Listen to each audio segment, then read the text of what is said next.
I didn't wake up. I got electrocuted.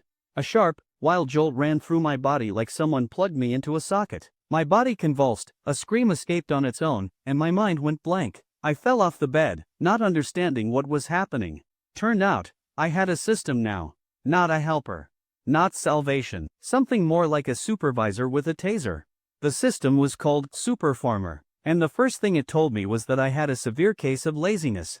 And that laziness had to be cured.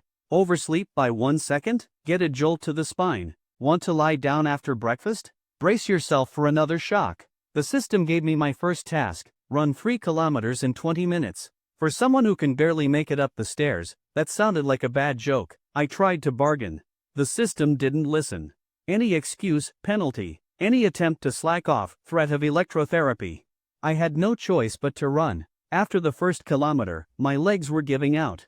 After the second, I collapsed. That's when the system activated the punishment. It wasn't just pain. It felt like I was being roasted from the inside, cell by cell. But when it was over, I was able to get up. My legs obeyed. I didn't know what the system did to me, but I kept going. 600 meters more and I reached the end. Task complete. The system gave me a reward: 100 points and a chance at a spin. Not much. But that's when I realized I had a choice. Either die trying to get stronger, or die the way I was. I chose the first. After that, the system gave me a starter pack. I opened the interface and, for the first time, saw what I really was: strength 4, endurance 3, flexibility 4, speed 6, and an average adult has 10 in all parameters. I wasn't just weak, I was a wreck. The system didn't sugarcoat it: combat ability below 5, diagnosis severe laziness.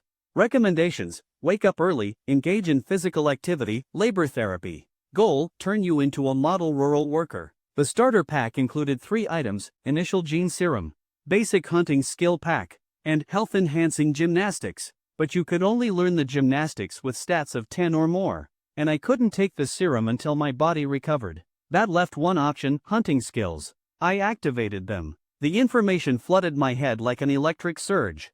Archery, traps, animal behavior, fishing. As if I'd lived in the forest all my life. My head was spinning, but inside I finally felt like I was good at something. Then came the lottery. 6 slots, from simple bonuses to serious upgrades. I spun it. The pointers stopped on cooking skills. Seemed useless at first, but not for me. I'm just a simple village guy. And my mom works hard every day from morning till night. And if I couldn't fight yet, couldn't run without pain, couldn't lift a sack of fertilizer, then at least I could learn to cook. I learned everything. Sichuan cuisine, Cantonese, country-style dishes, all in just a couple minutes. As if I'd been a chef for 30 years. And the first thing I did was go to the garden, pick some vegetables, and cook lunch for my mom. No magic. Just pumpkin and bean soup, some stir-fried cabbage. But when she said, delicious, I realized this was the first useful thing I'd done in years. All day, I kept thinking about the gene serum. It was supposed to change everything. That night, when my mom fell asleep, I opened the system. My stats were still rock bottom. But this was my chance. I drank it. And instantly regretted it. It wasn't pain. It was hell. Felt like my bones were being crushed from the inside. Every cell was burning. I clenched my teeth. I knew the longer I held on, the stronger I'd become. I lasted 30 minutes. Then blacked out. But the system didn't stop. While I was unconscious, it rewrote my body. The same body that couldn't even handle running to the bathroom before. In the morning, I stood up. No pain.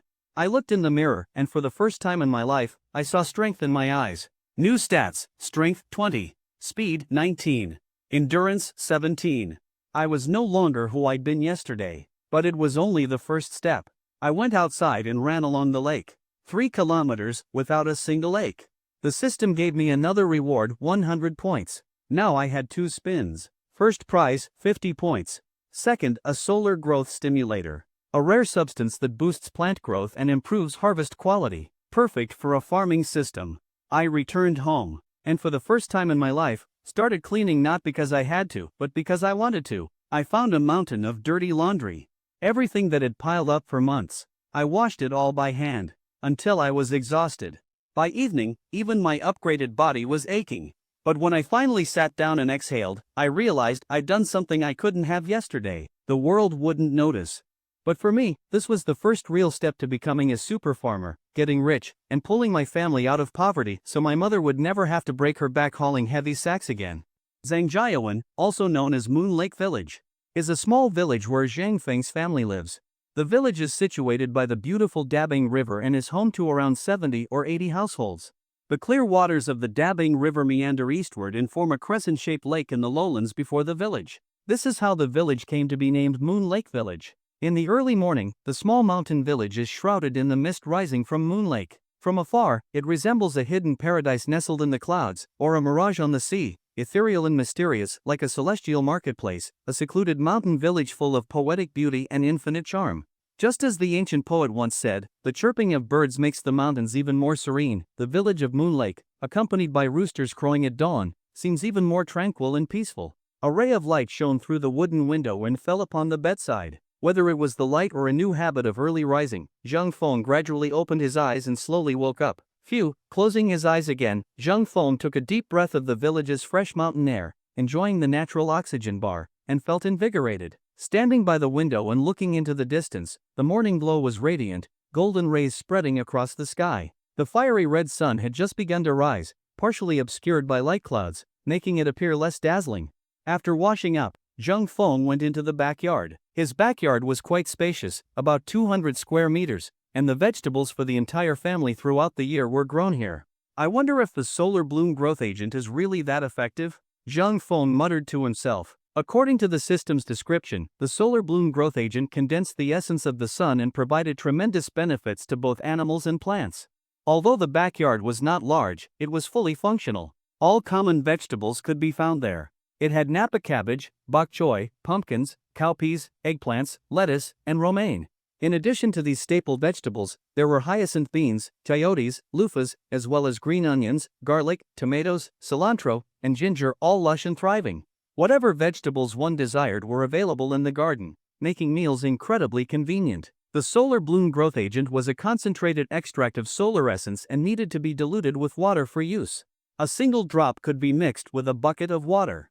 When sprayed with a sprayer, it could irrigate half an acre of crops. After preparing the solution, Zhang Feng strapped on the sprayer, entered the backyard, and began watering the vegetables. The growth agent was quickly absorbed by the plants, with their stems and leaves taking in the nutrients and accelerating growth. In about 15 minutes, the entire garden had been watered. Seeing his handiwork, Zhang Feng felt a strong sense of accomplishment. After watering, Zhang Feng began weeding the backyard. As the saying goes, wildfires cannot destroy the grass, it grows again with the spring breeze. Qingshan County is located in the southwest, near Yunnan Province, where it is spring all year round. Even in the coldest winter months, the average temperature remains above 5 or 6 degrees Celsius. As a result, weeds in the yard grew rampant. Even after clearing them out, the yard would be full of weeds again within a week. Therefore, not only did the weeds need to be pulled out by the roots, but their seeds also had to be eliminated. Ideally, they should be removed before seeding so they could not regrow or spread. Moreover, removing the weeds prevented them from competing with the vegetables for the nutrients provided by the growth agent. My body is unbelievably powerful now, Zhang Feng marveled at his strength and endurance. The primary gene serum had brought him astonishing changes. Ancient legends spoke of warriors lifting cauldrons with ease, and Zhang Feng felt that he was not far off. He reckoned he could lift the 100 to 150 kilogram millstone at home with one hand. Zhang Feng bent over and weeded for more than half an hour, finally clearing the garden of all weeds.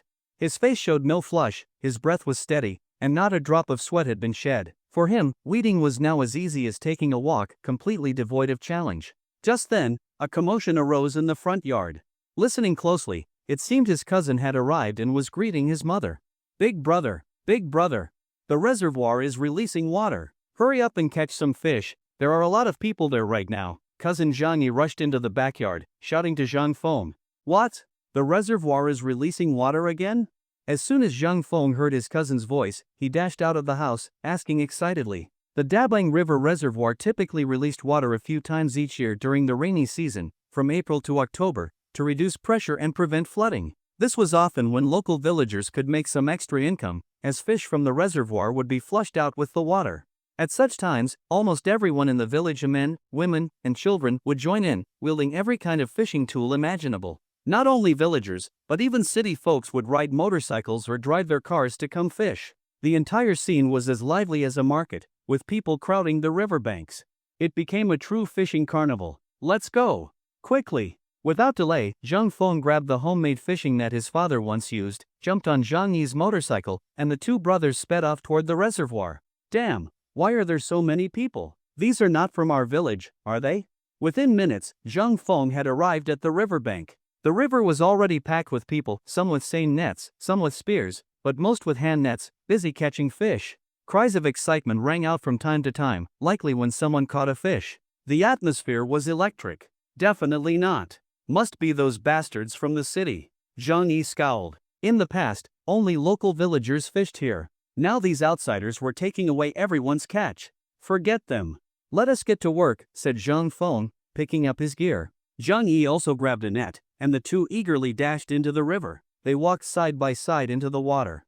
Although it had rained recently, the Dabang River was still a small river, so the water level remained low, at most waist deep, and usually just knee-high. There was little danger. There! Big brother, there's one over there, Zhang Yi shouted excitedly, spotting a fish over a foot long swimming downstream. His outburst drew attention from nearby people who began to move in for the catch. Damn it, those assholes are shameless, Zhang Yi muttered, regretting his loud call that attracted competitors. Before anyone could react, Zhang Feng moved swiftly, wheeling his net with lightning speed toward the fish. The net splashed into the water, startling the fish. But before it could react, it was scooped up in one swift motion. Escape was impossible. It became Zhang Feng's first catch. His beginner hunting skill proved effective. Ha ha ha. Big brother, you're amazing. Let me see how big it is. Zhang Yi gleefully picked up the fish and proudly showed it off, as though he had caught it himself. You did not catch it, so what are you showing off for? The surrounding people were unimpressed with Zhang Yi's swagger. Haha, so what if I am? Zhang Yi grinned, placing the fish in their net basket by the shore and resumed the fishing spree. Zhang Feng was also delighted. The fish weighed at least 5 kilograms. There were fish buyers who had come all the way from the county, offering 7 to 8 yuan per half a kilogram. That one fish alone was worth 70 to 80 yuan. Of course, it was all thanks to the system's skills and the gene serum transformation. Without them, he would not have had such physical prowess. Catching fish had become significantly easier. Zhang Feng began to look forward to more good catches today. Seeing his cousin's serious expression, clearly spurred by Zhang Feng's catch, Zhang Feng smiled and continued searching. 2 or 3 minutes later, he spotted another target, a carp weighing around 2.5 to 3 kilograms, swimming toward him in panic. What luck, it was practically throwing itself into the net. Zhang Feng wasted no time and struck again, but unexpectedly, the carp suddenly veered off and swam toward Zhang Yi. Shaoyi, the fish is heading your way, Zhang Feng called out, not wanting the fish to be snatched by others, something that happened often and had even caused fights before. Got it, big brother.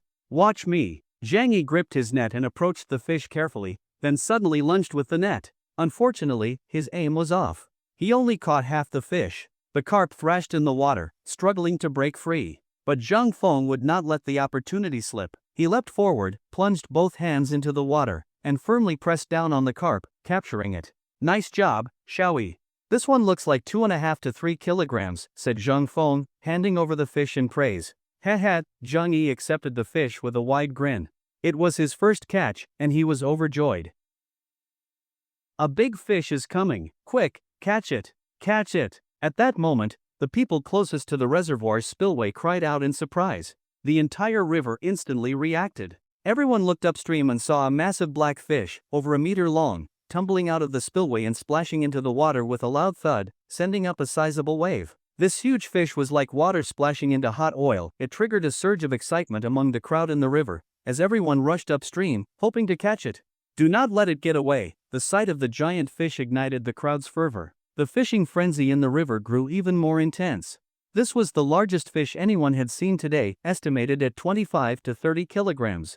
Moreover, black snakehead fish are highly nutritious and fetch prices 2 to 3 times higher than regular fish. Catching it would mean not just a handsome profit of 7 to 800 yuan, but also considerable prestige. Still, some kept a clear head. They knew their tools and strength were not enough to handle such a large fish. After just a glance, they resumed their own efforts. Big brother, let us go. We must hurry. Zhang Yi could no longer hold back. Who would not be excited at the sight of such a large fish? Yes, we will go. But let us make something clear first. You must follow my lead. This fish is not easy to catch. We must be careful, Zhang Feng agreed.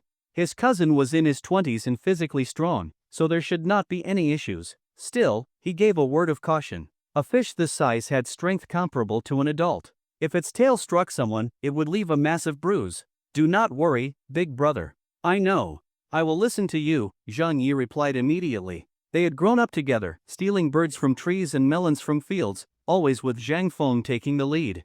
They had caught fish together many times before. The two changed into wide fishing nets they had prepared. Hand nets were fine for smaller fish, but for fish weighing 10 to 15 kilograms, they were not strong enough. Bigger fish had more power, and hand nets might break under pressure. The wide nets were better suited for team efforts in capturing big fish. God! My hand is broken. My hand is broken. A man up ahead suddenly let out a painful shriek. His companion rushed him to shore, creating chaos at the scene. Someone got hit on the arm by the big fish. Sigh, that young man clearly has no experience. Exactly. A total hothead. He rushed in without thinking.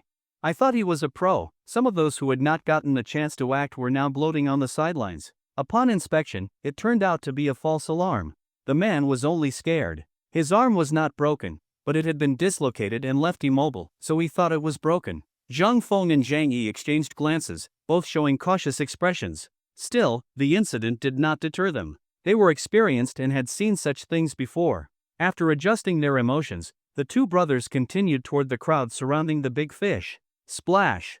The river churned again, water turning muddy. Someone else had made a move. Everyone knew the saying, strike first to gain the upper hand, but in this case, it did not quite apply. The fish was a wild snakehead from the reservoir. Wild snakeheads were notoriously powerful, carnivorous, extremely aggressive, and even capable of attacking.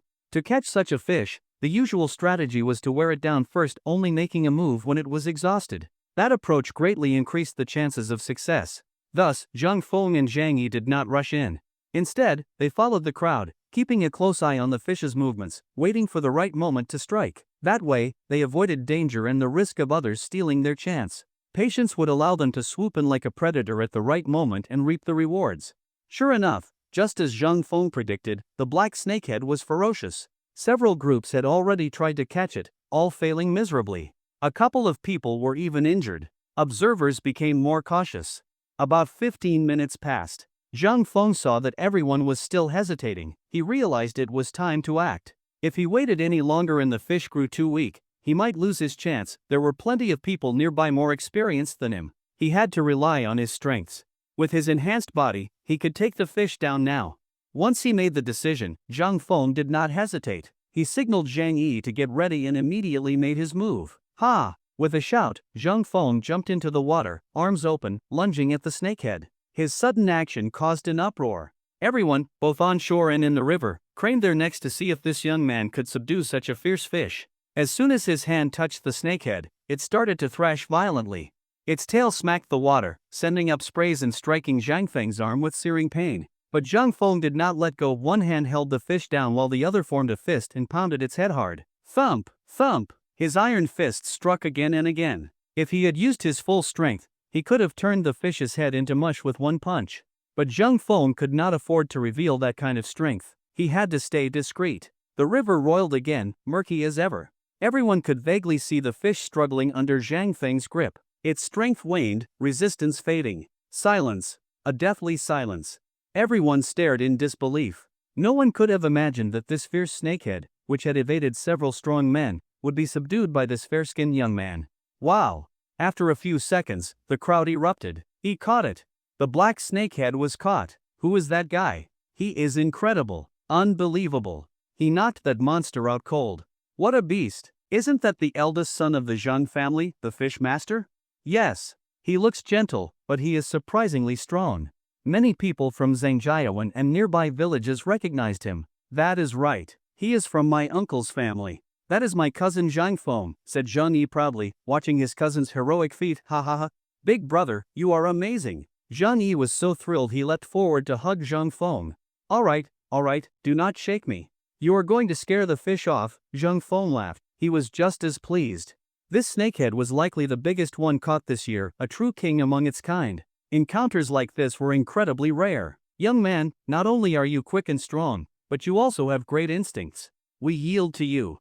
Congratulations, Brother Feng. You really inherited your father's skills. Your father's fishing prowess was legendary. Even the competitors came over to congratulate him, both locals and outsiders. Everyone was genuinely impressed. Thank you. I just got lucky. Zhang Feng and Zhang Yi carried the giant fish to shore while smiling and greeting the curious and congratulatory crowd. Brother, we are here. Wow. That is a huge fish. The excited voice of his younger sister Zhang Yi rang out from the riverbank. Looking over, he saw their mother leading two sisters toward them. Their faces were filled with astonishment upon seeing the fish. Mother, why did you come? The reservoir is releasing water today. It is such a lively event. Of course we had to come see, said second sister Zhanglin, happily. It felt like a festival. Since it was Saturday, both sisters had come home. Their mother, Wang Guilan, nodded and curiously asked, Did you two catch that big fish? No, it was all my brother. I do not have that kind of ability, Zhang Yi answered quickly. The two sisters immediately started chattering, bombarding Zhang Feng with questions about how he caught the fish. Young man, sell me that black fish. We can negotiate the price. You will not be shortchanged.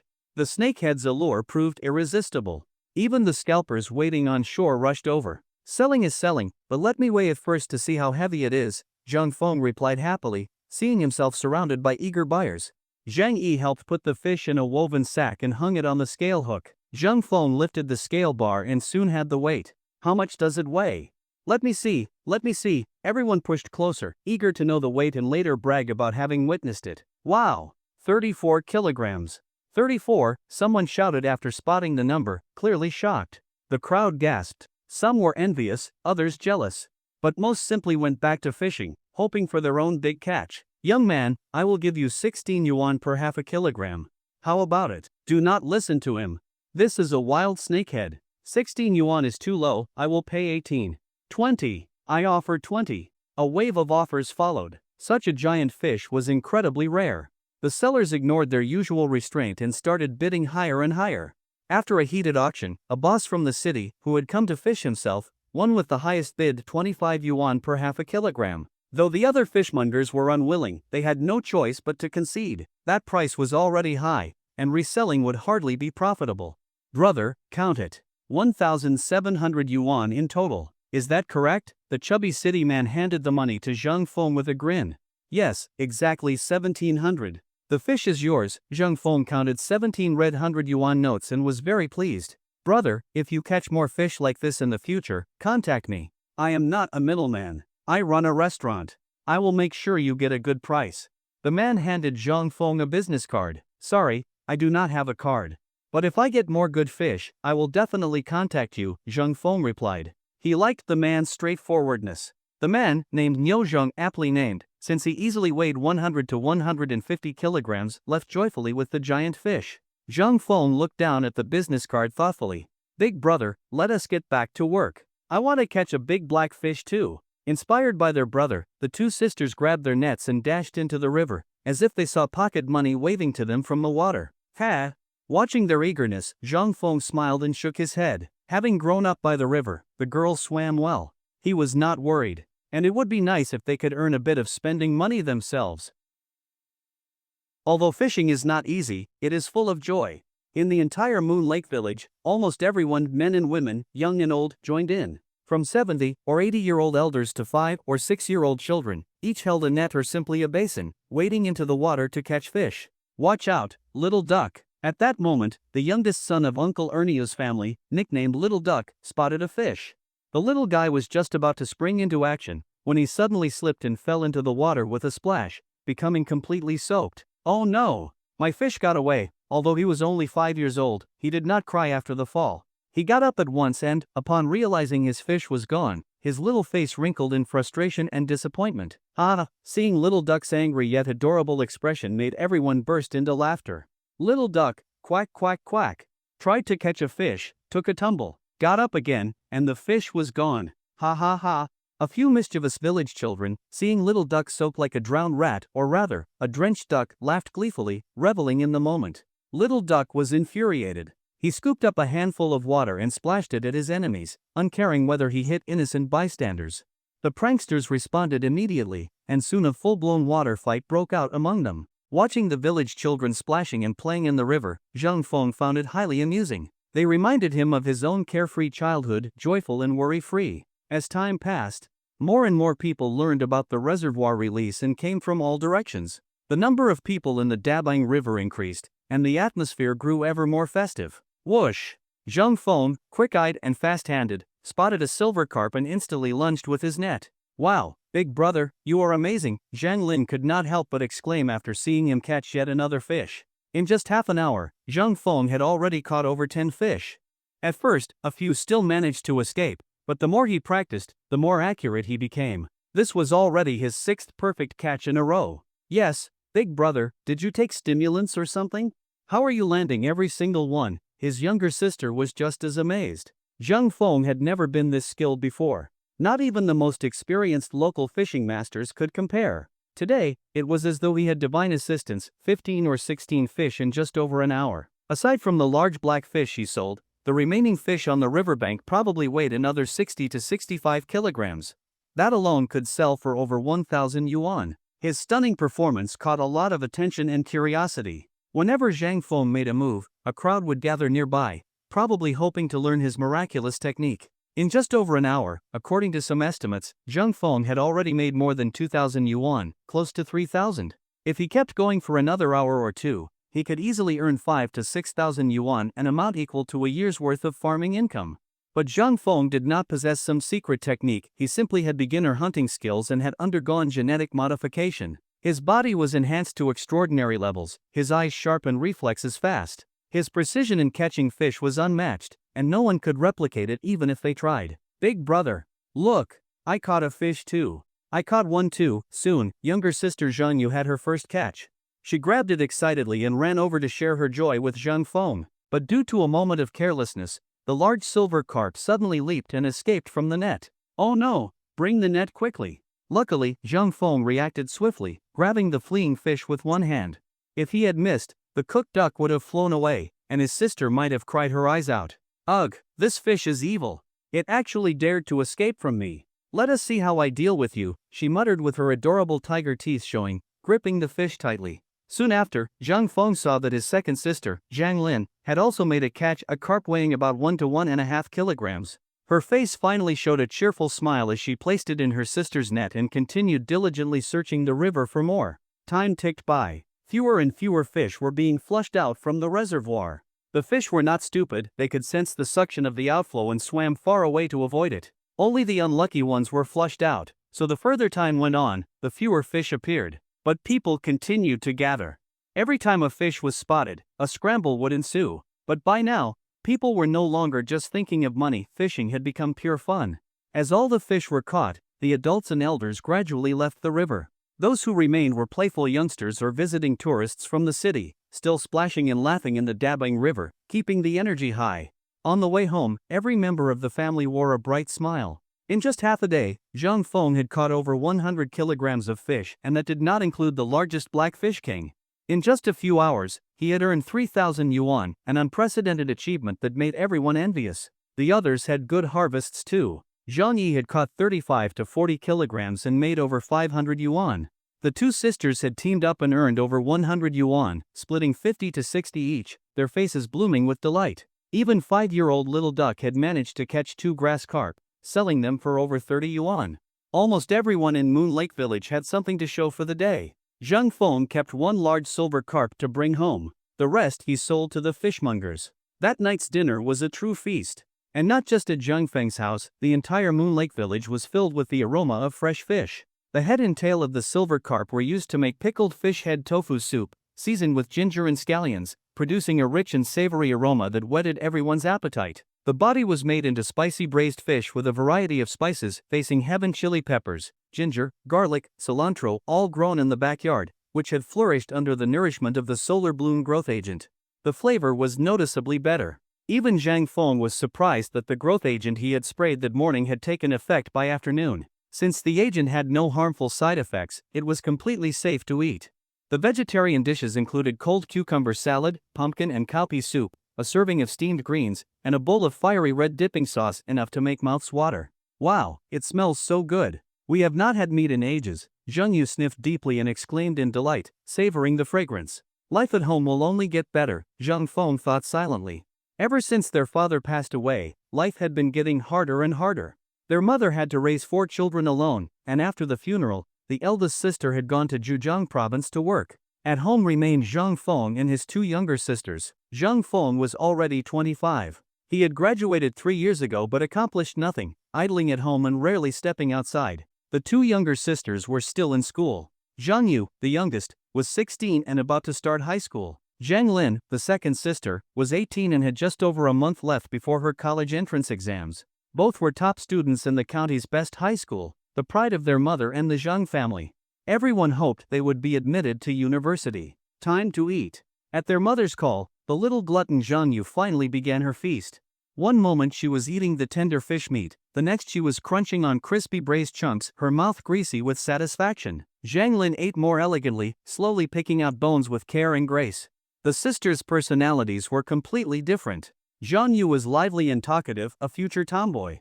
Zhang Lin was gentle, introverted, and meticulous, not one to stand out in a crowd. Mother, you eat too. The fish is so delicious today.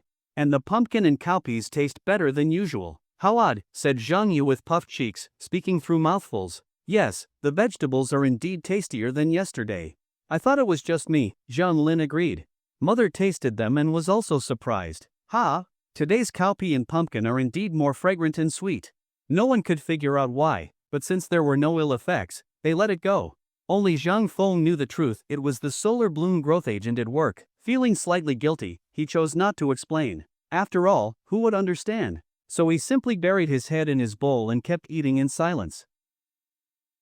With the rapid development of the national economy in recent years, people are no longer satisfied with merely having enough to eat and wear. With more disposable income, they want to travel and explore. More and more people are going on trips, so the prospects for rural homestays are excellent. Moon Lake Village is not only rich in tourism resources but also conveniently located. A smooth asphalt road runs right past the village, and it is only 4 or 5 kilometers from the county town. So, on weekends, many people come to the village for leisure and entertainment. Therefore, Zhang Feng planned to open a rural homestay. Since the village did not yet have a developed homestay industry, visitors found it inconvenient to eat and stay. Moreover, the existing homestays were poorly managed by villagers themselves, with no professional guidance and subpar hygiene and environment, indicating huge potential for growth. Moon Lake is picturesque, with mountains and water offering stunning views.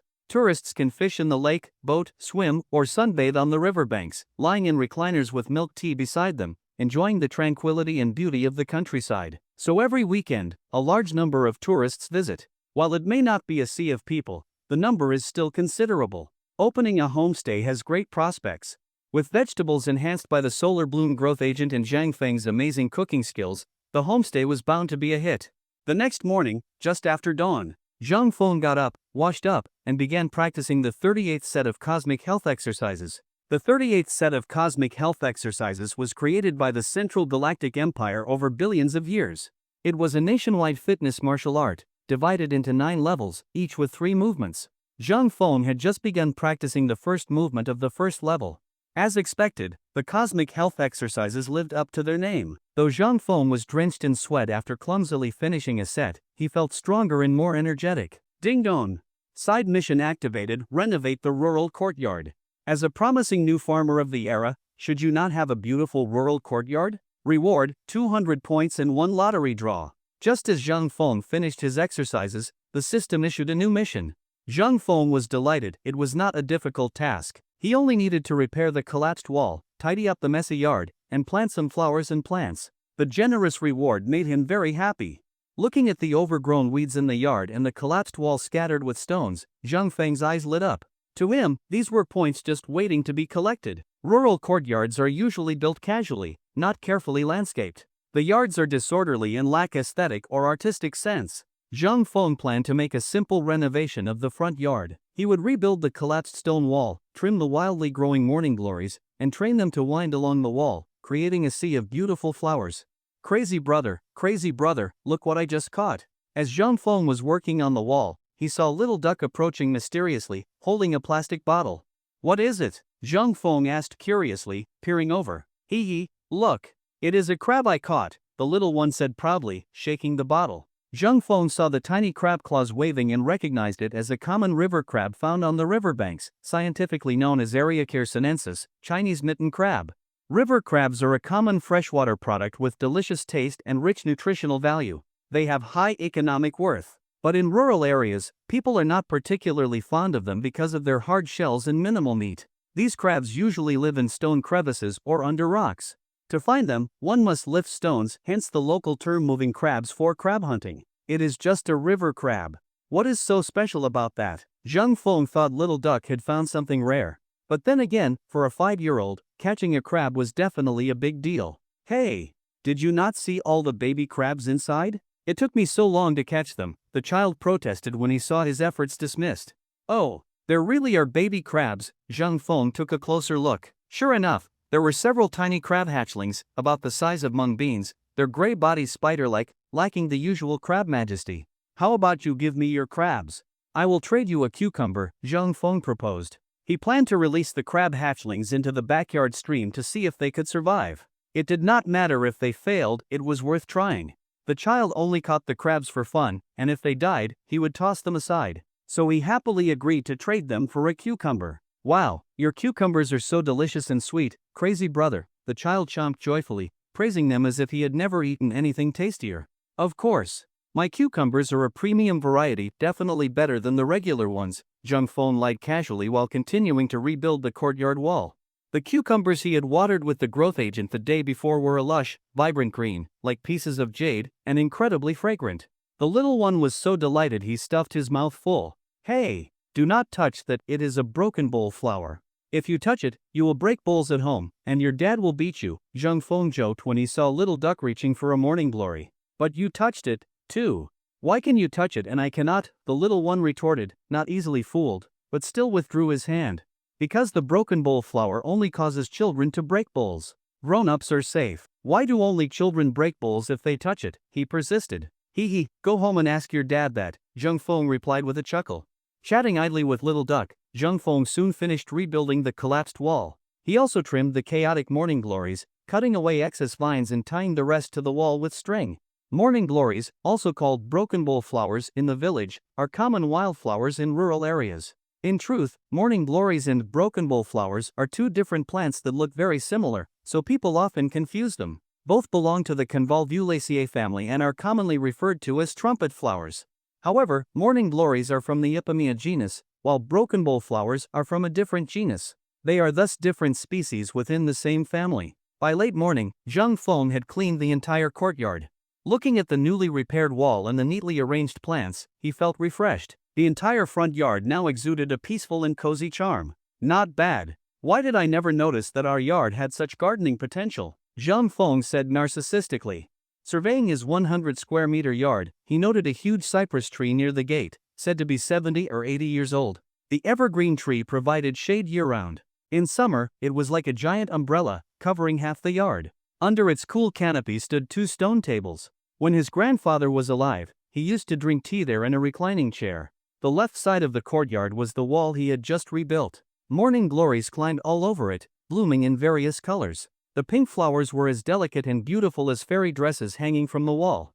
The pure white ones resembled Snow White's gown, innocent and elegant. The enchanting sky blue flowers were like seductive blue roses, alluring and mesmerizing. Only those who had closely observed morning glories would recognize their natural beauty. Though untended and wild, they still bloomed brilliantly, full of rustic charm. On the right side of the yard was the home of the Calabash brothers, a gourd vine covered in little green gourds. Planted in the corner of the wall, the lush gourd vine bore delicate, pale white blossoms, fresh, elegant, and understated. In rural homes, gourds are typically used as water dippers. Zhang Feng's family used a gourd dipper. On a hot summer day, drinking from it brought cool and refreshing relief. Some households would hollow out the gourds to make water flasks. When going up the mountains, they were convenient for carrying water. If filled with wine, they became wine flasks. These were well-known uses. But not everyone knew that some used gourds as feng shui instruments or decorative art pieces. In some regions, gourds had even become the basis of small-scale industries. Brother, you are up so early today? Little sister opened the door, preparing to fetch water to wash up, when she was surprised to see her older brother already standing in the courtyard. Based on past experience, Zhang Feng should still be in bed at this hour. What is so surprising about that? As the saying goes, judge a man with new eyes after 3 days, Zhang Feng chuckled. Deep inside, he knew he was no longer the same person he used to be. Wow! Did you repair the courtyard wall? Suddenly, the little sister noticed the completely renewed courtyard wall, covered in beautiful morning glories, looking like a colorful painting. She asked in disbelief. Of course. Who else besides me could have done it? Zhang Feng rolled his eyes, feeling that his sister lacked appreciation. He, big brother, since when did you become so diligent? Zhang Yu knew that the courtyard wall had been collapsed for over a year. Their mother had been complaining about it for just as long, yet no one had fixed it. She found it unbelievable that the laziest person in the family had actually gotten up early to repair the yard. Maybe big brother took the wrong medicine today? She shook her head, still in disbelief. What do you mean become so diligent? I have always been hardworking, just not in such an obvious way, Zhang Feng replied, full of self-pride. His little sister gave him a theatrical sigh, then went on to wash up. Having repaired the courtyard wall and removed the weeds, Zhang Feng looked over his work with satisfaction. The first stage of the renovation was complete. As for planting flowers and greenery, that was not something that could be done in a day or two. It would take effort just to find wildflowers up in the mountains. So Zhang Feng clapped his hands and called it a day for the renovation work. Since both his sisters had finally come home for the weekend, Zhang Feng decided to cook a special meal for them and give them some extra nourishment. His youngest sister was about to take her high school entrance exams, and the second sister Zhang Lin would be facing the college entrance exams next month. Zhang Feng had gone through it all himself and knew how intense their studies were. In the past, he had given up on himself, but ever since receiving the system, Zhang Feng felt hopeful about the future and looked forward to life once again. He also wanted his family to live healthy, happy lives. Next, Zhang Feng grabbed a bucket and a net and headed to the stream in the backyard. He remembered that there were quite a few yellow eels in the stream, but they were too wild and hard to catch. So Zhang Feng had never bothered with them before. But now, he held a secret weapon, diluted solar bloom growth agent. This substance had an incredible attraction for animals, more effective than any bait. Zhang Feng opened the bottle cap and poured the diluted solution into the center of the stream. Holding the net in his right hand, he got ready. Splash, splash. As expected, the water began to ripple as movement stirred below. Animals were causing ripples in the stream. The eels hiding in the bottom crevices smelled the growth agent and shot out of their dens like arrows. One after another, they darted toward the scent. In an instant, the stream became a frenzy. Usually timid eels now acted as if on steroids, racing to the surface and thrashing around, absorbing the growth agent with great enthusiasm. But they did not know that danger was near. It was all a human trap. Veteran Zhang Feng was not about to miss such a perfect opportunity. Without hesitation, he struck with his net. 7 or 8 plump eels became his spoils of war. Wow! So many eels? At some point, his little sister had arrived behind him. Seeing the swarm of eels in the stream, densely packed like a flood, Zhang Yu was stunned and cried out in surprise. Shoo, keep it down, or you will scare the eels away, Zhang Feng teased her. Usually, he was the one getting pranked by this mischievous little sister. At his words, Zhang Yu quickly covered her mouth, tiptoed forward, and stretched her head to peer into the stream. Her bright little eyes were fixed on the eels, as if she wanted to dive in and catch them all. Zhang Feng smiled at her reaction but kept working quickly. His supply of growth agent was limited, so he made the most of it, swiftly scooping eels into the bucket. In just 2 or 3 minutes, the bucket was full. There were at least 7.5 to 10 kilograms of eels. Although there were still many left in the stream, Zhang Feng stopped. He would not be foolish enough to exhaust the resource in one go. He had already designated this as his treasure trove, a place to harvest eels sustainably. Come on, brother, catch more. Why are you stopping? Zhang Yu asked anxiously, staring at the swarming eels. Look, the bucket is already full. I will catch more next time, they are not going anywhere, Zhang Feng explained with a smile. Alright then, Zhang Yu nodded slowly. She agreed that it would be wasteful to catch more without a plan to use them right away. What are you going to do with all these? Why not sell them? She suddenly suggested. Good idea. In fact, let us make that your honorable duty, Zhang Feng said. He had been too busy catching eels to think about what to do with them. Originally, he planned to stir-fry a few for lunch and release the rest.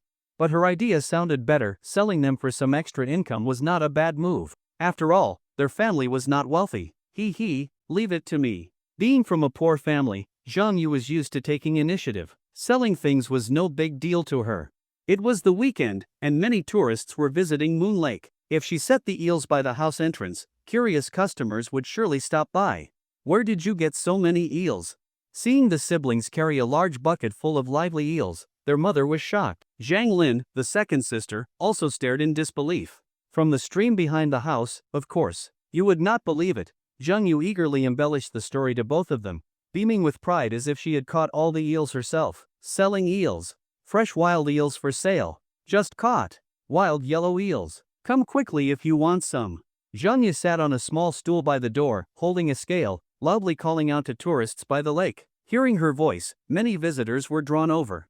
Even those not intending to buy came to see the commotion. Wild eels were rare these days. Wow, these eels are huge, each must weigh at least 1/4 of a kilogram, exclaimed one tourist. So many? Are they really wild? Asked another, suspicious. Pesticide use had wiped out wild eels in many rural areas. Seeing 10 kilograms of them all at once raised eyebrows. Little girl, are these really wild eels? Asked a middle-aged man directly. Of course. Caught just now from the stream. Look how wild they are. You can ask around, we do not raise eels here, Zhang Yu replied smoothly. Let me see, let me see. An elderly man in a martial arts suit approached, picked up an eel, and examined it closely. Excellent. Definitely wild. Look how slim it is, not as fat as farmed ones. Strong and lively. The color is dark with yellow tones, just like the ones I used to catch when I was young, the old man said, delighted. Little girl, how much per half a kilogram? 50 yuan per half a kilogram, how does that sound? Zhang Yu offered boldly, though a bit nervous it might scare him off. That is not expensive. I will take 1 kilogram, no, 2.5. I want to bring more home, the man responded joyfully. Wild eels this good were rare. Give me 1 kilogram. I want 3. Hey, take it easy. Leave some for the rest of us. 50 yuan per half a kilogram for wild eels was a fair price. The crowd surged. Many visitors walked away disappointed, having arrived too late to buy. Brother, look how much money we made. Zhang Yu ran toward Zhang Feng, jumping with excitement, clutching a thick wad of bills. Haha, you are amazing, sold it all so fast.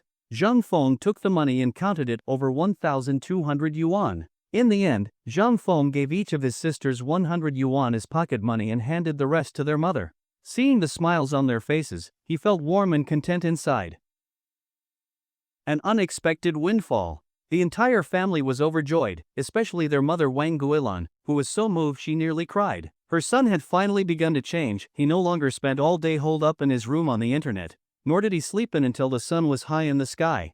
He had become industrious. Zhang Feng had no idea that his recent transformation had not gone unnoticed. His mother had been quietly observing, remembering everything.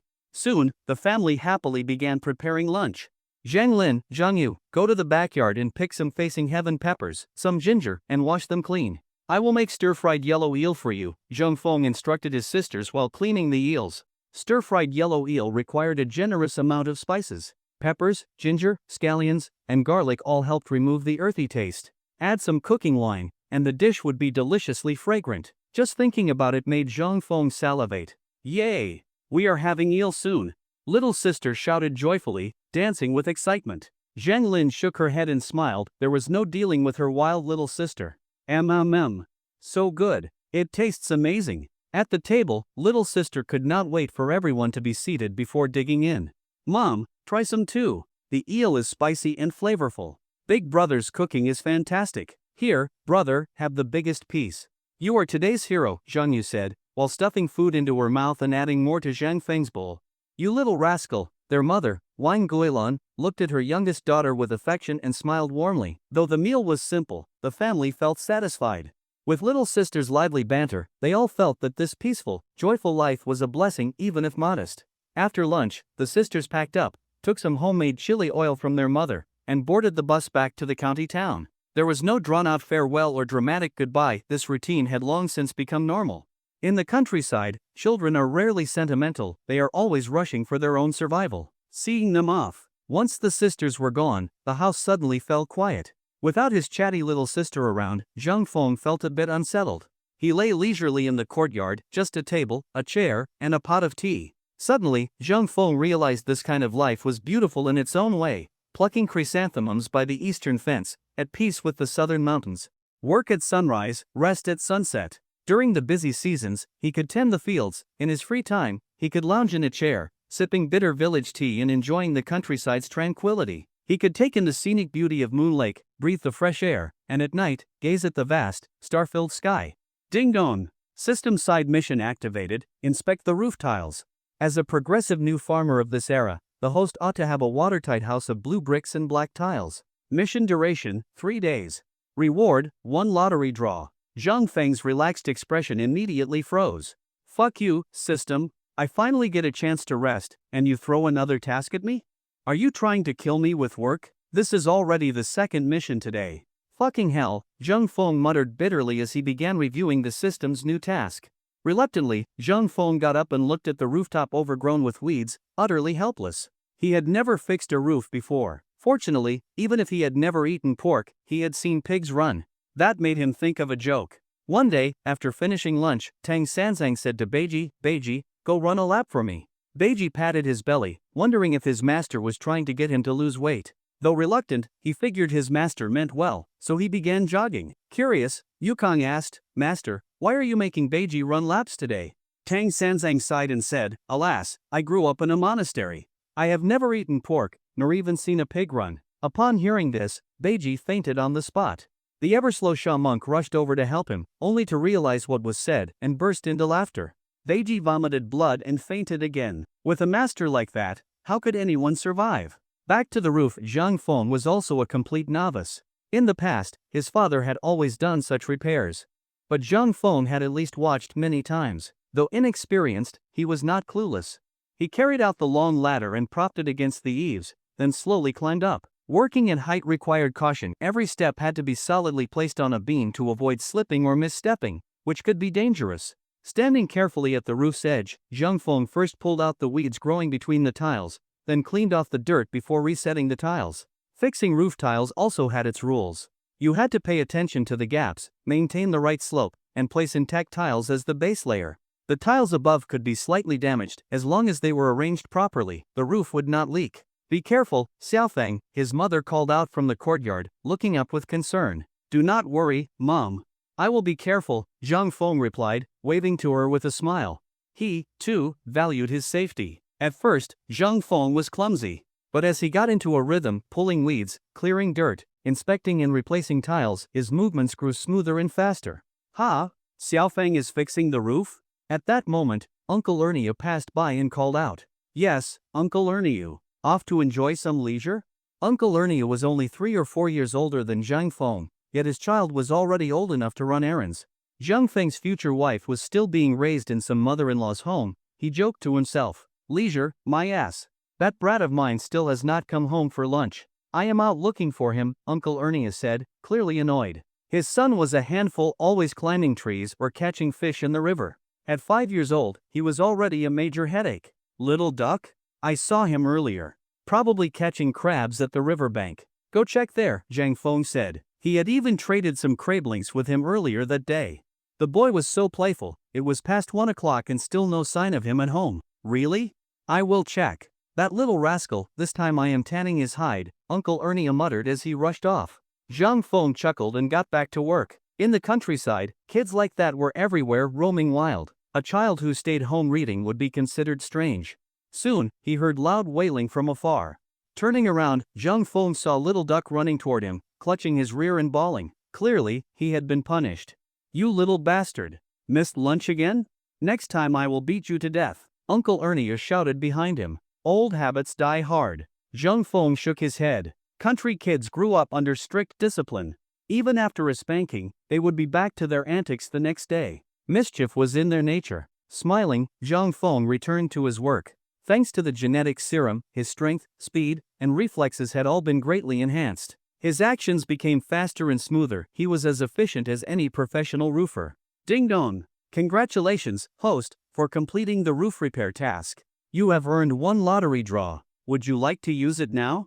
2 hours later, Zhang Feng stretched his back, having completed the entire roof inspection. Looking at the freshly arranged, even roof tiles, he was filled with pride and a sense of accomplishment. Hearing the system prompt, Zhang Feng smiled slightly. Not yet. Save it for now. He climbed down from the roof and looked around at the blue brick, black tile courtyard, neat and orderly. Though simple, it had a unique rustic charm. If he planted some wildflowers, it would be even more beautiful. Time flies. Early the next morning, after finishing his body-strengthening exercises, Zhang Feng followed his mother to the fields to weed. In the fresh morning light of Zhangjiawan, the sun shone brightly, birds sang, and flowers bloomed. The air was incredibly fresh, and a deep breath of it felt rejuvenating. Dewdrops along the mountain path glistened like crystals on the grass and soon soaked Zhang Feng's clothes. Just like the ancient poet Tao Yuanming once wrote, "The path is narrow and overgrown, evening dew soaks my clothes. But what do wet clothes matter, so long as I stay true to my heart's desire?" Zhang Feng no longer wanted to live as a lowly freeloader. He no longer wished to escape life or waste his days. Though the road underfoot was muddy, he pressed forward undeterred. Even living in the countryside, he was determined to live a life of purpose and brilliance. Arriving at the familiar yet strangely distant field, he saw lush green corn seedlings growing vigorously. Dewdrops shimmered in rainbow hues as they caught the light, and a gentle breeze stirred up waves of emerald green, a sight so soothing it lifted the spirit. Following behind his mother, Zhang Feng energetically pulled weeds from the field. The fourth lunar month marked the beginning of the rainy season, so the soil was well moistened. Crops flourished, but so did the weeds. Beneath the corn plants, they grew densely. The most common were green bristlegrass and wild peanuts, both resilient and tough to eradicate. Cutting only the visible parts was merely a temporary fix. Their roots would quickly sprout again. As the saying goes, if you do not remove the roots, spring winds will bring them back to life. Zhang Feng had done weeding before, so he was not unfamiliar with it. He quickly got into the groove, and thanks to his enhanced physique, he worked at lightning speed. With one sweep, he cleared wide patches, moving fast as if never tiring. Watching her son work, Wang Guilan was filled with comfort and pride. She smiled and nodded, seeing that her son had truly matured and stepped out of his once shut-off world. Very soon, 2 hours flew by. After their hard work, the field was finally cleared of weeds. Straightening up and looking over the clean, orderly cornfield, Zhang Feng felt a deep sense of accomplishment. Physical labor truly brought peace and joy. Now the sun stood high overhead. Weeding complete, Zhang Feng's mood relaxed. The soft spring breeze carried the fresh scent of grass and earth, easing his fatigue and filling him with a cool freshness. What is that smell? Zhang Feng twitched his nose. He had caught a strong fragrance. His face lit up, and he followed the scent, sensing something valuable. Ah! Mushrooms, lots of them. About 10 meters away, he saw a large patch of Jizone mushrooms and exclaimed in delight. "Mushrooms?" his mother called out as she approached. "Mom, bring the basket, there are so many." Zhang Feng could hardly believe his luck. "Wonderful! Seems today's fortune is good." Wang Guilan walked over with a basket on her back. Seeing the mushrooms her son had found, she beamed with joy. The Jizone mushroom, also known as the king of wild delicacies, is not only delicious but highly nutritious. It can sell for over 100 yuan per half a kilogram and is very rare and sought after. These mushrooms typically grow on termite nests. Both mother and son worked carefully, afraid of damaging the termite mounds or mycelium, otherwise, no mushrooms would grow there next year. 1, 2. Soon they had picked them all. They filled a large basket and estimated 10 to 15 kilograms, a significant haul. Ha ha! Looks like my son's luck really has turned. The day before yesterday, he had earned over 3,000 yuan from fishing, equivalent to a month's wages for a migrant worker. Yesterday, he made over 1,000 selling eels. And now this full basket of mushrooms would fetch at least 2,000 to 3,000 yuan. Wang Guilan quickly calculated in her mind nearly 6,000 to 7,000 yuan in just 3 days. The thought brought a broad smile to her face. Returning home, Zhang Feng immediately looked for a buyer. "Hello, Boss Neo? This is the guy who sold you the black fish the other day. My name is Zhang Feng." Yes, that's right. No, that fish was just luck. But today I found 10 to 15 kilograms of Jizone mushrooms. Do you buy those? That many? Of course I buy. Please save them for me, do not sell them to anyone else. I will be there right away. Boss Neo hurriedly hung up and rushed toward Zhangjiawan. Is that really necessary? Zhang Feng muttered, puzzled. Brother, where are the mushrooms? Quick, let me see. In less than half an hour, Boss Neo arrived from town. As soon as he saw Zhang Feng, he could not wait to ask. No rush, Boss Neo. I will bring them out now. Zhang Feng poured him tea. Seeing the urgency in Neo's expression, Zhang Feng knew he might get a good price. Boss Neo gulped down the tea and waited anxiously. Zhang Feng soon brought out the basket and placed it before him. Wonderful! I am in for a real treat. Neo picked up a mushroom and swallowed hard, looking as though he wanted to eat it raw, clearly a true foodie. Forgive me, brother. I cannot help myself. Just look at my figure and you will understand, he explained, rubbing his belly. No worries at all. Zhang Feng held back a laugh. Loving good food is only natural. I enjoy it too. Is that so? Then I will not let you lose out. These are top quality.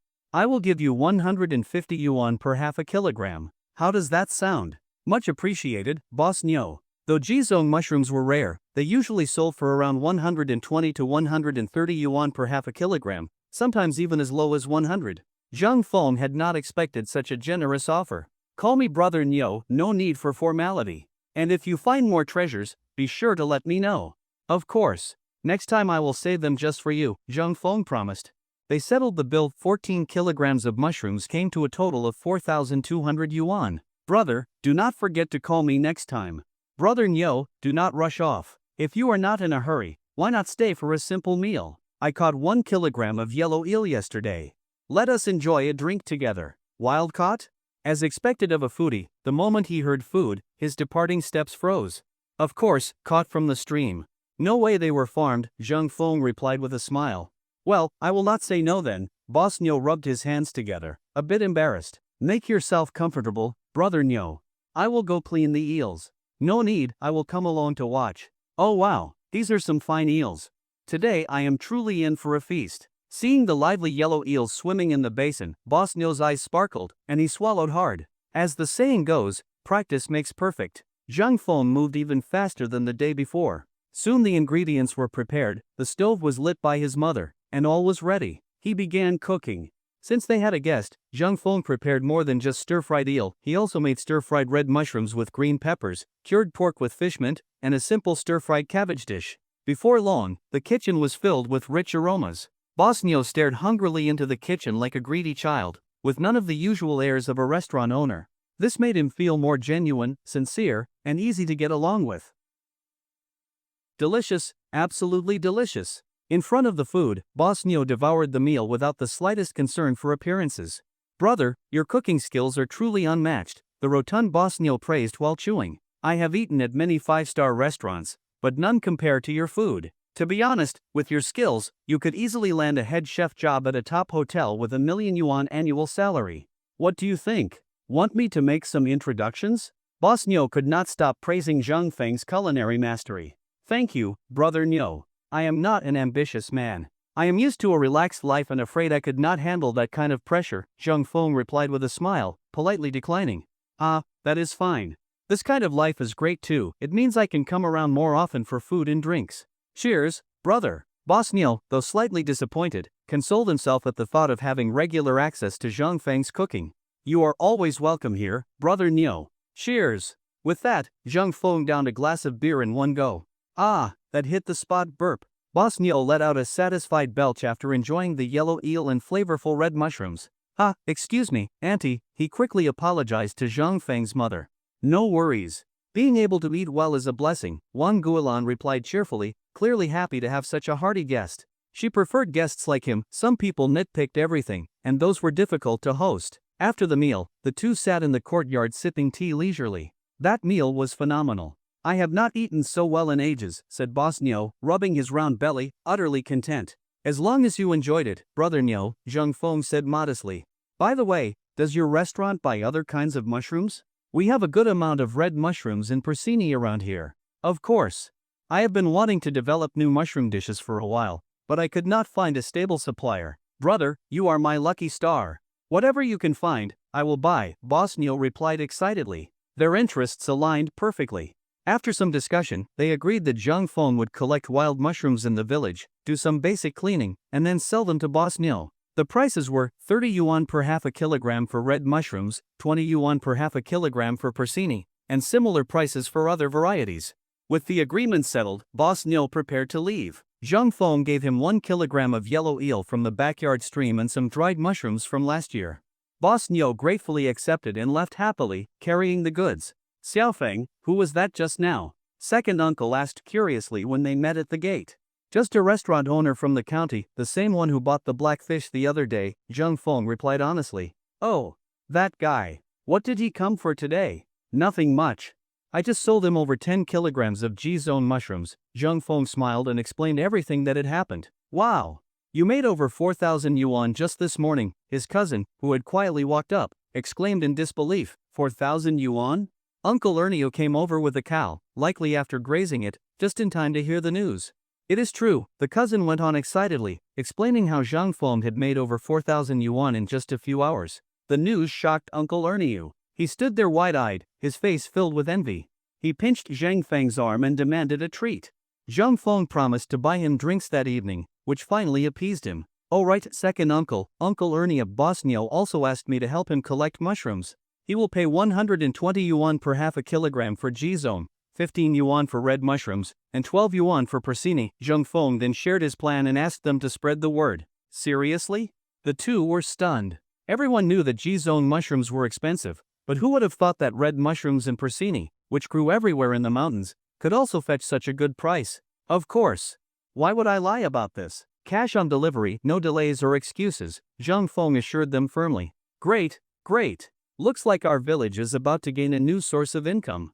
Uncle Ernio's eyes lit up at the thought of all the mushrooms in the hills, and he was eager to set off immediately. Well done, Xiaofeng. You have truly grown up. Second uncle was relieved and proud to see his nephew stepping up and supporting the family instead of hiding away with a computer. Thanks to their efforts, the entire village soon learned that Zhang Feng was buying mushrooms at high prices.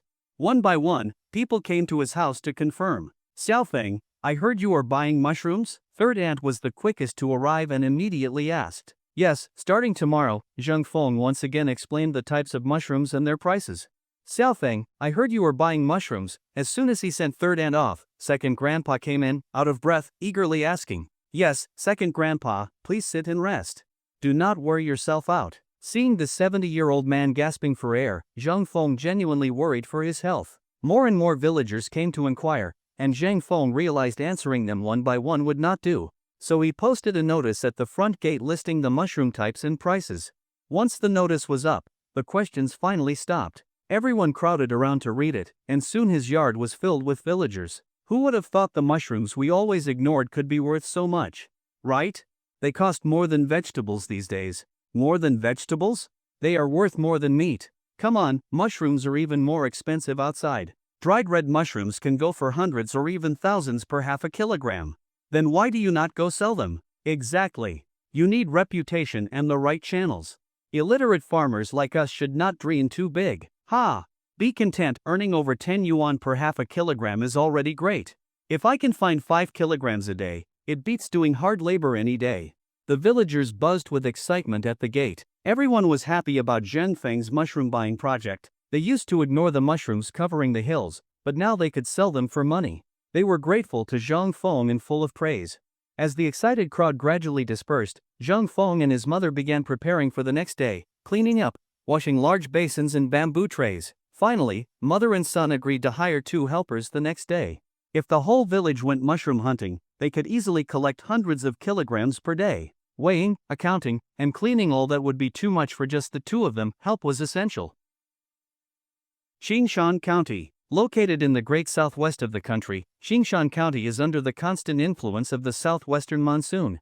As a result, the climate is mild and humid, with spring-like conditions year-round. Being situated on a plateau, the region experiences neither harsh winters nor scorching summers. Its climate is exceptionally pleasant. During the rainy season, rainfall increases significantly, with heavy showers every few days. This ideal climate provides excellent conditions for the growth of wild mushrooms. Whenever it rains, mushrooms burst through the soil and grow abundantly throughout the mountains. It just so happened that there was a timely rain the night before. The entire village was overjoyed and thankful, believing it was a blessing from heaven. Everyone anticipated a bountiful harvest the next day, since mushrooms only grow after rain, and only then is it worth going into the mountains. Before dawn the next day, Zhang Jiawen was already alive with activity. Men, women, the elderly, and even the very young joined in. Except for schoolchildren, nearly everyone headed into the mountains to gather mushrooms. It is not a difficult task. Even toddlers as young as 2 or 3 can manage it. As long as they are careful on the slippery mountain paths and look out for one another, there is nothing to worry about. Zhang Feng also got up especially early. After finishing his body-strengthening exercises, he breathed in the crisp morning air, feeling fully invigorated. Outside the window was a blanket of white, thick mist covered the entire world. Zhang Jiawen looked like a celestial paradise, veiled in dreamlike fog. It had a kind of mystical beauty. Xiaofeng, you are up so early and look so sharp, off to meet a potential bride? Uncle Ernio suddenly appeared in the courtyard, teasing Zhang Feng as he exercised. Meet a bride?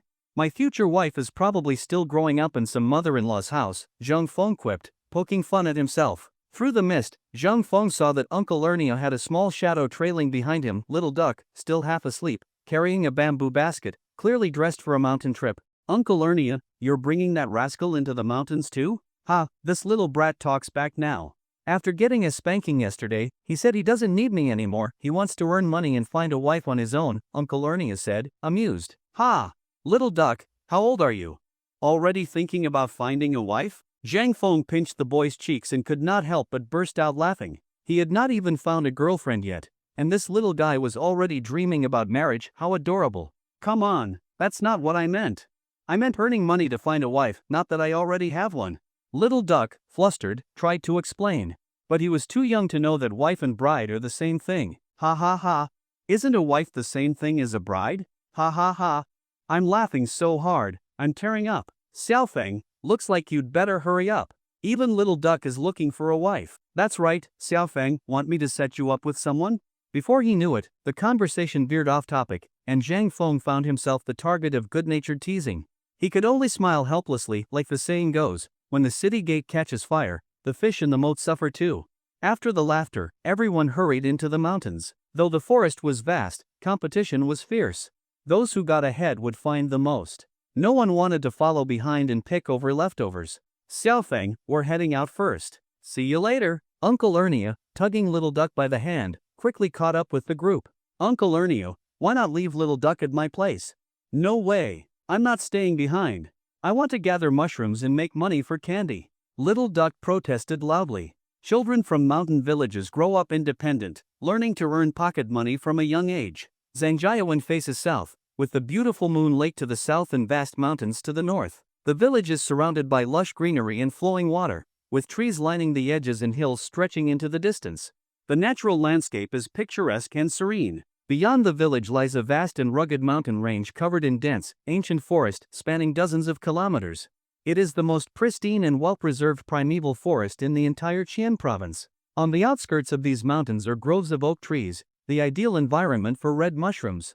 Deeper within are wild pine forests, where porcini thrive. Red mushrooms are particularly valued for their flavor and nutritional value. In other regions, they are in high demand and sell for a high price. Dried red mushrooms can fetch hundreds, even thousands of yuan per half a kilogram. For example, the renowned Zhang red mushroom from Fujian is nationally famous.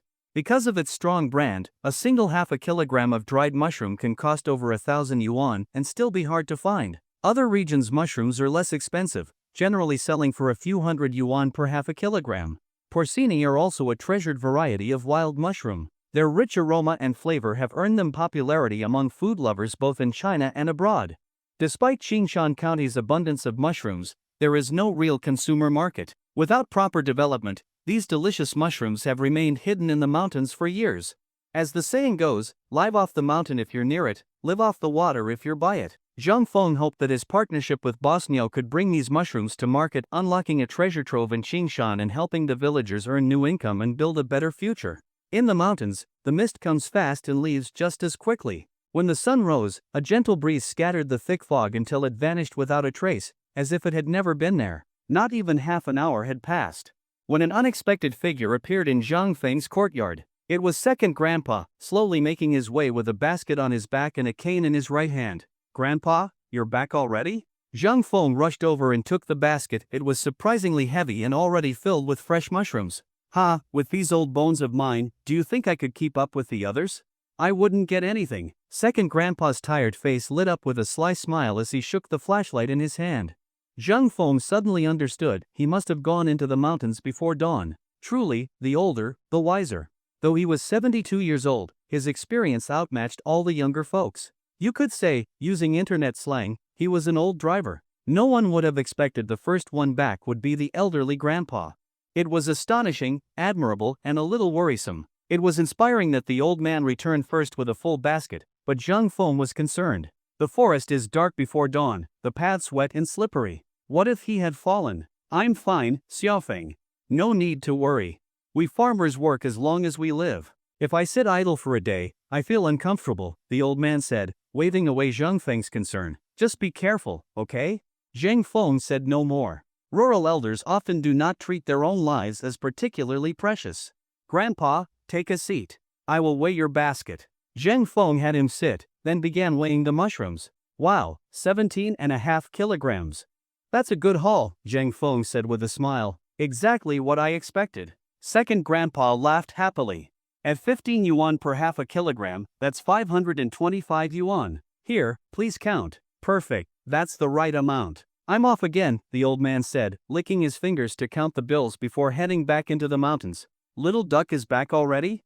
Zhang Feng was surprised again. The second person to return was the mischievous little duck, the kid from Uncle Ernie's house who wanted to earn money to get a wife. Ugh, it's all my dad's fault. He gave me such a tiny basket, it filled up too fast. It doesn't even hold as much as Big Mao's backpack, the boy complained with a pout. Huh, your dad was just being kind, he was worried you couldn't carry too much. Zhang Feng laughed as he began weighing and calculating for Little Duck. So, what are you going to use your money for? Buying a wife? Ha! This rascal wants a bride before he even grows chest hair. That's not true. I never said that. Auntie and fourth granny, who were washing mushrooms in the courtyard, could not help but tease him. Embarrassed, the little guy finally understood what getting a wife really meant and denied it with a shy laugh. 2.5 kilograms in total, 75 yuan, that was Little Duck's harvest this time. Little Duck, I will keep this money for you for now. I will give it to your dad when he comes. Why? This is my money, alright? You are all just bullying me. Hearing Zhang Feng's words, Little Duck pouted and looked so aggrieved that he was on the verge of tears. Oh come on, don't cry. How about I give you 5 yuan now, and the rest later? Yes, we will help you hold on to it. When you come back, we promise to return it. What if you lose it in the mountains? Everyone chimed in to console him. Really? You must return it to me when I come back. Little Duck took the 5 yuan, still somewhat skeptical. Of course. How could we lie to you? Then Little Duck picked up his bamboo basket and, though a bit unwilling, walked out the door only to dash off excitedly toward the small village shop. What a little glutton, as soon as he got money, he ran off to buy snacks. Wang Guilan laughed and shook her head as she watched Little Duck bouncing down the path. Beep, beep. While everyone was busy washing mushrooms in the courtyard, the sound of a car horn rang out at the gate. Zhang Feng turned his head, it was Fatty Nyo. Ha ha ha, you've collected this much so early already? Seeing the big basin full of freshly washed mushrooms, Nyo Chong was all smiles, visibly pleased. Yo, brother Nyo, this is nothing, this is just from one person. Zhang Feng quickly brought out a stool for him to sit. Oh, so there are lots of mushrooms in the mountains, huh? Nyo Chong was surprised. That's right. If we go all in today, we could get over 500 kilograms. Zhang Feng was a bit worried whether Nyo Chang's restaurant could handle that much. Haha, no problem. I will take as much as you can gather. Whatever I do not use right away, I will dry into preserved mushrooms. They can be used later. Nyo Chong chuckled, seeing Zhang Feng's concern. Truthfully, he hoped for as many as possible. Good mushrooms were always welcome. Xiao Wang, bring out all the crates from the back of the truck. Then he said, Brother, I brought some plastic crates. You can put the washed mushrooms in those, and I'll come pick them up. Good thing Nyo Chong had thought ahead, otherwise Zhang Feng would not have had enough bamboo baskets. He let out a sigh of relief. Being new to business, it was natural to overlook a few things. Before even sitting for 3 minutes, impatient Fatty Nyo had his driver load 15 kilograms of red mushrooms and hurried off to test the market. Before leaving, Nyo Chong gave Zhang Feng a 10,000 yuan deposit for mushroom purchases, truly a timely rescue. Although Zhang Feng had made some money in recent days, it was only about 8,000 yuan in total, enough to buy 250 to 300 kilograms of mushrooms. Without that money, he might have had to borrow from his mother. About an hour later, the villagers who had gone into the mountains began returning one after another. The courtyard was packed with people jostling to weigh and settle accounts. It was lively and bustling. Hey, do not rush, do not push. Line up properly. If the mushrooms get crushed, I will not buy them. Zhang Feng shouted as he sweated profusely, seeing the chaos around him. After hearing his words, everyone calmed down. If the mushrooms got squashed, then the whole morning's work would be wasted. What a shame that would be. Uncle Dashin, 10 kilograms of red mushrooms, 7.5 kilograms of porcini, 480 yuan, correct? Correct. Here is your money. Third great uncle, 7.5 kilograms of red mushrooms, 225 yuan. Please take it. Sister Suilian, 12.5 kilograms of red mushrooms, 5 kilograms of porcini, 495 yuan. Please count it. Auntie Hohot, 350 yuan. Third uncle 510 yuan. Uncle Ernio 550 yuan. Little duck 30 yuan. Plus 70 yuan from last time, 650 yuan in total. Uncle Ernio, please take it. Ah, crazy brother, why did you give my money to my dad? I was going to buy a transformer. Little duck grabbed Zhang Feng's sleeve, protesting in frustration. Buy what? I'll get you some buns next time at the market, said Uncle Ernio as he took the money and dragged the little rascal home. Poor little duck, who had gotten up before the chickens and worked all morning, saw his 100 yuan earnings vanish into his father's pocket. After sending off the last villager, Zhang Feng breathed a sigh of relief. But when he turned around and saw the mountain of mushrooms piled in the courtyard, he collapsed mentally. Over 500 kilograms, and only 4 people to wash them. Who knew how long it would take? Mom, there's no way we can wash all these mushrooms alone. Please go get a few more people from the village to help. Wang Guilan then called Sister Ringzi, Sister Suilian, second aunt, and 5 or 6 others. Plus second uncle's family of 3, there were about 10 people in total. The speed improved dramatically. With everyone's help, and after a short period of adjustment, the pace picked up. Seeing the progress, Zhang Feng rushed back inside to prepare food. Luckily, he had cooked 2 pieces of preserved pork the night before. He planned to make steamed preserved pork, fish mince stir-fried with preserved pork, spicy yellow eel, green pepper stir-fried with red mushrooms, and finally, a soup dish, pumpkin and cowpea soup, a rural favorite. Zhang Feng had completely absorbed the basic cooking skill module. Preparing home-style stir-fried dishes like these was a breeze. In less than an hour, he had finished a large table of fragrant, mouth-watering dishes. Brother, this yellow eel is delicious. Cousin Zhang Yi had been lured in by the smell. While Zhang Feng was not looking, he stole a bite and could not stop praising it. You rascal, already grown and still stealing food. If second uncle sees you, you are in for a scolding. Zhang Feng was happy to see his cousin enjoy the food. Ha, then I just will not let him see. Zhang Yi grinned and popped another piece of eel into his mouth. Thank you, everyone. Let's eat first and wash the rest later. Yes, come eat, everything is ready. We will finish up afterward. Wang Guilan called everyone over. You all worked hard today, please eat, do not be shy.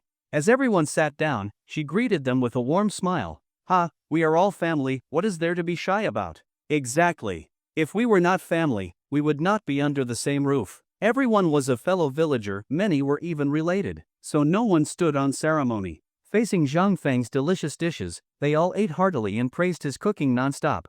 After a morning of picking, the nearby mountains had been cleaned out. There was barely anything left to find, so fewer villagers went back in the afternoon, and the harvest could not compare to the morning. Just as Zhang Feng had expected, by evening they had only gathered a bit over 50 kilograms, just 1/10 of the morning's haul.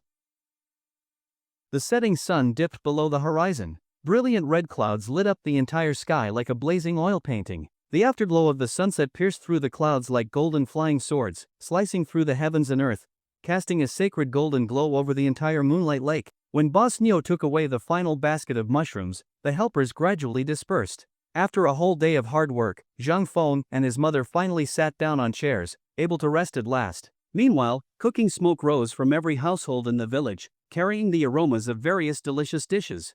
The playful children ran about in the courtyards and drying yards, snacking, chasing and playing, no shortage of cheer and laughter. The adults too sat in their courtyards, chatting and relaxing with smiles on their faces, talking about the events of the day and making plans for tomorrow, hoping every day could bring such good harvests. Just in this one day of stir-frying and selling mushrooms, the household with the biggest haul made over 1,000 yuan, comparable to half a month's regular income.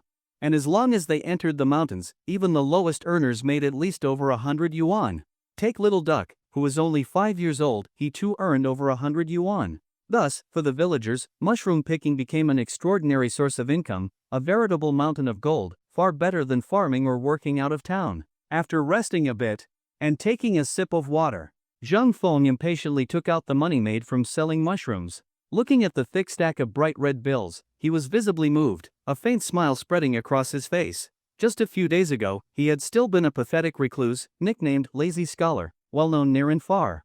Whenever he went out, people would point and whisper. He had no dignity whatsoever. But now, Zhang Feng felt a deep sense of achievement. In just a single day, he had made over 10,000 yuan, almost equivalent to the family's entire yearly income from farming.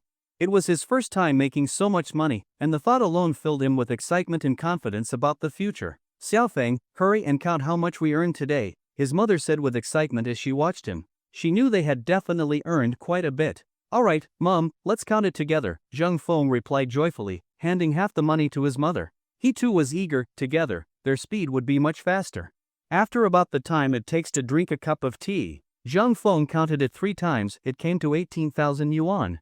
"Mom, I have 18,000 here," he said, seeing that she had finished counting as well. "I have 15,000, she said with a smile, handing the money to Jung Fong. 18 plus 15, that's 33,000, Jung Fong exclaimed, surprised. "That much?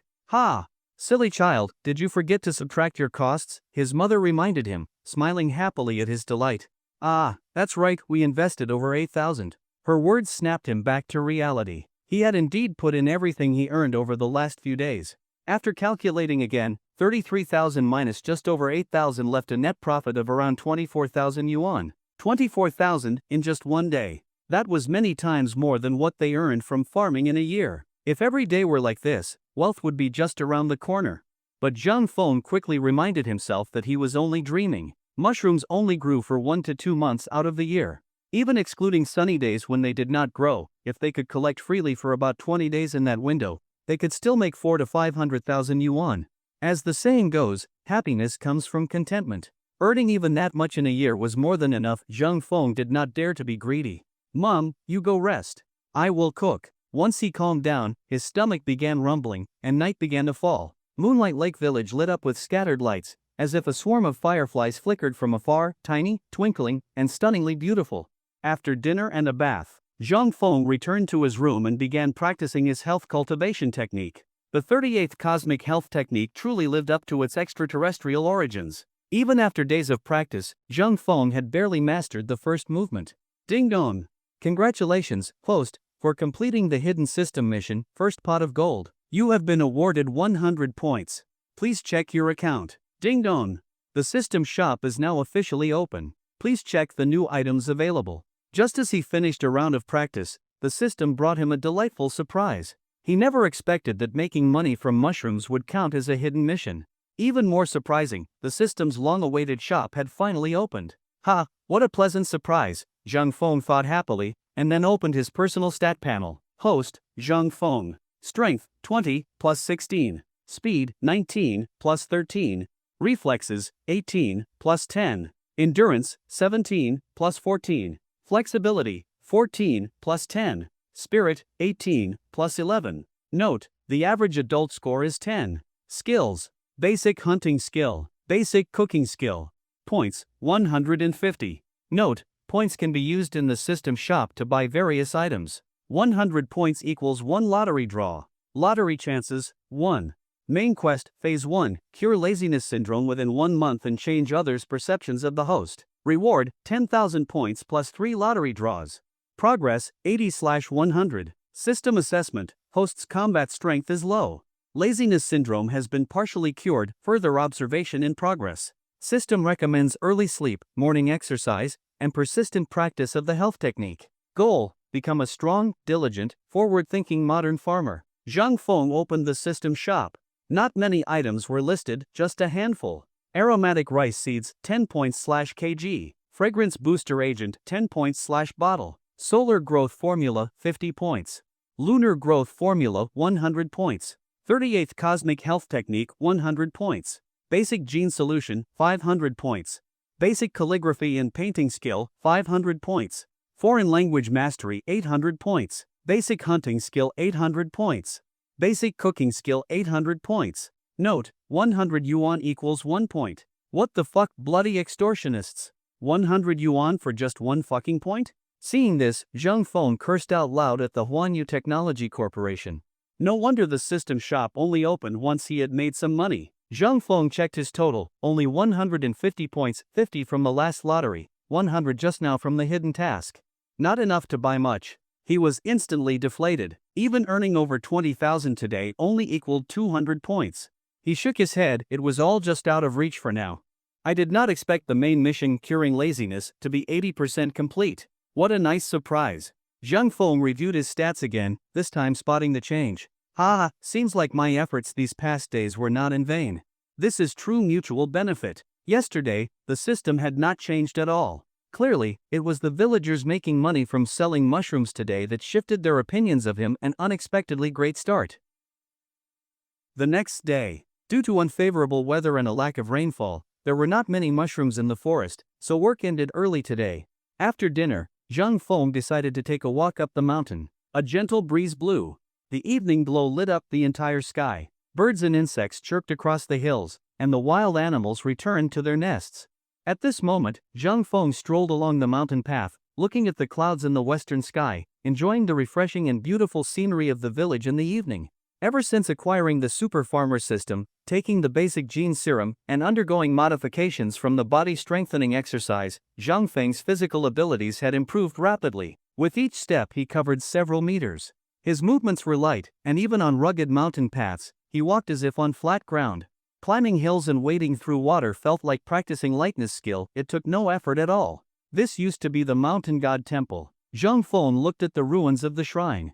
The rooftop was missing tiles, and the beams had long been taken by villagers. The once revered statue of the mountain god had broken into pieces and lay abandoned among the weeds. A trace of sorrow stirred in Zhang Feng's heart. This was the once famous mountain god temple of Qinglong Mountain. According to legend, the incense offerings here were once so prosperous that even people 100 li away came to pray for blessings. Sadly, the green mountain remained, but the god had vanished. What was once a magnificent shrine had become ruins. The former glory had become fleeting dust, long gone. Walking around the ruins, he could still see traces of childhood play, graffiti on the walls, marks carved into the trees in front of the courtyard. Every brick and tile had borne the footsteps of childhood friends. Hide and seek, pretend games. He and Zhang Yi used to wrestle here while herding cattle. Those childhood memories were so wonderful and joyful. Those events seemed like they had happened just yesterday, yet looking back, more than a decade had passed. Zhang Feng could not help but sigh. Time flies like water, flowing day and night. In the blink of an eye, he was already 25 or 26, but those childhood scenes were still clearly etched in his mind. Time had passed so quickly, it had already been more than 10 years. Very soon, the sun had vanished beyond the distant horizon. The light dimmed, and night slowly descended. It is time to head back, Zhang Feng thought to himself. If he stayed out any longer, his mother would surely worry. There is a saying, it's easy to climb a mountain, hard to descend. But that did not apply to Zhang Feng at all. With his extraordinary physical strength, going downhill was as easy as drinking water or eating. There's such a large patch of wildflowers here? Zhang Feng, walking downhill while enjoying the scenery, came across a vibrant sea of flowers halfway down. It is truly as the saying goes, one searches high and low only to find it effortlessly. Zhang Feng was overjoyed. His courtyard lacked flowers and plants, and he had not expected to encounter such beautiful wildflowers just by taking a walk on the mountain. What a delightful surprise! This field of flowers stretched hundreds of meters in all directions. Blossoms of every color bloomed in profusion. The beautiful purple alfalfa resembled a natural colorful carpet spread across the flower field. The lush green leaves and purple flowers connected leaf to leaf, forming a stunning painting. The sea of flowers was sprinkled with yellow wild chrysanthemums, red spider lilies, gorgeous hyacinths, and even elegant white wild lilies. There were many wildflowers Zhang Feng could not even name. Everything imaginable was here, nearly all commonly seen wildflowers. Looking at the beautiful flowers, Zhang Feng immediately started collecting a few of each kind, especially the wild lilies and golden yellow chrysanthemums, which he liked. At this moment, Zhang Feng felt like a monkey descending from the mountain, seeing a watermelon and wanting to toss away the corn. So many brightly colored blossoms dazzled him. Unconsciously, he had already gathered a large pile of various flowers in front of him. If he planted these in his courtyard, it would become more beautiful and carry a rustic charm. Xiaofeng, where did you go? When Zhang Feng returned home, it was already pitch dark. His mother was still sitting at the door waiting for him. I went for a walk behind the mountain and picked some wildflowers to plant in the yard, Zhang Feng replied with a smile. Yes, planting wildflowers in the yard will make it look nicer. His mother nodded in agreement. Afterward, Zhang Feng buried the roots of the wildflowers in the flowerbed to keep them fresh and hydrated so they would not wither the next day. In the following days, Zhang Feng secretly watered the flowers with diluted formula. Thanks to the modification from the Rihua growth serum, the flowers in the bed grew thick and lush, and even their quality improved. All kinds of wildflowers became even more vibrant and beautiful. But the biggest transformation came from the wild chrysanthemums. Once the size of a coin, their blossoms had now grown to the size of a fist. Someone unaware might even mistake them for a new variety. Luckily, this was the countryside, and no one would investigate such things, so it did not seem odd. Time flew by. Soon, a week had passed. It was Friday again, the day his two younger sisters returned home. "Wow, brother, where did you get all these flowers?" As soon as the second and youngest sister stepped into the yard, they saw it filled with wildflowers of every color. Their jaws dropped in surprise. "Hee hee, pretty, right? I brought these back from Feng Mountain," Zhang Feng said, full of pride at their delighted reactions. "Wow, these are wild chrysanthemums, right? But their flowers are usually not this big." The youngest sister stared in awe at the enormous chrysanthemums, while the second sister smiled quietly, admiring the blossoms. "Brother, what kind of flower is this? Its blossoms are small, but somehow they are incredibly pleasing to look at." Zhang Lin looked at the plant with green leaves and purple flowers and asked her brother. "This is alfalfa. Its compound leaves usually consist of 3 leaflets, so it is also called 3-leaf clover. It is said that if you find one with 4 leaves, it brings good luck, so it is also known as the lucky 4-leaf clover." Zhang Feng carefully explained the legend of the lucky clover to his sister. Alfalfa has bright green leaves, reproduces quickly, and is great for greening land. It is both cost-effective and beautiful, so Zhang Feng planted it all over the empty spaces in the yard. "This one is wild coxcomb, that one is wild orchid, and those red ones are spider lilies. What about this one? That is a daisy, and over there is a white crystal chrysanthemum." The most abundant flower in Zhang Feng's courtyard was the wild chrysanthemum. Chrysanthemums come in many varieties and were deeply loved by poets and scholars in ancient times, like Tao Yuanming with his famous line, "Picking chrysanthemums by the eastern fence," and Huang Chao with "When my flowers bloom, all others wilt." It is said that a scholar in ancient times named Wang Shangjin even wrote a book called The Compendium of Flowers, classifying chrysanthemums. According to that book, there were 92 varieties of yellow chrysanthemums, 73 white, 32 purple, 35 red, 22 pink, and 17 rare types, 6 categories and 271 varieties, with at least 16 flower shapes. In modern times, through generations of cultivation, many new varieties have emerged, making chrysanthemums even more diverse than in ancient times. Looking at the 10+ types of wildflowers blooming in his courtyard, Zhang Feng took a deep breath. The air was filled with a faint floral fragrance. Seeing his handiwork, he felt deeply satisfied. "Mom, we are back." After admiring the wildflowers in the courtyard, the little girl happily ran into the house. "Ah, Xiaolin, Xiaoye, you are back?" Upon hearing her daughter's voices, Wang Guilan immediately came out to greet them, her face filled with joy. She had missed them dearly over the past week. "Mom, has everything been all right at home lately?" Xiaolin asked thoughtfully. "Hee hee, everything is fine. Your brother recently." Their mother then began telling them everything that had happened at home over the past few days. Hearing that their elder brother Zhang Feng had earned over 30,000 yuan in just a few days, Zhang Yu and Zhang Lin were utterly stunned. They were speechless, unable to believe that their previously lazy brother had changed so drastically. In just a matter of days, he seemed like a completely different person. Truly, as the saying goes, judge a man anew after 3 days apart. They were genuinely happy about their brother's transformation. This way, their mother would have less to worry about and not bear such heavy burdens alone. "Xiaoye, what would you like to eat today?" "I will cook for you," Zhang Feng said as he entered the house after weeding the flower bed. Since both sisters studied in the county and only came home once a week, Zhang Feng planned to show off his skills and make something delicious to nourish them. "Brother, I want to eat eel, I want to eat eel." Zhang Yu eagerly raised her hand and shouted, all right. I will go catch some from the backyard later and make it for you." Seeing his little sister excitedly tugging on his arm, Zhang Feng smiled helplessly and affectionately patted her head. "Zhang Lin, what about you?" Zhang Feng turned to his quiet sister and asked. "We have mushrooms at home. Just stir-fry some mushrooms later," Zhang Lin replied with a gentle smile. Her temperament had always been gentle and calm, unlike her lively and talkative younger sister. "All right, you two wash the mushrooms. I will go catch the eel in the backyard." "Brother, I want to go too." Zhang Yu could never sit still for long. Carrying a small bucket, she followed closely behind Zhang Feng to the water ditch in the backyard to catch eel. Seeing Zhang Feng sprinkle something into the ditch, Zhang Yu curiously asked, "Brother, what are you putting in there?" "Just some bait." This time, Zhang Feng did not use the Rihua solution directly. Instead, he mixed the diluted solution with fish bait to make a new kind of bait. Very soon, the eels in the ditch caught the scent of the Rihua growth serum and swarmed out of their holes. In the blink of an eye, the whole ditch became lively, with countless eels writhing toward the bait, unaware of the impending danger. "Wow! So many eels!" Zhang Yu was stunned by the sight. Other than the last time, she had never seen such a huge swarm of eels. This time, there were even more than before. The Rihua growth serum not only enhanced growth but also promoted reproduction. Zhang Yu was not mistaken, there were nearly twice as many eels as the previous week. Some of them had likely been drawn from other areas, as the water ditch extended from the backyard of the Zheng home all the way to Moonlight Lake. Zheng Feng said nothing. Seizing the moment, he struck decisively, sweeping his net through the water and catching a full load in one go. Catching eels had never been so easy. Xiaoya, pick out the smaller eels and release them back into the water. As the old saying goes, surround on 3 sides, leave one side open. Since the time of the 3 sovereigns and 5 emperors, people had understood that hunting and fishing must not be done to extinction. Only by preserving the ecosystem can survival be sustained. Okay, brother. Though mischievous, Zhang Yu understood that one must not kill the goose that lays the golden eggs. In the countryside, children grow up knowing that everything must be done in moderation. Going to extremes invites retribution. Alright, that's enough. Let's go.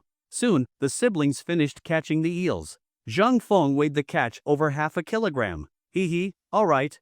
Zhang Yu happily carried the bucket and followed Zhang Feng home. About half an hour later, a delicious aroma wafted from the kitchen. At this moment, Zhang Yu was like a greedy little kitten, eyes fixed on the pot, not blinking. Ah! Let me have a taste. Unable to resist, she tried to sneak a bite but was caught red-handed by Zhang Feng. You greedy girl, it is not even cooked yet. Zhang Feng swatted her hand away with a laugh. Really? Zhang Yu pouted. Zhang Yu, come wash the dishes, their mother called from inside the house. Okay. Coming. Soon, Zhang Feng had prepared all the dishes: spicy stir-fried eel, green pepper mushrooms, stir-fried wood ear with pork slices, preserved meat with fish mint, oil-splashed eggplant, and tomato egg soup. Ah! Smells so good. Zhang Yu sniffed eagerly, her anticipation clear. You little rascal, go get the rice. Wang Guilan smiled and shook her head, thinking to herself, when will this little girl truly grow up? The dinner, though simple, was filled with warmth and the cozy feeling of home. With no more pressure from daily survival, the family could sit together, chat, and enjoy a meal with laughter and ease. That, too, was a kind of happiness, a kind of joy. After dinner, the 2 sisters got to work on their homework. Zhang Yu was preparing for the upcoming secondary school entrance exams, and Zhang Lin was about to take the highly competitive National College entrance examination. Both of them were racing against time, diligently reviewing. Zhang Feng, meanwhile, climbed upstairs, lay on the bed with his eyes closed, and began checking his system attributes. Character status: Zhang Feng. Strength: 20, with a bonus of 16. Speed: 19, with a bonus of 13. Reaction: 18, with a bonus of 10. Endurance: 17, with a bonus of 14. Flexibility: 15, with a bonus of 11. Mental focus: 18, with a bonus of 11. Note: the average adult level is 10. Skills acquired: basic hunting techniques, basic culinary skills. Points available: 150. Points can be used in the system store to purchase various items. Every 100 points allows for 1 lottery draw. Available lottery draws: 1. Main quest, Phase 1. Overcome lazy disease within 1 month and change others' perception of the host. Reward upon completion: 10,000 points and 3 lottery draws. Current progress: 95 out of 100. System evaluation: compatibility remains low. Laziness has been largely cured, but the host is still under observation. The system advises early rising, consistent training, and diligent practice of physical exercises. The goal is to become a strong, hardworking, and positive modern farmer. Zhang Feng noticed a surprising change in his flexibility stat. It had increased by 1 point. It must have been the result of consistent training with the body strengthening routine. He also saw that his main quest progress had increased by 15%. The mission was nearly complete.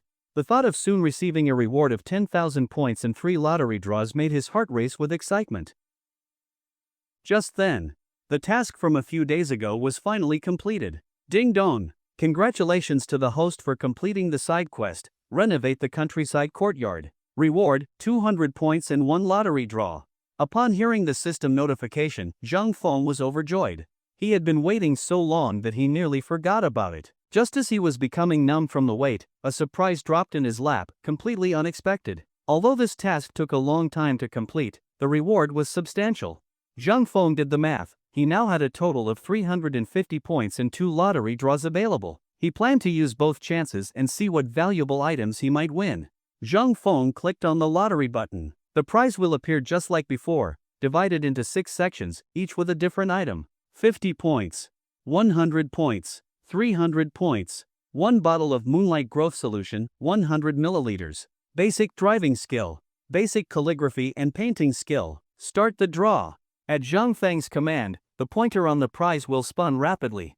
It was impossible to tell where it might stop, it all depended on luck. Stop.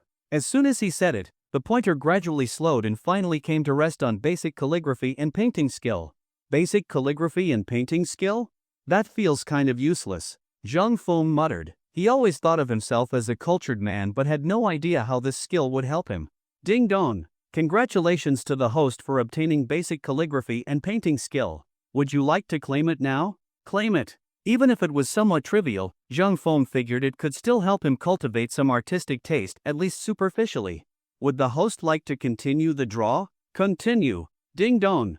Congratulations to the host for obtaining 1 bottle of guagua fragrance agent. Would you like to claim it now? Claim it. Soon, Zhang Feng held the bottle in his hand, wondering, what exactly is guagua fragrance? According to the system's explanation, this agent was used during the fruit-bearing stage of trees. It helped fruits grow larger, taste better, become more fragrant, and have better overall quality. In essence, it was like the ripening agents and fruit enhancers commonly used by farmers, but because this was a product of the system, it was in an entirely different league. The guagua fragrance agent was an all-natural formula, completely harmless to humans and even beneficial to the body. It could even be consumed directly without any negative effects. The system also explained that this was a concentrated agent. Although only 100 milliliters, it was enough for a fruit grove of 10 mu. Naturally, its price was also high, 10 points, equivalent to 1,000 yuan. After storing the guagua fragrance agent in the system, Zhang Feng began learning the basic calligraphy and painting skill. System, begin learning. As soon as he gave the command, countless images and techniques related to calligraphy and traditional painting flooded Zhang Feng's mind. Character strokes moved like dragons and snakes, sometimes flowing like clouds, sometimes sharp as blades etched into wood. There were vivid ink wash paintings, some lifelike, some mysterious and difficult to interpret. Zhang Feng felt as if he were being enlightened, becoming one with the figures in his mind, wielding brush and ink effortlessly. It was as if he had practiced calligraphy for decades, the knowledge flowing naturally within him, completely integrated into his experience. By the time Zhang Feng woke up, the night was quiet and deep. His mother had gone to bed. The lights were still on in his sister's rooms. 10 years of hard study, all for a shot at success. This was a knowledge-based society. If one could not get into a university, they would be eliminated by the system, especially for ordinary people who were not born into wealth or privilege. Only by entering university could one change their destiny, avoid losing from the very start, find a ladder to climb out of poverty, and work their way to the middle or upper class.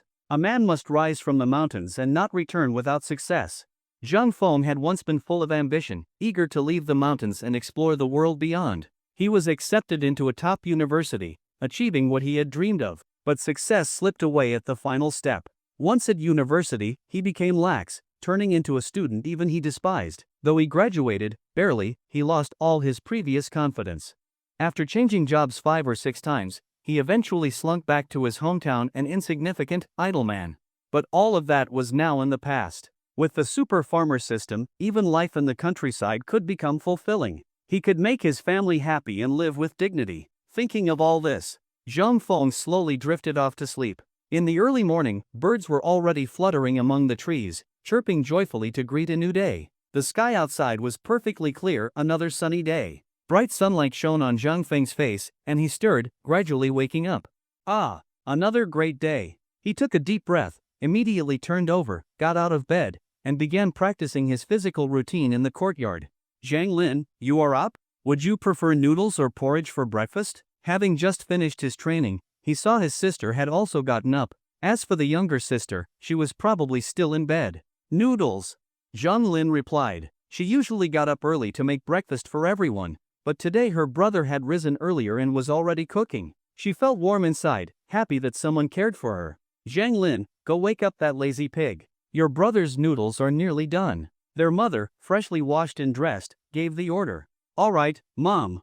Zhang Lin went into the room. Little lazy pig, time to get up and eat breakfast.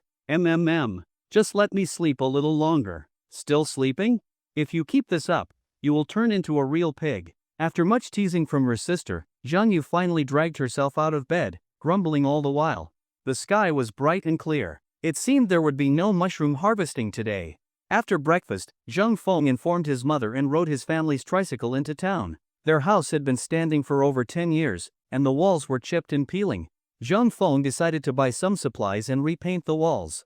Although he had never done such work before, his late father had been a professional painter, so Zheng Feng had some familiarity with it. He figured he could figure it out. Soon, Zheng Feng arrived at the building supply market, bought a few bags of materials, loaded them onto the vehicle, and drove back home.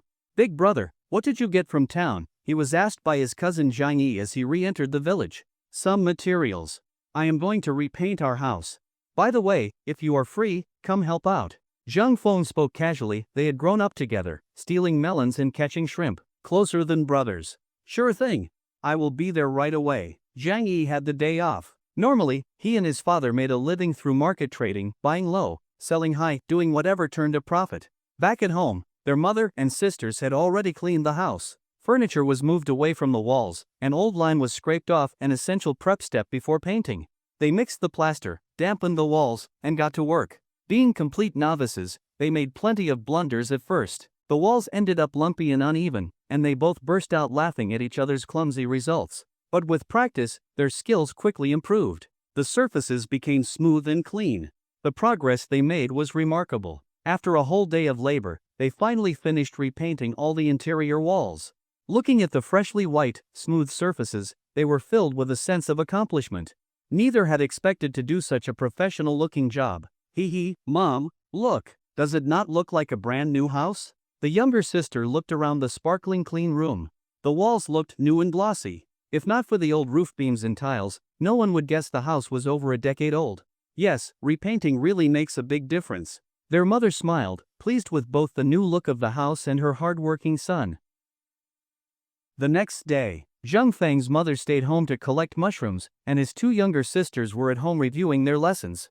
Zheng Feng, carrying a bamboo basket on his back and a large pair of shears over his shoulder, headed to the orchard. On the way, he ran into Uncle Ernio, who joked, "Hey, Zheng Feng, walking around with those big shears, why do you look like Yu Lao-san?" Zheng Feng quickly replied, "Have you ever seen a Yu Lao-san as handsome as me? Heh, you narcissist. So, you are off to prune the branches?" Uncle Ernio asked with a smile. "Yes, the branches have grown too densely. I am going to trim them a bit." Some people might wonder, what is wrong with having thick, lush branches on fruit trees? Of course, it is a problem. When the branches and leaves grow too thick, they compete with the fruit for nutrients and block sunlight. This affects photosynthesis and the accumulation of sugars in the fruit. In simpler terms, without enough sunlight, the fruit will not grow properly and will taste bland, which makes it hard to sell at a good price. After chatting for a while, they went their separate ways. Uncle Ernio continued on to release his cattle into the sinkhole, while Zheng Feng continued up the mountain. Zhangjiawan is located in the southeastern part of the Dianshan Plateau, with rolling hills and interlocking peaks, ravines and caves scattered throughout, a classic karst landscape. As the saying goes, peach trees bear in year 3, plums in year 4, and walnuts in year 11. It had been several years since farmland was retired for reforestation. The oil peaches and April plums planted on Zheng Feng's land began bearing fruit on a large scale 2 years ago. The improved varieties mature faster and produce higher quality fruit. Their orchard, though not huge, covers about 10 mu. Besides peaches and plums, it includes small plantings of pears, mandarins, walnuts, and loquats, quite a variety. Since it began producing, the orchard has brought in several thousand yuan each year, becoming an important part of the family's income. Today, Zheng Feng's task was to prune branches and thin the fruit. In the past, villagers believed the more fruit on a tree, the better. Why pick some off and waste it? So they ignored expert advice. But once harvest time came, the difference became clear. Pruning and thinning may seem like wasting fruit, and many people feel reluctant to do it, but it is actually a vital step. A fruit tree has limited nutrients. If it bears too many fruits, each one receives less nutrition and ends up small, dry, and poor in flavor. Such fruit cannot fetch a good price if it sells at all. It is like a household earning 5,000 yuan a month. Raising 4 or 5 children becomes a struggle, but with only 1 or 2, the children can be well fed and better educated. Thus, pruning and thinning is like reducing the burden on a tree. By keeping only a suitable number of fruits, each one gets enough nutrients and can grow large and tasty, fetching a better market price. As the saying goes, a fall into the pit makes you wiser. Since then, everyone remembered the importance of pruning and thinning. Snap. At the orchard, Zheng Feng raised his large shears, cutting skillfully through the branches. For each main branch, he left only the 2 or 3 strongest offshoots, the rest were removed. His strong physique made the work smooth and efficient. Though a little awkward at first, his speed increased quickly, astonishingly so. Anyone watching would have been shocked. Each tree took less than 2 minutes to prune, a speed no human farmer could match, not even the most seasoned veteran. Flap! As Zheng Feng was hard at work, a wild pheasant suddenly burst from the bushes, catching him off guard. It was too late to catch it, it had already flown off. The environment really is improving, he muttered. In the past, this area was heavily affected by rocky desertification. Wild pheasants had no habitat. But since the reforestation project, pheasants and rabbits were returning in growing numbers. In the last year or two, they were even becoming overabundant. Cluck cluck, cluck cluck. Ha! Zheng Feng tilted his head. That was definitely the sound of a pheasant, and it was very close. He had eaten wild pheasant before, and the taste was unforgettable. Picking up a few clumps of dirt, he decided to try his luck. Cluck cluck. Ha! So it's right here, he whispered. Thanks to his enhanced senses from training, Zheng Feng quickly pinpointed the bird's location. He picked up a dirt clump and crept closer. 5 meters, 4 meters, 3. The pheasant finally noticed the intruder and tried to take flight. But in that split second, Zheng Feng hurled the dirt, striking the bird's wing with pinpoint accuracy. The pheasant flapped frantically and dropped a short distance away. Ha! I can't believe that worked. Zheng Feng was thrilled. He had only intended to test his aim and reflexes but succeeded on the first try. Even the best hunters would find this difficult. Clearly, his physical condition, eyesight, and reflexes had reached an extraordinary level. Otherwise, catching a pheasant like this would be impossible. Nice, it is quite fat. Probably weighs around 1.5 kilograms. He lifted the colorful bird and weighed it in his hand, satisfied. Wild pheasants are usually small, so 1.5 kilograms was impressive. Looks like we have a fine dish for today. Perhaps due to the impact, the pheasant had died after struggling for a while, perfect for a mushroom and pheasant stew.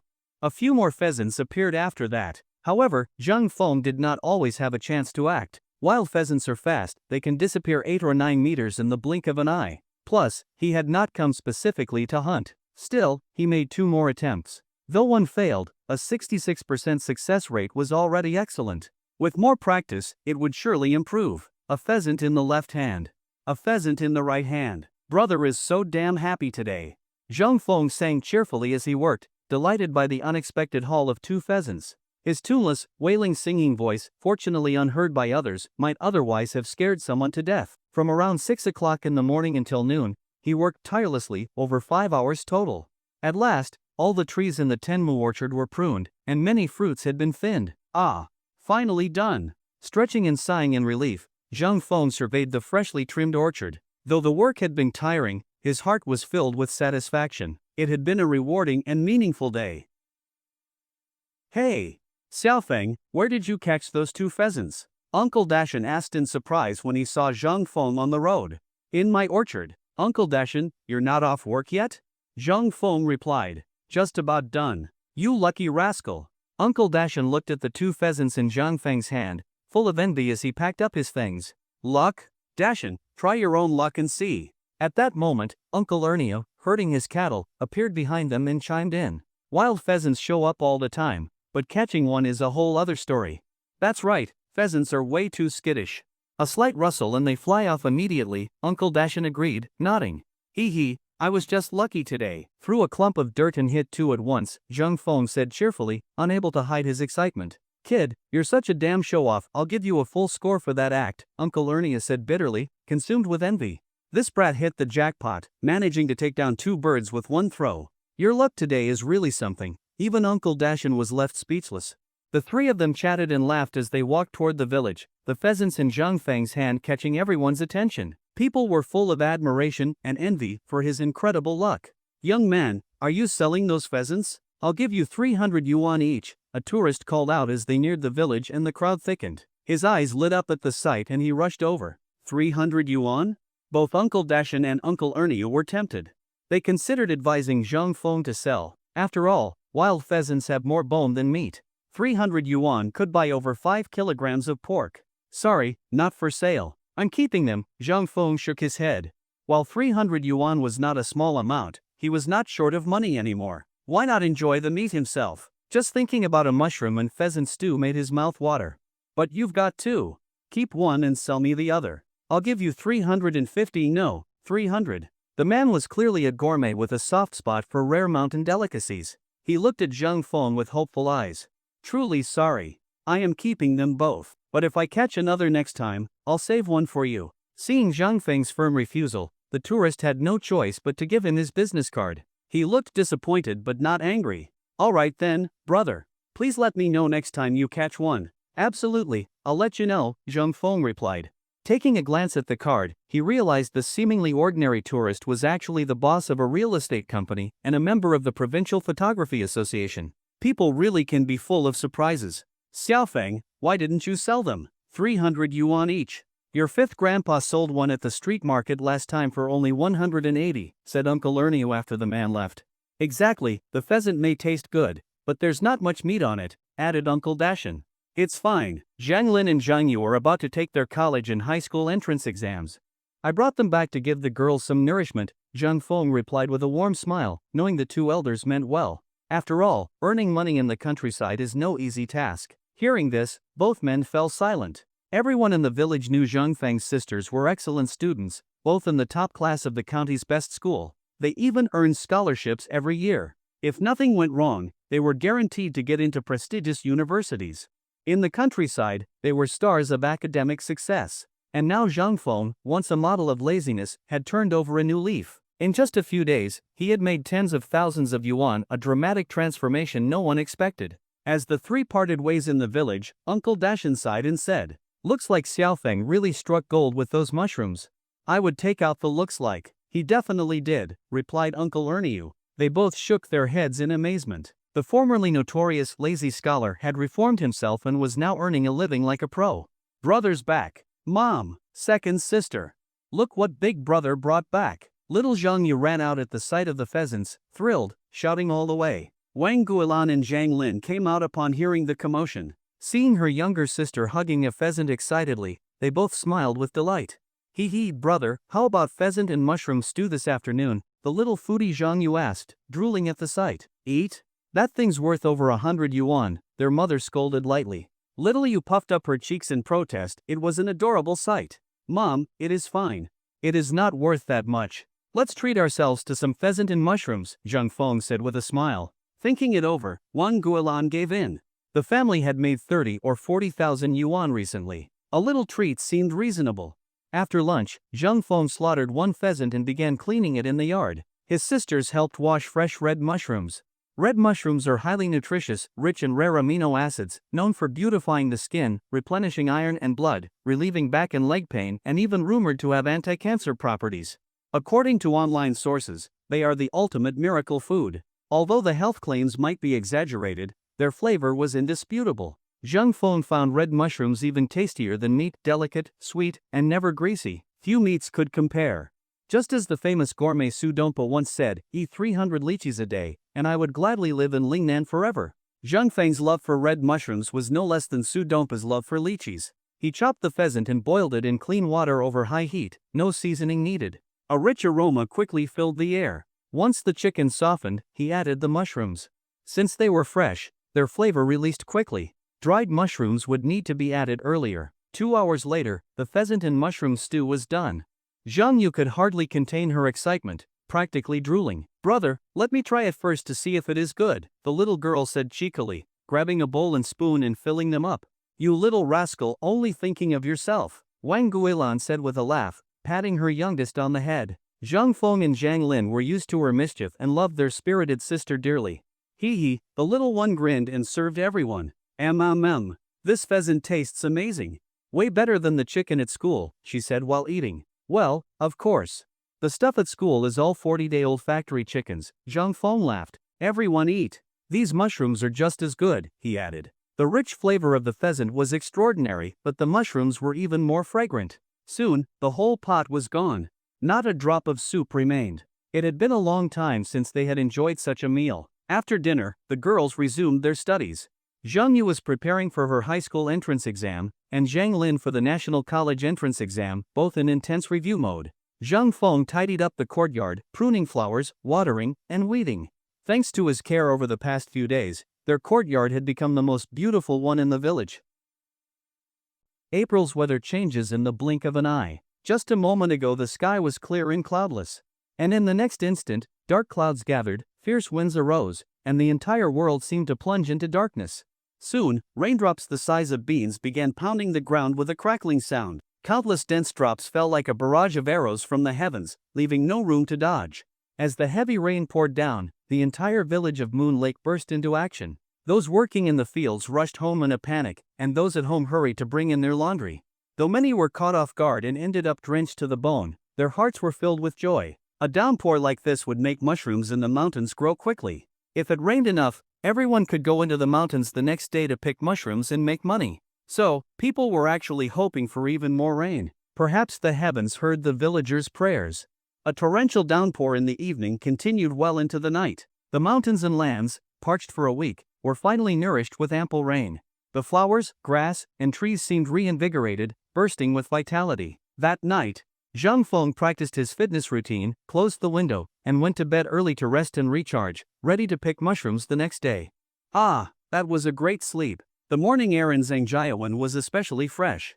Zhang Feng took a deep breath and instantly felt refreshed and clear-headed. He opened the window and looked out over the small village, now shrouded in mist. It felt like being in a fairyland, mysterious and ethereal. Though the sky was still dim, lights were already flickering throughout the village. He could faintly make out people on the road. Upon closer look, he saw that some had already strapped on baskets and were preparing to head into the mountains.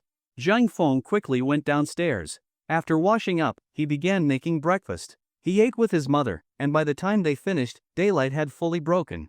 Those who had left for the mountains early were probably on their way back. Sure enough, about 15 minutes later, villagers began to return one after another, baskets full. Third great uncle, you are back so early, did you go into the mountains in the middle of the night? Zhang Feng asked in surprise, seeing the first person return. It seemed the elders of Zhangjiawan were truly diligent. Of course not, I just left earlier than the others, the old man replied, waving his hand with a smile. Here, take a look, 15 kilograms in total, 450 yuan. Third great uncle checked the scale, nodded, accepted the money, then quickly hoisted his basket and rushed back into the mountains. Antasmanthus, 10 kilograms of red mushrooms and 2.5 kilograms of boletus, 360 yuan in total. Sister Suilian, 12.5 kilograms of red mushrooms and 5 kilograms of boletus, 495 yuan altogether. You too, double-check the amounts. They're right, both women replied with smiling faces, accepting the money. Earning 300 to 400 yuan in just one morning made them very happy. It was much more profitable than farm work, and not nearly as tiring. By the way, Aunt Guilan, sister-in-law, are you still hiring people to wash mushrooms today? It seemed the two women were not planning to head back into the mountains, so they asked Zhang Feng's mother. Of course. How could just the two of us wash so many mushrooms? Wang Guilan replied with a laugh. Then she asked, so, you two are not going back in? No. Too many people in the mountains, every corner has already been combed through. There is probably nothing left to pick, they explained, shaking their heads. With their help, Wang Guilan finally breathed a sigh of relief. Right now, almost everyone in the village, young and old, was up in the mountains. It was hard to find anyone to hire. A few more helpers came later, and the cleaning process finally sped up. Second uncle, second aunt, you are back too. Before long, Zhang Feng's second uncle and his family returned from the mountains, each of the three carrying a mushroom-filled basket. We are back. There seems to be less this time, our baskets are not even full, second uncle said with a shake of his head, clearly dissatisfied. It is still a decent haul, especially considering there were more people in the mountains today. Last time, everyone had made good money, so people had been eagerly waiting for this day. Many would rather skip work or farm duties just to go mushroom hunting, it was far more lucrative. When they tallied it up, the second uncle's family had earned 680 yuan, a decent middle to upper range income. After all, nearly 3 times as many people went into the mountains this time compared to before. With the number of mushrooms in the mountains fixed, more people naturally meant smaller earnings per person. By noon, most mushroom pickers had returned. Thanks to help from the second uncle's family and Aunt Osmanthus and others, the group finally managed to finish washing over 500 kilograms of mushrooms. Mr. Nyo's workers soon came to transport them. Mushrooms from Zhangjiawan had recently taken the market by storm, demand far outstripped supply, with daily sales reaching 100 to 150 kilograms. As the mushrooms from Zhangjiawan became more famous, Many food lovers even came directly to the village to purchase them. Since supply could not meet demand, Mr. Nyo's restaurant had to implement a limited supply policy. Customers who could not get the tasty mushrooms at the restaurant came to the village instead. This not only increased villagers' incomes but also boosted tourism to the Moon Lake scenic area. Though the mother and son were exhausted and sore from the day's work, they were overjoyed by the income. Today alone, they had earned over 25,000 yuan. Including earnings from previous days, they had already made more than 80,000 yuan from selling mushrooms in just 1 week, an enormous sum for a rural household. It would take 7 or 8 years of farming to make that kind of money. Under the dim yellow light, Zhang Feng and his mother were eating dinner. "Mom, big sister does not make much working in Zhejiang. Why not ask her to come back and help?" Earlier, his mother had mentioned her back was hurting. Zhang Feng knew she must be overly tired. Squatting to wash mushrooms all morning must have triggered her old condition again. He could not bear to see his mother so worn out. His sister also worked long hours away from home, earning only 3 to 5,000 yuan a month. After rent and living expenses, there was barely anything left. So, Zhang Feng thought it was time to ask her to return and lighten their mother's load. "Sigh, your big sister has worked hard these past 2 years for the family. And we really do need more hands. I will call her later," his mother said, pausing with her chopsticks and sighing. She had always felt guilty about her eldest daughter. This time, besides needing help, she also hoped to help her settle down. At 27, the daughter was already at marriageable age. In the past, she had been held back by the family's situation. Now that things had improved, Zhang Feng's mother hoped she could finally find a good partner. The hearts of parents always hoping their children will lead better lives. Rain continued over the next 2 days. With moisture from the rain, mushrooms quickly reappeared. Every morning before dawn, villagers rustled into the mountains. Though earnings were no longer as high as the first day, they still brought in 2 to 300 yuan daily. By the end of the rainy season, each household could earn 10 to 20,000 yuan. The nearby forests had essentially become a treasure trove for the village, a veritable gold mine and a new path to prosperity. Zhang Feng, by collecting mushrooms, had earned his first 100,000 yuan. He successfully changed how others viewed him. Once known far and wide as the lazy scholar, he had now become a hard-working, down-to-earth new farmer. Ding dong! Congratulations to the host for completing the hidden task, earning the first 100,000 yuan. You have received 300 points and 1 lucky draw chance. Please check your rewards. Ding dong! The system has issued a new task, become a millionaire within 1 year. Completing the task will reward 500 points and 1 lucky draw chance. Failure to complete the task will result in a deduction of 1,000 points. God damn it! You lose points if you fail a task? With no way to alter the task once it was issued, Zhang Feng could only accept it. With the system's help, he believed completing it would not be too difficult. Zhang Feng then opened his attribute panel. Host, Zhang Feng. Strength, 21. Speed, 19. Reflexes, 18. Endurance, 18. Flexibility, 15.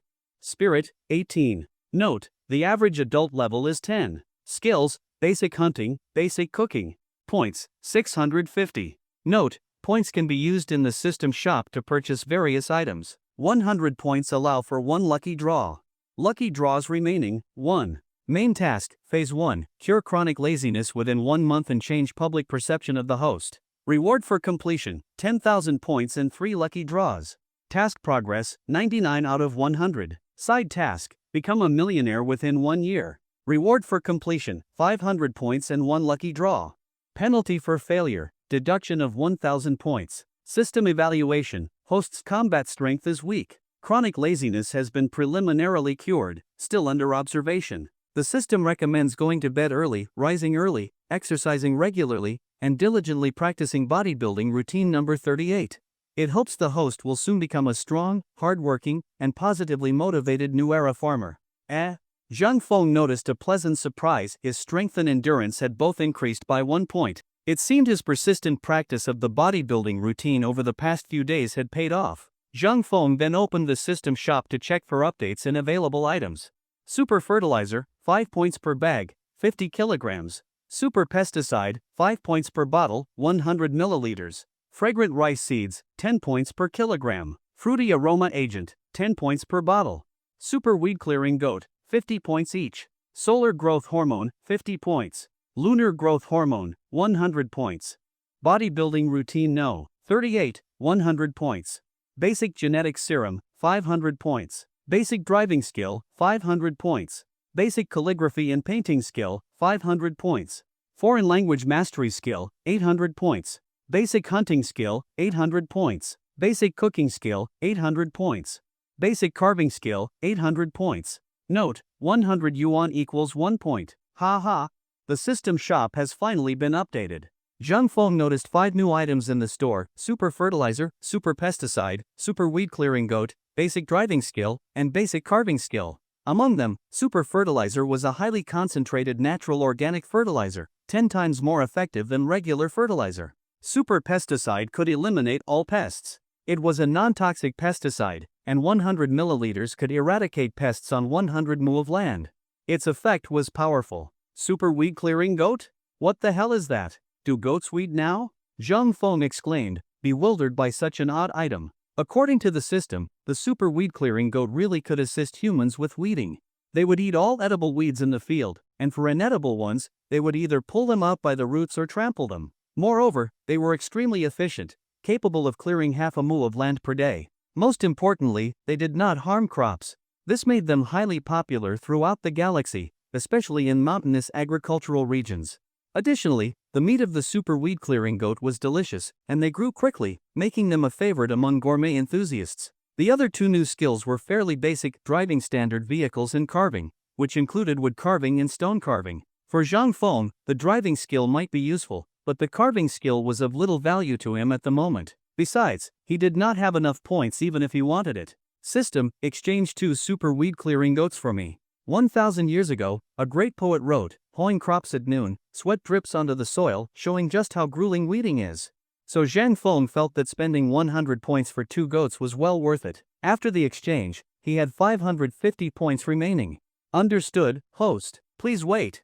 Suddenly, 2 adorable little goats appeared in the courtyard. Upon seeing them, Zhang Feng's eyes lit up. The goats were extremely cute, with short, chubby legs, resembling boar goats, except their fur was pure white. As they stepped into the unfamiliar yard, they seemed a bit timid, but the moment they saw Zhang Feng, they adorably ran over to him.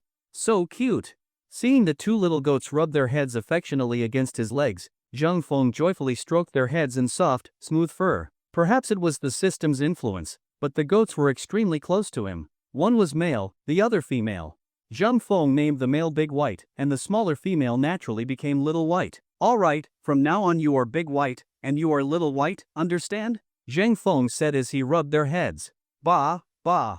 The goats seemed to understand and happily responded, rubbing their heads against him again. "Hee hee, Big White, Little White, sit." Wow, so obedient and clever. When he saw the goats really sit down, Zhang Feng was overjoyed. Truly system-made, no ordinary goats could be this intelligent. Big White, stand. Little White, lie down. Through repeated testing, Zhang Feng discovered that Big White and Little White could actually understand some simple commands. Of course, they needed accompanying gestures. If he only spoke, they would just look at him adorably, without understanding. While Zhang Feng was amusing himself with the 2 silly goats, the phone suddenly rang. "Hello? Is this Zhang Feng?" "Yes. I am Zhang Feng. Who is this?" Zhang Feng saw that it was an unfamiliar number. "I am from XXX Express Delivery. I have arrived at the village entrance." "Where exactly is your house near Moon Lake?" Zhang Feng immediately realized that the home appliances he ordered online had arrived. "There is a large cypress tree in my yard. You can see it from the village entrance." "Oh, I see it, I see it. I will be right there." The delivery man must have been in a rush. He hung up right after Zhang Feng finished speaking. "Over here. This way." 2 minutes later, the small delivery truck arrived at Zhang Feng's gate. Zhang Feng stood outside waving. "Ah, finally. Your place is really hard to find," the delivery man exclaimed. "Thanks for the trouble, brother. Here, have a cigarette and take a break. I will call 2 people to help unload." Zhang Feng handed the delivery man a cigarette. Meanwhile, some villagers resting at the village entrance followed the truck, curious to see who had ordered so many appliances. The truck was full. There was a television, a refrigerator, a washing machine, and a water dispenser. "Oh, Xiaofeng, it is your house that bought all this? Are you getting married?" Aunt Third teased upon seeing the goods. "We were wondering who got rich and bought so many appliances at once. This must have cost at least 10,000 yuan. If not 10,000, then at least 7 or 8,000, the villagers chattered. "Xiaofeng, how much did all this cost?" Uncle Ernio asked curiously. Not much, really. There was a big discount on May 15th. It was pretty cheap, only about 3 or 4,000, Zhang Feng replied with a smile. Well, that is not expensive at all. Indeed, a television that size costs 3,888 in town. Upon hearing Zhang Feng's answer, everyone agreed it was a good deal. Wow, brother, you bought all this? Hearing the commotion, Zhang Yi and Zhang Feng's second uncle and aunt came out too. Seeing the appliances, Zhang Yi was thrilled, as if his own family had bought them. Second uncle, Zhang Yi, and Uncle Ernio, could I trouble you to help move these? He, it is no trouble at all. A few other villagers joined in as well. Soon, they had moved all the appliances into the house. They even helped install and set them up. After about half an hour of busy work, everything was done. And so, the Zhang family finally said farewell to the primitive era and stepped into the new age of household electrification. Everyone finished their cigarettes and watched TV for a while before heading off, leaving only Zhang Yi, Zhang Feng's younger cousin, still hanging around. Ah, watching a brand new 55-inch TV really is satisfying, Zhang Yi said excitedly, eyes glued to the screen. Big brother, you have no idea how ancient our old TV is. It feels like it's been in use for 2 centuries. Every time we turn it on, it makes this loud static noise. I'm always afraid it might explode. Zhang Yi got more and more animated as he spoke. 2 centuries? Then it must be an antique by now, Zhang Feng asked, puzzled. That's right. We bought it in 1999. What else would you call 2 centuries? Zhang Yi replied, clearly annoyed by the old TV. Zhang Feng suddenly understood and asked, don't you have a computer? Why do you still watch TV? The computer screen is too small. Watching shows on it just is not the same. Heh, if you think it's too small, why not buy one yourself? TVs are not that expensive nowadays. I only paid 1,888 yuan for this one, not even 2,000, Zhang Feng said with a smile. Forget it. If I had to buy it myself, I would rather stick to watching shows on the computer. Zhang Yi immediately shook his head in dismay. He had worked tirelessly with his father at markets for 3 years, saving just over 10,000 yuan. There was no way he was spending 2,000 of it on a TV. Zhang Feng smiled quietly. He had already figured the boy would think that way. After watching for a while longer, Zhang Yi was called home by his mother. Zhang Feng turned off the TV and lay back in his recliner. He felt a little bored. As his gaze landed on the bare walls of the house, a thought suddenly struck him. He quickly jumped up and rushed into his room. Soon, he came out holding several sheets of rice paper along with an old brush and ink stone set. These had belonged to his grandfather, who had attended private school for 2 years before the liberation and had beautiful calligraphy skills. These items had been stored in an old box for years, until Zhang Feng began learning calligraphy in middle school, and his father brought them out again. Later, his 2 younger sisters also used them for practicing calligraphy. These tools had become a sort of heirloom, used by 3 generations of the Zhang family. Looking at the empty walls, Zhang Feng suddenly remembered his basic painting and calligraphy skill and thought, why not paint something to decorate the house? So he prepared the ink, spread out a sheet of rice paper, and got ready to paint. What should I paint? He murmured, then suddenly his eyes lit up with inspiration. With confident strokes, he used his brush to outline the body and tail of a yellow ox. Clearly having a solid image in mind, his brushwork was precise. Within 15 minutes, the main figure was completed. In no more than the time it takes to drink a cup of tea, the painting was finished. The artwork depicted a child wearing a bamboo hat, riding on a yellow ox, singing joyfully. Hearing the chirping of a cicada, the child turned his head toward the sound, spotting a black cicada perched on a willow tree. Looking at his first creation, Zhang Feng smiled with satisfaction. It seems this basic painting skill is actually quite good. Zhang Feng could not help but marvel at how incredible the system was. He had never learned painting before and had no natural talent, yet after gaining the basic skill, he could create elegant ink paintings.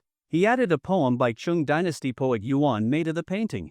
A herd boy rides a yellow ox, his song echoing through the woods. He wants to catch the singing cicada, but suddenly falls silent and stands still. Hanging such a painting at home gave off not only a rustic charm but also a delightful countryside atmosphere. Inspired, Zhang Feng created several more paintings. Most were based on the works of renowned masters. One piece was a playful imitation of the modern ink painter Huangzhou's 7 donkeys, which Zhang Feng humorously titled The Donkey of Qian. He then painted several rural-themed works, a flock of chickens, an imitation of Zhang Daqian's lotus, a kite painting inspired by the ancient poem Village Dwelling by Gao Ding, and finally, a landscape titled Boating on Moon Lake. Since these were only trial pieces, they were not particularly intricate. The 5 paintings took him just over 2 hours in total, about 30 minutes each. Even though they were not his best works, the overall quality was quite high, certainly better than what many so-called experts could produce. Wow, crazy brother, are you painting? Is this homework from your teacher? At some point, the little boy nicknamed Duckling had wandered in. Seeing the paintings on the table, he asked in amazement. No, Zhang Feng chuckled and shook his head. He had already graduated years ago. Homework? Hey, crazy brother, why does this kid look a bit like me? Duckling asked, puzzled and surprised as he looked at the herd boy in the painting. Really? Maybe you just have one of those common faces. In fact, Zhang Feng had drawn the boy based on Duckling, but he teased him instead. What does common face mean? It means your face is plain and easily recognizable. Oh, crazy brother, do you still have cucumbers at your house? The boy's thoughts jumped rapidly. Within seconds, the painting was forgotten, and his mouth watered at the thought of Zhang Feng's cucumbers. As long as there was food, nothing else mattered. They are in the backyard. Go pick them yourself. Yay, crazy brother, I am going. Hey, do not break the vines, Zhang Feng reminded him as he watched the little one dash off. Got it. The boy soon disappeared into the house. Zhang Feng used paperweights to hold down the 5 paintings on the table, then went online to search for shops selling framing supplies. Sure enough, the internet had everything. Soon, he found a highly rated store and placed an order. The items should arrive within 2 or 3 days. Since Qingshan County was too small to have a dedicated framing shop, he would have had to go to the city. But Zhang Feng was not impressed by the quality there. Besides, his basic painting skill included framing techniques, so he figured he would try it himself. Since these were just practice pieces, even if he messed up, he could simply paint more. Crazy brother, why are your cucumbers so delicious? Duckling came out carrying several large cucumbers, munching on one as he walked. Do you not know? Other people's things are always the best, Zhang Feng replied with a laugh. It really seems that way. One time Demao and I snuck up to the top of East Mountain and stole cucumbers. They tasted amazing. You little rascal, that land on East Mountain belongs to old lady San. You even dared steal her cucumbers? If she caught you, she would tell your father, and you would get a proper beating. Oh no, crazy brother, please do not tell her. Duckling was clearly familiar with old lady San's reputation and immediately panicked. She was known as the fiercest woman in the village, extremely petty. If any child stole from her, she would come knocking on their door. Because of this, she was not well liked. Zhang Feng had also been mischievous as a child and knew how mean she was. He and Zhang Yi used to steal corn from her fields when they were herding cattle, then secretly roast it on the mountain. At first, they were lucky and never got caught. But, as the saying goes, if you walk by the river long enough, your shoes will get wet. One foggy day, they slipped into her cornfield and had just picked one ear of corn when Zhang Yi was caught by old lady San. She dragged them straight to their homes. Their father and second uncle had to apologize profusely and even paid 10 yuan in compensation before the old woman would let it go. In the end, both Zhang Feng and Zhang Yi were given a severe beating, and from that day on, they never dared steal from her again. Little duck, where the hell did you run off to? Oh no, my dad is calling me. As soon as the little guy heard his father's voice, he immediately ran out. Dad, I am here. You little bastard, where is the ox you were tending? Go find it, now. The moment Uncle Ernie saw Little Duck, he flew into a rage. This mischievous brat never paid attention while herding cattle. He had no idea where the ox had gone. Oh no, where is my ox? Wasn't it just on the riverbank? The little one looked around and found the ox had indeed vanished. You monkey, are you not going to look for it right now? Uncle Ernie angrily yanked on his ear. Ah, Dad, stop pulling, I will go right now. The child pulled free from his father's grip and immediately ran toward the riverbank. Hee, Uncle Ernie was scolding Little Duck again? Zhang Feng walked out, finding the pair rather amusing. This brat runs off while herding cattle. If I do not give him a good scolding, he will never remember anything, Uncle Ernie said with a helpless smile. Hee, did you not used to be like this when you were little, too? Zhang Feng grinned, remembering how back in the day, Uncle Ernie, and Zhang Yi would always leave the cattle on the mountain and run off to play climbing trees to find bird nests or peeing on dung beetles. They would only start looking for the oxen at dusk. And you are calling me out? You were the wildest one of all. Uncle Ernie glared at him. Even though their family ranks were different, they were close in age and had grown up playing together. They knew everything about each other. Uncle Ernie had just married early, tying the knot at 20. Now Little Duck was old enough to tend cattle. Zhang Feng laughed awkwardly, then asked, by the way, if the ox is missing, why are you not looking for it? What for? It has already come back on its own. Uncle Ernie took a drag from his cigarette and replied nonchalantly. Watching little duck anxiously search for the ox, drenched in sweat, Zhang Feng almost wanted to ask, "Are you serious? Is this really your biological son? What kind of father does that?" Seeing Zhang Feng's odd expression, Uncle Ernie smiled knowingly and said, "This monkey forgets everything. If he does not suffer a little, how will he learn?" Zhang Feng could only smile and shake his head. Rural children were too wild. Their parents were always busy making ends meet and had little education, so parenting was simple and rough. If a child misbehaved, they would get beaten. People believed in the saying, "Spare the rod, spoil the child," and strict teachers produce outstanding students. Time passed quickly. Before long, it was dusk, and Zhang Feng's mother had returned from the market. "Ha! Xiaofeng, did you buy all this?" As soon as Wang Guilan stepped into the house and saw the brand new television and refrigerator, she was so surprised she thought she had entered the wrong home. "Yes, there were discounts online a few days ago. I saw the prices were good, so I bought them." "Good prices? How much did you spend?" Wang Guilan put her things down and asked immediately, concerned. "This TV cost 1,888 yuan, the refrigerator 1,200, the washing machine 600, and the water dispenser 150. Altogether, I spent less than 4,000 yuan, Zhang Feng explained quickly, knowing his mother would worry he had spent too much. "That really is a good deal." Upon hearing this, Zhang Feng's mother was relieved. She had not expected the prices to be better than those in the county, and they were all brand-name products with reliable quality. "Oh, right, Xiaofeng. Your eldest sister called earlier. She said she would arrive at the bus station around 8. Go pick her up." Wang Guilan remembered her eldest daughter and reminded Zhang Feng. "All right. I will go soon." Zhang Feng had not seen his sister in 3 years. Hearing she would arrive tonight, he was overjoyed. Since it was Friday, and knowing their big sister was coming home, his 2 younger sisters were also preparing to come back to see her. Overjoyed by the news, Zhang Feng decided to cook a hearty meal for everyone. He grabbed a bucket and headed to the backyard to catch some swamp eels. After sprinkling some bait, he stood by the ditch with a net, ready for action. Why are there so many fish? Soon, Zhang Feng noticed a large number of small fish in the water. He quickly realized that the ditch connected to Moon Lake, and these fish had probably swum in from there. He had no time to think about it. Spotting a few large swamp eels, he made a decisive move. With one sweep of the net, he caught 5 or 6. Attracted by the solar growth hormone, the swamp eels, fish, and shrimp came rushing toward the bait like moths to a flame, throwing themselves into danger for food. Just like the saying, "Humans die for wealth, birds die for food." These mindless creatures could not escape the fate of hunger, like all animals. After catching over half a kilogram of swamp eels, Zhang Feng stopped. He noticed a carp in the ditch and thought it would be good for braised fish that evening. He scooped up a few more with the net. The fish were not large, the biggest about half a kilogram, the rest only about the size of 2 fingers. He planned to cook the large carp as braised fish. The smaller fish and shrimp would be deep-fried into a crispy snack. His younger sister Zhang Yu, a little foodie, would surely love it. Having prepared the meat dishes, Zhang Feng went to the garden in the backyard and picked several vegetables, along with green onions and garlic. Because too much meat could be overwhelming, he decided to prepare a few vegetarian dishes, a cucumber salad, stir-fried bok choy, and lettuce with sauce. Thanks to his recent care, the vegetables were not only vibrant and lush but also incredibly flavorful. After tasting them, his younger sisters often asked him to send vegetables, which their dorm mates would devour immediately. Zhang Feng's homegrown vegetables had already become famous in their school circle. Time flew, and before long it was 6:30.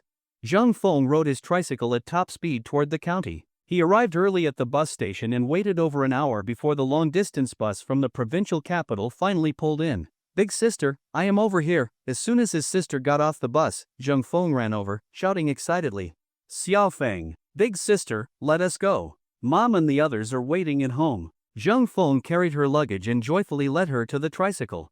Zhang Qin was so excited that she wished she could grow wings and fly home immediately. She had not returned in 3 years. As the saying goes, the closer to home, the more anxious one becomes. She was eager to see her mother and sisters. "Xiaofeng, how is Mom?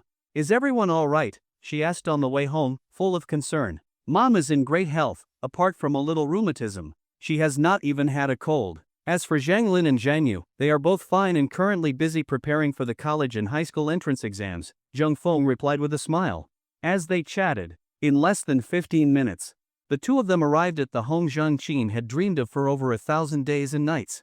Hearing the sound of the vehicle, their mother and sisters came running out. "Mom, I am home. My dear girl, you are finally back. You are back. At the sight of her mother, Zhang Qin ran forward and embraced her. The longing of over 3 years burst forth at once.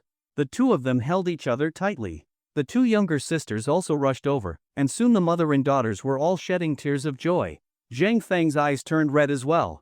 At that moment, he became even more determined to give his family a better, happier life.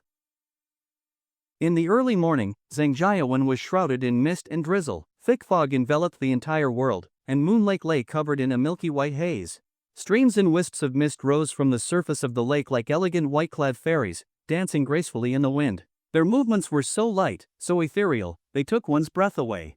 Zhang Chen opened the window and gazed out at this fairy tale world. The swirling mist made it feel like he was in a celestial realm, an illusion of floating upward, as if riding the wind and ascending to the immortal world. Such beauty felt like a dream, a surreal movie scene, yet it was real, vividly present, and profoundly intoxicating. The eastern sky grew brighter by the minute. Even the thickest fog could not withstand the power of sunlight. A red sun slowly emerged from behind the mountain ridge, half hidden, like a shy beauty behind a peeped, delicate, radiant, and captivating. The red sun rose in the east, casting its mighty brilliance across the land. No matter how dense the fog, it could not resist the power of nature. A strong wind blew through, scattering the mist that cloaked the mountains. In less than the time it takes to drink a cup of tea, it was gone, carried away on the wind, as if returning to the heavens. The blazing morning sun began to shine freely upon the earth. The still waters of Moon Lake were instantly dyed red, like a brilliant ruby embedded in the earth, emitting a dazzling glow. Even the reeds along the lakeshore turned golden in its light. Ah, how beautiful! Upon opening the door and seeing the gorgeous morning glow in the east, even Zhang Lin, who was usually calm and composed, could not help but cry out in awe. Nature's beauty was truly breathtaking. Brother, look at the morning clouds in the sky, they are so beautiful. Her finger pointed upward at the clouds, which had formed the shape of a soaring phoenix with outstretched wings. The graceful body, the majestic wings, and the elegant, flowing tail were lifelike, so real it seemed the phoenix might truly be there. It was a miracle of nature, perhaps a divine painting by heaven itself, drawn with wind as a brush and sunlight as paint, a magnificent masterpiece, a sublime spectacle carved by the heavens. Click, click, click, click. Seeing such a beautiful phoenix in the sky, how could Zhang Feng stay still? He grabbed his phone and began snapping pictures rapidly, as if trying to capture the phoenix and lock it inside his photo album. Ah, I want to take pictures too. Zhang Lin, who had been too focused on admiring the sky, suddenly realized she had not captured it. She rushed inside, grabbed her phone, and began photographing the sky non-stop. Zhang Feng did not know that this breathtaking phenomenon had already stunned the entire village. Many visitors from the city, out for their morning exercise, raised their phones and cameras to capture the scene. A few professional photographers even managed to catch the phoenix in their lenses. People rushed to post their images of the phoenix-shaped morning clouds on social media. Within moments, the dazzling beauty of this scene had gone viral, causing a stir among followers. The images were shared rapidly, spreading across the internet. Several major news portals reposted them, igniting widespread attention. Unfortunately, beauty is fleeting. Within a minute or two, the blazing phoenix dispersed with the wind, as if it had taken flight and vanished into the sky. Sigh, what a pity, Zhang Lin sighed with regret. Second sister, what are you doing? Their younger sister mumbled, groggily rising from bed. Seeing both her brother and sister holding phones, she asked in confusion. Hee, the morning sky was stunning. Look, this is what I just took. Ah, let me see, wow. It is so beautiful. Is that really a phoenix? The youngest sister was completely stunned by the image, unable to distinguish whether the phoenix was real or not. It was simply too vivid and lifelike. Could it be a special effect from some television drama? Zhang Yu exclaimed in disbelief. Zhang Feng and Zhang Lin both laughed. Second sister, why did you not wake me up? I missed such a beautiful scene. I am going to repost this. I will say I took it myself. The youngest sister first grumbled, then grabbed Zhang Lin's phone and ran toward the computer. Wait for me, Zhang Lin followed closely behind.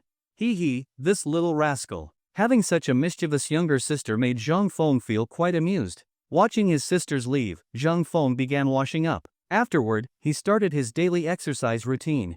The universal bodybuilding technique truly lived up to its extraterrestrial origins. After just 10 days of practice, Zhang Feng could already feel changes in his body. Not only had his strength and speed improved, but his vitality seemed to have increased as well. It was indeed a miraculous cultivation method. Once he finished exercising, Zhang Feng watered the flower beds in the courtyard. Nourished by the solar growth hormone, the once plain wildflowers had transformed into stunning swans.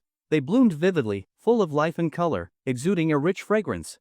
As the breeze blew gently, the entire courtyard was immersed in the scent of flowers. Xiaofeng, did you plant all these flowers? At some point, his eldest sister had come outside and stood behind him. Yes, I picked them from Feng Mountain. Zhang Feng smiled. Every time he looked at the garden in full bloom, his heart filled with pride. They are really beautiful. Zheng Qin inhaled deeply, savoring the faint floral aroma, her face glowing with enjoyment. After watering the flowers, Zhang Feng eagerly began photographing them. He captured blooming golden chrysanthemums, elegant wild lilies, fiery coxcombs, and even unremarkable clovers, all added to his photo collection. When he finished, he immediately uploaded the photos to his social media and chat groups. The stunning images caused a stir among the silent observers. Everyone was awestruck. Damn, is that really a phoenix? It is unbelievably beautiful. No way, is that phoenix real? Please, it is obviously fake, probably photoshopped. Agreed. Looks like a special effect from some drama. Are you blind? Check the timestamp. These were taken today. Yes, these photos look completely natural, no sign of editing. If this is real, I will eat shit live on stream. Yes. If that is real, I will chop off my balls. Hee hee, what is the point of arguing? Let Crazy explain. He took the photos. Exactly. Crazy, come out and explain, is that phoenix real? Crazy, the party is calling you. Crazy, the organization needs you. Crazy, the motherland needs you. Everyone began tagging Zhang Feng. Ahem, ahem, ahem. Who would have thought I would one day be summoned by the party, by the organization, by the motherland? Zhang Feng finally emerged after being relentlessly called upon. I swear to the heavens, the photos are real. They were taken just this morning. A lot of people saw it and took pictures too. Just search online, you will find it quickly. Really? Let us search right now. Within moments, the chat group went silent. Everyone had gone to search. Soon after, similar photos began to surface, shocking everyone. No one had expected to witness such a fantastical sight. They could only marvel at Zhang Feng's dumb luck to encounter such a once-in-a-lifetime miracle. Very soon, everyone found the photos of the phoenix spreading its wings. They were awe-inspiring. Nature's craftsmanship had created a masterpiece of such beauty that people were overwhelmed, exclaiming in wonder at the marvel of the world. The phoenix was so beautiful that words could not describe it. Only those who had witnessed it could truly understand its grandeur, its unparalleled elegance. Ah, I feel like I have gone back to kindergarten. I cannot even describe its beauty. Did I get a fake degree in Chinese language and literature? One university classmate joked in the group chat. Sigh, same here. I suddenly realized how poor my vocabulary is. What now? Should I go do a postdoc? Another friend pursuing a doctorate commented helplessly. Ha ha. While everyone is still admiring the phoenix miracle, is it just me or does the garden in Crazy's yard look pretty amazing too? Yes, Crazy's garden is really stunning. My favorite is that golden chrysanthemum. Come on, man, that's some heavy taste. I am a gentleman, I prefer the noble orchids. Too lewd up there. I think the prettiest are the wild lilies. Get out of here. How am I lewd? And someone who likes lilies dares to call me that? Heh, maybe you are right. I am indeed the legendary king of lewd. Damn it, stop derailing the topic. Are we not supposed to be discussing Crazy's photos? Crazy, is that really your yard in the pictures? It is unbelievably beautiful. Yes, living in such a picturesque countryside home is truly enviable. Black tiles, green bricks, the scent of wildflowers in the air, shaded by lush trees and surrounded by clear mountains and water, absolutely stunning. Though the dazzling lights of the city had their appeal, they also came with enormous pressure. Seeing Zhang Feng's leisurely countryside life made everyone long for that peace. They could not help but envy it. Crazy, how about we come visit your place this weekend? Old friends from high school, Monkey, Chubby, and a few others, could not help but privately message Zhang Feng. They were deeply attracted by the beauty of the place. If it were not for work, they would have already set off on a spontaneous trip. No problem. Just count how many of you are coming and let me know. I will get the place and meals ready. Zhang Feng was also happy to have guests. Ah, great. I will let you know once we finalize the count. See you this weekend. See you on the weekend. At the same time, Zhang Feng also uploaded food photos he had taken over the past few days: stir-fried swamp eel, braised carp, wild chicken stewed with mushrooms, and a rich red mushroom soup. The dishes, with their vibrant color, enticing aroma, and mouth-watering presentation, made everyone drool and attracted countless food lovers. Crazy, how are we supposed to keep living our lives? Exactly, crazy. Posting beautiful scenery and delicious food, are you trying to drive us to commit crimes? Damn you, crazy. What if I do not want to work anymore? Screw it. Let us all go to his house this weekend and eat him out of house and home. Let us see how smug he is then. Great idea up there. Whoever wants to go, register with me. Do not disturb if you are not serious. I will count the number for crazy so he can prepare. Monkey, count me in. Senior brother, add me too. I am free this weekend. Sigh, I am in S City. Will you reimburse the plane ticket? Crazy, I am in New York. Can you reimburse mine? Crazy, I am in London. Can you reimburse mine? Damn it, you people are too close. I am on Mars. Can you reimburse my spaceship ticket? I have prepared super teleportation talismans. Whoever wants to come, just teleport here yourselves. Seeing these jokers, Zhang Feng laughed and replied. The high school class chat group grew livelier by the minute. Although everyone wanted to come, many were working in other provinces, making a weekend trip unrealistic. In the end, only 5 or 6 classmates working nearby finalized their plans to visit Zhangjiawan and enjoy a feast. After chatting for a while, Zhang Feng went offline to start preparing lunch. Since his elder sister had just returned, and his 2 younger sisters were also at home, Zhang Feng decided to slaughter a wild chicken to make wild chicken stewed with mushrooms for lunch. Brother, are you home? I am. What is up? You are not doing business today? Zhang Feng was in the middle of slaughtering the chicken when he turned and asked. It is the off-season. There is not much business, so I did not go.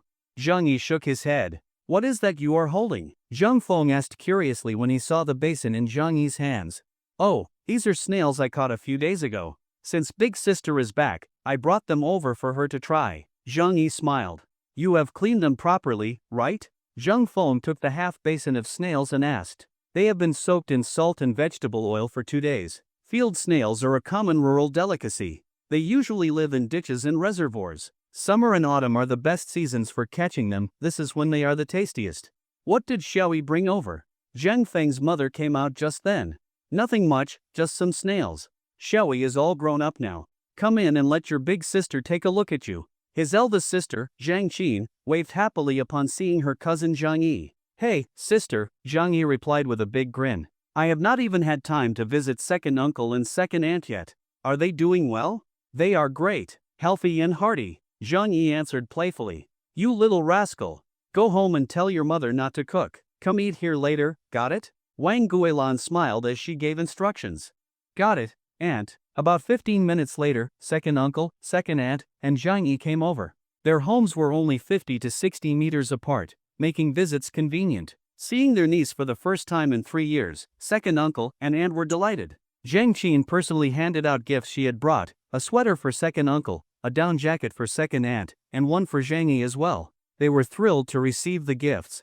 The house was full of laughter as they chatted about life. Meanwhile, Zhang Feng, as the head chef, retreated into the kitchen to start cooking. The main dishes for lunch were wild chicken stewed with mushrooms, spicy beef, dry-fried swamp eel, stir-fried snails, and green pepper with ham.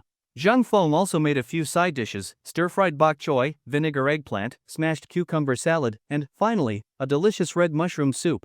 The beef and ham had just been brought over by second uncle and aunt.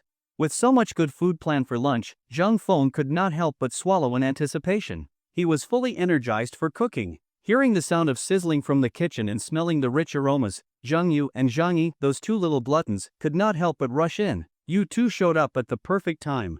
Xiaoyi, start the fire. Xiaoye, help me chop the ginger and scallions. As soon as they entered, Zhang Feng put them to work. Ah, brother, we come in and immediately become your assistants? What are you complaining about? Am I not cooking this for you to eat? Well, that is true. The girl pouted, then reluctantly started chopping vegetables. You are chopping too slowly. Move aside, let me do it. Seeing his sister's lazy pace, Zhang Feng pushed her aside. Instantly, his knife flew like a phantom. Within seconds, the ingredients were ready. Zhang Yu and Zhang Yi were dumbfounded, stunned by Zhang Feng's knife skills.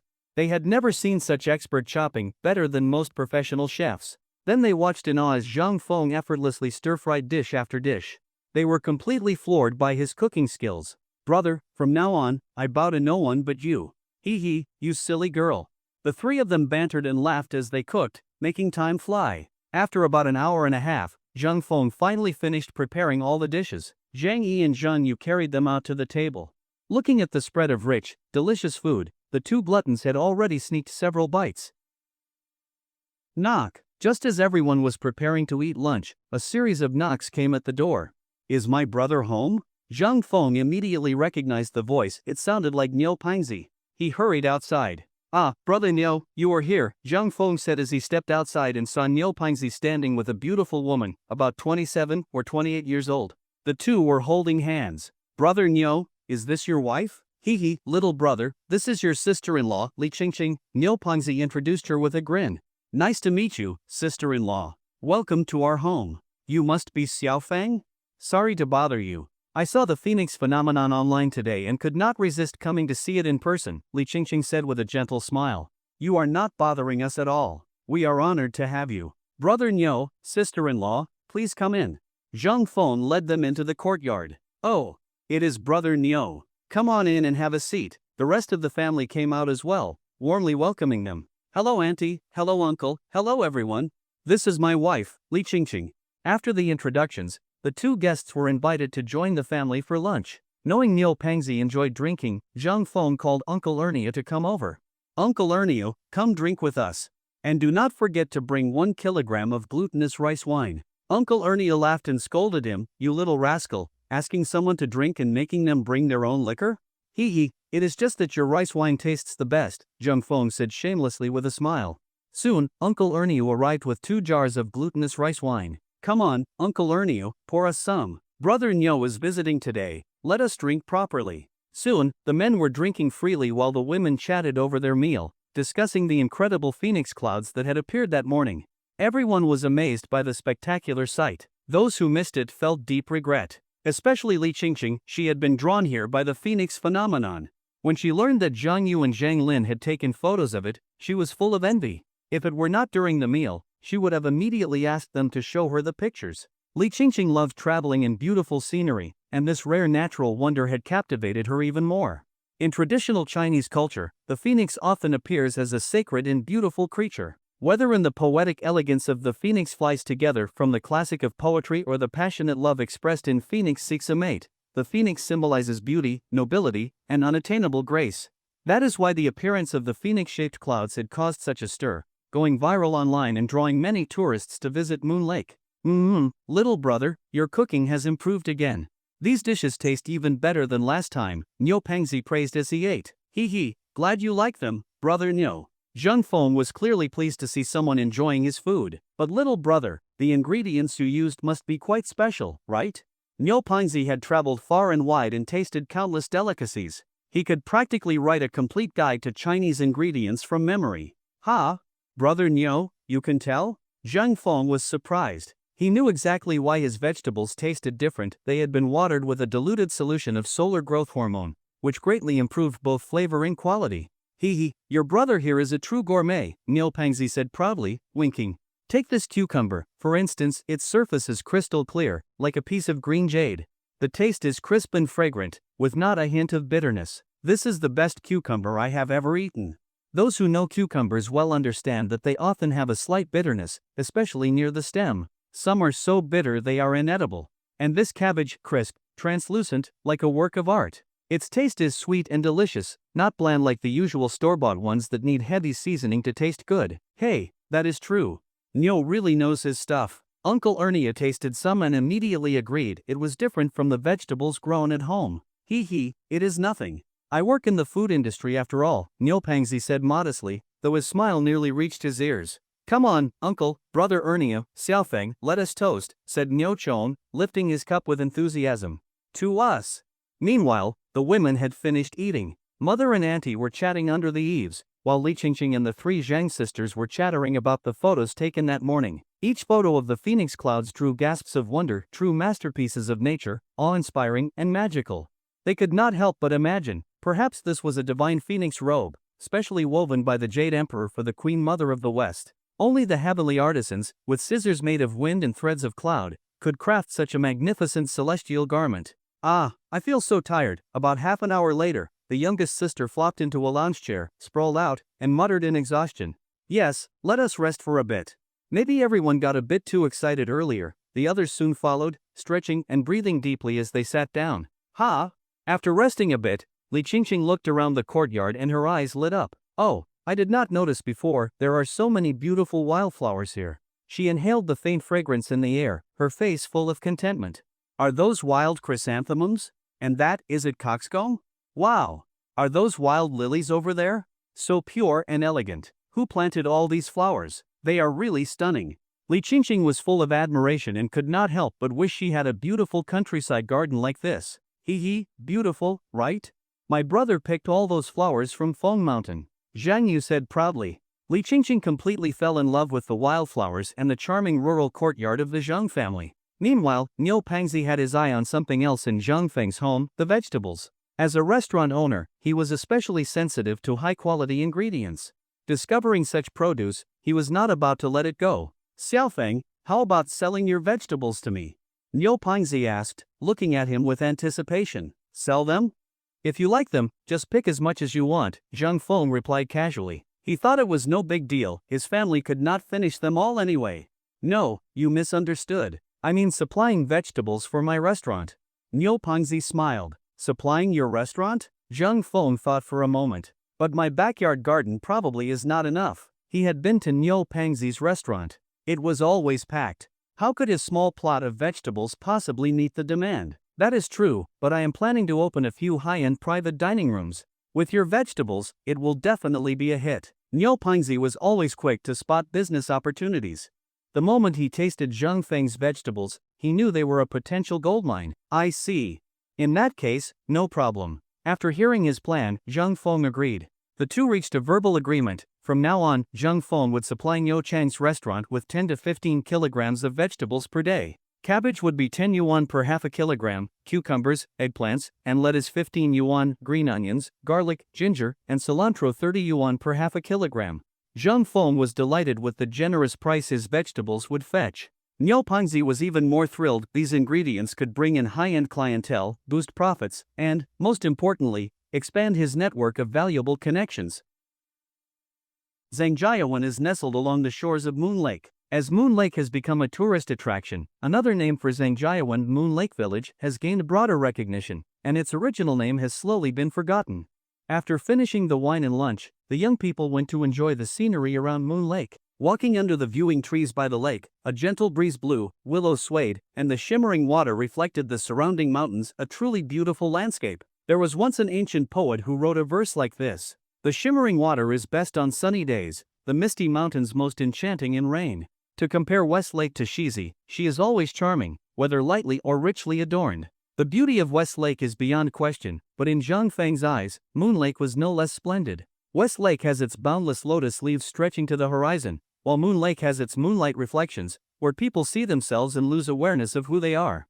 If West Lake is like a dazzling celebrity, then Moon Lake is like an elegant and demure beauty awaiting discovery, each with their own charm, each uniquely captivating. Ah! Beautiful Moon Lake! Beautiful mountains, beautiful waters, beautiful wind, beautiful rain. I truly love you, love your natural freshness. Ha ha! What do you think, dear wife? Seeing such beautiful scenery, your husband suddenly became inspired and composed a poem. Please, everyone, critique it, Niu Pangzi, slightly drunk, said with a laugh. Ugh, you idiot. Always making a fool of yourself, Li Qingqing glared at Niu Zhong, then looked around at everyone, clearly embarrassed by her husband's antics. He. Brother Niu's poem is hilarious, the youngest girl could not help laughing out loud.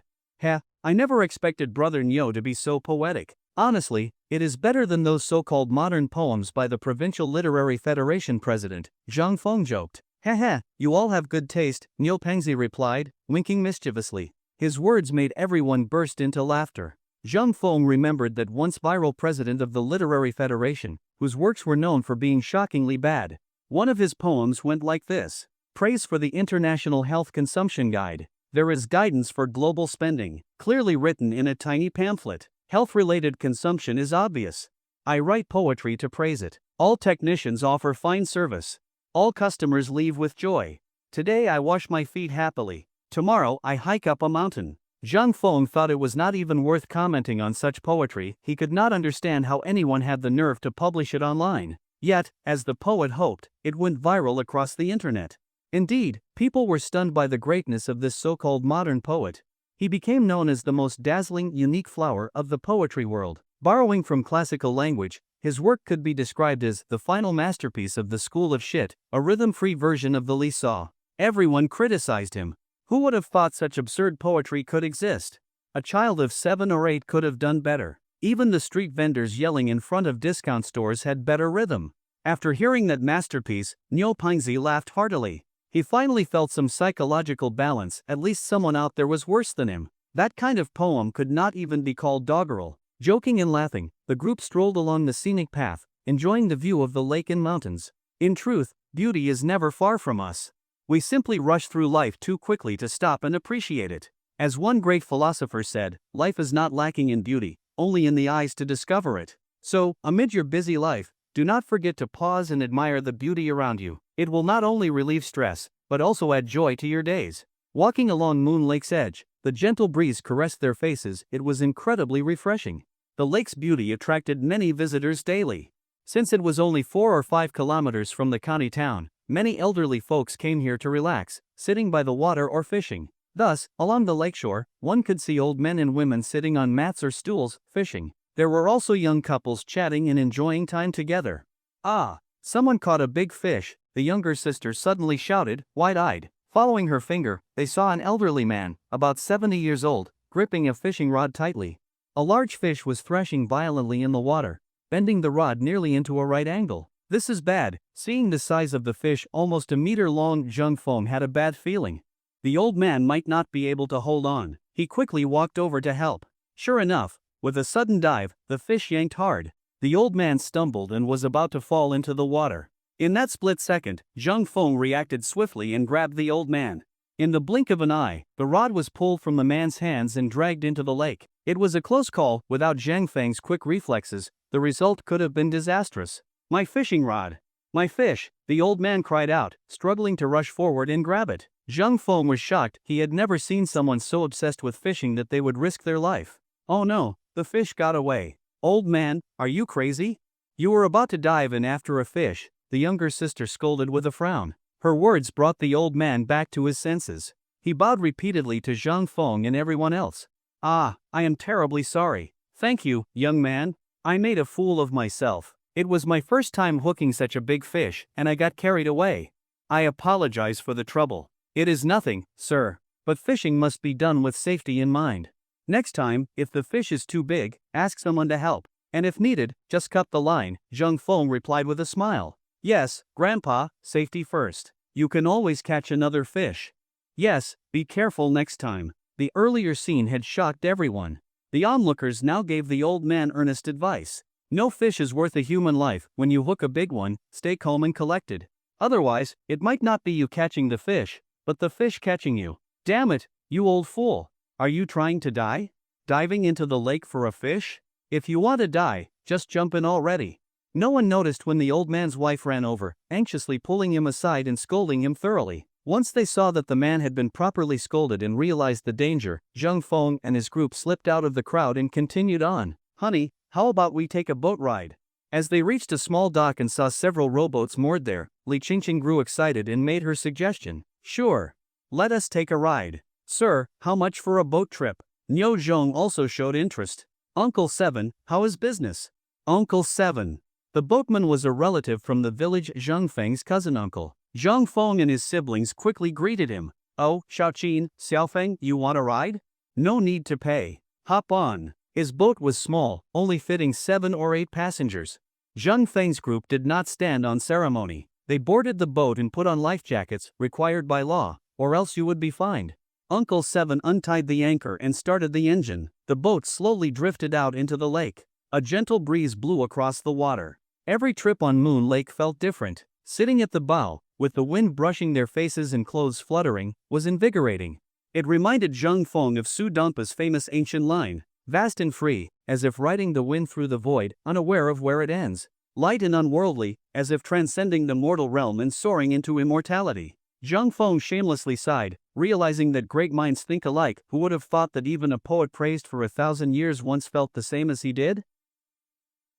Mist enveloped Zhangjiawen in the early morning. Just as the sky began to brighten, Zheng Feng, his mother, and elder sister were already busy in the backyard, harvesting various vegetables to sell to Niu Pangzi's restaurant. Because Zhang Feng had secretly used solar growth hormone, the vegetables matured more than 10 days earlier than usual. They looked fresh and tender, and their flavor was far superior to ordinary vegetables, carrying a subtle, indescribable fragrance. Looking at the jade-green cabbages, the ruby-red, glossy tomatoes, and the brightly colored peppers that resembled handicrafts, Zhang Feng felt deeply satisfied. He had not expected the vegetables from his own yard to look this good. He was certain they would be well received on the market. He never imagined the effects of the solar growth hormone would be so drastic. These ordinary vegetables had been completely transformed, not only beautiful in appearance but also uniquely delicious. Very soon, in less than half an hour, the three of them had harvested all the vegetables for the day. After a quick cleaning of the soil, they packed them into plastic crates, waiting for Niu Zhong to pick them up. "Brother Niu was here, come in and have some water." "Oh, you have already harvested everything?" Niu Pangzi entered with his purchaser, Xiao Wang, and smiled broadly when he saw 2 crates of exceptionally good-looking vegetables in the courtyard. "You came just in time, Brother Niu. We just finished harvesting. And here you are, ha," Zhang Feng said with a grin. "Ha ha, as the saying goes, better to be lucky than early, right?" Niu Pangzi laughed heartily. Vegetables this good, he had never seen anything like them. Their quality far surpassed even those so-called organic and pesticide-free vegetables. With these vegetables, his restaurant would surely break through its current bottleneck and achieve even better performance. He was confident his restaurant would outpace all competitors in Qingshan County, standing out from the crowd with no rivals in sight. "Xiao Wang, hurry and weigh these vegetables and load them up." Niu Zhong was so eager that he looked as if the vegetables might fly away if he did not get them onto the truck. "On it, boss." Purchaser Xiao Wang came here daily to collect mushrooms, so he was very familiar with the process. He immediately began moving the crates to the scale. Cabbage, 15 kilograms. Cucumbers, lettuce, etc., 7.5 kilograms. Ginger, scallions, coriander, 2.5 kilograms. According to the prices agreed on yesterday, cabbage was 10 yuan per half a kilogram, cucumbers and lettuce were 15 yuan per half a kilogram, and herbs like scallions and coriander fetched as much as 30 yuan per half a kilogram. These prices were 3 to 5 times the market rate. With such high prices for his vegetables, Zhang Feng was understandably pleased. Both parties were happy, a true win-win. After calculations, just 25 kilograms of vegetables sold for 675 yuan.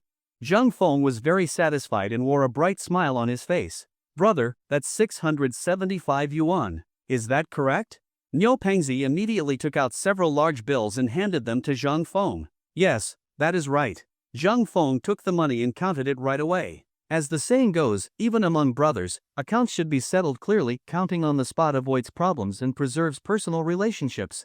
"Alright then, brother, I will head out now." Now that the vegetables were in hand, Niu Pangzi could not wait to get back and test the market response. This was crucial for the future of his restaurant, and he dared not take it lightly.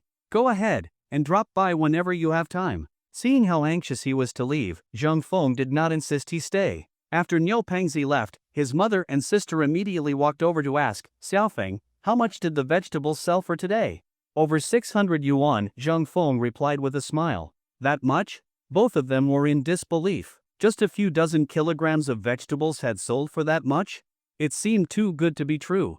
Unless the vegetables were made of gold, how could they sell for such a price? And this was just one day's income. If it continued like this, they could make 10 to 20,000 yuan a month. No wonder they were shocked. He, it is not really that much. Our vegetables taste a lot better than regular ones, so naturally they fetch a higher price, Zhang Feng explained, seeing their astonished faces. "How much are our vegetables priced at?" they both asked in unison. When they heard from Zhang Feng that cabbage was 10 yuan per half a kilogram, other vegetables 15, and even scallions sold for 30, their jaws dropped in disbelief. They were completely stunned. They were not inexperienced youths. Both had been farmers for many years and knew exactly what vegetables cost in the market. Even during peak prices, cabbage would only sell for 2 to 3 yuan per half a kilogram. The most expensive herb, coriander, had never exceeded 15. What Zhang Feng had sold today was indeed a sky-high price. "Sis, you know how expensive green vegetables are in supermarkets. Our vegetables are even better, so why shouldn't they be worth more?" Zhang Feng gently explained. "That is true. Our vegetables are definitely more delicious," his sister slowly nodded, finally coming to terms with it. His mother also quickly accepted it, recalling the high price of their mushrooms. "Mom, take this money to help cover household expenses." "I do not want it." Save it for yourself, you will need it when you start a family, his mother firmly refused, waving her hand. Mom, you grew these vegetables. If not you, then who else should get the money? Besides, I have already earned a lot from buying mushrooms, so just use this to help with household costs. After much persuasion, Wang Guilan finally accepted the money. Thinking about how much her son had earned recently, over 150,000 in just half a month, this few hundred yuan was really nothing. Baba, just then, Dabai and Xiaobai, two little goats grazing in the backyard, suddenly bleated and ran over. Oh, Dabai and Xiaobai are here. You two are the true heroes today, those weeds in the vegetable patch were all eaten by you. Later, big sister will give you some cucumbers. Seeing the two adorable goats, his sister squatted down and gently stroked their heads. Yes, our Dabai and Xiaobai are so obedient, they deserve a good reward. Their mother picked two fresh, green cucumbers to feed them. Thanks to their recent outstanding behavior, the two goats had gradually been accepted and loved by the family. Because of their cuteness and intelligence, they had become the household pets, favorites of everyone. Xiaofeng, I saw that the orchard has overgrown with weeds again. Later, take Dabai and Xiaobai over there to help clear them out. And be careful, do not lose them. His mother especially reminded him, showing how much the family valued these two adorably dumb creatures. Do not worry, Mom.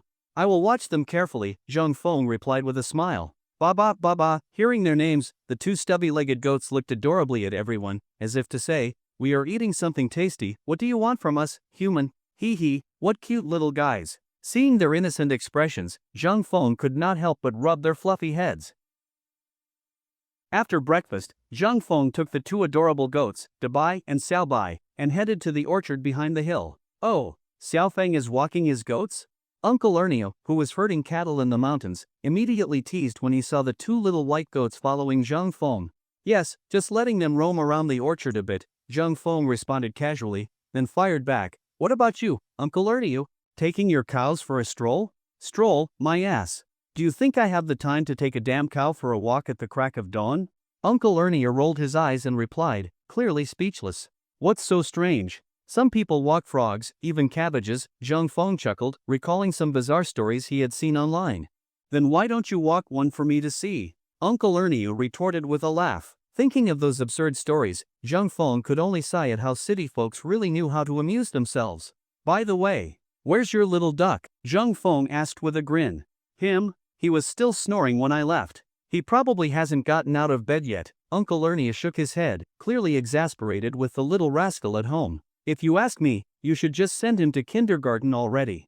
Otherwise, your wife has to work, you have to farm, who has time to watch over him? Zhang Feng knew exactly how difficult little duck was to manage and gave his suggestion. Kindergarten costs over 3,000 yuan per term.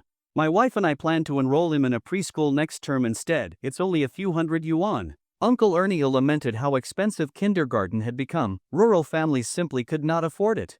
After discussing little duck's education for a while, Zhang Feng continued toward the orchard with his two super weed-clearing goats. The Zhang family's orchard covers about 10 mu. Most of the trees are peach and plum, with some scattered citrus, pears, and loquats, common fruits in the southwestern region. Soon, Zhang Feng and the two adorable goats reached their destination.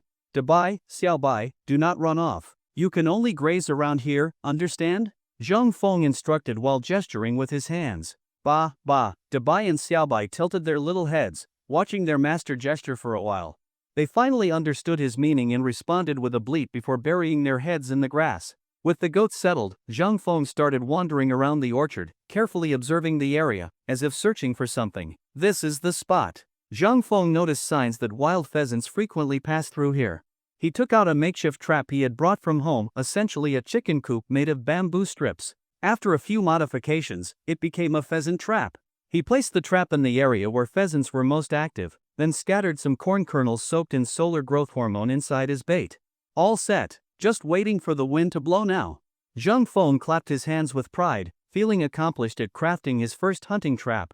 After setting the trap, he glanced at the goats again and saw them still contentedly munching away on the grass. So, he left them alone and began spraying the orchard trees with a special fruit growth enhancer. The fruit trees had already borne thumb-sized fruits, the ideal stage to apply the fruit fragrance solution. With this treatment, the fruits would grow larger and better, fetching a higher price. Zhang Feng filled his sprayer with water from the pond, added a few drops of the solution, and began treating the peach trees.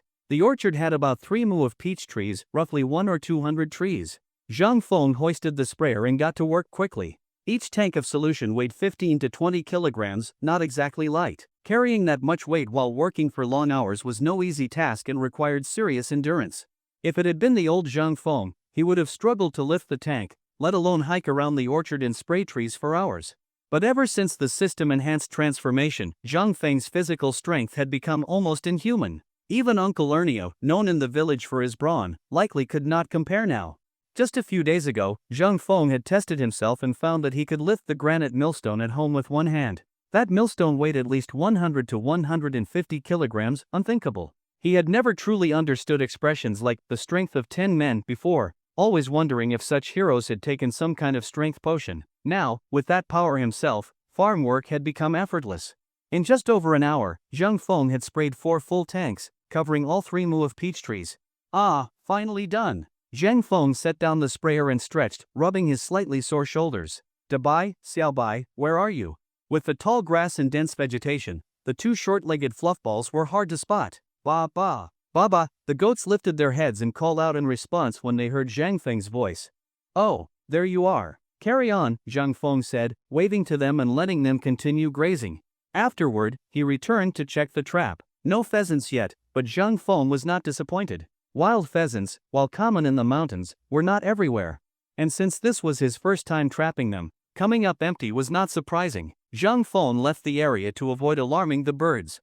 He found a shady spot and lay down on a smooth rock. Looking up at the blue sky and drifting clouds, he took a deep breath and felt refreshed. The peaceful country life was truly intoxicating. Coo, coo. Half asleep, Zhang Feng was suddenly startled awake by a sound. He sat up and listened closely. Coo, coo. The sound was coming from the direction of his trap. A pheasant really came. Zhang Feng's heart leapt with joy, and he smiled knowingly. He did not rush over immediately but remained patient, an essential trait for any seasoned hunter. Although this was his first practical attempt, the basic hunting skills he had learned included patience and discipline. Sure enough, the pheasant could not resist the bait, especially corn soaked in solar growth hormone, which was even more delicious and tempting.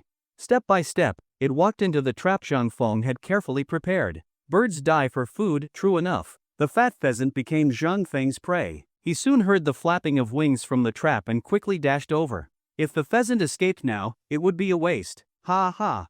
I cannot believe my trap actually worked. Zhang Feng rushed over, grabbed the coop, and tied the pheasant's legs and wings with a grass rope. There was no way it could escape now. When the sun stood high in the sky, the weather was gradually growing hotter. Even though Zhang Feng hid in the shade of a tree, he still could not escape the surging waves of heat. So he packed up his belongings and picked up his spoils of the day, a plump wild pheasant, then looked around to see if he had missed anything. Oh no! There's still Dabai and Xiaobai. If I forget those 2 silly fluffballs, Mother will definitely scold me when I get home. Zhang Feng slapped his forehead, finally remembering the 2 adorable pets who were probably still grazing somewhere. Dabai, Xiaobai, time to go home. Dabai, Xiaobai. Zhang Feng shouted loudly. Ba ba, ba ba. The 2 lambs, who were buried in the grass, raised their little heads upon hearing their owner's voice. With their cute and innocent faces, they looked around as if trying to locate him. Hurry up, we're going home. Finally spotting the 2 in the tall grass, Zhang Feng waved at them. The lambs noticed him too and bounded over on their short little legs, hopping happily toward him. Let's go, heading home now. Zhang Feng led the way, carrying his things, while the 2 silly little lambs followed behind. The strange trio made their way home. Xiaofeng, back from the fields? At that moment, Zhang Feng ran into someone familiar, a figure deeply etched in his childhood memories, the notorious gate blocker, 3rd great aunt. Yes, 3rd great aunt, where are you off to? Zhang Feng asked politely, smiling, since she was an elder after all. I'm heading up to East Hill to pick some vegetables. Oh, and Xiaofeng, the cucumbers on the East Hill in my garden are big and sweet. Whenever you feel like eating some, just go pick them yourself. She added hospitably before leaving. Sure, sure. Zhang Feng felt a chill and shivered all over, thinking, who'd dare pick anything from your place again? The trauma from the gate-blocking incident in his childhood still lingered. Thinking of 3rd great aunt brought a wave of emotion. Their families had barely interacted for years, practically strangers. Even if they met on the road, they would pass by without a word. He never expected her to take the initiative to greet him. He figured it probably had something to do with him recently collecting mushrooms and getting a hold of local sales channels. She must have wanted to improve relations. After all, no one says no to money. Shaking his head, Zhang Feng slowly made his way home with his two adorable lambs in tow. Ding dong! Congratulations, host, on completing the first stage main quest. Cure your laziness within 1 month and change how others view you. Reward, 10,000 points, 3 lucky draw chances. Quest completion, 100 out of 100. Haha, finally completed the first stage main quest? Zhang Feng felt delighted, though not surprised. Just a few days ago, he had already completed 99% of the quest. With only 1% left, he knew it was about to end. What he did not expect was that meeting third great aunt today would bring such a surprise. She had unknowingly provided the final push that completed the quest. With the first stage quest done, Zhang Feng felt as if a great burden had been lifted. He had finally shed the label of lazy scholar, and from now on, he felt more confident and optimistic. Ding dong! Congratulations, host, on receiving 10,000 points and 3 lucky draw chances. Would you like to claim them now? The system's prompt interrupted his thoughts. Claim.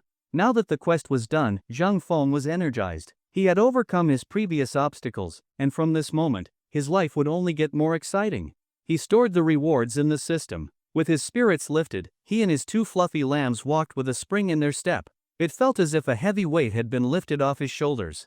Even the scenery along the mountain path seemed more beautiful. Dabai, Xiaobai, you are back? Come in quickly, your sister has prepared delicious cucumbers for you. As Zhang Feng stepped through the door with his fluffy companions, his mother came out, beaming with joy.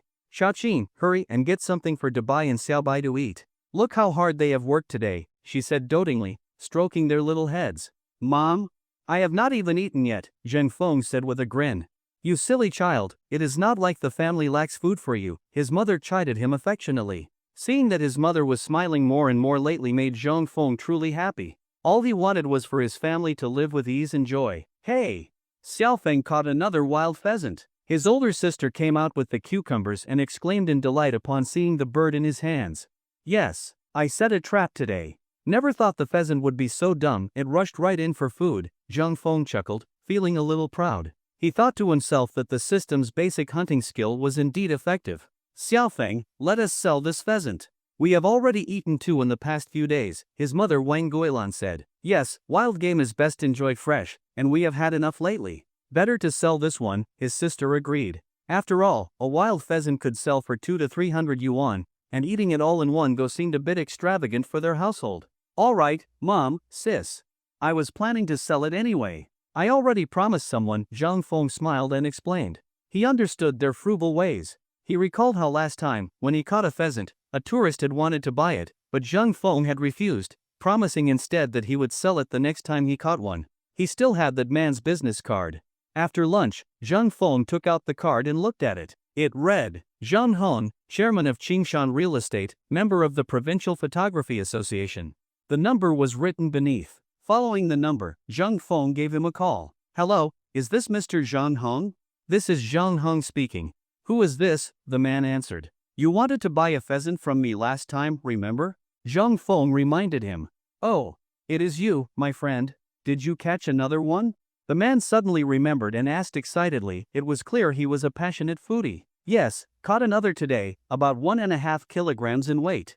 Great. Please save it for me, I will send someone over right away. All right. There is a big cypress tree in my yard, easy to spot. Tell him to come straight over. After the call, just over 10 minutes passed before Zhang Feng's special visitor arrived and paid 300 yuan for the bird. Zhang Feng could not help but sigh. Some people really do have money. Although Zhang Feng had made around 1 to 200,000 yuan recently, compared to the truly wealthy, he was still just a poor and ordinary fellow. If he had to spend 300 yuan on a pheasant, he would definitely hesitate unless he had caught it himself, of course. After sending off the special agent, Zhang Feng brewed a pot of tea and leisurely lay down on a deck chair in the courtyard. He gazed off into the distance at the lush green mountains and the moonlight lake with its surface smooth as a mirror. Such breathtaking scenery reminded Zhang Feng of a beautiful little poem. Gazing afar at Daunting's verdant shore, a green snail rests upon a silver plate. At that moment, the words felt vivid and real. The distant mountains reflected in the crystal clear water, and under the sunlight, the moonlight lake shone like polished silver. As he admired the humble beauty of the mountain village and breathed in the fresh air, Zhang Feng thought that even if someone offered him a rich bride or the title of CEO, he would not want to leave this place, nor its picturesque mountains and rivers. Sigh, just lying here with nothing to do feels pretty boring, does it not? After lying down for about half an hour, Zhang Feng suddenly sat up, deciding to find something to do. Suddenly, he thought of the eels in the backyard that were almost overflowing in numbers. So he decided to catch dozens of kilograms to sell, otherwise, with how crowded they were, many of them would probably die of starvation. One had to admit, the effect of the Rihua growth enhancer was incredibly powerful. In just half a month, the number of eels in the drainage ditch had tripled or even quintupled. These extra eels were not only newly bred ones, but also others that had been drawn in by the Rihua enhancer. So in just half a month, the ditch was on the verge of being overrun. If Zhang Feng had not noticed in time and installed an insect-attracting lamp, quite a few would likely have died of hunger. Zhang Feng was already quite experienced in catching eels. With a net and a bucket in hand, he went to the ditch. He scattered some bait, and before long, there was movement in the water. One eel, two eels, countless eels came squirming out in a dark mass, scrambling madly toward the bait. The entire ditch was packed with writhing eels. The scene was downright terrifying. Enlarged, it could have been mistaken for a scene from a horror film like Anaconda. Even though Zhang Feng did not suffer from trypophobia, the sight made his scalp tingle. But then Zhang Feng thought, these are all stacks of yuan. With that thought, he immediately grew excited and began scooping them up rapidly. In just 5 or 6 minutes, he had filled a large bucket, at least 15 to 20 kilograms. Xiaofeng caught so many eels again? Seeing her son walk in from the backyard with a heavy bucket, Wang Guilan asked in surprise. Yes, just a few days of neglect, and the eels nearly overran the backyard. I had nothing else to do, so I thought I would catch some to sell, Zhang Feng explained with a slight smile. His mother quickly went into the house and brought out the large vegetable basin. Zhang Feng poured the eels into it, and the mother and son carried it out into the courtyard to sell to tourists passing by. Hearing that her younger brother was selling eels, the elder sister also came out, bringing a small stool, plastic bags, and a balance scale. She sat in the shade by the courtyard gate, and the family began selling eels. Xiaofeng, will we really be able to sell all these eels? The elder sister asked with concern. After all, they were selling at 50 yuan per half a kilogram, not exactly cheap. Absolutely. Last time we had even more, and it all sold out in less than half an hour. Do not worry, sister, Zhang Feng replied with a calm smile. Really, she said, still somewhat skeptical. Of course. Rest assured. If they do not sell, I will just sell them to Brother Niu. His restaurant needs eels anyway, Zhang Feng replied with another reassuring smile. The reason Zhang Feng did not directly sell them to Fat Niu was that he had his own plan in mind. He was preparing to open a rural inn and wanted to build popularity by selling local specialties first. Since everything was not yet ready, today he was only selling eels. In the future, he would prepare more mountain goods and aquatic products to sell to city tourists, gradually building a brand for his rural business. Fresh eels for sale. Wild eels, just caught. 50 yuan per half a kilogram. Soon, Zhang Feng's voice echoed along the shores of Moonlight Lake. Hearing the calls, many tourists wandered over to check out the commotion, and several began pulling out money to buy. Ha ha, young man, it is you again. Give me another 2.5 kilograms. After I bought some last time, my picky grandson actually ate 3 whole bowls. The old man who had bought 2.5 kilograms last time returned and immediately placed another order, dispelling everyone's hesitation. Young man, give me 1 kilogram, an older woman called out. She too had a picky eater at home who gave her headaches during meals. Hearing the elderly man's praise, she decided to try 1 kilogram, despite the price. With the 2 elders leading the way, the rest of the crowd rushed in. 1.5 kilograms here, 1 kilogram there, the basin of eels was emptied in no time. Watching the frenzy of customers, Zhang Feng's elder sister was momentarily dumbfounded. She never expected their eels to be this popular. It seemed people really were living more prosperous lives now. Let us go, sister. Zhang Feng smiled and reminded her after he and his mother finished packing up. Oh right. She snapped out of her daze and, walking beside him, sighed. I never thought we would sell out so quickly. There really are a lot of wealthy people these days. Evening. After completing another round of health-boosting exercises, Zhang Feng lay on his bed, gazing out the window at the bright starlit sky. Occasionally, a shooting star streaked across the heavens. The crystal-clear moonlight bathed the earth, casting the mountains and trees outside his window in a shimmering veil, a soft and beautiful haze. Ding-dong! Side quest activated. As a promising farmer of the new era, how can you not have a business of your own? Host is required to establish a rural inn within 1 month. Reward, 1,000 points. Penalty for failure, deduction of 2,000 points. Does purchasing mushrooms not count as my business? Zhang Feng asked in confusion upon seeing the new task. It does not. The host must have a long-term and stable venture, the system replied mechanically. Oh. Zhang Feng suddenly understood. Buying mushrooms was seasonal. The system did not see it as a sustainable business. Once the rainy season ended, mushrooms would stop growing in the mountains, and his reselling trade would come to a halt. Zhang Feng gladly accepted the new quest. Even without it, he had already planned to open a rural inn. This way, his mother could stop doing hard labor, and the family would have a stable source of income. Then, Zhang Feng opened his attribute panel. All physical attributes remained unchanged, it was still the same as before. Gaining even a single point was not easy. Skills: basic hunting, basic cooking. Points: 10,450. Note: points can be used in the system store to purchase various items. 100 points are required per lucky draw. Draw chances: 4. Incomplete quests. Side quest: become a millionaire within 1 year. Reward upon completion: 500 points, 1 lucky draw chance. Penalty for failure: deduction of 1,000 points. Side quest: establish your own rural inn. Reward upon completion: 1,000 points. Penalty for failure: deduction of 2,000 points. System evaluation: host's combat power is low. Laziness has been successfully cured. It is hoped that the host will continue working hard and become a strong, diligent, and progressive farmer of the new era. Seeing that he already had over 10,000 points, Zhang Feng felt an overwhelming sense of sudden wealth. And with 4 lucky draws remaining in the system, he could not help but marvel main quest rewards really were generous. He was now filled with anticipation for the arrival of the second stage main quest.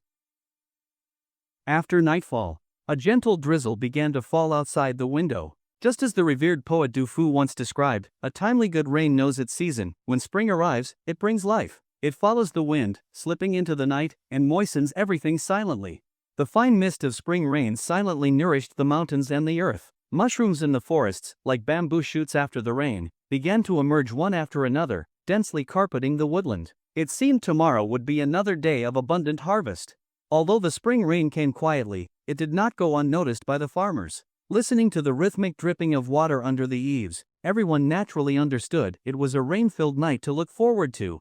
Even though the night was already deep, everyone was still too excited to sleep. Some elderly people, who barely slept anyway, simply got up, prepared their baskets, and got ready to head out, eager to seize the first opportunity. It seemed even the rain understood their urgency and began to taper off in the second half of the night. As summer approached, the sky brightened earlier and earlier. Shortly after 5 in the morning, daylight had already begun to break. The village gradually came alive, with lights flickering on in every home. The mountain paths grew increasingly crowded, as people strapped on their gear and rushed eagerly into the forests. Everyone was hoping to get a head start and bring in a better harvest, because earning money in the countryside was unimaginably difficult. Every cent represented a drop of sweat. However, picking mushrooms was not as laborious as farming. Though one had to enter the mountains before dawn, as long as it rained, it was possible to earn 300 to 500 yuan per day. Over the course of a rainy season, one could easily make 10 to 20,000 yuan. That was equivalent to what most families earned in 2 years of farming. So, without hesitation, everyone rushed into the mountains before dawn. Zhang Feng's family also got up early, waiting for the others to return fully loaded. Uncle Dashin, red mushrooms, 19 kilograms, that will be 570 yuan. Just after 7 o'clock, Uncle Dashin was the first to return. Second uncle, 17.5 kilograms, that comes to 525 yuan. Please count it. Zhang Feng reminded him. No need. Do you think I do not trust you, Xiaofeng? Second uncle grinned broadly as he took the money, waved it off, and carried his basket home. It seemed Zhang Feng had truly changed everyone's opinion and gained their trust. By purchasing mushrooms and creating a new source of income, he had also built a strong reputation for himself in the village. Since daylight came so early and most people had entered the mountains around 5, by 9 in the morning, everyone had already returned. The day's mushroom purchasing was essentially complete. After tallying the total, today was another bumper harvest. Over 750 kilograms of mushrooms had been collected, mostly red mushrooms and porcini. Zhang Feng made a rough calculation. Today's income would be no less than 20,000 yuan. In just over half a month, mushroom purchasing alone had brought him more than 200,000 yuan. His family had finally escaped the difficult situation they once faced. After seeing off the truck that transported vegetables and mushrooms to the restaurant, Zhang Feng wandered along the path by the lake. As he reached the riverbank, he spotted Little Duck and Big Mao with a few other kids catching fish using small nets. Zhang Feng walked closer. Wow, quite a haul. These little rascals had already caught more than half a bucket of small fish, each only about the size of a finger. Ahem. Little duck, what are you all doing here? Zhang Feng asked deliberately. Oh, crazy brother, we are catching fish, Little Duck turned around and replied. Yes, look, we have filled a whole bucket. Big Mao pointed proudly at the nearby bucket, tilting his head up. Really? You are quite something. Zhang Feng patted Big Mao's head. He. Hearing the compliment, the kids laughed joyfully. By the way, what are you catching all these little fish for? These fish were of no real value, only children caught them for fun. Catching so many at once was rare. We are taking them home to feed Little Duck, Big Mao said, looking at Little Duck with a cheeky grin. Pa. Not me, it is for the little yellow duck I keep at home. Little Duck quickly retorted. Is a little yellow duck not just a little duck? No, it is not. And so, the two little troublemakers began arguing loudly. Hearing their innocent chatter, Zhang Feng could not help but smile. All right, stop arguing. Little duck, how about selling these small fish to me? Seeing so many fish, Zhang Feng thought it would be a waste to feed them to ducks. He planned to make crispy fried fish for his younger sister and bring it to school for lunch. How much will you give us? The children's eyes lit up. They never expected these unwanted little fish could be sold.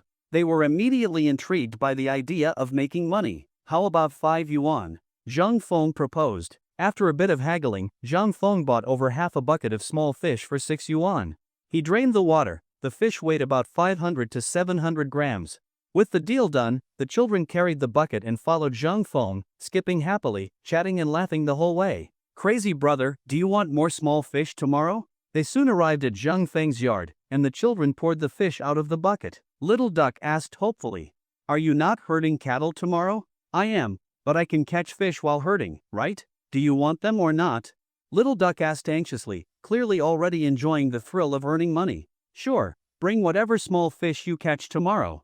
I will give you 6 yuan per bucket, but be careful, and stay away from deep water.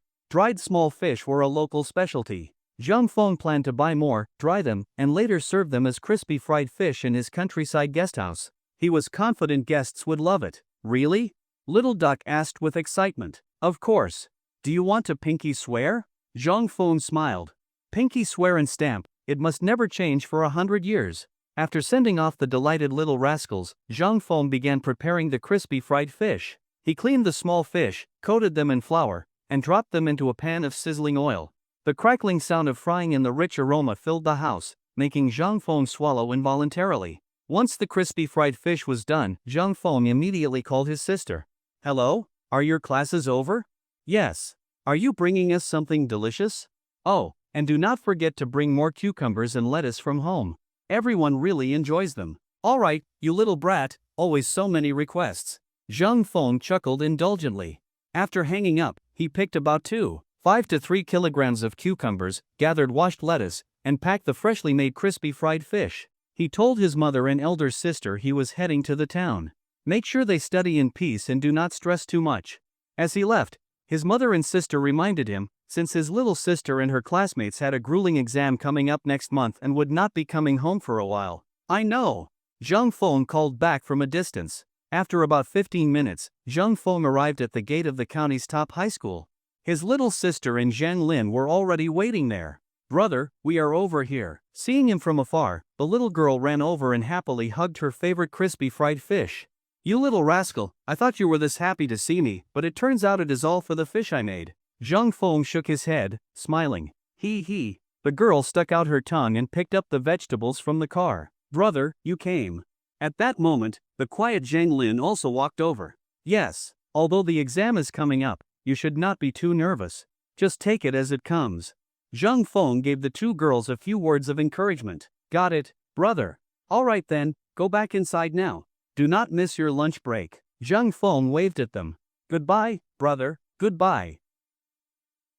At noon, Zhang Feng was once again lying under the shade of a tree, taking a nap. 2 adorable and clumsy sheep lay by his feet, slowly chewing the weeds from the ground. The cicadas on the large cypress tree chirped nonstop, and under the scorching sun, the wildflowers in the courtyard drooped listlessly. Suddenly, Zhang Feng's phone rang. Beep beep, beep beep. Hello? Who is this? He looked at the screen, it was an unfamiliar number. Annoyed that his pleasant dream had been disturbed, Zhang Feng answered with a hint of irritation. Is this Zhang Feng? I am from XX Express. Your package has arrived. Could you come to the village entrance to collect it? The person on the other end seemed momentarily surprised, but still spoke politely. A delivery? I will be right there. Saying this, Zhang Feng jumped onto his three-wheeled electric scooter and rushed to the village entrance. It must be the mounting tools and materials he ordered online a few days ago. When he arrived and saw the packages, Zhang Feng gave himself a mental thumbs up. Good thing he had brought the tricycle, otherwise, he would have had a hard time carrying the two large parcels home by himself. Are these your packages? Yes, I am Zhang Feng. Thanks, brother. No problem. Zhang Feng and the courier loaded the parcels onto the electric tricycle. Zhang Feng thanked him with a smile, then drove off toward home.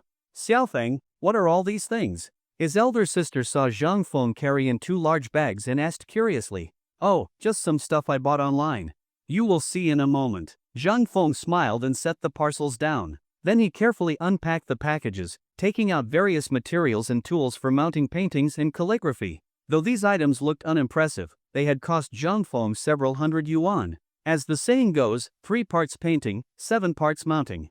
Mounting is like dressing a painting. When done well, it enhances the artwork's visual impact significantly. That is why most of the calligraphy and paintings you see on the market are mounted. It makes them more aesthetically pleasing, artistic, and marketable. Zhang Feng then cleared off the long table at home, laid out a smooth cloth, and began unpacking the tools and materials for mounting. Relying on what he remembered, he cautiously began to experiment with mounting calligraphy and paintings. Wow, Xiaofeng, are these your paintings? They are stunning. His elder sister was astonished when she saw him take out a few sheets of painting paper. When she opened one titled Lotus Blossoms, she was even more shocked upon seeing the signature. Yes, I painted them a few days ago. The walls at home looked a bit bare, so I casually painted a few pieces. Zhang Feng replied with a smile. They are truly beautiful. By the way, when did you learn to paint? Looking at the vibrant lotus flowers, his sister could not help but sigh in admiration. I learned in college. I joined the school's calligraphy and painting club in my freshman year and studied under the instructors for a while, Zhang Feng said casually, making it up on the spot. In truth, although he had joined the university's calligraphy club, he had barely attended any workshops and could not even remember what the instructor looked like. Everything he knew had been acquired through the basic knowledge provided by the system. Xiaofeng, whenever you have time, you must paint a piece like this lotus blossoms for me. I want to hang it in my room. Holding the imitation of Master Zhang Daqian's lotus blossoms, she was reluctant to let it go. No problem. You can take this one once I finish mounting it. I can always paint another when I have time, Zhang Feng replied nonchalantly, seeing how much his sister liked it. Really? Then I will not be shy about it. His sister was overjoyed by Zhang Feng's response. With everything ready, Zhang Feng carefully began the mounting process, while his sister watched intently from the side. Every time he made a slight mistake, she grew nervous, fearing he might damage the beautiful painting. In the end, Zhang Feng successfully mounted the first piece without incident. With that experience under his belt, the remaining mounts were completed with fewer mistakes and much greater speed. In just over an hour, he managed to mount 4 paintings. The last was an artwork based on a poem by Yuan Mei, titled Boy Herding a Buffalo. Hey! Why does the boy in this painting look like Little Duck? His sister suddenly found the herd boy familiar.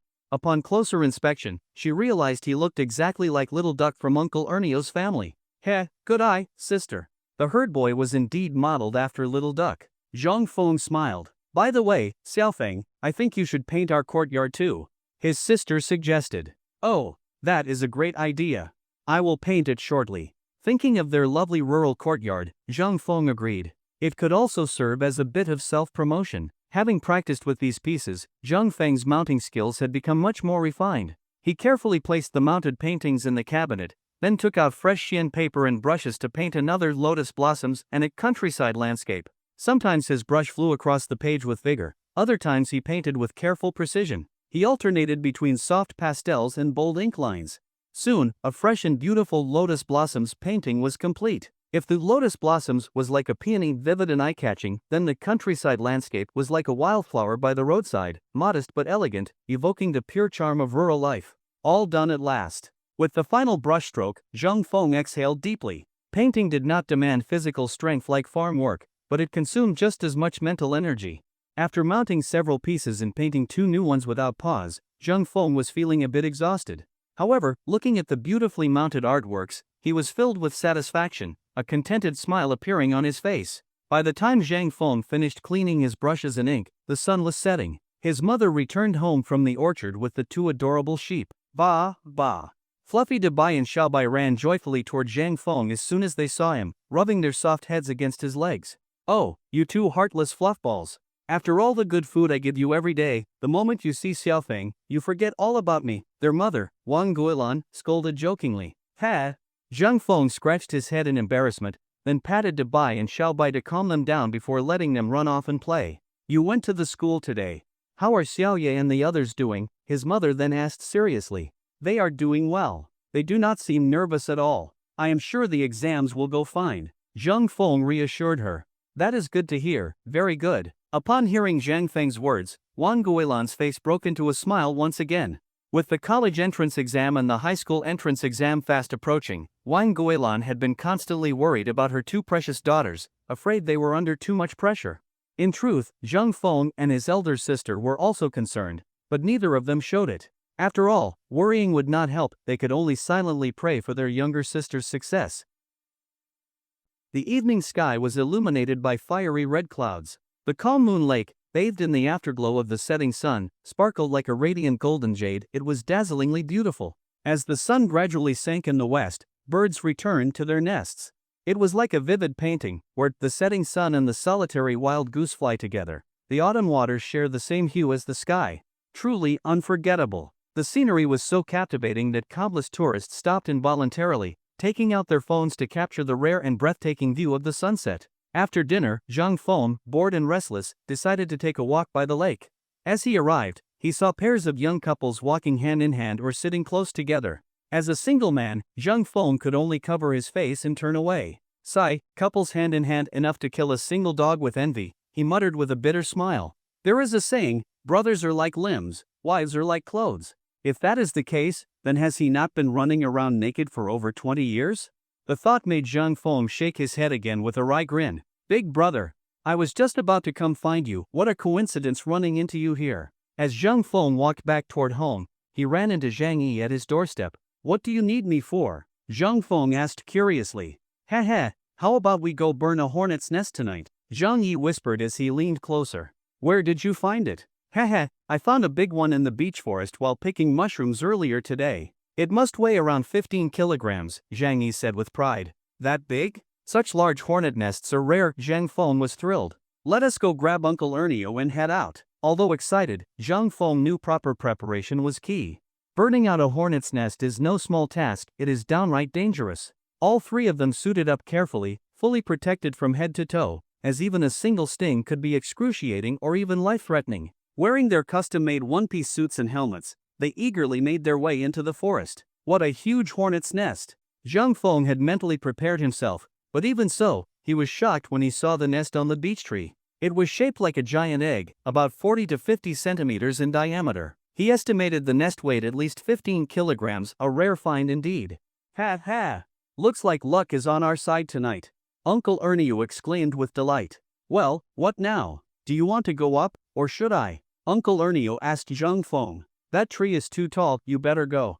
I will keep watch from below. Among the three, Uncle Ernio was the most skilled climber, so it was natural for him to take the lead. Alright, you two stand back, I am going up now.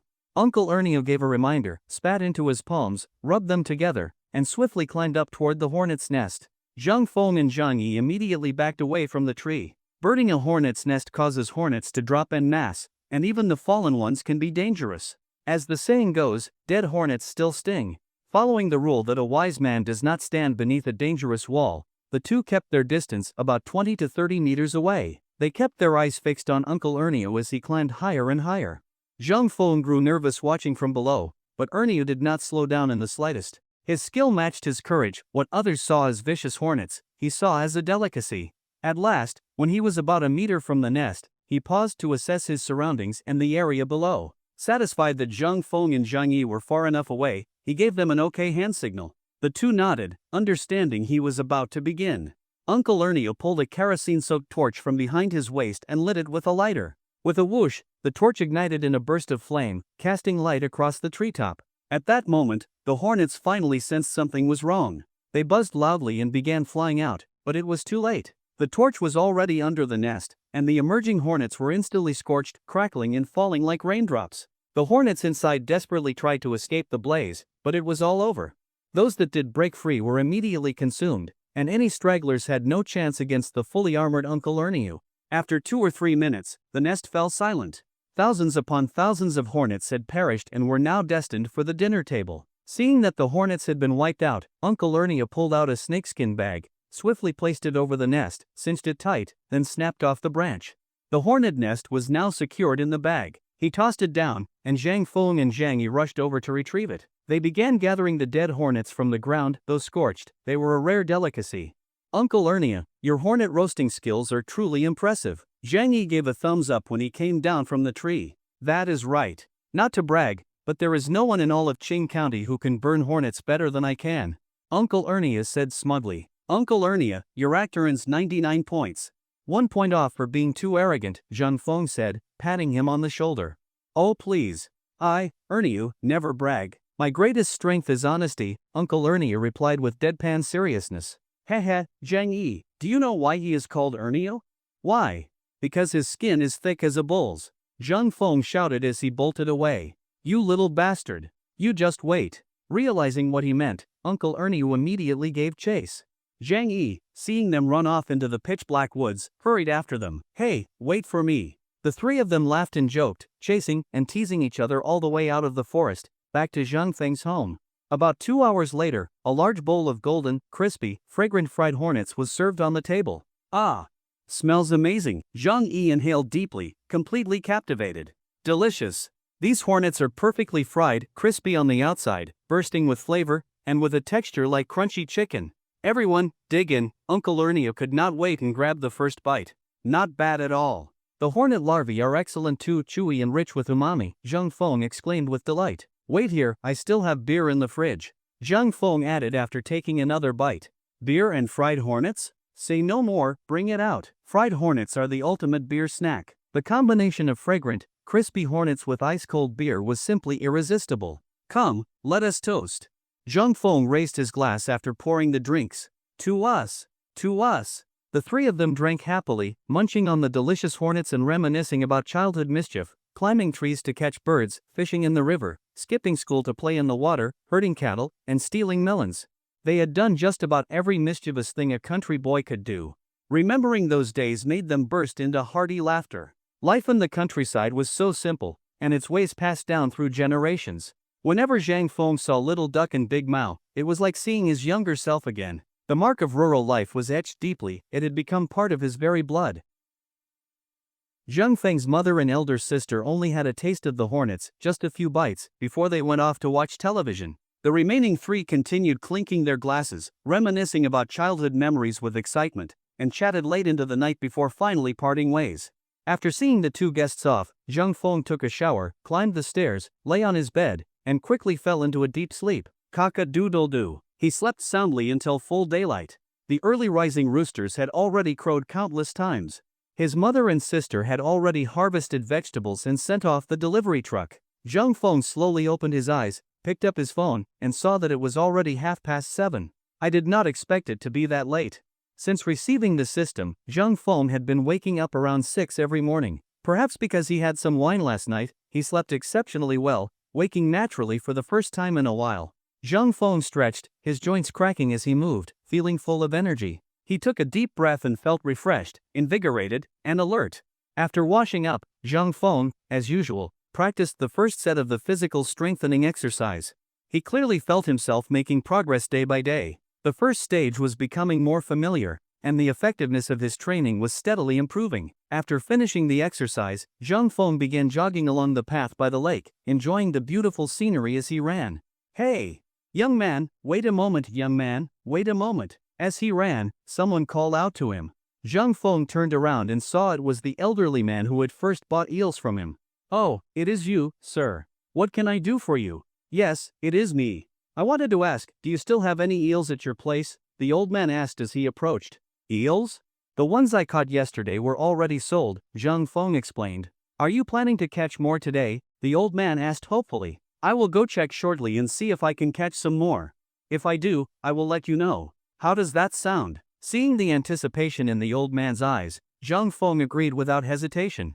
After all, catching eels in the backyard was easy and took little effort. That would be wonderful, young man.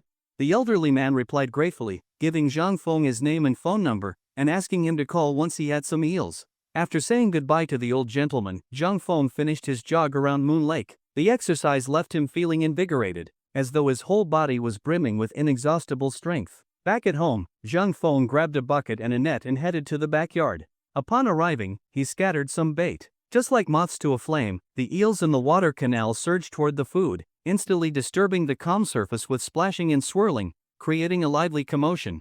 Zhang Feng acted quickly, locking onto his targets and striking decisively.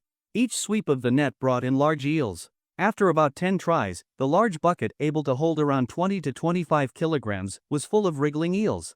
He then returned the smaller eels to the water and cast his net twice more, refilling the bucket before finally stopping. Xiaoqin, bring out the big basin. Xiao Feng has caught more eels, Zhang Feng's mother, Wang Guilan, shouted to her elder daughter, who was watching TV. Coming. I will bring it right away. His sister put down the remote and quickly brought out the basin. Oh my, you caught so many again, she said with delight. Heh, it is probably because the soil and water in the backyard are clean, free from chemical fertilizers and pesticides, that is why there are so many eels, Zhang Feng replied with a smile. Yes, yes. Quick, pour them out, I will take them to sell right away. His sister could hardly wait. These dozens of kilograms of eels would easily bring in over 1,000 yuan. While his mother and sister were busy preparing, Zhang Feng quickly called the old man to share the good news. The old gentleman was overjoyed and rushed over immediately, buying 8 kilograms at once, saying he would store some in the freezer. Before Zhang Feng could even start calling out to advertise, the large basin of eels was snatched up by returning customers who had already heard the news. Onlookers were stunned, some thought the eels might even be free. Hey, brother, are their eels cheap? Why is everyone rushing to buy them? A tourist, unable to hold back his curiosity, asked someone who had just bought some. Cheap, they cost 50 yuan per kilogram, the customer replied, rolling his eyes. How much? The tourist asked in disbelief. 50. But their eels are truly wild, better even than most other wild-caught ones. Unfortunately, I came late today and only got a little over a kilogram, the customer said regretfully. This scene repeated itself over and over. Many curious tourists asked those who had bought eels, and word spread rapidly. Soon, Zhang Feng's wild eels had a strong reputation. Many tourists became eager to buy them. Meanwhile, loyal customers also left their phone numbers, hoping Zhang Feng would notify them when more eels were available. Such delicious eels were rare, a true delicacy. After packing up and returning home, Zhang Feng grabbed a hoe and headed to the backyard. What is Xiao Feng going to the backyard for? His mother asked curiously. There was not much work to be done back there. There are too many eels in the canal. I plan to dig another trench to give them more room to move around, Zhang Feng replied with a smile. Do you need my help? His mother asked. No need, Mom. You go rest and watch some television. I can dig the trench in no time. Zhang Feng waved her off and headed to the backyard. Watching her son's back, Wang Guilan felt a wave of warmth. Her son had truly grown up, he now cared for her and took responsibility for the family. In that moment, she felt the weight on her shoulders lift, her whole body relaxing. The canal in the backyard was not small, but after housing hundreds of kilograms of eels, it had become overcrowded. So Zhang Feng planned to dig a few more trenches in the open space to relieve the pressure and provide more room for the eels. Once he found the right spot, he got to work. In the time it takes to drink a cup of tea, he had finished digging a trench over 10 meters long and about 20 centimeters deep. Then, he installed several insect-attracting lamps along the trench. Once night fell, the bright lights would draw many insects, some of which would inevitably fall into the water and drown, providing the eels with a natural food source. After setting up the lights, Zhang Feng threw a handful of feed soaked in plant growth solution into the new trench. Soon, large numbers of eels surged in, fighting fiercely over the food. It was a chaotic battle, lasting more than 10 minutes before finally calming down. In the end, most of the eels returned to their original dens, but quite a few stayed behind, as though they had taken a liking to this new piece of paradise. In this way, Zhang Feng successfully diverted the population in the main canal, cleverly relocating the eels. It significantly reduced the overcrowding problem. By digging that one trench, he decreased the eel density in the canal, increased their living space, and improved conditions for healthy growth. When the cicadas hum, the forest seems even quieter. When birds sing, the mountains grow more serene. After lunch, Zhang Feng lay leisurely in the courtyard under the shade of the large cypress tree, gazing up at the clear blue sky, without a single cloud in sight. At that moment, the sky seemed ethereal and vast, and yet so near and visible it felt within reach. This was the countryside sky, pure and beautiful, a sight one could never tire of. ZZ. Suddenly, the cicadas in the tree fell silent, breaking Zhang Feng's thoughts. Just then, Zhang Feng remembered he still had 2 system tasks pending. The first was to become a millionaire, but there was still a year to accomplish that. The second task was to open his own farmhouse and this one had a deadline of just 1 month. Completing it would earn him 1,000 points, but failure would deduct 2,000. Zhang Feng realized he needed to get moving and finalize the preparations. Looking around his courtyard, where wildflowers were blooming and their fragrance filled the air, he nodded with satisfaction. The next step would be to renovate the interior, especially the toilet, which was still a traditional rural-style pit latrine. That definitely had to be rebuilt. Suddenly, Zhang Feng remembered, wasn't Uncle Dashan a construction expert? Building a proper toilet and bathroom should be no problem for him. So, Zhang Feng immediately called him. "Hello, Uncle Dashan?" "Yes, this is he." "Xiaofeng, what is the matter?" Uncle Dashan was a bit surprised to get Zhang Feng's call. "Here's the thing, I am planning to renovate the toilet at home." Zhang Feng explained his requirements. "That is easy, just remodeling a bathroom, right? Wait for me, I will come take a look now." Uncle Dashan patted his chest in assurance. He happened to be free these days. As soon as he hung up, he rushed over to Zhang Feng's place to do an on-site assessment and discuss the project face-to-face. "Uncle Dashan is here." Soon, he arrived in a hurry. "Come, show me where you plan to build the bathroom," he said, getting straight to the point. Zhang Feng led him to the backyard and said, "Uncle Dashan, I plan to build it here in the backyard. What do you think?" "This spot is fine. No issues." Uncle Dashan nodded in approval. "When do you want to start?" "The sooner the better, ideally, tomorrow." Zhang Feng and Uncle Dashan quickly agreed on the price. Zhang Feng gave him a 2,000 yuan advance for materials, and Uncle Dashan rushed off again to buy supplies in town, ready to start construction on time the next day. Having resolved the bathroom issue, Zhang Feng finally breathed a sigh of relief. Opening a farmhouse was clearly no simple task. Then he suddenly remembered something important. The guys. It dawned on him that some high school classmates and friends were planning to visit that weekend. Food was not a concern, but there definitely were not enough beds. Zhang Feng decided to head into town immediately to buy a few more beds and replace the old wooden ones. After all, they would be useful once the inn opened. He planned to recruit Zhang Yi in his small truck to help transport everything. Spring is not for study, summer is made for sleep. Autumn brings the bugs, and winter snow runs deep. So pack away your books and wait for New Year's feast. "Zhang Yi, what are you mumbling about?" Zhang Feng had just entered the yard, planning to ask Zhang Yi to drive into town, and overheard him muttering a rhymed folk verse. Nothing. What do you need, big brother?" Zhang Yi scratched his head and grinned awkwardly. "Come on, get your truck. We are heading to the county to buy some stuff." "Okay, let me grab the keys." The two drove straight to a home furnishings mall and began a massive shopping spree. After considering his needs, Zhang Feng bought 2 double beds and 3 single beds, 2 more than he had initially planned. He had 2 spare rooms at home and intended to set one up as a double room and the other as a triple, allowing for 5 guests. The extra double bed was to replace the one his mother used. Her old wooden bed was not good for her back. They continued by buying bedding. Fortunately, the shop agreed to deliver, as Zhang Yi's small truck could not hold it all. With their purchases complete, they drove home. Zhang Yi and Zhang Feng led the way, followed closely by the delivery truck. In less than half an hour, they arrived. "Hey, Uncle Ernie, give us a hand," Zhang Feng called out when he saw Uncle Ernie chatting with people by the lake. "Whoa, Xiaofeng bought so many beds?" Uncle Ernie rushed over and asked. "Yes, some high school classmates are coming to visit. I figured it was time to replace the old wooden beds," Zhang Feng replied with a smile. The 3 of them, along with the delivery man, carried the new beds into the rooms. After about half an hour of work, everything was in place. They saw the delivery man off and sat in the courtyard to rest. "Xiaofeng, your courtyard is so beautiful. Why not open a farmhouse in here?" Uncle Ernie looked around, admiring the wildflowers and fluttering butterflies. "Yes. With your cooking skills, it would be a big hit," Zhang Yi added.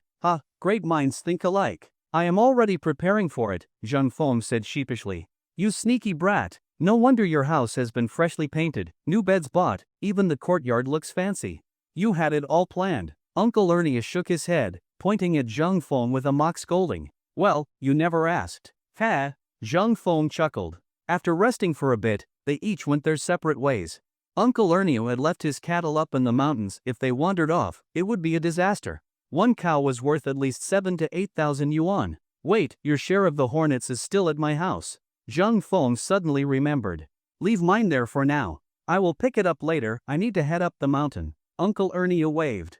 Zhang Yi, take yours back and let your uncle and aunt try some. Got it, big brother. The hornet haul from yesterday had been impressive. They had collected about 15 kilograms of hornet larvae, with each person receiving roughly 3 kilograms.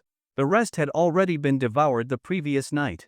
After seeing them off, Zhang Feng tidied up the rooms, setting the beds in place to welcome his friends. By the time he finished, it was already 5 in the afternoon. Zhang Feng sighed. Busy days passed so quickly. At the moment, he was home alone. His mother and elder sister had taken the 2 silly goats to the orchard for weeding. After resting a bit and having some tea, Zhang Feng began preparing dinner. Since his mother preferred lighter food, the dishes he planned included stir-fried baby bok choy, smashed cucumber salad, and shredded potatoes with green peppers. For himself and his sister, he made black fungus with pork slices and minced pork with eggplant. The sun had set. His mother and sister returned from the pasture with the goats. As Zhang Feng finished preparing the meal, he heard the distant bleating of their furry companions. In the golden afterglow of dusk, his mother and sister came home. In the warm glow of the lights, the family sat down to enjoy a simple meal together. Though ordinary, this kind of life was full of quiet happiness. At the entrance of Zhangjiawan village stood an enormous banyan tree. It was said to be over 500 to 600 years old. Its thick trunk required 2 or 3 adults to encircle it fully. The giant banyan had become one of the village's most iconic sights. In summer, its dense branches and lush foliage formed a vast canopy, shading the entire square at the village entrance, covering an area of several hundred square meters. Every evening, villagers gathered under the tree to rest and cool off, chatting and exercising. The place was always bustling with life. Today was Friday, the day Zhang Feng had agreed upon with his classmates. After work, they would head out from the city or the county, meet up in the county seat, and then go together to Zhang Feng's home. Evening. The entire sky was bathed in golden hues, as though a massive treasure trove of glowing light had just been unlocked. Sitting beneath the banyan tree, Zhang Feng gazed down the smooth asphalt road stretching into the distance. Watching the splendid sky, he quietly awaited his classmates' arrival. As the sun sank behind the mountains and its afterglow faded, a brown Chang'an Ford appeared on the distant road. It had to be the new car that Monkey had just purchased. Indeed, the vehicle drew closer and finally stopped in front of Zhang Feng. Several incredibly familiar faces stepped out, his best high school classmates and friends. Ha ha! Monkey, you finally made it. Madman. It has been 3 years, I missed you like hell. I missed you too, the 2 old friends embraced with joy. Fatty, Bear, Louie, sure too welcome. Zhang Feng hugged each of them. Though they had not seen each other in years, everyone had changed, a steadier, more mature demeanor all around. Fatty, forever cheerful and carefree, remained round as ever. Bear was actually named Xiong. He was honest and dependable. Though he did not exactly have the frame of a bear, the nickname had stuck. Shirtu, whose name was Shirlei meaning Stone Thunder, carried 4 stone characters in his full name, so everyone called him Stone. He had a quirky sense of humor and often wore a mischievous grin. As for the only girl, Louie, despite her soft and elegant name, she was a wild child, a tomboy at heart, loud and spirited, always rushing around like a whirlwind. Monkey, just park the car in the lot. Got it. Zhang Feng offered to carry the luggage for their only female friend, and then led the group toward his home. Come on, let us head back. I cooked a big table full of dishes just for you. Really? That's amazing. Fatty exclaimed, thrilled. You glutton. All you ever think about is food, Bear teased with a laugh. I am proud to love food. What are you going to do about it? Fatty said, tilting his chin defiantly. You rascal. Everyone laughed and chatted as they walked into the village. The stunning scenery along the way captivated them all. They kept stopping to gasp in admiration. Wow, this is just too beautiful. Madman, is this Moon Lake? It is absolutely gorgeous. When they reached the lake's edge, Louie let out a delighted cry, completely taken in by the view. The evening breeze rustled the willows, the shimmering lake sparkled faintly, and a waning moon hung high in the quiet night sky. Its reflection on the lake created an illusion. One could not tell which was the lake and which was the moon. It was mysterious and dreamlike. Yes, this is the beautiful Moon Lake. Willows on the shore, morning breeze, and a waning moon. Zhang Feng was mesmerized too. Though he often saw this view, it never failed to enchant him. Is this the fabled peach blossom spring? This is my own peach blossom spring, Zhang Feng chuckled, half joking but half sincere. though night had fallen quickly. The bright moonlight lit up the entire mountain village. Bathed in silvery light, the 6 friends reluctantly left the breathtaking scenery behind. What should have been a short walk of a few hundred meters took them 5 or 6 minutes. They simply could not stop admiring everything. "This is my mother, and this is my elder sister," Zhang Feng introduced as his family stood waiting at the door. "Hello, auntie. Hello, sister. Hello, hello. Come, come, let us get inside," they said, warmly ushering the guests into the house. The sleeping arrangements were quickly sorted, 4 boys in 1 room, and the remaining double room reserved for Louis. Once their things were put away, it was time for dinner. "Wow, this looks amazing. Madman, you really went all out, so much meat just for me," Fatty said with a grin. "Get over yourself, Fatty. This is for all of us, not just you. Go munch on cucumbers and lettuce instead," Bear mocked. "Yeah, Fatty, stick to the veggies. Might help you lose some weight." The others chimed in, teasing him. "That won't work, I gain weight even from drinking water. So I came up with a new method, a meat-based weight loss plan," Fatty said with a straight face, squinting his eyes in mock seriousness. "Alright, everyone, let us start with a bowl of chicken soup," Zhang Feng's sister said, serving it out. "Thank you, sister. Thank you, sister," everyone echoed in gratitude. This soup is so rich and tasty. Free-range chicken just tastes better. None of that gamey smell like factory-farmed meat." The pot of mushroom chicken soup was soon half gone. Everyone loved it. Even Louis, who usually watched her figure, could not resist having a small bowl. They had not eaten since lunch and had been traveling all afternoon. Though the meal was a simple rural feast, without any exotic delicacies, everyone thoroughly enjoyed it. After dinner, they moved to the courtyard. Bathed in moonlight, they gathered around a stone table, chatting about everything and reminiscing about their high school days. They recalled those youthful years filled with shared dreams to get into a prestigious university. They encouraged and competed with each other, driving one another forward, ultimately stepping through the gates of top-tier colleges. They remembered how confident and driven they had been, longing for the world beyond the mountains, admiring the lights and prosperity of the big cities. A man sets out from the deep mountains, vowing not to return without success. Let his bones lie wherever, they will find green hills just the same. Zhang Feng had once stepped boldly into the city, but after college, he returned home with his tail between his legs to the village by Moon Lake he had long left behind. Had it not been for the system, he might still be that lowly, idle dreamer, the so-called lazy scholar known across the area. Thinking back, Zhang Feng felt a wave of emotion. Time flies.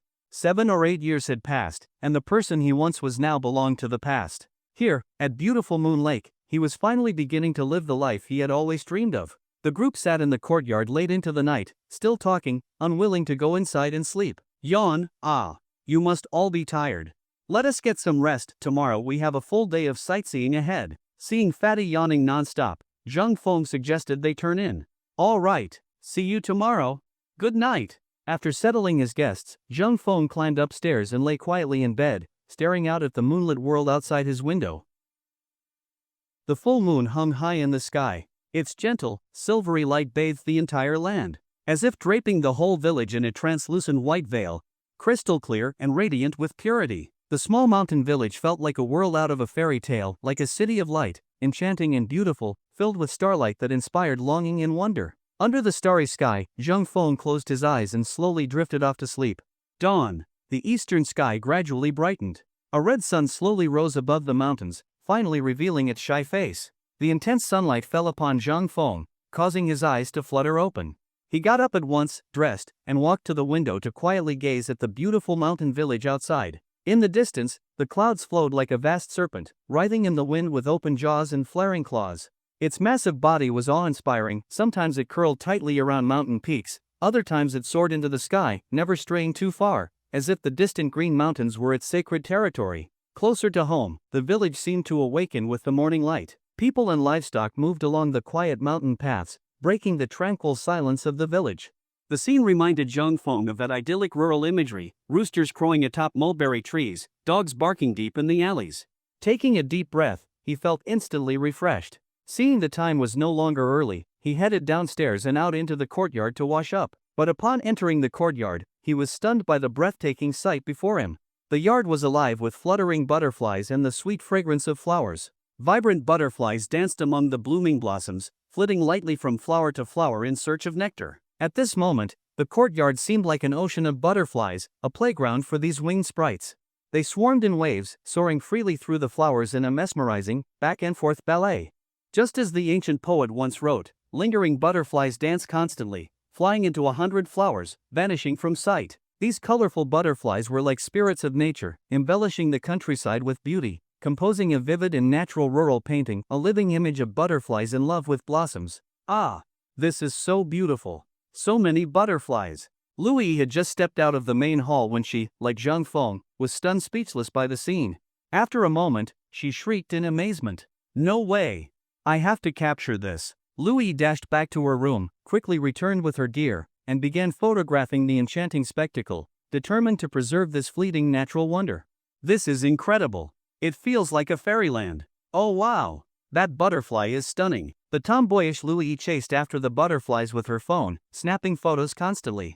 But with so many butterflies dancing and flowers blooming, the scene changed with every second. It was overwhelming. Hearing her exclamations, the 4 boys hurried out, and they too were utterly shocked by the extraordinary display. You two are so unfair. How could you enjoy this alone without calling us? Brothers? Louis? Are we still friends after this? The boys feigned outrage, jokingly accusing Zhang Feng and Louis, who apologized profusely, though neither paused their photo-taking. I cannot resist anymore. Monkey, inspired by their enthusiasm, ran inside to grab his phone and join the photography frenzy. The others, catching on at last, scrambled for their gear, all eager to record this miraculous display of butterflies and flowers.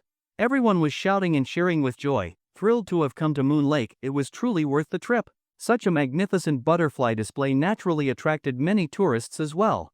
They too entered the courtyard, photographing the beautiful scene, a gift from nature in its purest form. But as always, beauty is fleeting. As time passed, the sea of butterflies slowly dispersed, until only a few playful stragglers remained, still hiding among the blossoms, reluctant to leave. Ha ha! Quick, post this to the group chat, make the ones who didn't come green with regret. Wait for me. I want to post it too. Although the dispersal of the butterflies brought some regret, everyone quickly recovered. Such marvels of nature could not be forced. It was a blessing just to witness them in person. One after another, they uploaded their butterfly photos to their social media feeds, triggering an explosion of exclamations in their group chat. Those who had not come were filled with regret, gnashing their teeth with envy. Heh, you guys did not want to come before. Now look at you finally realizing what you missed. Sigh. Such a spectacular sea of butterflies, and some people missed it. Seeing everyone's shock, envy, and jealousy, Louis felt utterly delighted, poking fun at them in the chat, reveling in their regret. Oh heavens, I truly regret not going. Oh God, I regret it so much I could die. Is it still too late if I rush over now? There's still time. We saved videos for you. The others replied with sneaky grins. After goofing around for a while, they sat down for breakfast. How about we go for a picnic on the mountain across from here? The view is great, you can see the whole of Moon Lake from up there, Zhang Feng suggested while eating. Yes. I love picnics. Fatty immediately raised both hands and feet in excitement, fully revealing his foodie nature. Grilling on the mountain sounds perfect. From that height, Moon Lake must look amazing. Everyone agreed. Fatty was ecstatic. The group began discussing the plan enthusiastically, chattering like middle schoolers before a field trip. So, what do you all want to barbecue?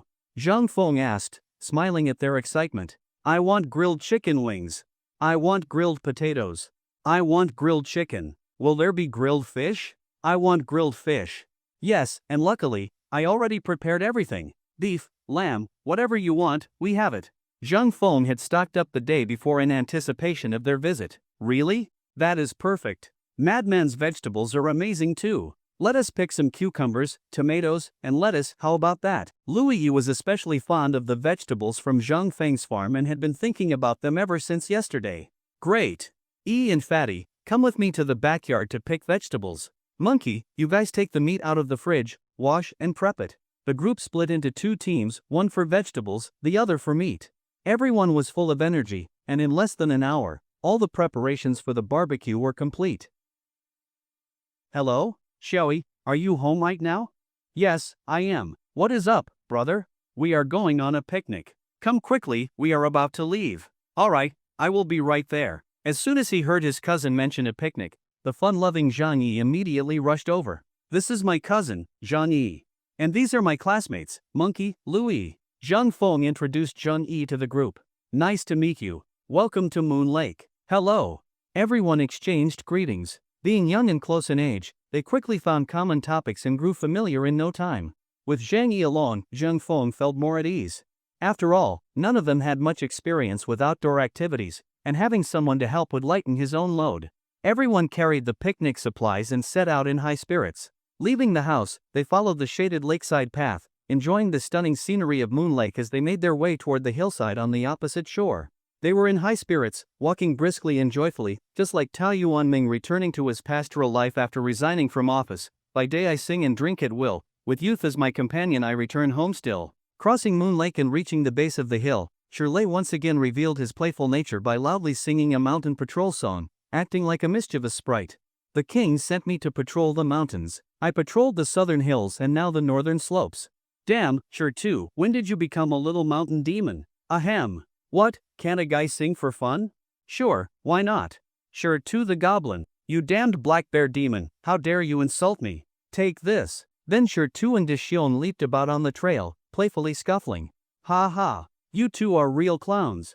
Everyone laughed as they watched the antics, warmed by the sight. Only among true friends could one so freely shed the masks of daily life, relax completely, and be utterly at ease. Walking along the winding mountain path, joking and playing, they soon reached halfway up the mountain. There was a meadow several hundred square meters wide. The terrain was gentle and relatively flat, often used by villagers to graze cattle. Due to the grazing and trampling of livestock, the grass remained low and resembled a manicured lawn. Scattered wildflowers added color, catching everyone's eyes. Wow, Zheng Feng, what are these little yellow flowers? Louis asked excitedly, pointing at the ground. These? They are dandelions, something everyone knows well, Zheng Feng explained with a smile. Ha, they look like wild chrysanthemums to me. Monkey came over in surprise. Heh, here, this is a wild chrysanthemum. Zheng Feng picked one and handed it over. Smell it, does it not have the fragrance of a chrysanthemum? It really does smell like chrysanthemum. Monkey sniffed it and nodded. But, they look so similar. Louis also smelled both, still puzzled. Well, besides the scent, look at the petals. Wild chrysanthemums have curved petals, while dandelions do not. Zheng Feng smiled and continued his explanation. Oh, that really is true. With his clarification, everyone finally understood the difference between dandelions and wild chrysanthemums. Alright, it is getting late. Time to get to work. Zhang Yi, take your Tu and Dishiong to find some large stones, we need them to build the stove. Yi and Monkey, start skewering the vegetables and meat with bamboo sticks. Zheng Feng clapped his hands and gave out the tasks. Madman, what about you? Monkey blinked at him, teasing as if to say, are you trying to slack off? If I do not build the stove, what are you going to barbecue on thin air? Zheng Feng rolled his eyes and snapped back. Ha! Monkey scratched his head sheepishly and got to work with Louis. Soon Zhang Yi and the others returned with 4 or 5 large stones. Madman, are these enough? Shirley asked lazily. Not quite, we need 5 or 6 more at least. Sigh. I must have been born to collect stones. Ha, what do you expect? Your name is Shirley, Stone Thunder, after all. Dishiong joked. How is that my fault? Blame my dad for naming me. Sure Tu grumbled and went off with the others to collect more stones. This guy. Zheng Feng shook his head with a laugh. Shirley had a humorous personality and was easy to get along with, though a bit crafty at times. Zheng Feng scouted the area and quickly chose a spot to build the stove. Once the stones were in place, he set up a simple earthen stove in no time. He lit a fire inside and added the charcoal he brought from home. Soon, the charcoal caught flame and burned steadily, growing hotter by the minute. With the fire going strong, Zheng Feng placed the grill on top. Everything was ready. Monkey, how are the skewers coming along? Zheng Feng looked back to see them still hard at work. Feng Ji, there is too much food. Can someone help us out? Monkey pleaded, exasperated. Alright, we have enough now. Whoever wants to eat more can make their own. Zheng Feng placed the completed skewers next to the stove. Finally, I, Monkey, am free at last. He bounced around the grass like he had just escaped from the Buddha's 5-finger mountain. Amit Ba. Liu Kang, your master told you not to jump around so recklessly. What if you trample the flowers and grass? Shirley clasped his hands together, mimicking a pious monk. Damn monk. I will poke you to death with my staff. Monkey laughed as he ran over and poked at Shirley with his imaginary sword. Spare me, brother monkey. I swear I will never offend you again. This monkey show is truly entertaining, Louis giggled. Hearing her words, both froze like they had been hit by a pressure point. Then Monkey walked over with a pained look and asked, can we still have fun together after this? While the others were goofing off, Zhang Feng, his cousin, Deshion, and Fatty, who had been standing guard by the grill, had already started eating. The grilled beef and lamb were golden brown, crispy on the outside, tender on the inside, bursting with meaty flavor. Hey, you guys already started eating? Damn it, those are our skewers. Smelling the delicious aroma in the air, Louie and Monkey snapped out of their antics, sprinting toward the grill like Olympic sprinters. Each grabbed a skewer and began to eat with delight. This is so good. Monkey looked blissfully satisfied. I nearly bit off my tongue. Shirley licked his lips, full of praise. Sigh, what if I get fat and no one wants to marry me? Louie could not stop after just one skewer and muttered with resignation. Haha, then just marry our madman. Shirley grinned mischievously. Are you fucking kidding me, sure too? Louie shot him a glare, but her heart fluttered strangely. She sneaked a glance at Zhang Feng, who looked calm and unbothered. Only then did she breathe a sigh of relief. Yeah, look at this scenery. It is like a hidden paradise. If you married Madman, would that not be perfect? Monkey chimed in, teasing her. Piss off. How did this conversation suddenly become about me? Zhang Feng laughed and cursed, not taking it to heart. In his eyes, Louie was a tomboy and a good buddy, nothing more. Everyone continued eating and joking, the atmosphere warm and lively. It felt as if they had returned to their carefree youth. Here, there were no pressures of life, only the joy of delicious food, stunning scenery, and the boundless freedom of nature. The sky was cloudless, as blue and clear as if freshly washed. Though the sun blazed down on the meadow, a steady, cool breeze kept blowing, making everyone feel clear-headed and refreshed. They all sat in the shade of the trees, enjoying the breeze while savoring the barbecued food. Only Zhang Feng and Monkey remained by the grill, still busy cooking. Self-reliance brings abundance. We grill our own food and enjoy it ourselves. Zhang Feng laughed as he grabbed a skewer of grilled meat, slowly walking over to the shade to eat. Exactly. You all are not masters sitting on thrones, Monkey added with a grin. But I am a beginner. I have never grilled before, what am I supposed to do? Fatty asked anxiously. A beginner? What, did your hands just grow out today?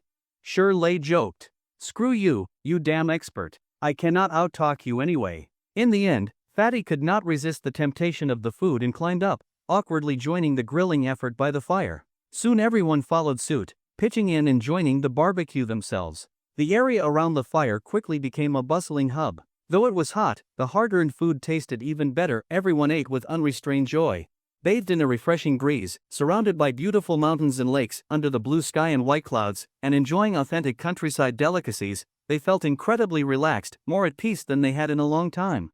They all agreed that this barbecue trip had truly been worth it. The idyllic scenery and rustic cuisine were so captivating that no one wanted to leave even at midday. However, just as the saying goes, the weather in the mountains changes faster than one can prepare. Suddenly, a mass of dark clouds appeared on the horizon. The wind began to howl, the trees on the mountains rustled violently. The clouds rolled in with the wind. The dark clouds crossed over the mountains like an army of warriors clad in black iron. The pressure in the air thickened, the atmosphere grew stifling. Though reluctant, no one wanted to become a drenched mess.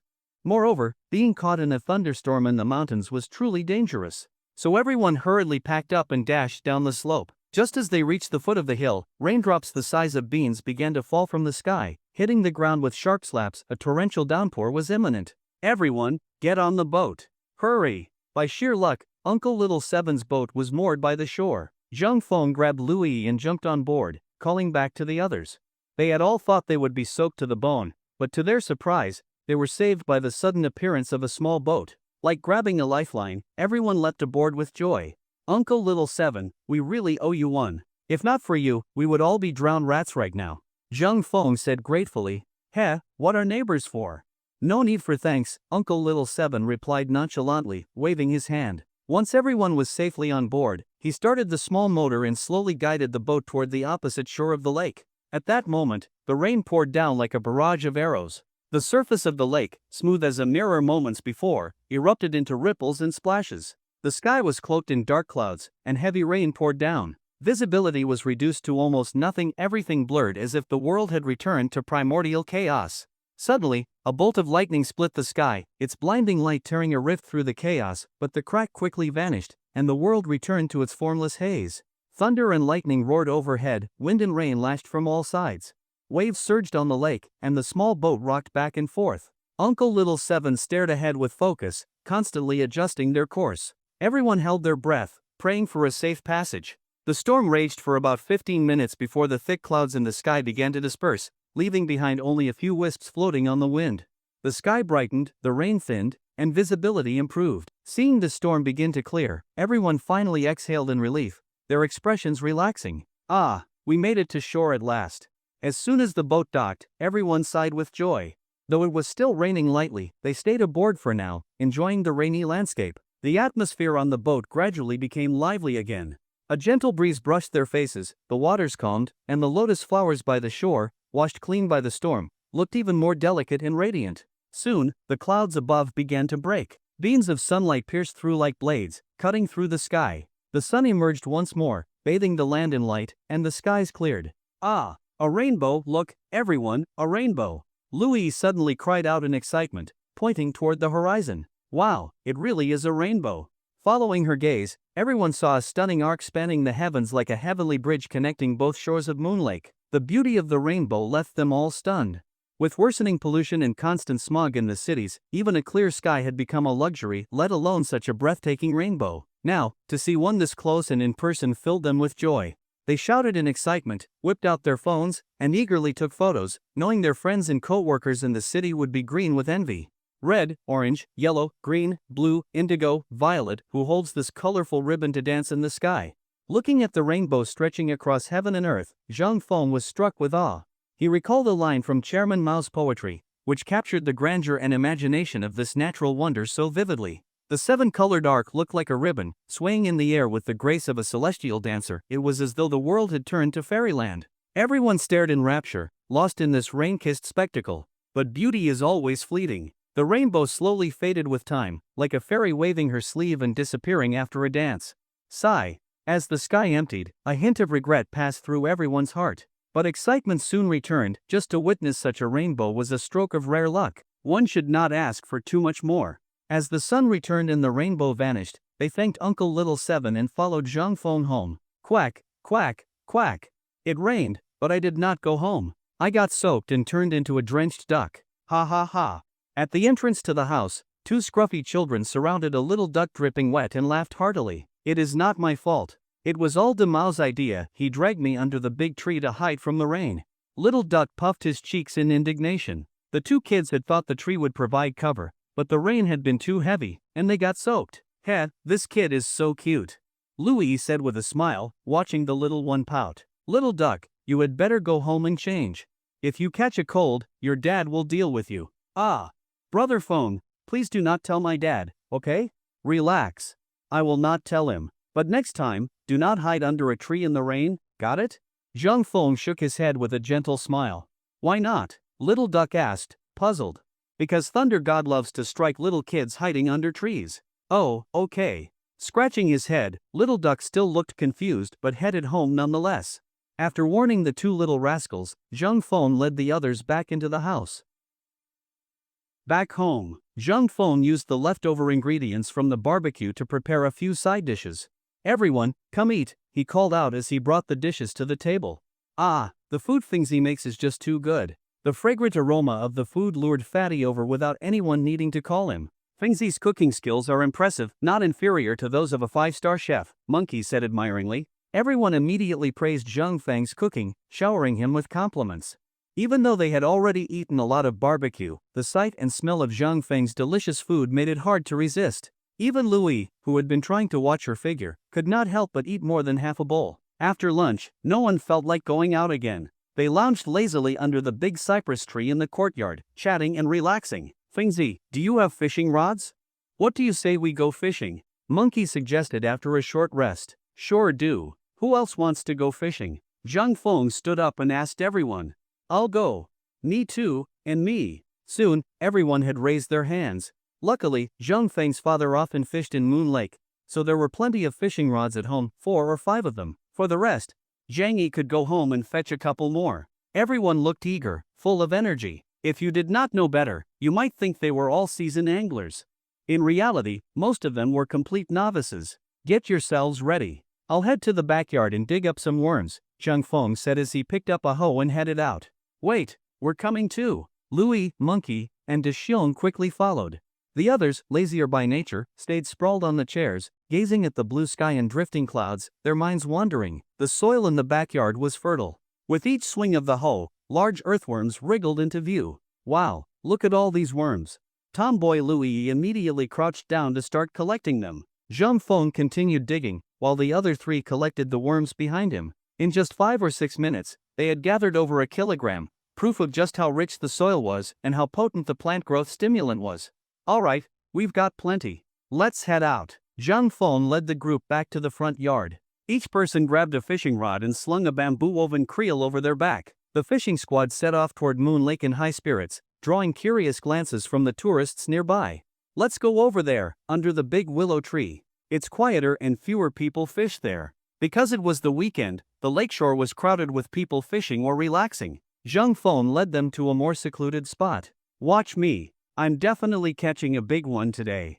As soon as they arrived, Louis eagerly baited her hook and cast her line. Fishing is about patience.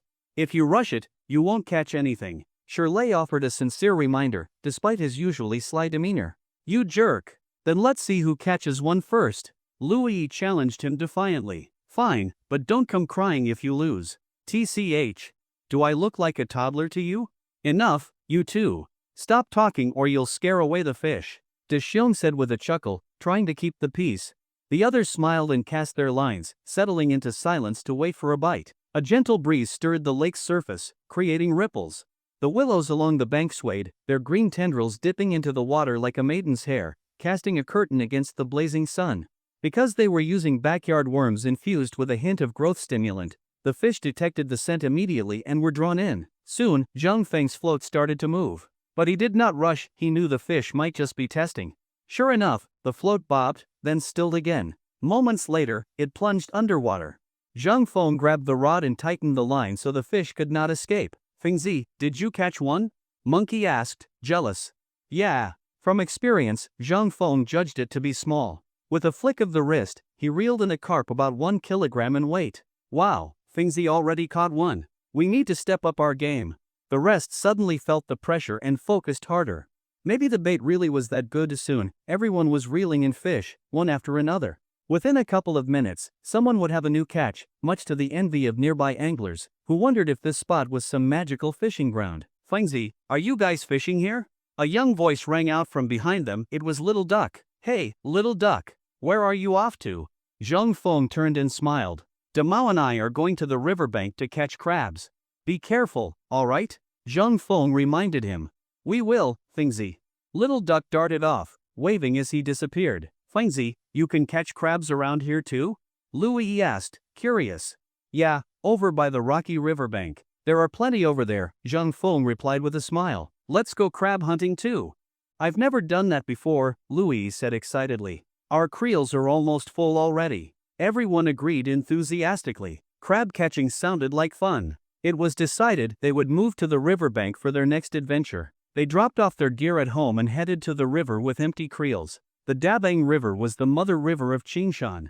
Where it flowed through Zhangjiawan, it pooled into a low-lying area, forming Moon Lake. In essence, Moon Lake was part of the Dabang River.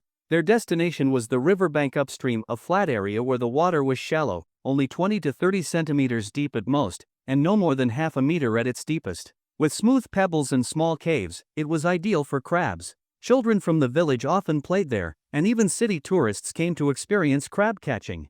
Because it was the weekend, the riverbank was lively. 4 or 5 groups were already there. Everyone, do not flip over rocks randomly. Crabs usually hide in small holes or beneath stones, Zhang Feng said with a wry smile as he watched his friends turn the riverbank upside down in excitement. You should have told us earlier, Fengzi. Zhang Feng thought, isn't that obvious? Following Zhang Feng's method, they gradually started finding crabs.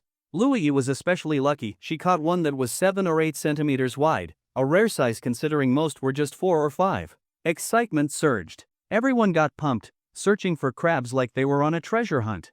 It was like a childhood game come to life. Not every dig yielded a crab, but no one cared. Their spirits were high, lost in the joy of the moment. They had so much fun that they completely forgot the time.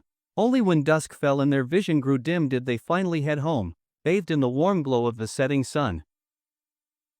The moon hangs atop the willow's tip, and people gather after dusk. At night, Moonlight Lake reveals a kind of hazy beauty. After dinner, everyone walked along the dim moonlight to the edge of the beautiful lake, admiring the tranquil night scenery. A gentle breeze stirred the air, rustling the willows and rippling the water's surface, bringing a sense of refreshing clarity. The crescent moon in the western sky cast a faint glow, draping the entire lake in a thin veil of gauze. The willows along the shore looked like princesses from a fairy tale, dressed in white gowns, their skirts swirling lightly in the breeze, stunningly beautiful. Under the hazy moonlight, the entire world seemed to transform into a fairy tale. Bathed in moonbeams, Moonlight Lake appeared like a celestial lake for fairies, flickering in and out of view in the misty night. The willows on the shore seemed like heavenly maidens, their white garments fluttering in the wind, each movement elegant, natural, and utterly enchanting. This misty evening, with willows swaying gently, what an exquisite scene, someone exclaimed in awe at the stunning nightscape. With scenery like this, a boat ride by moonlight would be, Louis imagined aloud in excitement, then turned and asked, Fingzi, how about we go boating? No problem. I'll borrow one in a moment. On Moonlight Lake, there might not be many things, but there were certainly plenty of boats. In the past, nearly every household owned one. Though fewer now, borrowing a boat was still easy. Really? That would be amazing. Boating on Moonlight Lake at night, everyone lit up with joy. The lake was so lovely that they all wanted to immerse themselves in it and experience its serene beauty firsthand. Of course. Wait here, I'll be right back. With that, Zhang Feng headed to Uncle Yu's house.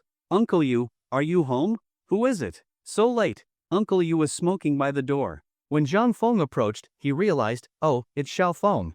What do you need? Uncle Yu, I wanted to ask if I could borrow your boat. It's moored just outside. If you need it, go ahead and take it. After a puff on his pipe, Uncle Yu asked, what do you need a boat for this late at night? A few classmates came to visit, and I thought I'd take them out to enjoy the lake. Zhang Feng handed him a cigarette and smiled. Oh, I see. Go ahead then, just bring it back afterward, said Uncle Yu, tucking the cigarette behind his ear and waving his hand casually. All right, Uncle Yu. I'll take the boat now. Take it, take it. Uncle Yu waved, muttering under his breath, city folks sure know how to have fun, even this late. He didn't understand anything about poetic beauty or misty charm. All he knew was that the darkness held nothing worth looking at. To Uncle Yu, a boat was simply a tool for fishing. 365 days a year, he practically lived on it. Taking a boat out onto the lake at night for fun seemed like something only someone with too much time on their hands would do. Zhang Feng, whose hearing was sharp, chuckled and shook his head at the old man's words. He quickly made his way to the dock, untied the boat, and rowed it with force toward his friends. The reason Zhang Feng chose Uncle Yu's boat was that it was an old-fashioned wooden rowboat, with no modern motor, simple and rustic, full of countryside charm. Ah!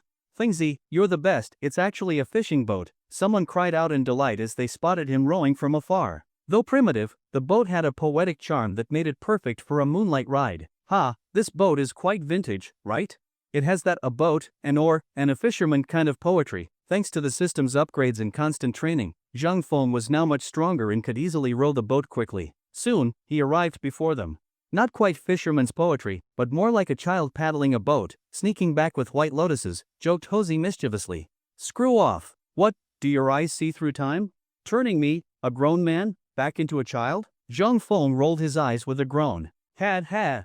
Alright everyone, get on the boat, Zhang Feng called as he stopped the boat. Let's go.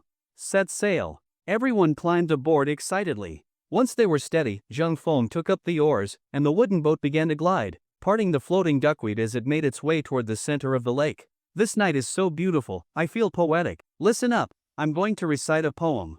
Night Voyage on Moonlight Lake. Ah, the gentle moonlight, the hazy mountains, the lovely lake, the little boat. I love your misty grace. And your ethereal charm. Bullshit, Lei Ji, that's a poem? Seriously, Lei, did your PE teacher teach you literature? Jesus, that poem is garbage. My ears are bleeding. Everyone laughed and jeered at Lei's poetic attempt. Lei Ji, that was awful. Listen to mine, Moonlight Lake, you're full of water. Crescent Moon, you're an open mouth. This time, Fatty was the one struck with inspiration, but his poem was stopped halfway for everyone's safety. Stop. Do not desecrate this beautiful scenery. Louis finally snapped at the group of uncouth guys, clearly having had enough of their butchery of art. Exactly. If you can't compose a poem, then just do what I do, quietly be a handsome man, said Hosey, shamelessly praising himself. Everyone booed at his thick skin. After that, everyone quieted down. They sat in the boat, gazing at the bright moon above and the vast stars. It was just like that song, look up at the moon in the sky, it is always rounder back home. The moon is rounder in my hometown, and the water tastes sweeter there. One breeze, one sip of homesickness, and the ends of the earth do not feel cold, for dreams bring me back home. Looking at the familiar mountains at night, Zhang Feng felt his hometown was truly beautiful, so much that it captivated his heart. Just as the old saying goes, no water is more beautiful than your hometowns, no people more dear than those from home. Gazing at the moon, at the distant mountains, Zhang Feng suddenly realized how deeply he loved and longed for his home.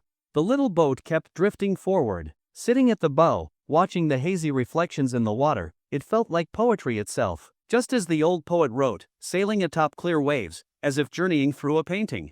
The boat, and those aboard, had become part of the scenery, essential elements of this moonlight lake by night. On the boat, it felt like everyone had returned to something pure and original, merging with the universe itself, drifting as if riding the wind, floating as though stepping beyond the world, ascending like immortals. Together, they cruised on Moonlight Lake, basking in the stunning beauty of its nighttime mountain and water charm.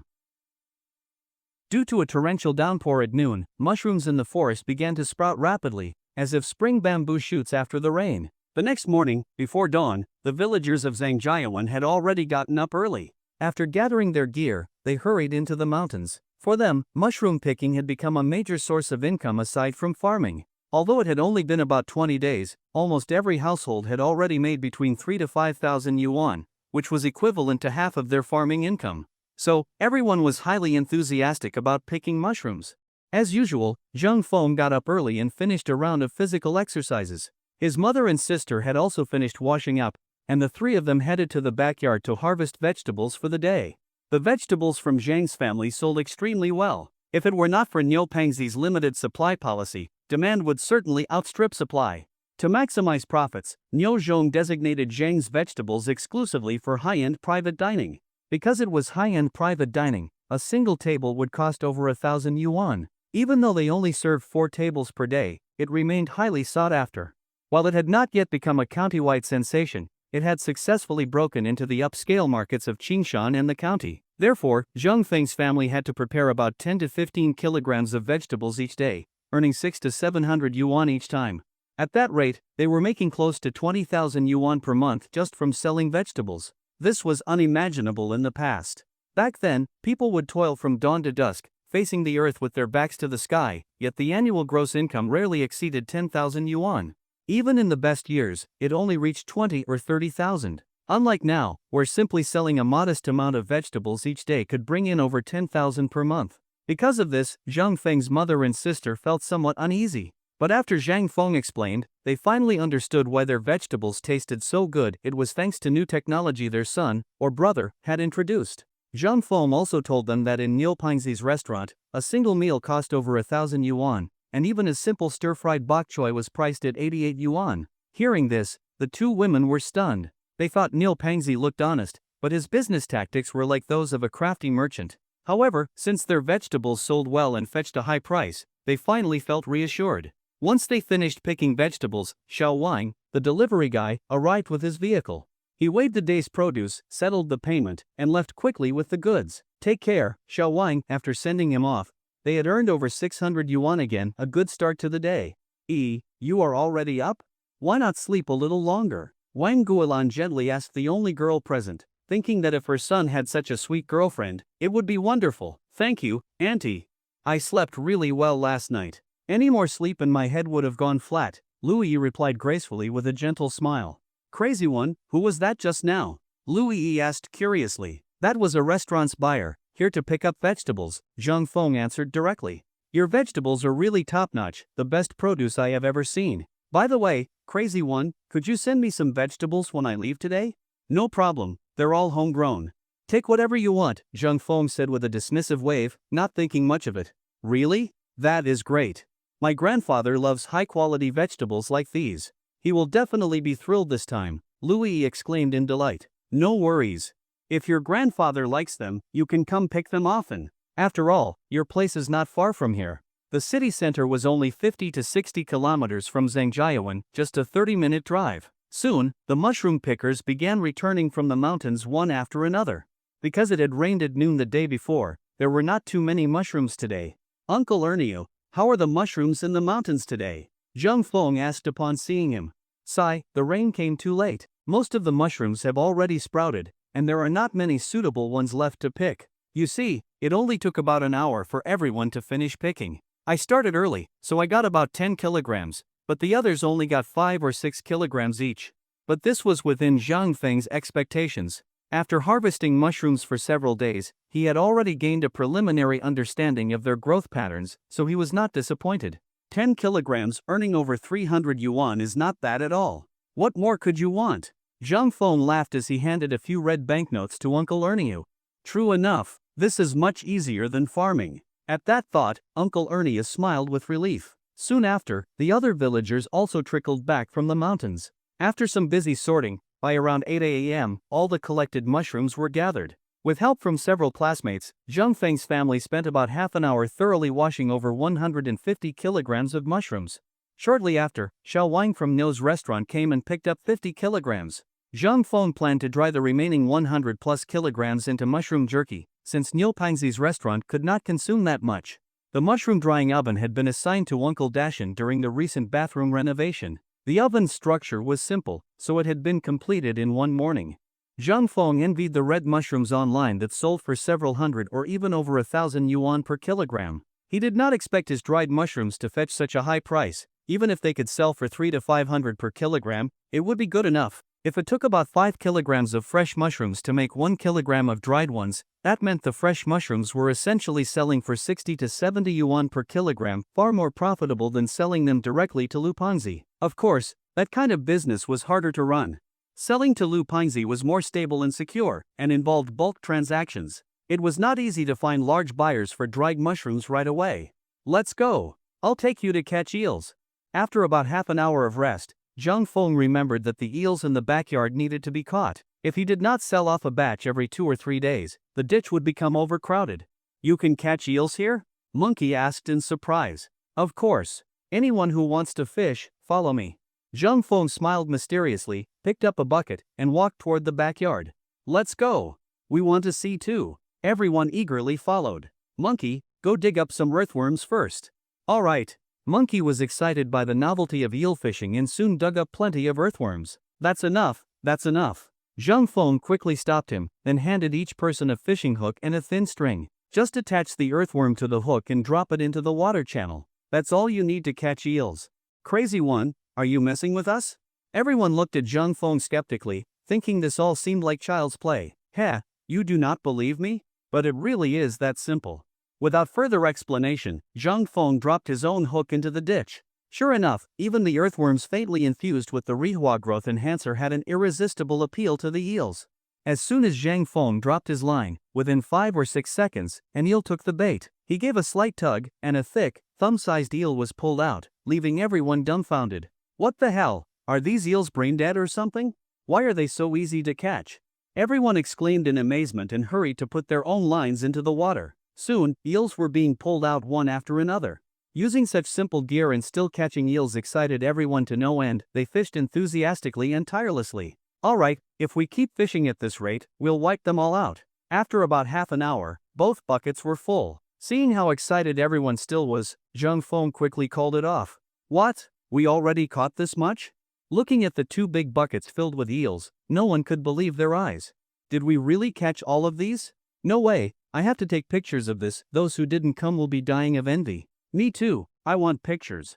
One by one, everyone put down their fishing lines and posed for various staged photos. The eels were handled in all kinds of ways, probably unable to rest in peace even after death. Zhang Feng picked out 2 kilograms of eels to prepare a stir-fried eel dish for everyone. He then called several regular customers, including Elder Wang, to let them know. Orders came in quickly, and half of the catch was sold almost immediately. The remaining 30-some kilograms were just brought outside by his mother and sister when, within the time it takes to drink a cup of tea, they were snapped up by nearby tourists who had heard the news. It was clear that the reputation of Zhang Feng's eels was beginning to spread, earning a solid word of mouth among visitors. For lunch, Zhang Feng cooked spicy crab, stir-fried eel, pickled fish, and stir-fried mushrooms with green peppers using the fresh mushrooms picked that morning. He also prepared several light vegetable dishes. Thus, a full table of visually appealing and delicious food was ready. Come on, everyone, time to eat. It smells so good. Just seeing the food makes me hungry. Come on, let's raise a glass, here's to a great time. Cheers! Soon everyone was joyfully feasting. Zhang Feng's cooking had completely won them over. Though it had only been a day and a half, they had already become desensitized to how amazing his culinary skills were. They just did not know how they would manage after going back to their regular meals. Another unbelievably good meal. Fengzi, how are we supposed to survive back home after this? Xiaopeng sighed and smiled wryly. Exactly. If only we could eat like this every day. Lu Yi added wistfully. Fengzi, after tasting your food, I do not know how I can ever eat at the work cafeteria again. Yeah, Fengzi, you have totally ruined us. You owe us compensation. That is right. You should pay us back. Better yet, let us come here every week and eat you poor. Ah, you make me sound like some terrible villain. My door is always open. If you want to come every day, go ahead. Zhang Feng laughed heartily. Alas, it is a shame we have to leave this afternoon. Yeah, it feels like we barely got to enjoy anything. Why not just buy a house here and move in permanently? Monkey joked. Though they were reluctant, it was time to leave. After lunch and a short rest, Zhang Feng saw his friends off. Come visit any time, he waved and called out. Do not worry, we will be back next week. Haha, do you all really plan to eat Fengzi into bankruptcy? Hey, he is the landlord now. Who else would we sponge off? Their banter faded as the car drove off. Zhang Feng turned and walked back home. The house felt empty. His mother and sister had already gone up the hill to harvest honeysuckle flowers, which were in full bloom during this season. Honeysuckle flowers bloom for only a short period, just a day or two. If they were not harvested in time, they would wilt and wither. So they had to be picked promptly. Honeysuckle is a common traditional Chinese medicinal herb, known for clearing heat and detoxifying, treating colds and coughs, and boosting immunity. Years ago, almost every household in the village grew it. Unfortunately, some damned organization later reclassified all honeysuckle in the southwest as mountain honeysuckle, drastically reducing its value. Farmers who had planted it suffered a huge blow. What once sold for 20 to 30 yuan per kilogram fresh could now barely fetch the same price when dried, a 5 to 6-fold drop in price. After sighing for a while, Zhang Feng slung a snakeskin bag over his shoulder, brought traps for catching wild chickens, and locked the door behind him, heading up the slope to join his mother in harvesting honeysuckle. Meh. As soon as Zhang Feng reached the field, the goofy Dabai and Xiaobai bounced toward him. Xiaofeng, your friends all left? His mother asked, hearing the noise and turning to see her son. Yeah, they just left. He patted the two fluffy creatures and waved them away. Mom, this honeysuckle is not even worth much. Why bother picking it? It is such a hassle for so little. Zhang Feng grumbled, thinking how tedious it was to pick such small flowers, barely managing 10 to 20 kilograms in a day, which after drying would not even sell for 100 yuan. You child, just because you made a little money now, you forget the value of frugality? Sitting at home does nothing. Picking even a little bit helps. There will be plenty of places we need money for later. His mother scolded, frowning. I know, Mom. Zhang Feng smiled helplessly, just hoping his mother would not overwork herself. Then Zhang Feng set a trap in a place where wild chickens might frequent and joined his mother and sister to harvest honeysuckle. The Zhang family only had 1 or 2 acres of hillside planted with honeysuckle. Originally there were around 100 plants, but after the price crash, they stopped maintaining them and many died. Now only 20 to 30 plants remained, which could probably be picked clean in one afternoon. He opened the bag, and his fingers moved like butterflies dancing among flowers, quickly plucking the honeysuckle blossoms. His speed stunned his mother and sister. They had not expected that even flower picking could look this graceful and artistic when done by Zhang Feng. Xiaofeng, how are you picking so fast? It is like you have mastered some ancient martial art technique, his sister exclaimed, comparing his agile fingers to the embroidery skills of a wuxia master. Big sis, do you really have to describe me like that? Zhang Feng said, laughing and crying at the same time. Haha, my bad. Let us keep picking so we can finish early and go home, she chuckled. With Zhang Feng's help, the three of them finished harvesting all the honeysuckle in just 1 hour. He checked the trap he had set, nothing but an empty chicken cage. He reset the trap and packed up their things. Zhang Feng walked ahead carrying the honeysuckle. His mother and sister followed behind, leading Dabai and Xiaobai, who nibbled weeds along the path. The family made their way home at a leisurely pace. Once back, his mother and sister spread the honeysuckle out to dry. Zhang Feng took a sip of water, grabbed a hoe, and headed to the backyard. That morning he had cleared a small patch of bok choy, so he needed to replant quickly to keep the garden productive and continue supplying vegetables to Niu Zhong's restaurant. Their backyard had become a veritable treasure trove. Based on Zhang Feng's rough calculations, They were making about 2,000 yuan a day just from selling eels and vegetables, around 50 to 60,000 a month. That was an enormous sum, earned with minimal effort. The backyard had truly become a never-ending goldmine. It looks like I will not make it into the top 10. Everyone, just do your best. Thank you all for your support. If you enjoy the book, please recommend it to others and add it to your favorites. Special thanks to the readers Thunder Shakes the Sky, Lienshin, Reign of the Lost Knight, Master of Perfection, and My Precious Baby for your generous donations. Crazy brother, what are you doing? Little Duck appeared in the backyard at some point without Zhang Feng noticing. I am planting vegetables. Why are you not properly herding the cattle? If your father finds out, he will beat you, Zhang Feng said with a smile when he saw Little Duck. He won't. My dad is not even home. How would he know? The little guy was clever, he could not be easily fooled. Crazy brother, let me help you dig the soil. No need, Zhang Feng said, waving his hand. Then how about I water the plants? Little Duck moved closer again. You little rascal, I bet you just want to eat some of our cucumbers, Zhang Feng said knowingly. He could easily tell what the kid was up to. No one offers help for no reason. Hee hee, crazy brother, how did you know? Little Duck asked with a guilty smile. You always come here to pick cucumbers, don't you? If you want some, just pick them yourself. Do not distract me while I am working, Zhang Feng said, shaking his head with a smile. Hee hee, crazy brother, you are the best. The little guy happily bounced over to the cucumber vines. Crazy brother, these cucumbers are clearly green. Why are they called yellow cucumbers? A few minutes later, the boy came back with 2 fresh, juicy cucumbers and asked curiously, these are a new variety, alright? The local heirloom cucumbers, the ones grown by the old lady on top of East Mountain, turn yellow when they are ripe, Zhang Feng explained with a smile. Many city folk might not know that detail. Oh, no wonder they looked different. Crazy brother, I am leaving now, okay? The boy could not sit still. Very soon, he was off again, running with 2 cucumbers in his arms.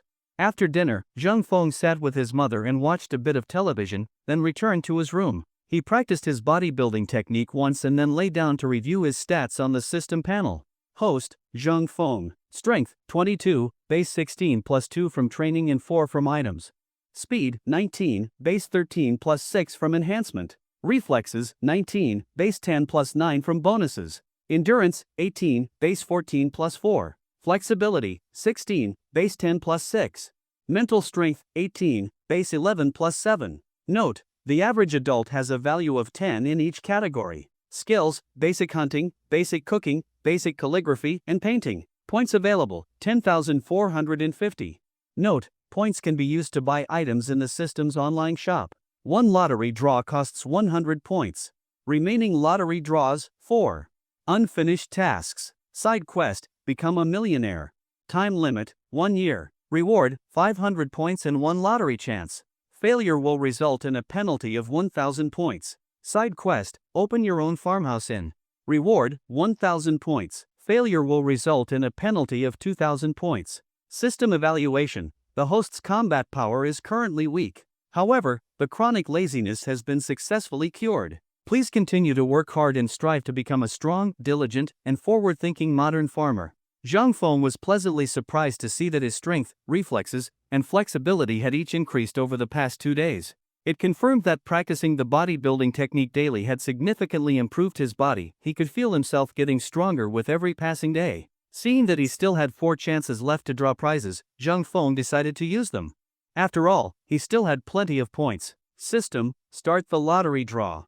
Please wait a moment. When he opened the prize draw page, the wheel showed 6 options: 50 points, 100 points, 300 points, 1 bottle of solar growth serum, 100 milliliters, 1 bottle of lunar growth serum, 100 milliliters, and 1 skill transfer card. This lets you teach one of your skills to someone else. That skill transfer card looks pretty useful, Zhang Feng thought. His older sister had been trying to learn cooking from him, but the results were not great. If he got the card, her learning speed would increase 10 times. She would be guaranteed to learn at least 50% of the skill, and with effort and talent, she could even surpass him. Start drawing, Zhang Feng pressed the button. The needle spun rapidly across the wheel. There was no way to predict where it would stop. Stop, he shouted a few seconds later. A bottle of solar growth serum? That is a bad draw, Zhang Feng muttered. In the system shop, 1 bottle only costs 50 points. He continued drawing. The second time, the prize options changed: 10 bags of super fertilizer, 100 points, 300 points, 1 bottle of lunar growth serum, basic brewing skill, and 1 portion of enlightenment liquid. This makes animals as intelligent as a 3 to 5-year-old child. The prizes looked much better this time. Zhang Feng pressed the draw button with excitement. A few seconds later, he called stop, again, and the pointer landed on the lunar growth serum. Zhang Feng shook his head, still not satisfied. The lunar growth serum cost just 100 points in the shop. Then he used his third and fourth draw chances. The third was a disappointment, only 50 points. But he was lucky on the fourth. He won a portion of enlightenment liquid. Too bad I did not get the skill transfer card, Zhang Feng frowned. He opened the system shop, and just as he expected, any new items from the lottery appeared in the store too. In the shop, 1 portion of enlightenment liquid costs 150 points. 1 skill transfer card costs 1000 points. Basic brewing skill costs 1000 points. System, buy 1 skill transfer card, Zhang Feng ordered. He wanted to improve his sister's cooking skills quickly. That way, when they opened the farmhouse inn, he would not be overwhelmed. Then Zhang Feng checked his remaining points and items. Remaining points, 9,500. Lottery draws, none. Items owned: 2 bottles of solar growth serum, 1 already used. 1 bottle of lunar growth serum. 1 portion of enlightenment liquid. 1 skill transfer card. After closing the system, Zhang Feng sat down at his computer and uploaded some beautiful photos he had taken recently. He wanted to advertise his upcoming farmhouse inn and also show off the stunning scenery of Moon Lake. He uploaded themed pictures titled Phoenix Wonderland, Butterfly Flower Fields, Rainbow Bridge, and Moon Lake at Night to local forums and message boards, adding short descriptions to each one. After waiting a few minutes and not seeing many comments, Zhang Feng went offline and quietly gazed out his window at the moonlit mountain village. What he did not realize was that his photos were already being discovered by countless internet users. They were blown away and began sharing them rapidly. In just one night, the photos had spread all over the country. Famous bloggers and major websites reposted them. Moon Lake became nationally famous overnight. This is the most beautiful mountain village I have ever seen. How can such a stunning place exist? I was almost brought to tears by the beauty. So this is where those Phoenix Wonderland pictures were taken. I thought they were photoshopped. Oh wow, those butterfly flower fields and Rainbow Bridge. I must go there during the Dragon Boat Festival. So jealous of the people who live in Guizhou province. What about those of us thousands of miles away? Too bad for those far away. I live nearby, being close has its advantages. I will go check it out tomorrow. Thousands of people left comments. With such breathtaking scenery, many tourists from all over the country expressed their desire to visit Moon Lake, just as Zhang Feng had hoped. Morning. Outside the window, birds chirped noisily as they flew back and forth among the trees, searching for food. Due to his internal biological clock, Zhang Feng woke up quickly. Opening his eyes, he saw the bright sunshine and smelled the fragrance of flowers from outside the window, immediately feeling refreshed and clear-minded. Zhang Feng did not stay in bed any longer. He got up at once, washed up, and began his daily exercise. As soon as he finished a round of the bodybuilding routine, his mother and older sister were also awake. So, Zhang Feng joined them in the backyard to harvest vegetables for the day. Looking at the lush greenery of the vegetable garden, he felt a deep sense of satisfaction. This was all the result of his recent hard work. Thanks to the regular use of solar growth serum, the Chinese cabbages in the garden were growing vibrantly green and full of life, like pieces of bright green jade, shining and dazzling. The fiery red tomatoes and vivid green peppers glistened like gemstones. Someone unaware might even mistake them for finely crafted artworks. Even the purple eggplants emitted a seductive sheen, exuding a strange charm that was hard to resist. It could be said that the backyard resembled a massive natural art gallery, filled with various masterfully crafted works of art, lifelike and dazzling, a true treasure trove. Soon, the three of them finished picking the vegetables they needed for the day. They washed the dirt off simply, placed them into plastic baskets, and waited for the buyer to arrive. At exactly 7:30, Xiao Wang, as punctual as ever, arrived. He weighed the vegetables, settled the bill, and left in a hurry with the produce. In just one morning, they earned another 600 to 700 yuan. Zhang Feng's mother collected the money with a big smile on her face. As the family's situation improved, her smiles became more frequent, and it seemed she even looked younger than before. Big brother, big brother. Zhang Yi came running in just as Zhang Feng lay down on a chair to rest for a while. What is it? Zhang Feng asked curiously, seeing the excited look on Zhang Yi's face.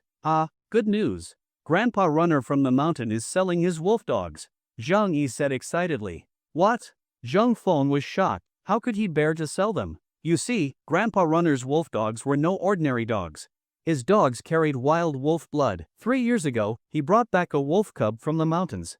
After it grew up, it mated with his hunting dog and produced 3 wolf dogs. Grandpa Runner cherished them like treasures, more than he loved his own sons. He would even argue with his family over them. So Zhang Feng was naturally shocked to hear that he was selling them. It is not the 3 big wolf dogs, it is the pups born last month, Zhang Yi explained, and Zhang Feng understood. That made sense, otherwise, Grandpa Runner would never agree to sell them. Then let us go quickly. Because there were many people eyeing the wolf dog pups, Zhang Feng and Zhang Yi ran as fast as they could to Grandpa Runner's home, hoping they were not too late and that the pups had not all been sold. When they arrived, there was already a crowd gathered in the yard. Some were there just to watch, but many were genuinely interested in buying. Strangely, Grandpa Runner was not present. Instead, it was his wife managing the sale. You are all here for the pups, right? There are 6 in total this time.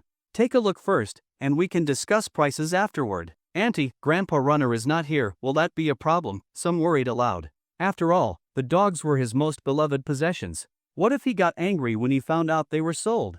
It is fine. The old man is inside. We have already discussed it. Do not worry. Clearly, the elderly couple had agreed in advance.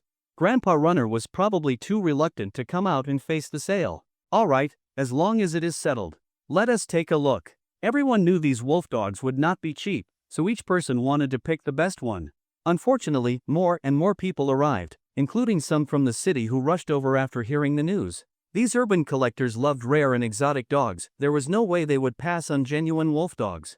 All right, now that everyone has looked, we will sell them one by one. Anyone interested in this one? Although Grandma Runner was just a farmer, she was shrewd. She picked up a shiny black pup with bright, sharp eyes, clearly trying to spark competition. Yes. Yes. How could I not want it? 5 or 6 hands shot up immediately. Everyone wants it. It would not be fair to choose randomly, so we will sell to the highest bidder. Now, please make your offers, she said with a smile. The potential buyers looked at each other cautiously, no one wanting to speak first. After a few seconds, someone finally called out a bid. 500. I will pay 800. 1,000. 3,000. 3,000. This gentleman offers 3,000. Anyone else? No? Then the pup goes to him, Grandma Runner announced naturally, like a seasoned auctioneer. Seeing the first pup sold for 3,000 yuan, the crowd buzzed. Most people shook their heads and gave up. The price was too high for the average person. Damn, one dog sold for 3,000 yuan, Zheng Yi said in disbelief. I did not expect the competition to be this fierce, Zhang Feng muttered, shaking his head. Although he could afford 3,000, if he brought such an expensive dog home, his mother might disown him. With their desire to buy gone, Zhang Feng and Zhang Yi stood back and watched the drama unfold, arms crossed, amused by the bidding wars among the wealthy city folks. Soon, all 6 pups were sold. The cheapest went for 1,500 yuan, while the best one fetched an incredible 5,000 yuan. Word was that the buyer was a coal tycoon. Zhang Feng did some quick mental math. 6 pups brought in a total of 18,000 yuan. Grandma Runner could not stop smiling. It was obvious she was thrilled. Zhang Feng and Zhang Yi had never seen dogs sell for such high prices. After the auction ended, the crowd slowly began to disperse. Just as they were about to leave with the others, Grandma Runner called out to them. Xiaofeng, are you two looking to buy a pup too? No, we were just watching. We cannot afford dogs that expensive, Zhang Feng said quickly, waving his hand.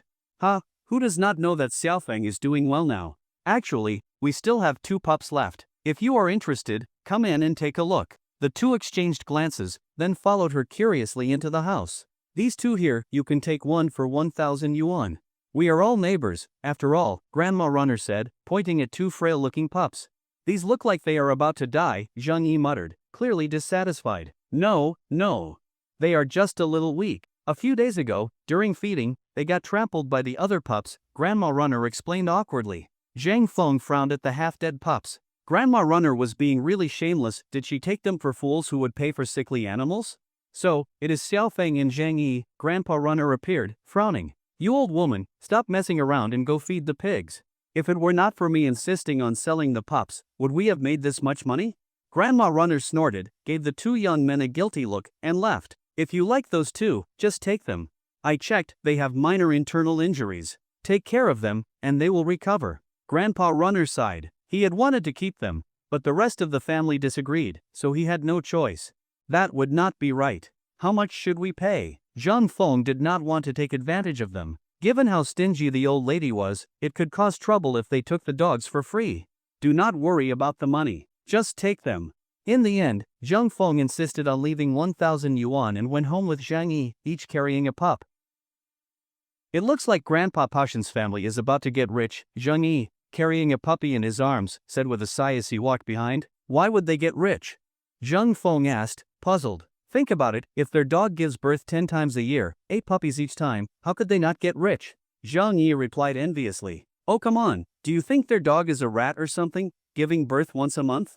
At most, a dog can only have 2 litters a year. Zhang Feng rolled his eyes, realizing how Zhang Yi had calculated it. Hee, I just didn't think it through. Zhang Yi scratched his head awkwardly after Zhang Feng's explanation made things clear to him. Shall we, just take this dog home and raise it? That way we'll each have one, Zhang Feng said as they approached his home. No way, big brother. You paid for it, after all. Besides, we already have 2 big dogs at home, and my mom keeps complaining about selling them. There's no way she'd let me keep another one. Zhang Yi quickly waved his hands in refusal. Although he also liked the wolf dog, he had no choice but to turn it down. Alright then, I'll raise both myself. His second uncle's 2 big dogs already ate enough food daily to feed a pig. At least a pig could be slaughtered for meat, but the dogs were just a burden. His second aunt was already distressed about it, so Zhang Feng decided not to push it and raise the puppies himself. When he got home, his mother and elder sister had already finished selling vegetables and had probably gone to the orchard after locking the door. These past few days, whenever they had time, they would take the 2 cute pets out for a stroll in the orchard. Opening the door, Zhang Feng placed the 2 puppies into a bamboo basket and hurried into the house to cook some rice porridge for them. He even added some Rihua growth supplements, hoping to nurse them back to health quickly. The 2 little puppies were just a month old, fluffy like tiny bear cubs, and incredibly adorable. Zhang Feng placed the porridge into a small bowl and held it in front of them. They twitched their noses as if smelling the aroma of the rice, then stretched out their little heads and began eating greedily. They quickly finished more than half a bowl of porridge, showing that they were not seriously ill. After eating, the 2 little ones whimpered, rolled onto their sides, and lay comfortably in the basket to rest and recover. Zhang Feng hoped the Rihua supplement would really help them get better quickly. Having taken care of the pups, Zhang Feng took out his calligraphy tools and, recalling the beautiful scenery he had seen these past few days, Phoenix Heavenly Scene, Rainbow Sky Bridge, Butterfly Flower Sea, Night Toured Moon Lake, he prepared to paint each one of them. Once completed and mounted, he would decorate his home with them to make it more beautiful. With the system's help, Zhang Feng's painting skills had improved rapidly. With confident strokes and fluid movements, he vividly captured the scenic views on paper. Each image came to life with remarkable detail and realism. After about 2 hours, Zhang Feng finished all 4 landscape paintings. He laid them out on the table to dry. Seeing that it was getting late, he put away his brushes and ink and began preparing dinner. Ah, Xiaofeng, you've been painting again? His sister exclaimed in surprise as she walked into the house and saw the inkwash paintings spread out on the table. Yes, I had some inspiration today, so I painted a few, Zhang Feng called from the kitchen. Wow, this one Phoenix Heavenly Scene is stunning. And this one, Rainbow Sky Bridge, is also gorgeous. She was almost overwhelmed by the beauty of the paintings. Mom, look at this one, doesn't it look just like Moon Lake near our door? It's so beautiful, the sister asked excitedly, pointing at another painting. Indeed, it's lovely. Xiaofeng paints really well, their mother nodded proudly. Even though she did not understand art, she could still appreciate the beauty of her son's work. Woof woof, the puppies started barking when they heard unfamiliar voices. Oh, where did these puppies come from? The mother asked curiously. Those 2? I bought them from Grandpa Passion's house, Zhang Feng quickly explained. How much did the 2 puppies cost? She asked. A few hundred yuan, Zhang Feng answered vaguely, worried his mother would scold him. You child, why spend a few hundred yuan to buy 2 dogs? She replied with displeasure. To her, the dogs were not useful, and now the household had to bear the extra burden of feeding them. Mom, I just thought it'd be good to have dogs around to guard the house when no one's home, Zhang Feng said with a forced smile. Alright, since you already bought them, so be it. But really, you need to be more frugal, she sighed, not pressing further. She just wanted to remind him to develop good habits, not to prevent him from spending altogether. After his sister tidied up, the family sat down to eat. The meal was simple, stir-fried bok choy, eggplant with oil, and shredded potatoes with green peppers. Though the dishes were plain, the flavor was far from ordinary. Even the simplest ingredients, when prepared by Zhang Feng, turned into delicious meals. A top-tier chef could turn the ordinary into the extraordinary, elevating even basic vegetables into culinary delights. Ordinary cooks might preserve a dish's original taste, but they could not elevate it. That was the difference between a master chef and a regular one. Xiaofeng, your cooking is so good. You must teach me someday, his sister said, eating happily and full of admiration. The latest novel first released on 6ix9ine Book Bar. No problem. From now on, I will invite you every time I cook. I guarantee you'll learn it all, money back guarantee if you fail. What? There is a tuition fee? Hee, I was just joking, Zhang Feng replied with an embarrassed laugh. You'd better be. Otherwise, I'd think I accidentally enrolled in New Oriental. She rolled her eyes at him. After dinner, Zhang Feng lounged in the courtyard, resting as he gazed at the blue sky and white clouds, gradually drifting into sleep. Brother crazy. Brother crazy. Ha? Little duck, Demao, what brings you here? Zhang Feng was half asleep when the little kids woke him. Brother crazy, we brought you some small fish. Little duck lifted the small bucket in his hand. Oh, wait here a moment, Zhang Feng said, grabbing the bucket and heading into the house to pour the fish into a vegetable basin. Got it, brother crazy. The two kids, already used to this routine, plopped themselves into chairs, elbowing each other to try and lie down alone. After pouring out the fish, Zhang Feng gave the two boys 5 yuan each and sent the little rascals on their way. He then cleaned the small fish thoroughly, lit a fire, and added oil. Soon, a pot of fragrant, crispy fried fish was ready. This type of crispy fried fish not only tasted great but could also be preserved for a long time. It could last in the refrigerator for months and be served to guests at any time. His little foodie Zhang Yu especially loved it. Every 2 or 3 days, Zhang Feng had to make some for her. If he did not buy a bucket of small fish from the kids every day, he would never be able to save any. Mom, I am taking some food to my younger sisters. Zhang Feng packed the crispy fried fish into a lunchbox, made a home-style stir-fried pork dish, and a bowl of fish soup. He also took along a few cucumbers.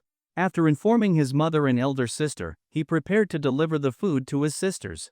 Go ahead, but come back early. His mother cared deeply for her 2 daughters and always worried that they might not be eating well at school. In the past, she could do little due to their circumstances, but now that things had improved at home, she would have her son bring them good food every few days. Got it, Zhang Feng responded to her reminder and drove off toward the county town on his electric tricycle.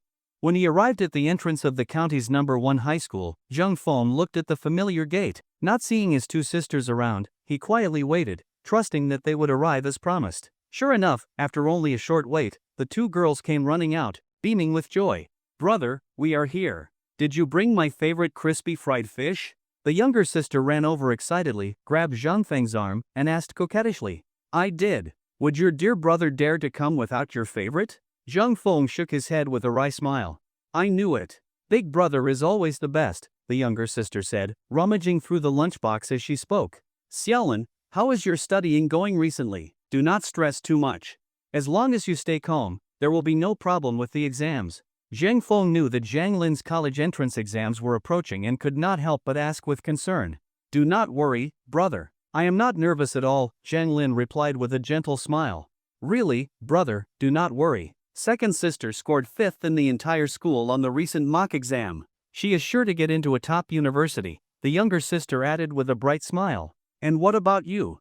Zhang Feng asked his younger sister. I will be fine too. I only need to get into the honors class at #1 high, she replied proudly. The younger sister also performed well academically. She always ranked in the top 20 of her grade. Getting into the honors class was practically guaranteed, which was why she remained carefree and playful, showing no sign of exam stress. Here, I made this fish soup especially for you too. Drink it while it is still hot, Zhang Feng said, taking out the soup, 1 bowl for each. This was no ordinary fish soup. It contained moonlight growth supplement, which provided significant benefits to the human body. Unlike the more aggressive sunlight growth supplement, the moonlight variant was mild and very suitable for human use. Regular consumption not only improved overall health but also enhanced brain development. Furthermore, it could eliminate hidden ailments, relax the body and mind, and relieve negative emotions. Zhang Feng planned to have both of his sisters take it regularly, and he would also give it to his mother and elder sister. His mother suffered from rheumatism and frequently experienced back pain. With regular use, she would likely recover completely. After bidding farewell to his sisters, Zhang Feng drove his tricycle back home. Ah, brother crazy, come help me. Just as Zhang Feng arrived at the village entrance, he saw Demao clinging desperately to a large tree and shouting, "Brother Crazy, please save Demao." Little Duck was standing below, drenched in sweat with worry. "What happened? What are you two doing?" Zhang Feng stopped his vehicle by the roadside and asked Little Duck. "Demao climbed the tree to catch a bird and now he cannot get down." "Ah, so that is it. Do not worry, I am coming right away." Zhang Feng had thought something serious had happened, but it turned out this little rascal had climbed up easily and was now too scared to get down. Zhang Feng drove directly under the tree. Demao was hanging there like an octopus, clinging tightly about 2 meters off the ground, trembling and too scared to move. Zhang Feng climbed onto his tricycle, reached up, and easily pulled Demao down by grabbing his thighs. "Ah, Demao, you are finally down." Little Duck rushed over and held him tightly in joy. "Oomph, it is all your fault. If you had not asked me to climb up to catch that bird, would I be in this situation?"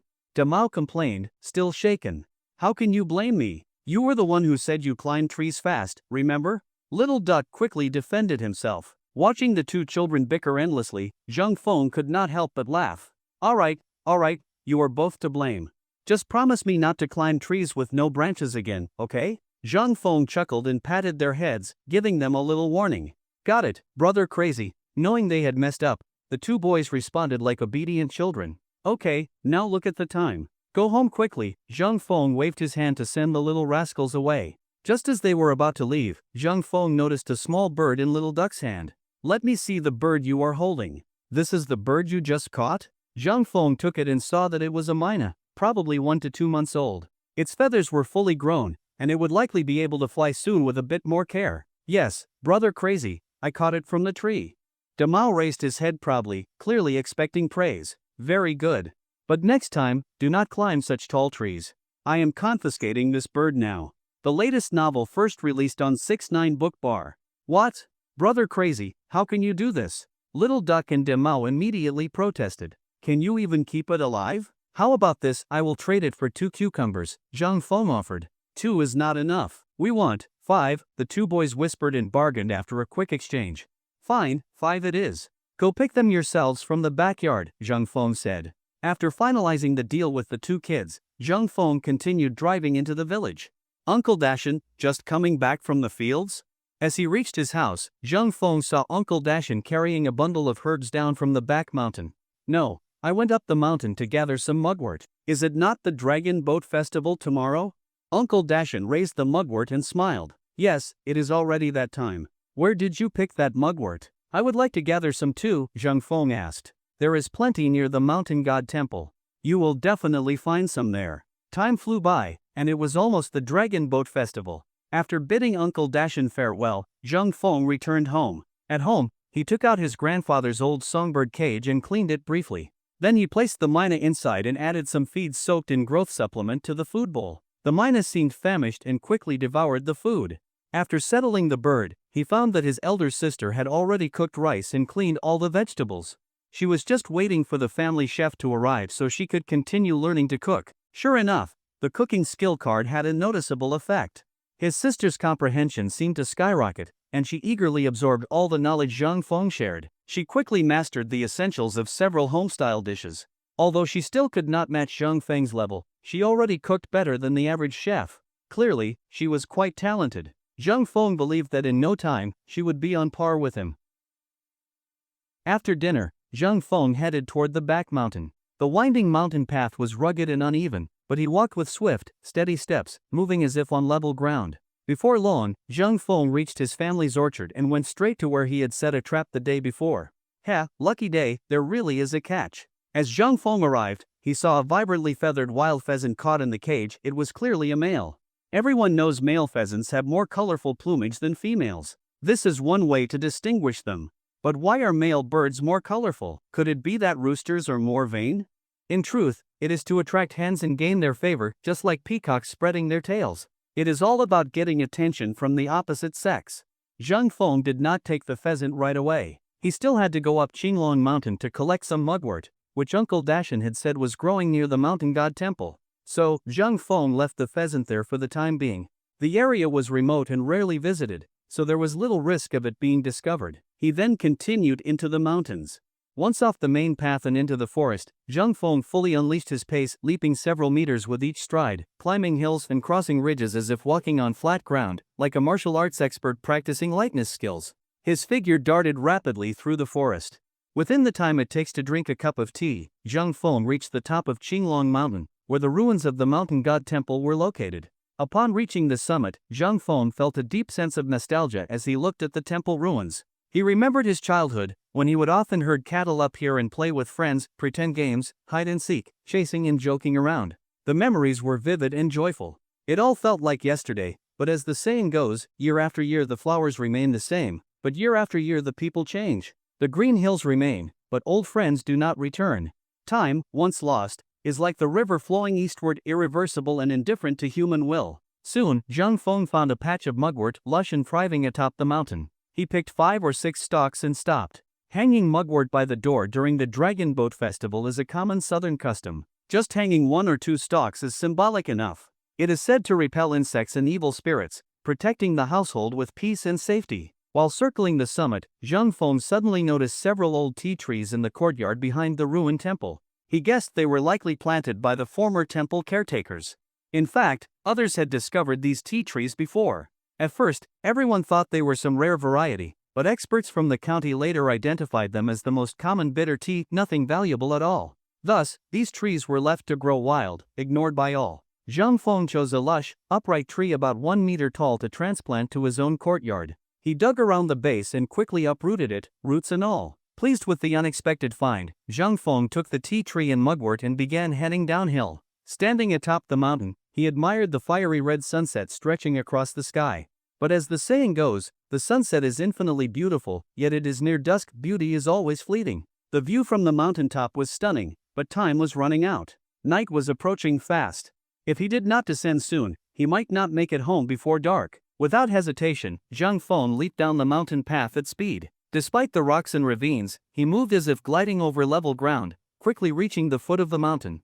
Returning to the orchard, he retrieved the pheasant, reset the trap in a new location, and left. By the time he reached home, the sky was already dotted with stars, night had fully fallen. Xiaofeng, you are back? Oh, where did you get that mugwort? His mother, resting in the courtyard, asked curiously upon seeing it in his hand. I just picked it by the mountain god temple, Zhang Feng replied with a slight smile.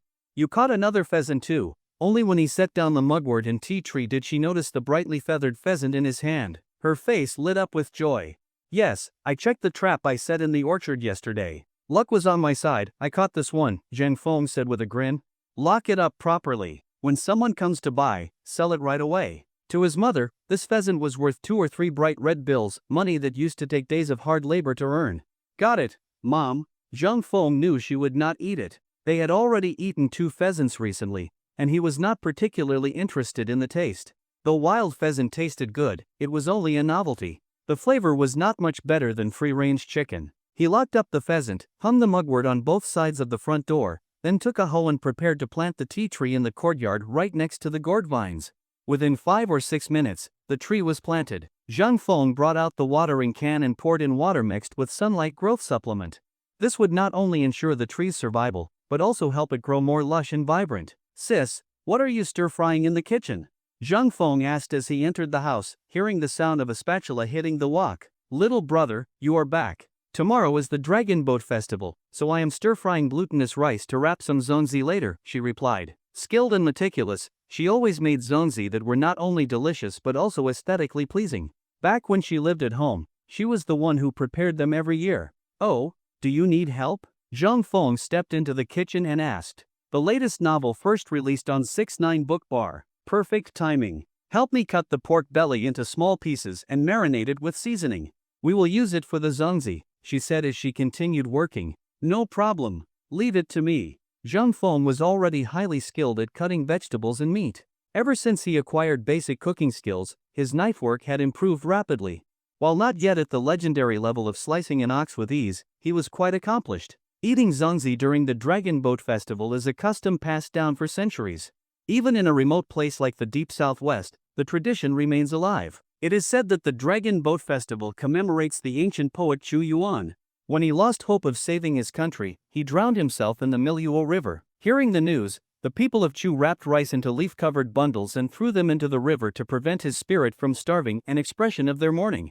This gradually evolved into the tradition of eating zongzi. Of course, this is just one of many legends about the festival's origins. To Zhang Feng, whether eating zongzi or racing dragon boats, the most important thing is that the family is happy, healthy, and safe. Though life was plain, Zhang Feng cherished it deeply. He had no grand ambitions, his greatest wish was simply for his family to live in happiness and joy. In the early morning, Moon Lake was calm and still. The sky was a clear, vibrant blue without a single cloud. It looked like it was going to be another bright and sunny day. Today was the Dragon Boat Festival, and the village had been lively since early morning. The little rascals were on holiday, and as soon as they got up, they ran through the village, laughing and playing without a care. The normally quiet village paths were now filled with joyful commotion. At 6 o'clock, Zhang Feng was already awake, as usual. After washing up, he began his daily exercise routine. Once he had finished practicing his health exercises, he was about to go to the backyard to help his mother and sister pick vegetables when suddenly two people burst into the courtyard. "Wow, Xiaoqian, come look, this is it, this is the place," one of the girls shouted excitedly. Zhang Feng turned around and saw two unfamiliar young women entering the courtyard. One of them, a long-haired beauty, seemed to have discovered a hidden treasure and was shouting with excitement, "Who are you?" Zhang Feng had barely spoken when the two girls stepped into the courtyard and, upon seeing the sea of flowers, cried out again in delight, "Ah! The butterfly flower sea! This is the butterfly flower sea! Excuse me, is this really the butterfly flower sea?" "Yes, this is the butterfly flower sea," Zhang Feng replied with a gentle smile as he watched their excitement. "Ah, so this is where the butterfly flower sea photos were taken?" The two girls were thrilled and almost could not believe that such a beautiful place was right in front of them. "Yes, the butterfly flower sea was photographed right here." Zhang Feng nodded openly, assuming they must have seen the photos he posted online and had come during the Dragon Boat Festival break to find the location. "So you are the mountain water farmer, then? This place is truly beautiful." "That's right. I posted those pictures online. My name is Zhang Feng. May I ask your names?" Zhang Feng asked politely. "My name is Chen Xian, and this is Zhang Shi. We found this place after seeing your photos online," said the short-haired girl. Zhang Feng took a moment to glance at the two. The short-haired girl looked energetic and neat, while Zhang Shi had a delicate and graceful appearance. Though neither of them was strikingly beautiful, they were both youthful and attractive, clearly city girls on vacation. "Really? Welcome to our home. I am sure your trip will be worthwhile," Zhang Feng said with a smile. "Thank you. The scenery here is indeed stunning," Chen Xian said softly, then added, "By the way, Mr. Zhang, is there any place to stay around here?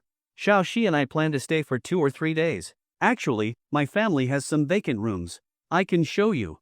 If you do not mind, you can stay here." "Really? That is wonderful." The two were pleasantly surprised. They had not expected to find accommodations so easily and followed Zhang Feng inside. "Wow, these paintings on the wall are beautiful. Did you paint them?" "Yes, I did. Thank you." "Xiaoqian, look, is this one the butterfly flower sea? And that one, is it the rainbow sky bridge?" As they entered the house, the two girls looked as if they had discovered a whole new world. The paintings on the walls captivated them. They ran toward the artwork, as if they wanted to absorb every image into their eyes. After admiring the paintings for a while, they followed Zhang Feng to see the rooms. The guest room was fresh, elegant, clean, and spotless. Several ink paintings hung on the walls. Both girls were quite pleased and decided to stay. "Mr. Zhang, we are very satisfied with this room. May I ask how much it costs?" Chen Xian asked, brushing her hair back. "Just call me Zhang Feng. You are our very first guests. I will give you a discount 100 yuan per person per day, including food and lodging. How does that sound?" Zhang Feng replied with a smile. "No problem. We will stay for 2 days first," the two girls said, handing over 4 crisp red bills. "All right. Feel free to settle in. If you need anything, just call me." With that, Zhang Feng left the room, and the two girls began unpacking. "What a sly businessman, 100 yuan a day and he calls that a discount." After Zhang Feng left, Zhang Shi pouted and complained. Good thing he did not hear that, or he might have cried out in injustice. 100 yuan a day was not expensive at all. In fact, it was quite cheap. Zhang Feng's meals used only the best ingredients. At a city restaurant, the cheapest dish would cost at least 88 yuan. "Come on, Xiao Shi. I think this place is great. The environment is lovely, and the price is reasonable," said Chen Xian, clearly satisfied. "I know, I was just saying. But seriously, the guy has two beautiful women staying at his house and still charges us. If he did not charge you, then you should be careful, it might cost you your body instead, Shin Shin teased. Ah, Xiao Qian, you are awful. Hearing their laughter and teasing inside the room, Zhang Feng smiled and shook his head. Xiaofeng, who was just here. At that moment, his mother and sister returned from picking vegetables and, having heard the commotion, asked him curiously. Two tourists from out of town. They are staying with us for a few days, Zhang Feng said with a smile. Oh, then I guess our farmhouse guesthouse is officially open today, his sister said, surprised. In fact, Zhang Feng had not expected that his guesthouse would open so quietly and spontaneously. Xiaofeng, how much are you charging? His mother asked, clearly focused on the practical details. 100 yuan per person per day, including food and lodging. Isn't that a bit expensive? Other families in the village only charge 80 a day, she said with some concern. Expensive? This is a discounted rate for opening day. It will be even more expensive later, Zhang Feng replied confidently. Given the accommodations and meals, he believed people would still be eager to stay even if he raised the price. Exactly, Mom. Our family's conditions are much better than others in the village. It is perfectly reasonable to charge more, his sister added. Having lived in the city for a few years, she knew that 100 yuan was already quite cheap. Staying in a hotel would cost at least double that, and the food here was far better than in most restaurants. The latest novel first released on 6-9 Book Bar. Well then, I will not worry about the pricing. You two handle it, said Wang Guilan, no longer pressing the issue after hearing their explanation. Hello, this is my mother, and this is my sister. If you need anything and I am not around, you can go to them, Zhang Feng said as the two girls came out of the room. Nice to meet you, Auntie. Hello, sister. I am Chen Qian. I am Zhang Shi. Sorry to trouble you. No trouble at all. You are most welcome here. Let us know if you need anything, his mother and sister replied with warm smiles. Sister Qin, your garden is so beautiful. Did you grow all these flowers yourself? The two girls soon warmed up to Zhang Feng's sister. Zhang Shi, holding her hand, asked curiously. No, my little brother planted all of these. He collected wildflowers from the mountains, the elder sister replied with a proud smile, clearly pleased by the compliment. Oh wow, are these coxcomb flowers? Yes, those are coxcomb. And are these daffodils? They are lovely. No, those are lilies. Ah, so these are the legendary wild lilies? The girls were amazed as they looked at the pure white blooms. Who would have thought wild lilies could be so beautiful? What about this one? And that one? They had never seen so many beautiful wildflowers. The colorful blooms in the yard dazzled them. This is spider lily, that one is orchid, over there is wild chrysanthemum. See those flowers on the wall? Those are morning glories. Morning glories? Aren't they all supposed to be red? Why are these so multicolored and beautiful? They stared at the wall covered in morning glories, which looked like a sea of blossoms. Their eyes widened in wonder. Morning glories come in many colors. Look, there are red ones, blue ones, purple ones, the sister explained, pointing to the vibrant wall. Wow, it is just like a multicolored painting hung on the wall. The two were utterly enchanted. Then they took out their phones and began snapping pictures non-stop. Chrysanthemums, lilies, orchids, one after another, unable to get enough of the garden's beauty. After about half an hour, they were finally tired, resting on a stone bench and quietly marveling at how breathtaking it all was. Their excitement for the next 2 days only grew stronger. Zhang Feng, are there any interesting places around here? Right outside the door is Moon Lake, which is very beautiful. You can follow the scenic path around the lake and enjoy the reflections of the lake and the surrounding mountains. You can also climb the hill to watch the sunrise or sunset. At those times, the clouds and sky are truly stunning. Oh, do you think we might get to see colorful clouds like those from the Phoenix phenomenon? Zhang Shi asked with great anticipation, clearly excited. The Phoenix phenomenon is a once-in-a-century miracle. It is almost impossible to see it again. But the environment here is great, and you can see beautiful cloudscapes almost every day, especially at sunrise and sunset, so you should not miss those moments, Zhang Feng replied with a slight smile. Ah, that's really a pity. Hearing Zhang Feng's answer, the two girls sighed in disappointment, their small hope dashed. Xiaofeng, call them in for breakfast, his mother said, having already finished preparing the meal. Got it, Mom. You two have not had breakfast yet, right? Come on, let's go in and eat. Thank you. The two girls followed Zhang Feng into the house.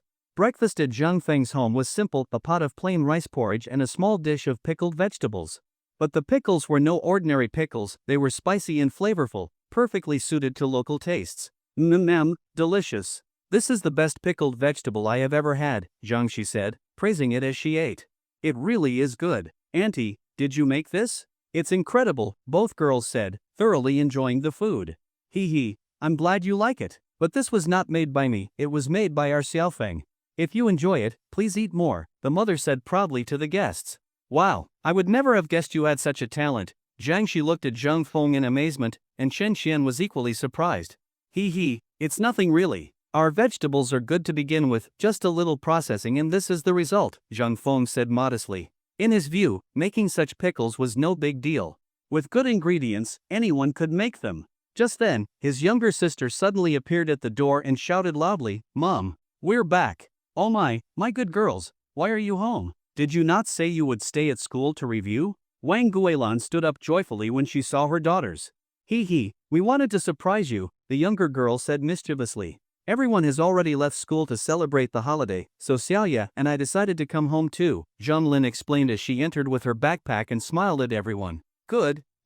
Put down your bags and come eat breakfast. The eldest sister quickly served them porridge. Got it, sis. The two girls put their bags in the room and immediately came out again. Seeing two unfamiliar women at the table, Zhang Yu asked in surprise, Mom, who are these pretty ladies? Oh, I almost forgot to introduce you. These two ladies are guests from the city, staying with us for the next few days. These two girls are my daughters. The younger one is Zhang Yu, and the older one is Zhang Lin. The mother introduced them to Zhang Xi and Chen Xian. Wow, you two older sisters are so beautiful. Hee hee, you two little sisters are very beautiful too. As the saying goes, three women make a show, and sure enough, they hit it off within minutes. Chatting away, they quickly became close. They talked about the most beautiful views around Moon Lake, the recently viral Phoenix phenomenon, the Rainbow Sky Bridge, and the Butterfly Flower Sea. Excited by the conversation, they began gesturing animatedly. When Zhang Xi and Chen Xian found out that Zhang Yu and Zhang Lin had seen the Butterfly Flower Sea with their own eyes, they were incredibly envious. After breakfast, I'll take you two to tour Moon Lake and show you the most beautiful spots, Zhang Yu said with a cheerful smile. Really? Thank you so much, Xiaoye. The two girls were thrilled, being unfamiliar with the area. They were glad to have a guide. After breakfast, Zhang Yu and Zhang Lin took the guests on an enthusiastic tour of Moon Lake. Meanwhile, the eldest sister and mother started preparing to cook zongzi. The firewood in the stove crackled and popped. The big pot of water soon began to boil, releasing the fresh fragrance of zongzi. After breakfast, Zhang Feng took care of the family's two puppies. He filled a porcelain bowl with rice porridge, added some sunlight growth supplement, and the puppies eagerly gobbled it down. Soon, the big bowl of porridge was completely gone, even the bowl had been licked clean. Seeing the puppies eating so well, Zhang Feng was relieved, confident they were in good health. He let them out into the courtyard to stretch and play. Afterward, he fed the little myna bird in the cage. The bird was still not used to its new environment, fluttering around the cage restlessly. But it clearly loved Zhang Feng's food. As soon as he poured it into the small dish, the bird swooped down and pecked away energetically. It seemed that the food with sunlight growth supplement was popular among all the animals. Watching the lively, energetic myna bird, Zhang Feng was reassured. Such half-grown birds were not easy to raise, and the supplement seemed to be working very well. Ba ba. Oh, I almost forgot about you two. Hearing the bleating of Daba and Xiaba, Zhang Feng remembered the two adorable goats in the backyard. He quickly went to the pen to let them out. Seeing their owner approach, the fluffy little creatures ran over, eyes wide with innocent affection, trying to nuzzle up to him. But the pen was still closed, so they could not get through. Daba, Xiaba, I'll let you out now. As soon as Zhang Feng opened the gate, the two animals pounced forward, overwhelmed with excitement. Hee, all right, go graze in the field now. Zhang Feng patted their heads and waved them off. Watching them quietly munch on grass, Zhang Feng felt that his last trade had been well worth it. Ever since they arrived, no one in the family had to worry about weeds in the yard. Every 2 or 3 days, they would clear them out completely. Truly loyal helpers. Ring ring ring. Just then, Zhang Feng's phone rang. Hello, is this Elder Wang? What can I do for you? Zhang Feng saw the call was from an old regular customer. Yes, it's me. Xiaofeng, do you have any eels today? You know, it's the festival, the elderly man asked apologetically. I'll check shortly. If I find any, I'll let you know, alright? Please do. Be sure to let me know. The old man loved Zhang Feng's eels and reminded him repeatedly. After hanging up, Zhang Feng grabbed 2 large buckets and headed for the backyard. Since today was the Dragon Boat Festival, demand would surely be high, and sales would be good. So Zhang Feng planned to catch as many as he could. He was already an expert at catching eels. He baited the traps and acted quickly. Soon, the buckets were full. He estimated about 70 to 80 kilograms. He kept about 10 kilograms to share with family and friends, so they could also enjoy the flavor of his homegrown eels. He reserved some for regular customers, and the rest, within just half an hour of putting them out by the lake, were snapped up by tourists. It was a frenzy. Brother crazy, here are the little fish we caught today. Nice job. Pour them into the basin for me. The two boys obediently dumped the fish into the basin, then waited for their payment. Hee, big brother, are you exploiting child labor again? At some point, his younger sister had returned and teased him with a smile. You little rascal. I'm just helping them earn some pocket money, alright? Zhang Feng rolled his eyes, not amused. Little duck, wait a minute. Just as the boys received their payment and were about to leave, Zhang Feng called them back. What is it, brother crazy? They turned around curiously. This is some eel for your family. Take it straight home and don't go wandering around, Zhang Feng said, handing over a bagged portion. Got it, brother crazy, the two kids replied in unison. Yay! We're having eel today. They ran off joyfully, clutching their prize. Those little rascals, Zhang Feng chuckled and shook his head as he watched them bounce away. Xiaoya, remember to be back before 12 for lunch, alright? Got it, brother. The little girl filled her water bottle and rushed out. That girl is really unreliable, Zhang Feng said with a smile as he watched his sister's figure disappear. Seeing that it was already past 10, Zhang Feng began rinsing the rice to cook. Nowadays, the family no longer used a traditional clay stove, everything was done with a rice cooker. Looking at the yellowed, 7 or 8-year-old rice cooker before him, Zhang Feng felt deeply nostalgic. It used to be the only electrical appliance in their home. Thinking back to the days of poverty, Zhang Feng sighed with emotion. Their house was once completely barren. If a thief had broken in, they would have left empty-handed. It was only after obtaining the system that Zhang Feng experienced a complete transformation. The family's circumstances had steadily improved, and now they were considered moderately prosperous in the village. It could be said that poverty was never by choice, but with the right help, even the sky was within reach. Thanks to the super farmer system, the family's life had changed dramatically. From utter poverty to earning tens of thousands of yuan a month, or even more, within just a month, the family had completely escaped hardship and was living a happier, easier life. He used to be like a frog in warm water, apathetic and waiting for death, lazy and emotionally numb, living entirely in his own world. As the saying goes, in poverty, tend to your own virtue, in prosperity, help the world. Now that he had hope and ambition, Zhang Feng no longer focused only on himself, he wanted his family to live with joy and comfort. Once the rice was ready and the cooker switched on, Zhang Feng headed to the backyard to pick vegetables. All the vegetables the family ate were fresh. Whenever they needed to cook, they would simply pick some from the backyard. This was the best way to ensure quality ingredients. Since there were guests at home, Zhang Feng picked extra vegetables, cucumbers, lettuce, yard-long beans, bok choy, cabbage, and several eggplants. When it seemed like enough, he stopped. Then he pulled up some green onions and garlic sprouts, essential seasonings for cooking, as they made dishes more flavorful and appetizing. He carried the vegetables to the sink, turned on the tap, and began washing them. Since Zhang Feng's crops were grown without any fertilizers or pesticides, they were very clean and healthy, just a bit of soil needed rinsing off. Once washed, the vibrant, glistening vegetables looked like works of art. Looking at their beauty, Zhang Feng could not resist taking a bite. He grabbed a cucumber and took a big crunch, sweet with a faint fragrance and no trace of bitterness. It was a rare treat. Delicious. No wonder little duck dreams about these every day. Zhang Feng rarely ate cucumbers raw, but the flavor was exceptional. If they were not growing in the backyard, those mischievous kids would have stolen them long ago. Xiaofeng, come eat zongzi. At that moment, his mother came out carrying a batch of zongzi. Mom, they're already cooked? Zhang Feng asked in surprise. He had a deep fondness for the local style of zongzi. Of course, they've been boiling on high heat for over 2 hours. How could they not be ready? His mother said with a smile. Zhang Feng took one. Still steaming, it released a rich aroma as he peeled away the bamboo leaves. Inside, the zongzi was piping hot and fragrant. The smell made his mouth water. He quickly split it in half. The pork belly inside had been simmered until it was meltingly soft. The fat had fully fused into the glutinous rice, blending together perfectly. The remaining lean meat gleamed a tempting red, its appearance alone enough to spark appetite. Ignoring the heat, Zhang Feng took a huge bite, his mouth instantly filled with rich flavor. This is a taste from heaven. Xiaofeng, your second uncle's family did not make any zongzi. Take a few over to them, his mother instructed. Alright, Mom. Zhang Feng got up, grabbed 7 or 8 zonzi, and walked next door to his second uncle's house. Xiaoyi, are you slaughtering a chicken? Entering the courtyard, he saw Zhang Yi holding a kitchen knife, preparing to butcher a bird. Big brother, why is killing a chicken so hard? Zhang Yi had no idea where to start. Upon seeing his cousin, he immediately called out for help. Heh, you seriously do not even know how to kill a chicken? Zhang Feng teased. Big brother, I am just not good at taking lives. Zhang Yi grinned sheepishly. Really? Then how come you're so efficient when slaying monsters in games? Zhang Feng rolled his eyes. Hee hee, that's different, it's just a game, Zhang Yi said, scratching his head in embarrassment.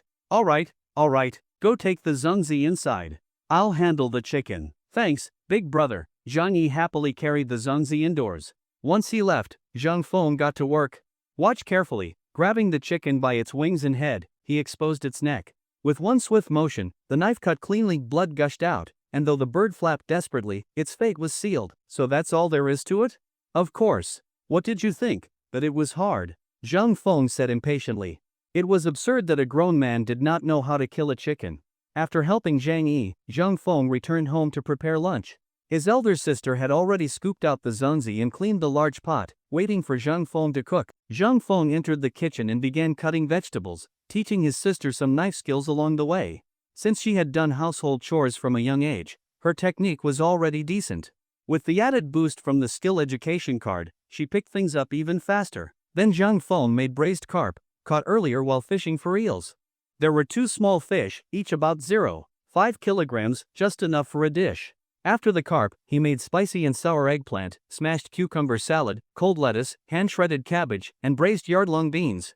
Finally, he stir-fried some pork with baby bok choy, the latest novel first released on 6ix9ine Book Bar. It smells amazing. Without anyone noticing, Zhang Yu had returned. Lured by the aroma, she wandered into the kitchen. You are back from your outing? Zhang Feng asked, surprised. Aha! I am back, she replied, stealing a piece of cucumber as she spoke. You rascal!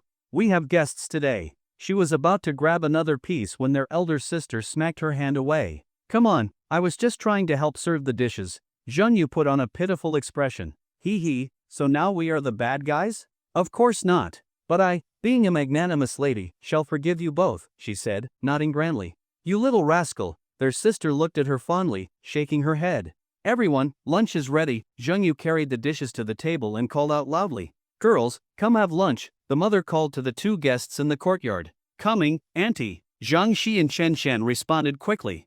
Please, make yourselves at home. No need to be formal, the mother said once everyone was seated. Got it, auntie. This is delicious. Xiao Chen, try this eggplant. Zhang Shi was amazed after one bite. She had never tasted eggplant like this before. It really is delicious, Chen Shen said, trying a piece and quickly joining the chorus of praise. Hee hee, all the dishes are tasty. Xiaofeng is a great cook, you should try everything, their mother said proudly, seeing how much the girls enjoyed the food. Everything is so good. After trying other dishes, the 2 girls were wide-eyed and full of admiration. They had not expected Zhang Feng to be such an incredible cook. The meal was a great success. The guests and hosts all ate to their heart's content.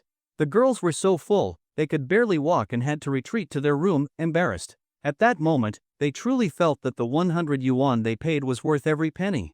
It was like enjoying 5-star hotel service at a farmhouse price, an incredible bargain. Oh, I nearly forgot, I still haven't delivered the eels to second uncle's house.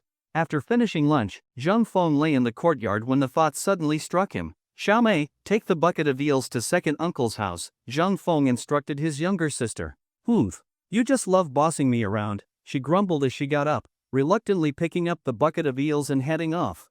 Zhang Feng chuckled and got up himself to personally deliver the portion meant for little 7th uncle. After all, he had taken rides in the man's boat countless times, expressing gratitude was only right. This kind of neighborly goodwill could not be neglected. Is little 7th uncle home today? From afar, Zhang Feng spotted him working on a table in the yard. Hey, Xiaofeng, what brings you here? Come on in and have a seat, little 7th uncle called out warmly. No need to be so formal, uncle. I caught some eels today and brought you a few to try. You're too kind, Xiaofeng. Come in and sit, I'll make you a cup of tea, he said, smiling as he took the eels and ushered Zhang Feng in. Thank you, uncle. After a cup of tea and a brief chat, Zhang Feng said his goodbyes and headed home. Suddenly, he noticed a crowd gathering near the lakeside. Curious, Zhang Feng walked over. That's a massive fish. What incredible luck. As he got closer, Zhang Feng overheard the crowd's chatter. Someone had apparently caught a big fish. Pushing through the crowd, he saw that Uncle Fisher had caught a huge carp about 1.5 meters long and estimated to weigh between 70 and 80 kilograms. It was an exceptionally rare catch. Xiaofeng, come give me a hand. Suddenly the big carp started thrashing violently, seemingly trying to jump off the boat back into the lake. On it! Zhang Feng quickly jumped on board to help pin down the fish. With the help of others, Uncle Fisher finally managed to tie it up and lift it ashore. No matter how much it struggled now, escape was impossible. Sir, are you selling that fish? A curious tourist asked. Sure, what are you offering? Uncle Fisher turned and asked, how about 500 yuan? 500? No way. This fish weighs at least 70 to 80 kilograms.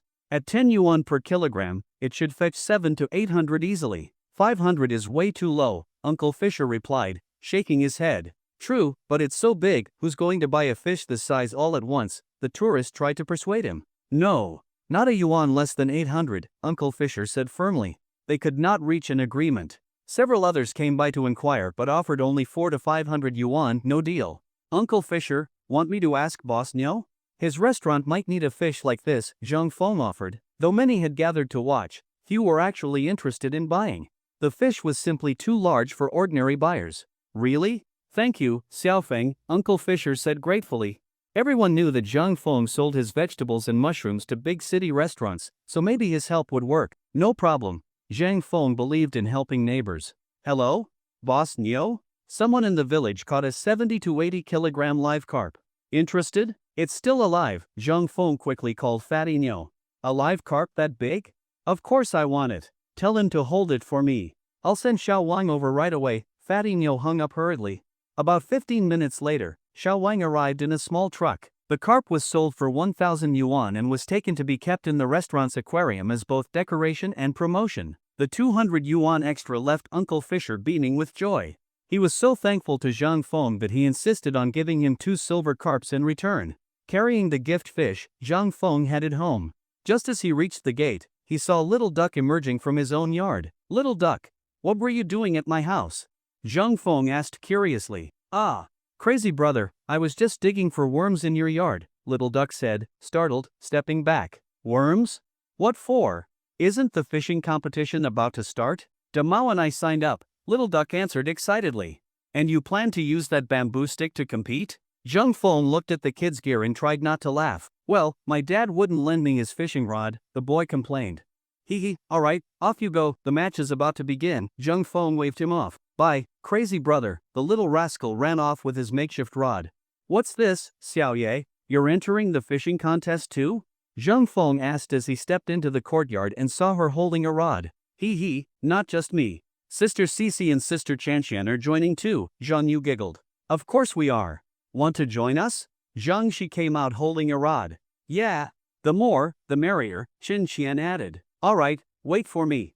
Zhang Feng turned back inside to get his gear. He believed that fishing was more about participation. Living beside Moon Lake, almost everyone in the village knew how to fish. From elderly folks in their 70s and 80s to 5- and 6-year-old kids like Little Duck, all were joining the county-sponsored fishing competition. The rules were simple. Whoever caught the heaviest total weight of fish would win. The first prize was 8,800 yuan, second prize 3,800 yuan, and third 880 yuan. Places 4 through 10 would receive gift items. Last year, Uncle Fisher had the best luck and took first prize. He bragged about it for an entire year. Even more incredible was a 7- or 8-year-old kid from a neighboring village who beat the adults and took third place, winning 880 yuan.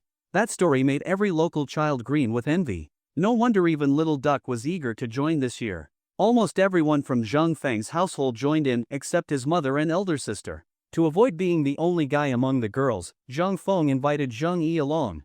Along the way, Zhang Feng saw many villagers and tourists, most carrying fishing rods. Even people from nearby villages had come, hoping for a lucky win. Compared to farming, catching fish and winning cash seemed much more appealing. Uncle Ernia, you two planning to sweep the top prizes again?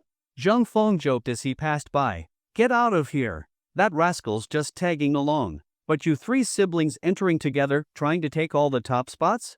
Uncle Ernia laughed in return. Well, maybe we will. Zhang Feng grinned. Put. By the way, I heard you've got 2 guests at your house today? Yep. So your guest house is officially open, huh? I was going to send a flower basket, but now I can save that money, Uncle Ernie said jokingly. Forget the flowers, just give me a red envelope instead. Buzz off. The two of them continued chatting and joking by the lake as the fishing competition was about to begin. You little brat, get your ass over here already. As soon as the competition began, Uncle Ernie quickly called his son over so he could keep an eye on him. After all, the kid was too mischievous, and there was a risk something could go wrong. Damo, you come over too, and do not stray too far from us, understood? Zhang Feng called out to Damo, who was not far away. Got it, crazy brother. Damo, unlike Xiaoyatsi, was more obedient. He quietly picked up his fishing rod and walked toward the adults. Xiaoyatsi, however, pouted and looked reluctant, as if standing near his father made him completely uncomfortable. Zhang Feng smiled and shook his head. Truly a little wild monkey. Who knows how much of a headache Uncle Ernie you must deal with. Hopefully, the kid would learn some discipline once he got older and started school, just like putting a golden circlet on Sunmyokong. With the fishing competition officially underway, participants lined almost the entire lakeshore. Zhang Feng looked around and estimated there were probably 200 to 300 people. Everyone brought out their gear. Some had high-end rods made of synthetic materials, while others, like Xiaoyatsi, used the most basic bamboo rods. At that moment, everyone wore serious expressions, holding their breath. Even the bystanders quieted down. The only sound was the rustling of willow branches. Everyone baited their hooks, cast their lines into the water, and fixed their gaze on the calm lake surface, waiting for a bite. Hee, Sister Chanshan, you have to hook the bait like this, otherwise the fish will steal it right away. Once the contest began, Zhang Shi and Chen Chen fumbled clumsily to bait their hooks. Unfortunately, they were total beginners, with zero experience, and were currently receiving advice from Xiaoye, their unofficial little coach. Watching their awkward efforts, Zhang Feng smiled and turned away to begin his own fishing. He baited his hook with his own super bait earthworms dug from his backyard. These worms had absorbed Rihua growth nutrients from the eels, making them especially enticing to fish. He was confident he would get results soon, and maybe even place in the rankings. But Zhang Feng did not have high expectations. After all, using earthworms was very primitive. Catching big fish with it was not easy. Plus, most of the competitors were seasoned pros, with expensive gear. Some rods cost over 1,000 yuan. Compared to his own rod, which cost just over 100, breaking through the ranks would not be easy. Oh, movement. Just a minute or two after casting his line, Zhang Feng noticed something.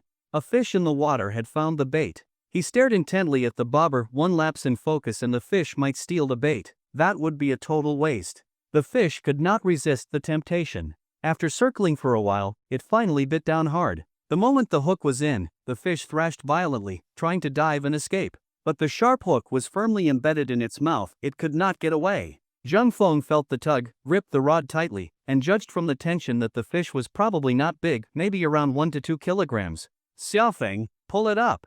Uncle Ernie shouted from nearby, watching the action. Zhang Feng reacted instantly. With a practiced flick of the rod, the fish leaped out of the water like a carp ascending a dragon gate and landed on the shore. Wow, big brother, you caught one already, his younger sister exclaimed, eyes wide with envy.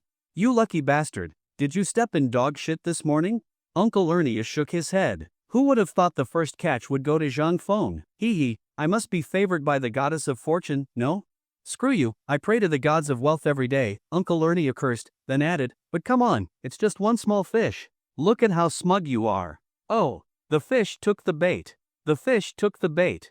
Just then, Xiaoyatsi suddenly shouted. The fish in the water was struggling wildly to get away. Xiaoyatsi clenched his teeth and held tightly to his rod. Uncle Ernie rushed over to help, and soon they had landed a crucian carp. Since Xiaoyatsi was only 4 or 5 years old, the referees did not count it as a violation, and the other competitors had nothing to say. Damn, these worms really are too effective. Zhang Feng shook his head helplessly. He had just been showing off in front of someone's father, and the next second Xiaoyatsi had stolen his thunder. Ha, my son is amazing, he caught one too. Uncle Ernie looked smugly at Zhang Feng. What are you so smug about? Let's have a real contest, see who can catch more fish. Zhang Feng had full confidence. His bait was no joke. Even Xiaoyatsi had used it to catch fish. Bring it on. You think I'm afraid of you?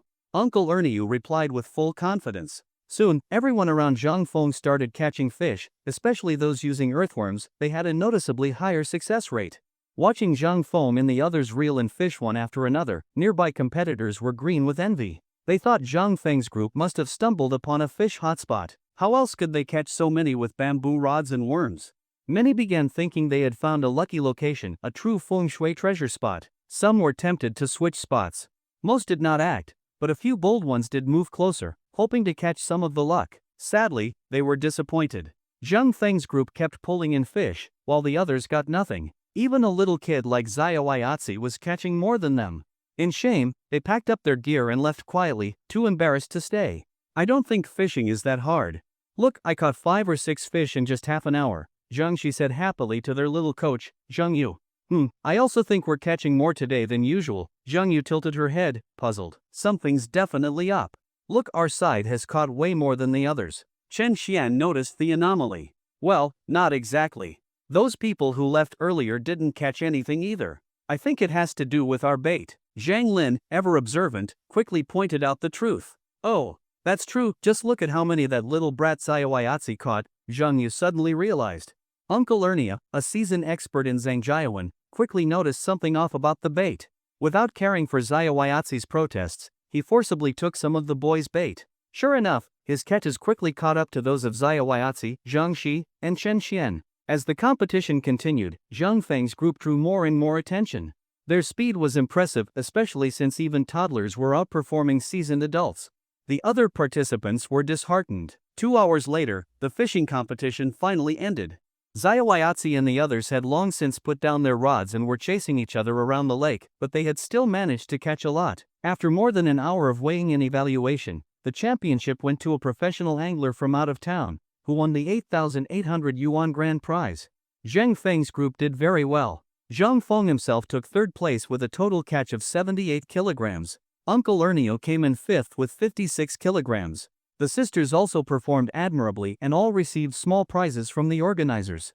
Especially Xiaoyatzi, he won a special youth prize for catching 20 kilograms of fish. He received a toy car model and jumped around with excitement. The girls were happy too. Though the prizes were small, they had caught plenty of fish and sold them to tourists by the lake, each earning more than 100 yuan. Zhang Shi and Chen Xian were especially thrilled. It was their first time earning money like this. They immediately began snapping pictures like mad, eager to show off their bounty to the world, even more excited than Xiaoyatzi. Ding dong! Congratulations, host! You have completed the hidden task, placing in the top 3 of the fishing competition. Reward: 1 lottery draw opportunity. Just as Zhang Feng received his third-place award from the organizers, he heard the system notification. It was truly a double blessing. Not only had he won third place and received a cash prize of 880 yuan, but he had also completed a hidden system task. Clearly, entering the competition had been a great decision. What a pleasant surprise. Hee, big brother won a big prize. You'd better give out red envelopes later. As soon as Zhang Feng accepted his award, his little sister ran over cheerfully. All right, I'll send them now. Okay, Zhang Feng then sent an 88 yuan red envelope to the group chat, which was snatched up in seconds. Hey, you all have phones to grab red envelopes, what about me? Xiaoyatzi saw his dad grab a 10 yuan envelope and began shouting anxiously. Grab what? If you want one, just ask your crazy brother for it. He's a tycoon now. Uncle Ernie was quick to deflect. What's a tycoon? Xiaoyatzi tilted his head, confused. It means super rich. Oh, I get it now. Xiaoyatzi nodded in sudden understanding. Crazy brother, you gave them red envelopes. What about mine? Xiaoyatzi ran up and grabbed Zhang Feng's hand. Yeah, crazy brother, what about mine? Dama joined in too. Mine too, me too. 6 or 7 kids nearby also joined the uproar. In the end, Zhang Feng had no choice but to give away all his loose change to the pack of little troublemakers to finally settle them down. All right, I'm out of change, Zhang Feng quickly declared. Crazy brother, we'll take 100 yuan bills too. Yeah, we won't mind if you hand out 100 yuan bills. You little rascals, scram. Zhang Feng scolded them, half exasperated, half amused. After fending off the kids, Zhang Feng hurried away. If he stayed any longer, who knew how many more kids would show up asking for red envelopes? Although he only gave out a yuan each, he simply didn't have enough change to go around. Zhang Feng and those kids are hilarious. Watching Zhang Feng flee in a panic, Zhang Shi and Chen Xin couldn't stop laughing. With the fishing competition over, everyone began packing up to go home. Sitting by the lake for over 2 hours had left them tired. After sorting through their catch, they picked up their rods and baskets and headed home. It was already past 4 p.m., and the tourists from the city were also starting to leave. After all, it was the Dragon Boat Festival, and people wanted to go home to have a reunion dinner with their families. The lakeside gradually returned to its usual tranquility. Ah! Murder! My dad is going to kill me. You little bastard, stop right there. If you run again, I'll break your damn legs. Wah, only if you promise not to hit me, then I'll stop, the child cried as he ran. Zhang Feng looked over at the commotion. Wasn't that brother Zhuzi and his son Taidan? Why were they fighting and making such a scene? From the way Taidan was limping, it was clear brother Zhuzi was furious. He would not have hit the kids so hard otherwise. Zhang Feng hurried over to see what was going on. Brother Zhuzi, what happened to Taidan? Isn't that a bit harsh? Zhang Feng stepped in to mediate. Harsh?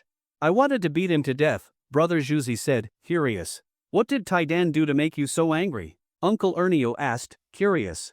Normally, Zhuzi was a mild man, not prone to anger. But when quiet men explode, it can be terrifying. Oomph, that little brat. Yesterday after school, I asked him if he had taken any exams recently. He said yes, he had 3 tests lately and scored 80 or 90 points each. I was thrilled, praised him thoroughly, and even gave him a 5 yuan reward. Usually, I'm thankful if he even passes. I was so happy, I had an extra 2 shots of liquor that night. Well, good performance deserves encouragement, Uncle Ernio nodded. Nothing wrong so far. Sigh. Brother Zhuzi let out a heavy sigh before continuing angrily. But today I ran into his homeroom teacher in town. I greeted her and mentioned how Tiedan's grades had improved a lot recently, and thanked her for her guidance. But the teacher looked at me strangely and said, your son Zhang Shashan has shown some progress. He got 8 points on the first test, 9 on the second, and 10 on the last. Still a lot of potential to develop toward 80 or 90, but the parents need to supervise homework more closely. When I heard that, I was so embarrassed I wanted to crawl into a hole. You tell me, doesn't this brat deserve a beating? Brother Zhuzi's eyes were red with fury. This kid, Zhang Feng and Uncle Ernie were speechless. So that 80 or 90 points story was just a clever trick. Truly a creative kid. One test with 8 points, another with 9, and the last with 10 added together, they made 80 or 90. Zhang Feng had to admit the boy was clever, but it was the wrong kind of cleverness, not the kind used for learning. You little brat, stop right there. At that, brother Zhuzi couldn't contain himself and chased after Taidan again. Whoa. I won't stop, the boy cried as he ran. Watching the father and son chase each other, Zhang Feng and Uncle Ernie fell silent. Parenting rural children was no easy task. Kids these days really give parents a headache. Just look at my Zayawayatsi, he's only 5 and already getting out of hand. If this keeps up, I have no idea what to do when he gets older. Uncle Ernie shook his head. Every household has its own challenges, and his own rascal was not much better than Taidan. Well, children have their own fates. Enroll him in preschool next term, maybe he'll start learning some rules. Zhang Feng sighed. Rural parents were mostly uneducated, working themselves to the bone just to get by. They had neither the time nor energy to supervise their children properly. So most rural kids grew up wild.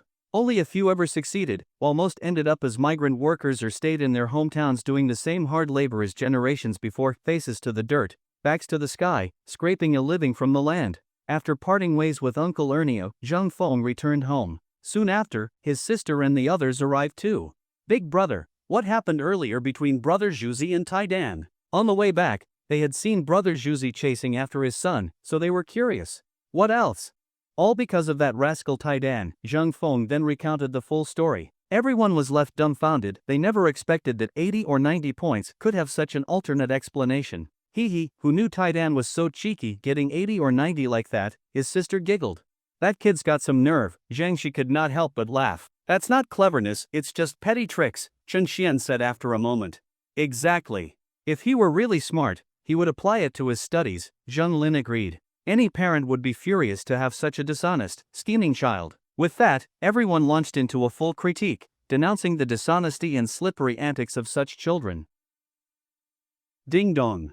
Congratulations to the host for completing the side mission. Open your own agritourism homestay. Task reward, 1,000 points. Please check and collect. Upon hearing the system notification, Zhang Feng was instantly delighted. He had not expected the mission to start a rural guesthouse to finally be completed. Earning 1,000 points was a great bonus. Zhang Feng immediately rushed into his room to check the rewards. Host, Zhang Feng. Strength, 22, plus 16 plus 2. Speed, 19, plus 13. Reflexes, 19, plus 10 plus 1. Stamina, 18, plus 14 plus 1. Flexibility, 16, plus 10 plus 2. Mental, 18, plus 11. Note, the average level for an adult is 10.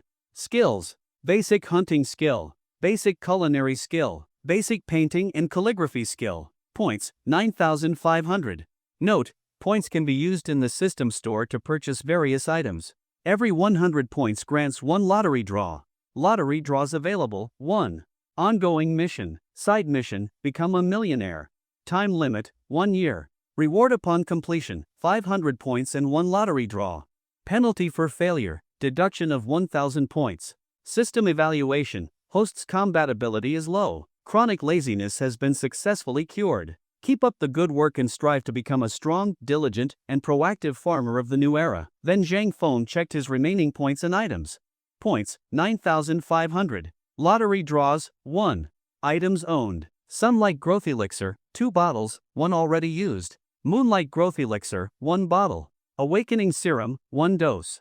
System, exchange 2 doses of Awakening Serum. Zhang Feng planned to give it to the 2 puppies and the little mynah bird. Since he had already obtained 1 dose from a previous draw, 2 more would be sufficient. Okay, host. Please wait. Awakening Serum has been stored in the system. Please check and collect. A few seconds later, the 2 doses were successfully exchanged. Zhang Feng placed the 3 doses together, then looked again at the system store to see if there were any other items he needed to exchange for. After all, keeping so many points without using them was pointless.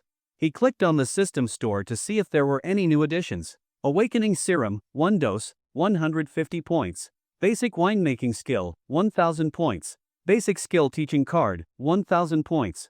Zhang Feng noticed that 3 new items had been added to the shop, all of which had appeared in the last lottery draw. System, exchange 3 bottles of Moonlight Growth Elixir. Zhang Feng had recently been giving it to his family in secret, and the bottle he had previously drawn was nearly empty, so he exchanged 3 bottles. This stuff was not expensive, only 100 points per bottle, which was about 10,000 yuan in monetary value.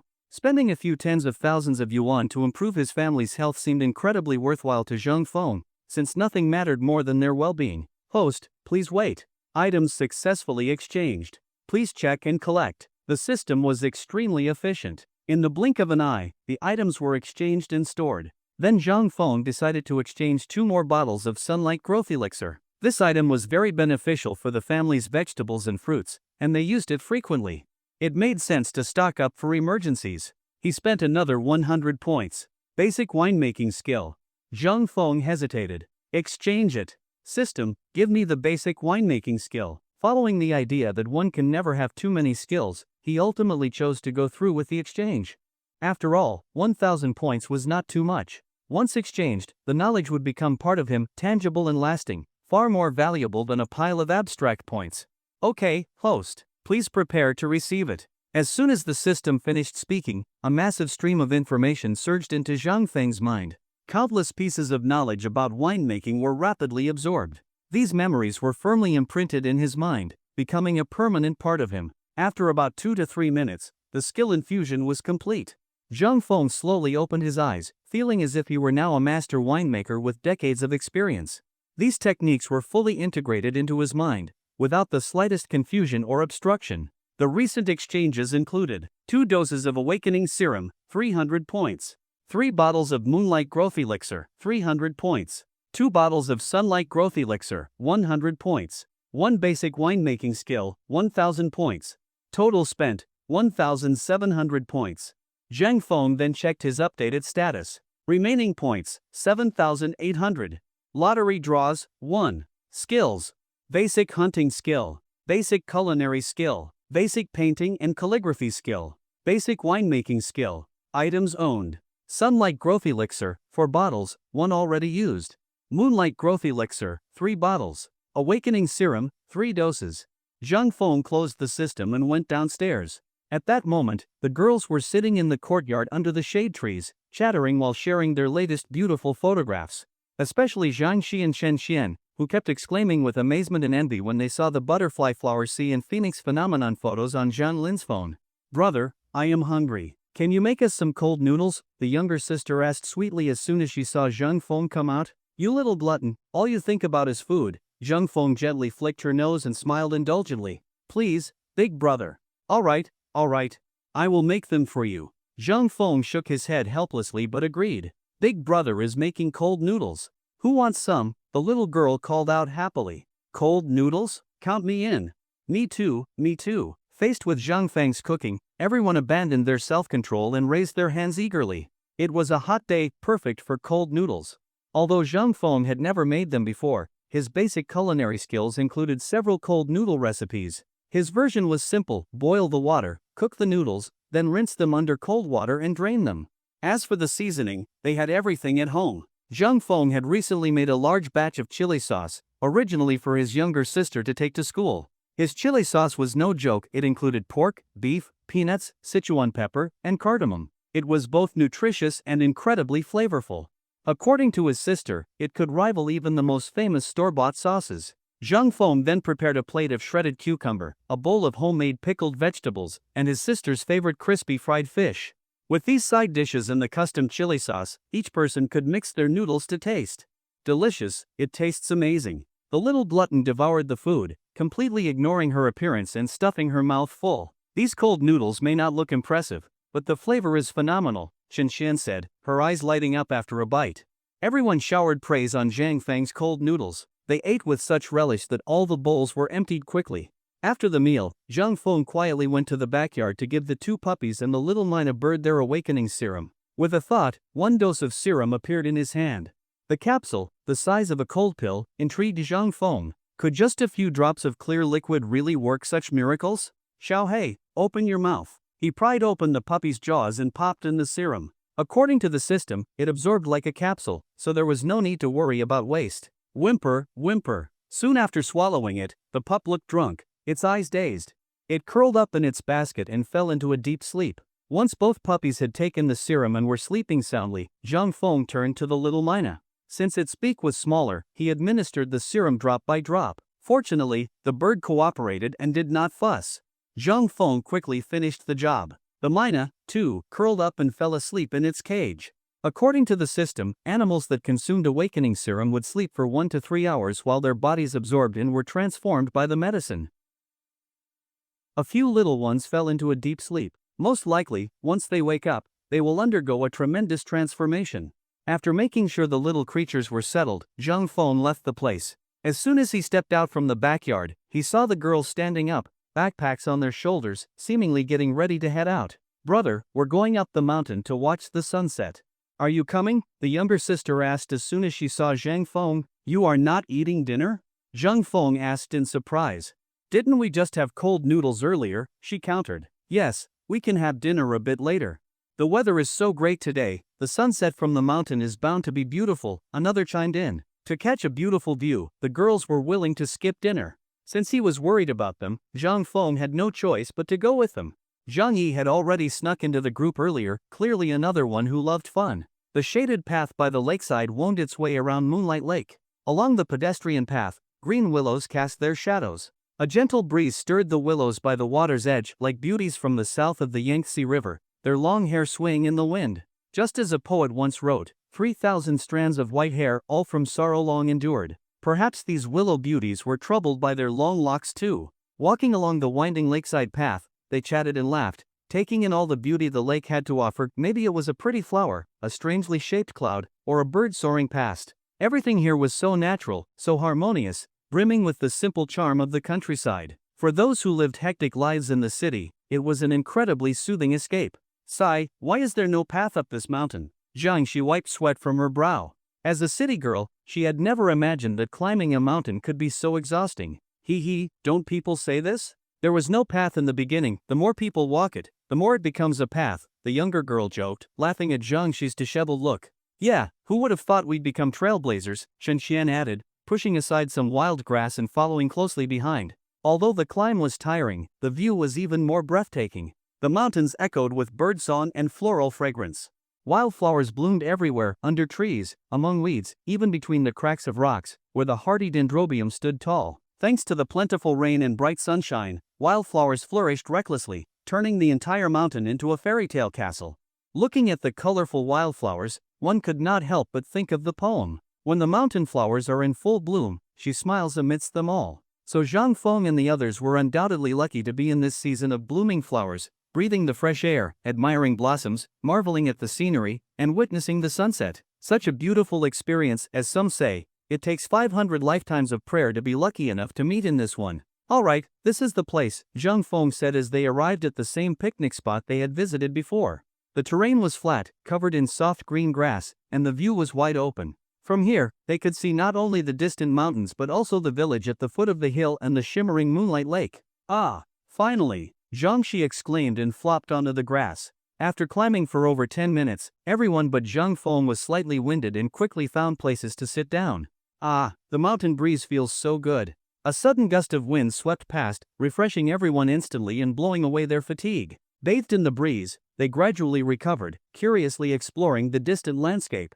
Mountains twisted like coiled serpents, stretching far into the distance. Below them, the rice fields were lush green, like an enormous verdant carpet. Looking from afar, it was a sight that cleared the mind and calmed the soul. At night, it would resemble a scene described by ancient poets. In the fragrance of rice flowers, we speak of a bountiful year, and the chorus of frogs fills the fields. Surely those ancient poets must have lived through such moments, otherwise, how could they describe summer nights so vividly? They say, one who has roamed the green mountains may age, but the beauty of the land remains unrivaled.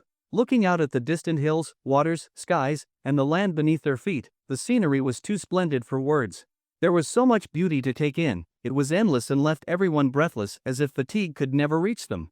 As Zhang Feng gazed upon the serene countryside, he wished he could share it with someone he loved, to live in this tranquil mountain village, working at sunrise and resting at sunset, growing old together. Perhaps this love would have no grand declarations, no dramatic stories, but would be filled with sweetness and warmth in its simplicity. This kind of quiet love was what Zhang Feng yearned for most. Nowadays, what Zhang Feng loved most was this peaceful rural life. Just like the great poet Tao Yuanming once said, plucking chrysanthemums by the eastern fence, I see the southern mountain in peace.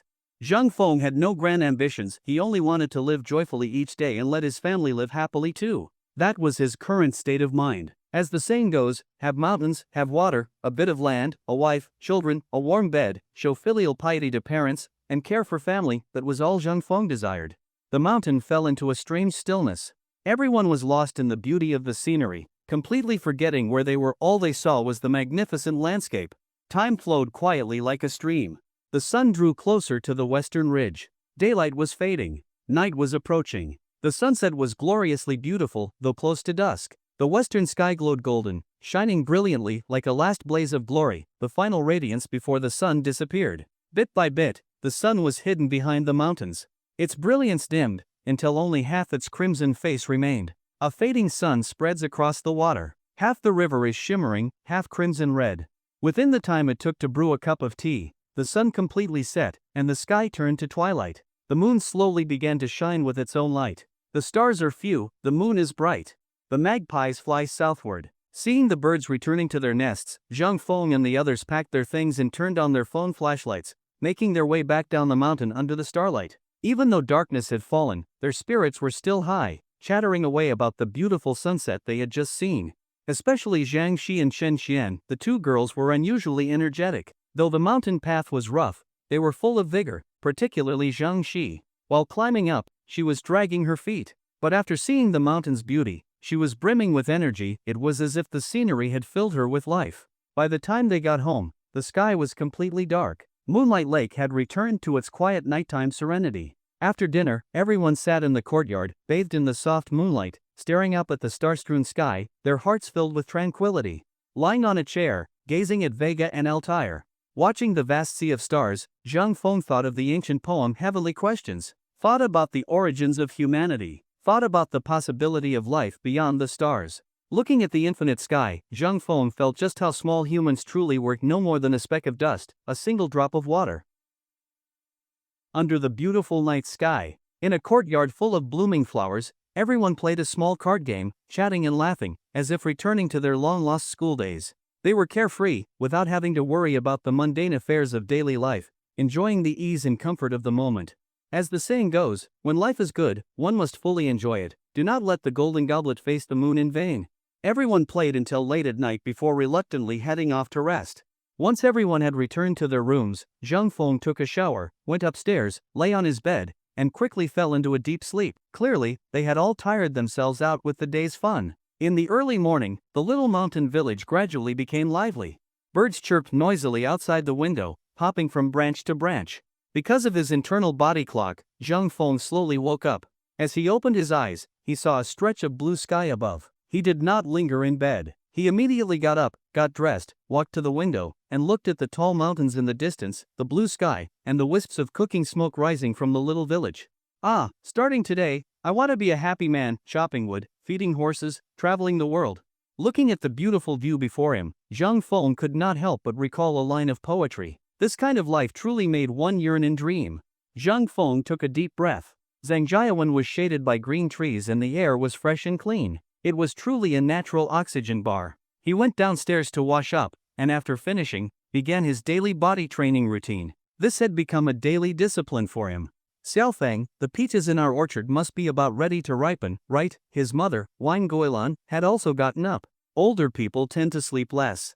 Almost, I reckon they will be ready for sale in a few days. Zhang Feng had gone to the orchard the day before yesterday, and the peaches were already about the size of an egg, still a bit green, but they would probably ripen in 3 to 5 days. Sigh, I wonder how we will sell them this year, his mother said, worried. Because of the reforestation policy, many areas in Qingshan County had been planted with fruit trees, making fruit harder to sell. Mom, don't worry about selling the fruit. I will figure it out when the time comes. All right, his mother replied absent-mindedly. In her eyes, her son was just trying to comfort her. Seeing his mother's expression, Zhang Feng said no more. He was confident in the quality of their fruit, thanks to the fruit fragrance agent he had used. Because of that agent, their fruits not only grew better but also tasted sweeter. With such high quality, there was no fear of poor sales. Most importantly, Zhang Feng discovered their peaches seemed to ripen earlier than others by about a week. This time advantage meant their peaches would sell more easily and for a better price. Mom, I am heading to the orchard to spray the plum trees, Zhang Feng said, grabbing the sprayer. Go on, and take Dabai and Xiaobai too. Let them stroll through the orchard, his mother reminded him. Got it, Mom.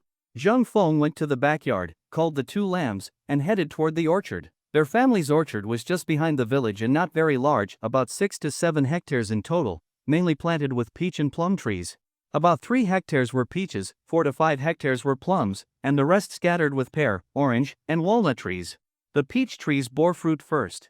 Zhang Feng had already sprayed them a few days ago. The plums bore later, so it was now their turn. Soon, he arrived at the orchard with the 2 lambs and headed straight for the spot where he had set a trap the other day to see if it had caught anything. Sigh, came too late. The trap cage was overturned, and a few chicken feathers were scattered on the ground. Clearly, it had caught something, but the prey had escaped. Zhang Feng collected the trap and relocated it to another area where wild chickens were likely to pass by. He baited it again and waited for the next catch. Then he went to the water tank, filled it, and began spraying the trees. As for the 2 silly lambs, they began diligently performing their duty, grazing. They ate furiously, like bottomless pits. Zhang Feng was curious how large their stomachs really were. Carrying a tank of around 20 to 30 kilograms of pesticide felt light and effortless, a benefit of his system-enhanced body. In the past, he would have collapsed from exhaustion within a few minutes. He flipped the switch and began spraying. With 4 to 5 hectares of trees, it would take about 3 to 4 hours to finish. It was now 7 in the morning. He estimated he would be done around 11. Without further delay, Zhang Feng threw himself into the task. Thanks to his enhanced physique, his movements were fast and efficient. He could spray 1 tree in just 1 or 2 minutes, completing a whole hectare in about 50 minutes. With growing experience, his speed increased even more. Now he could finish a hectare in around half an hour. If this kept up, he would be done by 10. Dabai, Xiaobai, we are here. Just then, his younger sister and the other girls arrived at the orchard. Ba, ba. Upon hearing the familiar voice, the 2 lambs bounced excitedly toward Zheng Yu and the others. Dabai, Xiaobai, here are some veggies I brought for you. Wow, Dabai and Xiaobai are so smart. Chen Xian and Zhang Shi were amazed and could not resist coming up to pet them. What are you doing here? Zhang Feng asked, setting down his sprayer. We came to see you, Zhang Yu giggled. Zhang Feng gave her a skeptical look. Clearly, they had just come up the mountain to play, and seeing him was only an excuse. Xiaodia said there are lots of wild berries on the mountainside, so we wanted to come and take a look, Zhang Shi explained with a smile. You came to the right place. There are plenty of wild fruits on that path, Zhang Feng said, pointing to a nearby mountain trail. In recent years, due to reforestation, the environment had greatly improved, and wild fruits had become more abundant. Things like wild berries, goat milk fruit, red thumb berries, and spiny pears could be found everywhere. After playing with the lambs for a while, they bid Zhang Feng farewell, took plastic bags, and followed the trail he pointed out. Wow, are these the wild berries? Yes, these are called wild berries, or wild strawberries in some places. Let me taste one. Zhang Shi, looking at the small, red fruits, could not wait to try. Be careful, they have thorns. Zhang Lin quickly warned. Got it. Delicious. Sweet and a bit sour, great flavor. Xiao Chen, try one too. Really good. Who would have thought such tiny fruits would taste this amazing? The two girls could not stop once they started, continuously stuffing their mouths. Wild berries had a naturally sweet and fragrant taste, unlike the monotony of cultivated fruit. Everyone knows that most fruits are either sweet or aromatic, but wild berries are both sweet, tart, and fragrant, a much richer flavor. In the Ili Valley region, wild berries are a famous local specialty, loved by both locals and tourists. A kilogram can sell for dozens of yuan, and if made into jam, it is even more expensive. Often, they are used to entertain distinguished guests. Local herders make good income every year just from selling wild berries, a true example of living off the land. Unfortunately, in Zhangjiawan, aside from a few greedy kids, no one cared for them. Turning them into a viable local product was still a distant goal. Wild mountain berries are not only sweet and sour in flavor, but also rich in vitamins and flavonoid compounds, making them highly nutritious and beneficial for health. Their abundant vitamins serve as a good dietary source, while flavonoids help lower blood sugar and cholesterol. Therefore, eating wild berries is especially beneficial for the elderly. Zhang Shi and Chen Xian, who had never picked wild fruits before, were fully immersed in the joy of this harvest. Eating the berries they picked themselves made them taste even sweeter. Everyone excitedly gathered a variety of delicious wild fruits, but the wild berries remained the crowd favorite. Only after filling all their plastic bags did they reluctantly stop. Brother, are you almost done? After picking the berries, the girls chattered their way back toward the orchard. Almost. I just need another half hour, Zhang Feng replied, then added, Little sister, can you go check if the trap I set by the big rock caught any wild chickens? Sure. I'll go check right now. As soon as she heard that her brother had set a trap, Zhang Yu eagerly ran toward it. Wait, we're coming too. Chen Xian and Zhang Shi were also curious and quickly followed her. Ah, we caught one. Ha, we caught a big rooster. Little sister suddenly shouted in delight. Let us see, let us see. Chen Xian and Zhang Shi ran over in just a few steps, as if afraid the wild chicken might fly away if they were a second too late. So this is a wild chicken. So pretty. The feathers of the wild chicken were stunningly colorful, and in many places, they are even used for decorative art. The girls worked together to pull out the wild chicken and proudly carried it back to Zhang Feng like victorious generals showing off a trophy. Hee hee, big brother, look how beautiful this wild chicken is. I never thought you would know how to set traps. To them, hunting skills were something only old men had. Since when did a young guy like Zhang Feng know such things? Hee hee, practice makes perfect. Plus, now that the environment has improved, there are more wild chickens and rabbits around, so hunting has gotten easier, Zhang Feng explained with a smile. But what if the wild chickens go extinct from overhunting? Zhang Shi asked with concern. How could that happen? Wild chickens lay 1 or 2 clutches of eggs every year, with 7 or 8 chicks each time. As long as no one hunts them in a destructive manner, they will not disappear, Zhang Feng replied, thinking her concern was unnecessary. After all, few people know how to catch wild chickens. Zhang Feng's success was not only thanks to his hunting knowledge but also due to the effectiveness of this sunlight growth agent. Soon, Zhang Feng finished his work, reset the trap, and led everyone back home. Just as they returned home, someone came by. Is Xiao Feng home? Someone is here to see him. Auntie Hohot walked in with 2 elderly people. Hearing the voice, Zhang Feng quickly came out. Auntie Hohot, come in, come in. Then Zhang Feng noticed the 2 elderly people behind her and suddenly realized he had seen them before. Wait, are you the gentleman I met at the fishing competition? Yes, young man. Thanks to you last time, if it weren't for you, I might have been pulled into the lake by that big fish. The elderly man quickly said gratefully. Young man, thank you so much. If it weren't for you, my husband could have been in real danger. We came especially to thank you today, the old lady said sincerely. Xiaofeng, invite the guests inside, his mother reminded him from behind. Ah, yes, yes. Everyone please come in, let's talk inside, Zhang Feng responded, hurrying to welcome them. Xiaofeng, I won't bother you now, I've got things to do at home. Auntie Hohot waved her hand. Come visit any time, Auntie Hohot. Yes, I will if I have the time, she said, and then left. Once inside, the elderly couple handed over a gift. Young man, this is a little something we brought. We hope you do not mind. Thank you, you're too kind, Zhang Feng said, quickly accepting the gift. A quick glance showed that it contained local specialties, dried squid and similar seafood. Grandpa, Grandma, have some tea. Little sister brought them each a cup of tea. Thank you, little girl, how sweet of you. After chatting for a while, Zhang Feng learned that the elderly couple lived in the county town and were both retired civil servants. In their free time, they liked to take the bus out to the countryside. The old man loved fishing and had a scare last week when he was nearly dragged into the lake by a big fish. If Zhang Feng had not reacted quickly, he would have fallen into the water. After the incident, Zhang Feng left without a word. The couple realized what had happened but could not find their rescuer. Eventually, after asking around, they found Zhang Feng and came to thank him personally. Young man, we really owe you one. Sir, it was just what anyone would have done. I believe anyone in my place would have helped too. Zhang Feng said humbly. But please be more careful next time when fishing. Zhang Feng gently reminded him. I will, I really regretted being so reckless.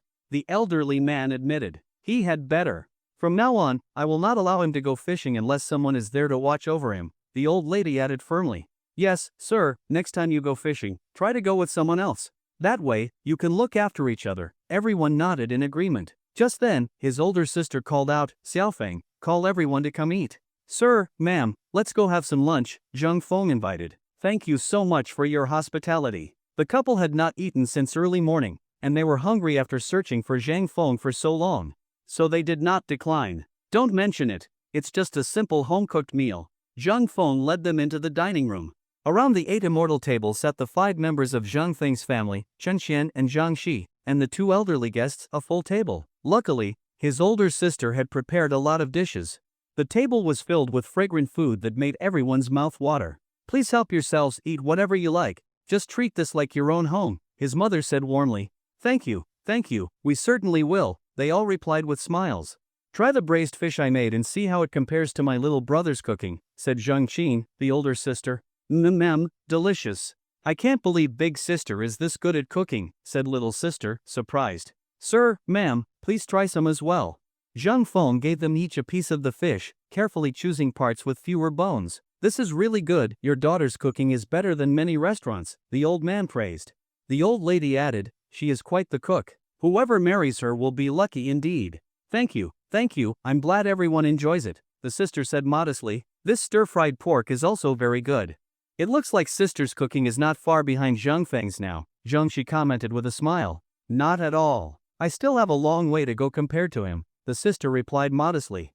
Oh, the young man can cook too, the elderly couple asked curiously. Of course. His cooking is top tier.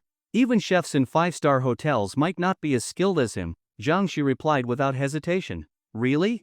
The couple was genuinely surprised. It's not as amazing as she says. If you have time this afternoon, I will cook for you myself, Zhang Feng said modestly, though he was quite confident in his skills. Then we are truly in for a treat. The couple, having nothing to do all day, happily agreed to stay and try Zhang Feng's cooking later. After lunch, with no pressing matters, Zhang Feng stayed in the courtyard with the old man to water plants and play chess, enjoying a relaxing afternoon. The old lady and his mother reminisced about the hardships of the past. 2 elderly guests spent the entire day at Zhang Feng's home, completely won over by his superb culinary skills. Before leaving, they showed some reluctance to go. Zhang Feng gave them some dried mushrooms, dried black fungus, and other mountain goods, then saw them off before nightfall. On the last day of the holiday, Chen Xian and Zhang Shi also reluctantly departed. For them, this had truly been a magical journey filled with beautiful scenery, delicious food, and kind-hearted people. That afternoon, Zhang Feng's 2 younger sisters also returned to school to prepare for their final reviews ahead of the upcoming college and high school entrance exams. In the evening, after dinner, Zhang Feng reclined leisurely in the courtyard. Xiaofeng, are you home? Xiaofeng, are you there? Came the voice of his eldest uncle from afar. "Uncle, please come inside." Zhang Feng got up quickly to invite him in. Once they sat down, Zhang Feng asked, "Uncle, what brings you here?" "Sigh. It's those wild boars again. They came down the mountain this evening and caused more damage. I'm thinking of gathering a few people to dig some traps near the mountain pass and maybe organize a patrol team." Then the village chief, Zhang Feng's uncle, explained the situation. Since most young people in Zhangjiawan had gone off to work in the cities, there were very few strong men left at home. So now they were recruiting anyone who could help. "What? The wild boars came down again? I wonder if our cornfield was damaged," Zhang Feng's mother said anxiously. Wild boars were notorious for destroying cornfields. If they raided crops like mice, eating kernels one by one, that would be one thing. But when wild boars entered a cornfield, it was like a bulldozer had gone through. They would uproot entire swaths. Total loss. That is why wild boars were the most hated animals in rural areas. "I checked. Your cornfield is fine. Only Ernie's soybean and peanut fields got hit." "It's bad, the field looks like it was plowed by oxen," the uncle replied. Mentioning the wild boar damage made the uncle's brows furrow. The scene was truly miserable, the entire field wasted, all for nothing, enriching only those beasts. What a curse! And what's the government doing protecting animals like these? Zhang Feng's mother grumbled. Last year, one of their cornfields was also destroyed by wild boars, so she was quite dissatisfied with wildlife protection policies. "We cannot do anything about the national policies, but I've spoken to the township authorities. They told us not to worry. The hunting permits will be issued shortly," the uncle assured them. "Good. With the permits, things will be easier." Zhang Feng nodded. The biggest concern was doing something illegal. If wild boars appeared and they had no permit, there would be nothing they could do. They could only drive them away, which was not a lasting solution. With permits, they could act freely. If they encountered a large boar, they could just kill it. After all, there were still hunting rifles in the village. As the saying goes, 1 boar, 2 bears, 3 tigers. Wild boars are not easy to deal with. "Xiaofeng, you and your uncle must be very careful," Zhang Feng's mother said worriedly. "Do not worry, sister-in-law. This time, I've invited old hunter Pao Shan along. He still has his hunting gear," the uncle said with a nod. Hearing that Pao Shanyi was joining, the mother felt more at ease. Pao Shanyi was the most experienced hunter in the village. He had spent his youth roaming the mountains, catching almost every animal imaginable, hence the nickname. Everyone in the village respected his hunting skills. With such an experienced hunter on the team, the success rate of the hunt increased and the danger was greatly reduced. "Xiaofeng, remember, we're meeting at the foot of the mountain behind the village in half an hour." After giving a few more instructions, the uncle hurried off, likely to recruit a few more men.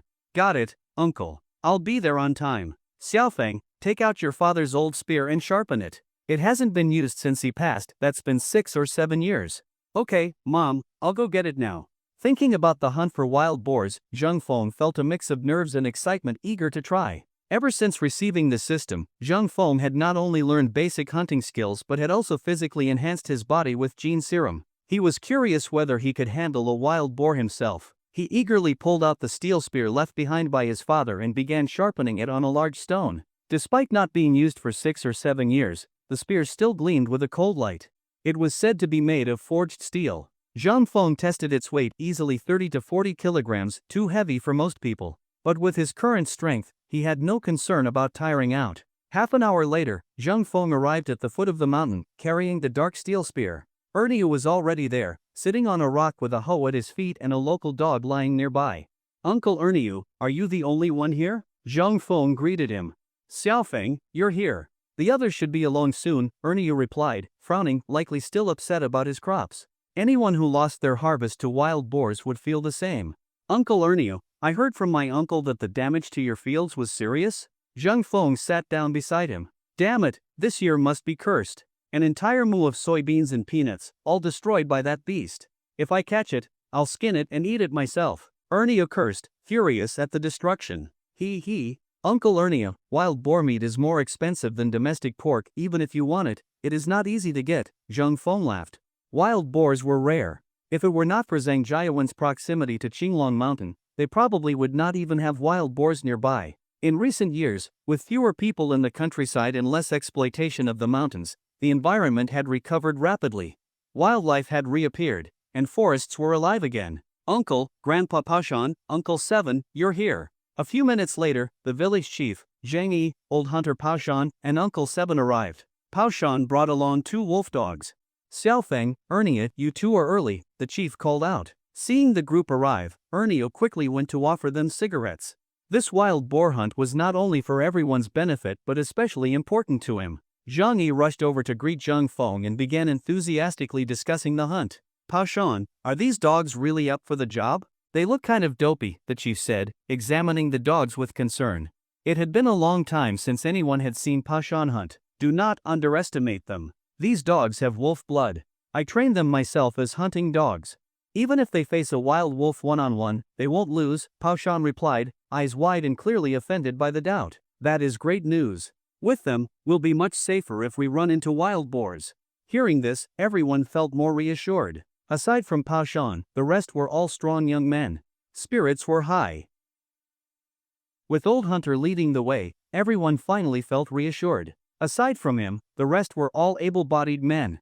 Even if they encountered a wild boar, they would not flinch. In fact, they seemed eager to give it a try. This was everyone's first time hunting wild boars, and they were all excited, wanting to see whether the boars were really as ferocious as the legend said. Looking at the two dogs Old Hunter had brought, Zhang Feng could not help but wonder when his own two little dogs would grow up. Old Hunter, you have the most experience. What should we do?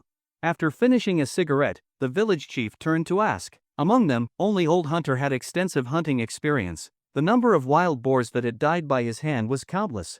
Let's wait a bit. Which one of you can shoot? Old Hunter, carrying two black powder guns on his back, took one down as he asked. In China, guns are very strictly regulated. Most of the younger generation had never even touched one, much less knew how to use it.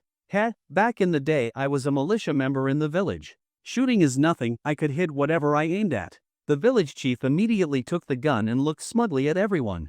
Big brother, you can brag all you want, but don't piss your pants when you see the wild boar, seventh uncle teased him. I'm not afraid of anything, let alone some wild pig. You're the one who should be careful, the village chief said with feigned disdain. Alright, you two stop bickering. Let's go check the mountain pass first, Old Hunter said, leading the way with the dogs and his hunting rifle. Look here, these are wild boar tracks. Old Hunter was meticulous, truly a seasoned veteran. He quickly spotted the footprints and pointed them out to everyone. Ha! We might be in for trouble this time, he said seriously. What's wrong, Old Hunter? The village chief asked, his nerves tightening. There's more than one wild boar that came down the mountain. Look here, and here. These prints are clearly different sizes. I estimate there were 5 wild boars, 2 big, 3 small. Old Hunter's keen eyes and experience quickly deciphered the clues left by the animals. We better dig a few traps here. Otherwise, we'll be overwhelmed if they come. He instructed everyone to begin setting up traps along the path the wild boars were likely to take. But the mountain is full of rocks. We can't dig large pits here, the village chief objected. It's fine. Just dig a trench here. Leave the rest to me, Old Hunter said mysteriously, as though he had everything under control. Though puzzled, the group followed his instructions. After all, he was the expert. After about 30 minutes, they finished digging a shallow trench, about 1 meter wide and a foot deep. Everyone looked to Old Hunter to see what came next. Seventh, hand me that wire you brought. With a smile, Old Hunter began tying snares. It turned out this was one of his regular hunting methods. Due to the rocky terrain, they could not dig large traps like in the northern plains, so they had to use wire snares instead. Even though Old Hunter was over 60, his hands were deft from years of practice. In no time, he had set up 3 wire snares of various sizes along the boar path. Can these really catch a wild boar? Ernio could not help but question, seeing the snares were nothing but simple wire loops. Don't underestimate them. These snares are deadly. Set up 10 or so across the mountains and within a year or two, all the big game would be wiped out. Old Hunter spoke sternly. Is it really that powerful? Ernio asked, looking intrigued.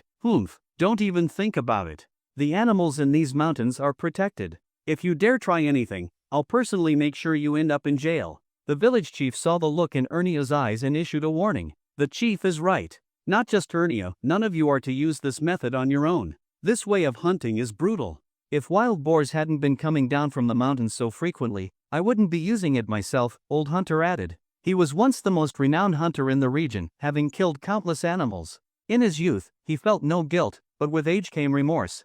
Seeing the animals vanish from the mountains because of him, he had given it up 10 years ago, choosing instead to gather herbs and farm. After their warnings, everyone let go of any reckless ideas.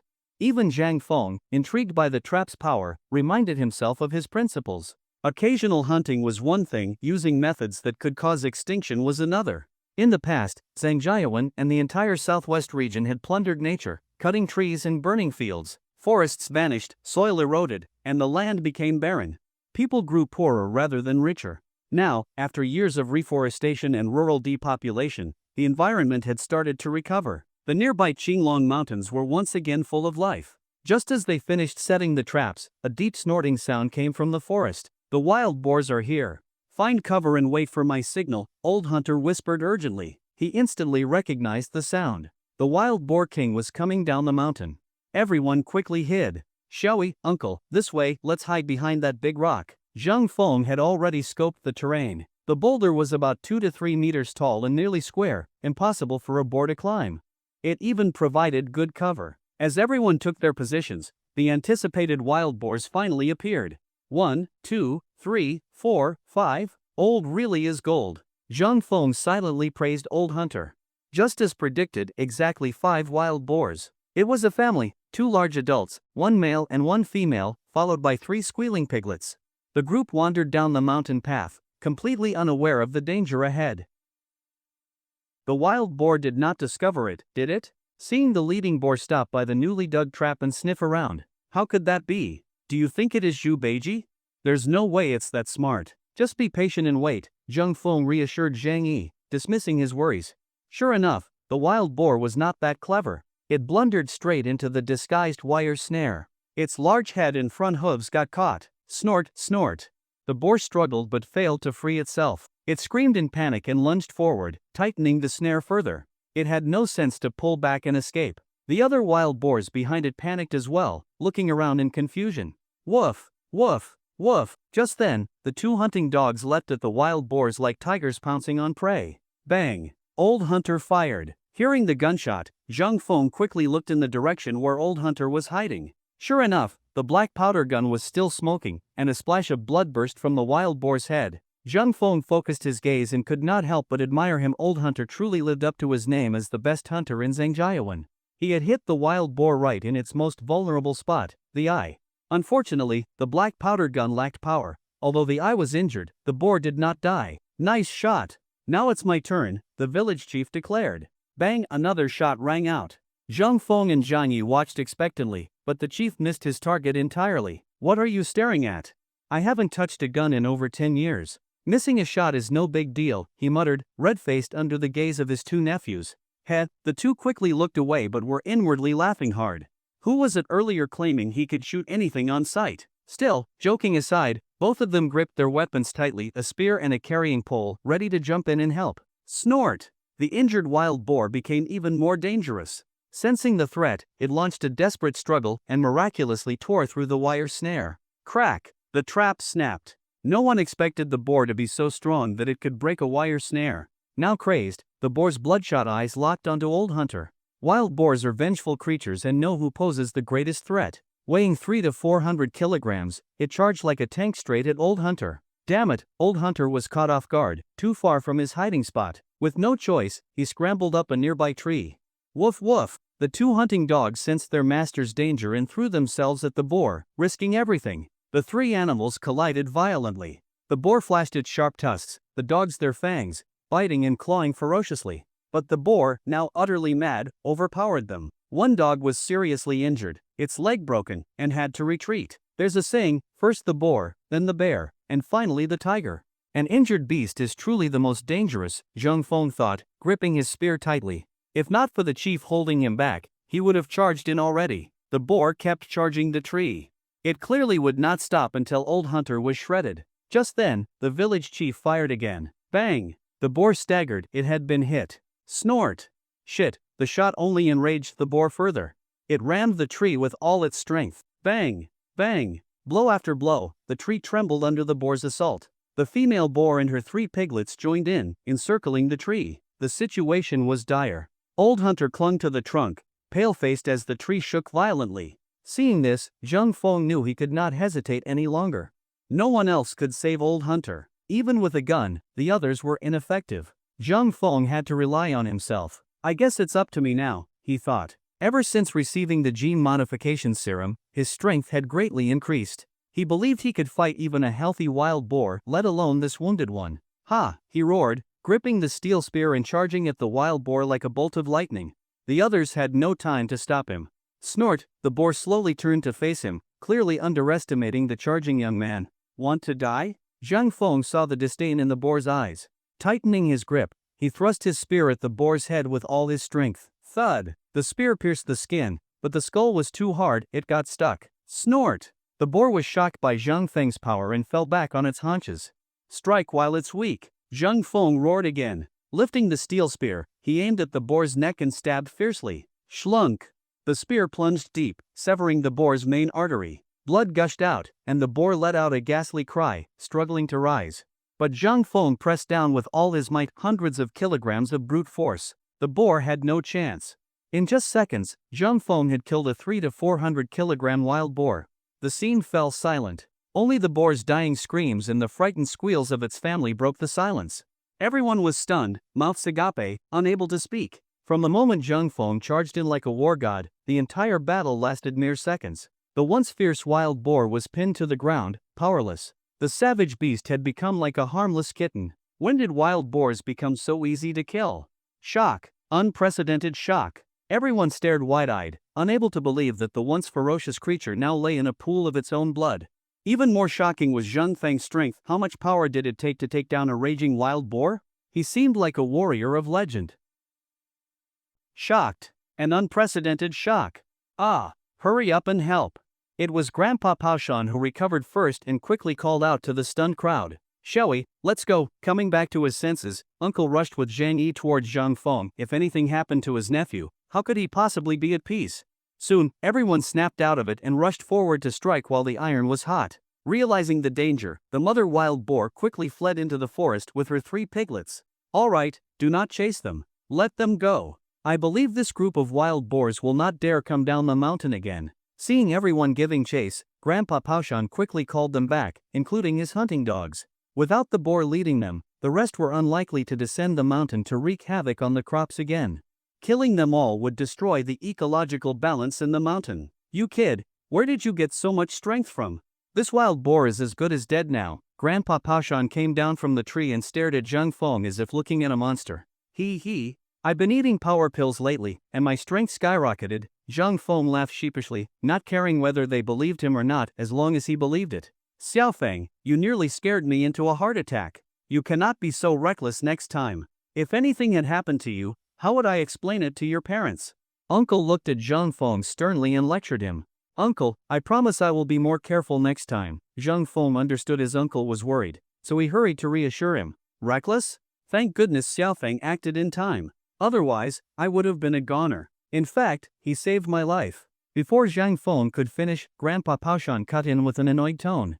Look at this tree. Noticing the crowd's skeptical faces, Grandpa Paoshan pointed to a nearby tree. He seemed irritated at everyone's earlier reaction, especially Zhang Xiaoqi and Uncle Ernio, who had been practically useless during the fight, too scared to even come out. Hiss! Following the direction of his finger, the crowd gasped. The thick trunk of the tree was almost completely cracked. Had Zhang Feng not stepped up, the tree would surely have been knocked over, and Grandpa Paoshan, still up in it. Everyone felt a wave of relief. Thankfully, Zhang Feng had taken action when it mattered. Otherwise, the consequences would have been disastrous. From that moment on, the crowd held even more admiration for Zhang Feng. If not for him, Grandpa Paoshan might not have survived at all, or at the very least, would have been seriously hurt. Big brother, were you possessed by some immortal? You actually have that much strength. Zhang Yi picked up the large harpoon and stared at the still twitching wild boar with awe. No immortals. I just took a super power pill, that's all, Zhang Feng replied jokingly. Everyone rolled their eyes in unison at his response.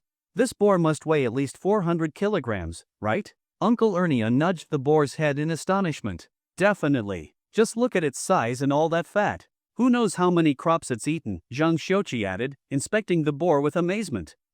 You two sure hid well earlier.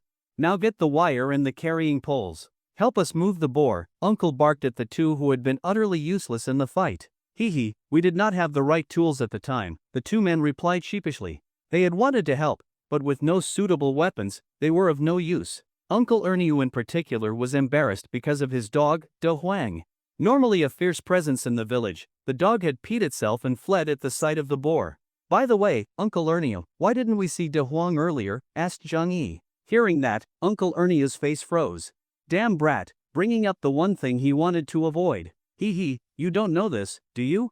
That dog is a coward, looks tough, but useless. The moment it saw the boar, it pissed itself and ran home, Zhang Xiaoqi said, not caring at all about Uncle Ernie's embarrassment. Zhang Xiaoqi. Uncle Ernie blared at him, grinding his teeth. What? Am I wrong? Look over there, the ground's still wet, Zhang Xiaoqi replied casually, completely ignoring the mortified look on Ernie's face. Sure enough, everyone turned to look and saw a long yellow stain on the ground. They all burst into laughter. It looked like the village had just gained a new running joke. Alright, let's carry the boar back. Seeing Uncle Ernie's face turn dark purple from embarrassment, Uncle quickly changed the topic before Ernie exploded.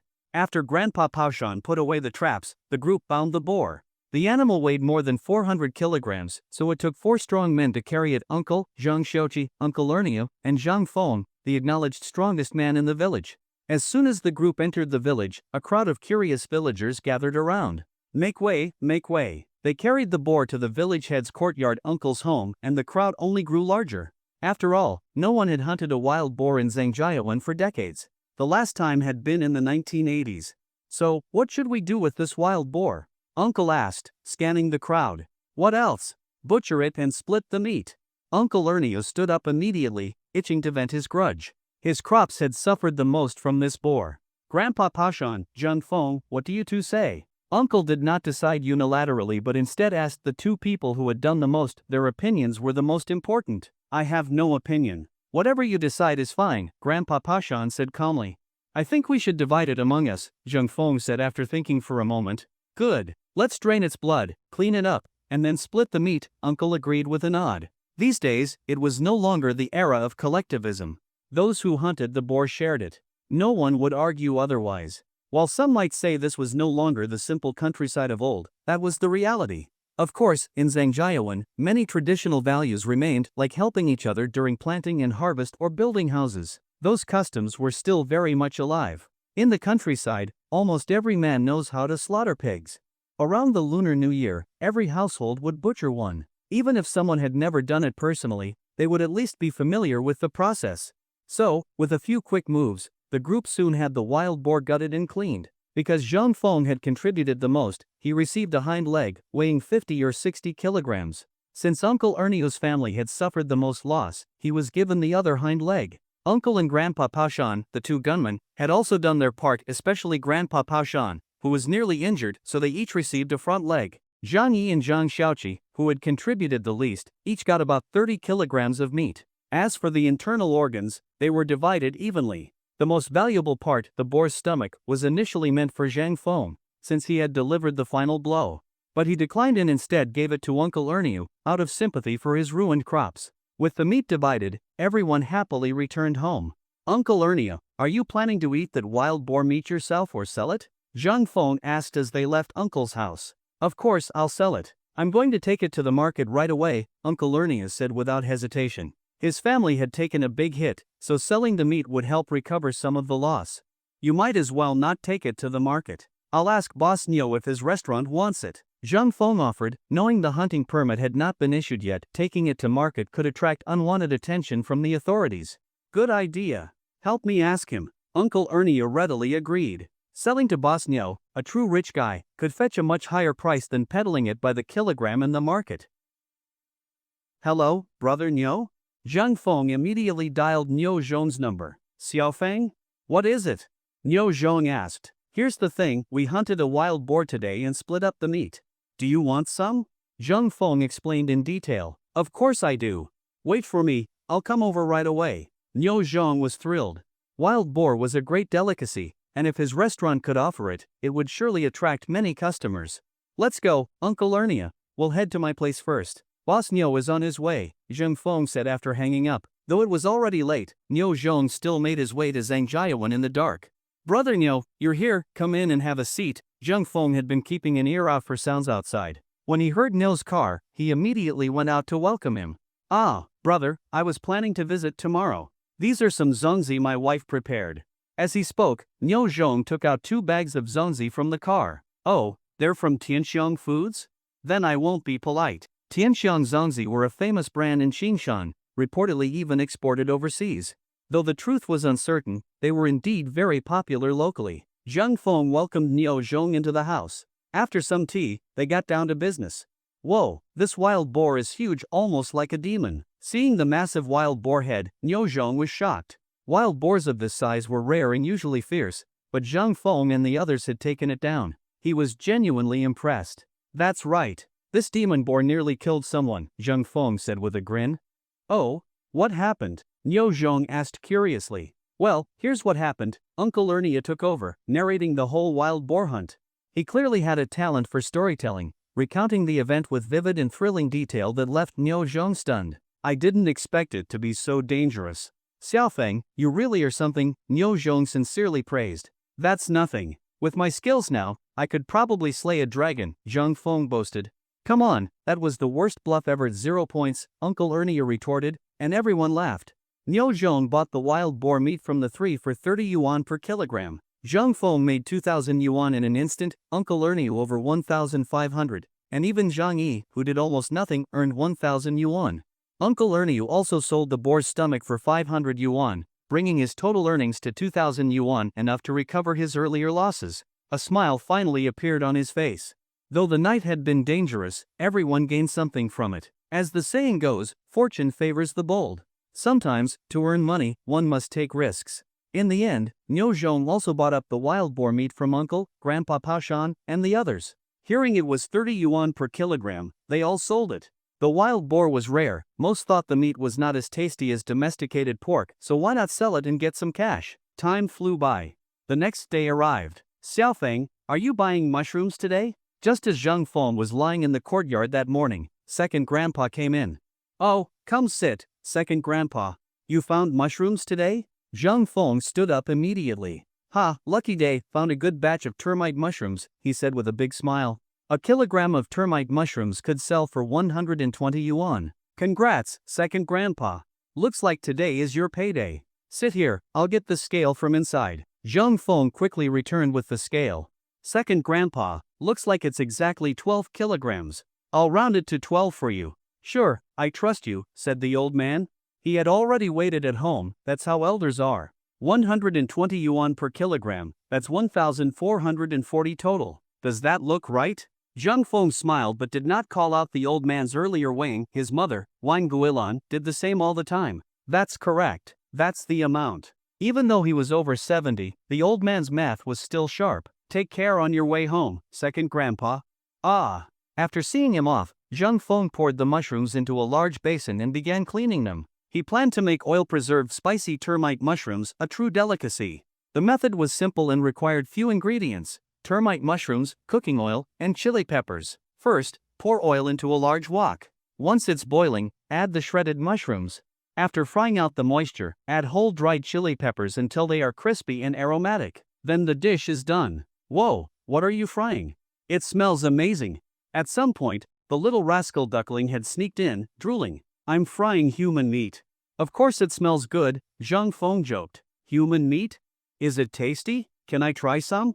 The little guy stared at the pot, drooling. You eat human meat too? Zhang Feng was shocked. He had not expected this reaction. Why not? I saw in Journey to the West yesterday at Big Mao's house that the monk Tang Sanzang could be steamed and eaten, he said innocently. Turned out the kid had watched demons capturing Tang Sanzang's group and planning to cook them, hence the remark. Clearly, this little one had a vivid imagination. Heh, only monsters eat human meat. Are you trying to be a monster? Zhang Feng laughed. Put. No way, I'm not a monster, you are. He quickly shook his head. Alright, I was kidding. I'm frying mushrooms, Zhang Feng said, stopping the teasing. Mushrooms? No wonder it smells so good, the kid said, gulping. Of course. This stuff sells for over 100 yuan a kilogram, worth 10 kilograms of pork, Zhang Feng said. Thinking the mushrooms were that expensive, the boy figured they must be tastier than pork. He stared at the pot, wanting to sneak a bite. You little rascal, if you want some, go get a bowl. Seeing the kid nearly dip his head into the pot, Zhang Feng quickly sent him off. It was dangerous with the hot oil. Okay, crazy brother, the boy gleefully ran to the cupboard. Eat outside, alright?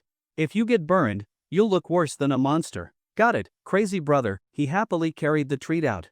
Finally rid of the little rascal, Zheng Feng breathed a sigh of relief. He quickly stored the spicy mushroom oil in jars and put them away safely. These days, kids were more dangerous than wild boars. Crazy brother, why do you not have lanterns on your door? I saw some nice ones at third uncle's house, the boy said while eating outside. Hearing this, Zheng Feng suddenly realized what had felt off. He had opened a farmhouse inn but had no signboard or lanterns. No wonder there had been no customers recently. Ha! Good idea, little guy. I'll reward you with 2 cucumbers, go pick them from the backyard later. Zheng Feng stood up and went inside. Thanks, crazy brother. The boy did not understand, but he was still happy. Zheng Feng decided to carve his own signboard. He brought out the carving tools he had bought after learning beginner carving skills. Finally, he had a use for them. He set up in the courtyard, found a sturdy wooden board from the storeroom, and began carving carefully. With clear memory and confidence, he carved steadily. After about half an hour, the signboard reading Shanshui Nongjia, Mountain Water Farmhouse, was complete. Zheng Feng painted it red, and at last, a fresh new sign was ready. As for the red lanterns, he would go buy some later. He also planned to bring some wild boar meat to his sister, so it was all on the way. Early morning in Zhangjiawen was shrouded in mist, as if nestled in a beautiful fairyland. As the sky began to brighten, Zheng Feng's mother and elder sister were already busy in the backyard, picking various vegetables to sell to Niu Zhong's restaurant. Zheng Feng, meanwhile, had already shouldered a bamboo basket and gone to the orchard. The fruit was nearly ripe, so lately he had been checking on it almost every day. Tastes great. Zheng Feng picked the biggest, reddest one and gave it a try. It was delicious, juicy, fragrant, and pleasantly sweet. However, not many fruits were fully ripe yet, perhaps 3 to 5 on each tree. They needed to be picked carefully. Zheng Feng quickly got to work, harvesting the mature ones before they became overripe by the next day, which would make them hard to sell. Crazy bro, we came to help you pick peaches. Just as Zheng Feng was busy in the orchard, a group of little rascals, Duckling and Damao among them, suddenly appeared. Clearly, they had been eyeing the peaches for quite a while, as Zheng Feng's peaches were the first to ripen, and the greedy little ones had been drooling over them. Alright then, help me pick the red ones, but be careful not to break the branches. Do not underestimate these kids, they were skilled. Used to climbing trees for birds and fishing in the river, they were more than capable of picking peaches. Hee, got it, crazy bro. The kids cheered happily. With Zheng Feng's permission, they could finally eat peaches openly. Watching the bouncing monkey-like children, Zheng Feng thought of the phrase "monkey steals peach" and chuckled to himself. He knew their personalities well. If he had not let them help today, they would probably sneak in the moment he left, causing more damage. So he simply let them eat as they pleased. This way, he could keep an eye on them and prevent any problems. Watching their gleeful faces, Zheng Feng was reminded of his own childhood. Now that they had an adult's trust, the little monkeys worked extra hard. They climbed trees nimbly, picked the best peaches, and of course, kept munching non-stop. Crazy bro, your peaches are really delicious. Yeah, better than ours at home. The kids did not hold back their praise, devouring peaches in just a few bites and stuffing their cheeks like squirrels. Tastes good, huh? If you come help again tomorrow, I'll let you eat as much as you want. Zheng Feng shamelessly used peaches to lure the children into being free labor. If his little sister were here, she would have accused him of exploiting child labor again. Really? Crazy bro?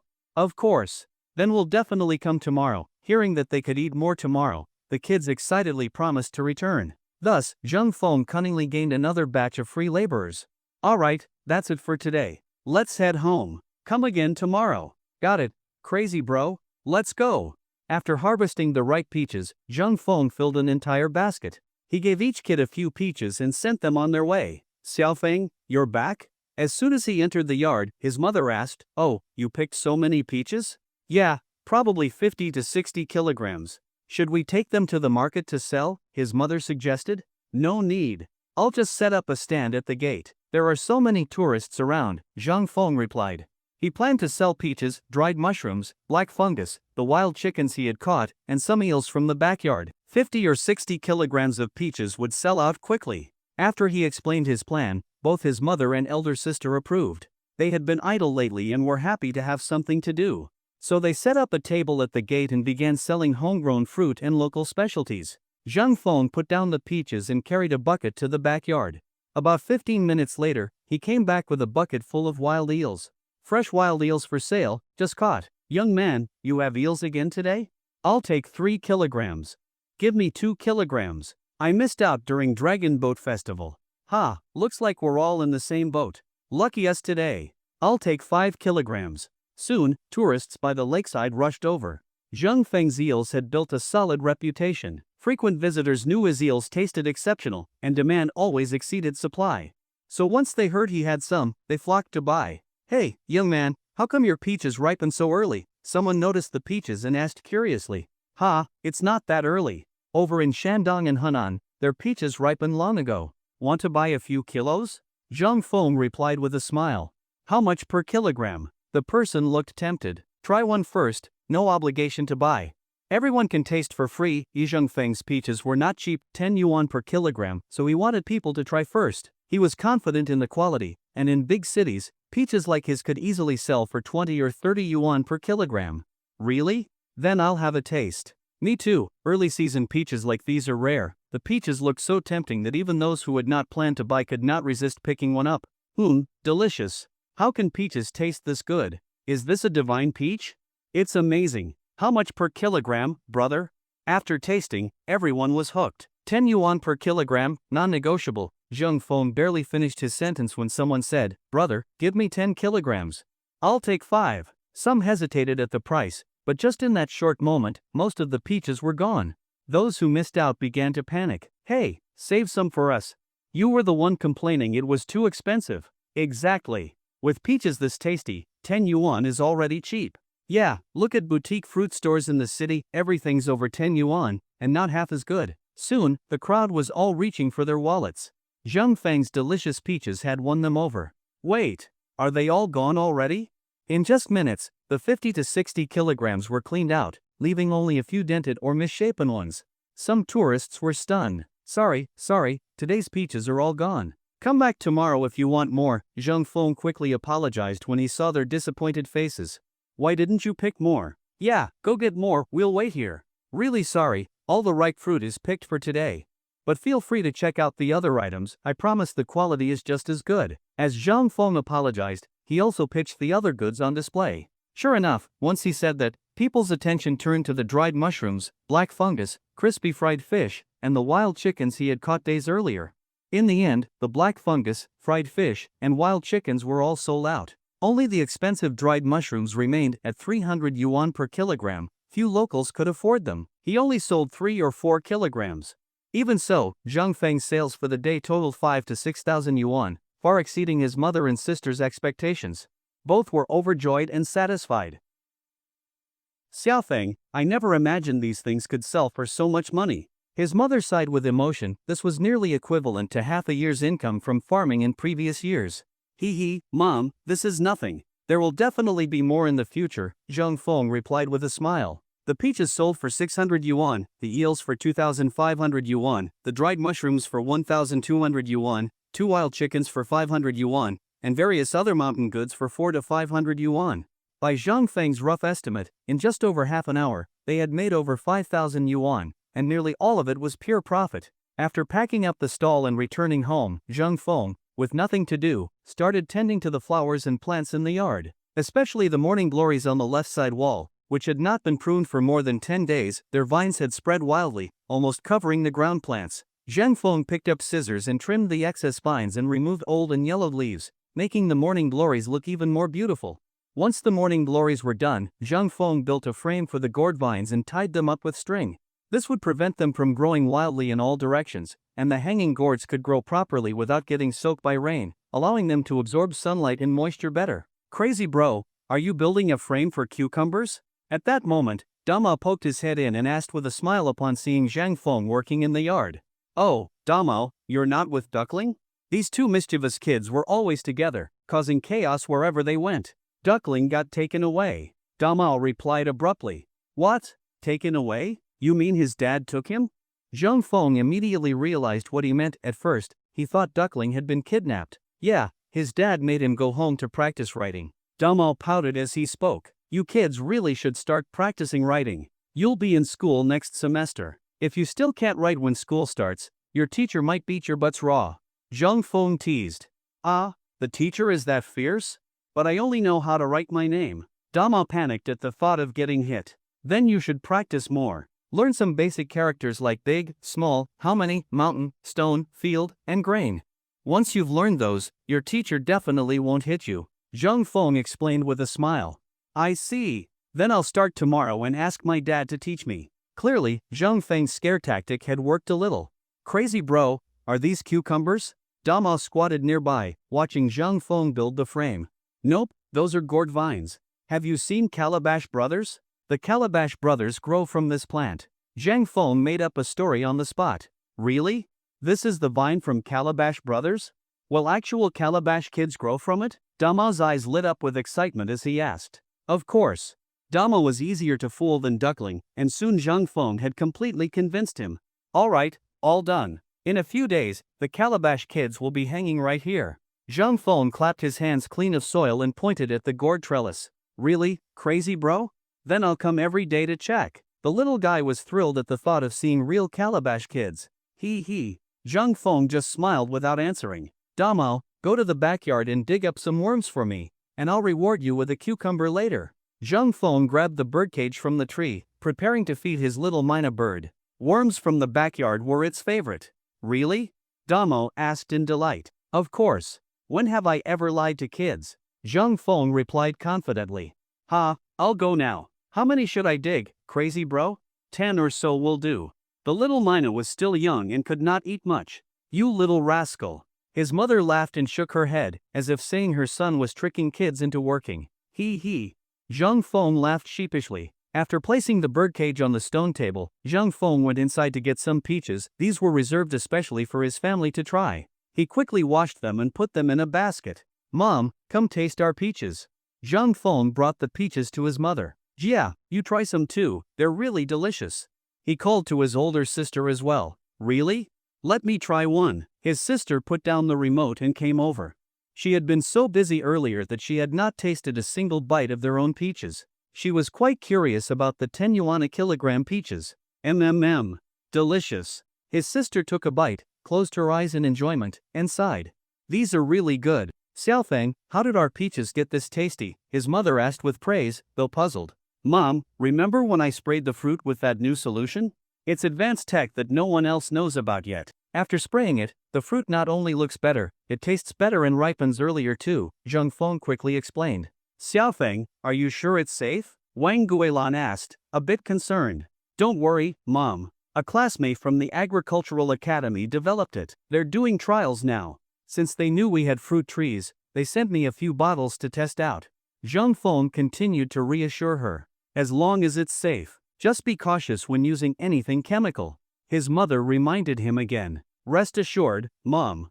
I would never use anything unfamiliar. Zhang Feng promised firmly. Crazy bro, I'm done digging. At that moment, Dama ran out carrying some worms. Good, just leave them there, Zhang Feng said with a smile. Dama, go wash your hands. Sister will give you a peach. His older sister smiled at the cute little boy. Wow, thank you, sister. Dama was overjoyed and ran toward the faucet after putting down the worms. You little rascal, slow down or you'll fall. Zhang Feng's mother laughed. I won't fall, auntie. I climb mountains and trees without falling, Damo said confidently. Zhang Feng rolled his eyes at that. Sure, the kid could climb trees, but getting down was a whole different story. He often ended up clinging to the tree like a koala, too scared to descend. If Zhang Feng had not shown up, he might have stayed up there all day. Zhang Feng shook his head at the memory. Delicious. Sister, your peaches are really good. The little guy munched away while eyeing the basket and hugging 2 big peaches as if someone might snatch them away. Eat slowly. Don't choke, his sister reminded him. Got it, sister. But the little guy kept gobbling them down like he had never eaten such delicious peaches before. After feeding the Mina, Zhang Feng used his phone to record a simple phrase and placed it by the cage for the bird to learn. Though the bird had been enhanced with an awakening serum and transformed, learning still had to be step by step. So Zhang Feng started with the easiest phrase, hello. Learning new things is always difficult, just like how it takes days to master even when learning phonics. Zhang Feng did not expect the bird to learn it in a day or two. If it could do it in 3 to 5 days, he would already be very satisfied. Zhang Feng hung Little Ba back on the tree branch and let it continue learning to talk by listening to the recording. Then, he got busy again. He fetched a wooden board about 40 centimeters long and just over 10 centimeters wide from the utility room, cleaned and dried it thoroughly, and began writing on it, 200 yuan/person/day, including meals and accommodation. That is right. Zhang Feng was planning to hang this sign at the entrance of his house, showing the pricing for his farmhouse and so visiting tourists could see it clearly. Xiaofeng, do you think 200 yuan a day is too expensive? His mother asked, worried after seeing the sign. It's fine, Mom. We're not relying on this income to get by anymore. Besides, we are going for a premium route. If we charge too little, we won't earn anything. That's right, Mom. Just look at the fruits and vegetables we grow, aren't they all better than everyone else's? If we charge too little, it's not even worth doing, his sister added. After all, just by selling vegetables alone, they were already making 600 to 800 yuan a day. You're right. Wang Guilan quickly came around. Their family situation really was different from others in the village. Their cooking was no worse than what was served in high-end restaurants, so charging less would be a loss. Besides, they were already busy enough as it was, too many guests would be hard to manage. So the three of them reached a consensus. Their farmhouse would follow a high-end, boutique route. It was okay even if there were fewer guests. After lunch, Zhang Feng lay down to rest under the large cypress tree. Its thick branches and lush leaves shaded most of the yard, looking like a giant green umbrella from a distance. Lying under its shade with a gentle breeze blowing was incredibly refreshing. Zhang Feng pulled out his phone and opened the Chidian Chinese web novel site. He was immersed in his favorite rural-themed novel, The Rustic Farmer of Mountains and Waters. The protagonist was a lot like him, gaining a system and eventually living an exciting and fulfilling life in the countryside. Big bro, reading a novel again? Yep, you didn't go to the market today? Zhang Feng sat up and asked his cousin. I did, but business was bad today, so I came home early, his cousin replied with a shake of the head. Alright, big bro, how about we go catch some bamboo worms? Bamboo worms? Where? Bamboo worms, as the name suggests, are larvae that grow inside bamboo.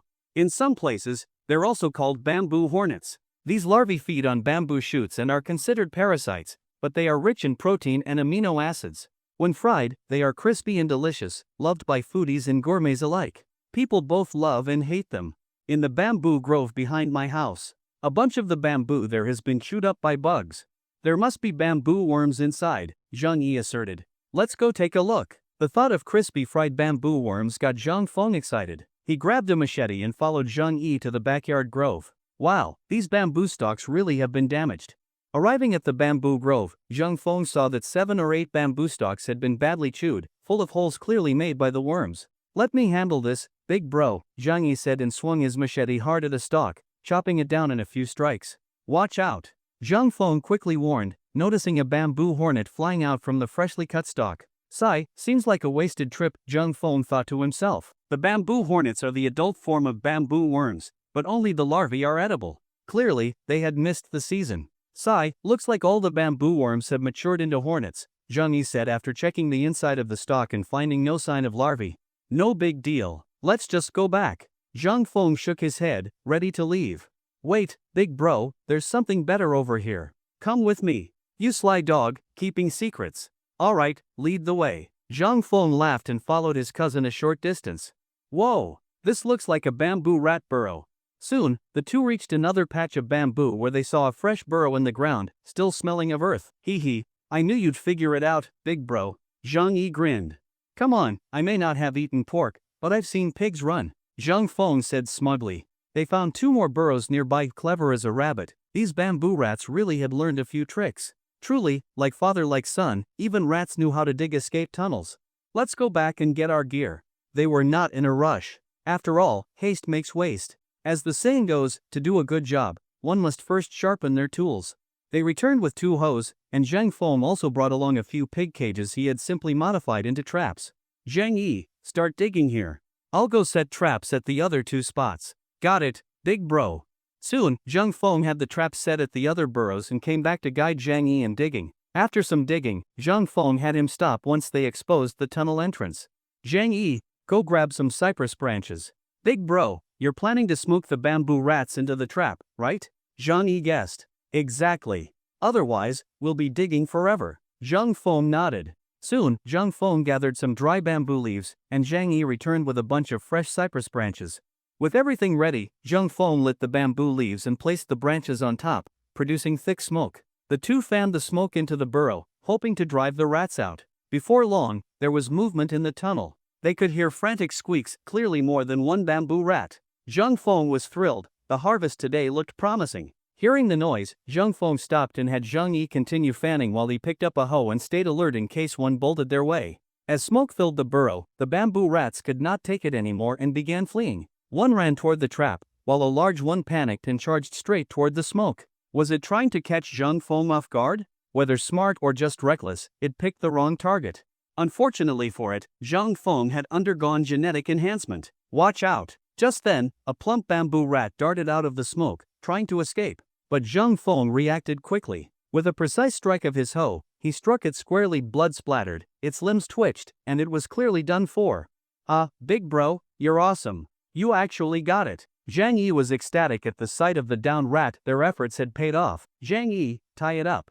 There should be another one in the other burrow. I'll go check. Zhang Feng did not want the trapped rat to escape due to mishandling, so he went himself. Checking the other burrows, Zhang Feng found another bamboo rat already caught in the cage. It was gnawing on the bamboo cage with its sharp teeth, but fortunately Zhang Feng arrived just in time. Otherwise, it might have escaped. The bamboo cage was too flimsy, they should use wire cages instead. With steel cages, even rats with steel teeth could not escape. Zhang Feng quickly pulled out the rat and killed it with 2 solid blows.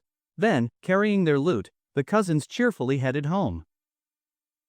Zhang Feng had eaten bamboo rat once or twice in the past. Its meat was delicious, comparable to chicken, and very much enjoyed by everyone. Unfortunately, bamboo rats were incredibly cunning, like crafty rabbits with 3 burrows.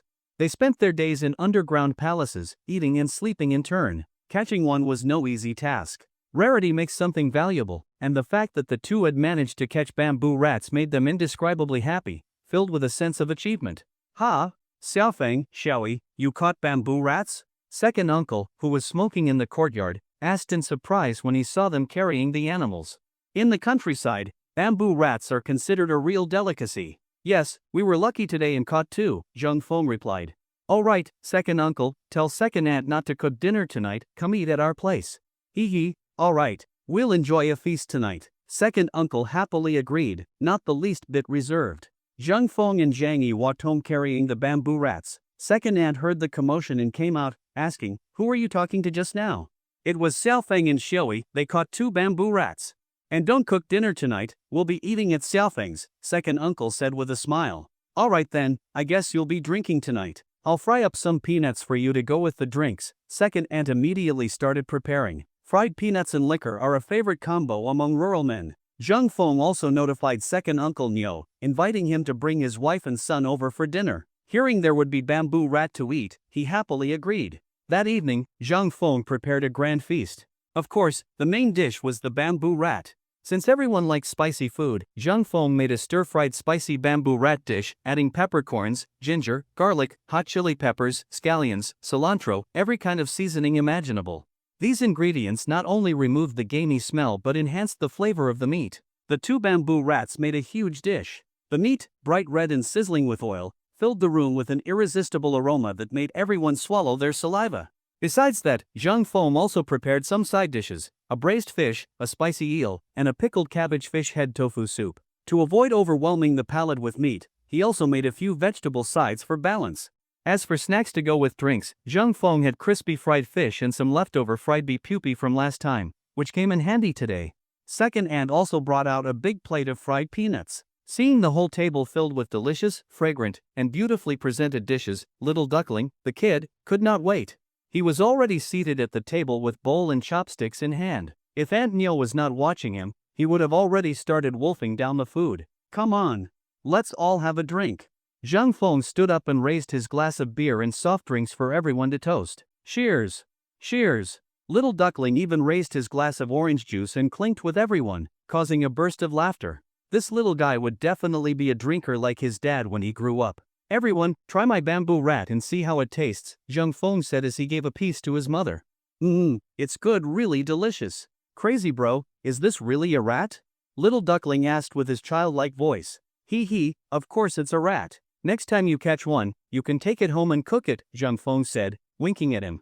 You rascal, always teasing my son, Uncle Niu scolded with a smile. You brat, this is not a regular house rat. This is a bamboo rat. They eat bamboo, you know? Exactly. House rats are filthy, you must never touch them, got it? Aunt Neo followed up, warning her son. Oh, got it. Little duckling was not stupid. He knew rats were usually something people tried to kill. He had never seen anyone eat one before, so he now understood that this must be a different animal altogether. Wow, Crazy Bro's cooking is just too good, Little Duckling said with his mouth full of food, unable to stop praising. So, who cooks better, me or your mom? Zhang Feng asked with a grin. Of course, the little guy almost said you, but when he saw his mother's stern face, he immediately changed his answer. Of course my mom cooks better. But Crazy Bro's food is pretty good too. Ha, everyone burst into laughter. This little one's pretty clever. Kids these days are so sharp, getting smarter and smarter, they all sighed after laughing. The women quickly finished eating. The drinkers, however, were still chatting and clinking glasses. Little Duckling occasionally came over to steal some food, then nestled in his mother's arms to watch TV. Good wine, good friends, endless toasting. In the countryside, the longer you drink, the closer your bond.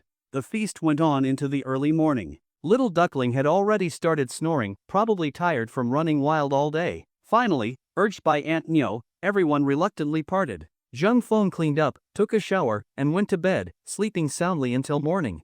Late at night, a gentle rain began to fall from the sky. The parched crops, long deprived of moisture, opened their thirsty little mouths and greedily drank the rain, eager to grow. The drizzle thickened, like ox hair falling steadily. Outside the window, raindrops tapped against the ground, flowing along ditches toward Moon Lake. Do not listen to the sound of the wind through the trees, the saying goes. In the mountains, mushrooms began to poke their little heads out, quietly listening to the soft rain falling on leaves, then dripping onto the earth. As time passed, the whole world seemed shrouded in mist. It became a realm of soft rain, silent yet nourishing. Mountains and earth soaked in silence, and the forest, long suffering from drought, began to breathe again. Grasses stood tall, wildflowers bloomed, and vitality returned to the entire forest. It was truly a timely rain, a rain of fortune. The villagers of Zhangjiawan relied on the mountains and waters. Forest treasures only flourished after being nourished by rain. So even in the middle of the night, many alert villagers were thrilled, anticipating a fruitful harvest in the mountains the next day. Like mushrooms blooming overnight after a summer rain, the forest floor erupted with them, red caps like tiny umbrellas, little red hoods out of fairy tales, charming and magical. As the rooster crowed and morning approached, the raindrops became fewer and fewer, and finally, with the last breath of night, faded away. The red sun rose, radiant and brilliant. The rain had passed, and a beautiful sunny day began. Under the morning sun, everyone shouldered their baskets and grabbed their rakes, heading for the mountains. They walked fast, eager to be the first to reach the forest and gather as many mushrooms as possible. As the sun climbed above the eastern hills, its rays entered Zhang Feng's small room, waking him as if an alarm had gone off. He slowly opened his eyes. The morning courtyard was full of blooming flowers, fragrant with butterflies fluttering and bees busy collecting nectar. Dressed and washed, Zhang Feng performed his daily fitness routine in the yard. When he finished, his sister and mother were already up. Zhang Feng went inside to make breakfast, knowing the mushroom collecting would keep them busy until noon. Mom, sis, breakfast is ready. Soon, 3 steaming bowls of noodles were served. Zhang Feng added chopped scallions and spicy sauce, along with a few pieces of crispy fried fish. The meal was a feast for the senses. Just after breakfast, villagers returned from the mountain with mushrooms, and the day's work began. His sister weighed the mushrooms, Zhang Feng calculated and paid, and his mother, along with elderly villagers, washed the mushrooms. The 3 of them worked in perfect coordination. As Zhang Feng expected, they stayed busy until noon. After sending off Xiao Wang's truck, today's busy work finally came to an end. Zhang Feng paid the elderly folks who had helped clean the mushrooms, and one by one, they all left, leaving just Zhang Feng and his family of 3. Mom, you two take a break. I'll go cook. Having been on their feet all morning, his mother and older sister were visibly tired, their faces filled with weariness. Just make a couple of simple dishes. Keep it light, otherwise we'll have no appetite. Both were too exhausted to want anything greasy, so Zhang Feng stir-fried some baby bok choy, made a sauce-mixed lettuce salad, and finished with a tomato and egg soup. Thanks to his enhanced physique, Zhang Feng did not feel tired at all. His appetite remained unaffected as well. He ate 3 full bowls of rice and drank 2 bowls of tomato and egg soup before he felt full. Crazy bro, are you done? When are we going to pick peaches? Just as Zhang Feng finished eating, Little Duckling eagerly came running over to ask. You little rascal, can't wait any longer? Zhang Feng chuckled as he sat by the door. This kid had already come over 4 or 5 times throughout the morning to check in. Yeah, Damao and I have been waiting all morning, little duckling nodded earnestly. Hee hee, let me get a drink of water and then we'll head out. Zhang Feng took a sip of water, handed little duckling a small basket, strapped a carrying basket on his back, and the two headed out. At the gate, they met up with a group of children. Zhang Feng, like the Monkey King, led a group of little monkeys up the mountain to the orchard. Yo, Xiaofeng has been promoted to leader of the kids? Where are you all off to? They bumped into Brother Zhuzi on the way, who joked as he saw them. Hee hee, not really. I'm just going to pick peaches. These little rascals heard there'd be peaches to eat and all insisted on tagging along, Zhang Feng replied with a laugh. These greedy little kids, Brother Zhuzi said before curiously asking, by the way, why are your peaches ripening so early this year? Every family in the village had peach trees, but only Zhang Feng's were already ripe. I'm not too sure. Maybe our orchard gets better sunlight, Zhang Feng replied. He knew perfectly well it was because of the fruity fragrance agent from the system. That was the real reason why the peaches matured earlier. But of course, he could not tell anyone that. The fruity fragrance agent worked too well, so well that it would be impossible to explain, so Zhang Feng simply played dumb. After chatting with Brother Zhuzi for a bit, Zhang Feng continued up the mountain, leading the troop of kids to the orchard. It had rained lightly the night before, so the mountain paths were a little slippery, but that did nothing to dampen the children's excitement. Everyone be careful, okay? Safety first. If you cannot reach a peach, just let me know. Got it? As they arrived at the orchard, Zhang Feng immediately warned them. Got it, crazy bro, the kids all replied. Then they scattered like birds, climbing trees and picking peaches excitedly. Zhang Feng shook his head, unsure whether any of his warning actually registered. Wow, the peach I picked is huge. Yours? Mine's even bigger. The children started comparing, seeing who had the largest peach. Those who lost did not get discouraged, instead, they doubled their efforts to find a bigger one. The little rascals were more about play than productivity, but Zhang Feng had never expected them to be efficient. As long as they did not cause trouble or get in the way, he was satisfied.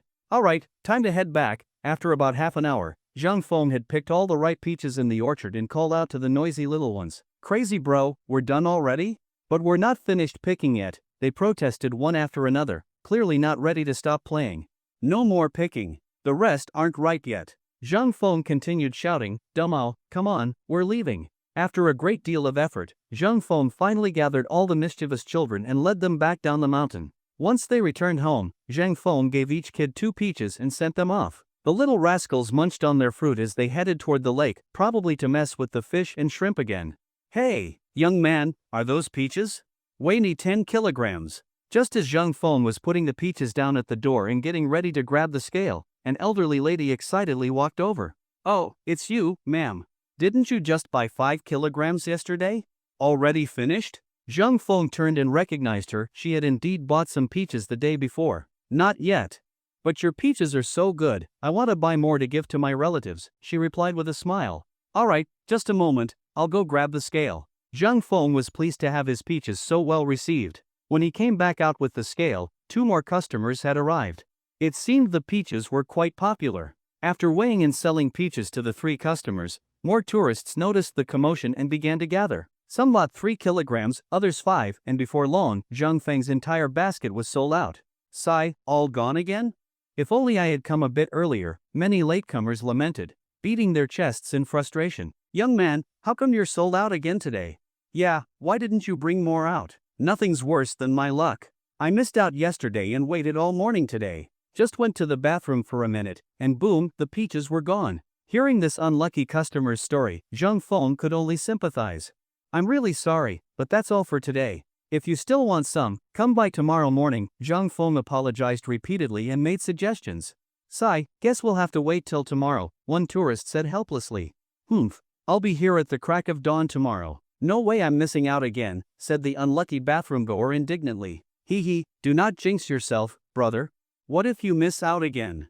Exactly. You never know when nature will call, everyone joked. Realizing that there really were no more peaches, the crowd eventually dispersed, and peace returned to the doorway. Under the blazing midday sun, Zhang Feng was drenched in sweat. After selling all the peaches, he quickly showered and felt refreshed and reinvigorated. He lay down in the courtyard, enjoying the shade. His 2 little dogs curled up at his feet, eyes half closed, about to doze off. The little bird Xiaoba was still diligently learning Chinese, spending almost 12 hours a day tirelessly practicing. Seeing its determination, Zhang Feng wanted to give it a medal for academic excellence.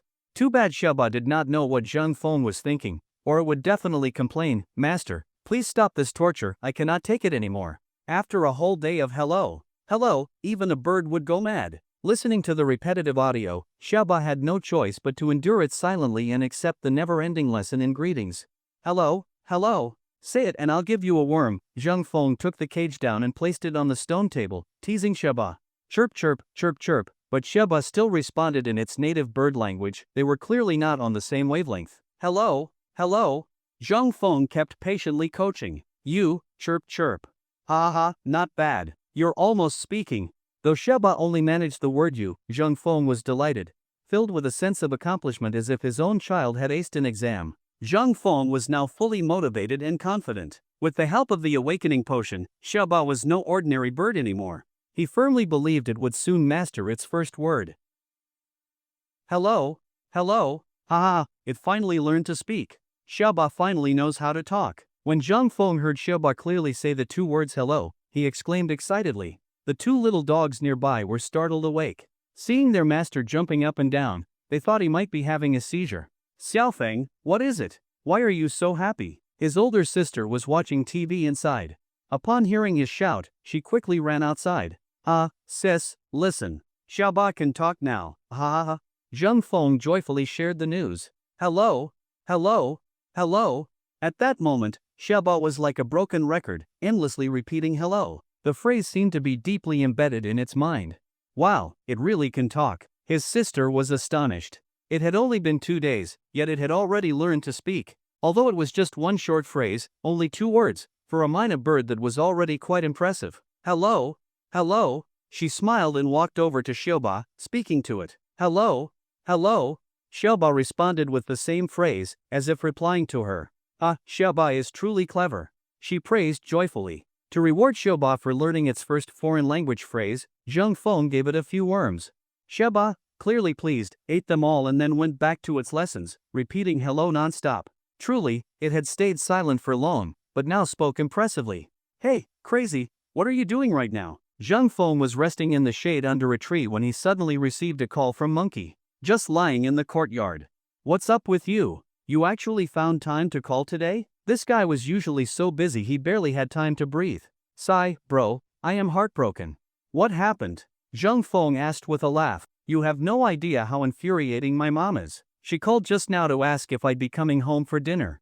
I said no, I had to work overtime tonight. Guess what she said? What?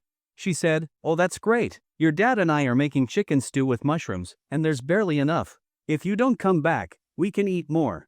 Zhang Feng was stunned for a few seconds, then weakly asked, are you sure you're their biological child? Exactly. I'm wondering if I was a bonus gift when they topped up their mobile balance. Monkey sighed. Come on, in our generation we were all supposedly found floating in rivers or picked up from garbage heaps, Zhang Feng joked. Damn, and you're gloating? This is all your fault, Monkey grumbled. My fault? How? Humph, all because of the red mushrooms you sent. My parents loved them. Now they care more about the mushrooms than me. Monkey pretended to be furious. Alright, I'll send you a few more kilos. Happy now? Zhang Feng chuckled and shook his head. He never expected his mushrooms to have such charm that they could nearly ruin a family. No need for charity. Let's do business properly. Tell me the price per kilogram. If you don't take payment, I won't accept them. Monkey had looked it up online after receiving 2 kilograms from Zhang Feng. Dried red mushrooms could easily go for 300 to 500 yuan per kilo. Alright. I sell them to others for 300 yuan a kilo. I'll give you a 20% discount, 240 per kilo. Whatever. Send me 3 kilos. I'll wire you the money right away, Monkey said like a proper rich guy. Okay, I'll ship them later today. Monkey had to get back to work. After chatting for a bit longer, they hung up. Xiaofeng, why are you packing dried mushrooms? His sister saw him wrapping mushrooms in multiple layers of plastic bags and asked curiously. Their mother also looked over in curiosity. Monkey just called, he wants to buy 3 kilos of dried mushrooms. Zhang Feng explained Monkey's story. It had them both laughing so hard they bent over, clutching their stomachs. They thought Monkey's mom was absolutely hilarious. Mom, I'm heading out now. Zhang Feng packed the mushrooms and got ready to mail them. Alright, hurry up and send them off, or Monkey's mom really won't want him anymore, his mother joked, unusually lighthearted. Hee hee, I'm off then. Zhang Feng smiled and headed to the village entrance. Even though Zhangjiawan was a small village, it was in a tourist area with convenient transportation. A bus left for the county town every hour. Several couriers had set up service points at the village shop, and delivery men came almost every hour to collect and deliver parcels. It was very convenient for both villagers and tourists. Sending a package, Xiaofeng? Zhang Laosan spotted him carrying a parcel and asked. Yeah, third brother. Business good today? Zhang Laosan was the owner of the shop but was stingy by nature, so villagers generally did not like him much. Not really, just scraping by. You're the one making big money with those mushrooms, he said enviously. He. Zhang Feng did not bother talking further. Laosan had been jealous of Zhang Feng's mushroom business for a while and had tried to partner secretly with restaurant owners in the county. But their offers were too low, and they could not compete with Zhang Feng, so he gave up. Zhang Feng had no interest in chatting with someone who tried to undercut him. He quickly filled out the shipping form and left the store. Beep beep. Just then, Zhang Feng received a WeChat notification. He checked, it was Monkey's payment of 720 yuan. Payment received. Mushrooms just shipped. Should arrive tomorrow. Keep an eye out, Zhang Feng messaged him. Got it, Monkey replied a few minutes later. Hey, Damao, little duckling, what are you two doing under the bridge? On his way home, Zhang Feng saw the two kids huddled sneakily under the bridge and asked curiously. Shoo. The little guys put their fingers to their lips, signaling for him to be quiet. Oh, I get it, you're playing hide and seek, huh? Zhang Feng deliberately said loudly. Ugh, crazy bro, you're the worst. Damao, let's move. Little duckling grumbled and pulled Damao to change hiding spots. Hee, these little brats. Seeing them so carefree, Zhang Feng was reminded of his own happy childhood, running around the village every day, playing games, laughing. No wonder some people never want to grow up. Little duckling, Damao, don't run. I saw you. At that moment, Xiaoshitu, the seeker, spotted them and excitedly shouted. Hey, that doesn't count. It's all crazy bro's fault, he exposed us. Little duckling, clever as always, quickly found an excuse. Why not? I still found you. Xiaoshitu argued back. The kids all knew how to argue these days, and the two sides got into a heated debate. Enough already. You both go hide, I'll be the seeker this time, Damo finally interrupted, unable to watch them bicker any longer. Okay. The two immediately agreed, happy to have Damao take the blame again, and bounced off to find new hiding spots. That Damao really is the scapegoat king, Zhang Feng laughed and shook his head, then continued on his way home. After dinner, Zhang Feng took a leisurely stroll by Moon Lake. By this time, the lake had gradually quieted down. Walking along the serene lakeside path, the evening breeze gently swept over the surface of the water, rippling the still spring lake into a shimmering wave of light. The drooping willows by the shore danced in the wind, swaying gracefully like elegant beauties long secluded in a deep palace. Every movement exuded charm. The tourists along the lakeside had mostly dispersed. The afterglow of the setting sun reflected off the water, turning half the lake a deep blue and the other half a brilliant red. Faced with such breathtaking scenery, Zhang Feng could not help but pause and take it all in. But, alas, beautiful sights are fleeting. Though the sunset was splendid, dusk was falling fast, and soon the night would cover everything in darkness, swallowing all the beauty. Hey, Xiaofeng, out for a walk by the lake? Just then, Uncle Lao Yu, who had just come ashore, spotted Zhang Feng strolling slowly by the lakeside. Yes, Uncle Lao Yu, done for the day? How was your catch today? Zhang Feng replied quickly. Same as always. 50 or 60 yuan a day, not enough to starve, but far from striking it rich. Uncle Lao Yu laughed, then asked, by the way, Xiaofeng, I noticed you collect small fish from those ducklings every day. Would you be interested in mine too? Oh, you catch small fish too? Does that not cause any harm? Zhang Feng was worried that Uncle Lao Yu might be overfishing the small fish, which could disrupt the lake's ecological balance. If all the small fish were caught, how would there be big ones in the future? You little rascal. Do you think I would be so foolish as to drain the pond for fish? Uncle Lao Yu saw through Zhang Feng's concerns and continued, do you know how many small fish the big ones in the lake produce each year? You do not, do you? They number in the billions annually, but many die each day due to insufficient food. Crucian carp and grass carp in the lake spawn all year round, so as long as we are not doing destructive fishing, there is no way to catch them all. And more importantly, our Moon Lake is connected to the Dabong River. so fish from other parts of the river naturally make their way into the lake. There is no need to worry about the lake running out of fish. Besides, the government stocks the lake with a large amount of fry every year, so you really do not need to worry. Uncle Lao Yu explained with a smile. How many small fish can you catch each day then? Zhang Feng nodded. Not wanting to reject the offer outright, he asked. Rest assured, small fish are not that easy to catch. 20 to 30 kilograms on a good day, usually just around 10. Uncle Lao Yu knew exactly what Zhang Feng was concerned about, so he responded cheerfully. Alright, as long as it is no more than 10 kilograms a day, I will take them all 5 yuan per kilogram. How does that sound? Zhang Feng decided to start collecting them for a while and observe if it would affect the lake's ecosystem before making a long-term decision. Great. Thank you, Xiaofeng. Uncle Lao Yu said happily. 5 yuan per kilogram. If he could catch 10 kilograms a day, that would be 50 yuan. That was already pretty good income for him, so he was very pleased. After settling the agreement with Uncle Lao Yu, Zhang Feng no longer felt like wandering around. He picked up his pace and walked home along the lakeside path. Lying in the courtyard, Zhang Feng was still thinking about the matter. He was unsure whether collecting small fish was right or wrong and felt conflicted. Sigh, forget it. If worst comes to worst, I will just use growth stimulants on the lake's fish to accelerate their reproduction. Eventually, Zhang Feng let go of his doubts. After all, the lake had plenty of fish. It was virtually impossible to catch them all. Even if they were all gone, he could buy fry to restock or cultivate them himself using growth stimulants, thereby maintaining ecological balance. Then Zhang Feng took out his phone, logged into the local forum, and prepared to upload recent photos of scenery and delicious food to promote his family-run guesthouse. Suddenly, Zhang Feng burst into laughter. It turned out he had come across a particularly amusing post. As everyone knows, some netizens love to go online and ask for name suggestions for their newborns. Today's post was especially funny. My surname is Gao, my wife's surname is Gua. Please help us come up with a good name for our newborn baby, wrote the original poster. High pressure Gua, replied the second commenter, a true genius. Worship the second floor, said the third commenter. Worship the second floor, said the fourth. Ha ha, truly, bizarre replies always come from the second floor. This is hilarious. Zhang Feng laughed so hard his stomach ached, and he could not help but sympathize with the original poster. These netizens were just too funny. Of course, this might have been a fabricated post just to gain attention, but even so, it was quite entertaining.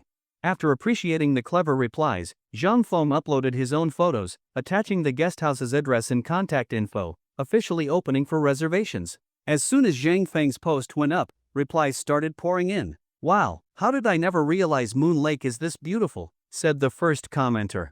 Is this really Moon Lake, poster? That braised fish looks amazing. Is this real? Exclaimed another. Should I tell you that this image is just for reference? Quipped the third. Should I tell you this picture has been edited?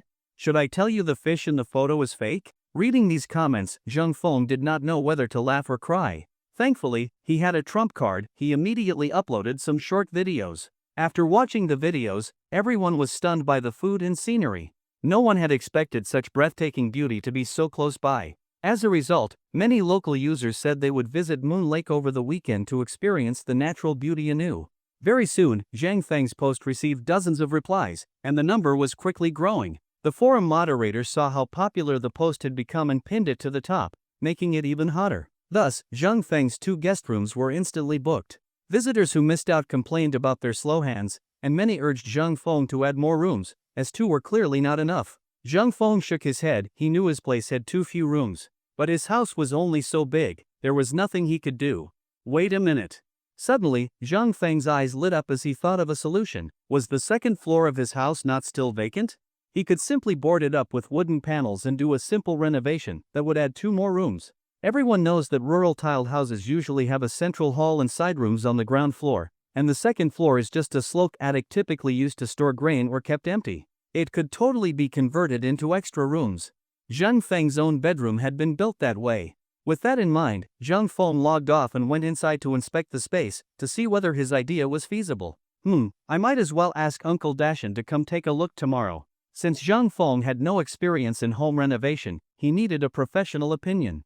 Early the next morning, Zhang Feng invited Uncle Dashan to his house. Uncle Dashan, do you think I can convert this space into 2 rooms? It is possible, sure, but I have never worked on this kind of wooden structure. I think you should ask the young carpenter to take a look. Hearing Zhang Feng's idea, Uncle Dashan felt it was a bit tricky. Zhang Feng wanted not only a beautiful result but also one that maintained the traditional rustic style, something only the village's young carpenter could manage. You mean Uncle Carpenter? I thought he had long stopped working? The young carpenter was well known in the village. His family had been carpenters for generations and had exceptional skills. But nowadays, with the rise of machine processing, traditional woodworking had lost its edge. That kind of skill is not something you just forget. I noticed that his attic was renovated in almost exactly the same way as what you have in mind, so I am sure he can do it. Uncle Dashan said with a chuckle. What Uncle Dashan said reminded Zhang Feng was that not exactly how Uncle Carpenter had modified his own house. He had turned the second floor into a traditional wooden loft with carved beams and painted rafters, full of rustic charm. Uncle Carpenter's name was Zhang Hong, a distant paternal cousin of Zhang Feng. He had learned carpentry from a young age. By the time he was 8 or 9, he was already traveling through villages with his father, helping people build beds, cabinets, tables, and chairs. With this skill, making a living was easier for him than for most. Unfortunately, by the time the new century arrived, traditional carpentry had fallen out of favor and was gradually replaced by machine-made products. So, Uncle Carpenter slowly changed careers, turning to farming and starting to grow crops. It was truly a pity for such a refined craft to be wasted. Zhang Feng shook his head, thinking to himself that this was perhaps an inevitable cost of economic development. The fittest survive, and the rest are eliminated. The competition for survival was indeed intense and ruthless. Is Uncle Carpenter home? Zhang Feng arrived at his courtyard and called into the house. Who is it? Uncle Carpenter came out and asked. Oh, it's Xiaofeng. Come in and sit. Thank you, Uncle Carpenter. I came to ask for your help with something. Once seated inside, Zhang Feng explained his intentions. Oh, so that is what it is. No problem, I will go have a look with you right now. For Uncle Carpenter, remodeling 2 rooms was a piece of cake, so he agreed on the spot. Zhang Feng then led Uncle Carpenter back to his home. After a discussion and exchange of ideas, they finalized the renovation plan. Uncle Carpenter would be responsible for transforming the second floor into 2 rooms, complete with decoration and carvings featuring rustic, countryside aesthetics. Though the workload was not large, it was quite complex. In traditional wooden architecture, every joint must fit perfectly, and structural stability must be carefully considered. Not a single nail could be used. As for the carved windows and doors at the front of each room, they had to be meticulously crafted. Just the carving of those small parts alone would cost several thousand yuan in labor. Although it was expensive, Zhang Feng felt it was well worth it. Traditional craftsmanship like this was becoming increasingly rare. Uncle Carpenter, how long do you think the renovation will take? Zhang Feng was particularly concerned about the construction timeline. Do not worry, it will be quick, probably about a week. Actually, the most time-consuming part is the carved components. Everything else can be finished in 2 or 3 days, said Uncle Carpenter confidently. Zhang Feng nodded in satisfaction. It was even faster than he had expected. In the end, he handed the entire renovation project over to Uncle Carpenter, with labor and materials included, for a total of 18,000 yuan. Having settled the renovation matter, Zhang Feng quickly picked up his carrying pole and headed to the orchard. His mother and elder sister had already left ahead of him. As time passed, the peaches in the orchard had gradually ripened for harvest. It was estimated that they would be able to pick around 1 to 200 kilograms today. With that many ripe peaches, his mother and sister certainly could not carry them all back on their own, so Zhang Feng had to hurry and assist them. Xiaofeng, where are you going with that carrying pole? Uncle Ernie was also busy in his orchard. Seeing Zhang Feng, he stood up and asked, going to pick peaches? Uncle Ernie, still weeding, huh? How about helping me carry peaches, and I will lend you Dabai and Xiaobai? Zhang Feng joked as he attempted to recruit some help. Oh, those 2 weeding beasts from your house? Uncle Ernie's eyes immediately lit up. He had long coveted Zhang Feng's weeding goats but had always been too embarrassed to ask. He never expected Zhang Feng to offer them himself. His orchard was also sizable, around 5 or 6 acres. If he relied on manual weeding, he would be exhausted. But if he had 2 weeding goats, things would be much easier. They could handle it themselves without any manual labor. Deal. But you have to keep your word. I help you carry peaches, and you must lend me your beasts. Uncle Ernie was overjoyed. Of course. When have I ever gone back on my word? Zhang Feng was also happy to have secured a helper. Lending Dabai and Xiaobai for a few days was no big deal. Besides, their relationship was so good that even if Uncle Ernio had not helped, Zhang Feng would still have lent him the goats. He believed that Uncle Ernio would do the same. Great, let us go. Uncle Ernio happily put down his hoe and followed Zhang Feng to the orchard. Xiaofeng and Ernio are here. We just finished picking, his mother said with a smile when she saw them. So we are just in time?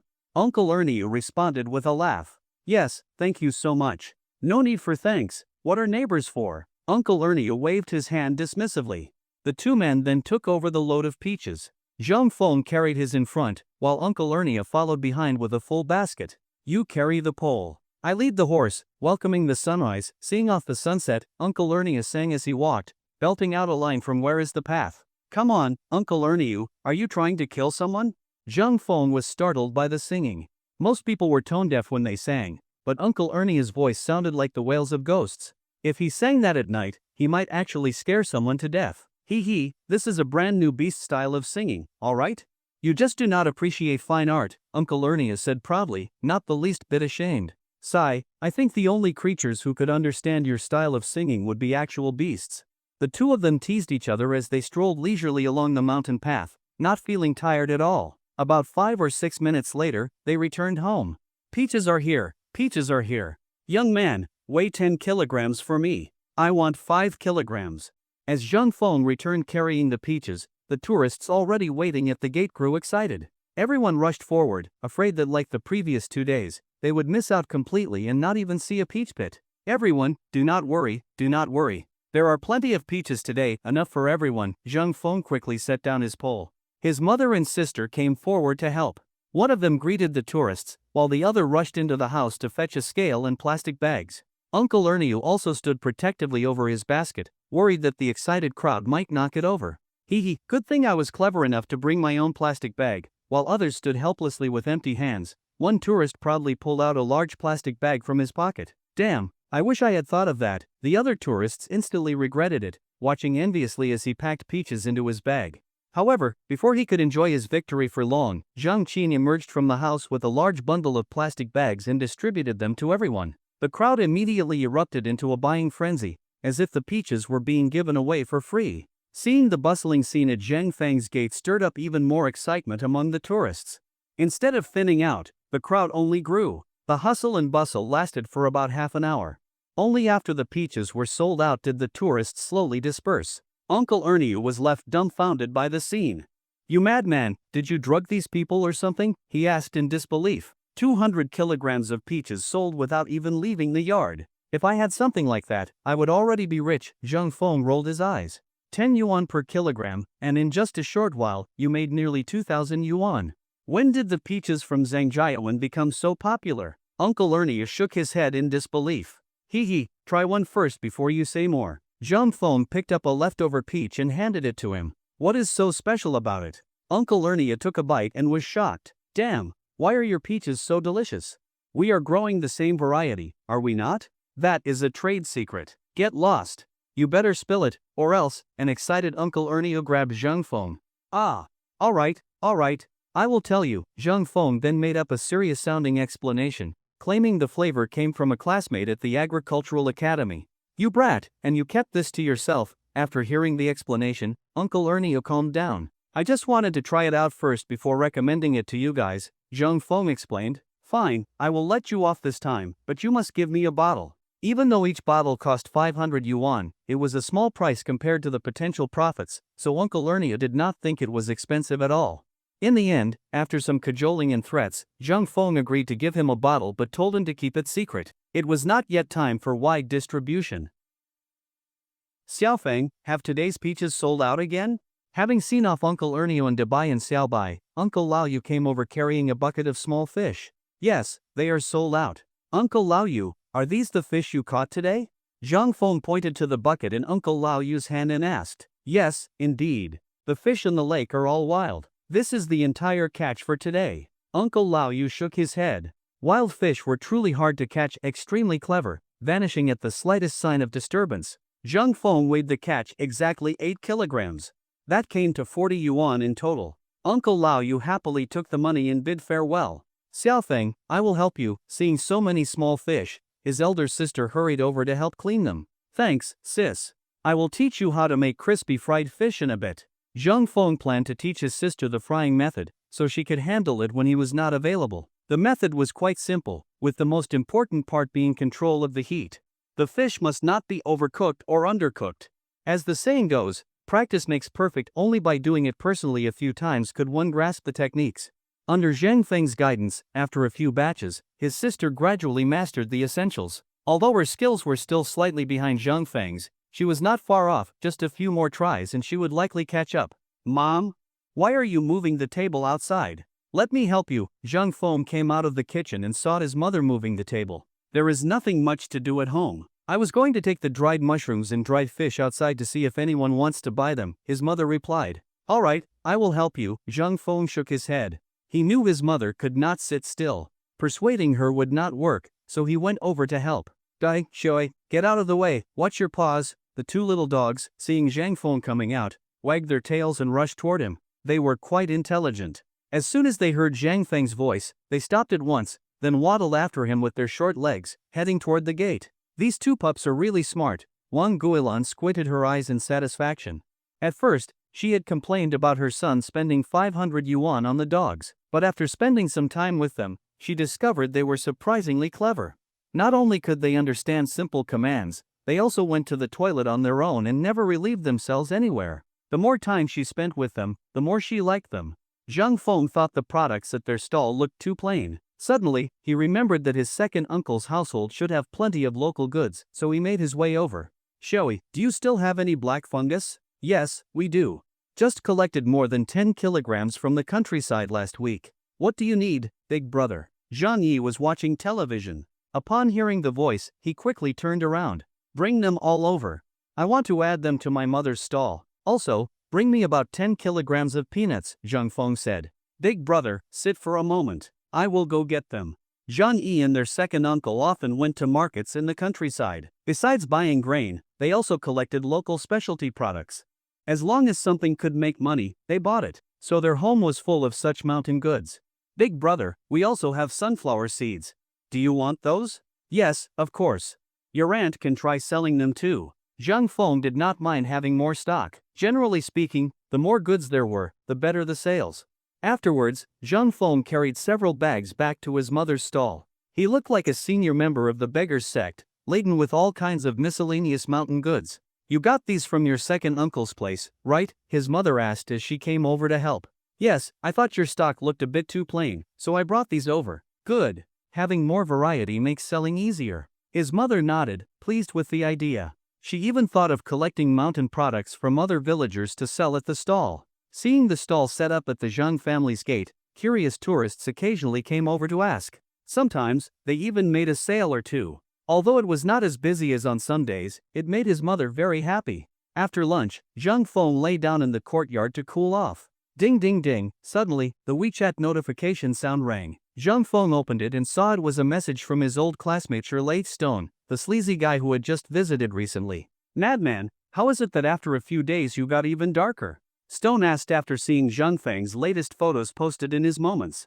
Because I do not want to live my life in vain, Zhang Feng replied smartly. When did you become a philosopher? Stone teased. Hee, I have always spoken with wisdom, Zhang Feng boasted. Alright, enough nonsense. Let me treat you to a meal sometime. I am free today. What? Brother, why do you not just ascend to the heavens? Stone asked speechlessly. I just came down. Madman, can we still have a pleasant conversation? Hee, Zhang Feng chuckled smugly. The two chatted for a while longer. Stone truly felt envious, jealous, and resentful of Zhang Feng's relaxed life, earning tens of thousands of yuan a month while staying at home. Meanwhile, he and his peers worked themselves to the bone every day, earning only 3,000 to 4,000 yuan a month. It was simply unfair. Sigh. Madman, do you know what the most painful thing in the world is? And the more painful? The most painful of all? Brother Lei sighed and asked. What? Working. Working every day. Working overtime. Unpaid overtime. Lei sounded utterly dejected. Brother, if you ever feel hopeless, I will send you a little white chrysanthemum. Rest assured, you will always live on in our hearts. Heavens, how can such an emotionally numb person like you exist, with not a shred of sympathy? Stone cried out to the sky. Alright, I am getting off work now. Let us chat again sometime. Sure, come visit when you are free. Then the two logged off WeChat. Hello, hello, hello, hello. Can you say anything else? Zhang Feng walked over to the birdcage, teasing the little mina bird. Oh, the little bird surprisingly managed to say 2 new syllables. Ha, could it be that mastering one phrase led to a breakthrough? Has little 8 opened his Baihui acupoint? Zhang Feng was delighted. Come on, let us try something more difficult today. Zhang Feng then took out his phone and recorded 2 lines from the song I am a little bird. I am a little bird, longing to fly but never flying high. He set it on loop playback to see whether the little bird could learn it. If it did, it would be a pleasant surprise. If not, there was no loss. Truth be told, Zhang Feng did not have high hopes. But the result shocked him. The bird remained silent for a while, then suddenly sang so clearly that Zhang Feng realized he had severely underestimated the power of the spiritual awakening serum. The stars shifted, and time flew by. 2 days later, the peaches from Zhang Feng's family were finally in full supply, producing 500 to 600 kilograms a day. The tourists at the gate alone could no longer consume them all. After all, there were not that many tourists every single day, and Zhang Feng's peaches were not cheap, 10 yuan per kilogram, significantly more expensive than average peaches. Fortunately, Zhang Feng had already made preparations. 2 days prior, he had arranged with Fatty Nyo to supply his shop with 200 kilograms of peaches daily. The rest could be sold from home. Since the buyer Xiao Wang had something to do today, Zhang Feng had to deliver the goods himself. Mom, I'm heading out now. After packing the vegetables and peaches, Zhang Feng called to his mother. Be careful on the road, his mother reminded him not to neglect safety. Got it, Mom. Waving goodbye to his family, Zhang Feng drove off toward the county town on his electric tricycle. Hey, isn't that second grandpa up ahead? On the way, Zhang Feng saw second grandpa carrying a small bamboo basket filled with green peppers and tomatoes, likely on his way to sell them in town. Seeing how he stumbled as he walked, Zhang Feng quickly pulled over beside him. Second grandpa, are you heading to town? Let me give you a ride, Zhang Feng said with a smile. Oh, it's Xiaofeng. Thank you. Second grandpa was very pleased. He did not expect to catch a ride. Why did you not take the bus? That's a long way to walk, Zhang Feng asked, puzzled. Sigh, I hurried but still missed it. I would have to wait another hour, so I figured I might as well start walking, maybe I'd reach the town in time. Alright, let's get going. Buckle up, second grandpa. Zhang Feng chuckled, then restarted the vehicle and drove toward the county. About 15 minutes later, they arrived. Xiaofeng, let me get off here. You should hurry and make your delivery, second grandpa said as they neared the market. Alright, second grandpa. I'll head on then. Since it was just a few steps away from the market, Zhang Feng went one way while second grandpa went the other. Zhang Feng continued on to Fatty Nyo's restaurant. Mr. Zhang, the boss is waiting upstairs for you. Why are you all just standing there? Hurry up and unload the vegetables and fruits. As soon as Zhang Feng arrived at Fatty Nyo's restaurant, the lobby manager came out to greet him with a big smile, nothing like those face-slapping scenarios in novels. No need for the formalities, Manager Wang. I'll head up on my own. Zhang Feng was already very familiar with Boss Nyo's office. Knock knock knock. Zhang Feng knocked on the door. Come in. Oh, my brother is here. Come, sit. Fatty Nyo quickly got up to pour tea. No need, brother Nyo. I'll do it myself. Zhang Feng poured himself a cup. Brother, I really do not know how your vegetables and fruits are grown, the quality is phenomenal. Just a few days ago, I brought some samples to the Agricultural Product Testing Center. Guess what? What happened? Zhang Feng knew it must be good news but still pretended to be curious. Ha! After testing, it turns out our vegetables contain no pesticide residue and are rich in vitamins, calcium, zinc, selenium, and other rare trace elements, great for human health. Fatty Nyo was beaming with excitement. After chatting a while longer, Zhang Feng took his leave. He still had many things to handle at home. Truly, you never know when you'll meet again. Zhang Feng once again ran into second grandpa, who was now carrying an empty basket, shopping by the roadside. What the fuck? Suddenly Zhang Feng noticed a shady-looking man creeping up behind second grandpa. That man clearly had bad intentions. Sure enough, the guy darted his eyes around suspiciously, then pulled a pair of tweezers from his sleeve. Now Zhang Feng understood, he was a thief. Motherfucker, is there any humanity left in this damn thief? Even targeting an old man? Zhang Feng was clearly enraged. Under normal circumstances, Zhang Feng might not have intervened. But this bastard dared to steal from his second grandpa? That was basically digging his own grave. Stop! Zhang Feng shouted and charged at the thief like lightning. Caught off guard, either not expecting interference or shocked by Zhang Feng's fierce aura, the thief froze in place. You bastard thief! Zhang Feng grabbed the thief's hand holding the tweezers and twisted hard, making him cry out in pain. Ah!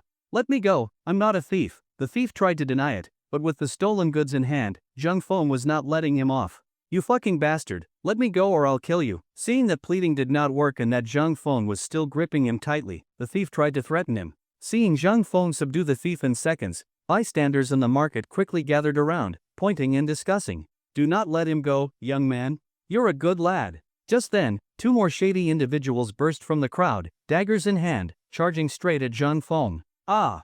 Xiaofeng, watch out! Second grandpa cried out in alarm. One of them had a vicious look, as if ready to stab Zhang Feng to death for meddling, but he did not notice the faint smirk on Zhang Feng's face. In truth, Zhang Feng had spotted them long ago. Ever since his transformation by the system, his senses had been razor-sharp. He had been wondering how to handle them, he just did not expect they would make the first move. Their arrogance was outrageous. Oof! Zhang Feng instantly grabbed the thief and slammed him into the oncoming attackers, completely unconcerned whether the thief got injured by his own accomplices. Bang! Bang! The two men, caught off guard, were knocked to the ground by their own comrade. Fortunately, they managed to stop their daggers in time. Otherwise, that thief would have been bleeding. Seeing Zhang Feng take down three thieves in moments, the surrounding crowd was inspired. They rushed in, tied up the three, and some quickly called the police. The marketplace was in an uproar. Zhang Feng's actions won him universal praise. Everyone agreed that without his intervention, the elderly man would have lost his hard-earned money. When the police arrived, they asked Zhang Feng a few questions. After understanding the situation, they took him, second grandpa, and the thieves to the police station. After a brief statement, Zhang Feng and second grandpa left. Xiaofeng, thank you so much for earlier, second grandpa said gratefully. No worries. You're my elder, if I don't help you, who will? Zhang Feng replied with a smile. Still, thank you. If not for you, I would have been robbed today, second grandpa said with emotion.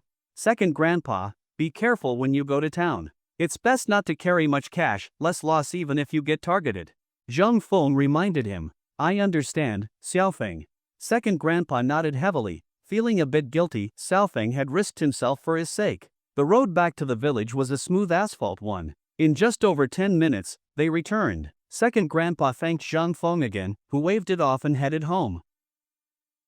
Why is my little sister home today? When Zhang Feng returned home and saw his younger sister sitting inside watching television, he asked curiously. The college entrance exam is in just a couple of days, so the school gave us time off, she replied while watching the TV. What about Zhang Lin? Zhang Feng asked again. She stayed at school to keep studying. Besides, it's inconvenient to travel from home to the county town for the exam. Hearing this, Zhang Feng nodded in agreement.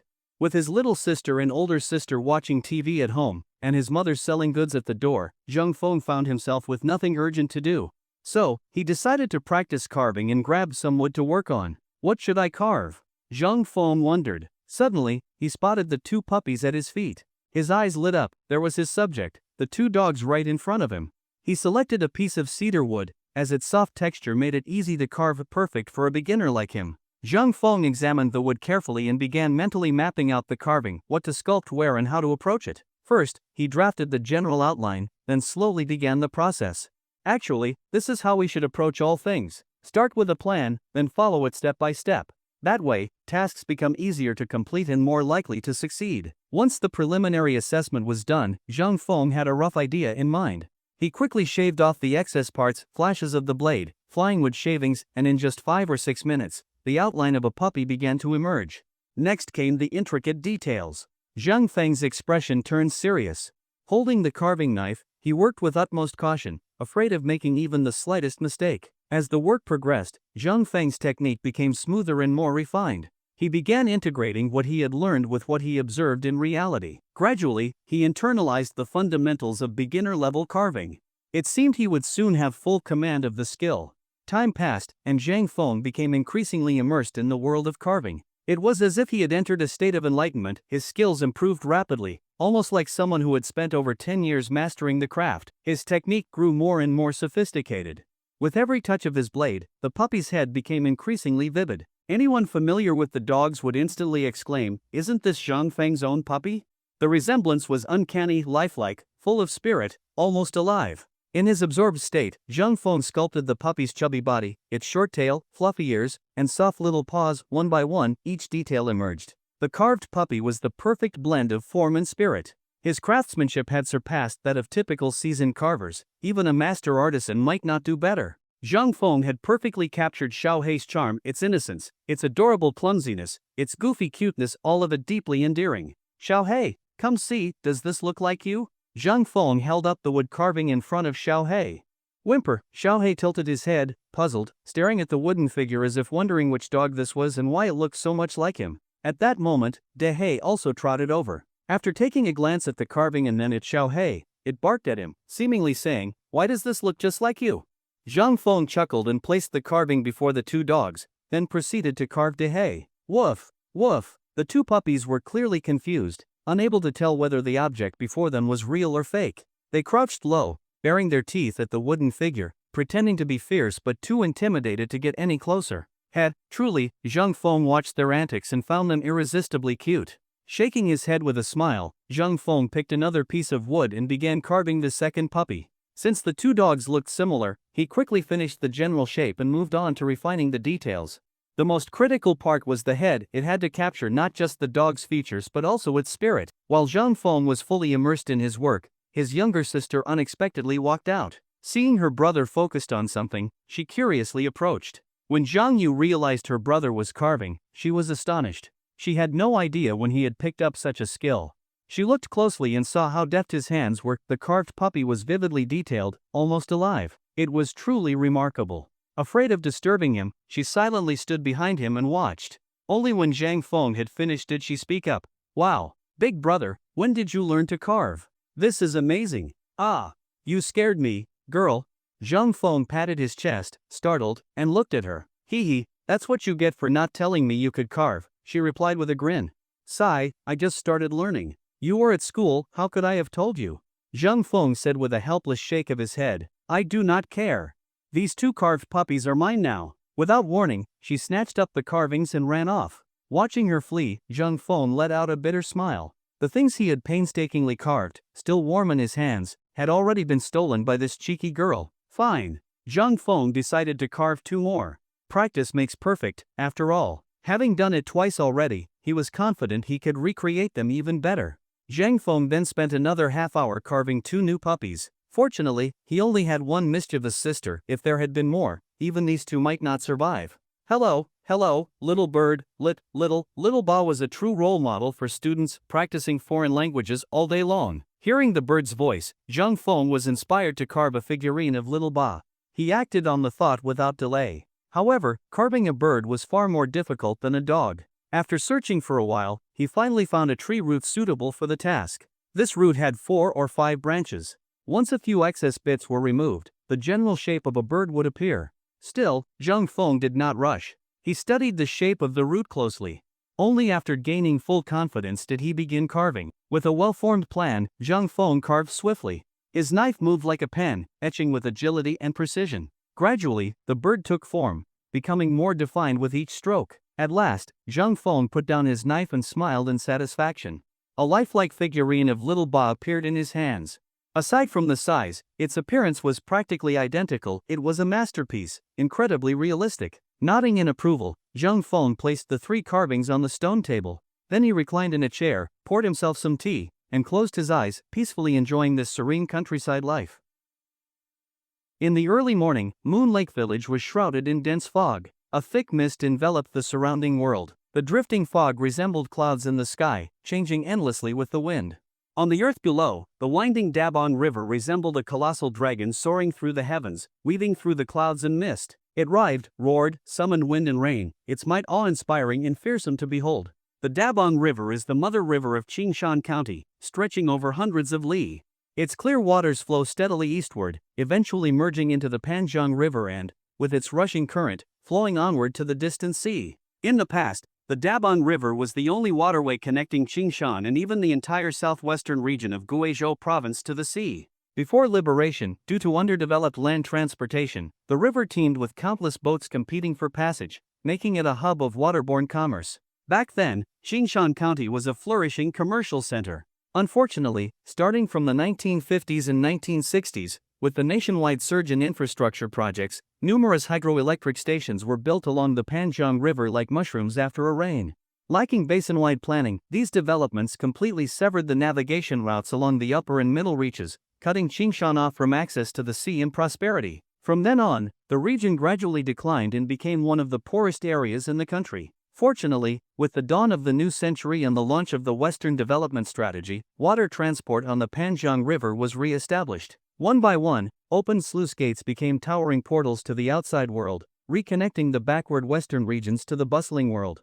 Water transport on the Dabon River was revitalized. As roosters crowed and the sun rose, the dense mist across heaven and earth slowly dissipated. All of Zhangjiawan gradually stirred to life. The ancients spoke of rising at the rooster's crow to practice swordplay. The diligent villagers of Zhangjiawan were no less hardworking. They labored from sunrise to sunset, never becoming complacent despite improved living conditions. At dawn, Zhang Feng's orchard was already bustling. Looking closely, it was not only his second uncle's family present, but also Uncle Ernio and Little Duck. If Aunt Ernio were not working in the county town, she would probably be here too.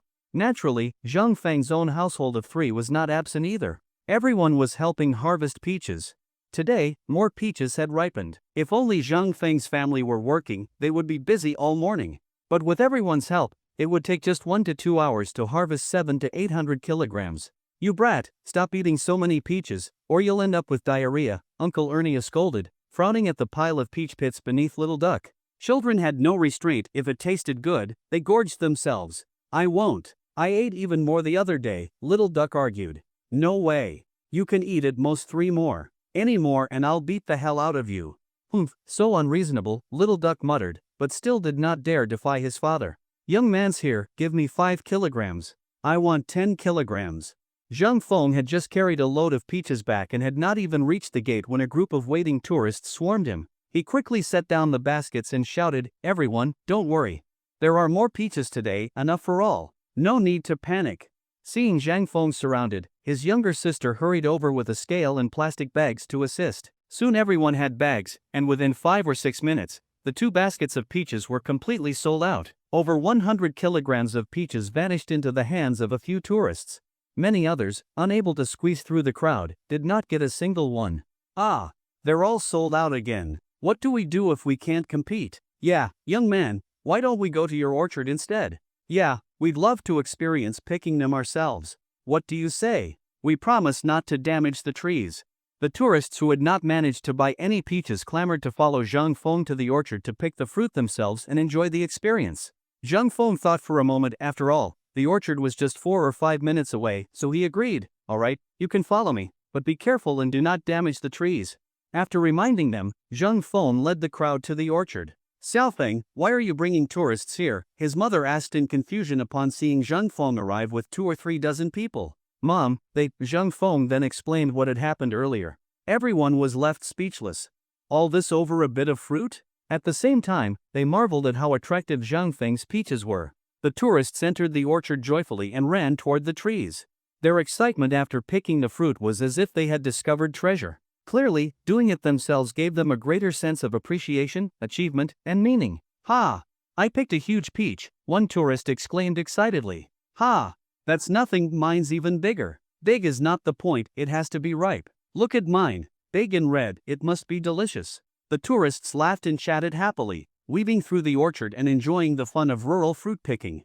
About half an hour later, they were ready to leave, each carrying bags full of fruit as they walked toward Zhang Feng. After weighing, the smallest haul was 7 to 8 kilograms. One guy even borrowed a back basket and filled it to the brim. "Dude, why are you buying so much on your own?" others asked curiously.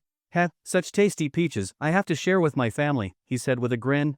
"Wouldn't 10 or 20 kilograms be enough?" they asked, surprised. "That's not enough. My family has 4 generations under one roof, over 20 people. 3 or 4 dozen kilograms might not even be enough. If you count my wife's relatives, I'm still worried it won't be enough," he explained. Everyone was stunned. 4 generations under one roof? That was rarer than a panda. People knew that even a family of 3 could bicker daily over chores and groceries, let alone a family of 20 or 30. "Ha, it's not quite what you think. Most of the younger ones in my family work elsewhere. We only gather during major holidays. Usually, there are just 10 or so people at home," he explained with a smile. "Oh, The others nodded in understanding and gradually left the orchard. I never thought selling fruit could be this easy, Uncle Ernie said in awe as he watched tourists walking away with bags of peaches. Ha, this method has long existed in many places. We're just late to adopt it here, Zhang Feng replied. In other rural tourism areas, fruit picking had long been part of the program. Many city dwellers loved hands-on experiences like this. Xiaofeng, quickly count how many kilograms we sold just now, second uncle asked curiously. Wait, I'll do the math. Zhang Feng pulled out a notebook and started calculating. How much was it? After a minute or two, he put the book down. Uncle Ernie asked eagerly. We sold 423 kilograms just now. That much? Everyone was stunned. In just half an hour, over 400 kilograms sold, bringing in more than 4,000 yuan. In all their years of farming, they had never seen such insane income in less than an hour. And the best part was, they had not even finished selling all the fruit, there were still around 300 kilograms left. If those sold too, today's earnings could reach 7,000 to 8,000 yuan. Thinking about it, everyone was shocked. Second uncle and Uncle Ernie were both ecstatic. Although their own fruit was not quite ready, they had also used Zhang Feng's fruit enhancer. Even if their peaches matured later, at 7 or 8 yuan per kilogram, they could still make a good profit. 7 to 8 yuan per kilogram, and with over 10,000 kilograms each, that meant 70 to 80,000 yuan in income. Unbelievable. They were utterly dazed by the staggering profit. Uncle Ernio grabbed the peaches. Let's go. Zhang Feng picked up a load and walked a few steps ahead, then turned back to see Uncle Ernio still grinning like an idiot. Ah! Coming. Startled back to reality, he hurried to follow, though the smile never left his face. Zhang Feng's mother, elder sister, and second uncle's family packed up their tools and followed them home. On the way back, everyone was cheerful, their faces lit up with happiness. As Zhang Feng reached the foot of the mountain, he looked into the distance and saw a number of tourists still waiting at his gate. He quickened his pace and rushed home. As soon as he arrived at the entrance, he was once again surrounded by excited visitors. They bought 3 kilograms, 5 kilograms at a time, quickly snatching up over 100 kilograms of peaches. The remaining 100+ kilograms were left at the entrance for sale. With his mother there to keep watch, Zhang Feng was confident they would sell quickly. He not only had confidence in the quality of his peaches but also in the purchasing power of the people. Nowadays, people's lives had improved. Spending 10 yuan for a kilogram of such delicious peaches was not something most would hesitate over. Even the usually thrifty elderly folks would likely not resist buying 1 or 2 kilograms just to taste something fresh. Second uncle, have a seat. Thank you all for your hard work today, Zhang Feng said, inviting everyone to sit and expressing his gratitude. No need to be so polite, second uncle waved it off. Exactly, we're family after all, added Uncle Ernie indifferently. Second uncle, have some tea. At that moment, the older sister brought over tea for everyone. You guys relax and watch some TV. I'll go cook, Zhang Feng said as he headed toward the kitchen. After everyone had helped out all morning, of course, he had to treat them to a good meal. Go on. Don't worry about us, they said, waving him off. Xiaofeng, let me do the cooking. You go chat with second uncle and the others, his older sister said, walking over. Zhang Feng knew her cooking skills were already pretty good, close to his own, so he handed the task over to her. Xiaofeng, how many peaches do you think your orchard will yield this year? Second uncle asked, estimating. I think it's even more, maybe 30,000 kilograms, Uncle Ernie said in astonishment. Thinking of the fruit trees in Zhang Feng's orchard, all heavily laden with peaches to the point of sagging branches, they were amazed. Scenes like this they had only seen in scientific demonstration fields, never right before their eyes. It was truly awe-inspiring. 30,000 kilograms? Zhang Feng thought for a moment, then said, that should be about right. He felt pleased just thinking about his large, juicy, red peaches. The system had really delivered. A single dose of a compound had boosted the value of his fruit dramatically. In the past, ordinary nectarines sold for only 2 yuan per kilogram. Now, they were fetching 10 yuan, a 5-fold increase, instantly raising his family's income by 200,000 to 300,000 yuan. Hiss, everyone gasped at the number, stunned beyond words. 30,000 kilograms? At 10 yuan per kilogram, that was 300,000 yuan? To put it into perspective, most families earned only 10,000 to 20,000 yuan per year from farming. But Zhang Feng's family, with just 3 or 4 acres of fruit trees, could earn 300,000. If all their fruit ripened and sold, their total income could exceed 1,000,000 yuan. Thinking about this made second uncle and Uncle Ernie inhale sharply again. They could hardly believe it. Since when could farming bring such overnight wealth? In the next moment, both remembered that they had also used the same compound. Instantly, excitement overcame them, and they trembled with joy. Although their fruit might not sell for as much as Zhang Feng's, it should still fetch at least half the price. Even with that, their income could reach 3 to 500,000. How could they not be thrilled? Seeing their astonished expressions, Zhang Feng smiled. He knew their hearts were stirring, so he said nothing, just leisurely sipped his tea. As for Zhang Yi and Little Duck, they were still watching cartoons together, eyes glued to the screen, completely oblivious to the mood in the room. Xiaofeng, do you think our fruit can fetch a good price? After the initial excitement passed, Uncle Ernio asked nervously. Hard to say, but you'll know in 5 or 6 days, won't you? By then, their peaches would likely be ripe, and their quality would speak for itself. Sigh, 5 or 6 more days. Just thinking about the wait made Uncle Ernio feel like a cat on a hot roof itching with impatience. Do not worry, Ernio. We used the same compound. If Xiaofeng's fruit is this good, ours can't be far off, second uncle said with a calm smile, having already recovered from the excitement. He comforted Ernio, who was visibly anxious. Second brother is right. We all used the same stuff, there shouldn't be much difference. Uncle Ernio nodded, finally putting aside his worries. His usual carefree attitude returned, and the nervousness faded away. Lunch is ready. Xiaoye, come help me bring the dishes, the older sister called after half an hour of conversation. Soon the younger sister came out carrying a dish. All right, here's stir-fried smoked pork with hardwinia, she said with a grin, adding, Little Duck, do not steal a bite. I would not. It was you who stole a bite earlier. Little Duck pouted and countered. Nonsense. Which eye of yours saw that? The younger sister glared at him fiercely. I saw it with both eyes, the little one shot back, unafraid. Zhang Feng stood up, chuckling. All right, enough arguing. Xiaoye, go help with the dishes. Little Duck, wash up for lunch. Xiaoyi, go call second aunt and my mom to come eat, Zhang Feng instructed. At that moment, second aunt and his mother walked in together. No need to call, we come as soon as the food's ready, they said with smiles. Now that everyone is here, let's sit down, Zhang Feng said, ushering them all to the table. Since time was tight today, there were no elaborate dishes, just a few home-style favorites prepared by the older sister. Besides the smoked pork with hardwinia, there were stir-fried bok choy, minced pork with eggplant, wood ear mushrooms with pork slices, and finally, sauerkraut fish head tofu stew, which had been simmering since morning. After a busy morning, everyone found the meal particularly tasty. With no outsiders present, the atmosphere was relaxed and unrestrained. Eating together with a large group seemed to improve appetites and flavor. Even the younger sister, usually the lightest eater, had 2 large bowls. Surprisingly, the biggest eater today was none other than Little Duck. He devoured 4 bowls and a whole fish head the size of a bowl. No one could understand how his little stomach held so much. After lunch, the guests said their goodbyes and left. Zhang Feng carried a teapot into the courtyard and leisurely sipped tea while admiring the wildflowers. Just as he was enjoying this tranquil afternoon, 2 dogs came bounding over, barking at him. Woof woof, woof woof. What's the matter? Zhang Feng quickly stood up and asked the 2 pups. Woof woof, woof woof. Hearing his voice, Dahei and Xiaohei stopped barking, then ran toward the gate. Zhang Feng thought they were leaving, but they returned moments later, each carrying a food bowl. With a clatter, they dropped them at his feet and stared up at him with big, pleading eyes. It was as if they were saying, Master, we have not eaten yet. Heh, you clever little things, Zhang Feng chuckled, rubbing their little heads. All right, I'll go get your food.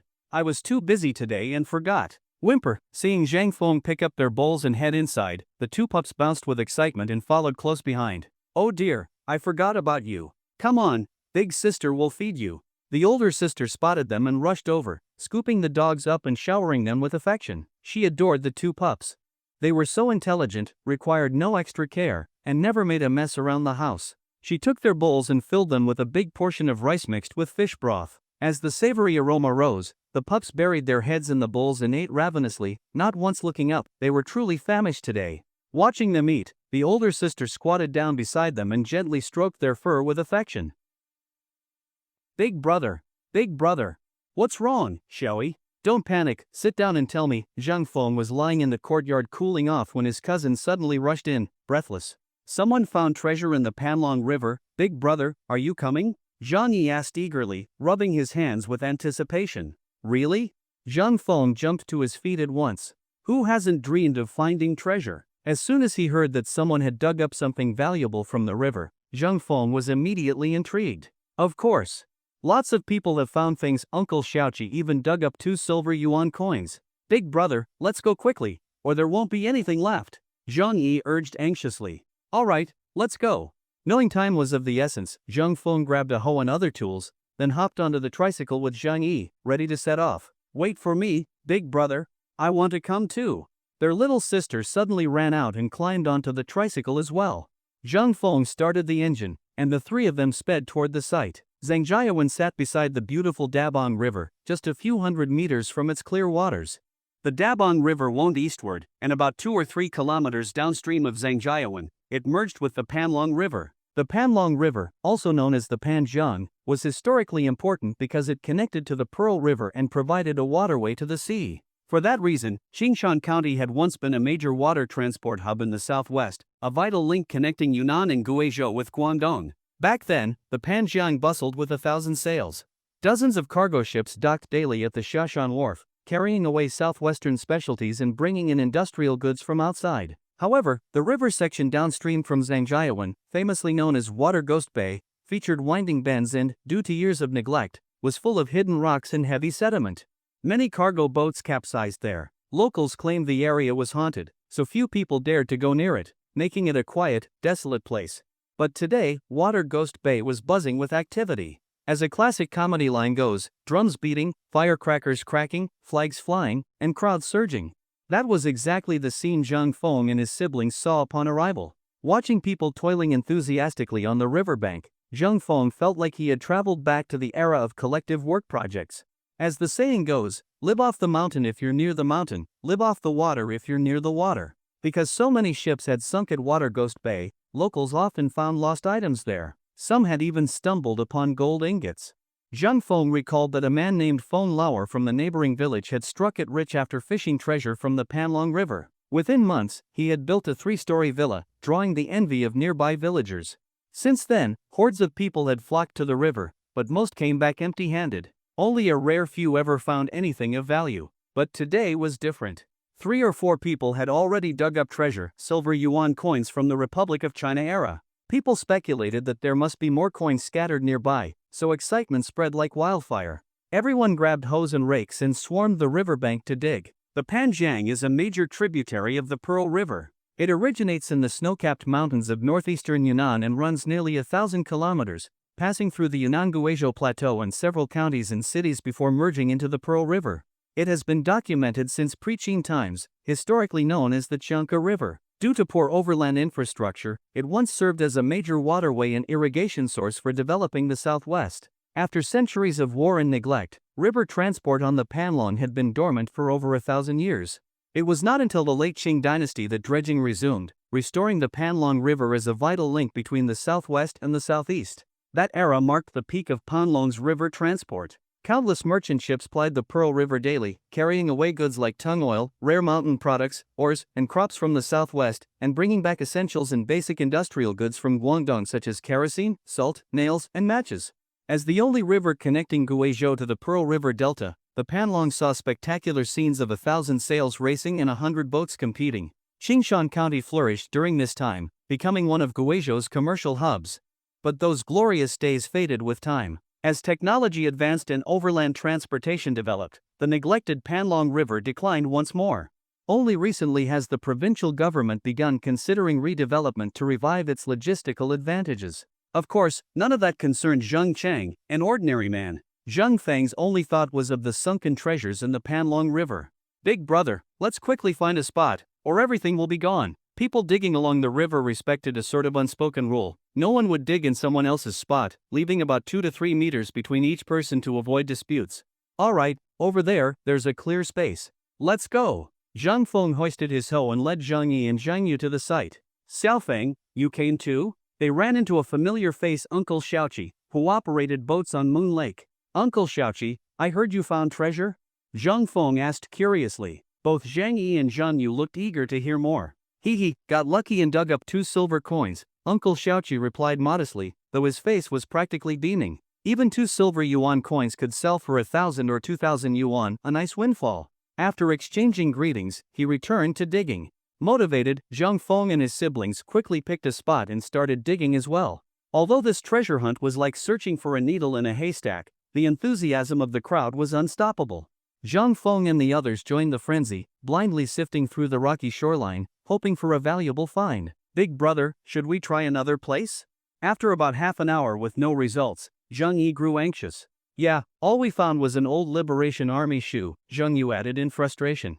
Ah, I found something. I found something. Suddenly, someone from a neighboring village shouted like he had won the lottery, dancing and yelling with joy. Let us see. Show us what you found. Hearing someone had found treasure again, people nearby rushed over to catch a glimpse. Big brother, should we go too? You two go ahead. There are too many people, I'll stay here, Zhang Feng replied, smiling at their eager faces. Thanks to the system's enhancements, his senses were sharper, and he had already spotted the silver coin from a distance. He saw no need to join the chaotic crowd. We're going. They bolted off and disappeared in a flash. These two are always chasing a scene. Zhang Feng shook his head with a faint smile. He paused too, realizing that digging blindly like a headless fly was not the way. He started to think it through. But no matter how hard he thought, he came up with nothing. He had no clue where the scattered coins might be. Just then, a passing comment sparked an idea. Sigh, how come they're all so lucky and we haven't found a damn thing? That made Zhang Feng's eyes light up. Drawing on half-remembered geography and physics knowledge, he analyzed where others had found treasure and identified some common features. He then located 2 or 3 similar spots that had not yet been dug. He grabbed his tools and quickly staked out the area, calling Zhang Yi and Zhang Yu back to claim the other spots. Unfortunately, whether due to bad luck or flawed analysis, both new spots yielded nothing. Zhang Feng, discouraged, stopped to rest for a while. As time passed, more and more people gathered by the Panlong River. Not only were there villagers from nearby communities, but also people from the county town and other townships. Everyone had a hoe in hand, working diligently along the riverbank. From a high vantage point, one would see human figures densely packed along the banks of the Panlong River, moving about like ants relocating their nest. To an outsider, it might look like a riverbank restoration project, but in reality, everyone was treasure hunting along the river. Very soon, what was once a smooth stretch of riverbank had become riddled with craters, looking like a battlefield scarred by shell explosions, utterly chaotic. Let's keep digging. After a brief rest, Zhang Feng resumed digging. Having not found anything yet, he began to doubt his own hypothesis. But only one spot remained. Whether his theory was right or not would soon be revealed. Zhang Feng picked up his hoe again and resumed digging with determination. As for Zhang Yu and Zhang Yi, their enthusiasm lasted only a few minutes.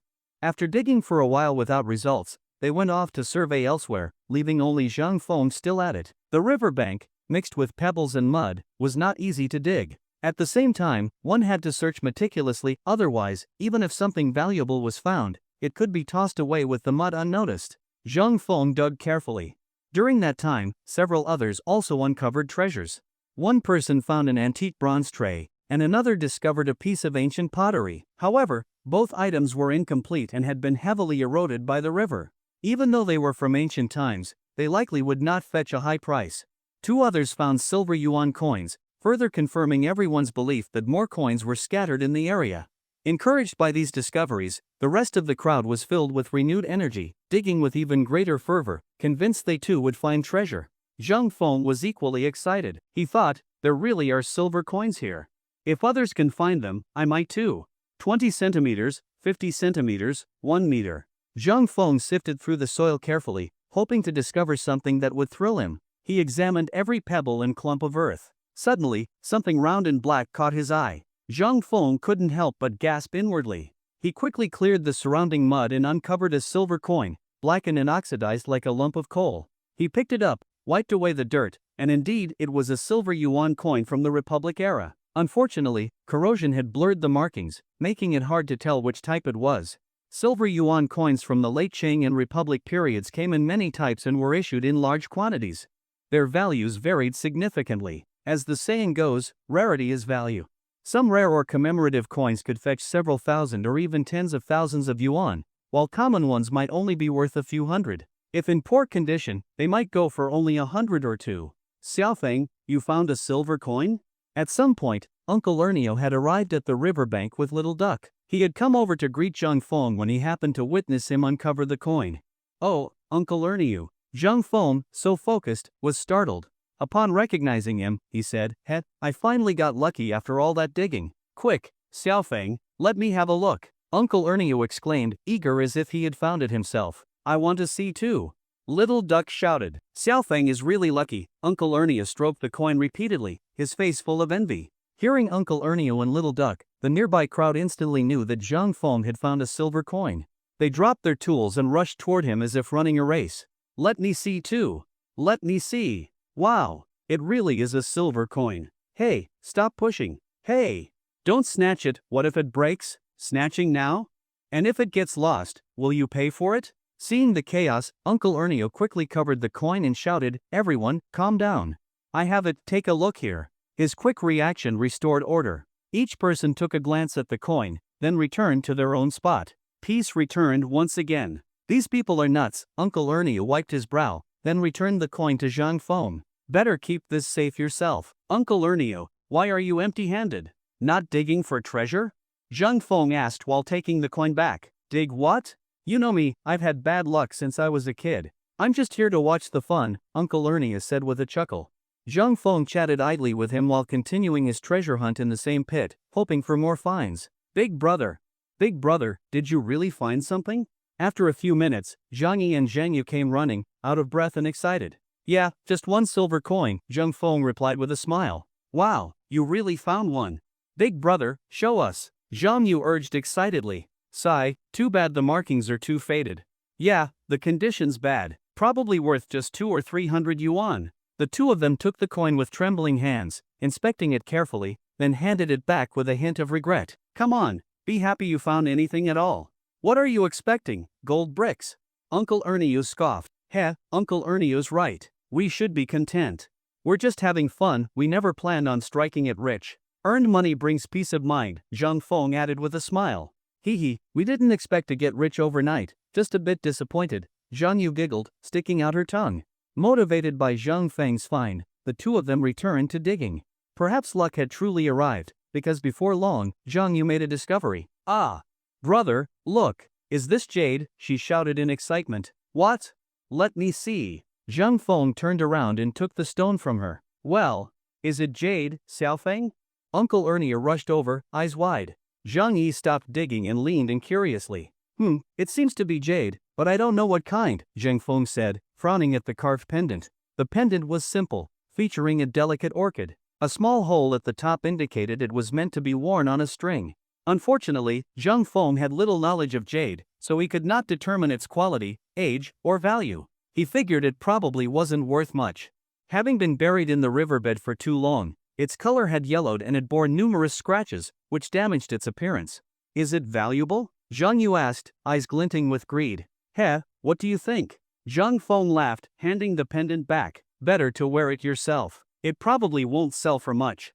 Ugh, isn't there a saying that gold has a price but jade is priceless? Why is mine worthless? She pouted. Jade priceless? Then why are jade items clearly priced in stores?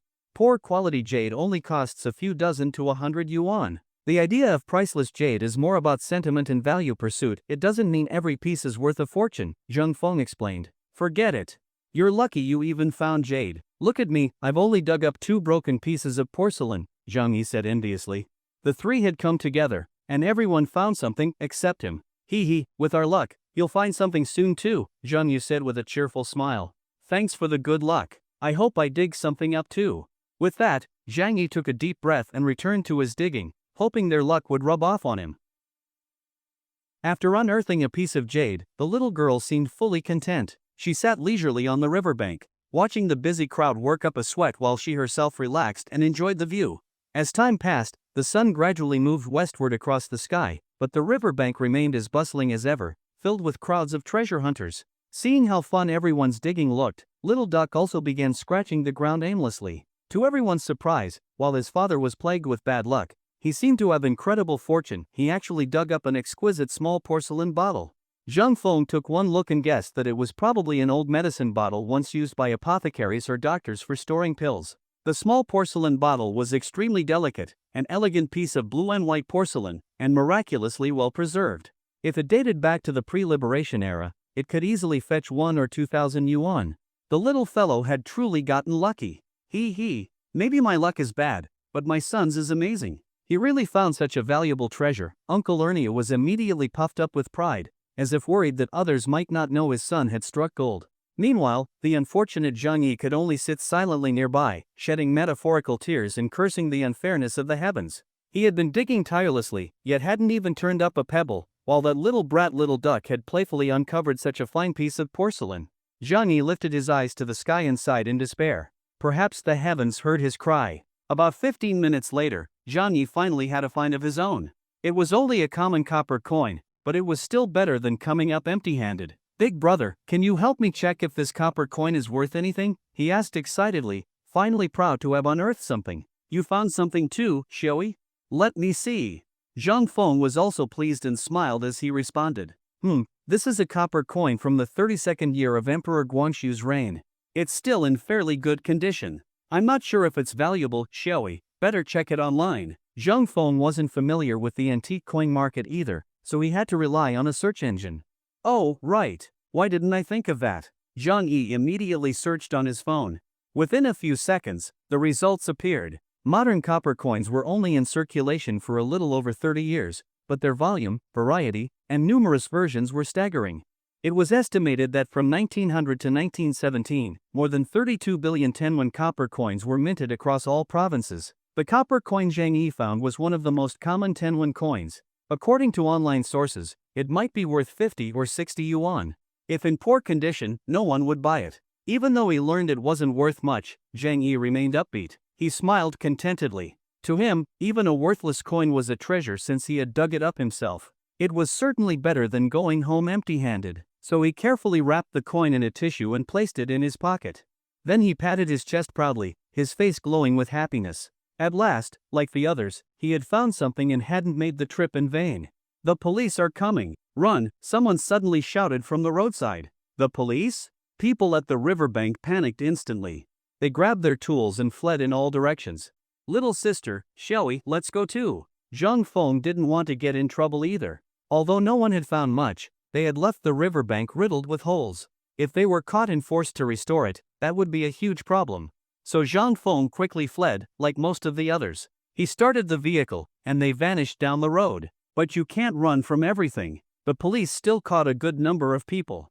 After questioning them, the detained folks ratted out the rest. Everyone was from nearby villages, how could they not recognize each other? The police contacted each one directly, and in the end, not a single person who had dug that day escaped punishment.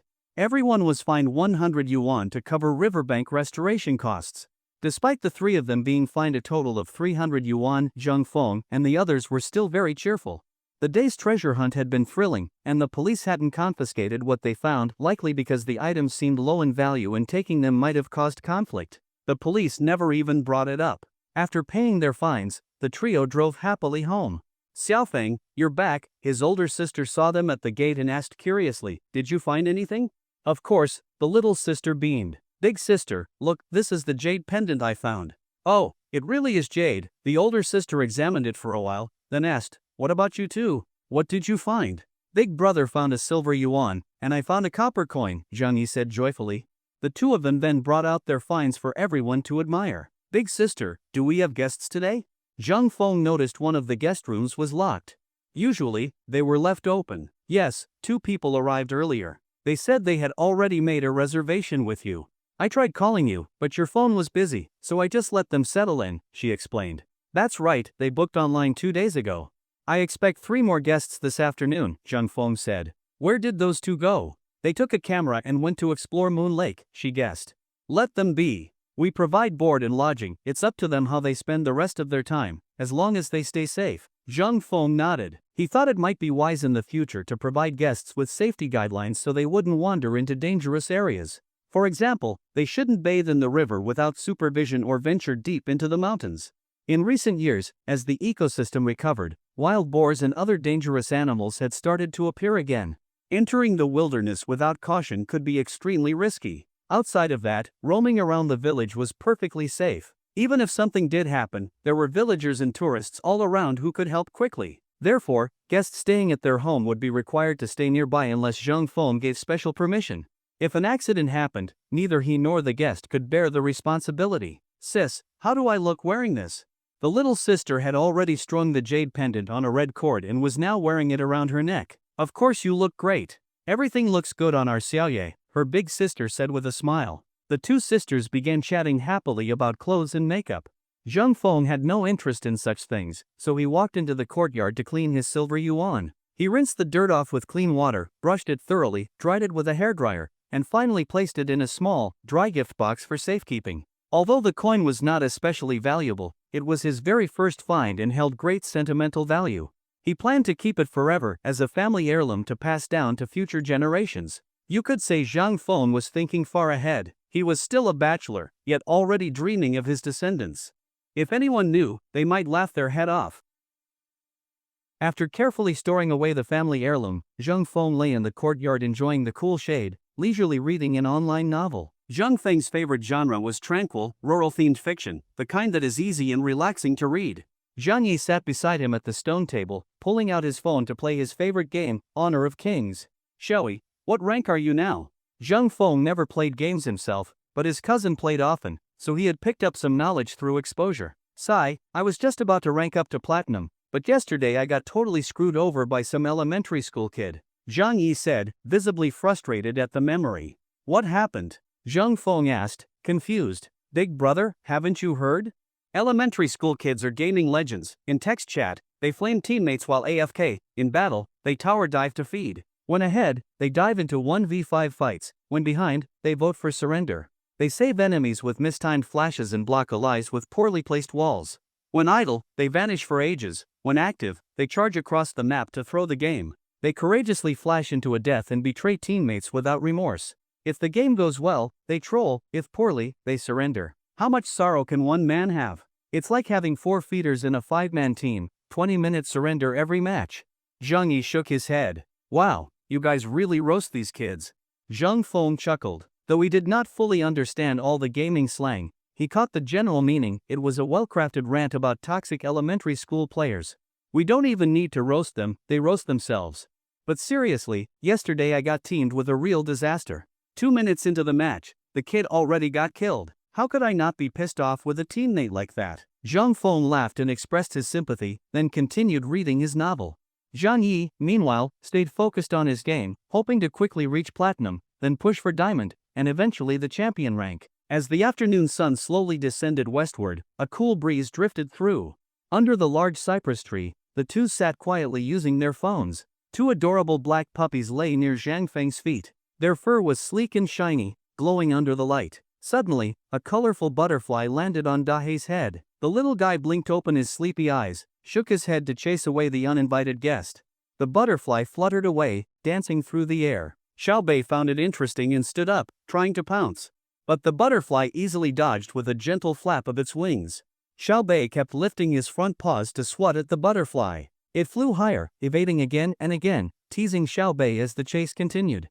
The playful scene was both adorable and amusing. Beep beep. Hello, is this Mr. Zhang from Shanshui Farmhouse? Yes, I am. Who's speaking? Zhang Feng was deeply immersed in his novel when an unknown number called. I'm from Charming Scenery Tours. We booked a room online a few days ago. Oh, right. Have you arrived at Moon Lake? Yes, we're already at the village entrance. Could you tell us where your house is? There's a large cypress tree in my courtyard. Can you see it? Yes, we see it. Upon hearing that, Zhang Feng quickly got up and walked toward the gate to welcome his guests. You must be from Charming Scenery Tours. Welcome to our home. Zhang Feng greeted the middle-aged man leading the group. Hello, Mr. Zhang. I'm Yang Guang. This is my wife, and this little one is our precious daughter, Jejia, he said with a smile. Jejia, say hello to Uncle Zhang. Hello, Uncle, the little girl said shyly. She seemed about the same age as Little Duck, 4 or 5 years old, with delicate features adorably cute. Hello, Jejia. You're so polite. Zhang Feng beamed as he welcomed the family into his home. The moment they stepped into Zhang Feng's courtyard, all 3 of them lit up with joy. The yard was filled with blooming flowers, a light fragrance in the air. The walls were draped like a waterfall of blossoms. A towering cypress stood proudly, gourd vines climbing in the corners. 2 playful little dogs ran about the ground. The rustic courtyard exuded natural harmony, enchanting the whole family. In the guest room, they found a serene and elegant environment, clean and tidy. The beautiful inkwash paintings on the wall were a pleasant surprise.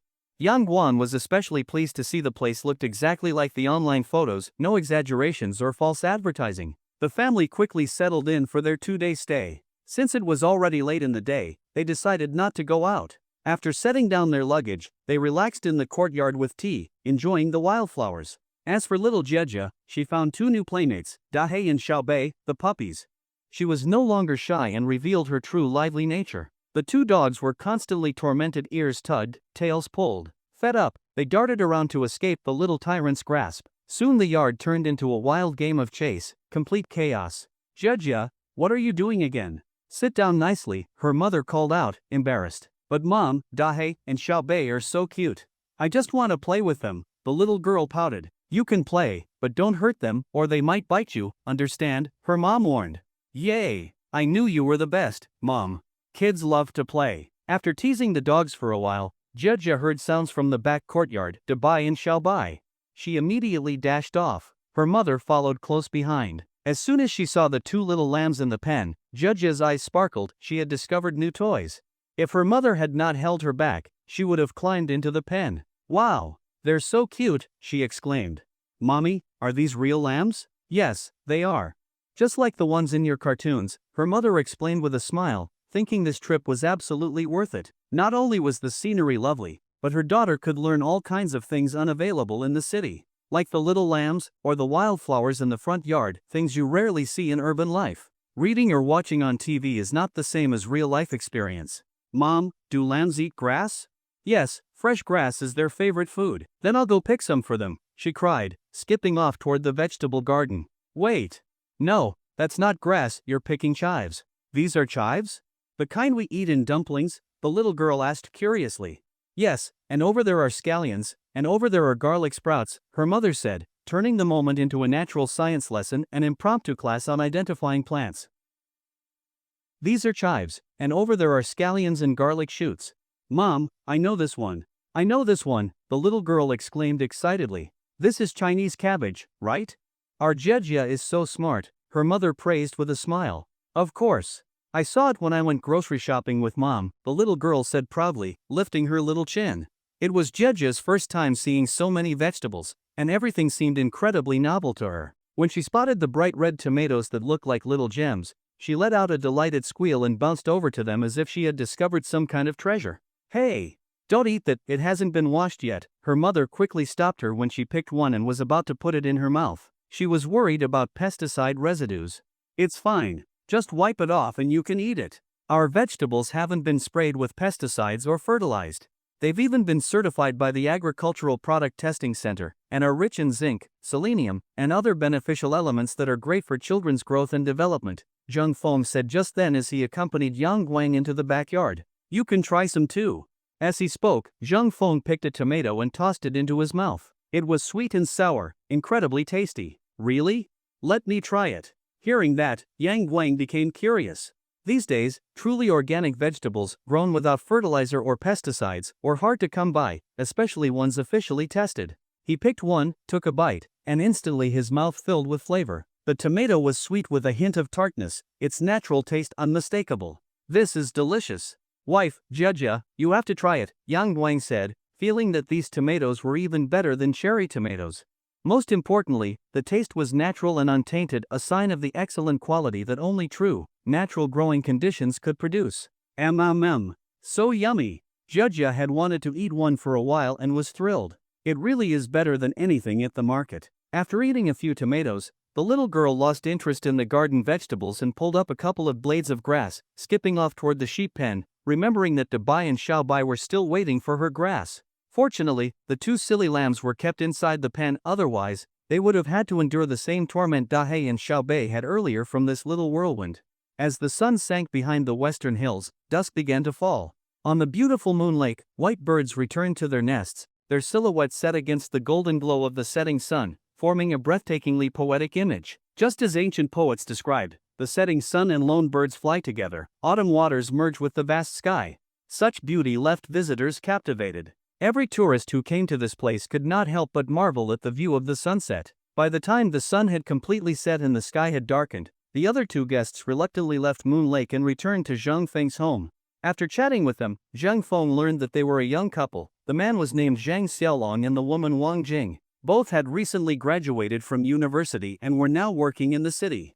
They had seen photos Zhang Feng posted on the forum and were drawn by the beauty of Moon Lake and its close proximity. They decided to come for a visit. Upon arriving, they were not disappointed. The green hills, flowing waters, fluttering willows, and circling birds all confirmed that this trip was worthwhile. Since there were guests that day, Zhang Feng prepared a few extra dishes: simple countryside fare, braised carp, fish head tofu soup, stir-fried pork with black fungus, smashed cucumber, stir-fried baby bok choy, hot and sour eggplant, shredded potato with green pepper, and a final bowl of tomato egg soup. The fragrant table of food instantly whetted everyone's appetite. Eating with more people made the meal livelier and more delicious. As everyone ate enthusiastically, they chatted about Moon Lake's scenery and discussed the plans for the next day. Tomorrow morning, we're going to the orchard to pick fruit. If anyone wants to join us, come along. If not, you can explore freely, but do not go too far from Moon Lake, Zhang Feng said between bites. Fruit picking? Sounds great, we'll go too, Yang Guang said with enthusiasm. Bringing their daughter to the countryside was meant to broaden her horizons and teach her about crops and farm work, so she could understand that every grain of rice on the table comes with hard work. Jingjing, are we going tomorrow? Zhang Xiaolong asked his girlfriend, knowing well that she had the final say. Of course. I've never picked fruit myself. Tomorrow's the perfect time to try, Wang Jing responded, intrigued and excited. That night, Zhang Feng tossed and turned in bed. Tomorrow, Zhang Lin would be taking the college entrance exam. Staring up at the star-filled sky, he silently prayed for her success, that she would finish smoothly and be admitted to her dream university. Sigh, just sleep. She'll do great. Seeing that it was already past 1 a.m., Zhang Feng forced himself to close his eyes and rest. It surprised him how nervous he felt. He had not been this anxious during his own exams. Soon, under the starlight, Zhang Feng fell into a deep sleep. Cock-a-doodle-doo. The village roosters raised their heads and crowed, one after another in endless succession. The night passed. Light returned to the world. The sun shone brightly onto Zhang Feng's face. His eyelids twitched and slowly opened. Already 6:30? Zhang Feng got up quickly, washed up, and did a round of his calisthenics before starting to make breakfast. By this time, his sister and mother were already in the backyard, picking fresh vegetables to supply to Niu Zhong's restaurant, a daily task. Zhang Feng boiled water and prepared toppings. Just as he finished, his mother and sister were done in the backyard. The guests had also woken up. After they washed up, Zhang Feng began cooking noodles for everyone. Breakfast is ready. Zhang Feng called out once everything was done. Thanks, Xiaofeng, said Yang Guang, lifting his bowl of noodles. He turned to his daughter, Jia. Remember to thank Uncle Zhang. Thank you, Uncle Zhang, Jia said sweetly. Fengji, your noodles are amazing, Zhang Xiaolong praised, immediately conquered by the delicious taste. Ah, glad you like them, Zhang Feng replied happily. Who would have thought Fengji could cook so well? Unlike our Xiaolong, he can't even boil water, Wang Jing said with a sideways glance. Hey, that's not true. I boil water just fine, it even tastes pretty good, Zhang Xiaolong said jokingly, pretending to be wronged. Zhang Yu burst out laughing. Brother Xiaolong, you're hilarious. Who would dare drink flavored boiled water? Everyone laughed at that. Zhang Xiaolong's sense of humor really lightened the mood. After breakfast, Zhang Feng's family headed up the hill, leaving his younger sister at home. They reached the orchard, where peach trees were heavy with ripe red fruit, like the legendary peaches of immortality, large, red, and incredibly tempting. Wow, so many peaches. Are all these peaches yours? Yang Guang asked in amazement as he looked at the lush orchard. Yes, this whole orchard is ours, Zhang Feng nodded. Come, everyone take a basket. Be sure to pick only ripe ones, the red ones. Do not pick green ones. And be careful, do not climb too high into the trees. For safety, Zhang Feng paired Yang Guang's family into one team and the young couple into another. And so, the guests began their orchard adventure. Little Jia was holding a bamboo basket with her mother, while her father was responsible for picking peaches from the trees. But after a while, the little girl began to protest. Daddy, I don't want to carry the basket, I want to pick peaches too. Alright, how about Daddy carries you? With that, Yang Guang hoisted his daughter onto his shoulders, and the orchard was soon filled with her silver bell-like laughter. The little girl was overjoyed. Sitting on her father's shoulders, Jia could finally reach the peaches on the tree. She eagerly stretched out her small hands and picked a big, red peach. Overjoyed, she squealed with delight, completely absorbed in the fun. Mommy, look at the peach I picked. It's all red. The little girl proudly showed off her achievement. Of course. The peaches our Jia picked are the best, even better than Daddy's, her mother said with a smile, praising her precious daughter. Really? Then I want to pick more. It was the little girl's first time doing farm work, and she was clearly excited, feeling that picking peaches was a lot of fun. "Mommy, take a picture of me. I want to show it to my friends when we go back," the girl said cheerfully. All right. Mommy will take one right now." The family of 3 was having a blast in the orchard, and on the other side, the young couple also seemed to be thoroughly enjoying their fruit-picking experience. "Xiaolong, look at that peach. It's so big and red. Hurry up and pick it," Wang Jing said excitedly when she saw the largest and ripest peach on the tree. "Xiaojing, do you think I'm a monkey? That peach is so high up, how can I reach it?" Zhang Xiaolong said helplessly, staring at the peach on the treetop. "Can't you think of something? So useless." "Aha! I've got it." Under pressure, inspiration struck. Zhang Xiaolong found a long branch nearby and used it to knock the peach down from the top of the tree. Seeing that both groups were doing fine, Zhang Feng focused on harvesting. In about half an hour, he had filled 2 baskets. It was then that Uncle Ernie finally arrived at the orchard. "Uncle Ernie, what took you so long? Did Auntie take extra good care of you last night?" Zhang Feng teased. "Get lost, you rascal. What would you know? Go get yourself a girlfriend first," Uncle Ernie replied with a laugh. "My girlfriend's probably still being raised by her future mother-in-law," Zhang Feng joked back. "You're always full of nonsense," Uncle Ernie said while joining in on the picking. Zhang Feng's second uncle had gone to the market that day, so he could not help out, but Zhang Feng was not worried. At most, it would take an hour or 2 longer. The two chatted and laughed while working in the orchard. Because Zhang Feng had posted a fruit-picking notice at his gate, many interested tourists had already registered with Zhang Yu.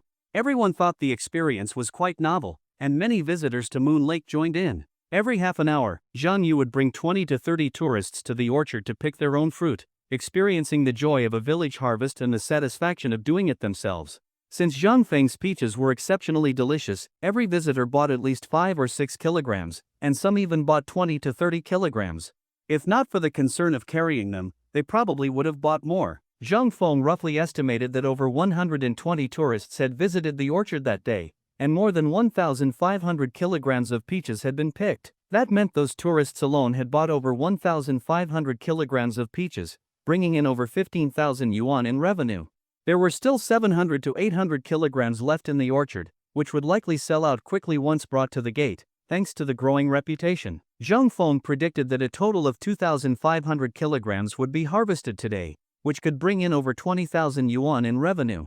Delighted by such a high income, his hands moved even faster. By 10 a.m., all the ripe peaches in the orchard had been picked. Zhang Feng called the tourists together, and with Uncle Ernio carrying peaches too, they all headed back home. Sure enough, as soon as Zhang Feng brought the peaches to the gate, more tourists arrived to buy them. Most had heard how tasty the peaches were and had come specifically for them. After tasting, everyone was amazed, saying even peaches in heaven could not be better. Thanks to the excellent word of mouth, in less than an hour, the remaining 700 to 800 kilograms sold out completely, another 20,000 yuan earned that day. Zhang Feng estimated that his orchard had another 5 or 6 days of peak production, and with increasing daily yield, income would continue to rise. A rough calculation suggested that this peach season alone would bring his family around 300,000 yuan. After lunch, little Jieja begged to go boating on the lake. Since the family had come to enjoy the beauty of Moon Lake, the 3 of them eagerly set off for the lake. The young couple also packed up and left hand in hand, likely to wander the lakeside again. With nothing better to do, Zhang Feng lay in the courtyard reading a novel. His younger sister and older sister watched TV inside, while his mother stayed at the front gate, keeping an eye on the stall where a few tourists would occasionally stop to buy local specialties. "Xiaofeng, is there anywhere in the village to rent a fishing rod?" About an hour later, Yang Guang rushed back alone. "Rent a rod? The village does not have rentals, but I have a few at home. If you want a fish, take one," Zhang Feng said, sitting up. "Thank you so much," Yang Guang said gratefully. "No worries, they are just a few rods." Seeing Yang Guang a bit embarrassed, Zhang Feng waved it off. He even gave him a pack of bait he had gotten from Zhang Yi earlier but found less effective than his home-raised worms, so it had just been sitting unused. Yang Guang took 2 rods and the bait, then dashed to the lake to start his fishing adventure. After seeing him off, Zhang Feng once again lounged in the courtyard, poured himself a cup of tea, and resumed reading his favorite novel. The sky was a deep blue, the courtyard filled with birdsong and the fragrance of flowers. A breeze blew by, fresh and cool like the air of the Antarctic. Reading, sipping tea, living in such a beautiful rural courtyard, life was simple, ordinary, yet deeply satisfying and desirable. By nightfall, the sky glittered with stars, shining brilliantly. After dinner, everyone sat in the courtyard to cool off, gazing up at the starry sky, feeling the world so clear, so pure. The night on the heavenly steps is cool like water. I sit and gaze at Altair and Vega. Do the cowherd and weaver girl really exist? Asked the sentimental Wang Jing softly as she looked at the Milky Way. No one replied. Everyone just silently stared at the vast sky, feeling their hearts become calmer and their spirits fully relaxed. Judya, do you see those 7 brightest stars over there? That's the Big Dipper. Mommy, the ones that look like a ladle? Yes, and the handle points north. In the old days, people used it to find their way. The countryside night was breathtakingly beautiful and pure, the entire sky like a piece of black crystal, inlaid with shining white diamonds. As the saying goes, the stars shift and move, they are not fixed. Sometimes, a shooting star would streak across the sky, prompting excited screams. Everyone would pull out their phones to try to capture the moment, hoping to preserve that fleeting beauty forever. But a shooting star vanishes in an instant, and even if captured, its breathtaking brilliance cannot truly be replicated. Only by being there in person can one truly experience the beauty of nature. That night, the beautiful starry sky over Moon Lake left everyone with unforgettable memories. Being able to witness such a stunning night sky, everyone felt content, believing the trip was well worth it. The night sky over Moon Lake was ethereal and pure. In contrast, the sky in the city was gray and dull, lacking any charm, much like the saying, once you have seen Manhwa, all other mountains seem unremarkable. Such a beautiful sky and tranquil night made everyone reluctant to leave. The picturesque scenery, like poetry and painting, kept everyone spellbound. It was not until late at night, when all was quiet, that they reluctantly returned to their rooms to rest. Since his family had already gone to bed, after arranging for the guests and the pets, Zhang Feng climbed the stairs and lay down to rest. He had to wake up early the next morning to pick fruit in the orchard. Cock-a-doodle-doo. At the break of dawn, the village rooster crowed loudly, its call echoing through the mountain village, followed by the sounds of chickens and dogs. A ray of sunlight fell on Zhang Feng's face as he slowly opened his eyes. Ah! Waking up naturally, this feels so good. Zhang Feng got up, stretched lazily, and felt completely refreshed. He walked to the window and looked out. The eastern sky was glowing red, the brilliant sunrise illuminating the horizon. A gentle breeze blew, and the clouds in the sky changed unpredictably. Some danced like flying horses, others soared like mighty dragons, and some resembled chaotic battlefields, bristling with weapons. The ever-changing dawn was mesmerizingly beautiful, but such beauty was theirs, not his. Zhang Feng shook his head. No matter how breathtaking the sunrise, it was still fleeting. Filling one's belly was what mattered. The fruit in the fields was still waiting to be picked. Resolute, he headed downstairs. After washing up and going through his health exercises, his mother and older sister had also risen.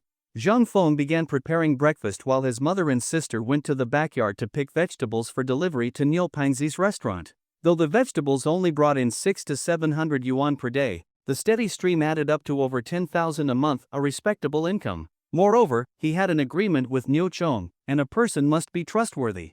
Unless there were uncontrollable circumstances, the vegetable supply could not be interrupted. So no matter how busy they were, the family would always prepare vegetables on time for the restaurant. Hearing movement inside and outside the house, the guests began waking up, except for the little girl Jeja, who was still sound asleep. Children need sufficient sleep, and she was probably in deep slumber. Without disturbing her, the adults finished breakfast. Zhang Feng's whole family, except for Zhang Yu who stayed home to watch the house, headed to the orchard to pick fruit. Since the guests had already experienced the orchard yesterday, they opted instead to explore Moon Lake and its scenic surroundings today. Just outside the gate, they ran into Second Uncle's family, who had come to help. Everyone then went together toward the orchard. Second Uncle, have you sprayed your orchard yet? Zhang Feng asked curiously. Not yet, but doing it in the afternoon is fine, Second Uncle replied, unconcerned. Alright, I'll come help later then. Zhang Feng was grateful that Second Uncle had set aside his own work to help and kept it in mind to return the favor that afternoon.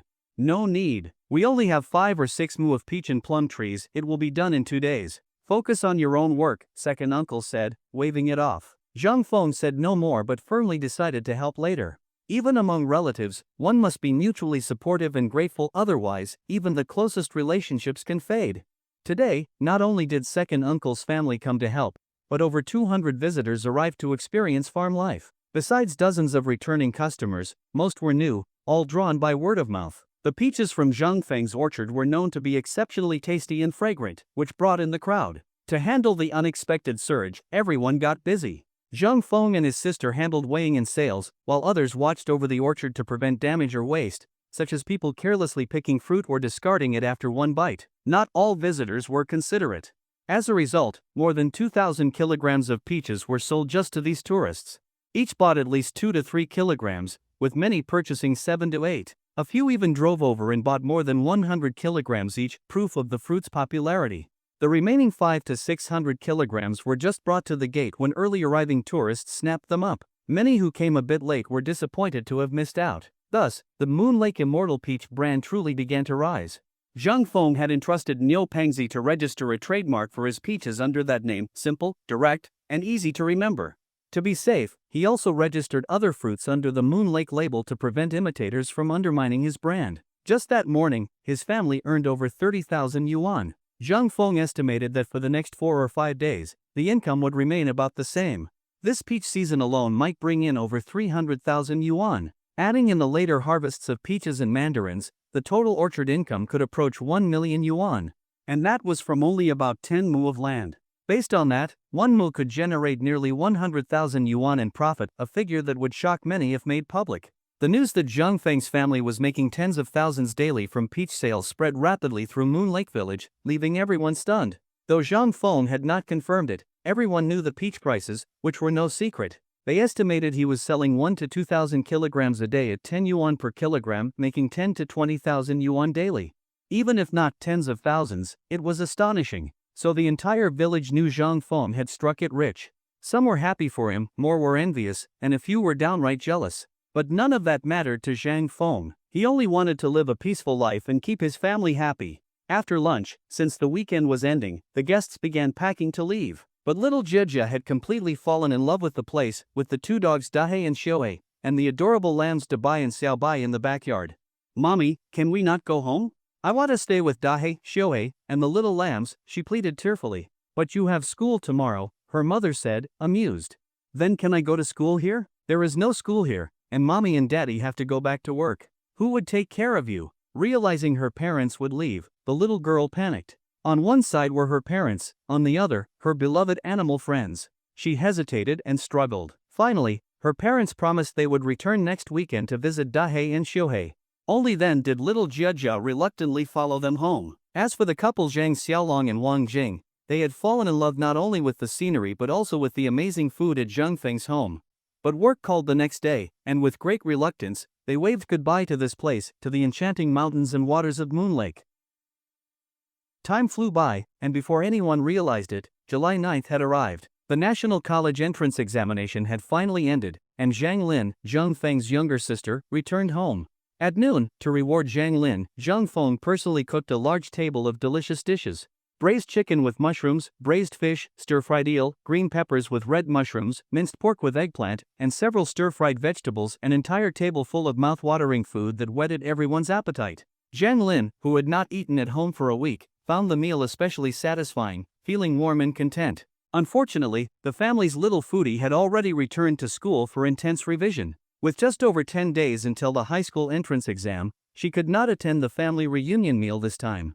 However, Zhang Feng had cooked plenty of tasty dishes for her the day before. Before she left, she even took a bottle of his specially made chili sauce, some crispy fried fish, and quite a bit of the family's pickled vegetables. She really was a little glutton. After lunch, Zhang Feng lay under the shade of a tree, bathed in a light breeze, sipping tea, and leisurely reading his favorite novel. Just then, a commotion erupted outside. Curious, Zhang Feng stood up and walked to the yard entrance. It turned out that second grandpa was selling watermelons by the lake, which had attracted a crowd of tourists, making the area unusually lively. It was the start of watermelon season, and there were many buyers. Second grandpa had even set up a large table and brought a few fruit knives so tourists could cut the melons on the spot. And since his prices were low, only 1.5 yuan per kilogram, cheaper than the supermarket, he attracted lots of buyers. Some tourists who drove there bought 5 or 6 melons each. The scene was just as bustling as when Zhang Feng sold peaches. Soon, second grandpa's watermelons were nearly sold out, with only 20 or 30 odd-shaped or damaged ones left. When the crowd finally dispersed, Zhang Feng walked over. "Second grandpa, business is great, you've nearly sold out," Zhang Feng greeted him. "Yes, Xiaofeng, come over and have some watermelon," second grandpa said with a smile. "Thanks, second grandpa, but please wait too for me," Zhang Feng declined politely. Even though he had watched the crowd like a bystander, He could not just take the old man's watermelons for free. What do you mean way? I still haven't thanked you properly for last time.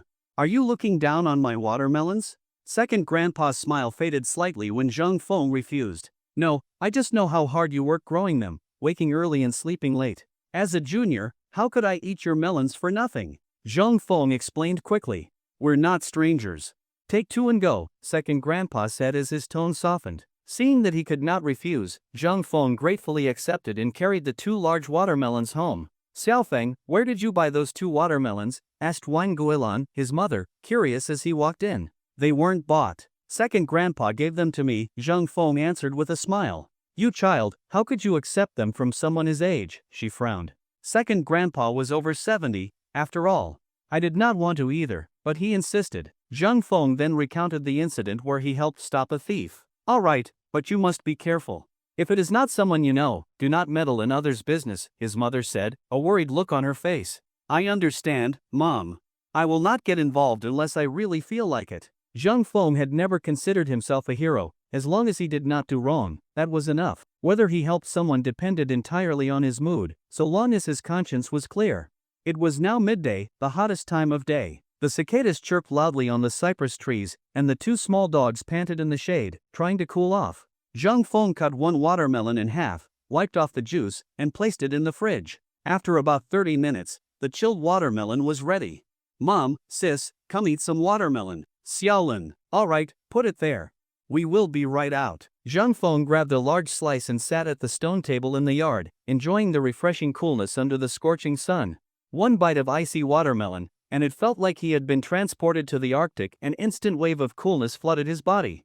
Woof woof, woof woof. The two dogs lying at his feet seemed to sense the coolness and immediately stood up, barking eagerly and staring at the watermelon. Da-hey, Shohei, you want some too? Woof woof, woof woof, they barked in response. Alright, go get your food bowls. Zhang Feng gestured with a smile. The clever little dogs ran to the door and soon returned with their bowls. Zhang Feng placed a large chunk of watermelon in each bowl. The two dogs eagerly buried their heads in and devoured it happily. Watching them eat so joyfully, Zhang Feng smiled. After eating the icy watermelon, he felt much cooler. He lay under the shade, gazing at the cloudless blue sky, which looked high, clear, and refreshing. Woof woof, woof woof, half asleep in the chair, Zhang Feng was startled awake by the dogs barking furiously. What is it now, Da-hey, Shohei? He quickly got up, thinking someone had come, only to find the two little dogs chasing a big black rat around the chair. Are dogs catching rats now? Isn't that meddling? Zhang Feng was stunned. When did dogs start chasing rats? Unfortunately, the dogs were still inexperienced. In just a few moves, the rat had outmaneuvered them and escaped into a hole in the wall. The dogs were unwilling to give up and kept barking at the hole, trying to wait for the rabbit by the tree stump. But the clever rat had likely already escaped from another exit. Da-hey, Shohei, come here. You two really think you can catch rats? Zhang Feng laughed and called them over. The dogs hesitated, looked at the hole, then obediently ran to their master. Catching rats is for cats, got it? Your job is guarding the house and keeping out thieves, Zhang Feng said affectionately, petting their little heads. Whimper, the dogs shook their heads in confusion and lay down quietly, enjoying the affection. Xiaofeng, what were Da-hey and Xiaohei barking at just now? His older sister came out and asked. It is funny, they were chasing a rat but failed. Zhang Feng recounted the story in vivid detail. Da-hey and Xiaohei are really adorable. Everyone laughed, surprised by how silly the dogs could be. In the countryside, rats were common. Most families hung their corn from the rafters, providing an endless food supply for rats. Without the abundance of village cats, rats would likely take over and run wild. Rats carried many diseases, and Zhang Feng had always hated them. He thought about getting a cat to deal with the rats and restore peace. So he walked over to his second uncle's house. Is second aunt home? Second uncle not back yet? Zhang Feng knew they had 3 cats, and second aunt had long wanted to give one away. But in rural areas, nearly every household had cats, and no one wanted another. In the city, cats were even harder to give away. So they just kept them. They are not back yet, probably home by 3 or 4. What brings you here, Xiaofeng? Second aunt asked, inviting him in as she watched TV. Zhang Feng explained the rat problem. Delighted, second aunt picked a 1-year-old cat and gave it to him. Xiaofeng, tie the cat up at home and feed it for a few days. Once it is familiar with the new environment, it will not run away, and then you can let it roam, she advised. Got it, second ant. Zhang Feng carried the cat home. Though second ant's method worked well, he had an even better solution. Once the cat took a chilling pill, it would become completely loyal.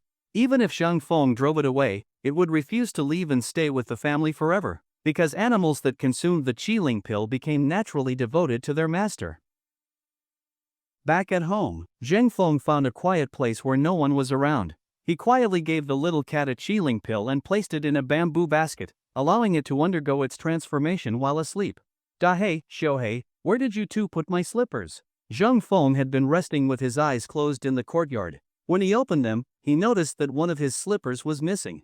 Zhang Feng knew immediately it had to be those two troublemakers who had taken his shoe as a toy and dragged it off somewhere. Woof woof, Shohei shook his head pitifully as if to say he did not know. Dahei, on the other hand, glanced sheepishly at Zhang Feng and whimpered softly, clearly lacking confidence. "Dahei, you little rascal, go find it and bring it back." Zhang Feng scolded with a mix of annoyance and amusement. As he scolded, he gestured with his hands. Although the dogs were smart, they only understood simple commands, so combining language with gestures was necessary for them to comprehend more. Whimper, Dahei, scolded by his master, lowered his head dejectedly and trotted to the backyard. A short while later, he returned with a slipper in his mouth. "You little guys got my slipper all dirty, it's covered in drool. Next time, stop using my slippers as toys, alright?" Zhang Feng held up the slipper, noticing the sticky saliva all over it, then pointed at the two dogs. Whimper, whimper, the two little ones seemed to understand their mistake, lowering their heads and accepting the scolding with pitiful expressions. Alright, stop acting pitiful, go play somewhere else." Zhang Feng waved them off, then took the slipper to the host to rinse it clean. Having gotten rid of the mischievous duo, Zhang Feng headed under the big cypress tree to check on Xiaoba's foreign language studies. Hello, Zhang Feng teased. Hello, little bird, Xiaoba tilted its head and repeated. "Oh come on, you silly bird, I'm a person, not a bird." Zhang Feng was speechless. Hello, little bird. At that point, Xiaoba only knew two phrases, which it repeated endlessly like a broken record, just like a student learning from a crazed language course. Sigh, another dim-witted bird. Zhang Feng shook his head. Clearly, it was not easy for birds to learn human language. Even after Xiaoba had taken the Qiling solution, it had only learned 2 words after 5 or 6 days. Soon after, Xiaoba seemed to get restless, hopping up and down in the cage. Zhang Feng opened the cage to let it out, figuring it would not fly away anyway. Once an animal had taken the Qiling pill, it naturally accepted its master and would not leave. As soon as the cage opened, Xiaoba flew out in excitement. Since it was still young, it could not fly very high and just flitted around the yard. About 10 minutes later, after tiring itself out, it scanned the area and spotted Dahei and Shohei, then fluttered over and landed right on Dahei's head. Startled by the sudden weight on his head, Dahei barked in panic and tried to run away. Hello, little bird, Xiaoba, clearly entertained by scaring Dahei, chirped with excitement. Woof woof, woof woof. Dahei finally shook off the bird and looked around in fright, only to discover it was a silly bird that had startled him. He became angry, baring his teeth and lunging at Xiaoba. Woof woof, woof woof, Shohei joined the fight. The two dogs charged at the mocking bird from both sides, seemingly determined to tear it apart. Zhang Feng chuckled. He knew the dogs would not succeed. Xiaoba could fly, even if not far or high, it was still enough to escape their reach. Sure enough, before the dogs could get close, Xiaoba had already flown up and away, leaving the dogs barking at the sky. Xiaoba was a bit startled by the dog's aggression and dared not come down. But its flight endurance was limited, and soon it had to land again. The dogs pounced again as soon as it landed, but once again missed. Xiaoba easily escaped. The chase in the courtyard ultimately ended in Xiaoba's victory. The two exhausted dogs collapsed, panting heavily, and gave up. Hello, little bird, Xiaoba, now addicted to teasing, flew back to taunt them again. But Dahei and Shohei were too tired to respond, lying there limp with their heads drooping, as if saying, "Alright, we surrender." Xiaoba, come here. Keep misbehaving and I'll put you back in the cage. Zhang Feng pointed at the bird and then the cage, issuing a stern warning. Xiaoba seemed to understand and suddenly flew up as if trying to escape, perching nervously on the large cypress, looking down at its master in fear of being caged again. 4 o'clock in the afternoon. The weather had cooled somewhat. Zhang Feng slung a sack of super fertilizer over his back and carried 2 fish traps, heading toward the rice fields. He planned to fertilize the rice while it was not too hot. His family's rice fields were downstream from Moonlight Lake, stretching across an endless expanse of green. In summer, the vibrant green looked like a lush carpet, rippling gently in the breeze, refreshing and uplifting. Zhang Feng's family only had about 2 mu of rice paddies, but they were conveniently located by the roadside. As he approached, the fields came alive, frogs chirped from every direction, surrounding him like a magical illusion. He noticed that the rice had already begun to flower. Tiny white blooms clustered at the tips, and with the breeze came a faint, fragrant aroma of rice. Moved by the scene, Zhang Feng recalled a poem by Southern Song Dynasty poet Xan Shiji, Moon over the West River, traveling at night on yellow sand road. The bright moon startled the magpies on the branch, the cicadas chirped in the midnight breeze. In the fragrance of rice flowers, people spoke of a bountiful year, and frogs croaked all around. 7 or 8 stars beyond the sky, 2 or 3 drops of rain on the mountain's edge. An old thatched inn by the village grove, the winding road reveals a bridge by the stream. It was a pity it was daytime. If it had been night, the rice fields might truly look just like the scene described in the poem. Zhang Feng suddenly had an idea to come view the field at night. Taking a deep breath and soaking in the view, Zhang Feng felt invigorated and full of energy. He placed his basket on the edge of the field and began his work. Before fertilizing, he set the 2 fish traps in the water, hoping to catch the free-range carp that lived in the paddies. He baited the traps, confident the fish would be drawn in. Then he opened the sack of super fertilizer, scooped a portion into a dry basin, and began spreading it across the rice field. His movements were smooth and skillful, like a dancer scattering flower petals. The fertilizer fell evenly across the water, ensuring all the rice plants received nutrients for optimal growth. Though it looked easy, spreading fertilizer evenly took experience and practice. Only with repeated effort could one master the technique. After about an hour, Zhang Feng had finished fertilizing the fields and just used up the last of the fertilizer. He packed his tools and checked the fish traps. Nice, 3 of them. He pulled up the first trap and found 3 carp, each over 20 centimeters long. Pleased, he walked to the second trap. Oh, 2 more here, not bad at all. Delighted, Zhang Feng transferred all 5 carp into one basket. Carrying the traps in the now empty fertilizer basket, he happily made his way back home. Xiaofeng, where did you go fishing? As Zhang Feng walked along the path, many villagers and familiar tourists greeted him with curiosity. Just caught them from the rice paddies, Zhang Feng replied with a smile to each one. Oh, and they're all carp. Xiaofeng, how about selling me too? The carp from the paddies were tender and had a mild flavor. Tempted by the sight, a tourist eagerly inquired. Sell? No need for that. If you want some, just take 2, Zhang Feng responded generously. The tourist was a regular customer, so Zhang Feng did not mind at all. That's very kind of you, but if you will not accept money, I cannot take them. The tourist happily took 2 fish but insisted on giving Zhang Feng 20 yuan. Zhang Feng shook his head with a smile. He had wanted to give the fish away as a friendly gesture, but not only had he failed to do so, he ended up receiving more than the fish were worth. The 2 carp were worth just over 10 yuan. But since they were familiar faces, Zhang Feng thought he could return the favor another time. Carrying the remaining fish, Zhang Feng continued toward home. Along the way, he drew the attention of many tourists. Everyone thought catching fish from rice paddies was a cool and curious thing. Xiaofeng, you are back. The rice in the field is flowering now, right? His mother was selling goods at the front gate and immediately asked when she saw him return. Food is a basic necessity, and for farmers, crops are their very livelihood. For Wang Guilan, who had experienced hunger during hard times, this was especially true. Yes, they are. The rice ears look great, Zhang Feng replied with a smile. That's good. This is our family's food supply for the whole year, his mother responded, her face lighting up with joy. As Zhang Feng entered the yard, he saw Xiaoba bullying the 2 little dogs again.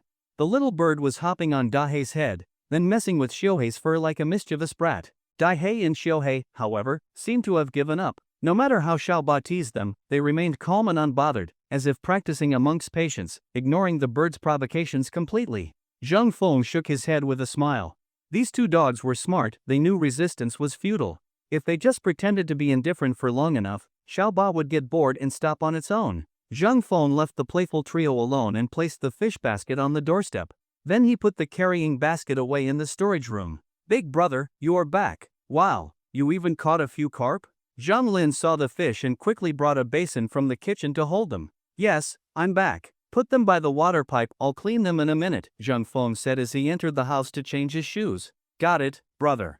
Knowing her brother was going to clean the fish, Zhang Lin squatted nearby to watch. Zhang Feng picked up a kitchen knife and with a few quick chops, killed a carp, scaled it, opened the belly, and removed its guts. Meow meow, meow meow. At some point, the family's cat had woken up. Smelling the fish, it trotted over to Zhang Feng. "Ha, little kitty, you want some too? Hold on." Zhang Feng chuckled and told Zhang Lin, go get it in earthen bowl. "Okay, brother." Zhang Lin quickly returned with an unglazed clay bowl, an old relic from decades ago. Most people had switched to ceramic or glassware long ago, so these had been tucked away and used.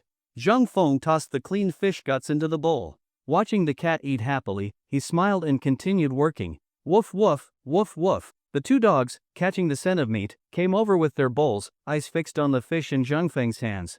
"What now? You two want some too?" Woof woof, woof woof. The dogs barked back in reply. "Dai, Xiue, you two are so clever," Zhang Lin commented, finding their behavior adorable. Zhang Feng divided up some edible innards between the dogs. "Alright, that's it. Do not eat too much raw meat, or you'll get sick. Got it?" The pups devoured the fish innards quickly and licked their lips while looking up at Zhang Feng hopefully. Whimper whimper. The two little ones crept closer, trying to charm their master. "Nice try. Go on, off with you now." Zhang Feng shooed them away, his hands now reeking of fish. After dealing with the dogs, Zhang Feng washed his hands and told his sister, Zhang Lin, put the carp in the fridge. We will cook braised fish later. Got it. Zhang Lin carried the fish back inside. Then Zhang Feng went to the backyard garden, pulled up 2 pieces of ginger, picked some chili peppers, garlic shoots, and scallions, all to prepare for the braised fish. After dinner, Zhang Feng took the 2 dogs for a walk by the lake. Xiaoba, thick-skinned as ever, tagged along, fluttering and chirping, "Hello, little bird." Zhang Feng walked ahead while the 2 dogs flanked him like loyal bodyguards. Xiaoba alternated between landing on the dogs' heads and perching on Zhang Feng's shoulder, chattering nonstop in its foreign language. "Wow! Fengzi bro, your bird can talk now?" Halfway there, they ran into Xiaoya and Damo, local rascals who were always up to mischief. Surprised by the bird, they asked excitedly, "Ha ha ha! Your bird can really talk?" A tourist nearby who recognized Zhang Feng laughed. Zhang Feng was both amused and helpless. This tourist was clearly a jokester, unafraid of corrupting the young. Quickly, Zhang Feng changed the topic. "Xiaoya, why are you not home yet? Your dad was calling you for dinner earlier. And Dama too, it is already getting late," Zhang Feng said, turning to the rest of the kids. "Got it, Fengzi bro, we are heading back for dinner now." The kids replied. "Bye, Fengzi bro. See you." After bidding the kids farewell, Zhang Feng continued his slow stroll along the lake trail. With 2 dogs at his sides and a silly bird on his shoulder, he suddenly felt like a lazy rich kid, doing nothing but walking pets. Unlike Su Shi's poetic grandeur, holding reins in the left, a falcon in the right, done in brocade and mink, Zhang Feng felt light years away from that majesty. It was truly admirable how ancient poets could turn ordinary moments into grand imagery, as vast and powerful as mountains and seas. That was the greatness of the bold literary style. Knowledge is power, just like in the movie Flirting Scholar, where Zhu Zhishan's 100 birds paying homage to the phoenix looked like chicks pecking rice, but Tang Bohua's version soared with majesty. That is the difference knowledge makes. People often say, a belly full of poetry brings a refined spirit. A person's temperament is shaped by their education. A coarse man can never truly pose as a refined scholar. If forced, it will only draw ridicule. As dusk fell, Moonlight Lake grew peaceful. Birds returned to their nests in the willow trees by the shore, chirping endlessly. Frogs in the lake and crickets in the grass sang in harmony with nature, bringing life to the tranquil Moonlight Lake. Time passed like a fleeting horse's shadow. In the blink of an eye, 3 or 4 days had gone by. The peaches in the orchard were almost completely sold out, and the busy days had finally come to an end. Zhang Feng now had more free time. After dinner, Zhang Feng, as usual, lay in the courtyard reading a novel. Sigh. It's over already again. Why doesn't the author post a few more chapters? After reading the day's update in just a few minutes, Zhang Feng shook his head and sighed. The days of a reading drought were truly unbearable. Bored and with nothing better to do, Zhang Feng began browsing news online. As long as one has internet, a scholar can stay informed about the world without stepping outside. Zhang Feng could not help but admire how convenient life had become in this era. Even in a remote rural area, one could easily keep up with global developments and changes. Suddenly, Zhang Feng stumbled upon an interesting headline: thousands of mountain villagers hunt cicadas at night, catching millions in a month. What? Millions in a month? Won't they go extinct at this rate?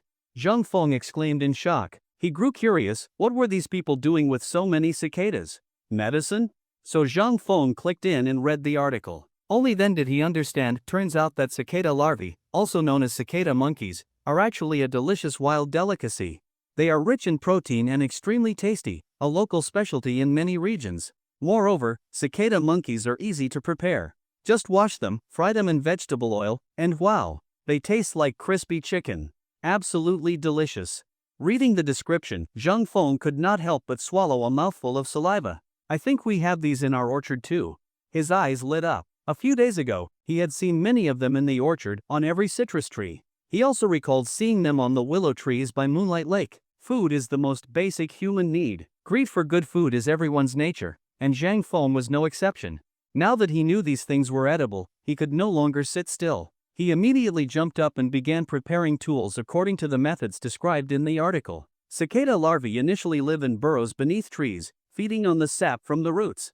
Every year in June and July, they emerge from the soil after dark to climb trees and prepare to molt and take flight. At this stage, their movements are slow and they cannot yet fly, making them very easy to catch. Zhang Feng readied a flashlight in a small bucket and called on Zhang Yi and Zhang Lin to go with him to Moonlight Lake. Big brother, can cicada monkeys really be eaten? Zhang Yi was skeptical. The insects looked weird and he felt uneasy. Of course they can. If you don't believe me, I'll show you online. Zhang Feng turned on his mobile data and searched. Countless articles about cicada monkeys popped up. See? So many places eat them. Zhang Feng handed his phone over to let Zhang Yi and Zhang Lin read. Wow! One cicada monkey can sell for 1 yuan? If we catch a few hundred a day, that's a few hundred yuan. Zhang Yi's eyes lit up. Zhang Lin also looked wide-eyed, thinking she might be able to catch some and earn pocket money. Ha, you're thinking too far ahead. Our village does not have that many cicada monkeys to catch. Zhang Feng saw their expressions and knew exactly what they were thinking. But not every place had so many of them. Cicadas have unique growth requirements. Not every tree supports large populations. Since they love sap, they typically live on trees with rich sap content. Why do other places have so many then? They catch tens of thousands in a night. Zhang Yi asked with disappointment. Do not get too excited. Those numbers are from hundreds of people combined. That means maybe 100 per person, which is about 100 yuan a day. Zhang Feng smiled and explained. 100 yuan is still not bad, Zhang Lin said with interest. Ha, and who would you sell them to? There needs to be a market, someone willing to eat them, Zhang Feng joked. True, that's a problem. Zhang Lin sighed. Her money-making plan had collapsed. They stopped talking about selling cicadas and each carried a small bucket and flashlight toward the lake. Cicada larvae live underground and feed on tree roots, weakening trees and stunting growth. Only when they are about to molt do they surface at dusk or night, crawl up trees, and cling to the bark to molt and emerge. Look carefully. They might be on willow trees or coming out of burrows, Zhang Feng said as they searched. Ah, brother, look, I caught one. Little sister shouted happily. Hey, nice. That's exactly it. Keep looking. There should be more nearby. Zhang Feng was pleased they had not come in vain.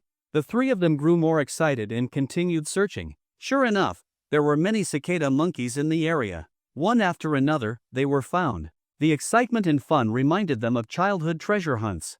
They searched gleefully under each tree. It seemed cicadas preferred willows. Nearly every tree had some. Some trees even had 3 or 5. After circling Moonlight Lake and checking all the willows, more than an hour had passed. Each of their buckets held dozens or even over 100 cicadas. Let's go, Lin, Yi, time to head home. Brother, we're done already? Zhang Yi still wanted more. Zhang Lin also looked hopefully at Zhang Feng. Ha, we've gone all the way around. Where else would we look? They had been so focused they forgot they had returned to their starting point. Ah, that went fast. They looked around in surprise. All right, let's hurry home and see if these really taste as good as people say. Yes, let's go try them. Zhang Yi could not wait. By the time they returned home, it was already 8:30 p.m. The sky was clear with sparse stars, and bright moonlight bathed the earth. Moonlight Lake looked like it was wrapped in a silver veil, dreamy and breathtaking. Back home, Zhang Feng began cleaning the cicadas. As they had lived in the soil, they were covered in mud and needed thorough cleaning to remove all grit. He washed them 5 times before they were finally clean. Then he lit a big fire, poured in 1 or 2 kilograms of cooking oil, and waited until the oil boiled. Then he added the drained cicadas into the sizzling oil. The hot oil crackled, and a rich aroma filled the kitchen, making everyone's mouth water. Though it was his first time frying cicadas, Zhang Feng had excellent control of the heat. After about 5 or 6 minutes, the cicadas turned a golden crispy brown. Zhang Lin, try one. Is it done? Zhang Feng picked one up and handed it to her. Crunch! She took a bite. Crispy, fragrant, delicious. So good. Let me try. Zhang Yi could not wait. Zhang Feng handed one over with a smile. Is it done? Zhang Feng asked, watching their faces. Yes, so delicious, Zhang Yi said eagerly. Once fried, Zhang Feng removed the pan from the fire and scooped up the golden brown cicadas with a strainer. He brought a big bowl of them to the main room. Mom, sister, come taste how these cicadas turned out. The cicadas were golden, crispy, full of rich flavor, and smelled irresistible. Delicious. I never knew these things were edible. Who knew something so plain-looking could taste so good? Everyone praised the taste. They had never thought cicadas could be such a delicacy. In the countryside, people were used to eating grasshoppers and bee larvae, so they had no fear or taboo. Everyone ate heartily and happily. Soon, the entire bowl of cicadas was devoured. Zhang Yi was already shouting that they had to go again tomorrow. Something so tasty could never be enough, no matter how often they ate it. In the dead of night, Zhang Feng stood alone by the window, gazing at the beautiful starry sky. Countless stars dotted the sky, and the bright moonlight bathed the earth in a silvery glow, turning the entire world into a celestial wonderland. It was as breathtaking as the legendary realms, stunning like a poem, a painting so beautiful that words could not describe it. Looking at the ethereal night sky and the vast sea of stars, Zhang Feng felt as though his soul had been cleansed and elevated. He felt light, almost divine, as if he had become one with heaven and earth. He thought about how it had been 3 years since he returned home after graduating from university. In those 3 years, he had achieved nothing, fallen into despair. Fortunately, the heavens gave him another chance, the system, which completely changed his life. Suddenly reminded of the system he had not used in a while, Zhang Feng lay down, closed his eyes, and began checking the recent changes in the system. Host, Zhang Feng. Strength, 25, plus 16 plus 5. Speed, 21, plus 13 plus 2. Reflexes, 22, plus 10 plus 3. Endurance, 21, plus 14 plus 4. Flexibility, 20, plus 10 plus 6. Mental power, 19, plus 11 plus 1. Note, the average level for an adult is 10. Not bad, not bad. Every aspect of my physical condition has improved. It seems the fitness routine is really effective. Zhang Feng was delighted after reviewing his personal stats. He had not checked them for a few days and was surprised to see such a comprehensive improvement in his physical fitness. Points, 7,650. Note, points can be used to purchase various items in the system store. 100 points allow 1 lucky draw. Lucky draw attempts, 1. Skills, basic hunting, basic cooking, basic calligraphy and painting, basic brewing. Owned items. Sunlight Growth Serum X3. Moonlight Growth Serum X2. Incomplete tasks. Side mission, become a millionaire. Time limit, 1 year. Reward, 500 points, 1 lucky draw. Penalty for failure, 1,000 points deducted. System evaluation. Host's combat power is underground. Chronic laziness has been successfully cured. Please continue to work hard and strive to become a strong, diligent, and proactive new generation farmer of the era. So there's still one more draw? Might as well use it now. After some thought, Zhang Feng commanded, System, initiate the draw. Understood, host. Please wait a moment. Soon, the familiar lucky draw wheel appeared in the system. Zhang Feng pressed the start button, and the pointer began to spin rapidly. Stop. At his command, the pointer gradually slowed and came to a halt. Damn, 10 bags of super fertilizer? That only costs 50 points. Zhang Feng shook his head. Another unprofitable draw. Zhang Feng then opened the system store to see what he could exchange points for. System store items. Super fertilizer, 5 points / bag, 50 kilograms. Super pesticide, 5 points / bottle, 100 milliliters. Fragrant rice seeds, 10 points / kilogram. Fruity fragrance agent, 10 points / bottle. Super weeding goat, 50 points each. Sunlight growth serum, 50 points. Moonlight growth serum, 100 points. Fitness routine set 38, 100 points. Mind awakening fluid, 1 dose 150 points. Basic gene fluid, 500 points. Basic driving skill, 500 points. Basic calligraphy and painting skill, 500 points. Foreign language mastery skill, 800 points. Basic hunting skill, 800 points. Basic cooking skill, 800 points. Basic carving skill, 800 points. Basic brewing skill, 1,000 points. Basic skill education card, 1000 points.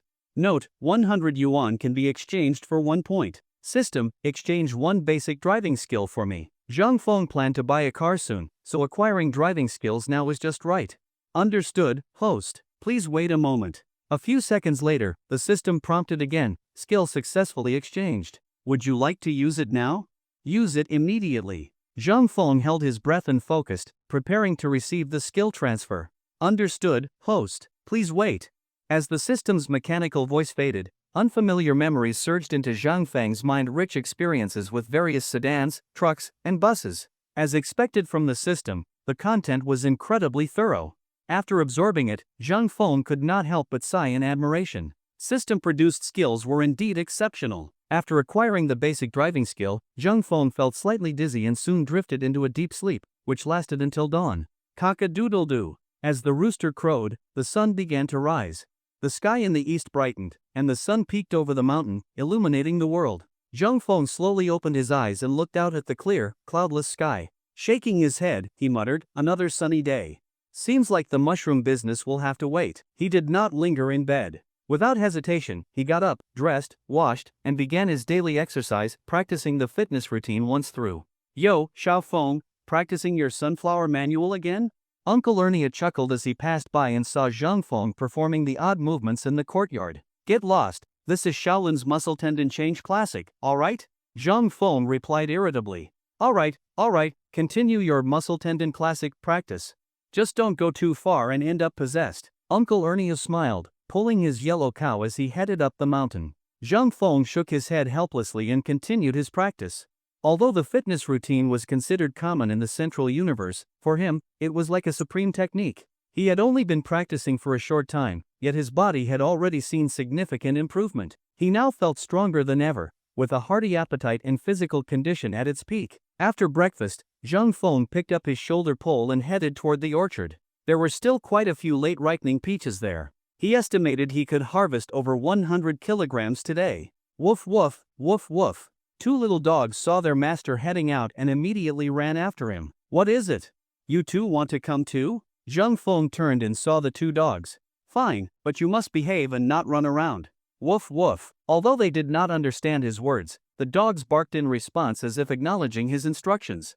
"Alright, stay close to me." With that, Zhang Feng led the 2 adorable pups up the mountain.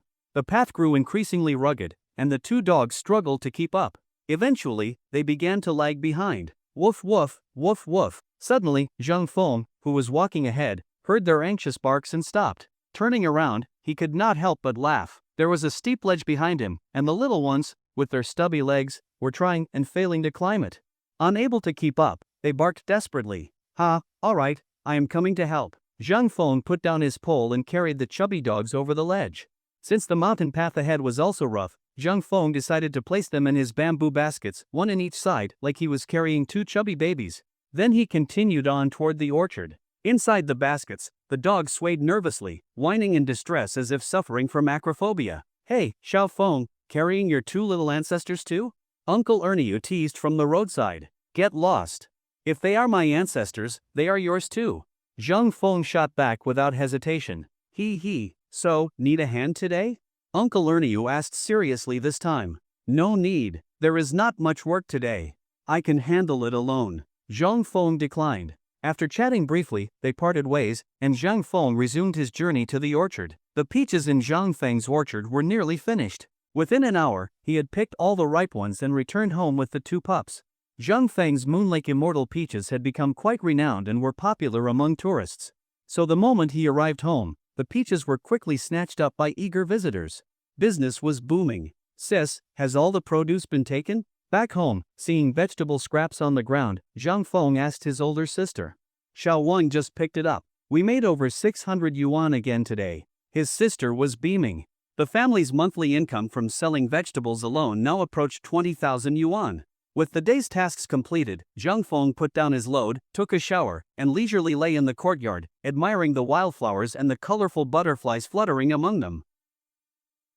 The following 2 days, all the peaches from Zhang Feng's orchard were sold out. Zhang Feng made a rough estimate, the income should be around 300,000 yuan. As a result, the whole family was overjoyed. They even invited Zhang Yi and Uncle Nyo's families over for a lavish meal to celebrate this year's harvest. With all the peaches sold, and the plums in the orchard not yet ripe, it would take about 10 more days. Zheng Feng once again entered a period of leisure. After dinner, Zheng Feng took his carving tools and went out into the courtyard to continue practicing his carving skills. He planned to carve all the animals in the house and display them inside. It would surely be quite entertaining. Since he had already carved Dahe, Xiaohe, and Xiaba, this time Zhang Feng intended to sculpt Dabai and Xiaobai, the two silly but adorable goats, as well as the family's new member, the little cat. Zhang Feng quickly found 3 suitable pieces of cedar. After a bit of conceptualizing, he began carving. Having gained some experience from his previous attempts, his technique had improved considerably. With the carving knife in hand, its blade flipped and turned as wood shavings flew. Soon, a goat's head emerged from the wood. Zheng Feng's carving skills had reached an advanced level. His wrist was strong, and the blade moved without pause, stroke by stroke sketching out fluid lines and shaping the goat's figure with lifelike detail. Before long, an adorably crafted goat wood sculpture took shape. Zhang Feng gave it a careful final touch, nodded with satisfaction, and moved on to his next carving. Immersed in his work, Zhang Feng seemed to forget everything else. He had no idea that a great change was about to unfold.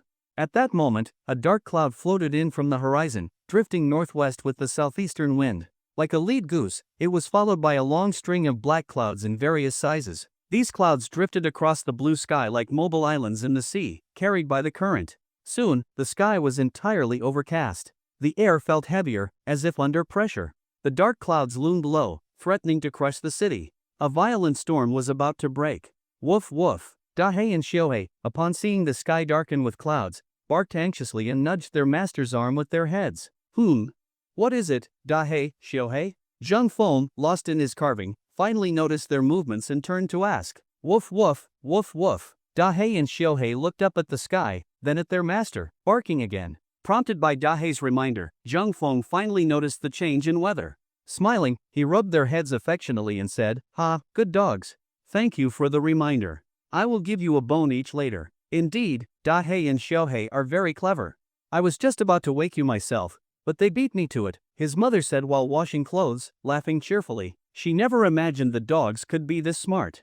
Woof woof. Hearing her praise, Dahe and Xiaohe squinted happily, wagging their tails at Zheng Feng like children seeking approval, utterly adorable. Seeing how well they had been behaving lately, Zheng Feng could not help but marvel at the system's power. The fact that the Enlightenment serum could make even dogs so intelligent was astounding. Zheng Feng estimated that their intelligence now matched that of a 3- or 4-year-old child. Moreover, as they continued to grow and learn, their intelligence would surely increase dramatically. According to the system's description, they could eventually attain the intellect of a 7- or 8-year-old child, meaning they would only become smarter. Suddenly, the sky erupted in chaos. Fierce winds surged. Trees in the courtyard rustled violently. Flowers and grass at the base of the walls were flattened, pitifully twisted by the wind.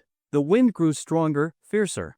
It swept up fallen leaves and dust, whirling them into the air and leaving the courtyard in utter disarray. The dark clouds danced with the wind, like sea dragons stirring the deep, roaring through the twilight, radiating a chilling light, claws extended as if to tear the heavens apart. Gradually, the entire sky went black. The dense mass of clouds resembled a colossal black curtain, enveloping the heavens. With dark clouds pressing down, a howling wind heralded an imminent storm. Witnessing the transformation above, the people on the ground burst with joy. Their long drought had worn them down. The mountains and forests had not produced mushrooms, leaving them with no income. So when they saw the sky filled with clouds, they felt not worry but elation. Tears of joy welled in their eyes. At last, the long-awaited rain was coming. "Ha, old woman, it is going to rain, it is really going to rain." An old man, smoking a dry pipe, excitedly put it down and shouted to his wife, "Bang bang bang, it is going to rain, hurry and collect the laundry." Excited children banged on roof tiles, shouting at the top of their lungs to express their joy. What? It is going to rain? Hearing the commotion, people looked outside. Seeing the heavy clouds, they were overwhelmed with excitement. "Ha ha ha, it is finally going to rain." Uncle Air, who was watering vegetables in his garden, trembled with excitement at the sight of the sky. He dropped his ladle without even noticing. Soon, raindrops the size of beans pelted down with crackling intensity, like a shower of bullets striking the earth, forming circular craters wherever they landed. "Dahe, Xiaohe, hurry! It is raining!" Zheng Feng quickly packed up his tools and called the dogs. Dahe and Xiaohe tucked their tails and darted inside behind him like arrows. Seeing the rain fall like a barrage of arrows from the sky, Zhang Feng was also overjoyed. This was a timely downpour. Indeed, the rain grew heavier. The initially sparse drops turned into a torrential downpour. Water poured from the thick clouds like a silver-white waterfall suspended from the Milky Way, grand, majestic, and unstoppable. Ha ha ha. Excellent. This rain is just what we needed. Now we have nothing to worry about in the orchard. His mother was overwhelmed with emotion. After more than 10 days of drought, any further delay would have affected the fruit harvest, possibly reducing it, or even wiping it out. Yes, with this rain, the soil will be fully saturated. Watching the heavy rain from the window, Zhang Feng knew the fruit trees were receiving exactly the moisture they needed. Their growth would not be hindered, perhaps it would even be improved. The downpour lasted about 2 hours, with a rainfall of 40 to 50 millimeters.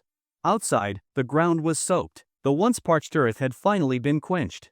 This timely rain alleviated the drought and allowed everyone to breathe a sigh of relief. Xiaofeng, the rain has stopped. Go clear the ditch outside. Wang Guilan called to Zhang Feng when she saw the courtyard filled with water. Got it, Mom. Zhang Feng grabbed a hoe and slipped on some sandals before heading out. Due to the violent storm, a lot of debris had been washed into the drainage ditch, clogging it and preventing the water from flowing out. As a result, it had accumulated in the courtyard. Zhang Feng cleared away the branches, plastic bags, and other debris. Water gushed down the ditch, eventually flowing into the vast moonlake. After the rain, not only did the weather become cool, but the air also turned fresh. It was as though the whole world had been cleansed, becoming purer, more beautiful. Stars now dotted the sky.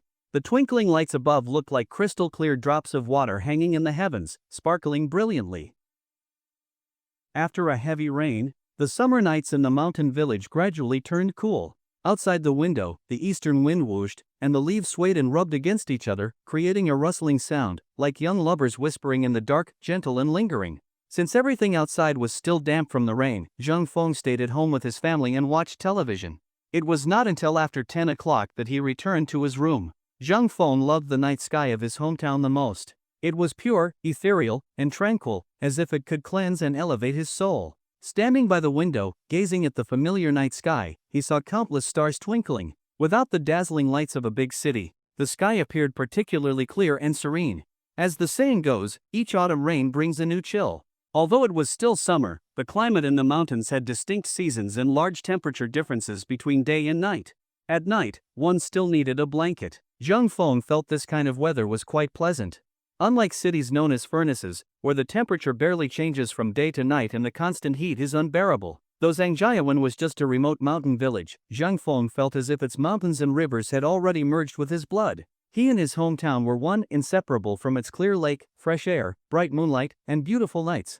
And of course, from his beloved family. Lying in bed, thoughts drifting, he gradually fell asleep. Morning. The sky was a deep blue, not a cloud in sight. The blazing sun still hung high in the sky, and the scorching rays beat down upon the land. It looked like another extremely hot day. But the rain from yesterday had thoroughly soaked the forest and land. In the orchard, the fruit trees were lush and vibrant, dripping with vitality. The fruits were plump and glistening, full of life. In the vegetable garden behind Zhang Feng's house, rows of Chinese cabbage were bright green like a ribbon of jade. The bright red tomatoes looked like beautiful rubies, radiant and charming. There were also purple eggplants, green cucumbers, and long slender string beans. Every kind of vegetable was beautiful, like exquisite works of art. Uncle Carpenter, should the work be done today? Because of the house extension over the past few days, Zhang Feng had not allowed any tourists to stay, which disappointed many visitors who came from afar. But since there was construction upstairs, he had no choice and arranged for them to stay at second uncle's house instead, bringing them some extra income as well. Yes, I estimate another hour or two. Once I install this door, everything will be completely finished. Uncle Carpenter breathed a sigh of relief. After 7 or 8 days of work, the 2 rooms were finally done. A relaxed smile appeared on his face. Though the job had been tiring, the reward was worth it. This single project would earn him 4,000 to 5,000 yuan, far easier than farming. Knowing the extension would be completed today, Zhang Feng's entire family was delighted. They planned a proper celebratory lunch, so Zhang Feng's mother, Wang Guilan, asked him to slaughter a chicken and fish and invited second uncle and Uncle Neil for a lively gathering. After setting the chicken on the stove, Zhang Feng headed to second uncle's house. Is second uncle home? At the time, he was in the courtyard, smoking and blowing clouds of smoke. Xiaofeng is here. Xiaoyi is in the room on the computer, second uncle said, assuming Zhang Feng came to see Zhang Yi. Second uncle, our house extension is finishing today, so I wanted to invite you over for lunch. Zhang Feng smiled. Oh, almost done? That young carpenter works pretty fast. Second uncle was a bit surprised, then nodded. All right, we will come over soon. Do not forget. Zhang Feng reminded him again before leaving. Next, Zhang Feng called Uncle Niu. Uncle Niu, are you busy today? Just tell me what is up. I am in the orchard spraying pesticide. He put down his sprayer and asked. Our house is just about finished, so I wanted to invite you over for lunch. Lucky me. I was just thinking about where I could crash a meal, and now I get to eat at a big family table. Uncle Niu laughed heartily. He was busy, and Aunt Niu had work. No one was home to cook anyway. Perfect, then. Bring little duck over with you, and try to come early, Zhang Feng said before hanging up. Once everyone was notified, Zhang Feng began preparing the ingredients. Zhang Lin and his eldest sister helped with selecting and washing vegetables. Soon, all the vegetables for lunch were ready. Everything was set except for the final spark. Xiaofeng, it is finally done. Come check it out. Around 9:30, the house extension was officially completed. Great, I am coming now. Overjoyed, Zhang Feng rushed up to the second floor to inspect the 2 new rooms. In the end, he was very satisfied. Excellent, just perfect. He excitedly patted the wooden floor. With 2 more rooms, they could accommodate more guests. Good, as long as you are happy. If there are any problems in the future, just let me know. Uncle Carpenter smiled warmly. Of course. If there is a problem with the wooden house you built, who else would I go to? Zhang Feng joked half seriously. You brat, do you still not trust my craftsmanship? Uncle Carpenter replied with a laugh. Zhang Feng chuckled. Oh, Uncle Carpenter, do not forget to join us for lunch later. Got it. I will take my tools home first and come back soon. Uncle Carpenter gathered his tools into a cloth bag and headed home. After he left, Zhang Feng cleaned the new rooms. Soon, both rooms were spotless. Zhang Lin even wiped down all the wooden boards with a towel, leaving the windows bright and everything dust-free. At noon, the family set out 2 full tables, one for the women and children, and the other for the drinkers. Cups clinked, dice games and shouting made the scene lively. The women finished eating in under half an hour. The drinkers, however, stayed at the table until 3 in the afternoon before reluctantly stopping. In the afternoon, the scorching sun still hung in the sky. The weather was unbearably hot. In front of the house, a large cypress tree stood in full bloom, its thick green canopy like a giant umbrella covering most of the courtyard, providing a touch of coolness in the summer heat. Cicadas on the tree chirped noisily, like electric saws cutting through wood, their calls echoing through the air extremely vibrant. After food and drinks, Zhang Feng sat under the cypress tree, enjoying the shade and a moment of leisure. This breeze is so refreshing.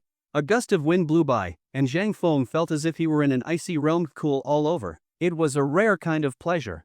The watermelon in the fridge should be ice cold by now. With that thought, Zhang Feng quickly got up, walked into the house, and took out the watermelon he had put in the fridge earlier. Perfect. He gave it a few hearty slaps.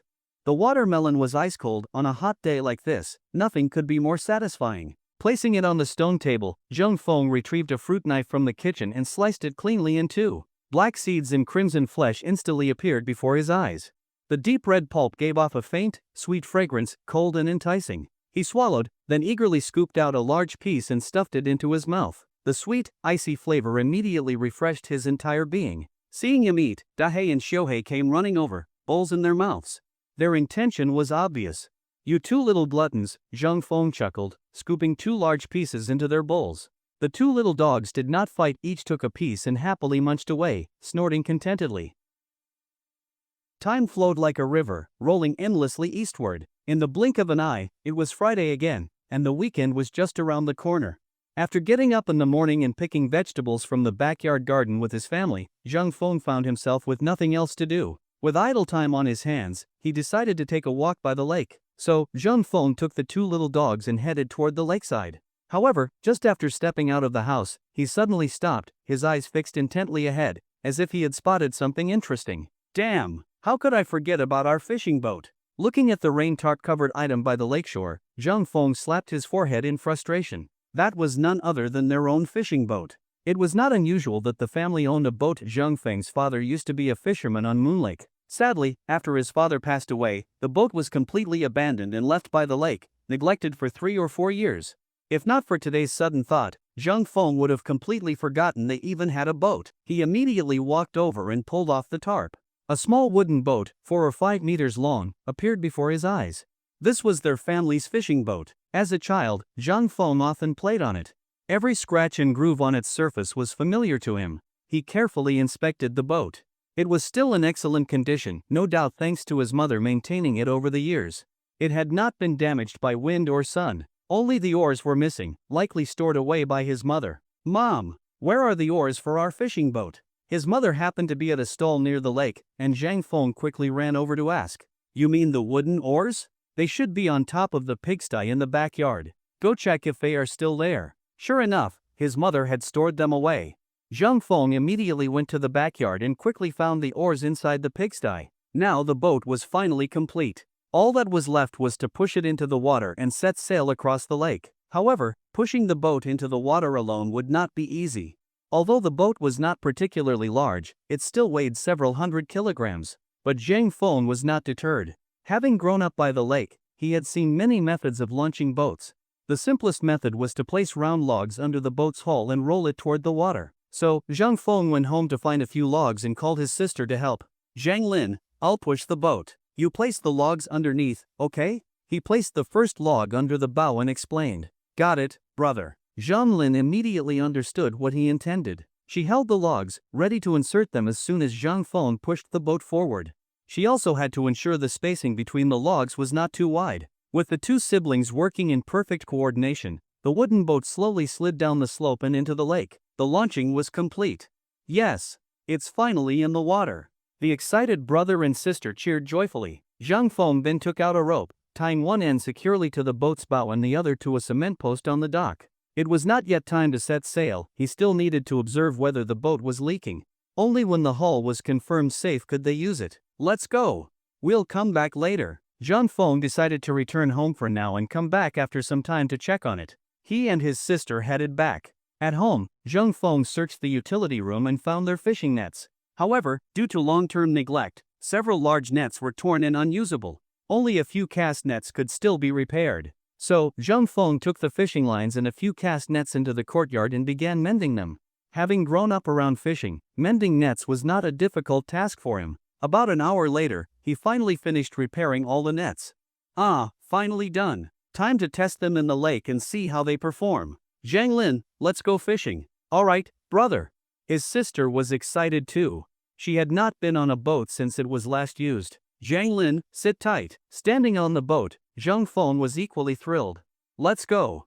With a strong pull of the oar, the boat cut through the water like an arrow, swiftly heading toward the center of the lake. The two of them rowed the boat leisurely, enjoying the beauty of the lake.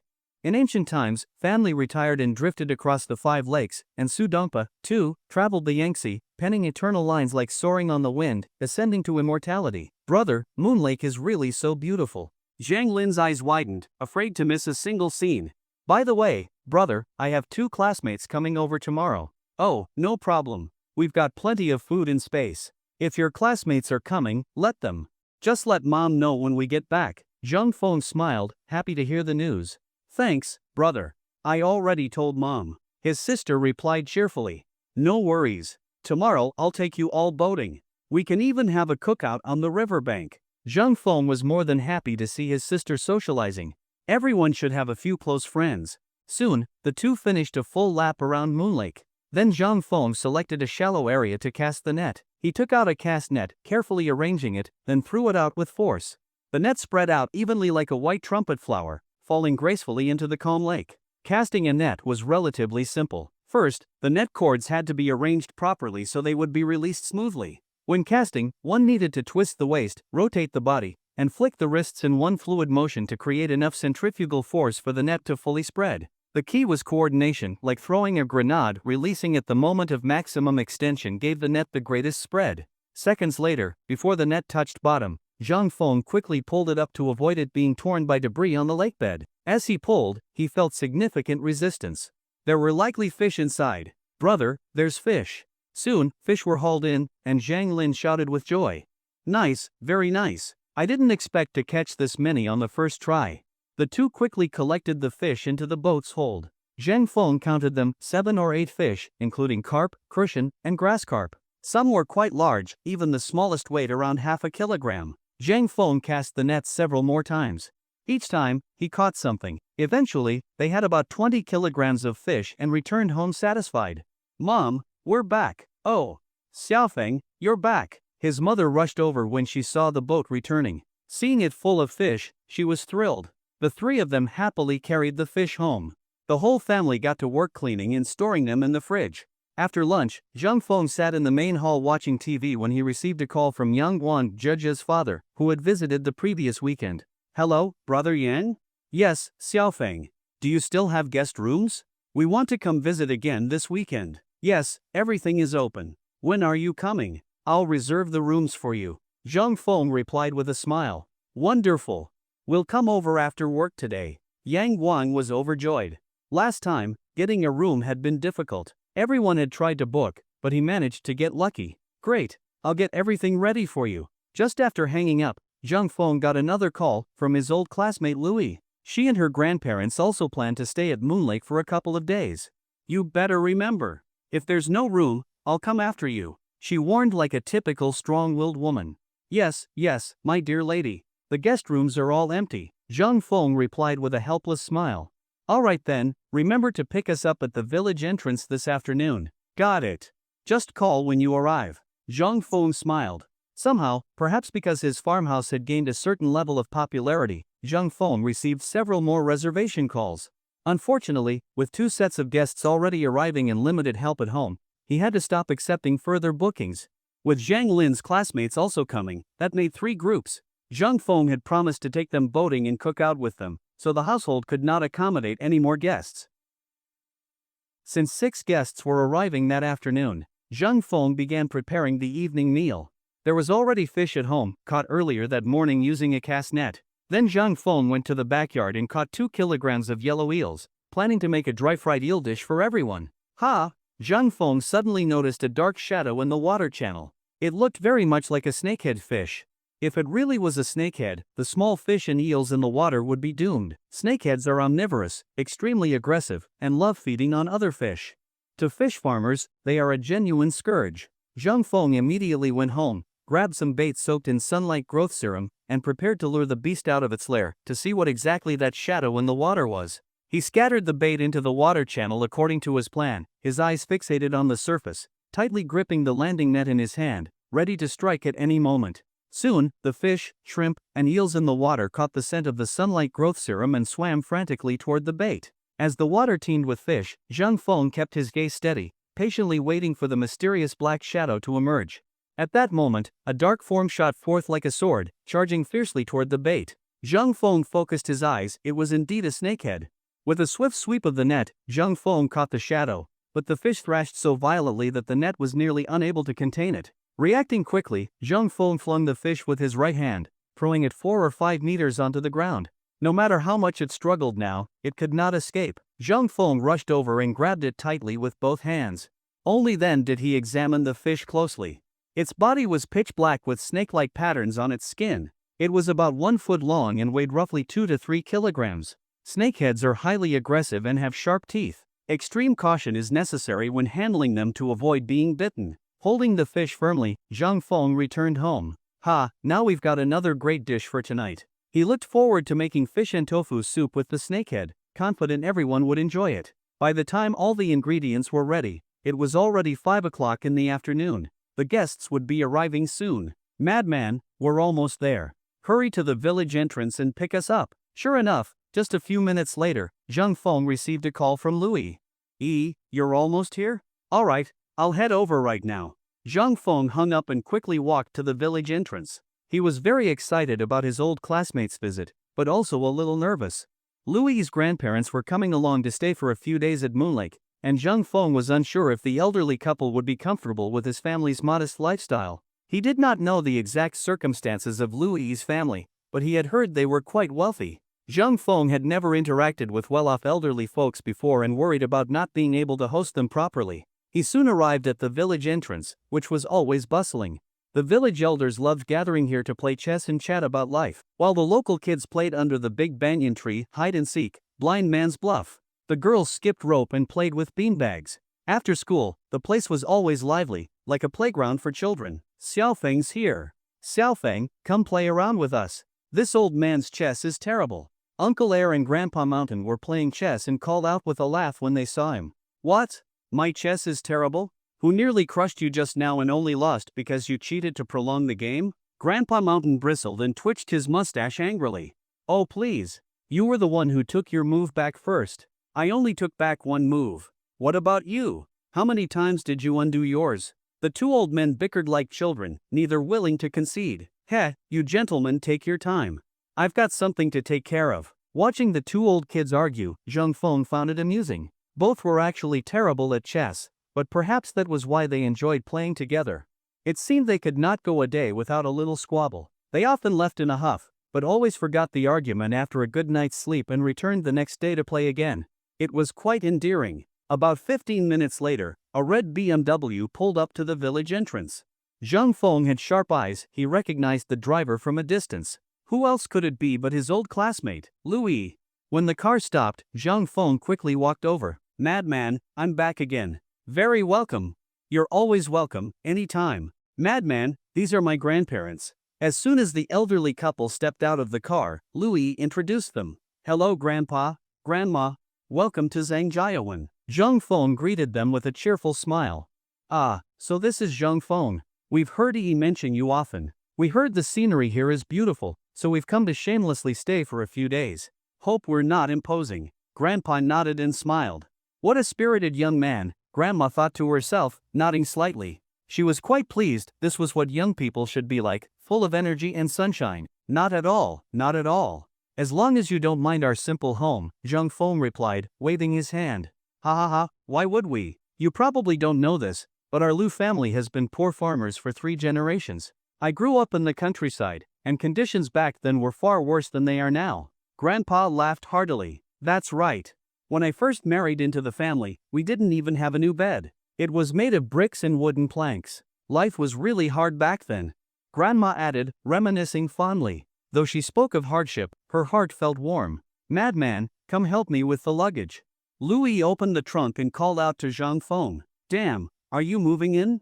Why did you bring so much stuff? 3 large suitcases filled the entire trunk. Zheng Feng was stunned. Hee, I am moving in. The scenery here is so beautiful I plan to settle here permanently. Louis laughed. Alright, whatever you say. Zheng Feng shook his head, quickly unloaded the luggage, and led the 3 of them back to the house. Mom, the guests are here. The elderly couple and Yi are here. Come in, please. Wang Guilan and the 2 daughters quickly came out to greet them. Oh, we're really imposing. Not at all. Zheng Feng then introduced everyone to each other, so they could get acquainted. Zheng Lin promptly served tea, and Zheng Feng and Louis brought the luggage into the guest room. What a huge cypress tree. It must be 50 or 60 years old, right, Xiaofeng? After settling in, Grandpa stepped into the courtyard and immediately noticed the towering tree. Lush and vigorous, it nearly covered the whole yard. It's been 70 or 80 years. They say my grandfather planted it when he was young. A magnificent tree. You hardly see trees like this in the city anymore, Grandpa said regretfully. Though city life was convenient, he still missed the tranquil, natural life of the countryside. Xiaofeng seems to like flowers too. The courtyard is beautifully maintained, Grandma said, smiling at the colorful garden. Hee, just something I tend to when I've got spare time, Zheng Feng replied modestly. In truth, it was thanks to the sunlight growth serum, the wildflowers in the yard flourished because of it. The 2 elderly people were very fond of the farmhouse courtyard. Here, blooming flowers and lush green trees created an atmosphere that was fresh yet beautiful, tidy yet natural, with a faint fragrance, an elegant simplicity, and a rustic charm that embodied the timeless beauty of the countryside. Xiaofeng, go ahead and take care of your business. We will just sit here in the courtyard and enjoy the flowers and plants. Alright, I will go for now. If you need anything, just call me. Zheng Feng did not feel comfortable hovering around the 2 of them, and besides, it was getting late. It was time to prepare dinner. Back in the kitchen, Zheng Feng chopped the snakehead fish into chunks and put them into an earthenware pot to simmer. It was said that soup made in clay pots was more delicious. He then added some fresh ginger and grains of paradise. These spices not only removed the earthy smell of the fish but also enriched the flavor of the soup. Da hey, Xiao hey, I am here. Oh no, do not run away. The little troublemaker had arrived once again, and the house instantly turned into a scene of chaos, filled with noise and excitement. "Hey, Jia, you are here?" Hearing the commotion in the courtyard, Zhang Feng knew it was the little girl Jia. Even before seeing her, her voice gave her away. "Crazy uncle, look, Da Hei and Xiao Hei are ignoring me." The little girl could not keep up with the two puppies in the house. After chasing them for a long time, she could only eat their dust. As soon as she saw Zhang Feng, she rushed over to complain, clearly feeling wronged. "Hee, of course they run when you chase them like that." Zhang Feng found the little girl quite adorable and chuckled as he spoke. "Then how can I get them to play with me?" the girl asked curiously. "Go with this young lady into the house and bring out 2 crispy fish snacks. If you feed them, they will definitely play with you," Zhang Feng said with a smile. "Great. Let us go quickly." The little girl cheerfully grabbed Zhang Lin's hand and headed toward the house without hesitation. With the little devil dispatched, the courtyard instantly became much quieter. "Xiaofeng, we are bothering you again." Yang Guang and his wife greeted Zhang Feng with smiles. "Not at all. Please, come in." Zhang Feng then led them into the house. "Xiaofeng, who are these 2 elderly people?" After putting away the luggage, Yang Guang stepped out and asked Zhang Feng upon seeing the 2 elderly folks in the courtyard. "Oh, this is Grandpa Lu, and this is Grandma Lu. This is Yang Guang, a guest visiting for the weekend." Zhang Feng then introduced them to each other. "Hello, Grandpa Lu and Grandma Lu." "Hello.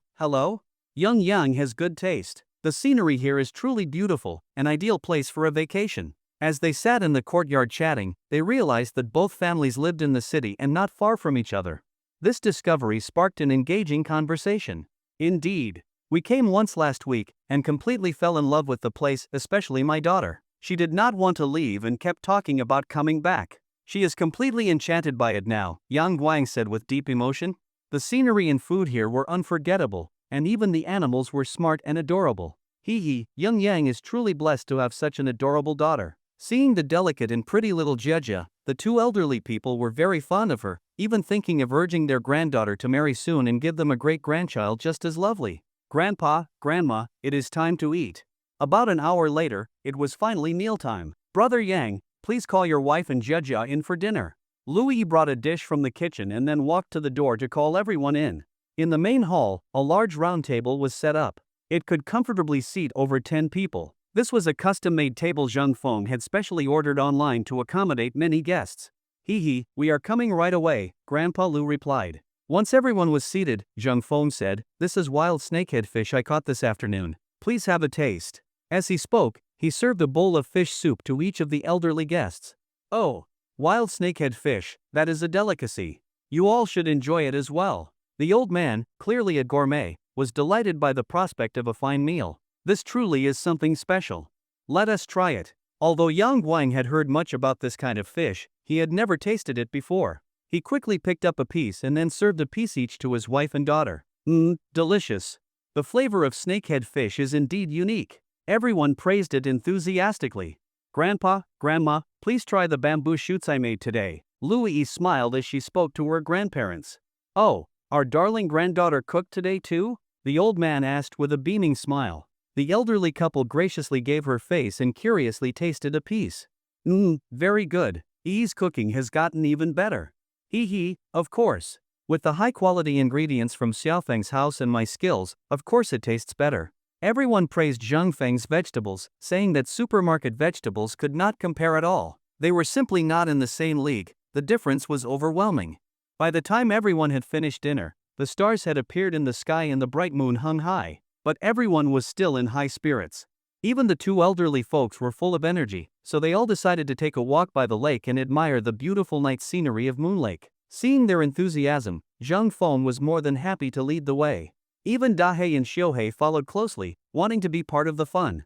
Everyone was familiar with Moon Lake's daytime beauty, but few knew of its nighttime charm. The vast starry sky was filled with twinkling stars, and the bright moonlight bathed the land, turning Moon Lake into a dreamlike fairyland, misty and ethereal, enchanting to the point where one never wished to wake. Faced with such a tranquil and beautiful scene, everyone lowered their voices, afraid to disturb the serene atmosphere. They walked carefully along the lakeside, gazing at the golden willows on the shore, swaying like long-haired beauties dancing in the breeze. Such beauty reminded Zhang Feng of a line from the Book of Songs. "When I left, the willows swayed gently.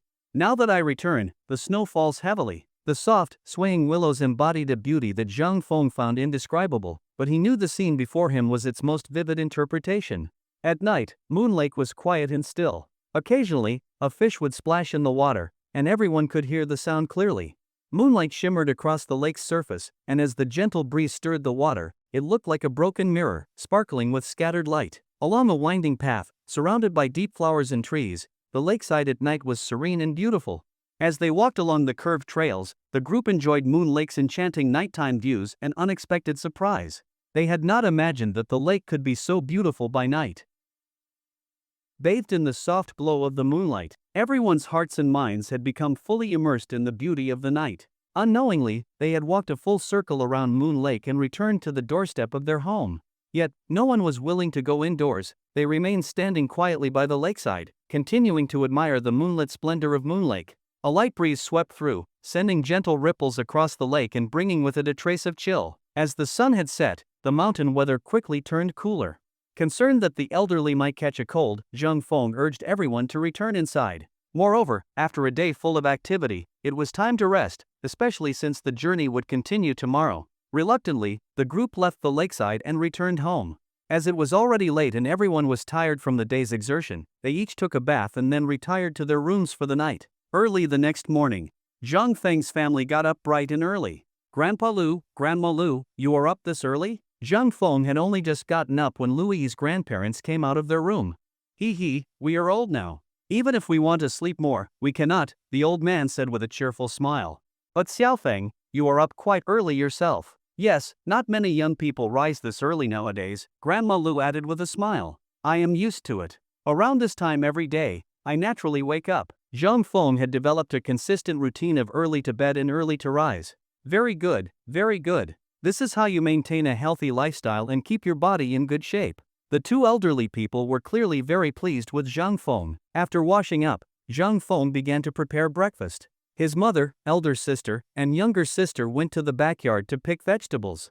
The elderly couple could not sit still and followed along to help. After breakfast, taking advantage of the early hour, Zhang Feng picked up a bamboo basket and prepared to head to the orchard. There were still some scattered peaches left on the trees, and he intended to harvest them all today. "Crazy guy, where are you going?"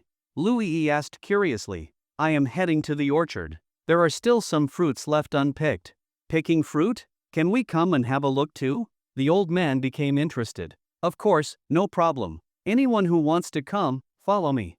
It was not far, only a 5 or 6 minute walk. Besides, there were not many peaches left, and everything could be finished in about half an hour. They would be back soon. "Crazy uncle, I want to go too. I want to go too." Little Jieja, thinking of the delicious peaches in the orchard, shouted eagerly, afraid she would be left behind. All right, you can come too, but you have to listen to your mother and father, understand?" "I understand. I will definitely listen to them." The little girl promised quickly, though as always with children, such promises were rarely reliable. It was only a matter of time before she reverted to being a wild little rascal, running all over the hills. And so, Zhang Feng led the group toward the orchard. "We are here at the orchard. If you want to eat peaches, help yourselves." This time, Zhang Feng had come prepared.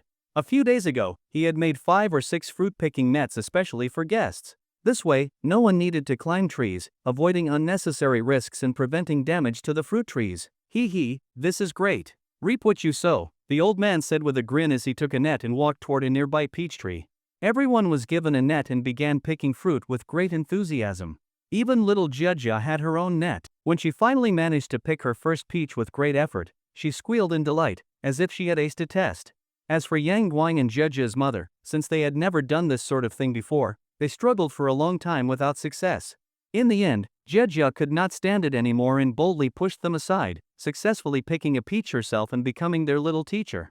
The two elderly people, having had farming experience, were remarkably efficient in picking peaches almost as fast as Zhang Feng, a strong young man. Zhang Feng could not help but admire their energy and skill. Truly, older means wiser. With everyone's help, in about half an hour, all the remaining peaches in the orchard had been picked clean. "Xiaofeng, the peaches from your orchard are absolutely delicious." "Yes, if it were not for my bad teeth, I would want to eat a few more." The elderly couple praised the peaches endlessly. As for little Jieja, with her strong teeth, she ate with great gusto. If her parents had not stopped her, she might have eaten her fill just from peaches. After resting for a while, Zhang Feng led everyone back home. Just as they returned, Zhang Lin's classmates arrived and were eating breakfast. "Brother, you are back. These are my classmates," Zhang Lin happily introduced them to Zhang Feng. One was a short-haired girl named Li Wei, and the other with long hair was called Xiao Shui. "Brother Feng, nice to meet you," the two girls said, standing up quickly. "Nice to meet you too. Welcome to our home.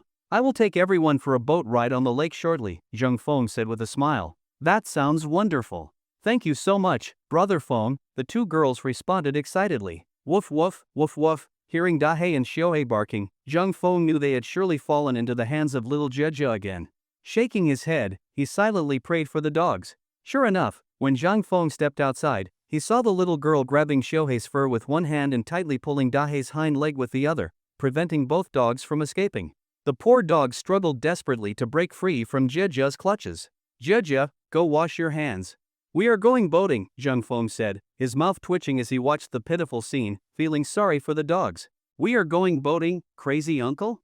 The little girl jumped up in excitement. The two dogs took the opportunity to escape, finally freed from her grip. Zhang Feng sighed in relief. "Yes, once these two ladies finish their breakfast, we will head to the lake for a boat ride. Jia, let us go wash your hands. They are so dirty you look like a beggar," her mother said, pulling her toward the water tap.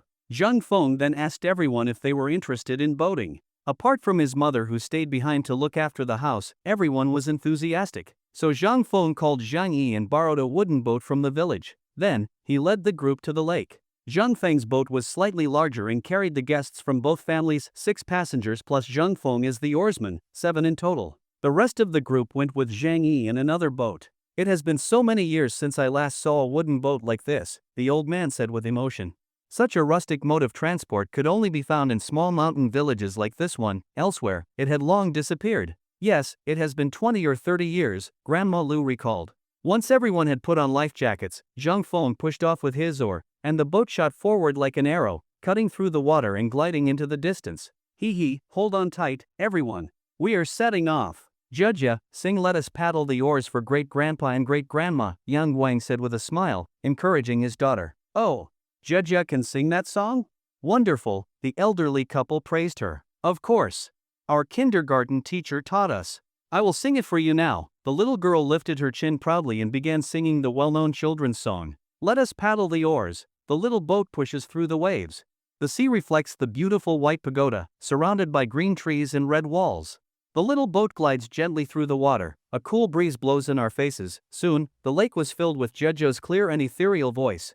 Her soft, sweet voice was pleasant and touching. Tourists on the shore turned their heads to find the source of the singing, eager to see the adorable girl. When they saw the 2 wooden boats on the lake, they were full of envy. Boats like these were usually not available to tourists, only villagers used them.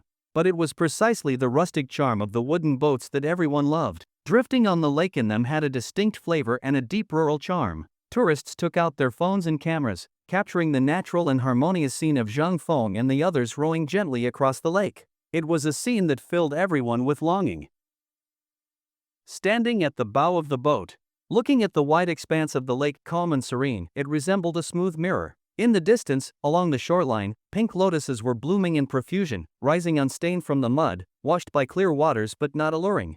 They stood tall and graceful like celestial flower fairies, so beautiful that one only dared admire from afar, not profane by touch. The boundless green of lotus leaves connects to the sky, the sunlight paints the blossoms crimson bright. At this moment, Moon Lake was exceptionally beautiful. Around this time each year, the lotuses in the lake would bloom, drawing many tourists who came especially to admire them. Listening to the little girl's ethereal singing, it felt as if all of Moon Lake had become filled with spirit. The lotuses nodded gently in the breeze, and fish in the water leapt from the surface as if to cheer for Jeja's song. The entire lake seemed to come alive, vibrant, and full of energy. "Ah, Mommy, look, there is a fish. There is a fish." Suddenly, the little girl spotted a large carp leaping out of the water. Delighted, she grabbed her mother's arm and flailed excitedly. "Sit still, no jumping on the boat, do you understand?" Her mother immediately held the excited girl in her arms. "I understand, Mommy." The little girl sat down obediently, though hyperactive children are never easy to manage. Soon, her curiosity returned and she dipped her chubby little hand into the lake. As the wooden boat glided forward, her fair hand traced a line across the water's surface. Seeing this, Her mother tightened her grip on her daughter's hand. Tiny fish occasionally approached and nibbled her plump fingers, each time drawing bright peals of laughter from the girl that rang like silver bells across the water. They circled the lake twice, gazing again and again at the scenery, still unwilling to part from it. The beauty of the lake was something they could never tire of. But alas, the dock is always the destination of the boat. The vessel, long adrift, finally returned to shore, back to the dock outside their home. Everyone reluctantly disembarked, often glancing back to admire the gorgeous scenery of the lake, missing the vibrant lotuses and joyful fish. Unfortunately, the sun had already climbed high into the sky, and the temperature was rising. Sitting on an exposed wooden boat in such heat risked dehydration and heatstroke, so they had no choice but to head home. Soon they returned. "Come, everyone, have some watermelon." Under the blazing sun, everyone returned home with a light sheen of sweat. Seeing them come back, Zhang Feng's mother hurried to slice a large chilled watermelon and called everyone over. "Thank you, Auntie," the young guests all said politely. "Thank you, Grandma." Jiajiao also expressed her gratitude with good manners. "Ah, this is just perfect." Yang Guang took a bite and sighed in satisfaction. So delicious, eating cool watermelon in the sweltering summer heat was truly a luxurious treat. After eating the watermelon, the heat seemed to dissipate from their bodies. Everyone immediately felt refreshed and energetic, and began chatting excitedly about the beauty of Moon Lake. After lunch, everyone gathered in the courtyard, sitting around the stone table, leisurely sipping rural bitter tea. This tea, though bitter at first taste, left a sweet aftertaste and had its own charm, like life itself, bitter first, sweet later.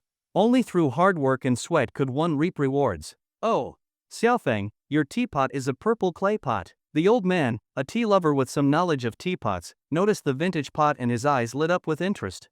"It should be. I remember my grandfather was already using it when he was alive," Zhang Feng replied after thinking for a moment. "Then it must be at least 50 or 60 years old," the old man said, nodding as he touched the lid. "Grandpa Lu, would that make this purple clay teapot an antique?" Yang Guang asked with curiosity. Everyone knew antique Yixing teapots could fetch prices in the hundreds of thousands or even millions of yuan.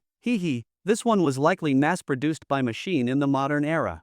There are many like it still in circulation, so it is not very valuable, perhaps worth 1 or 2,000 yuan at most, the old man explained with a chuckle. Everyone listened with interest. A little disappointed that they had not discovered a priceless antique, but Zhang Feng simply smiled, unfazed. Valuable antiques were usually high-end pieces even when new. The old man had been a poor rural schoolteacher and could never afford such luxuries. Zhang Feng did not mind. To him, it was just a cherished memento, a simple piece of teaware. Did you all find that the tea today had a particularly rich aroma?" Seeing everyone nod in puzzlement, the old man continued, "That is the result of years of use. As everyone knows, frequently used teapots develop a patina of tea residue. Over time, the essence of the tea seeps into the clay. That is why the longer a purple clay pot is used, the better it brews tea. Aged fragrance comes from this. So that is why," everyone suddenly understood. No wonder this simple bitter tea had such a lingering aftertaste, it was thanks to the teapot. Elsewhere, Grandma Lu was walking in the flower garden with several of the girls, introducing them to different wildflowers. "Grandma Lu, what flower is this? It is so pretty." Zhang Lin's classmate Li Wei asked curiously. This is the red spider lily, which actually has 2 even more beautiful names," the elderly woman said with a smile, glancing at everyone. "One of them is Manjasaka." "Manjasaka? What a beautiful name." The girls repeated the name slowly, enchanted by its poetic charm. "Yes, Manjasaka, a heavenly flower from Buddhist scriptures, first mentioned in the Lotus Sutra," the old woman explained. "And it has an even more striking name, Higanbana, the flower of the other shore." She continued slowly, introducing it to the girls. "Higanbana, so this is the flower of the other shore?" Everyone had heard many legends about it but never realized that this was it. They were stunned, scarcely believing it. At the mention of Higanbana, even the young men sipping tea held their breath and turned their ears, curious to learn more about this mysterious flower. Yes, the Buddhist scriptures record, the flower of the other shore blooms for 1,000 years, then falls for 1,000 years. The flower and the leaf never meet. Love is not based on cause and effect, but on destiny written in life and death, the old woman continued. The red spider lily is also known as Manjasaka, and Higanbana, the flower of the other shore. It is regarded as the flower of death, believed to bloom along the path to the underworld, guiding souls to the afterlife. Legend says its fragrance has magical powers that can awaken the memories of the dead. It blooms in late July of the lunar calendar, in vast swaths, crimson as blood. Beautiful and sorrowful, its name comes from the Lotus Sutra, and it is one of the 4 sacred flowers of the heavenly realm, its Sanskrit meaning being the red flower blooming in the heavens. Higanbana blooms on the other shore. Legend holds that it grows on the road to Yellow Springs, looking like a carpet of blood. Its flame-like red earned it the nickname Flame Illuminated Road.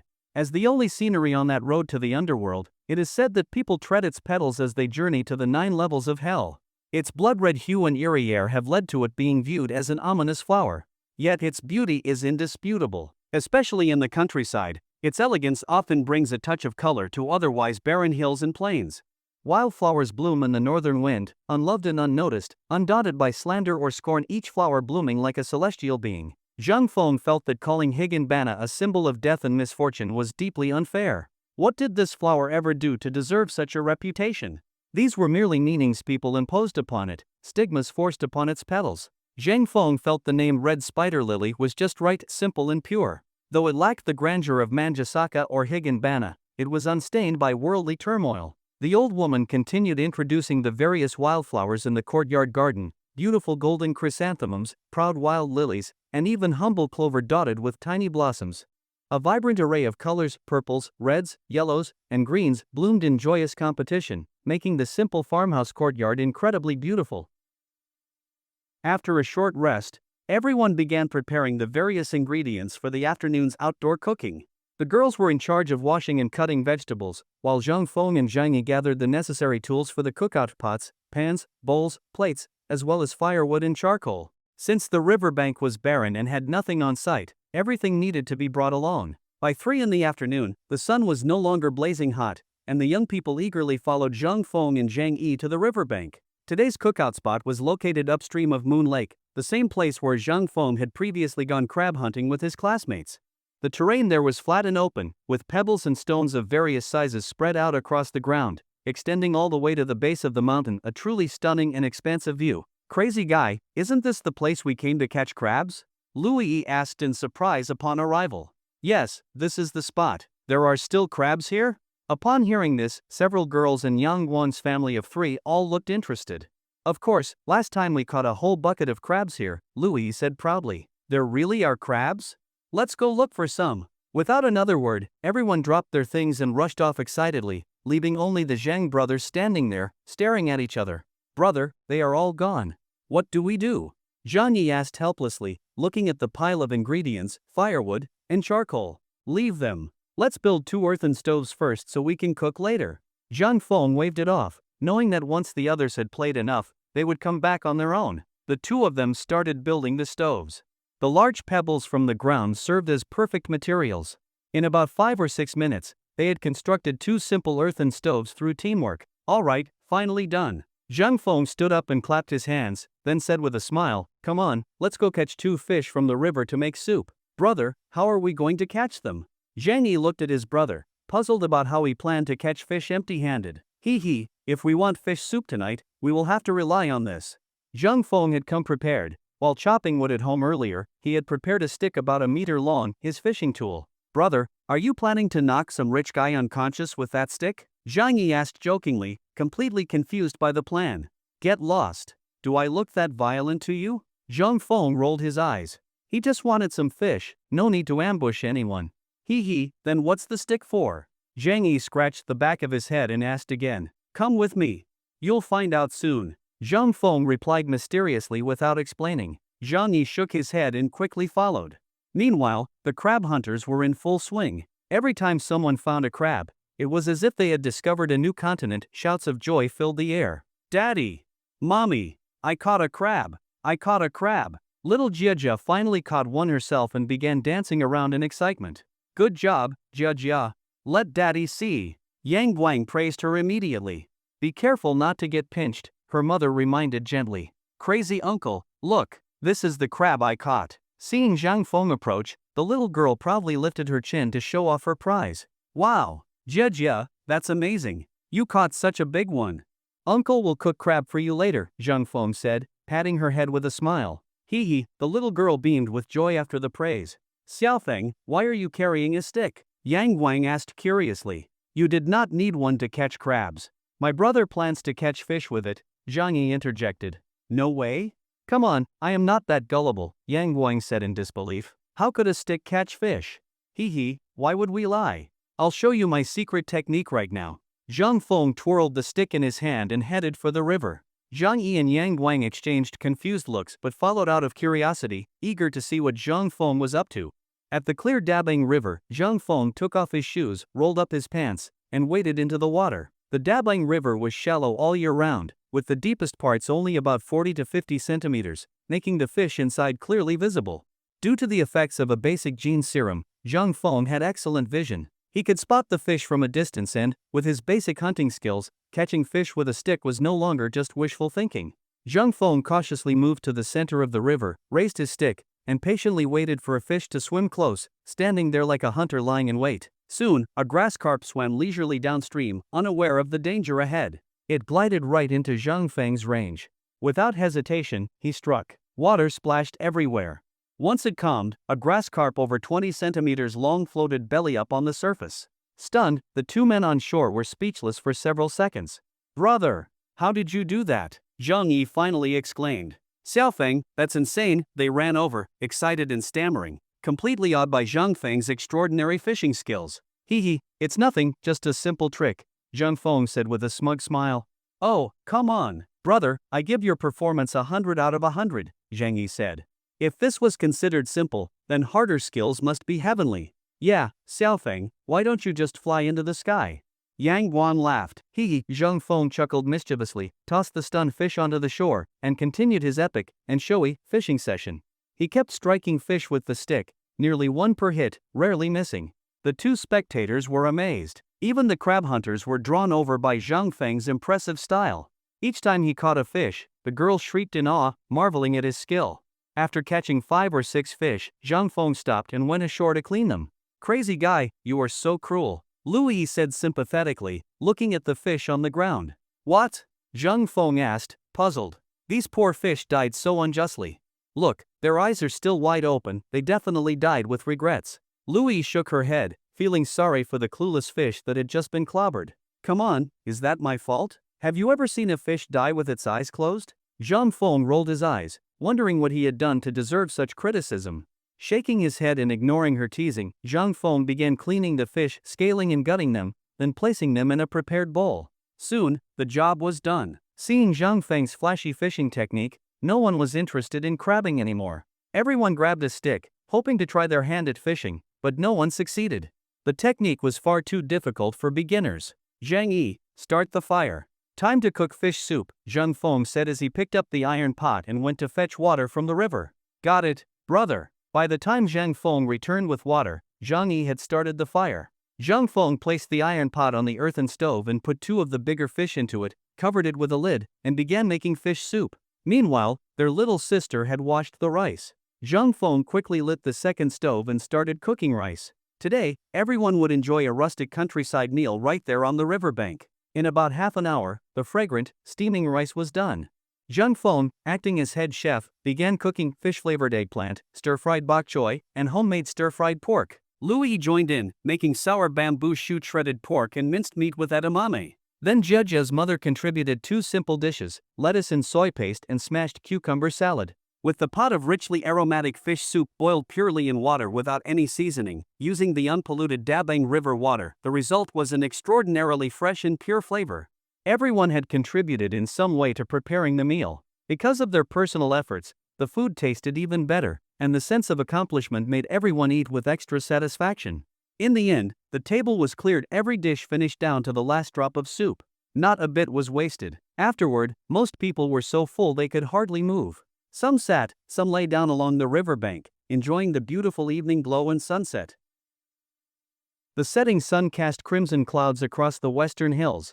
Soldiers returned to camp after shooting practice. The red flowers on their chests glow in the evening light, and cheerful songs fill the sky. Miso la miso, lasumido le, cheerful songs fill the sky. Bathed in the warm afterglow of the sunset, everyone sang this familiar military song as they strolled happily home, their spirits lifted by the twilight. "You are back? Come eat quickly," their mother called as they arrived, already sitting at the dinner table. "Thank you, Auntie, we just ate." "Do not worry about us, we will just play in the courtyard," the group said quickly, setting down their belongings and thanking her politely. "Brother, where are you taking them tonight?" Sitting in the courtyard, Zhang Yi whispered to Zhang Feng. Tonight? Zhang Feng paused, then said, what is there to do at night? Let them do as they please. They can go wherever they want. In that case, how about taking them to catch cicada nymphs? Zhang Yi, evidently craving them again, swallowed hard as he imagined the golden, crispy, fried cicadas. You must be thinking about eating them again, right? Zhang Feng chuckled, shaking his head. All right, I will ask if they want to go. But we do not have enough flashlights or buckets. Go get yours too, Zhang Feng added after a moment's thought. To catch cicadas, flashlights and buckets were essential gear. Soon, Zhang Yi returned with 2 small buckets and 2 flashlights. Judge, we are going to catch cicada nymphs later. Do you want to come? Zhang Yi asked with a smile. Brother Xiaoyi, what kind of monkey is a cicada monkey? Judge blinked curiously at him. A cicada monkey. It is just a young cicada. Because it kind of looks like a monkey, we call it that, Zhang Yi said, caught off guard but smiling as he explained. Upon hearing this, the little girl was thrilled and immediately started clamoring to go. In the end, her parents had to call her back. Although she stopped, she remained fidgety and full of anticipation. Zhang Lin, we are going to catch cicada nymphs later. Go ask Li Wei and Xiao Shui if they want to join, Zhang Feng said to his sister. Wei Wei, Xiao Shui, we are going to catch cicada nymphs later. Do you want to come? Catch cicada nymphs? The two paused for a moment, then asked curiously, what for? Is it for medicine? Of course not. Like grasshoppers, you can fry them in oil, they are delicious, Zhang Lin said with a smile. Since this was uncommon in cities, very few people were familiar with it. Intrigued by this explanation, both girls grew curious. This unfamiliar delicacy and the hands-on nature of foraging for it made them eager to try it. About 15 minutes later, the last rays of daylight faded, and night fell. Clouds drifted across the sky, hiding the stars. The moon lacked its usual brilliance. The entire night sky seemed veiled in a soft mist, deep and mysterious. Crazy brother, can we go catch cicada nymphs now? The little girl, unable to contain her curiosity, ran over as soon as it got dark. Jeja cannot wait any longer. I am not. I just want to see what they look like, she said sweetly, holding Zhang Feng's hand. All right. Let us go, Zhang Feng laughed, then reminded, but no running off. You must listen to your parents, understand? I understand. Jia is very obedient. I always listen to my parents. She skipped off joyfully toward her parents, clearly delighted. Zhang Feng then poured some water into a bucket, handed out the flashlights and buckets to everyone. The water was to prevent the cicadas from escaping. Though there were not enough flashlights and buckets, phones and plastic bottles served as substitutes. Fully equipped, Zhang Feng led the group toward the lakeside. Moon Lake at night was as serene and beautiful as ever. The group's arrival added life to its tranquil shores. Catching cicada nymphs was simple. Everyone quickly picked up the technique and split into small groups to search under the willows for these hidden delicacies. Hey, Lin, is this a cicada nymph? Li Wei squealed in delight. Yes, that is one. Wei Wei, you are so lucky. Zhang Lin hurried over and smiled as she confirmed the find just emerged from the earth. Encouraged, Li Wei gently picked it up and carefully placed it in her bucket, a satisfied smile spreading across her face. Daddy! Mommy! Look, I caught one too! Jia cried out excitedly. She had boldly grabbed one right off a tree trunk and ran proudly toward her parents. Zhang Feng smiled. For city folks, this kind of activity was indeed fun. It brought a sense of accomplishment and allowed them to experience the joy of labor and reward. Each cicada caught was a new success. Everyone was energized and excited, carefully searching beneath the trees. Xiaofeng, what are you doing? You scared me to death. A voice in the darkness startled Zhang Feng so badly he nearly jumped. Uncle Ernie, you scared me half to death. Do you not know that people can be frightened to death? Zhang Feng rolled his eyes, clearly annoyed. You were just too focused, Uncle Ernie chuckled proudly, then asked, what are all of you doing out here with such a crowd? Catching cicada nymphs. Zhang Feng answered irritably, then quipped, and what are you doing here so late? Meeting someone in secret behind Aunt Ernia's back? Hey! Watch your mouth. My kid is old enough to buy soy sauce, and you are suggesting a secret rendezvous? If the gossiping women in the village hear this, they will spread it everywhere. Uncle Ernie was clearly startled and quickly warned him. All right. I could not care less about your drama, Zhang Feng said, trying not to laugh. Get lost. You have no tact. I am here looking for that little rascal of mine, Uncle Ernie said, changing the subject to avoid any further teasing. What? Your kid is still not home this late? Zhang Feng shook his head. Genetics were powerful. Uncle Ernie had been mischievous as a child too. and clearly his son inherited that trait. Enough chit-chat. I need to find that little brat. When I do, I will tan his hide, Uncle Ernie stormed off. Poor kid. Zhang Feng could only offer a moment of silent sympathy. Still, such a naughty child probably deserved a good scolding. 2 or 3 minutes later, wailing echoed from across the lake. It could only be the little rascal, clearly caught and given a thrashing by his father. But the kid would probably be running wild again the next day, forgetting the lesson entirely. About half an hour later, the group had scoured the entire lakeside, even the distant willow groves. Everyone had reaped a generous harvest. Even little Jiejia had caught 20 to 30, surprising everyone.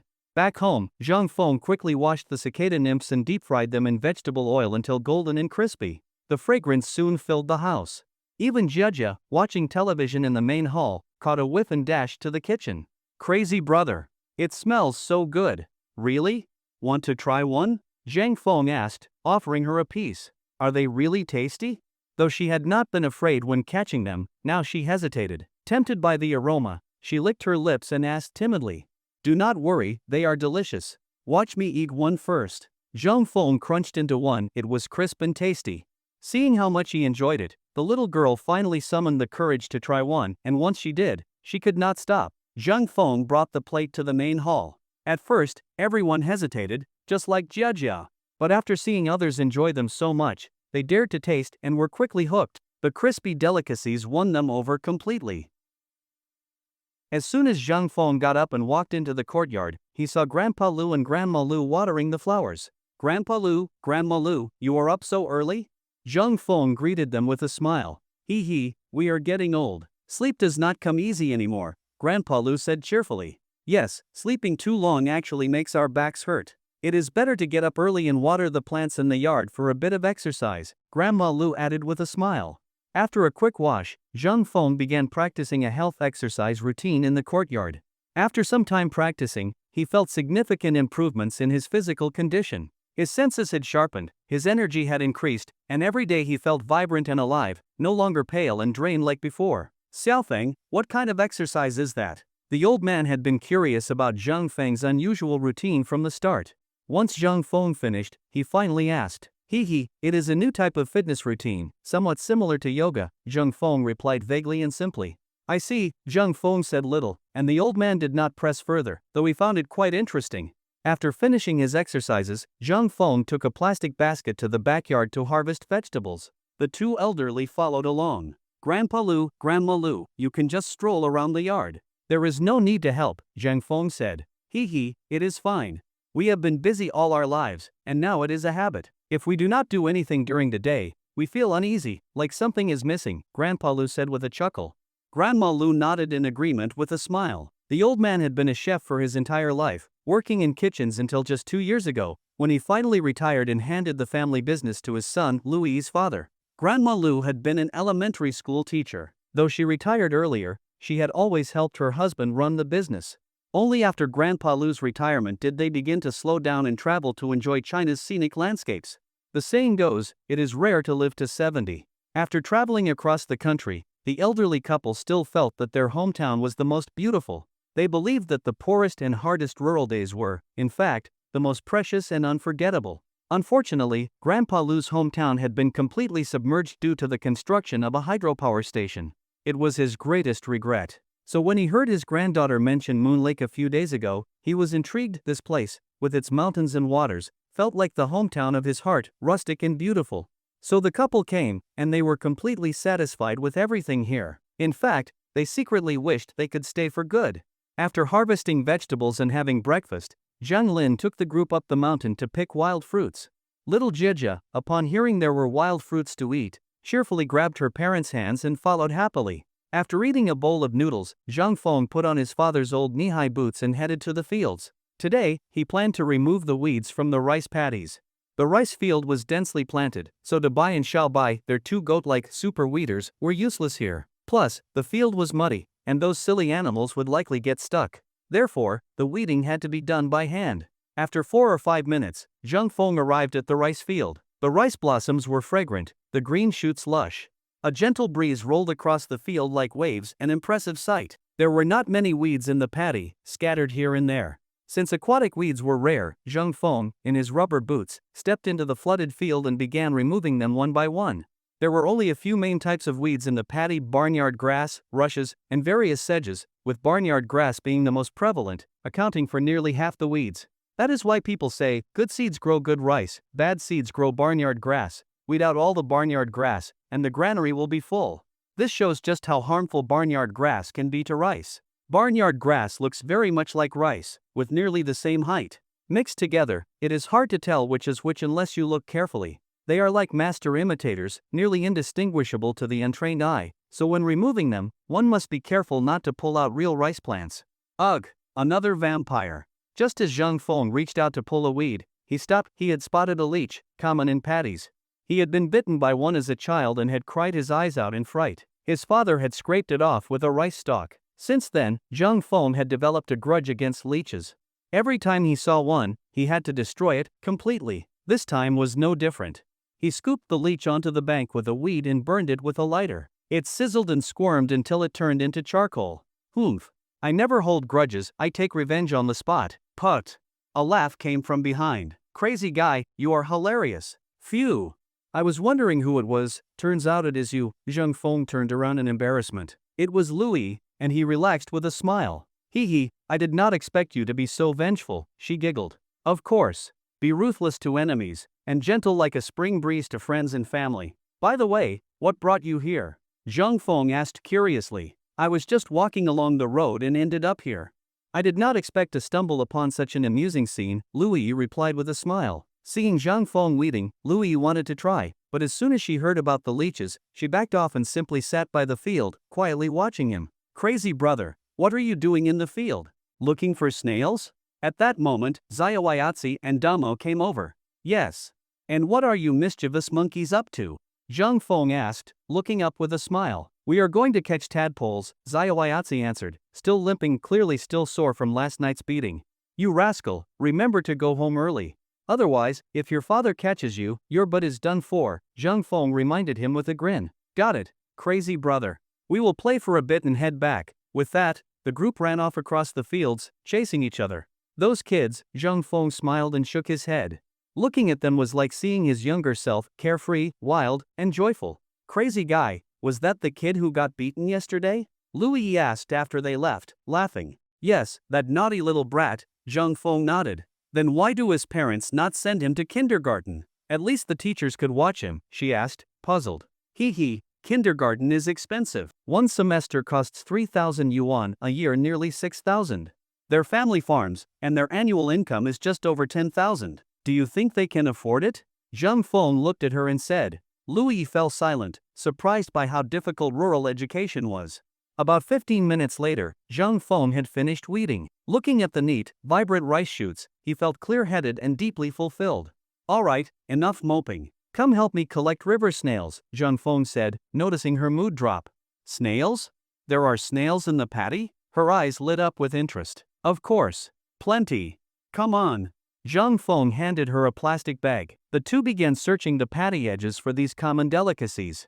River snails typically live in paddies or irrigation ditches. June and July are peak season when they are plumpest. Zheng Feng and Louis picked only the large ones, leaving small ones to grow. In just half an hour, their bags were full. Then they headed home together, chatting happily about memories from middle school, laughter echoing as they walked. River snails are a real delicacy. Seeing his granddaughter and Zheng Feng pour the snails into a large basin, the old man walked over smiling.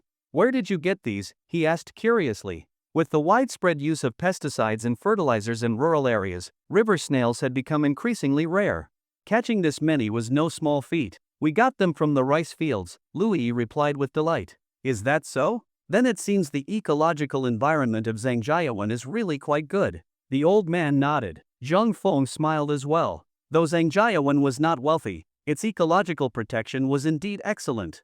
This was not because the villagers were particularly environmentally conscious, but because of the village's unique geographic position. Zhangjiawan is located upstream from a reservoir, the only water source for the county seat.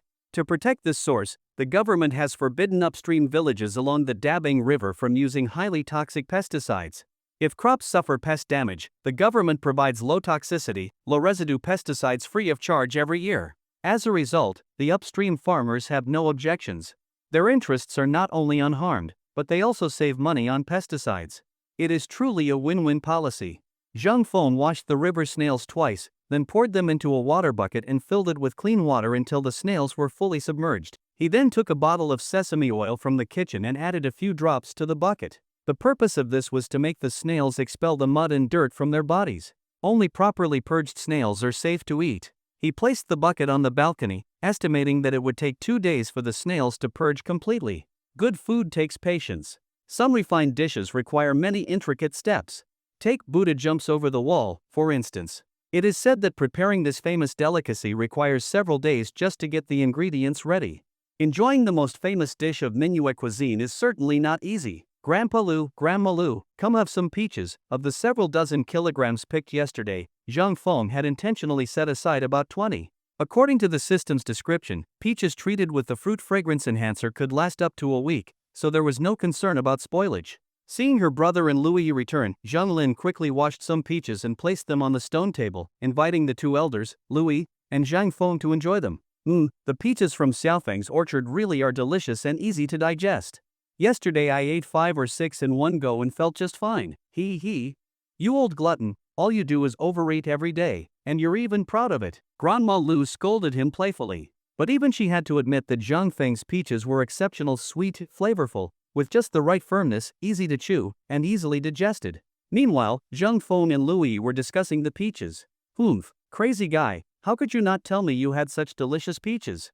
Louis pretended to pout, showing her little tiger teeth as she bit into one. Weren't you working? Zhang Feng felt a bit baffled. He had mentioned the peaches in the group chat. It was not his fault she had missed it. Insolent subject, do you admit your guilt? Louis sat up straight like a magistrate in court, pointing at Zhang Feng and proclaiming, "Oh no! Your Grace, please spare me. I do not even know what crime I have committed. Please enlighten me." Zhang Feng cupped his hands in mock submission. I have opened a premium fruit shop, do you understand? Alas! This humble subject was unaware. Zhang Feng laughed and added, "To atone for my sins, I am willing to walk through fire, scale mountains, or even offer myself in servitude." Louis could not keep it up and burst into laughter. She winked and said teasingly, "Who wants you to offer yourself?" I was just playing along with your act." Zhang Feng laughed happily. "Seriously though, are there more of these peaches in your village? If so, I will buy them all." Louis suddenly turned serious. "There are. My second uncle and Uncle Ernie both have excellent quality peaches. Their harvests will be ready in 2 or 3 days," Zhang Feng said with delight. They had been worried about finding buyers willing to pay a high price. Now, with such a promising customer, selling at 7 or 8 yuan per kilogram should be no problem.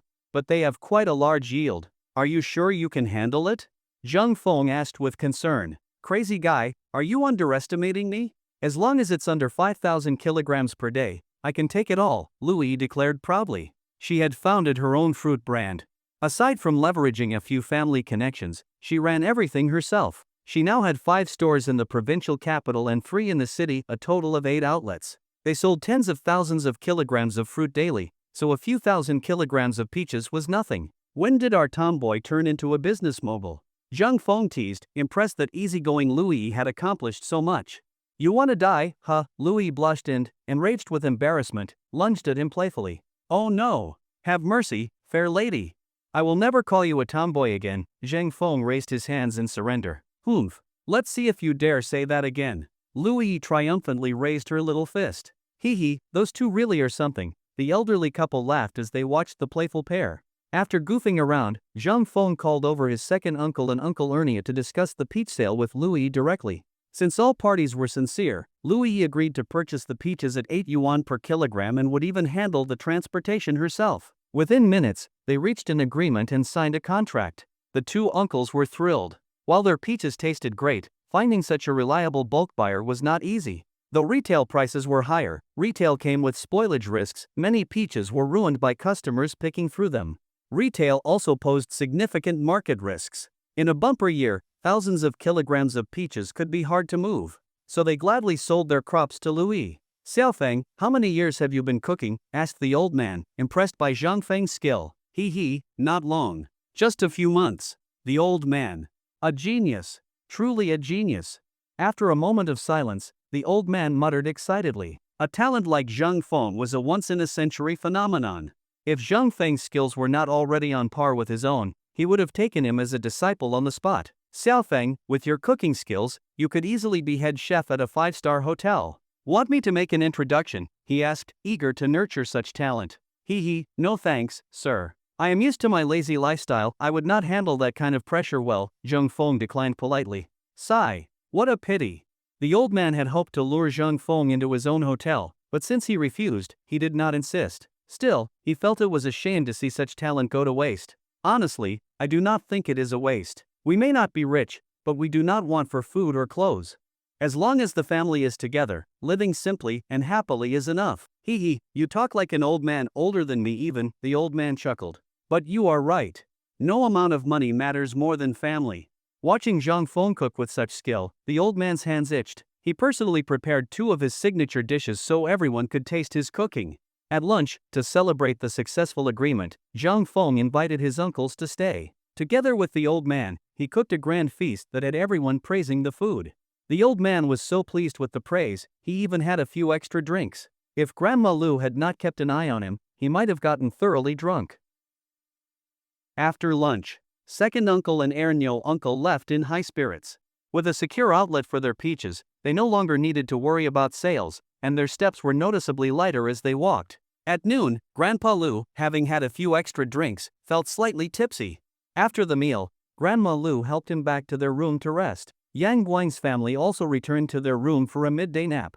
As for Zhang Lin and Li Wei, they were full of energy and, having just eaten, eagerly headed to Moon Lake to play. Wooden carvings. Madman, did you carve all these little animals?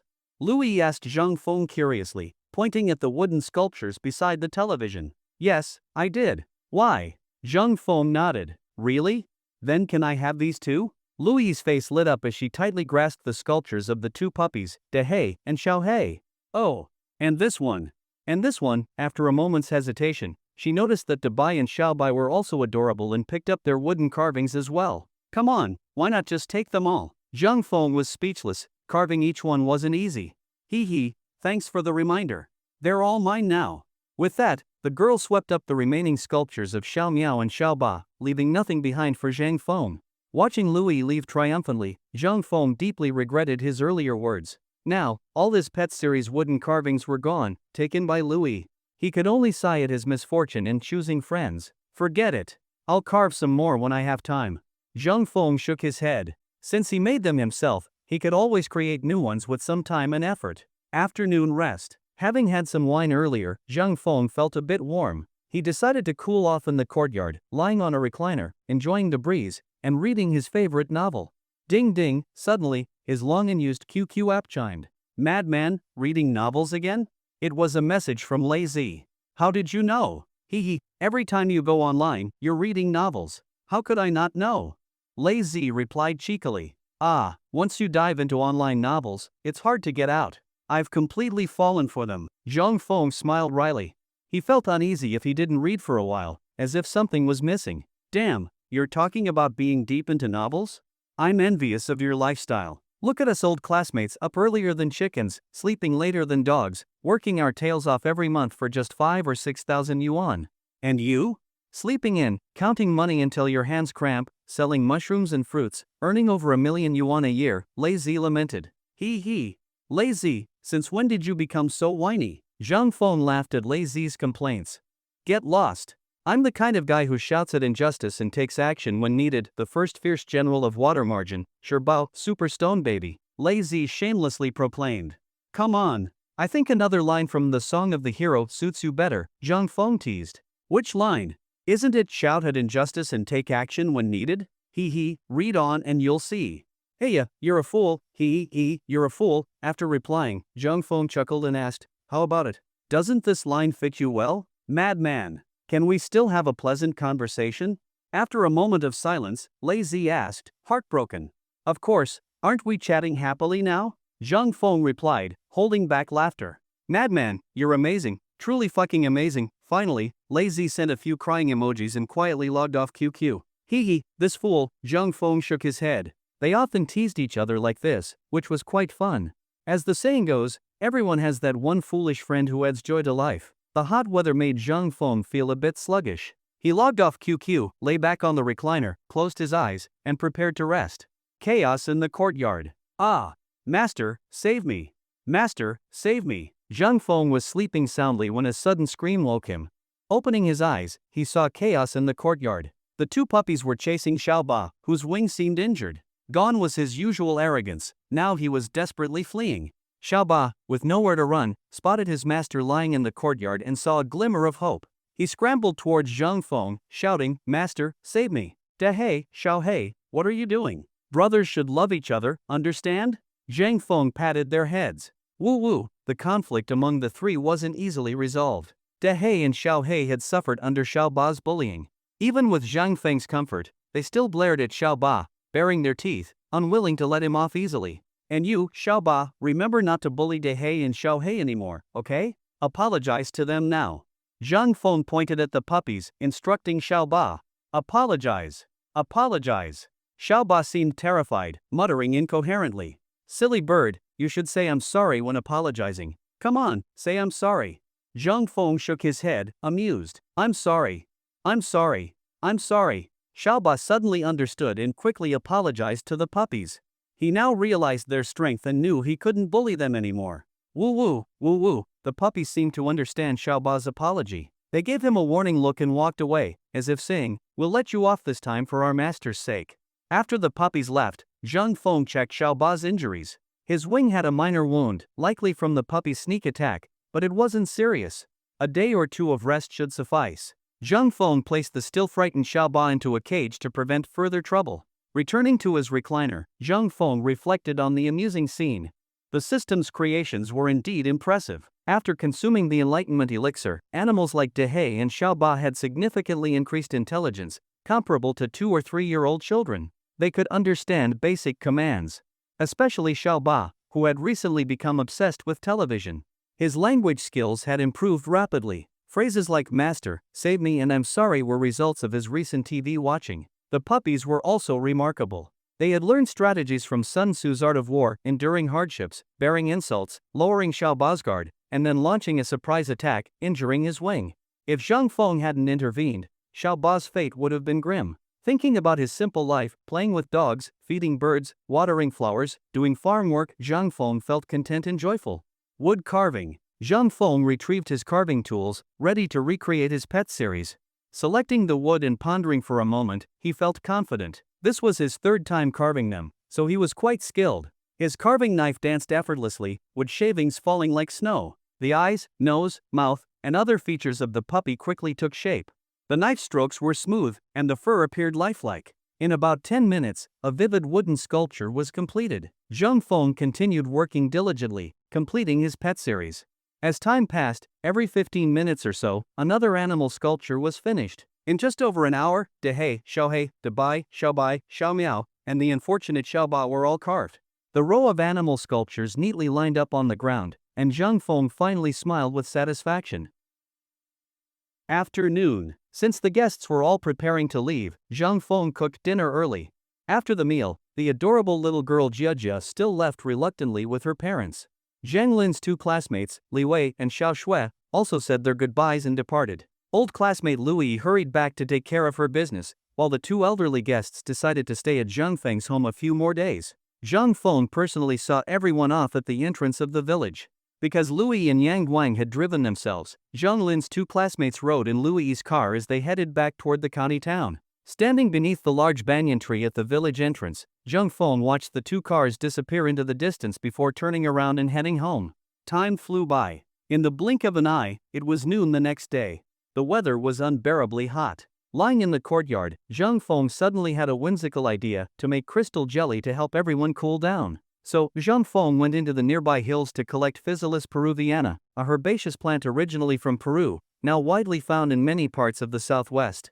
This plant is the main ingredient used to make crystal jelly. More precisely, its seeds, known locally as ice seeds, are what produce the jelly. Since the plant was common in the nearby hills, Zhang Feng took a bag and went off to gather its fruit. "Crazy brother, what are you doing?" A group of village kids spotted Zhang Feng and ran over curiously. "Hey, Damao, it's you guys. I'm picking fruits to make crystal jelly." In the local dialect, The plant is commonly called crystal jelly, and the kids might not even know the name physalis. Oh, crazy brother, you're making crystal jelly? Can we help you pick them? As soon as the kids heard that he was going to make crystal jelly, they licked their lips. On a hot day like this, eating chilled jelly sounded like heaven. Sure, if you help me pick, I'll treat you all to some. Zhang Feng naturally knew their greedy little thoughts and smiled. Yay! Crazy brother, you're the best. 5 or 6 mischievous kids cheered in delight, visibly excited at the idea of eating that cold, slippery jelly. With their help, Zhang Feng's large bag was full in about half an hour. Feeling it was enough, he called off the enthusiastic little monkeys and led everyone back home. You're making crystal jelly, bro? Seeing Zhang Feng return with a bag full of physalis, Zhang Lin lit up with joy. Eating something cold like that in this weather would be a real treat. Yes, Zhang Lin, bring me the mixing basin. Got it, bro. Zhang Lin dashed into the kitchen. Meanwhile, Zhang Feng went inside to get a piece of gauze, and from the storage room, he retrieved some quicklime to make a lime water solution, essential components in preparing crystal jelly. Once all was ready, Zhang Feng enlisted the mischievous kids to help peel the physalis fruit and extract the seeds, ice seeds, which are the actual jelly-making material. This step was the most tedious and labor-intensive. Zhang Feng was thankful he had this little army of helpers, otherwise, 2 or 3 people would have taken forever. Driven by the thought of eating jelly, the kids worked extra hard. After about half an hour of intense labor, they had all the ice seeds ready. At the same time, Zhang Feng had prepared the clear lime water. He poured it into a clean large bowl to use in the next step. Alright, it's finally time to begin. Zhang Feng clapped his hands and sent the kids away for a moment as he started making the crystal jelly. The process wasn't complicated. First, the ice seeds were placed into a gauze bag, and the bag was securely tied. The bag was then submerged in a basin of clean water. Next, just like washing clothes, he kneaded and rubbed the bag repeatedly until the sticky liquid dissolved into the water. Once no more sticky substance or foamy residue appeared, it was done. Then, the lime water was slowly poured into the basin while Zhang Feng stirred it clockwise with one hand. When he could clearly feel the liquid thickening and beginning to set into jelly, he stopped adding lime water. Crazy brother, how long do we have to stir this stuff? The kids asked impatiently. Almost done, Zhang Feng replied with a smile, sensing the jelly was nearly formed. He then placed the basin into the refrigerator to chill. Crazy brother, why are you putting it in the fridge? The kids asked anxiously, fearing he might be hiding it from them. Hee, how can jelly be cool if it's not chilled first? Zhang Feng chuckled. Oh, realizing this, the kids waited patiently. About 20 minutes later, Zhang Feng checked the fridge and saw that the crystal jelly had completely set. He brought out the basin. Zhang Lin had already prepared bowls and spoons. The kids had long since been unable to contain themselves, crowding around the basin and swallowing saliva silently. Zhang Feng ladled out the jelly, added brown sugar, sesame, peanuts, honey, and so on. A bowl of all-natural crystal jelly was ready, not the artificial kind made with chemicals. Crazy brother, today Damo almost got stung by a bee, said little Shirtu after finishing his jelly. What happened? How did he provoke a bee? Zhang Feng knew that bees usually do not attack unless threatened. It's all your fault. If you hadn't pushed me, would I have almost run into the beehive? The usually quiet Damo suddenly exploded with anger. I didn't mean to, little Shirtu muttered sheepishly. Wait Damo, where did you see bees? Zhang Feng's eyes lit up at the mention of a beehive. Wild honey was a treasure, impossible to buy in markets. Over in the back hills, where we usually pick wild raspberries. Hearing that, Zhang Feng silently memorized the location and planned to check it out later. He didn't show it, but collecting wild honey is dangerous.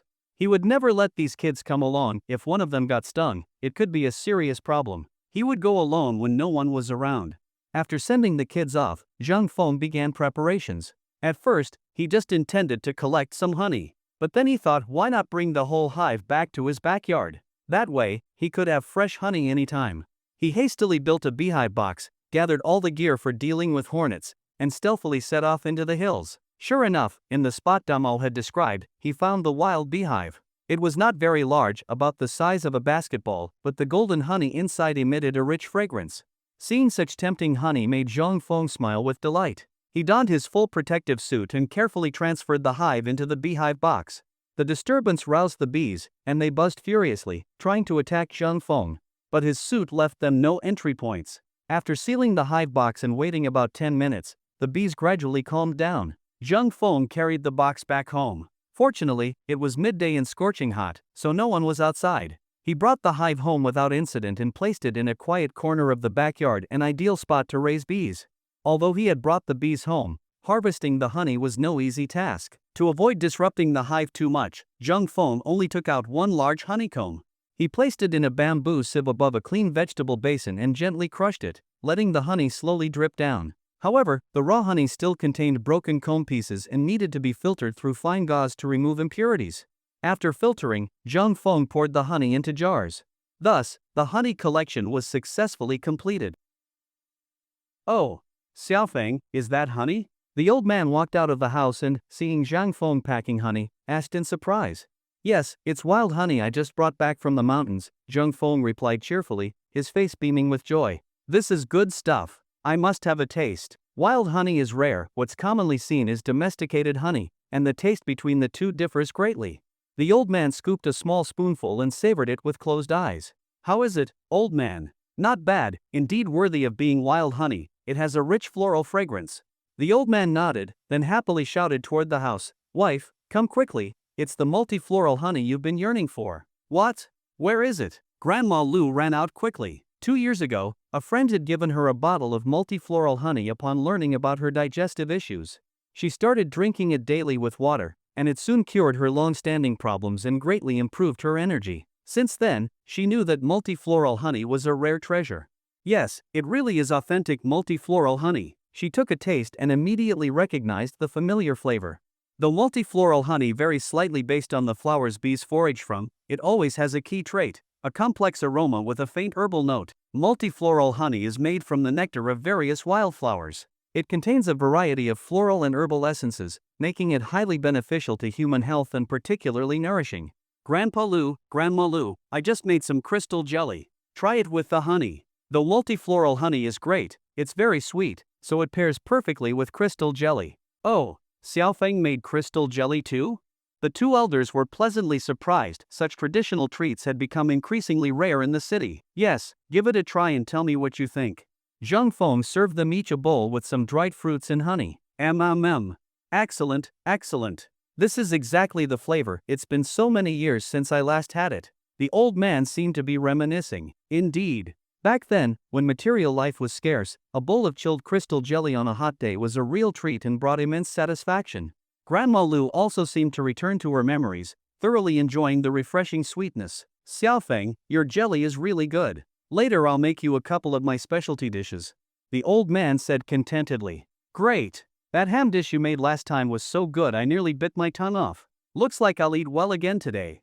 Zhang Feng's mouth watered just thinking about the old man's lifelong culinary skills. He loves cooking every day at home. "Recently you've been doing all the cooking, and he's been stifled." Grandma Lu chuckled. "Yes, having cooked for a lifetime, it's not something I can just give up." The old man smiled and shook his head. Unconsciously, cooking had become more than a profession. It was now an inseparable part of his life. When he arrived a few days ago, he brought many gifts, mostly rare ingredients: Yunnan ham, wild abalone from Hainan, even bird's nest and shark fin. That evening, Zhang Feng finally enjoyed some free time and handed over the kitchen to the old man. He especially loved the rural clay stove, which brought him back to the days of hard work and perseverance. He believed food made on such stoves tasted even better. That night, the happy old man personally cooked a large spread of delicious dishes. Everyone enjoyed it thoroughly and could not stop praising him.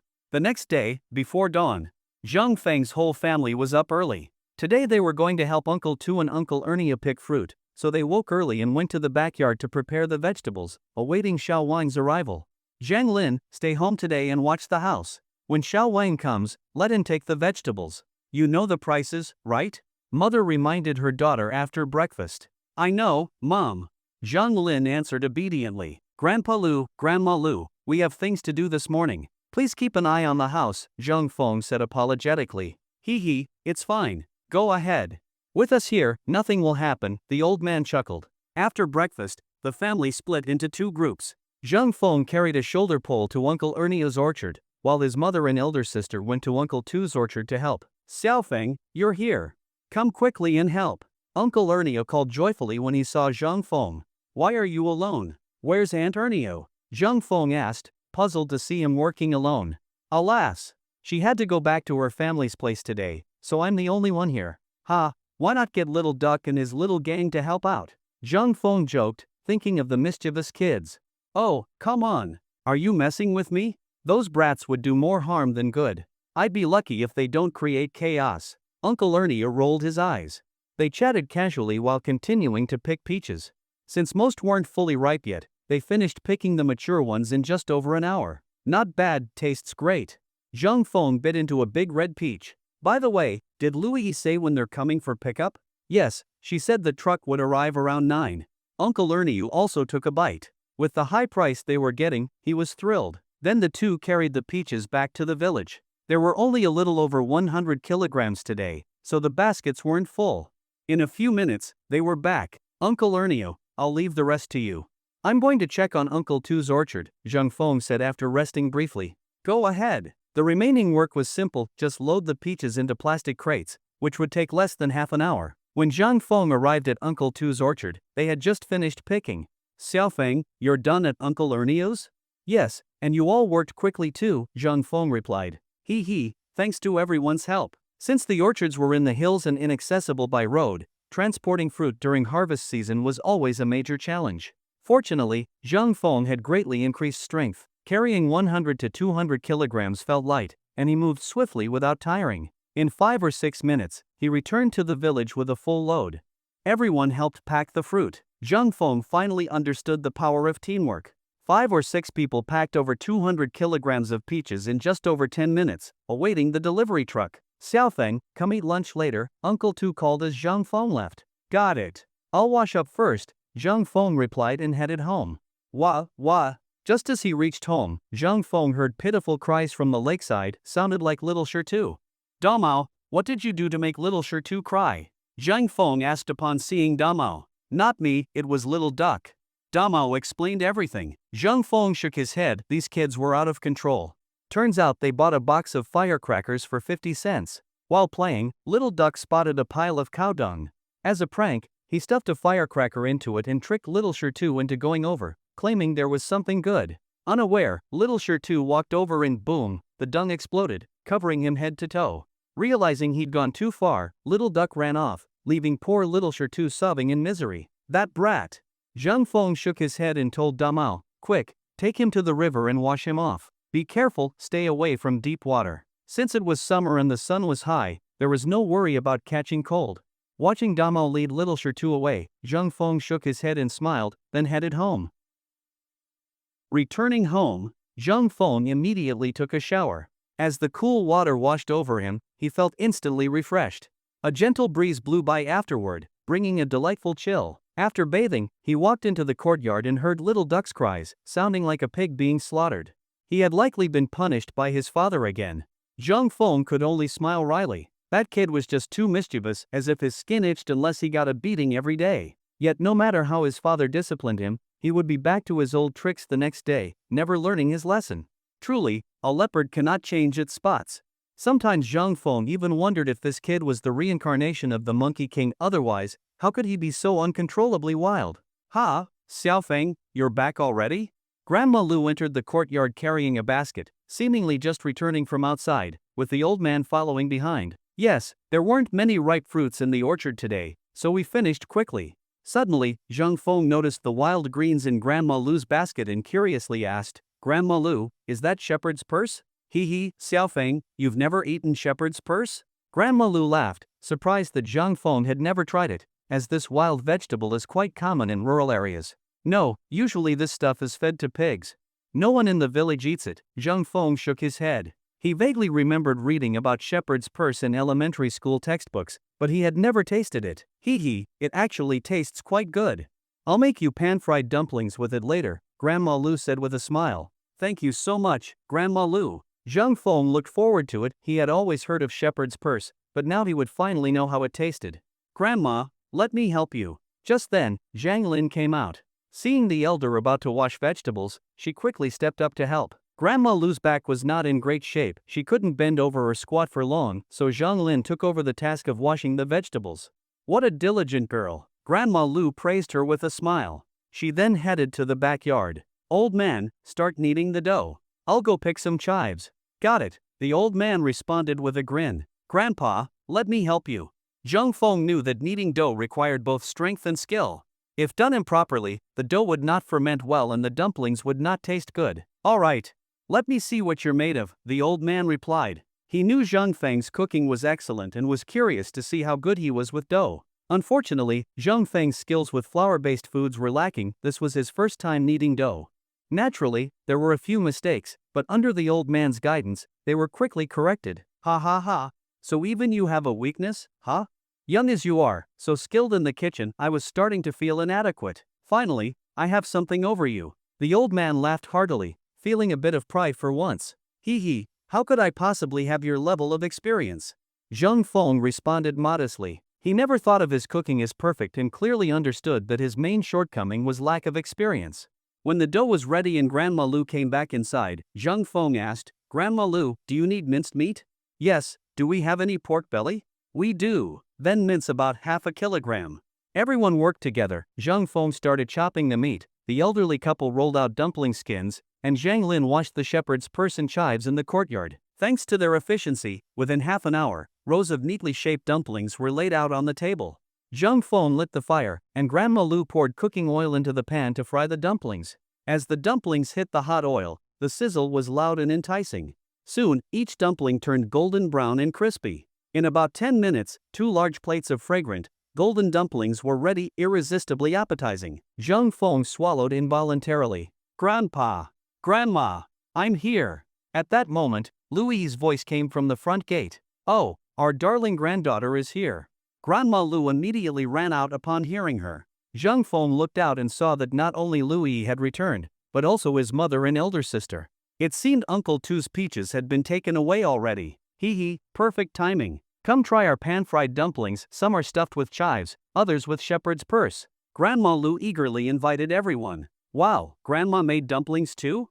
Louis was overjoyed. She had gotten up too early that morning and skipped breakfast, so she was thrilled. You silly child, go call Aunt Wang and Zhang Qin over too, Grandma Lu said, giving Louis a playful glare. Auntie, sis, Lin, come try some. The dumplings are really delicious today. Louis smiled sheepishly and quickly called everyone over. Really?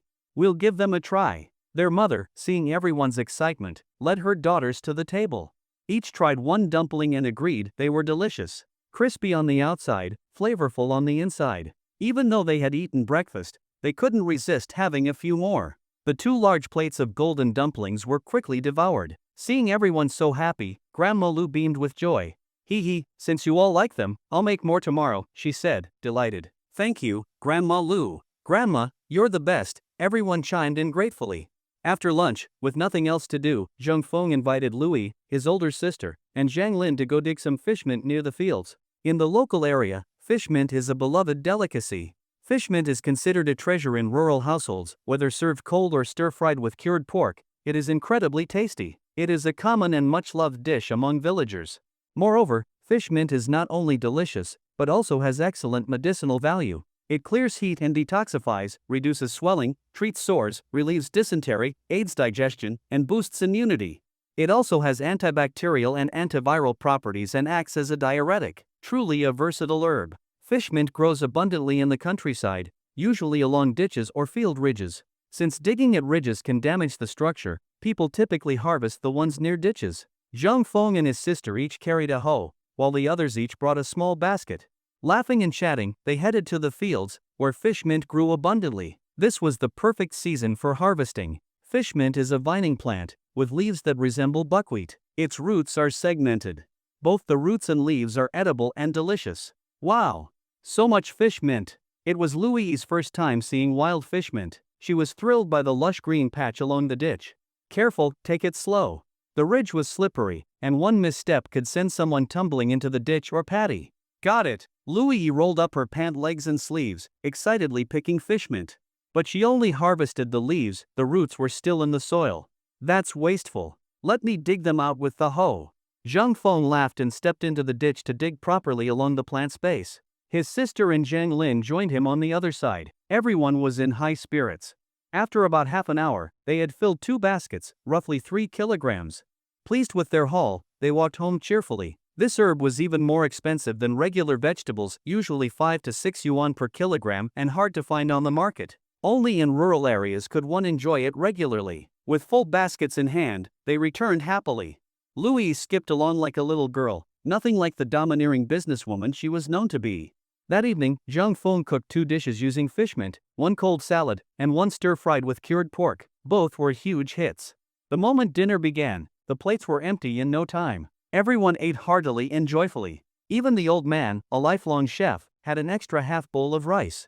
Clearly, fish mint was a big favorite that night. Crazy, how about we go up the mountain to watch the sunset? After dinner, Louis proposed with great enthusiasm. Zhang Feng was also very much looking forward to standing atop the mountain, gazing at the glowing red sunset in the western sky, so he readily agreed. The two of them strolled along the lakeside path, winding toward the back mountain. As they walked leisurely, chatting happily about interesting things around them, they arrived at the mountaintop almost without realizing it. By then, the sun had already begun its descent toward the west. It no longer scorched the earth with the fury of midday but instead resembled the gentle warmth of a winter sun. The fiery red sunset lit up the entire sky, turning the clouds overhead into a sea of crimson. The brilliant red glow resembled a phoenix spreading its wings in flight, its body ablaze with scarlet flames, majestic and proud, casting its gaze over the whole world. The sunset is truly a magnificent sight. Louis stared blankly at the western sky, her mind fully captivated by the stunning scene, her heart brimming with emotion. Zhang Feng also smiled as he looked into the distance. Witnessing such a magnificent sunset in the mountains, he could not help but recall the grandeur and vastness of a lonely plume of smoke straight in the desert, the round sun sinking into the long river. Click, click. He took out his phone and captured the beautiful glow of the evening sky, along with the breathtaking scenery before sunset. Oh, I want to take some too, so I can share this amazing view with everyone. Hearing the sound of Zhang Feng taking photos, Louise snapped out of her reverie, quickly took out her phone, and began to capture the sunset's beauty. She planned to post the photos on social media to share with her friends and close companions. As time passed, the sun gradually sank lower. About 15 minutes later, it disappeared completely behind the mountains, traveling to the other side of the earth. The sky darkened, and the birds on the mountain began returning to their nests, chirping noisily. Zhang Feng and Louis also hurried down the mountain. Crazy, look at this photo I just took. Is it not beautiful?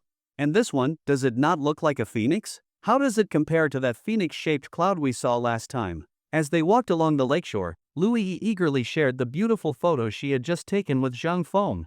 Ha, they are all stunning. Seeing how happy she was, Zhang Feng responded with a gentle smile.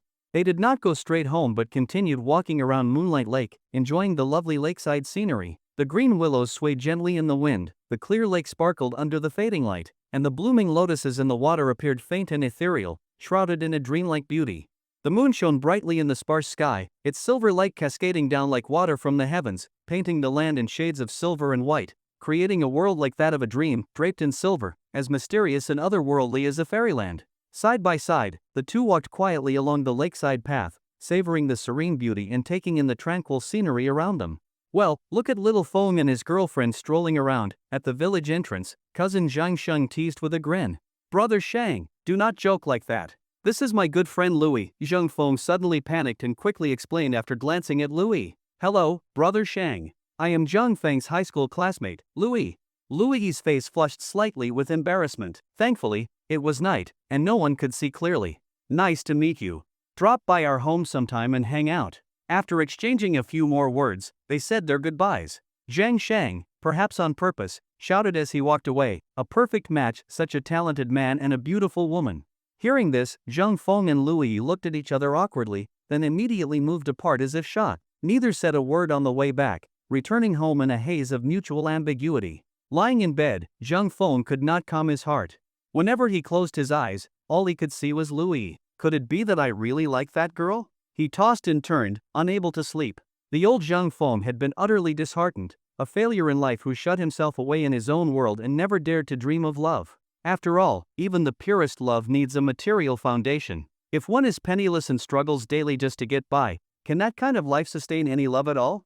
So Zhang Feng had always numbed himself, avoiding thoughts of such distant dreams. What is going on? Could I be falling for crazy? In another room, Louis also lay in confusion. Whenever she closed her eyes, Zhang Feng's image filled her mind. Neither of them knew that they had planted a seed in each other's hearts. Who knew when it might take root, sprout, grow into a towering tree, and bear the sweet fruits of love? The next day, both had returned to normal. After breakfast, the family quickly prepared the vegetables needed for the restaurant and then set off again to help the second uncle's family pick fruit. Today, there was not much fruit from either household, so after about 2 hours of harvesting and packing, it was done. At 9 o'clock, the delivery truck from Louis's fruit store arrived punctually, weighed the peaches, loaded them up, and drove off. Xiaofeng, go check if the corn in our field is ready to eat. I saw that the corn by your second aunt's house is already ripe, Zhang mother said to him as he sat in the courtyard. Really? I will go check right now. Zhang Feng especially loved grilled corn. He immediately picked up a sickle and a basket, ready to head out. Crazy, where are you going? Louis saw him carrying the basket and asked curiously. Going to pick some corn. Do you want to come too? Pick corn? I have never tried that before.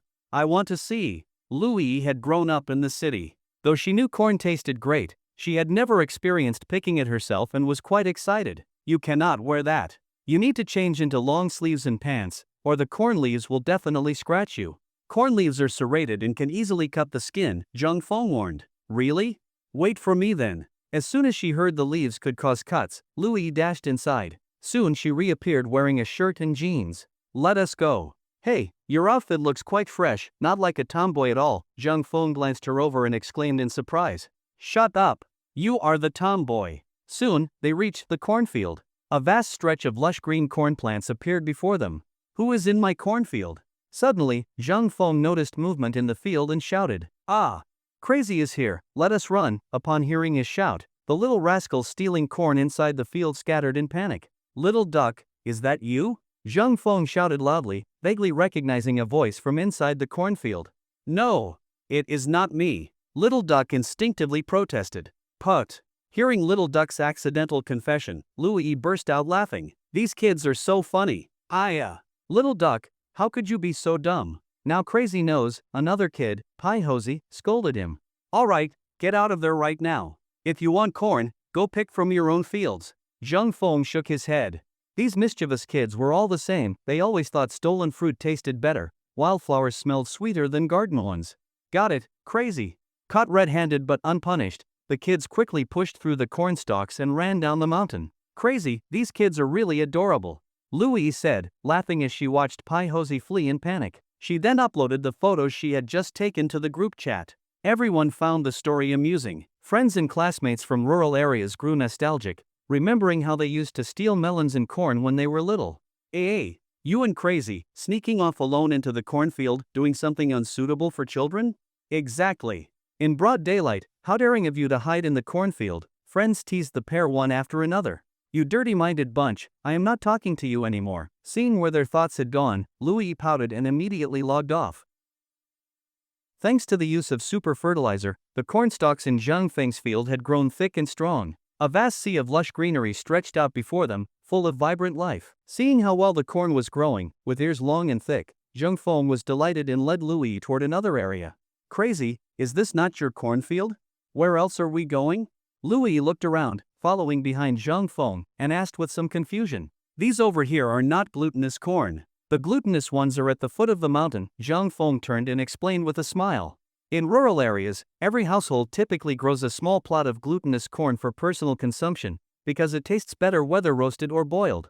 As for the other types of corn, due to their inferior taste, they are usually either sold after the autumn harvest or used to feed livestock. Oh, although Louis had never grown corn herself, she knew that the corn people normally ate was glutinous corn, so she silently followed Zhang Feng to the foot of the mountain.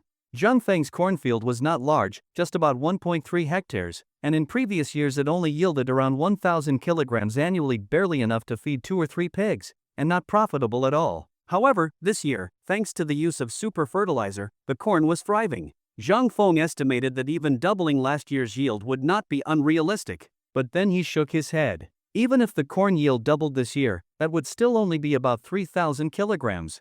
At the current market price of around 1 yuan per kilogram, selling it all would only bring in about 3,000 yuan, a meager sum. Life for farmers in mountainous regions remained extremely difficult. Because of this, fewer villagers were growing staple crops.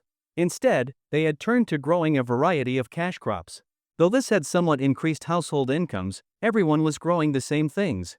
With every village producing similar fruits, ginger, peanuts, and other crops, selling them became a challenge. The market was oversaturated, and most produce sold for next to nothing.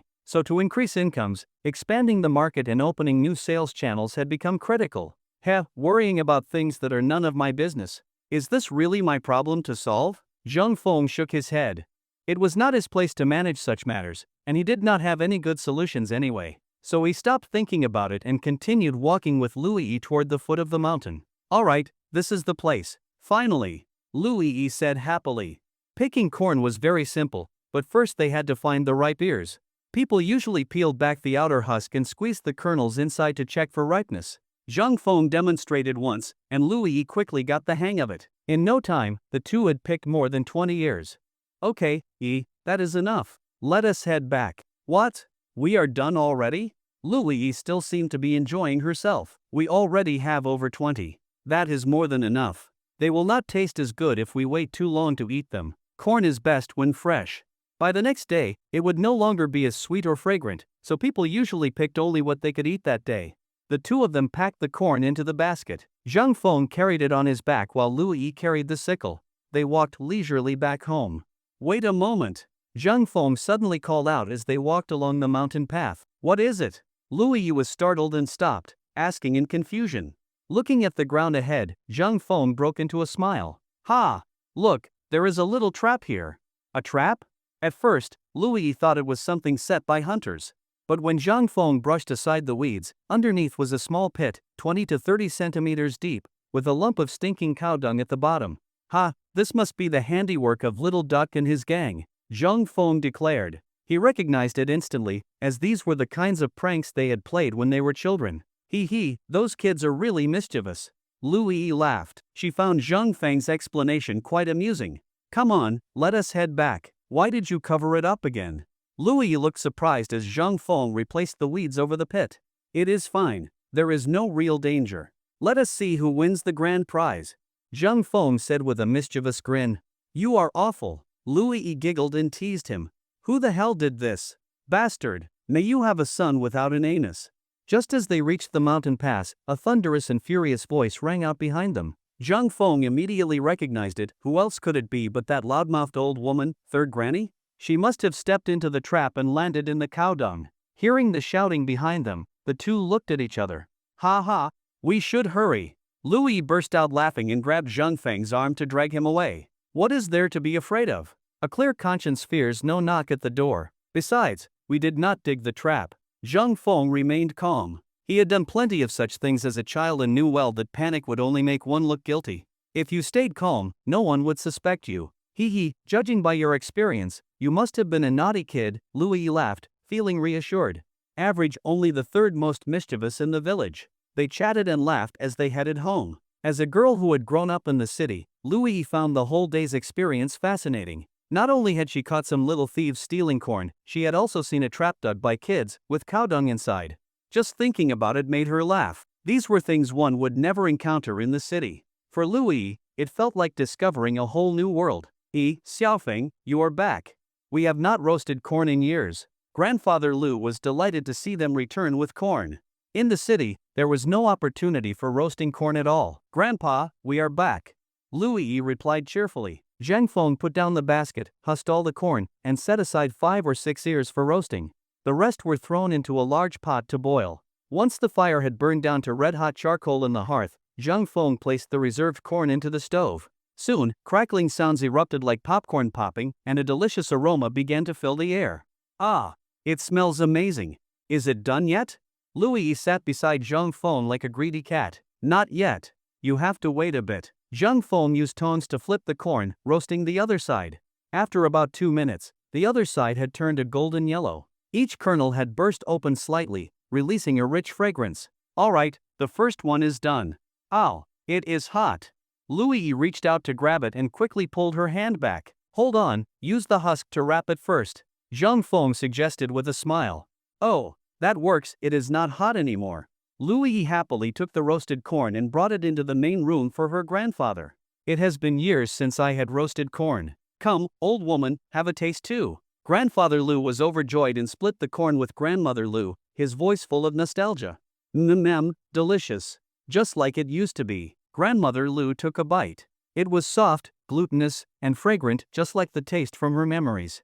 Seeing the two elders eating so happily, Zhang Feng felt very pleased. He put 2 more ears into the stove. Soon, everyone had one, each sweet and fragrant. It was their first roasted corn feast of the year. Woof woof. Seeing everyone eating so deliciously, the 2 greedy little dogs hurriedly dragged their food bowls over, placed them on the ground, and obediently sat in front of their owner, barking at Zhang Feng. "Ah, you two want some too?"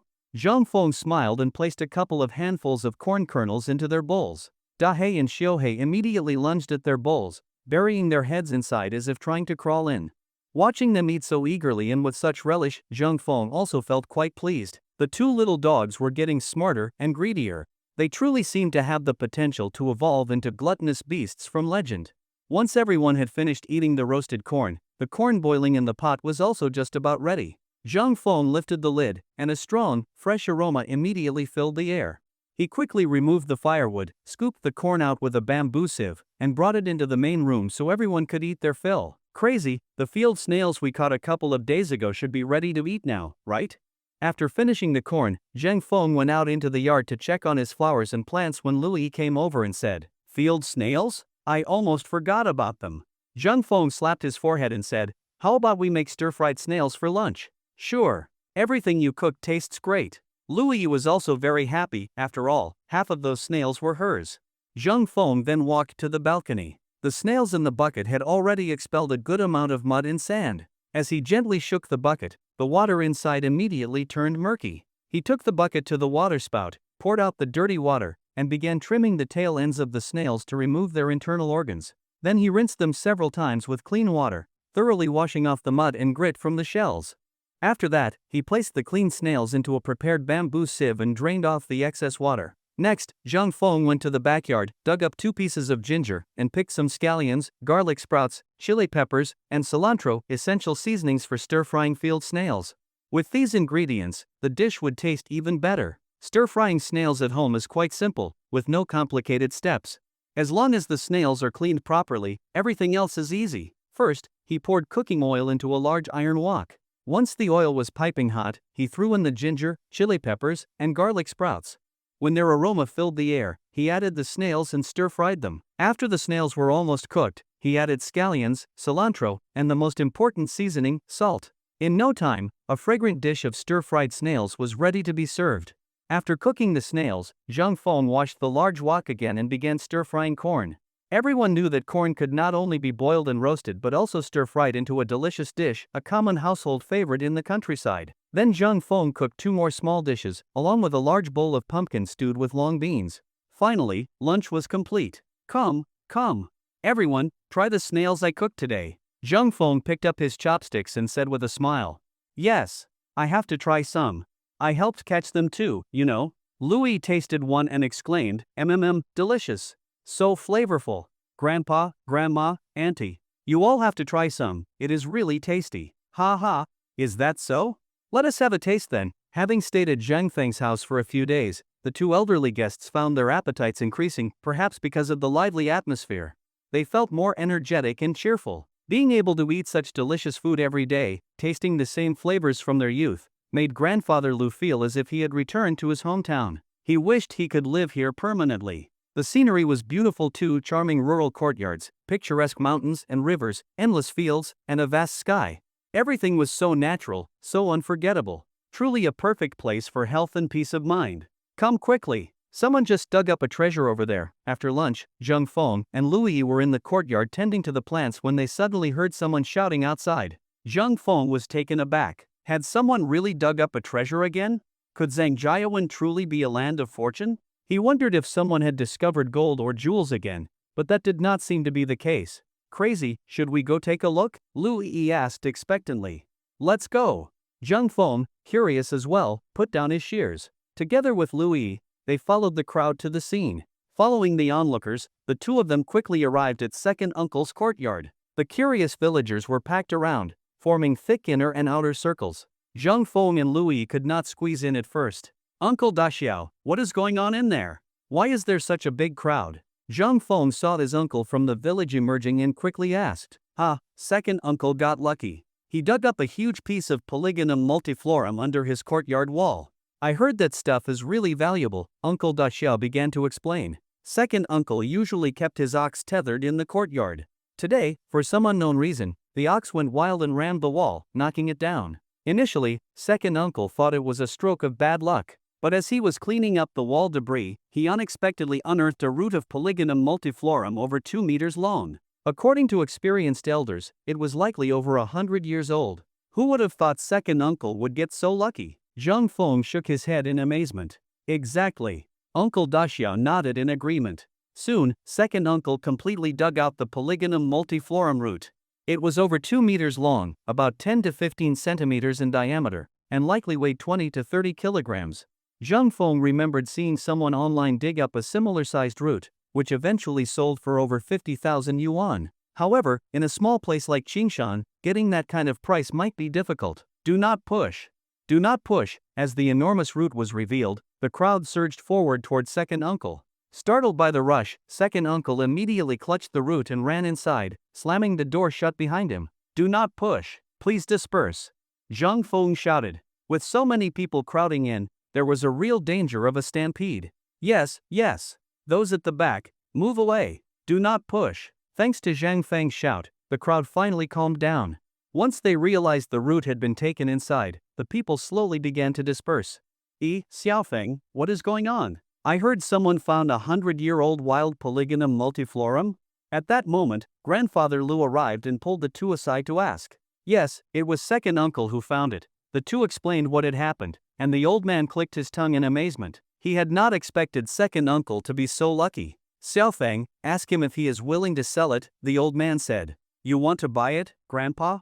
Zhang Feng asked in surprise. Why would he want to buy a root like that? Not for me. A friend of mine heard that someone found a root 2 to 3 meters long and asked me to buy it for him. If it were not for urgent business, he would have come in person. Grandfather Lu explained cheerfully. Is it Grandpa Zhang? Lu Yi asked with a smile. Yes, your Grandpa Zhang owns a pharmaceutical company. A wild Polygonum multiflorum this large is extremely rare. It is both medicinal and collectible. Grandfather Lu smiled. After hearing this, Zhang Feng immediately understood. Such a large root was a marketing gem. Whether processed into medicine or kept as a collectible, it could enhance the pharmaceutical company's reputation. Spending 50,000 yuan on it would certainly be worthwhile. Let's go ask him. If the price is fair, I am sure second uncle will sell. Zhang Feng smiled and led the way to knock on the door. Second uncle, open up. It is me, Xiaofeng. Oh, it is Xiaofeng. Hold on, I am coming. As soon as he heard Zhang Feng's voice, second uncle opened the door and let them in, then quickly shut it again before more visitors could rush in. Once they were seated, Zhang Feng explained their purpose. Grandfather Lu readily offered 50,000 yuan, and second uncle, very pleased, gladly agreed to sell him the root.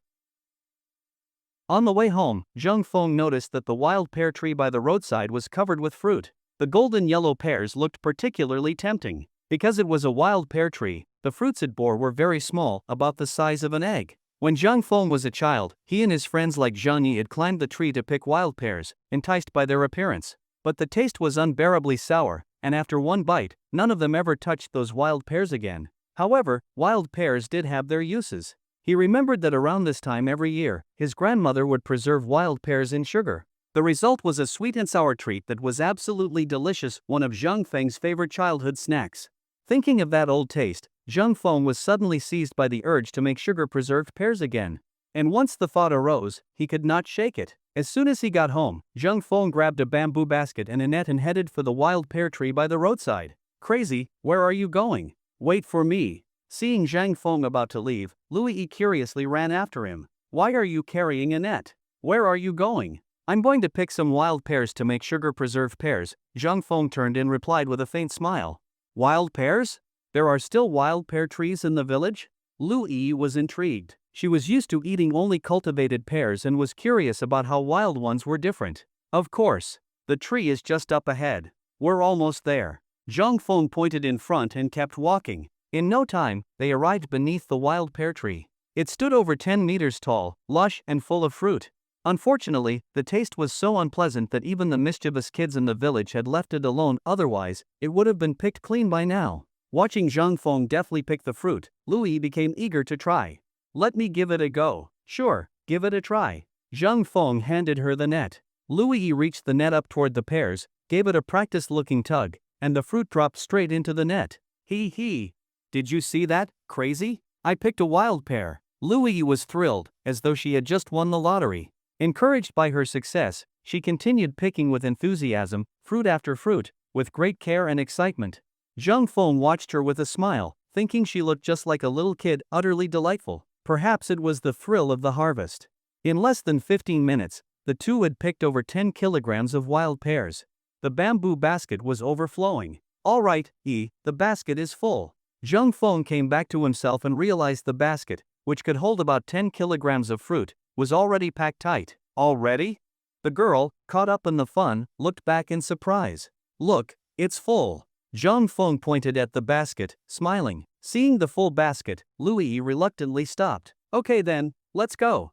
By the way, crazy, how do you make sugar-preserved pears? Are they really that tasty? Louis asked curiously as she followed behind Zhang Feng, carrying the net.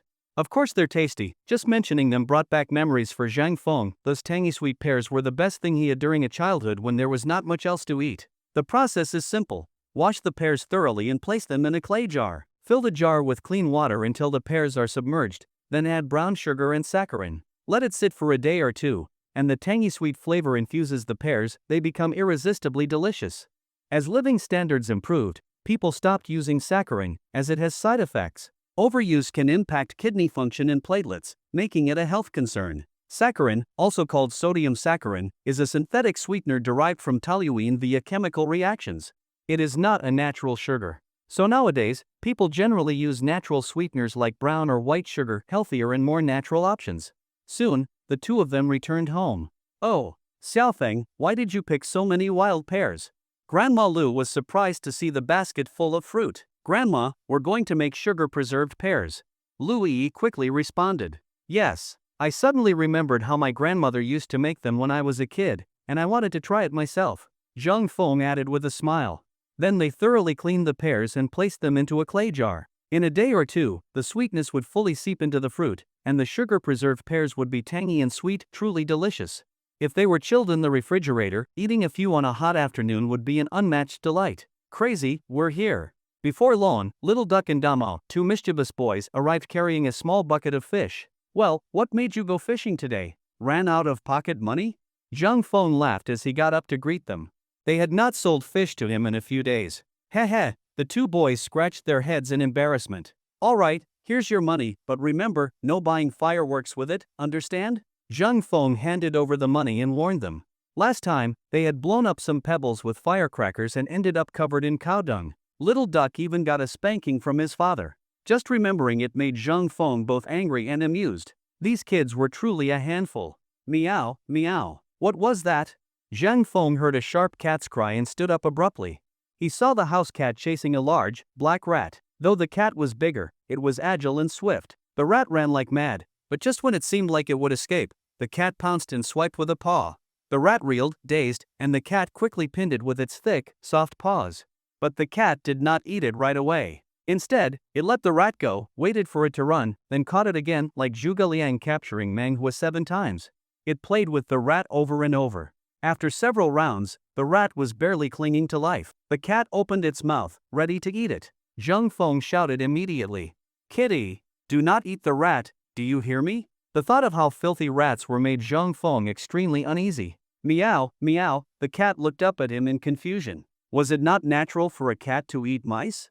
Throw it out right now, then go to the stream and wash your face, understood? Zhang Feng said, gesturing as he spoke to communicate clearly with the cat. Meow, meow. Though the cat did not fully understand his words, it obeyed. It grabbed the rat and tossed it out, then ran to the stream, washed its paws, and even wiped its face. It was adorable. Crazy, is your cat some kind of spirit? Seeing how smart the cat was, Louis, who had been watching the whole time, stood stunned, mouth agape, and only snapped out of it after a while. How did you know? Our little cat has already trained for 800 years, absorbed the essence of sun and moon, and formed a golden core. It now has a lifespan of 1600 years. Zhang Feng joked. Get out of here. Always messing with me. Louis rolled her eyes. Seriously though, why are all your animals so smart? She was astounded. Zhang Feng had greedy little dogs, a parrot fluent in foreign languages, 2 silly lambs that could weed, and now a near spirit-level cat. She was shocked and a little jealous. Heh, you would not believe me if I told you, Zhang Feng replied, pretending to be mysterious. Tell me anyway. It is all thanks to my extraordinary character, Zhang Feng said with a face that begged for a slap. Crazy, I never realized your skin was so thick. Ha ha. Just average, only as thick as a city wall. Zhang Feng grinned broadly. In the evening, the weather suddenly changed. Dark clouds filled the sky, violent lightning tore across the heavens, thunder rumbled. It was clear that a torrential downpour was imminent. A fierce wind rose abruptly. The large cypress tree in the courtyard rustled wildly, and the wildflowers in the flower beds were bent and broken. The little courtyard was soon in disarray. Chaos erupted in the yard. The two little dogs tucked their tails and bolted into the house. Little Buz's cage swayed violently in the wind, and the parrot inside shrieked, "Master, save me." Zhang Feng shook his head with a smile and quickly carried Little Buz into the house. Seeing the sudden weather shift, the whole family sprang into action.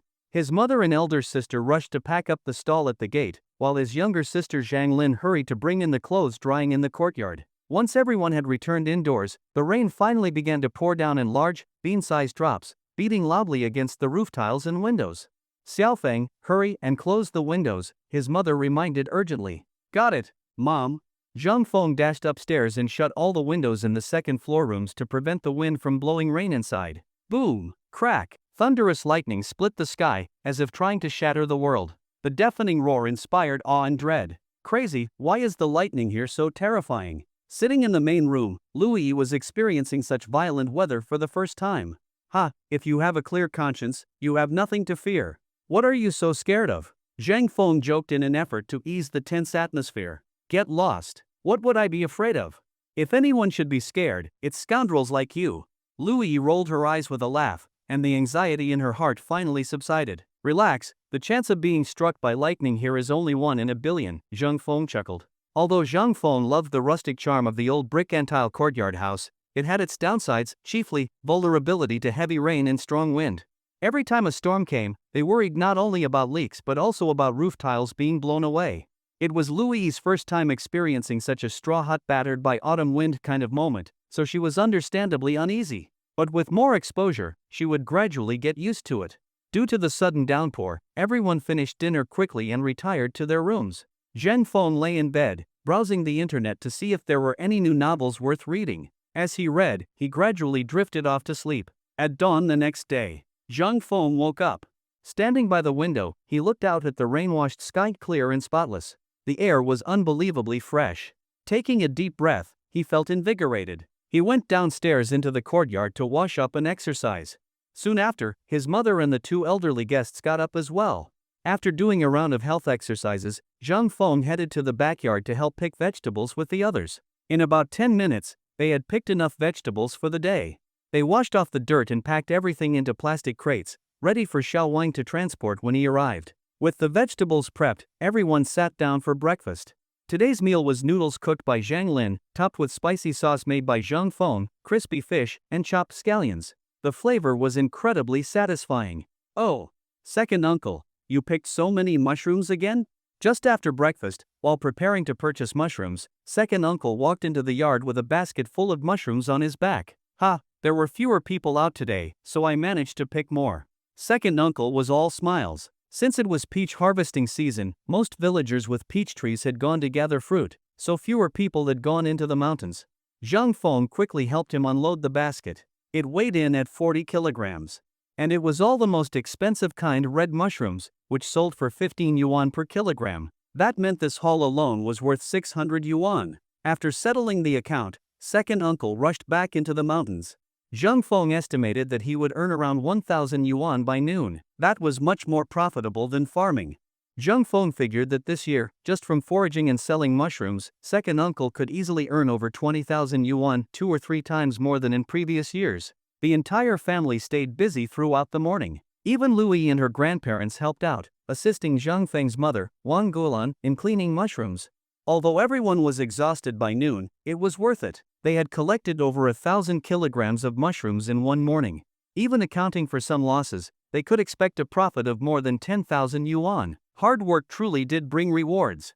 Seeing how tired everyone looked, especially the two elderly guests, who were already in their 70s and had been sitting all morning, Zhang Feng immediately went to the kitchen and made everyone a glass of watermelon juice. He secretly added some moonlight growth tonic to relieve their fatigue. "Come on, everyone, have some watermelon juice," Jung Fong said as he brought out the drinks, handing one to each of the grandparents and offering it to the others. "Oh, how nice. We get to drink watermelon juice too." Louis took a sip and instantly felt a rush of energy. Delicious. Ha! Xiaofeng, your watermelon juice tastes a bit different, the old man said, his eyes lighting up as the fatigue left his body. His back pain eased significantly. "Yes, just one sip and my chronic aches are gone," Grandma Lu added. After drinking, she felt warm and comfortable all over, as if she had become 20 years younger. "Ah, that's good. I added a bit of medicinal liquid based on an ancient formula. It is very beneficial for the body. Not only does it strengthen and revitalize, but with regular use, it can also treat rheumatism, headaches, high blood pressure, and other ailments," Zheng Feng explained with a smile. In truth, it was all thanks to the Moonlight Growth Tonic. "Oh, your formula has effects like that?" The old man was amazed and very curious. What kind of ancient recipe could cure so many chronic issues? "Well, I'm not entirely sure. My grandfather used to collect ancient books, and the formula was found in one of his health manuals. The efficacy was recorded exactly as I described," Zheng Feng said seriously, making it up on the spot because the real origin of the tonic was not easy to explain. To think ancient times had such good remedies. "It's a shame that so many cultural treasures were lost during that unfortunate era," the old man said with a sigh. "Xiaofeng, do you have any more of that medicinal liquid? Could we buy some? Both Yi's grandfather and I have rheumatism. When the weather changes, our joints ache terribly," Grandma Lu asked with hopeful eyes. The juice had worked so well, her usual back pain had completely vanished. No need to buy. I still have some. I will go get it for you now." Zhang Feng smiled. Though the Moonlight Growth Tonic was expensive, he only used a highly diluted version because the undiluted tonic was too powerful to use safely. He went back to his room, diluted 2 bottles of the tonic, and gave them to the elderly couple. They were overjoyed. Their lifelong ailments might finally have a cure, or at the very least, relief. Grandma Lu, drink 1 small cup of this each evening. After about a month, your chronic issues should start to improve, Zheng Feng instructed. He had heavily diluted the tonic because pure Moonlight Growth Tonic worked instantly, but that kind of dramatic effect could attract unwanted attention, which Zheng Feng wanted to avoid. Thank you so much, Xiaofeng." Hearing that a month of use could cure their long-standing ailments, the 2 elderly faces lit up with joy as they thanked him sincerely. "No need to thank me. As long as it helps you, I'm glad," Zheng Feng replied with a smile. "Xiaofeng, your medicinal liquid is so effective. Have you ever considered promoting it on a large scale?" The old man felt it was a shame for something so beneficial not to be used to its full potential. "I have considered it, but it's not really feasible because some of the ingredients are extremely rare, making mass production impossible," Zheng Feng replied. In truth, he had no such formula. Everything he said was just to cover up the real secret, the Moonlight Growth Tonic. "Sigh. That's truly unfortunate," the old man said, shaking his head. He knew that many valuable ancient formulas were like this, requiring rare and peculiar ingredients. And since it was Zhang Feng's personal recipe, he did not press further. In the blink of an eye, a week had passed. The plums in Zhang Feng's orchard had reached peak harvest. Because they were harvesting 4,000 to 5,000 kilograms daily, Zhang Feng had hired many villagers to help. Today was the most bountiful day, with a whopping 10,000 kilograms harvested. 8,000 kilograms were sold to Louis' specialty store at 8 yuan per kilogram. That alone brought in over 60,000 yuan. "Xiaofeng, did you save some fruit for us today?" "Yeah, if there's none again today, we're heading straight to the orchard to grab some ourselves." Regular customers knew how delicious the fruit from Zhang Feng's orchard was. These past few days, it had all been bought by Louis' shop, and people were starting to get frustrated. So they all came asking, "No worries, everyone. I saved over 2,000 kilograms just for you today. That should meet your needs." Zhang Feng quickly reassured them. With that, Zhang Feng pulled back the plastic cover, revealing baskets of green-yellow plums. The crowd could not sit still any longer and instantly began buying in a frenzy. 10 kilograms here, 8 there. Some even drove over and loaded entire baskets, more than 100 kilograms at a time. Seeing his plums so wildly popular, Zhang Feng was overjoyed, his smile unwavering. Though 2,000 kilograms sounded like a lot, it disappeared in just 1 hour under the assault of enthusiastic customers. Because the retail price was 10 yuan per kilogram, Zhang Feng's family earned an additional 20,000 yuan that day.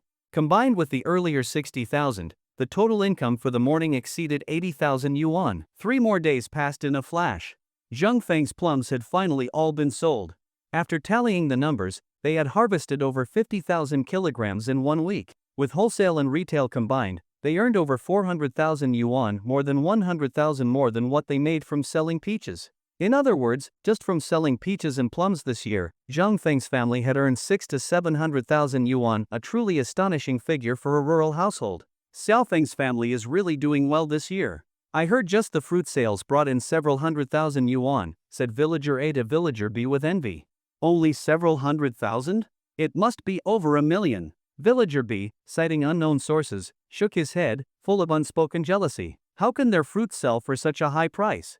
You don't know? I heard they use some kind of super nutrient solution. That's why the fruit is so big and delicious and fetches such high prices. There are no secrets that remain hidden forever. Word spread that Zhang Feng was using a special nutrient solution on his fruit, and many people started asking him about it. But Zhang Feng kept silent. He revealed nothing, because the fruit enhancer provided by the system, fragrant fruit, was an unregistered, undocumented product and could never be mass-produced. System, is there a formula for making the fragrant fruit solution in the store? Lately overwhelmed by questions, Zhang Feng asked the system while lying in bed. The host may activate the store search function to search independently. Activation requires 5,000 points. Would the host like to proceed? The system replied in its robotic tone. What? 5,000 points? Zhang Feng was dumbfounded, then angrily asked, System, are you trying to rob me? Would the host like to activate search mode? The system ignored his complaints and repeated its cold question. System, if I activate the search function, does that mean I can purchase anything I find? Zhang Feng asked before proceeding. Yes. All items that appear in search results can be purchased. Fine, do it. Zhang Feng gritted his teeth and agreed, as the current selection of available items was too limited. Ding dong. Search mode activated successfully. I wonder if it's really like the system says everything available for sale. Zhang Feng thought. He typed atomic bomb into the search bar and hit enter. The screen displayed, your search item is too low grade. Not available in this store. What the? This system is seriously powerful. Zhang Feng shook his head, then searched for spaceship, and instantly tens of thousands of results appeared. Damn, there's actually so many? But then he looked at the prices and his eyes nearly popped out of his head. The cheapest spaceship cost over 100 million points. If converted into yuan, that would be tens of billions. Forget it. Feeling defeated, Zhang Feng closed the page and decided to just search for the production method for the fragrant fruit solution. In the next moment, hundreds of search results popped up. The most expensive one cost over 1 million points.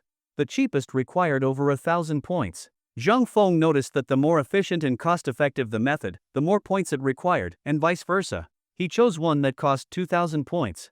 According to the description, the method was outdated and inefficient, but for Zhang Feng it was more than enough. Most importantly, it required only simple processing equipment and could even be made by hand, though production would be painfully slow that way. System, exchange this one for me. Exchange complete. Host, please accept the item. Zhang Feng happily saved the production formula to the system. Then he checked his point balance, only 100 left. It felt like decades of hard work had disappeared overnight. From now on, he would have to pay in cold, hard cash for anything he wanted. Now that the orchard's fruit had sold out, Zhang Feng returned to his leisurely life. He played with the dogs, strolled with the bird, and wandered by the beautiful moonlight lake. Life could not be more carefree or pleasant. And, of course, he shared photos of his idyllic lifestyle in the group chat. One day, 2 days, after several days, his classmates in the group could not take it anymore. Crazy, are you trying to make us suffer? The onlookers in the group vented their jealousy and frustration. What? What's wrong, comrades? I'm not doing anything, Zhang Feng replied innocently in the chat. Fuck. It's bad enough you do nothing but eat, drink, and have fun all day. Why do you have to flaunt it to us poor working dogs? How are we supposed to stay motivated? Yeah, without a job, how could we afford a house? Without a job, how could we buy a car? No car, no house, how would we get married? The group exploded, demanding Zhang Feng compensate them with houses, cars, and wives. Hee, want me to provide wives, huh? Taobao has plenty. Send me your addresses, and I'll mail you each one, Zhang Feng replied with a wicked grin. Want the XXX model or the XXX version? Not enough with one? I'll send you 2. How generous is that? Crazy, 2 is not enough. I need at least 3. Damn, crazy, you're insane, fucking insane. Bro, I surrender. Please accept my kneecaps. From now on, I'll never bow to anyone else, only to you. Everyone in the group was utterly speechless. They had not expected such an outrageous response. After a moment of stunned silence, the replies started flooding in. Zhang Feng grinned triumphantly until he turned around. Behind him stood Lu Yi. "Well, crazy, you sure seem to have a lot of experience with these purchases, huh?" Lu Yi said slowly and coolly. "Ah, why are you here?" Zhang Feng froze, totally flustered. He had no idea she was standing right behind him. He quickly tried to explain, I don't have any experience. I was just joking with them." "No experience? Then how do you know about the XXX and the XXX models?" Lu Yi smiled sweetly as she stared at him. Now it was Zhang Feng's turn to be completely stunned. He had basically smashed his own foot with a hoe. He had no idea how to explain. "Humph, you pervert." Lu Yi shot him a murderous glare and stormed off without a backward glance. "Hey, let me explain." Zhang Feng ran after her. Early the next morning, after breakfast, Zhang Feng and Lu Yi set off toward the orchard, taking Dabai and Xiaobai, the two lambs, with them. Like wildfire that cannot destroy the spring grass, which regrows with the breeze, the orchard's wild grass had returned with a vengeance due to the abundant rains in the southwest. The weeds were lush and thick, growing in dense clusters. "Crazy, do I look like a shepherd girl now?" Lu Yi asked playfully, swinging a shepherd's whip. "You do. If you had a ragged felt hat on, you'd look even more the part," Zhang Feng teased. "Screw you." The two of them laughed and joked as they herded the lambs to the orchard. After only a few days without tending, the weeds had taken over completely. Even the small paths people normally walked on had disappeared beneath the overgrowth. "Dabai, Xiaobai, start grazing." Zhang Feng waved his hand.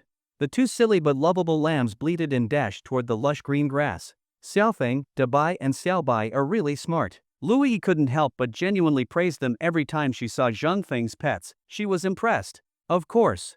Smart sheep are raised by smart owners. Zhang Feng shamelessly praised himself. Lu Yi rolled her eyes at him, smiling and shaking her head, clearly speechless at his thick skin. "Come on. Let's go check if the trap I set a few days ago caught anything," Zhang Feng said, leading Lu Yi deeper into the orchard. As they approached the trap, they heard the chirping of chicks nearby. Zhang Feng's face lit up. He knew there must be a catch, so he quickly rushed over. Whoa! They really had caught wild chickens. Not just one, but an entire brood.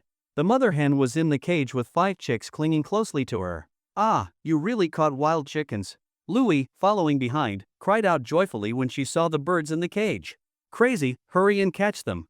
Lu Yi was so excited she was practically dancing, as though she had caught them herself. No rush. They're already in the cage and cannot escape. Let's leave them there and pick them up when we head back, Zhang Feng said with a smile.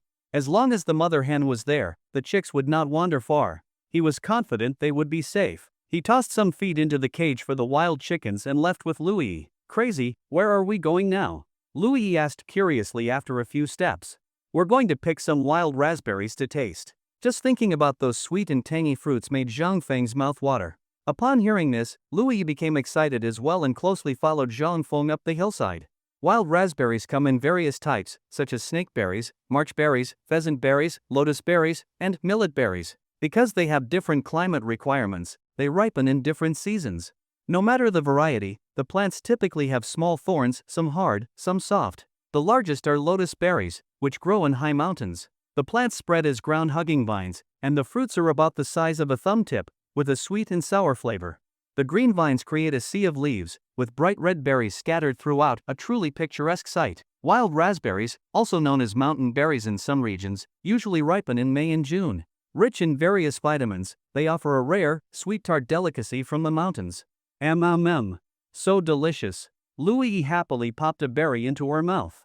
As soon as she bit into it, the sweet, fragrant flavor spread instantly, absolutely delightful. "Crazy, what do you think about selling these in the fruit store?" Lu Yi's eyes lit up as she spoke, inspired by a sudden idea. She thought it was a shame for such wonderful fruit to be hidden away in the wild. That's a good idea. Try bringing some back to test the market, Zhang Feng agreed. Many places had already started cultivating and selling wild raspberries with good results. If Lu Yi succeeded, it would mean a new source of income for Zhang Jiawan, a win for everyone. "I'll pick some and try it tomorrow." Encouraged by Zhang Feng's support, Lu Yi nodded with a bright smile. When they returned home at noon, Lu Yi asked Zhang Feng to write a notice and post it at the village entrance. Many of the village elders liked to sit there in the shade. When they saw the notice stating Lu Yi was willing to purchase wild raspberries at 8 yuan per kilogram, they were all thrilled. The berries grew everywhere, gathering 10 kilograms in a couple of hours meant 70 or 80 yuan in income. These elders had little to no income otherwise. Knowing the berries could be sold made them incredibly happy. They immediately started planning to go up the mountain together the next day. Seeing their excitement, Zhang Feng felt joyful as well, and Louis's smile was radiant. She had never expected her business could be this meaningful. Her determination to develop a market for wild raspberries grew even stronger. Big sis, Xiaolin, what are you doing? Zhang Feng asked when he returned home and saw his eldest sister and Xiaolin packing goods. Xiaolin and I opened an online store. Today, we finally got our first order, 2 kilograms of wild black fungus, said his sister, brimming with happiness. Really? And you didn't even tell me you started a store? Zhang Feng laughed. We were going to wait until it officially launched before telling you, Xiaolin replied cheerfully. Exactly. It would have been embarrassing if we launched and didn't get a single order, his sister explained with a smile.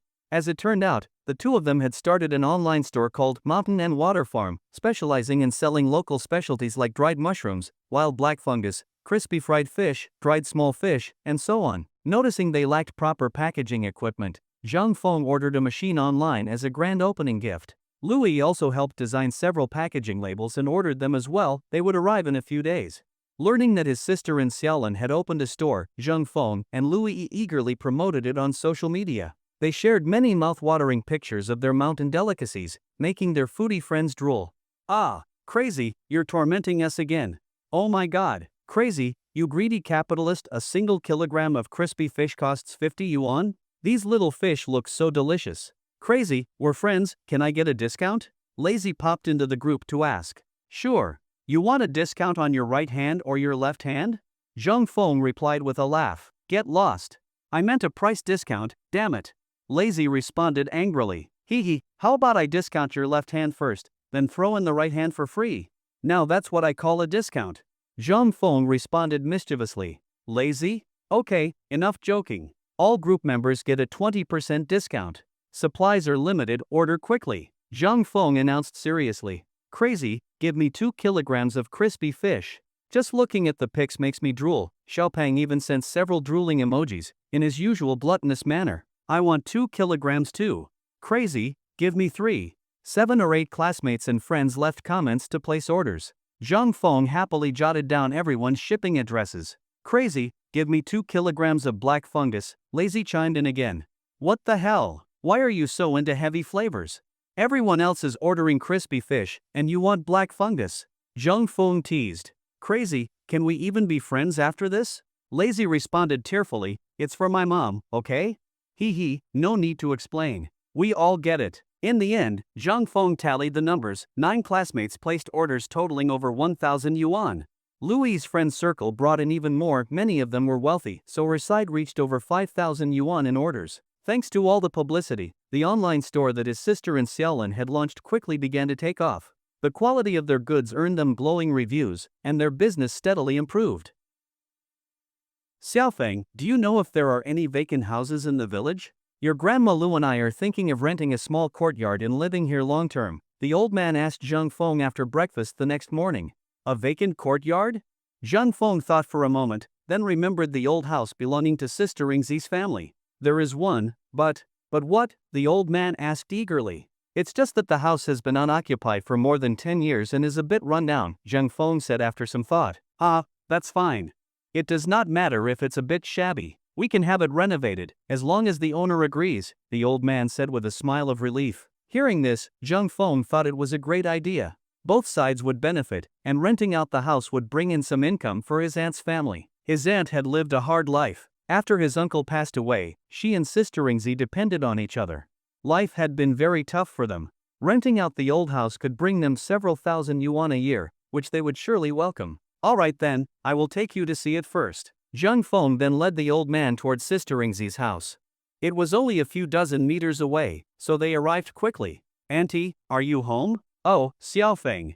Come in and sit down, she called out with a smile when she saw him. This must be Grandpa Lu, right? Please come in and sit down. When she saw the old man behind Zhang Feng, she immediately called out, Yingzi, quickly make some tea. Got it, Mom. Sister Yingzi hurried to the kitchen to boil water and prepare tea. Sorry for the trouble. We are not thirsty, really, no need to bother, The old man waved his hand politely, knowing that people in Long Village generally do not drink much tea. No need to make tea, auntie. It's like this, Zhang Feng then explained the old man's intention to rent a house. Upon hearing that the old man was willing to rent their old house for 5,000 yuan a year, his aunt immediately agreed happily. She had been worried that the house was too dilapidated, but upon hearing that the old man would pay for the renovation himself, she became even more pleased. It was unexpected good fortune. So, right then and there, she reached an agreement with the old man to rent out the house. The old man was not short on money, and securing a house to rent here made him very happy. He immediately agreed to a 5-year term and secured priority for renewal afterward. With the lease settled, the old man was all smiles. He had Lu Yi bring the money over and paid the 5,000 yuan for the first year on the spot. Xiaofeng, are there any craftsmen in the village who can renovate houses? The moment they returned home, the old man could not wait to ask. Yes, my house was renovated by Uncle Dashan and his crew. If you need them, I will go call him over, Zhang Feng said with a smile. Then I will trouble you with that. No trouble at all, Zhang Feng waved his hand and immediately called Uncle Dashan. Hearing that Zhang Feng had a project for him, Uncle Dashan was overjoyed and came over at once. Uncle Dashan, this is Grandpa Lu. He wants to renovate the old house at Sister Ringzi's place, Zhang Feng introduced. Hello, Grandpa Lu. You are planning to live here long term? Uncle Dashan greeted him politely. Ah, yes. The scenery and environment here are perfect for retirement, the old man said with a cheerful smile. You have great taste, sir. You chose the right place to settle down. Good views, fresh air, everything is ideal. They chatted a bit more, then headed to Sister Ringzi's old house to inspect it. They discussed how it should be renovated, upgrading the plumbing and electrical wiring, installing a modern bathroom and toilet, and rebuilding the collapsed courtyard wall. Everything else could remain as it was. After about half an hour, they finalized the agreement. The old man entrusted the renovation project to Uncle Dashan, including materials and labor, for a total of 15,000 yuan with a 10-day completion period. With the housing problem solved, the old man was extremely happy. On the way back, he could not stop smiling. He had completely fallen in love with the mountains and rivers of this place. It had become the hometown he had been dreaming of. After lunch, Zhang Feng and Lu Yi went for a walk by the lake. Strolling leisurely, they found themselves in the fields outside the village. The endless stretch of farmland looked like a giant green carpet. Wildflowers bloomed along the ridges between rice paddies, colorful petals forming a vivid fringe around the lush expanse, breathtakingly beautiful. Hey, Damo, look, I caught a grasshopper. Let me see. A few rowdy kids rushed over excitedly. Roasted grasshoppers are so delicious. Let's catch some and roast them by the river later. How about it? Said Little Duck, licking his lips as he looked at the grasshopper caught by Little Stone. Yeah, sounds great. The kids cheered and scattered to the fields in search of grasshoppers. But the paddies were filled with water, and the grasshoppers were extremely alert. The kids failed again and again, and only a few managed to catch one. Ah! Damo slipped and fell into the water-filled field, getting covered in mud from head to toe. He looked like a little mud monkey. Damo fell. The other kids rushed to pull him out in a flurry. Wah, Damo, only 5 years old, started crying in distress. He was clearly worried about going home. If his parents saw his dirty clothes, he would surely get scolded. You little monkeys, hurry up and take Damo to the river to wash up, then go home and change clothes, Zhang Feng said as he and Lu Yi ran over. Hey, crazy bro, you're here. Alright, Damo, wash that mud off and go home to change. Zhang Feng shook his head helplessly. These kids were just too mischievous. Got it, crazy bro. Damo, let's go. Crazy bro, pretty sister, we're leaving. Off you go, Zhang Feng waved them on. Goodbye. Lu Yi smiled and waved at the children. Ah, crazy, these kids are really something, Lu Yi said with a laugh once the little rascals had gone. They're fun, sure, but way too wild. Running all over the place every day, completely untamable. Zhang Feng smiled bitterly and shook his head. The two of them continued walking through the fields. A soft breeze swept past, cool and refreshing. Looking at the wildflowers and grass in the fields, Lu Yi plucked a dandelion, brought it to her lips, and gently blew. The seeds danced into the air, fluttering in the wind, drifting far into the distance. At night, the bright moon hung high in the sky. A gentle breeze blew, and golden cicadas chirped. The sky was scattered with stars, and the moon shone brilliantly overhead. Everyone, under the starlit sky and moonlight, walked through the lively fields, smelling the faint scent of ripening rice and listening to the chorus of frogs, carefully making their way along the mountain path. After dinner, as soon as it got dark, Zhang Feng, Zhang Yi, Louis, and Zhang Feng's younger sister, Zhang Lin, headed into the mountains. Each person held a flashlight and a small bucket, and they followed a small stream outside the village, searching for something as they walked. "Are you sure there are rock frogs by the stream?" Louis asked skeptically after they had walked several hundred meters without seeing even a shadow of a rock frog. "Of course. There are plenty of rock frogs around here. Don't worry, you'll definitely see one soon." Zhang Feng chuckled. He was no stranger to catching rock frogs. Every summer in the past, he used to go into the mountains with Zhang Yi and Uncle Ernie to catch them along this very stream, always returning with a good haul. So he was very confident. "All right then." Seeing Zhang Feng's confidence, Louis said no more and started carefully searching along the stream with her flashlight. Croak, croak. Hearing the sound, Zhang Feng's face lit up, and he quickly followed it. Sure enough, he soon spotted a rock frog. Under the strong beam of his flashlight, the frog sat motionless on a large rock, stunned. Zhang Feng immediately reached out and grabbed it, then put it into the water bucket. Rock frogs usually live near clear streams and reside in rocky crevices. They are most active at night. When night falls, it is their prime time for hunting. The most notable trait of rock frogs is that they freeze when they see flashlight beams. They become dazed and make no attempt to flee, so you can catch them easily with your hand. "You caught one?" Louis ran over curiously when she saw Zhang Feng's movement. "Yes, look, this is a rock frog." Zhang Feng then explained the catching technique to her again. Croak, croak. Another frog croaked not far away. "Hear that? That's the call of a rock frog. Let's go check it out." Zhang Feng was excited to have found another one and led Louis toward the sound. After about 10 steps, the two of them found the frog, a large one squatting by the stream. Zhang Feng immediately shined his flashlight on it and swiftly grabbed it with his other hand. "See? It's simple." Zhang Feng placed the frog in the bucket and turned to Louis with a smile. "I didn't expect them to be this stupid. Next time, let me try." Seeing how easily Zhang Feng caught it, Louis was eager to give it a try. "Sure, no problem. You can try next time." Zhang Feng smiled and continued upstream with her. Croak, croak. "Ah, there it is. Watch me this time." As soon as Louis heard the familiar call, she rolled up her sleeves and charged toward the sound with her flashlight, revealing her bold and fearless side. "This girl," Zhang Feng chuckled and quickly followed her. "Ah, this frog is so slippery." Louis tried to grab it but failed to get a good grip, and the frog almost leaped to freedom. "Humph. Let's see how you escape now." Louis fiercely threw the frog into the bucket and quickly put the lid on. Seeing her expression, Zhang Feng could not help but laugh. He reminded her, rock frogs secrete a kind of mucus, so you have to grab them firmly. "Humph, thanks for the late advice. Why didn't you tell me earlier?" Louis pouted. "I didn't think of it at the time," Zhang Feng replied with a helpless smile. "Rock frogs are social animals that usually live near mountain streams and rivers. Summer is when they are most active. They begin laying eggs around June and July, and the fertilized eggs soon hatch into tadpoles, which everyone is familiar with. Nowadays, with improved living conditions and less damage to the mountains, the natural environment has recovered quickly. Wild animals thrive here again. In just over a decade, pheasants and wild rabbits have become common, and even rock frogs, once rare delicacies, have multiplied. It only took Zhang Feng and the others half an hour to catch over half a bucket of rock frogs. Zhang Feng estimated they weighed around 3 to 4 kilograms.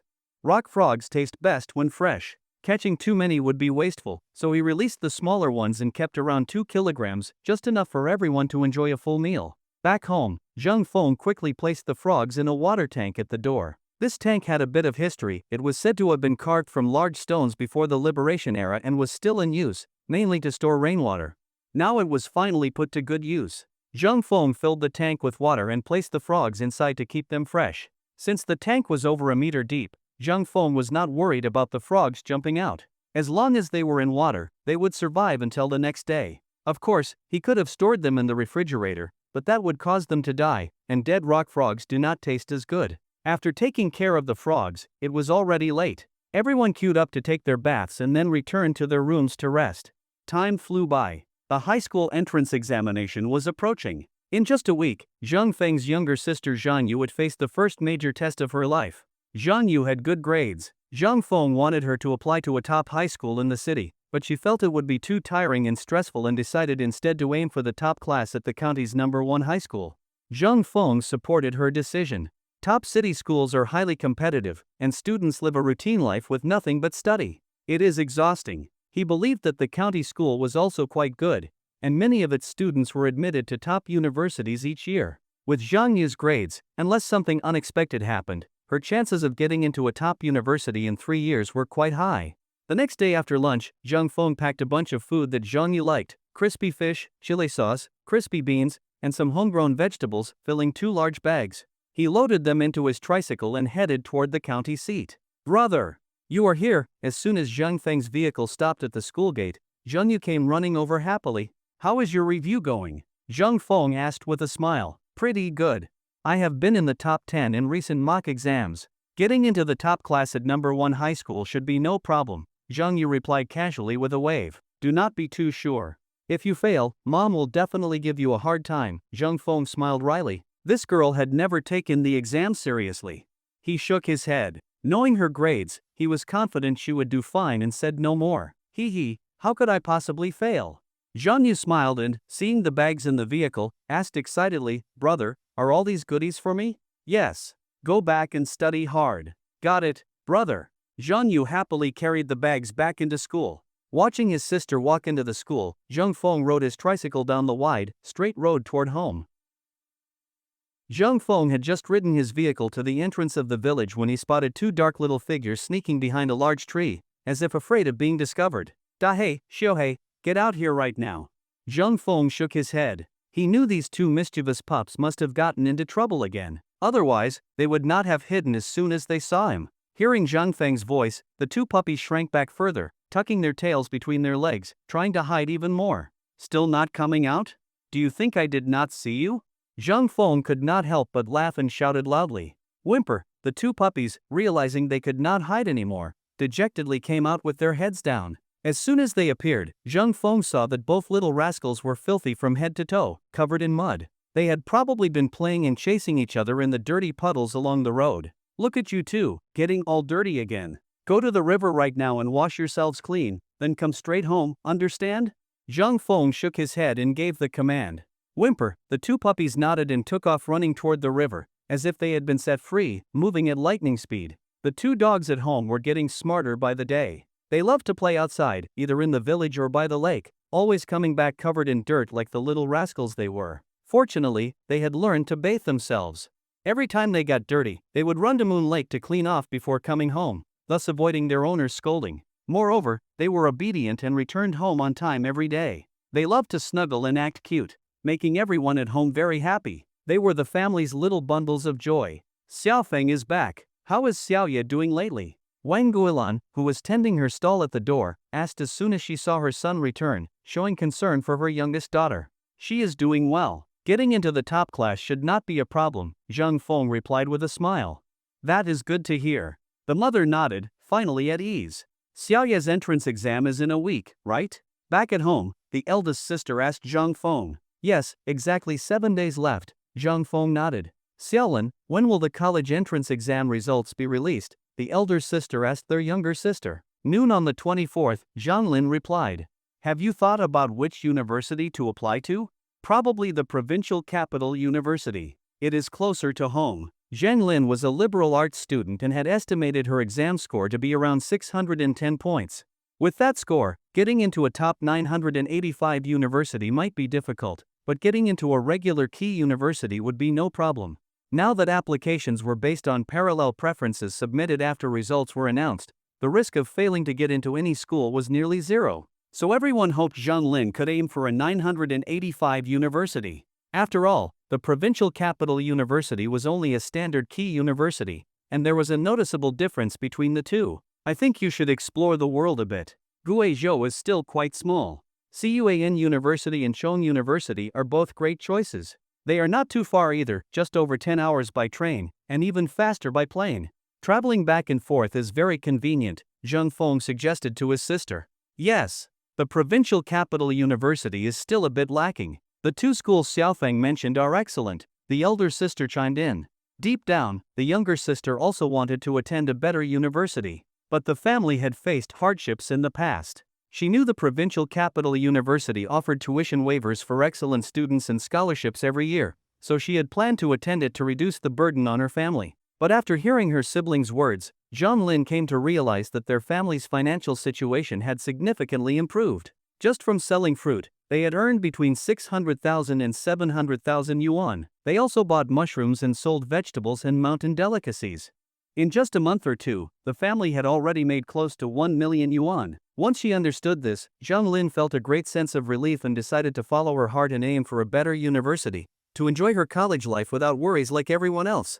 In the days that followed, Louis finally returned home. Work had piled up at her company during her absence, and she needed to deal with it quickly. Grandpa and Grandma Lu were also busy with house renovations.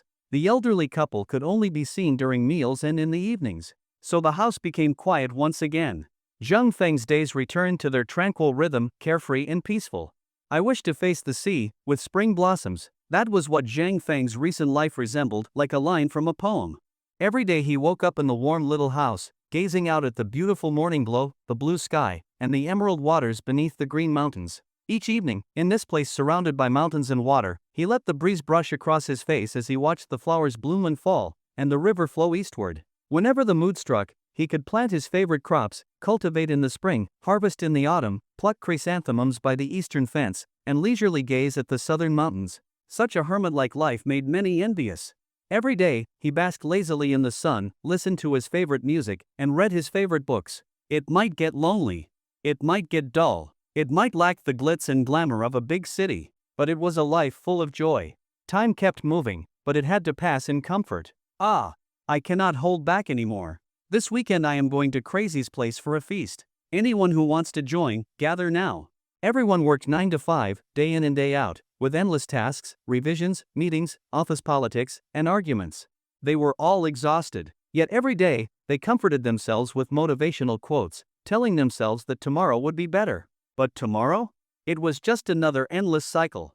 As for Zhang Feng, every photo he posted in the group showed a life so leisurely and pleasant that Monkey and the others could no longer stand it. They decided to head to Moon Lake that weekend to rob the rich and feast at Zhang Feng's house.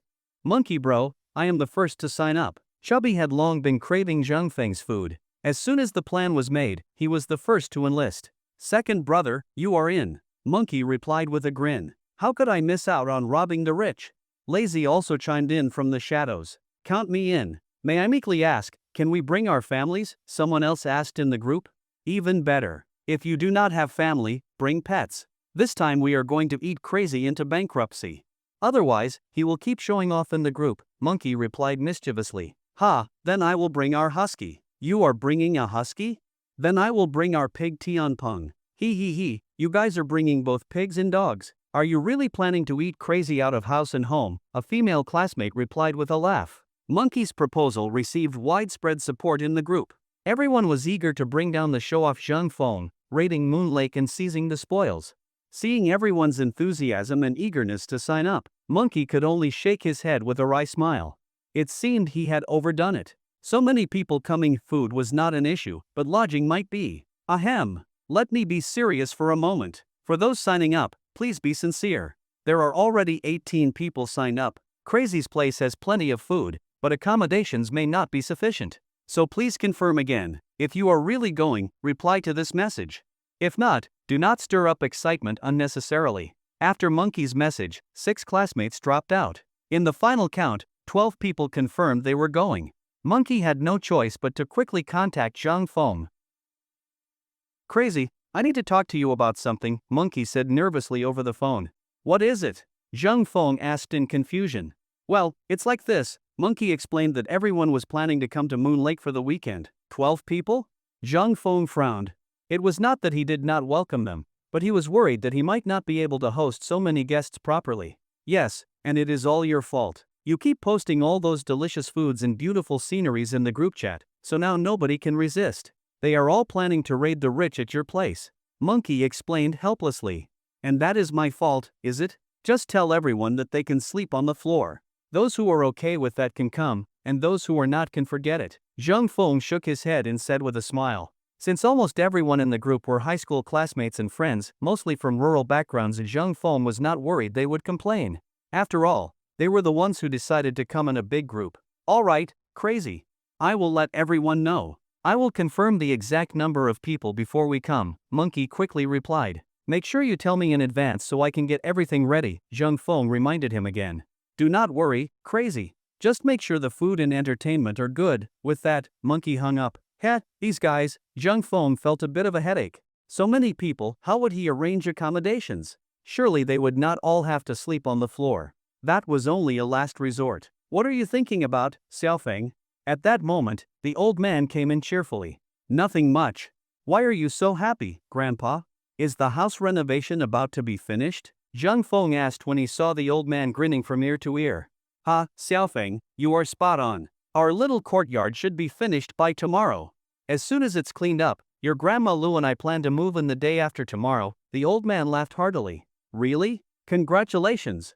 If there is anything you need help with during the move, just let me know," Zhang Feng said with a smile.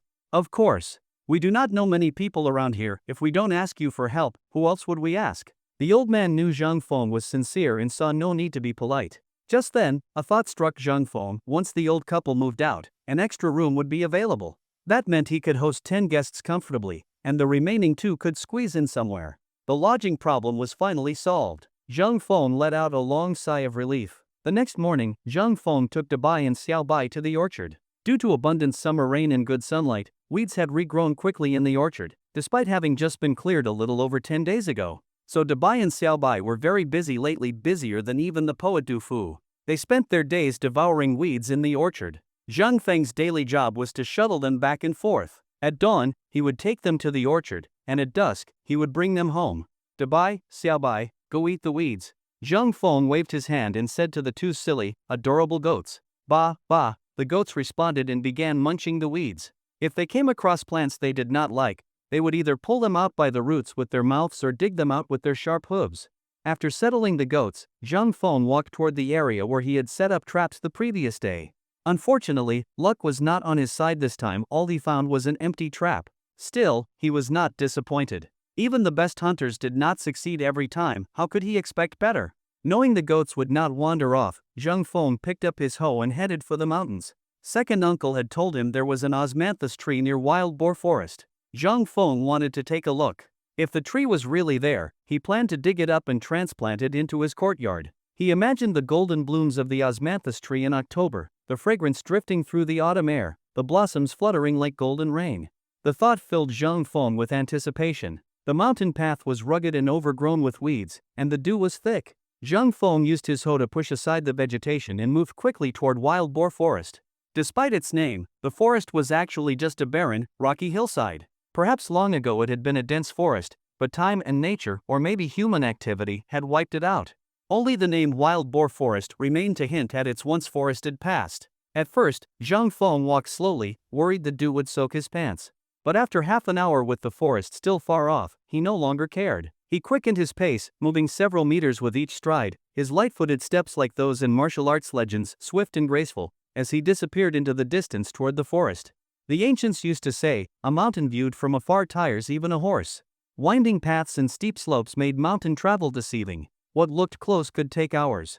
Zhang Feng spent a full hour reaching wild boar forest. An average person might have needed 2. Finally made it. The forest had once been a rocky wasteland with severe desertification. But in recent years, the environment had improved, and now the area was covered with lush weeds and young trees. Soon, Zhang Feng found the osmanthus tree second uncle had mentioned.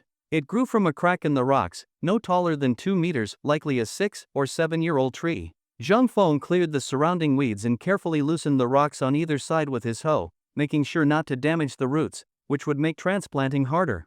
Despite its small size, the tree had an extensive root system. Roots spread across a 10-meter radius. Zhang Feng dug down more than a meter to reach the main root.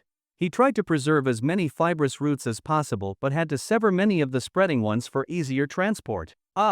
Finally done. With the osmanthus tree successfully dug out, Zhang Feng was pleased. He sat on a nearby rock to rest, then hoisted the tree onto his shoulder and began the journey back down the mountain. "Hey, Xiaofeng, dug up an osmanthus tree? Did you get that from over by wild boar forest?" On the way back, Zhang Feng met several villagers and tourists, who all greeted him with smiles. "Hey, Xiaofeng, where did you get such a fine osmanthus tree?" the old man exclaimed in surprise as Zhang Feng carried it into the yard. "Dug it up in the mountains. Planning to plant it in the courtyard," Zhang Feng replied with a smile. Not bad. It will look beautiful in the fall," Grandma Lu said cheerfully. She had always loved plants and flowers. There was one in my elementary school courtyard too. Every autumn, its fragrance would fill the air. I have loved osmanthus trees since I was a child, Zhang Feng said with a smile. That is wonderful. Once we move in, I plan to get one for our yard too, Grandma Lu said, inspired by the tree Zhang Feng brought home. After a few more words, Zhang Feng got to work digging a hole to plant the osmanthus tree in the empty space beside the gourd vines. Due to the effects of primary genetic modification serum, Zhang Feng's physical fitness was extraordinary. Even after carrying a 70 to 80 kilogram osmanthus tree down the mountain for over an hour, he was not even short of breath, completely at ease. Zhang Feng showed no sign of fatigue as he vigorously dug the soil. Soon, he had a hole over 1 meter deep. He then called Zhang Yi for help. Together, they moved the osmanthus tree into the hole, filled it with soil, watered it, added fertilizer, and at last, the task was complete. The next day at noon, Grandpa Lu and Grandma Lu's courtyard renovation was finally completed. The once dilapidated yard, with its old black tiles and gray bricks, now looked brand new. Afterward, Zhang Feng's family, second uncle's family of 3, Uncle Dashan, and several others, around 10 people in total, worked together to clean the house thoroughly. They mainly removed fallen tiles and dust inside the house. Once the rooms were clean, everyone swept all the broken bricks and debris around the yard into the backyard. After working for more than an hour, the once neglected courtyard was now tidy and full of life again.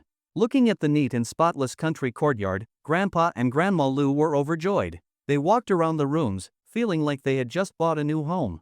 The joy in their hearts was indescribable.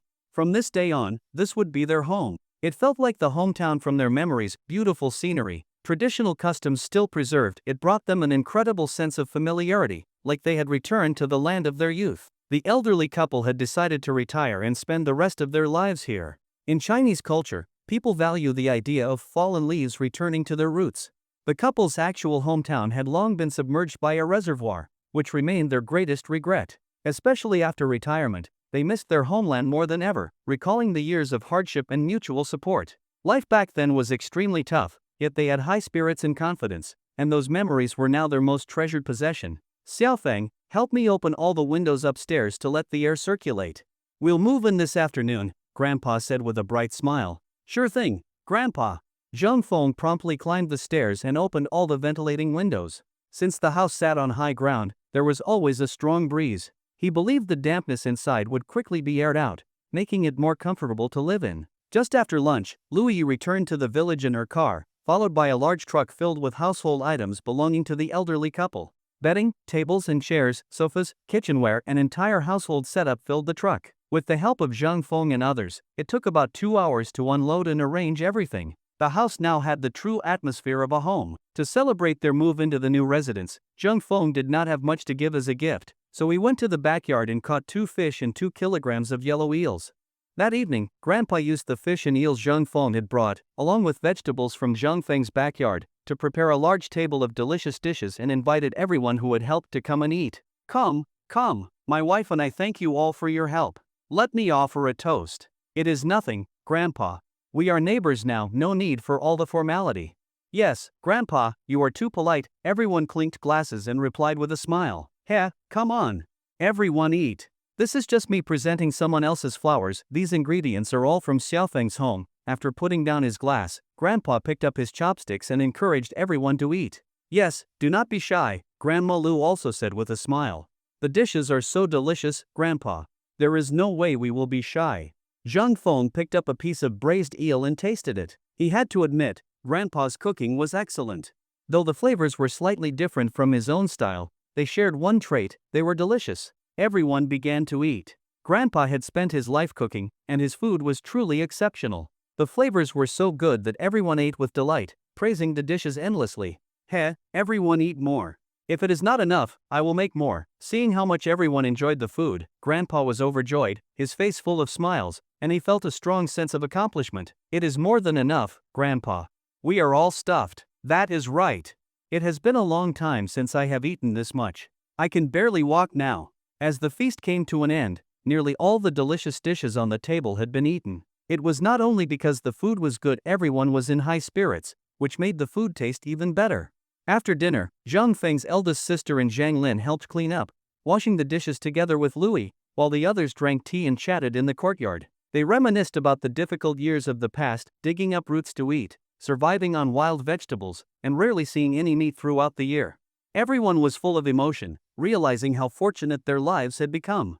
After reminiscing, they gradually dispersed. They had all worked hard that day. The younger ones felt no fatigue, but the elderly needed rest to recover their energy. The next day, Zhang Feng began preparing the bedding at home, taking out quilts and sheets to air them under the sun in anticipation of his classmates' arrival. "Crazy brother, are you sunning the quilts?"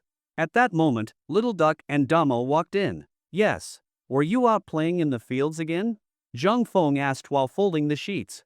"We just came back from catching grasshoppers in the fields. Look, here are the ones we caught." As he spoke, Little Duck held up a plastic water bottle full of grasshoppers in front of Zhang Feng. "Wow! You caught quite a few. How about selling them to me?" Zhang Feng was surprised to see the bottle more than half full. "Crazy brother, how much will you give us?" The little ones were such money lovers. As soon as they heard there was money to be made, their eyes lit up with excitement. "There are 5 of you, so I will give you 5 yuan. How about that?" Zhang Feng said with a smile. Hearing that their catch could earn them 5 yuan, the kids were thrilled. They sold the grasshoppers to Zhang Feng and each pocketed 1 yuan, then skipped happily off to the village store. "Not bad, not bad. We will have a tasty dish this afternoon." Zhang Feng placed the bottle of grasshoppers into the refrigerator, planning to make deep-fried grasshoppers for dinner, a delicious side dish. Grasshoppers, also known as locusts, have been a terrifying natural disaster throughout history. Wherever locust swarms go, they destroy crops and vegetation, laying waste to entire regions. Even in modern times, there is no perfect solution to locust plagues. Although the destruction caused by locusts is horrifying, to food lovers, they are just another delicious snack. Deep fried in oil, they become crispy and fragrant, a true delicacy. That evening, Zhang Feng washed the locusts, drained them in a bamboo sieve, and then dropped them into hot oil. Soon, a rich, meaty aroma filled the air. After 2 or 3 minutes, he scooped them out. A plate of fragrant, crispy fried locusts was ready. At dinner, this plate of fried grasshoppers was the most popular dish. Crispy, delicious, with a strong meaty aroma, everyone loved it. Even Dahei and Shohei, the family's 2 dogs, came running to the table, barking eagerly at the scent. With 2 more big appetites joining in, the plate of fried grasshoppers was quickly devoured. As time moves on, the sun and moon trade places, another day has quietly passed. After finishing his morning exercises, Zhang Feng began preparing breakfast. It was only then that he realized the household firewood was nearly used up. After thinking for a while, he decided that once breakfast was done, he would head to the mountain to gather more firewood. Carrying a shoulder pole, a wood-cutting knife, and a rope, Zhang Feng set off toward the orchard in the mountains. The orchard's fruit trees needed to be pruned each year, and the dry branches cut off during pruning made excellent firewood once they were sun-dried. Zhang Feng had done some pruning not long ago, so there were certainly plenty of dry branches left. When he arrived at the orchard, Zhang Feng found it neat and tidy. All the weeds on the ground had been completely eaten by Dabai and Xiaobai, the 2 adorable goats. Instead of immediately collecting firewood, Zhang Feng first walked straight to the spot where he had set up traps to check if there had been any catch that day. When he looked, the trap was completely empty. Clearly, it was another day with no results. It seemed the local pheasants had either been captured already or had grown smarter. "Looks like it's time to change locations," Zhang Feng said as he surveyed the area. He thought the hillside above the orchard looked promising, there were dense weeds there, and he occasionally spotted pheasants. So, carrying the pheasant trap, he climbed up the slope and found a spot where pheasants frequently appeared, setting up a new trap there. After a month or 2 of sun and wind exposure, the trimmed branches were now dry and crisp, perfect for cooking fires. In about half an hour, Zhang Feng had gathered 2 large bundles, each weighing over 100 kilograms, too large for one person to wrap their arms around. He inserted the ends of the shoulder pole into the bundles and lifted. Over 300 kilograms of firewood rested on his shoulders, the pole creaking under the load. But thanks to his exceptionally strong physique, Zhang Feng carried the heavy burden with ease, as if it weighed only 50 or 60 kilograms. Move aside, move aside. What are you little monkeys blocking the path for?" Zhang Feng called out as he walked briskly along the rugged mountain path. Just as he was about to exit the mountains, the trail was blocked by a few mischievous village kids. "Whoa! Crazy brother, you collecting firewood up in the mountains?" "Crazy brother, we're catching dung beetles," the kids quickly stepped aside and explained when they saw Zhang Feng approaching. "You guys, cow dung on the ground is filthy. Make sure you wash your hands properly when you get home." Zhang Feng shook his head. Rural kids really had nothing better to play with, even gross stuff became a game. He chuckled to himself, remembering that he had been the same way as a child. Back then, he often went into the mountains with Zhang Yi and Uncle Ernie to herd cattle. When they had free time, they would flood dung beetle burrows with water. Since dung beetles usually hid beneath the soil under cow dung, the kids would pour water into their holes. Deprived of oxygen, the beetles would eventually crawl out. Every time this happened, the kids were thrilled and felt a great sense of achievement. They would cup the beetles in their hands and pretend they were unicorn battle beasts, pitting them against their friends' beetles. Thinking back, those childhood days were truly fun. Flooding dung beetles was a common game while tending cattle. When they had no water, they would even loosen their belts and pee into the holes. While this might seem crude now, it was full of rustic childhood charm. Xiaofeng, bring those 2 bundles of firewood to Grandpa Lu's place. They just moved in and probably need some firewood too, said his mother, Wang Guilan, as he reached the front of the house. Mom, I had not even thought of that. Thanks for reminding me. Zhang Feng smiled and turned around instead of stepping into the courtyard, heading toward Grandpa and Grandma Lu's place. Their rented courtyard had a layout similar to Zhang Feng's home, with small front and backyards. The elderly couple planned to plant vegetables in the backyard for their own consumption, and in the front yard, they would grow flowers and plants, both as exercise and for spiritual nourishment. Xiaofeng, you are here? The 2 elderly people were tilling the soil in the yard. Seeing Zhang Feng, they smiled and called out, "Yes, I brought you some firewood." Zhang Feng smiled and continued, "Grandpa, where should I put it?" "Oh, Xiaofeng, that is really kind of you. Just leave it under the eaves for now," the old man quickly replied. "No problem. By the way, is Yi home?" Zhang Feng asked after setting down the firewood. "She left again this morning. She will be back this afternoon," said Grandma Lu, who then went inside and brought Zhang Feng a glass of water. "Xiaofeng, have a drink." Zhang Feng gulped down the water, thanked them, and left. The elderly couple returned to tilling the soil, planning to plant some wildflowers from the mountains. Zhang Feng then returned to the orchard and carried 2 more loads of firewood back. He did not stop until the woodshed at home was fully stocked. "Ah, that is absolutely ridiculous." At noon, Zhang Feng saw a hilarious news story and burst out laughing. "Big brother, what are you laughing at?" Just then, his cousin walked in. "Just read this news story. Some guy hit an elderly person with an electric scooter, then immediately fled. A few minutes later, he came back in a car and hit the same elderly person again." No way. Did they have some kind of feud? Zhang Yi suspected it might have been attempted murder. "Ha, do you know what the guy said when the traffic police caught him?" Zhang Feng asked, still laughing. "What did he say?" Zhang Yi was intrigued. He said he realized after the first collision that his electric scooter was not insured, so he rushed home to get his car and hit the old man again. That way, insurance would cover the medical bills. Ha ha ha. That guy is unbelievable. How can anyone be so stupid? Zhang Yi could not stop laughing. Exactly. The traffic police immediately saw that the evidence at the scene did not match. And the elderly man was not dead. How could he not notice what happened? Zhang Feng shook his head. The man must have panicked and lost his mind to do something so foolish. Wow, I never imagined something like that could happen. By the way, big brother, are Dabai and Xiaobai at home? Can I borrow them for a few days?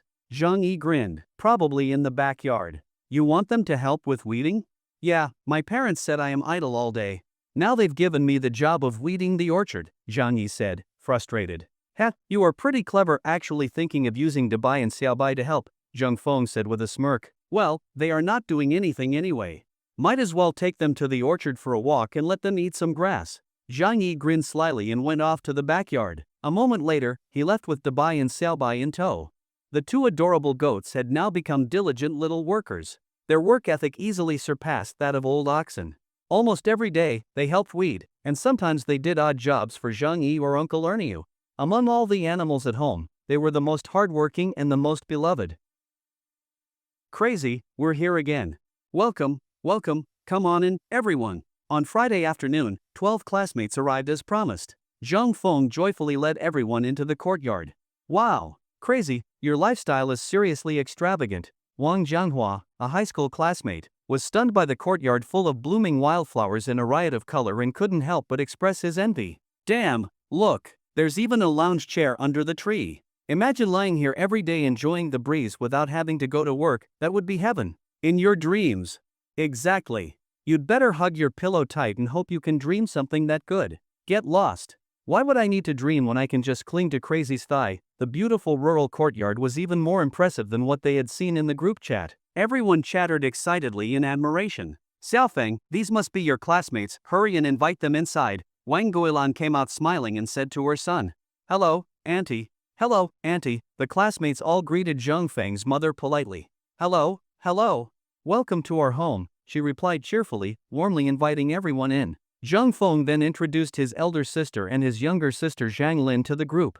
After a few pleasantries, he led everyone to the prepared rooms to drop off their luggage. How about we go to the lake and watch the sunset? One classmate suggested. Great idea. The sunset photos crazy posts are always stunning. Finally, we get to see it in person. Seeing everyone so excited, Zheng Feng led them out of the courtyard and headed toward the lake. It was evening, and the sun was setting. Only a sliver of sunlight remained, illuminating the clouds in the western sky with a fiery red glow, like blazing flames stretching across the horizon. Everyone took out their phones and started snapping pictures nonstop, completely immersed in the breathtaking sunset, unaware of how quickly time was passing. The sunset was endlessly beautiful, yet it came so close to dusk. As the sky gradually dimmed, the fiery clouds faded, and night slowly draped itself over the land. Ah, why is it already gone? The sky was so pure, the sunset so stunning, yet no one had had their fill. Whether the time was too short, or it just passed too quickly, the magnificent view disappeared in a blink. It's fine. The scenery here is beautiful every day. You'll definitely get to see it again tomorrow, Zheng Feng said with a smile. It's already dark. Let's head back and eat. You must all be hungry. At Zheng Feng's words, everyone suddenly realized they were indeed hungry, especially Chubby, whose stomach growled at the thought of Zheng Feng's delicious food. He quickly sped ahead toward the house. At that moment, Louis had just returned from the city and was pleasantly surprised to see everyone. Monkey, Chubby, you're here. Wow. Are you already living with Crazy? Zhang Xiaoyu teased, grabbing Louis's arm playfully. Get lost. I'm staying at my grandparents' place. They live right next door, Louis quickly explained. So you've even met the parents already? Zhang Xiaoyu whispered as she pulled Louis toward the courtyard. Come on in, everyone. Dinner's ready. Auntie, let us help serve the food. No need, you all just rest for a bit. Still, 3 female classmates went into the kitchen to help serve dishes, while the boys set up tables and benches. Since there were many people, 2 tables were pushed together like a banquet-style long table. Today, the dishes were prepared by Zheng Feng's elder sister. Her cooking skills were now nearly equal to his.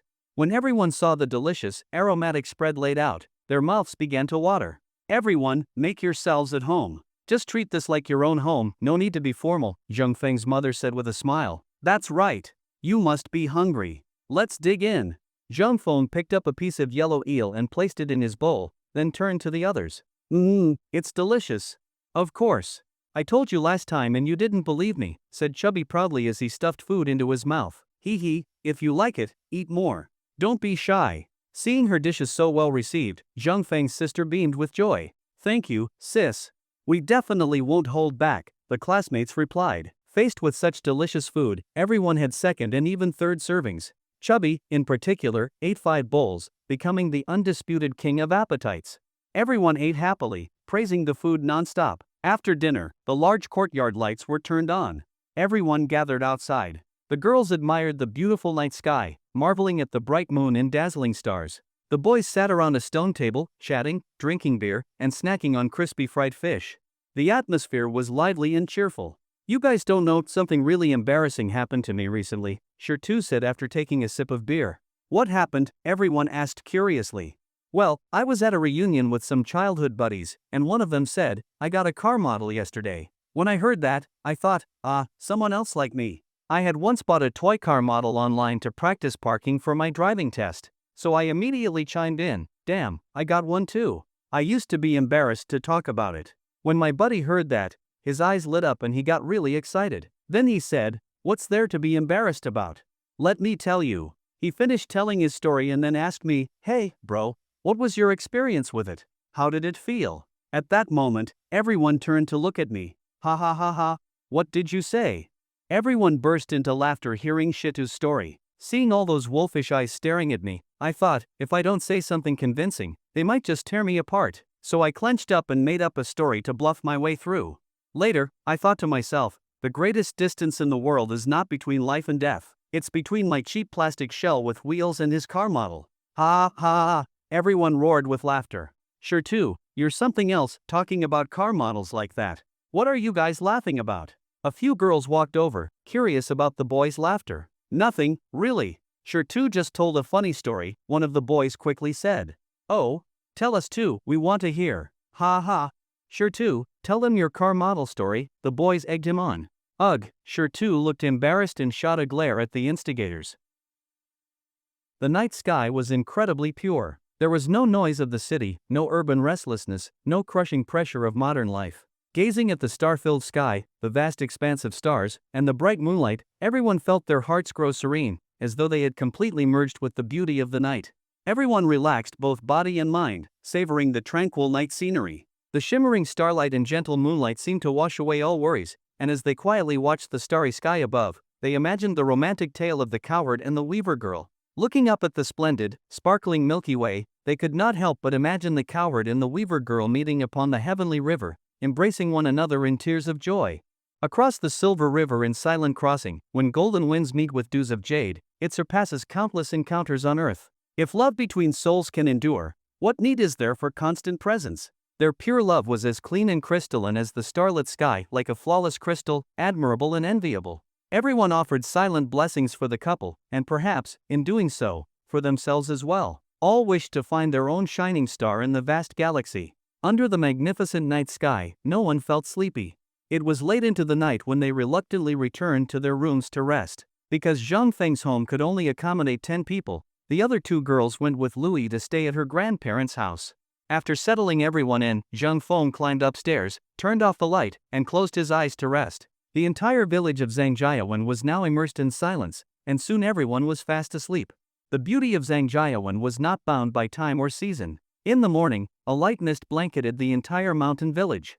Distant mountains were faintly visible, their peaks wrapped in clouds, as if part of a celestial paradise. Nearby, Moon Lake exhaled rising vapors, white mist floated across the surface like graceful maidens dancing in the breeze, as if within heavenly palaces of divine beings, with ethereal music and dreamlike wonder, breathtaking in every sense. The village itself lay veiled in smoke and fog. Roosters crowed and dogs barked. It was as if this place were the fabled peach blossom spring from Tao Yuanming's poetry. Half hidden, half revealed, with dogs barking deep in the alleys and roosters crowing atop mulberry trees, it was a true pastoral idyll. Wow! What beautiful mist! Classmates woke up one after another and, upon seeing the dreamy scenery outside, exclaimed in amazement. Everyone quickly pulled out their phones to capture the stunning sight. The thick fog enveloped the entire village, visibility limited to only 5 or 6 meters. It was like stepping into a fairyland, deeply awe-inspiring. Ah, it's so beautiful. Ha ha.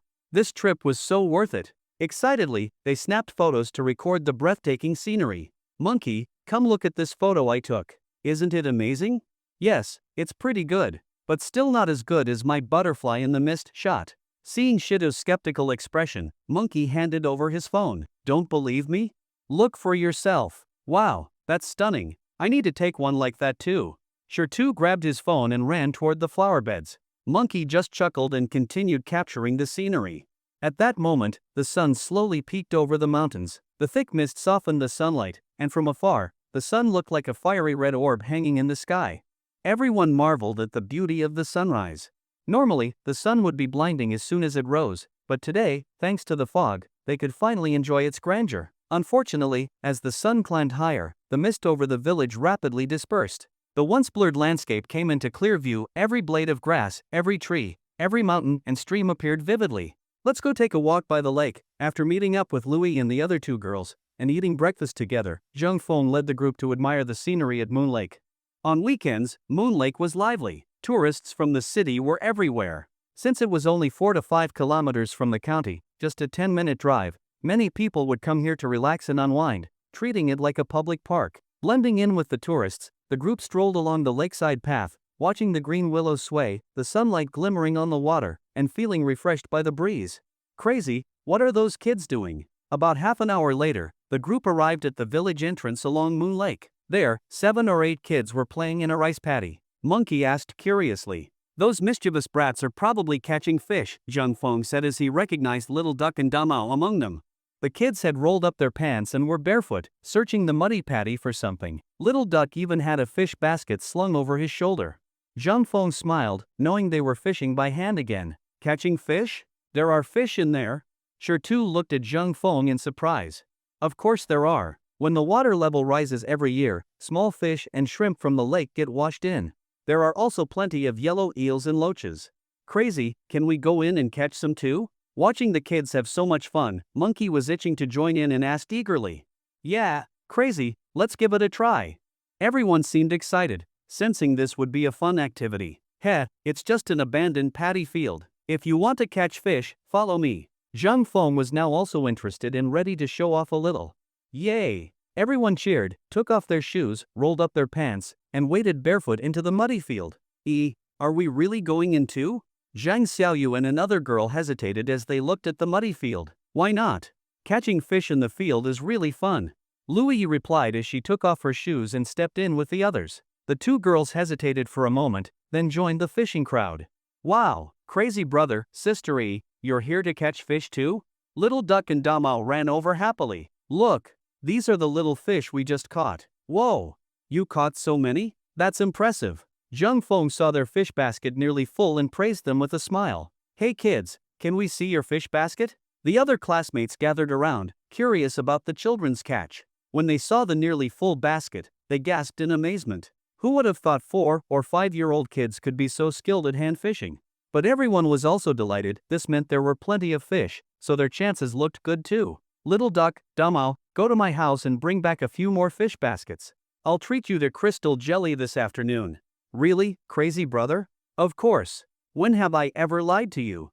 Want to pinky swear on it? Pinky swear, hang it high, never break it for 100 years. The kids, thrilled by the promise of crystal jelly, ran off to Zhang Feng's house. Hee, crazy, you're so lazy, tricking kids into doing your work, Lui laughed. How is it tricking? This is strategic resource allocation, Zhang Feng replied with a grin. Crazy, this looks more like child labor to me. Monkey teased, shooting him a mocking look. Get lost. If you do not want them to go, then go fetch the baskets yourself. Zhang Feng rolled his eyes and shot back. Alright, I surrender. Monkey quickly backed off. Then everyone started wading through the field, looking for fish. Ah, hurry, I've got one here. Catch it quickly. Ha! I've got one here too. There were many fish in the paddy field. The moment they sensed so many people, they scattered in all directions. The fish moved swiftly, darting away in the blink of an eye through the water-filled field. Wow, they're so fast. None of the participants had experience catching fish by hand, and they had not expected the fish to escape so quickly, vanishing instantly into the muddy water. Ugh, why is it so hard to walk in the field? Monkey shook his head with a bitter smile as a fish slipped out of reach. It's mud and water, of course it's hard to walk, Zhang Feng laughed and suggested. Actually, we can build a dam around part of the field to trap the fish. That way, they won't be able to escape. This damming method is quite common, typically used in shallow, slow-moving water. At the moment, the water in the field was mostly still, so this technique was very suitable. Yeah, sure too, Chubby, let's all do it together. Monkey's eyes lit up at the suggestion. He had seen this technique on TV, using mud to block the fish's escape route. Like catching a turtle in a jar, even beginners could manage. Monkey was thrilled and smiled broadly. Zhang Feng led everyone to form a circle and quickly built a ring-shaped dam with mud. Inside the dammed water, fish could be seen swimming about. They were unaware that they had already become trapped prey, soon to be a delicious lunch on the table. Crazy brother, we're here. At that moment, Little Duck and the others arrived with fish baskets. Perfect. This afternoon, I'll treat you all to crystal jelly. Yay! Thanks, crazy brother. Thank you, crazy brother. The kids were overjoyed, jumping up and down at the mention of crystal jelly. Now that the baskets had arrived, Zhang Feng led everyone in scooping out water from inside the dam. Lowering the water level would make it much easier to catch fish. Ha! Splish, splash, everyone excitedly scooped water out. Hey! Sure too, where are you splashing? You got muddy water all over me. Sorry. I didn't mean to. I bet you did it on purpose. Monkey retaliated immediately. Sure too wasn't going to back down either. Their water fight grew increasingly intense, drawing in others, willingly or not. Alright, you'll let all the fish escape at this rate. Zhang Feng laughed and shouted as the mudslinging chaos reached its peak. Yeah, let's focus on catching fish. Let's see who catches the most. Chubby, eyeing the fish as if they were sizzling fillets, was eager not to lose them. Ha, it's just catching fish. Watch me, dragon claw style. Sure too jokingly raised his hands, clawing at the air. Everyone laughed and joked while eagerly wading into the dammed area, hoping to be the first to catch one. Ha, everyone look, I got one. Monkey's quick reflexes and good luck landed him the first fish. Hee hee, I caught one too. Louie, the tough girl, had learned a lot in the countryside. She crouched in the field and scooped up a 10-centimeter carp with both hands. Her face beamed with joy. Soon, everyone was catching fish. The first-timers were thrilled, surprised that catching fish in a paddy field wasn't as hard as they had thought. About 15 minutes later, the dammed area was almost completely cleared. Yet no one had enough. Everyone kept searching the field for more fish. There were still plenty of fish in the paddy. As soon as someone spotted one, they would strike quickly. Each catch brought excited cheers from the group. Wah! Crazy brother, he took my fish. Little duck, pouting, pointed at Shirtu and tearfully complained to Zhang Feng. Shirtu looked awkward. They had both spotted a fish at the same time, and he had jokingly snatched it from in front of Little Duck, leading to this moment. That's right. We saw it too. The kids all pointed at Shirtu, angrily reporting to Zhang Feng. Ha ha, Shirtu, I can't believe you did that. Exactly, Shirtu. You're regressing, stealing from little kids. Everyone teased him, finding it hilarious, while Shirtu stood there thoroughly embarrassed, wishing he could vanish. With no way out, Shirtu smiled wryly, returned the hot potato fish to Little Duck, and sincerely apologized. He even signed a reparations agreement to buy each kid a pack of spicy snacks. Only then did the little ones grin and head off happily to the village shop. Ah, there's a yellow eel here, it's huge. Several minutes later, Zhang Xiaoyu shouted. Where? Chubby, being closest, rushed over. He saw a fat, thick creature in the water, rolled up his sleeves and yelled, Wow, it really is big, let me catch it. He grabbed it, only to scream in horror and throw it away. Ah, oh my god. Ah, a snake. Zhang Xiaoyu turned pale and screamed in fright. Don't be scared. It's a water snake. It's non-venomous, nothing to worry about. Zhang Feng quickly dashed over, grabbed the discarded snake, and calmed them down. Are you okay? Everyone gathered around in concern. Phew! That scared the hell out of me. Chubby gasped, still shaken. He had thought it was a yellow eel, only to find it was a snake, which left him thoroughly terrified. It might take him months to work up the courage to fish again. Zhang Xiaoyu gradually calmed down too, relieved that it was non-venomous. Seeing they were both fine, Zhang Feng also breathed a sigh of relief. Good, this kind of snake is harmless. Its meat is actually a delicacy. If we take it back, I'll make dragon and phoenix soup. It's even better than any gourmet dish. Water snakes are common in Moon Lake, especially after floods, when they're seen everywhere in ditches and fields. Zhang Feng had eaten them many times and was still fond of the taste. Is it really that good? Chubby's foodie instincts returned immediately. The fear vanished from his face, replaced by anticipation. Of course it is. Come on, let's head back. I'll make dragon and phoenix soup for everyone. After that incident, no one felt like catching more fish.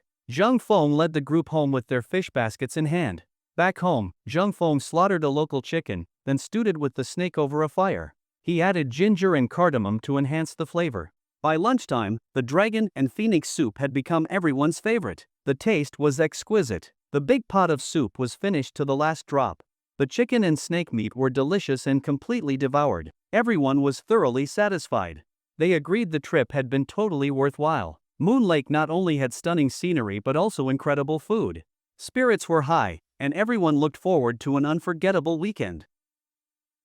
Crazy brother, we're here. Just after lunch, a few little kids arrived at Zhang Feng's house, eager for him to fulfill his promise of treating them to crystal jelly. You're here this early?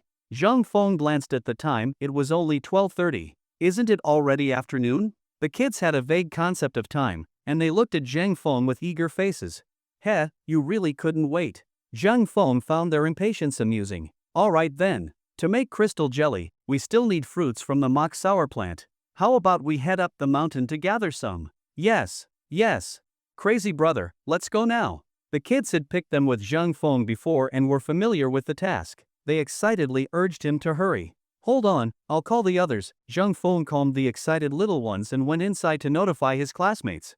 Upon hearing they would go gather fruit for making crystal jelly, everyone was interested.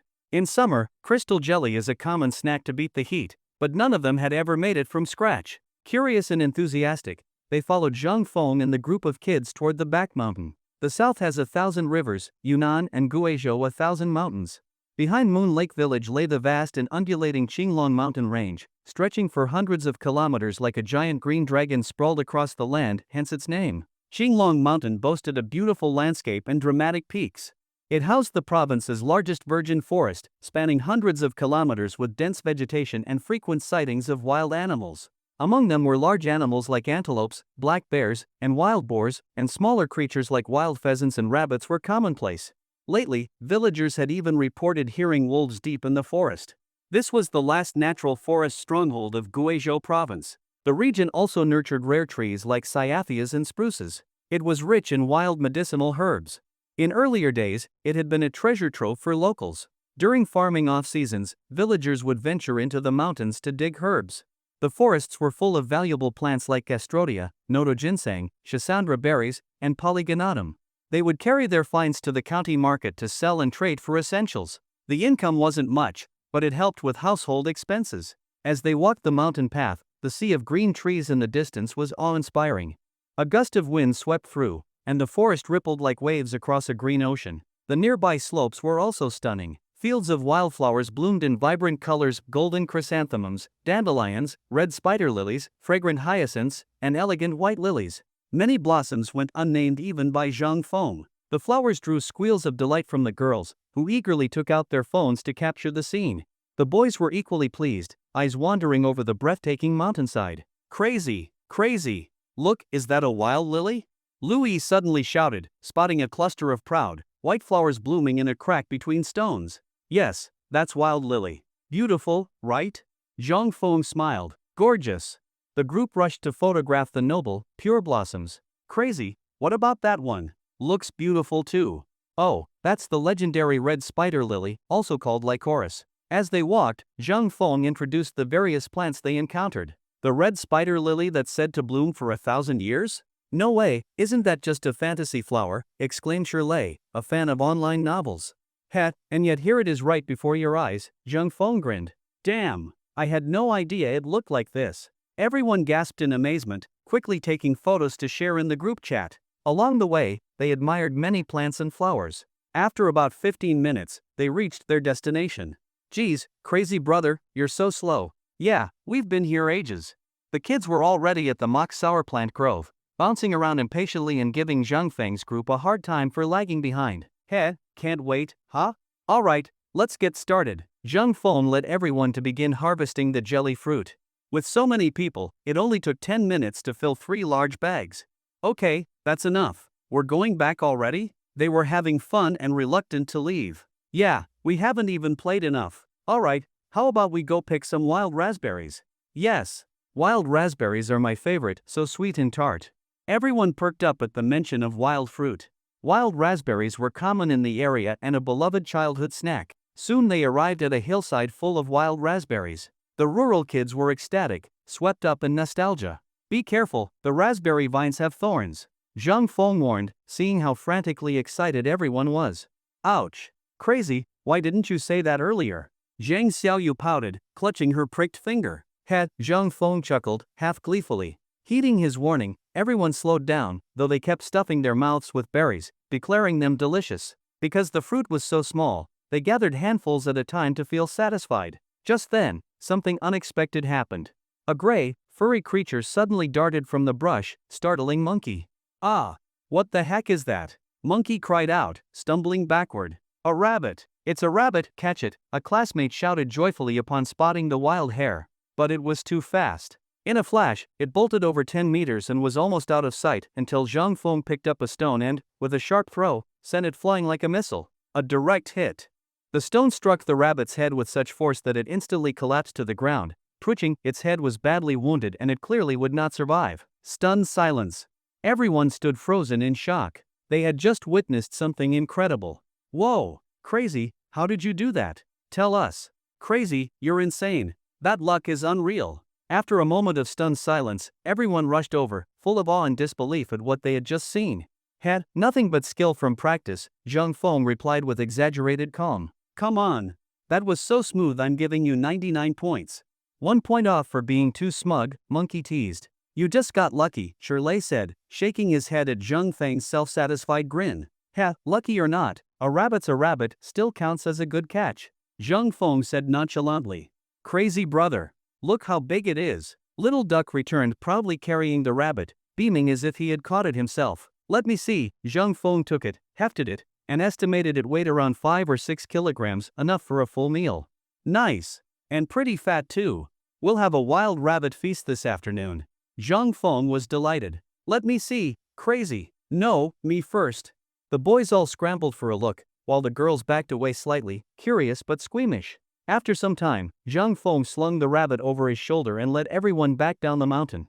Let's go make crystal jelly. Yay! Crazy brother is the best. The kids bounced and skipped ahead, giddy with excitement. Whoa! Xiaofeng caught a wild rabbit. Grandpa Lu and Grandma Lu were relaxing outside when they saw him arrive with the rabbit. Yeah, got lucky today, Zhang Feng smiled. Wild rabbits were fast, despite his good eyesight. Hitting one with a stone took more than just skill. Grandpa, you don't know Crazy hit it with a single stone. Louis recounted the event with excitement. Ha, sounds like you had a lucky day. The old man laughed heartily. Grandpa, Grandma, join us for dinner tonight. Sure, I'll even show off and make some braised rabbit for everyone. Grandpa was in high spirits. Yay, we're in for a feast. Everyone cheered, knowing the old man was a legendary cook. Just the thought made mouths water. That afternoon, Grandpa and Zhang Feng split the rabbit. Grandpa made a fragrant red braised rabbit, rich and savory, while Zhang Feng stewed the rest simple and tender. Both dishes were a hit. Everyone ate happily and to their heart's content. Zhang Feng rowed the boat across Moon Lake, taking everyone to admire the breathtaking scenery. Excited, everyone stood on the boat, drifting with the wind, sailing across the river, enjoying the pink lotuses and vast, endless lotus leaves. The stunning landscape stirred everyone's hearts. Though it was only a 2-day holiday, everyone completely fell in love with the place, its mountains and waters, its delicious food, and its mischievous and adorable children. Joyful days always pass too quickly. In the blink of an eye, it was Sunday afternoon, time for everyone to return. After lunch, they packed their bags and walked slowly toward the village entrance, looking back every few steps. Gazing at the beautiful village and the clear river, none wanted to leave. If only they could stay a few more days, but work awaited them on Monday. After seeing everyone off, Zhang Feng's life returned to its peaceful rhythm. Each day, he either brewed a pot of tea and relaxed under the shade of a tree reading his favorite novels, or he took his small boat out on Moon Lake to fish alone, unhurried, at ease, completely immersed in leisure. Just like the ancient poem describes. A cape, a bamboo hat, a lone boat, a 10-foot fishing line, a tiny hook, a song of joy, a cup of wine, one man fishing alone, autumn over the river. Though simple, life was full of joy. Zhang Feng loved this rural lifestyle, working the fields beneath the southern mountains during busy days, wandering through mountains and waters during quiet ones. Like an ancient hermit, plucking chrysanthemums by the eastern fence and leisurely gazing at the southern hills. Life may not have been rich in variety, but it was enviable and fulfilling. Crazy, get to the village entrance, quick. Those bastards from the next village are electrofishing in our waters again. That afternoon, Zhang Feng had just finished dinner and was engrossed in a novel in the courtyard when he suddenly received a call for help from Uncle Ernie. What? Those guys again? Hold on, I'm on my way. Zhang Feng jumped to his feet and rushed toward the village entrance. The Bang Bang River stretches over 100 kilometers, and every riverside village has its own fishing rules, most importantly, no cross-border fishing. But rules are always broken by a few. Sneaky fishing thieves appear from time to time. Usually, people turned a blind eye. After all, the loss wasn't much. But electrofishing and poisoning the water are acts of ecological destruction, and everyone was furious about them. It was the kind of thing no one would tolerate. If caught, the consequences would be severe. Those who poisoned or electrocuted fish were cautious and often armed, just like dog thieves, vicious and dangerous. So, when discovered, villagers would always gather reinforcements. Damn bastards, how dare you come electrofishing in our village? Get down from there. Come down, or we'll make you come down. Move or I'll fry all of you. The thug from the neighboring village wielded an electric net, threatening the villagers of Moon Lake. When Zhang Feng arrived, both sides were in a standoff. He saw that the intruders included a known thug from the neighboring village and 2 others of uncertain origin. The 3 stood tensely on a boat, facing off against Uncle Ernie and the others. Son of a bitch, so arrogant, Zhang Feng muttered, grabbed a thick wooden log from the riverbank, and charged toward the 3. The 3, already backed up to the edge of the boat, were caught off guard. Zhang Feng knocked them all into the water with a few swift blows. Uncle Ernie quickly jumped onto their boat and sailed it away, letting the 3 fish thieves soak in the river for a while to cool their heads. How was that, Uncle Ernie? Not too late, right? Zhang Feng put down the log, clapped his hands, and laughed. Ha ha. Not late at all, you came right on time, Uncle Ernie replied joyfully. Ha, Xiaofeng, that staff technique of yours is impressive. Knocked down 3 mongrels in one sweep. Seeing the disheveled electrofishers, Uncle Xiaoqi was delighted. Other villagers cheered as well. Just moments ago, those fish thieves were strutting around arrogantly. Now, soaked and pathetic, justice had been served. You damned brat, how dare you sneak attack me? Just wait until I get out, I'll kill you, the thug growled from the water, glaring at Zhang Feng. Screw you, still threatening me? Zhang Feng, seeing the man still refusing to repent, picked up the long wooden log again and jabbed it into the water. Arg, you'll pay for this, brat. The thief cried in pain, yelling through clenched teeth. Come on then, I'm right here. Try me. Zhang Feng beat the water around him with the log, completely unafraid. He could take on 5 or 6 of them alone. Bastard fish thieves still acting tough after getting caught. Time to spice things up. One villager fetched a bucket of human waste from the latrine to teach them a lesson. Everyone burst into laughter and began flinging the contents at the thieves. At first, people were willing to let them off with a soaking, but since they continued to threaten the villagers, they got what was coming to them. The 3 thieves screamed and gagged as filth rained down on them. Their arrogance vanished instantly, replaced with sheer misery. Stop, stop. We surrender, we surrender. We won't dare do it again. They were so overwhelmed by the stench they nearly threw up their guts. Oh, weren't you tough just a minute ago? What happened? The villagers mocked them, arms folded, coldly amused. Yeah, let them stew a bit longer. Don't let them off too easily. Everyone joined in the fun. The thieves were left to soak for half an hour before the village chief finally stepped in. They'd been punished enough. Pull them out. If someone drowns, we'll be in trouble. Yes, chief. Ugh, the smell. Who suggested the bucket? Someone get them out of there. Uncle Ernio and Uncle Xiaoqi tried to approach but were nearly overwhelmed by the stench. Ha ha ha. Brother Zhuzi, you brought the bucket, your turn to pull them out. No way, Xiaotian, you were flinging that stuff with the most enthusiasm. You're not getting out of it. Yeah, everyone who joined in should help. Amidst laughter, they used sticks and bamboo poles to drag the 3 men back onto the boat. By then, they were totally exhausted, lying limp like dead dogs.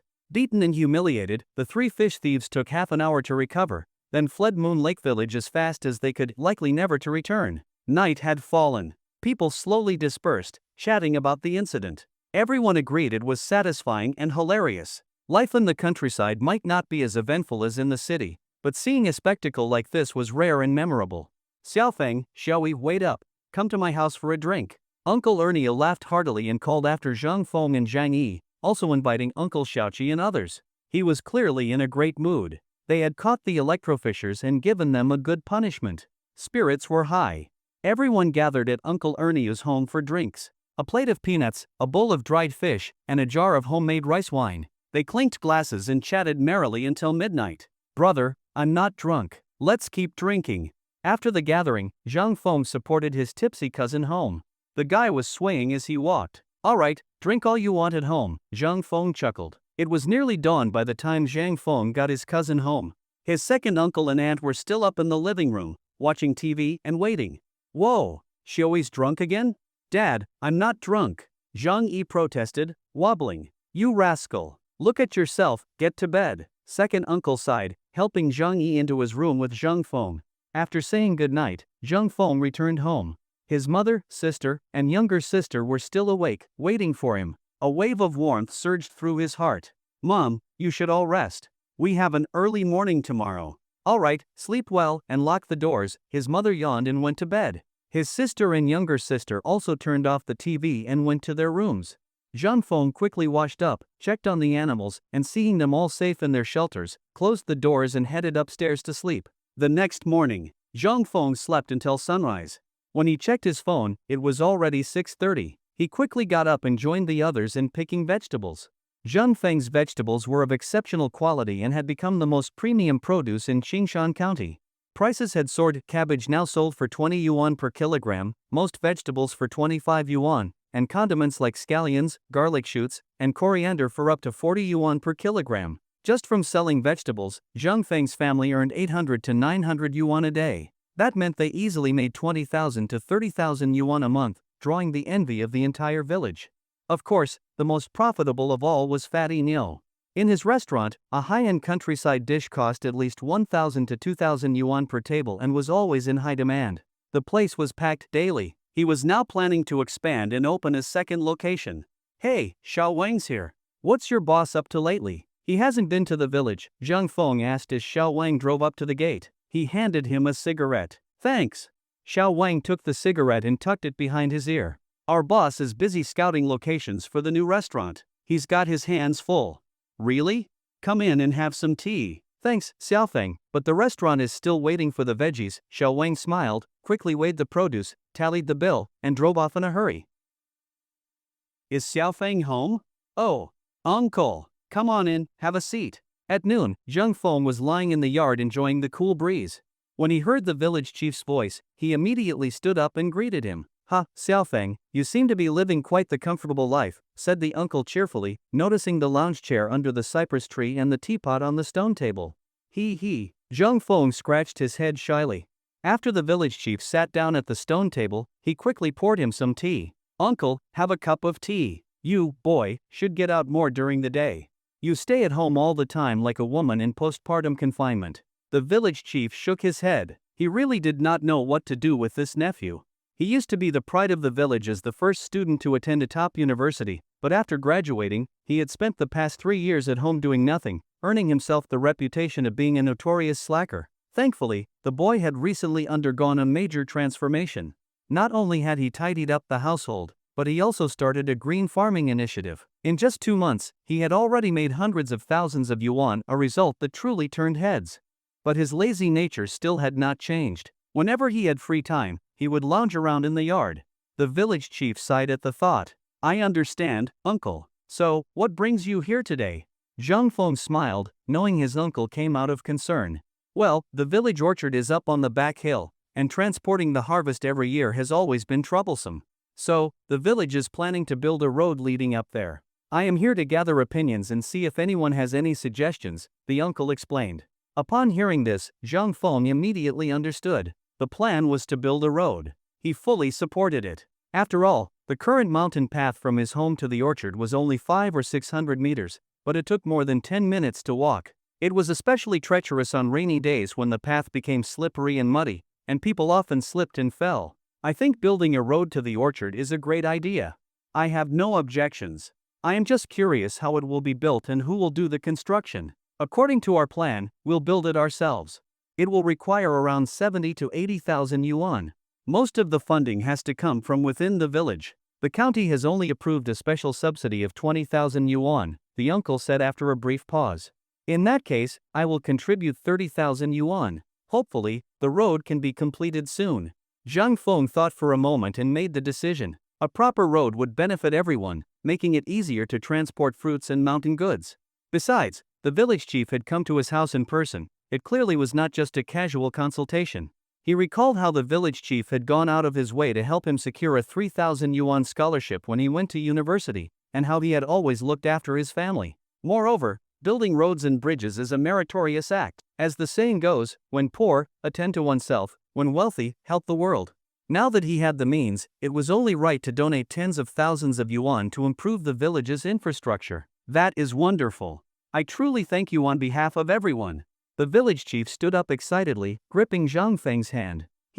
No need to be so polite. After all, I will be using the road too," Zhang Feng said modestly. "That makes a huge difference. With your 30,000, the county's 20,000, and another 10,000 from the village's collective fund, we only need to raise another 10 or 20,000. That is completely manageable." The village chief joyfully tallied up the numbers. He had not expected to raise more than half the needed funds so quickly. "Xiaofeng, are you home?" At that moment, old Master Lu walked in. "Grandpa Lu, what brings you here? Come in and sit." Zhang Feng stood up to greet him. "Oh, the village chief is here too?" Master Lu asked in surprise. "Yes, come and have some tea," the uncle said, standing up to pour him a cup. After hearing about the road construction and the funding shortage, Master Lu readily said, "I will cover the remaining 10 to 20,000. "Ah, thank you so much," the village chief exclaimed in excitement. I am part of this village too. Contributing to it is my duty," the old man said with a wave. His family was worth billions. Such an amount was a mere trifle for him. The village chief left in great spirits. He had only come to Zhang Feng's home with the hope of getting some support, but he ended up raising 50,000 yuan. The road project could now officially proceed. Xiaofeng, let me borrow your large pruning shears. I want to trim the flowers and plants in my yard. Grandpa Lu, do you want me to help you? Zhang Feng retrieved the shears from the windowsill and asked. No need. I am just trimming some morning glories, the old man replied, waving his hand. It was a simple task and not strenuous at all. The morning glories in Zhang Feng's yard looked like a painting on the wall, beautiful and serene. Inspired, the old man decided to prune his own vines to make his yard cleaner and prettier. After seeing him off, Zhang Feng stepped out. His mother was selling goods at a small stall by the door. After saying a few words to her, he took a leisurely walk along the lake. Awo, awo, as he strolled, Zhang Feng heard the sound of a child crying from the woods. Listening carefully, he thought it might be Maya. There were also voices of children like Little Duck nearby. Curious, Zhang Feng walked into the woods. He quickly found a group of mischievous kids. Maya was sitting on the ground, crying bitterly. Her older brother Damao stood nearby, looking helpless. What happened? Why is Maya crying? Zhang Feng hurried over to ask. It was Little Duck. He threw cockleburrs into my sister's hair. Damao complained angrily. Once again, Little Duck was causing trouble. You threw them into my hair first. You started it. Little Duck retorted. Zhang Feng immediately understood what had happened. They were playing war games, using cockleburrs as weapons. These sticky burrs cling tightly to hair, and they are especially hard to remove from long hair, often pulling it out painfully. Seeing Maya's head covered in cockleburrs, Zhang Feng could not help but smile wryly. No wonder the little girl was crying so hard. You guys, hurry up and help Maya get these burrs out, Zhang Feng scolded, particularly targeting the mischievous Little Duck, who was always up to no good. Boo hoo hoo. I do not want them to do it. It hurts too much, the little girl sobbed. I will help you. Do not worry, it will not hurt if we are careful, Zhang Feng said as he shook his head and began carefully removing the burrs one by one. After a while, the other kids also came over to help. It took about 10 minutes, but they finally removed all the burrs from Maya's hair. By then, her hair was a complete mess. She looked like a wild child who had not combed her hair in days. Alright, all done, Zhang Feng stood up and breathed a sigh of relief. Hooray! We did it, the children cheered joyfully, bouncing around like they had completed a great mission. Even Little Duck looked relieved, now he would not get a beating at home. Maya stopped crying and soon joined her friends again, her smile returning. After saying goodbye to the kids, Zhang Feng continued walking along the lakeside path, enjoying the scenery. Unknowingly, he reached the village's farmland at the edge of the village. Seeing some snails floating in the ditch, Zhang Feng began to crave their delicious taste. He picked 2 large lotus leaves to carry the snails he planned to catch. In ancient times, before plastic bags existed, lotus leaves were commonly used for wrapping things. That is how dishes like lotus leaf rice and lotus leaf cakes originated. There were quite a few snails in the ditch. Zhang Feng walked along it for just 20 or 30 meters and filled the 2 lotus leaves with about 1.5 kilograms of snails. He returned home, placed the snails in a bucket, added water and sesame oil, and planned to let them purge the mud from their stomachs over the next 2 days. Brother, they are selling beef in the neighboring village. Do you want to buy a couple of kilograms? His cousin Zhang Yi ran in just as he finished dealing with the snails. What happened? Did another cow fall off the mountain? In the mountains, cattle falling to their deaths was common. Usually, beef was only sold under such circumstances, and the price would be low. Yes, I heard it fell from Eagle's Peak. The cow weighed 700 to 800 kilograms. What a loss! Zhang Yi lamented. A cow like that, when alive, could sell for more than 10,000 yuan. Now, it would be worth maybe 5 or 6,000. Alright, let us go buy some. It has been a while since we had beef. Zhang Feng nodded. Usually, people from nearby villages would rush over to buy the beef to help the owner recoup some of the loss. On the way, they ran into many fellow villagers, all heading to Sanjiazi to buy beef. Hey! Xiaofeng, you are here too? Uncle 7, you are really something. You did not even tell us, Zhang Feng joked. Ha, how would I know that a rich guy like you would be eating meat from a dead cow? That is food for poor folks, Uncle 7 shot back with a laugh. Zhang Feng smiled helplessly and asked for more details.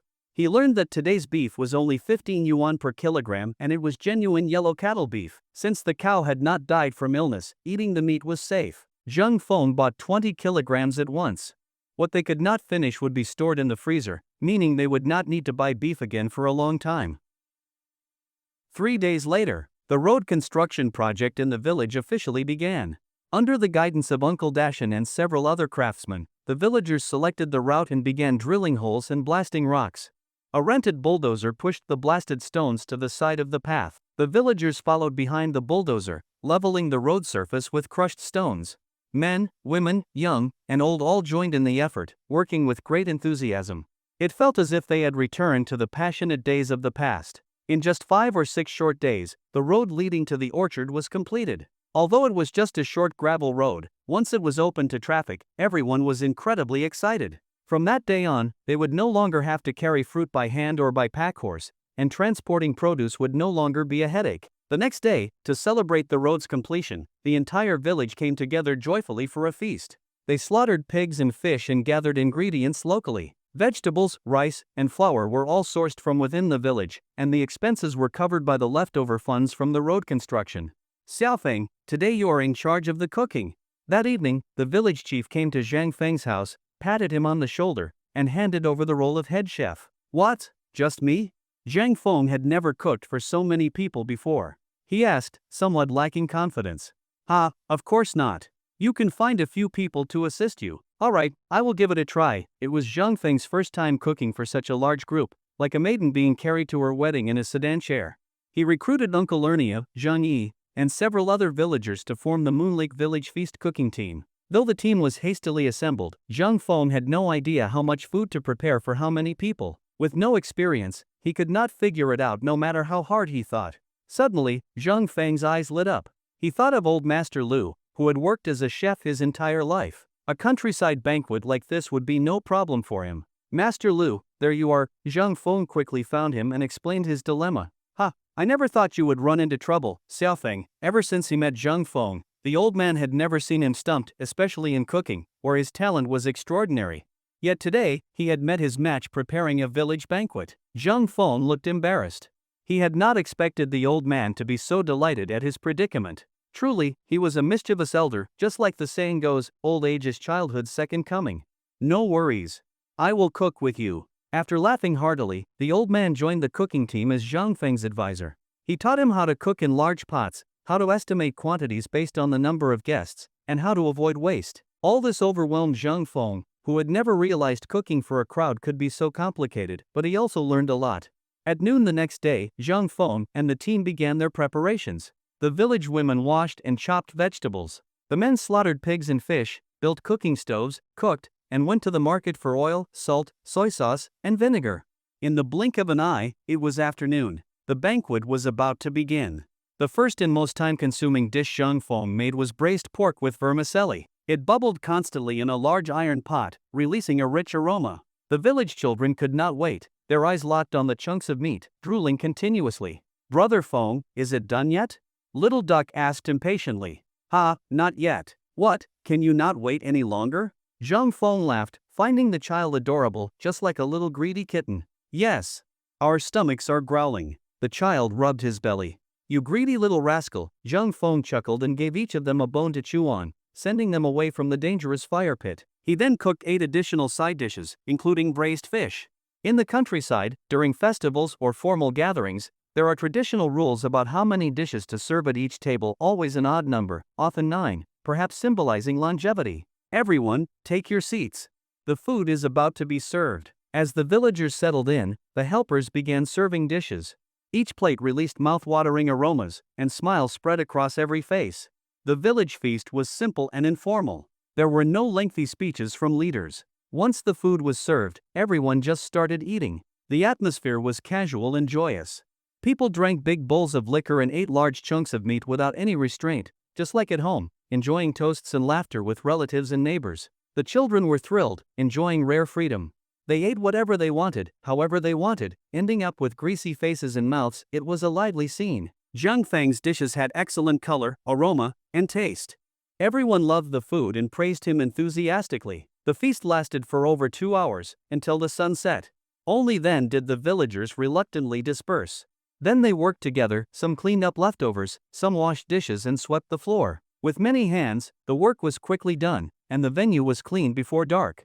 Back home, Zhang Feng opened WeChat and saw that many people had commented on his post. How was today's village feast? Wow! It looks so delicious, followed by several drooling emojis.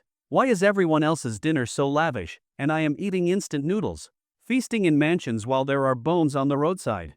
I have not even eaten yet. Where did this lunatic go to crash another wedding feast? Monkey asked, seeing so many people in the photos. This was not a wedding. Today, to celebrate the opening of the road to the orchard, our village held a banquet for everyone. What do you think? Not bad, right? I made the food myself. Zhang Feng grinned and replied. Zhang Feng's banquet photos quickly stirred up outrage. Everyone in the group began criticizing this local tycoon for living a life of leisure and ignoring the hardships of the common people. Seeing the comments, Zhang Feng chuckled and nonchalantly posted a few more photos of the feast. Each one featured a dish more tempting than the last, inflaming the group even further as they continued to mock and condemn Zhang Feng for being inconsiderate. Classmates, I am logging off. Seeing the group sufficiently riled up, Zhang Feng prepared to disappear. Get lost, you heartless tycoon. Show-offs get struck by lightning. Be careful, Feng. Zhang Feng laughed to himself, then logged off and opened his favorite novel site to check for updates on the books in his library. Just then, Xiaoba, the little wanderer, finally came home. It fluttered onto Zhang Feng's shoulder, chirping nonstop, "Eat. I want to eat." What is it? Did you not find anything to eat while out? Lately, Xiaoba had learned to speak many words and could understand most daily expressions. This was thanks to watching TV every day. The bird's two hobbies were watching TV and roaming the mountains all day, coming and going as it pleased, rarely staying home. Hungry, hungry, I want to eat. I want to eat. Xiaoba replied in its unique accent. Zhang Feng shook his head, put down his phone, and poured some feed into the bird's bowl. The little guy pecked away hungrily, clearly starving and enjoying every bite. With the road to the orchard on the back hill now open to traffic, everyone in the village was very happy. From then on, not only would transporting fruits and corn be much more convenient, but collecting firewood, cutting grass, or going into the mountains to dig for bamboo shoots would also become easier. The next morning, Zhang Feng got up early. After picking vegetables, he drove his tricycle toward the back hill, intending to test the new road and collect some firewood from the orchard. Uncle Air is also driving into the mountains? As Zhang Feng entered the back hill, he saw a tricycle parked near the edge of Uncle Air's plot. Uncle Air was busy working in the field. Yes, I brought some manure to fertilize the fruit trees, Uncle Air replied, standing up and smiling. Now that the road is open, it is really convenient. In the past, just carrying the manure was exhausting. Xiaofeng, what are you driving in for? I am heading to the orchard to collect some firewood. After a few more words, Zhang Feng bid him farewell and continued on. Along the way, he saw 5 or 6 tricycles. Nowadays, nearly every household had one, and getting to town had become very easy. With this new road to the back hill, everyone was thrilled. From now on, harvesting fruit and corn no longer meant using shoulder pulls or pack animals. Everything could be transported directly to their doorsteps by vehicle. The saying goes, to get rich, build roads first, have fewer children and plant more trees. Crude as it sounds, it holds truth. With a road, labor becomes more efficient, transportation costs are lowered, and the value of the fruit and crops people grow increases. Yo!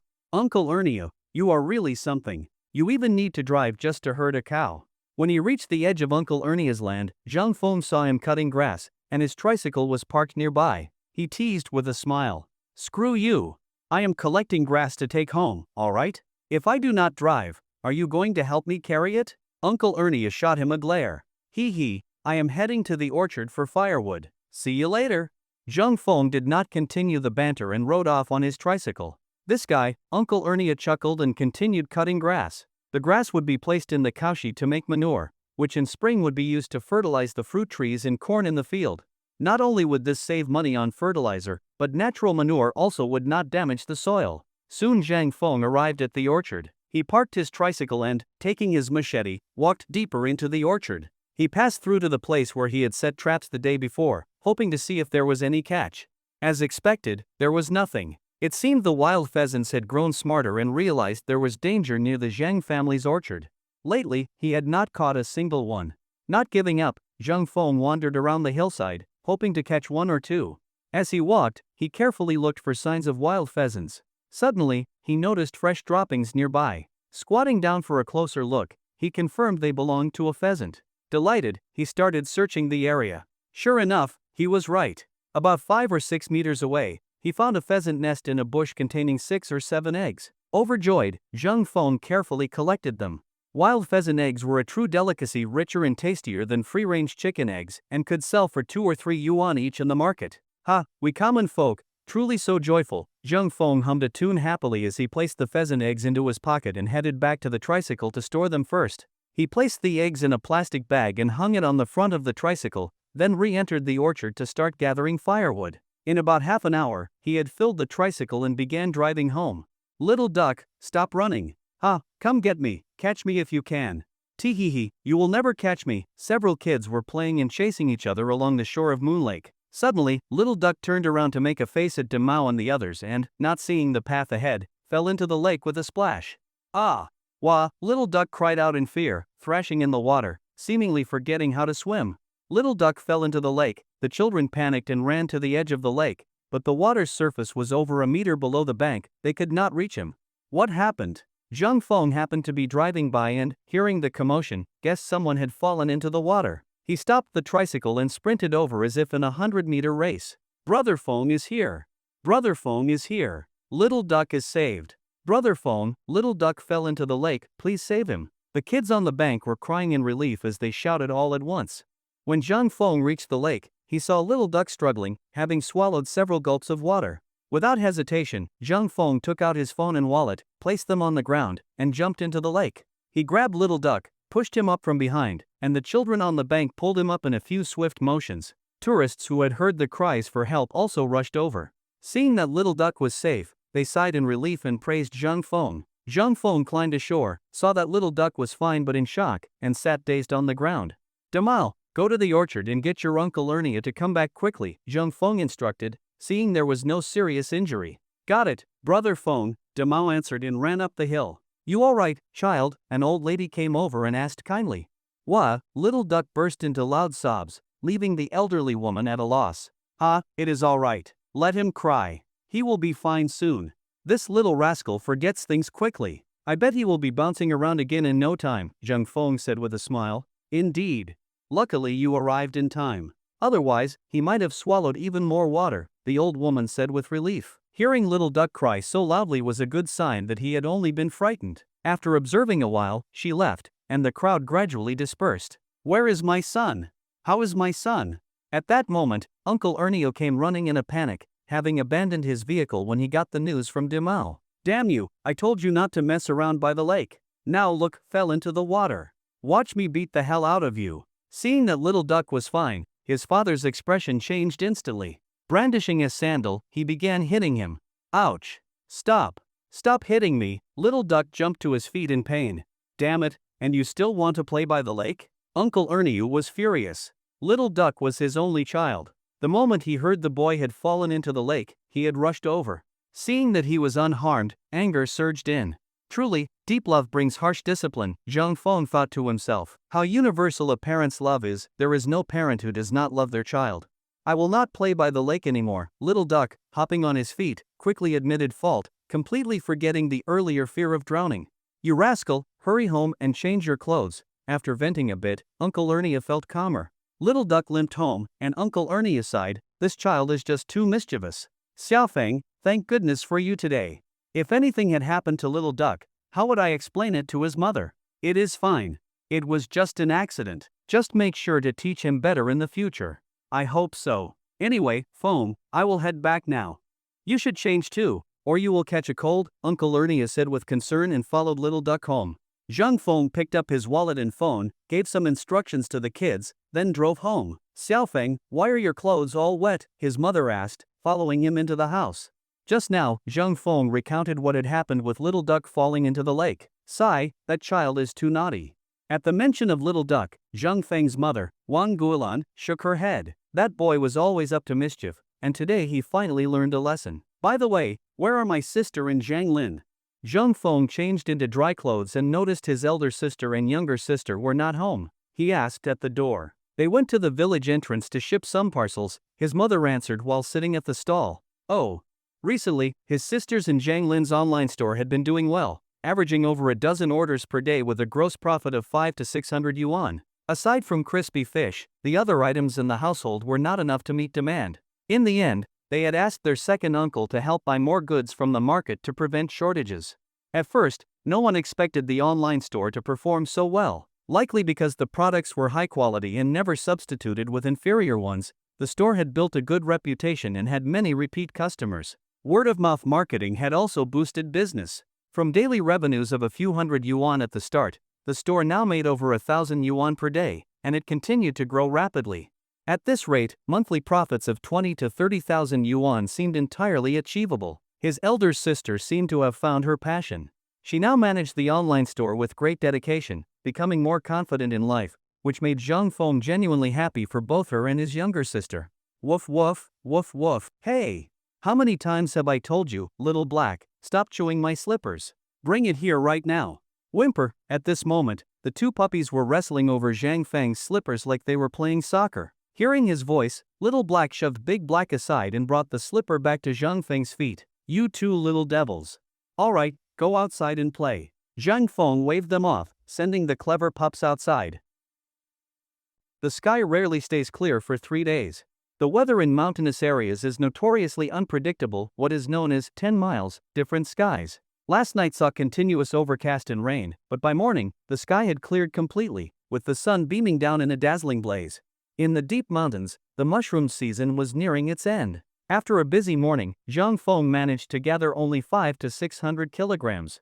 In about half a month, mushrooms in the mountains would stop growing altogether and would not sprout again until bright May. So far, Zhang Feng roughly calculated that from mushroom collection alone, he had earned over 300,000, close to 400,000 yuan. This kind of income made him, without exaggeration, the richest person in the village, something that drew everyone's envy. Zhang Feng had finally shaken off the label of village slacker, replacing it with the title of a promising young man of the new rural era, a model college graduate pioneering his own business. Ding dong. Congratulations, host, on completing the side quest, become a millionaire. Deadline, 1 year. Task reward, 500 points and 1 spin of the prize wheel. Task failure would have resulted in a deduction of 1,000 points. System rewards have been issued. Please check your account. That night, lying in bed, Zhang Feng had just closed his eyes to rest when he suddenly heard the long-lost prompt from the system. Realizing he had completed the side quest of becoming a millionaire, Zhang Feng was instantly overjoyed. Although he had anticipated it, the confirmation still brought him great delight. He immediately opened the system interface and found that his personal attributes had increased again. His point total had reached 600, and he now had 1 spin of the prize wheel available. Ding dong, system has met upgrade conditions. Initiating automatic upgrade. Suddenly, the system began upgrading on its own without warning. What the hell? You're upgrading and didn't even ask me first? Only then did Zhang Feng realize that his relationship with the system was not one of master and servant, but more like partners in cooperation and support. Ding dong, system upgrade complete. Intermediate mode activated. Please explore functions independently. About 2 minutes later, the frozen system interface resumed. Zhang Feng immediately started examining the new features and changes in the store. What the hell? System, get out here. I swear I won't beat you to death. Anger harms the body. Please remain calm, the system replied in a noticeably more robotic tone since the upgrade. You tell me, why are the items in the store so much more expensive now? A bottle of solar growth elixir used to be only 50 points, and now it costs 100? What the hell is going on here? Seeing the doubled prices in the new store, Zhang Feng exploded with rage. Other systems upgraded with gifts and bonuses. His system, on the other hand, not only gave nothing but also doubled the prices. How could he not be furious? The beginner level system was meant as a starter bonus. All items were discounted. Now that the system has upgraded to intermediate mode, item prices have returned to standard levels, the system explained. What the hell? This is just like a bait and switch. Absolutely shameless, Zhang Feng was speechless. He regretted not redeeming more items earlier. Now all the point values had doubled. He began to feel that this so-called super farmer system was increasingly similar to Earth's online shopping platforms, only this one did business on a galactic scale. Although disappointed in the system upgrade, Zhang Feng had to admit the system was still an incredibly powerful golden finger. As long as he had money and points, he could purchase all sorts of advanced items from across the universe. Ding dong. New side quest issued, become a 10 millionaire. Completion deadline, 1 year. Task reward, 10,000 points and 3 prize spins. Task failure will result in the deduction of 20,000 points. What the hell? Is this system trying to force me to hustle for money? Zhang Feng was displeased. He felt that his current life was already excellent, brewing tea, reading books, strolling around Moon Lake, admiring the village's natural scenery. It was practically a fairy tale existence. Therefore, Zhang Feng felt that even if he failed the task, it would not be a big deal. So what if he lost 20,000 points?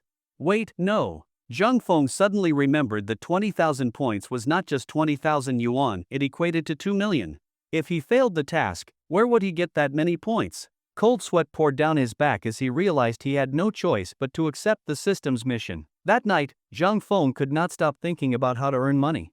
The next morning, he woke up groggy, clearly not having slept well. Forget it, I still have a year, what's the rush? Standing by the window in the morning, looking at the mountains in the distance, Zhang Feng still had not come up with a simple way to make money. But he was not too worried. With his golden finger, making money was not hard at all. Even just reselling goods or technology from the system store could easily yield 10 million yuan.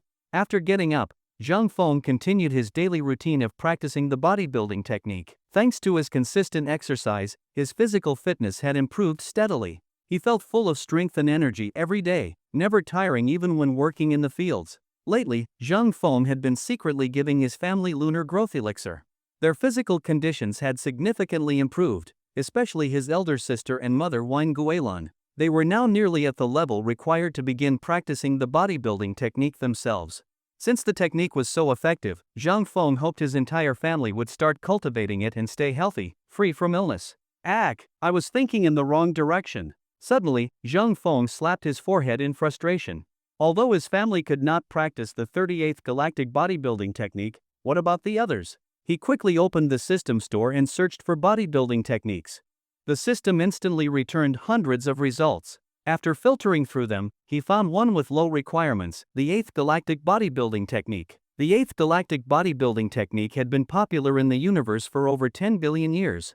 It originated more than 150 billion years ago. Though it was considered ancient and obsolete in Central Galaxy, for a primitive place like Earth, it was still considered high-tech. Although it was far inferior to the 38th technique Zhang Feng practiced, and long-term training could not grant the ability to stir oceans or travel through space with the flesh, it still offered tremendous benefits.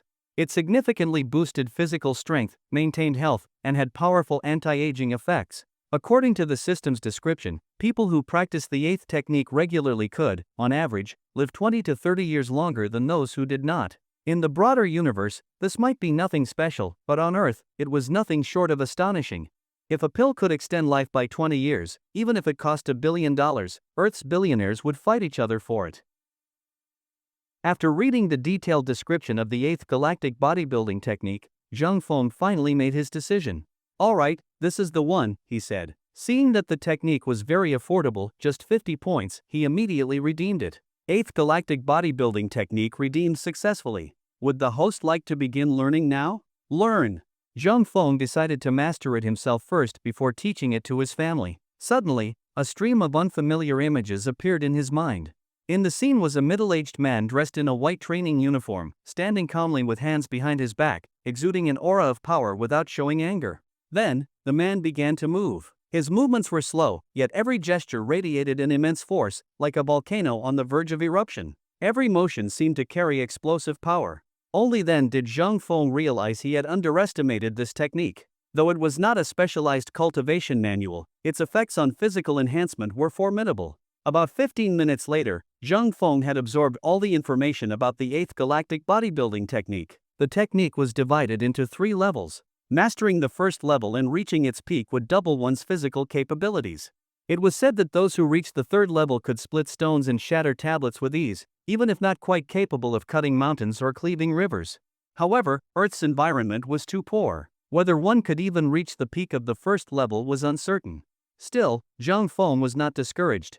No matter how powerful a martial artist was, a kitchen knife could still pose a threat. With China's strong public safety, if his family could reach the 1st level, they would have sufficient ability to protect themselves. Facing off against a few hooligans would be no problem. Moreover, even just the 1st level offered significant physical improvements and excellent health benefits. Zhang Feng believed that would be more than enough for his family to practice.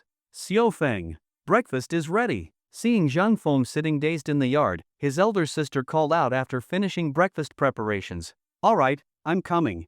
Zhang Feng snapped back to his senses and quickly got up to go inside for breakfast. Today's meal was a bowl of fragrant noodles topped with beef chili sauce he had made a few days earlier, finely chopped pickled vegetables, and stir-fried beans with scallions, a delicious and aromatic dish. Slurping away, Zhang Feng quickly finished a large bowl. He even felt a bit unsatisfied. Ever since he began practicing the bodybuilding technique, not only had his physical fitness improved, but his appetite had grown substantially. What used to be 2 bowls per meal had become 3. His cells likely required more energy to maintain this heightened state, explaining his increased intake. Zhang Feng had a hunch that as his physical fitness improved, his appetite would grow even more. He was beginning to worry if he might one day become a human rice bucket. After breakfast, his mother went, as usual, to the stall by the door. Though she did not earn much each day, it helped pass the time. His elder sister and younger sister Zhang Lin opened their online store, checked the day's orders, sorted them, and began packing, ready to ship everything out by noon. Everyone in the family had their tasks. Only Zhang Feng seemed to have the most leisure. After breakfast, he lay in the yard to digest, then took out his phone and browsed his friend circle. Where can one find a quiet desk? Even the pure ivory tower hides scheming minds. Farewell, my university, perhaps leaving is the true peace, Su Yang. What's going on, Yangzi? What happened? Seeing this message from a close dorm mate in college, Zhang Feng sensed trouble and quickly called him. Sigh, forget all that damn mess. I'm thinking of dropping out and going home to start a business, Su Yang sighed. What happened exactly? Are you really giving up your PhD? Zhang Feng knew Su Yang had just been admitted to a doctoral program at the Agricultural Science Academy last semester. It seemed like a shame to give it up now. Something serious must have happened. Well, here's the thing. Last month, I partnered with a professor on an evaluation project. Su Yang briefly explained the situation. The enterprise involved was not a major company and planned to falsify data to apply for government subsidies.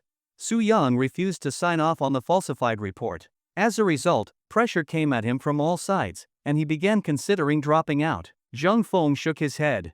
There was little he could do but offer a few words of comfort. It's fine. If you're unhappy and want to drop out, just do it. Your parents were never thrilled about your doctoral studies anyway. They just want you to go home, get married, and give them a fat grandson. Sigh, don't remind me. The moment my parents heard I might drop out, they were ecstatic. I'm afraid once I go home, they'll immediately start arranging blind dates, Su Yang said with a bitter laugh. Hee. Maybe you should just find a you and get it over with, Zhang Feng joked mischievously. Screw you. Why don't you find a she-maniac? Su Yang shot back, rolling his eyes. Ha ha. Anyway, you said you're starting a business, what are you planning to do? Seeing Su Yang's mood had improved, Zhang Feng asked seriously. I'm thinking of contracting some land and doing green, efficient agriculture.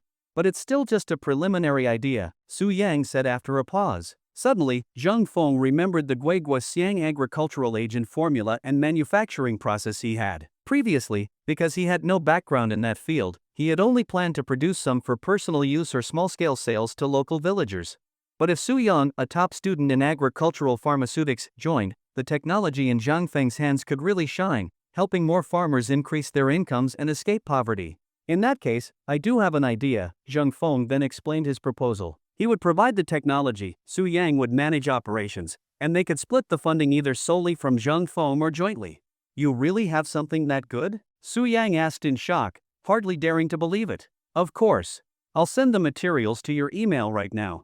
Zhang Feng promptly forwarded the preliminary documents on the Guiguosiang agent. Su Yang was blown away by what he read. The Guiguosiang documentation astonished him. This was advanced beyond its time, true black technology. Soon after, Su Yang excitedly agreed to Zhang Feng's offer. The two decided to start an agricultural technology company. Their first major task was to begin production of the Guiguosiang agent.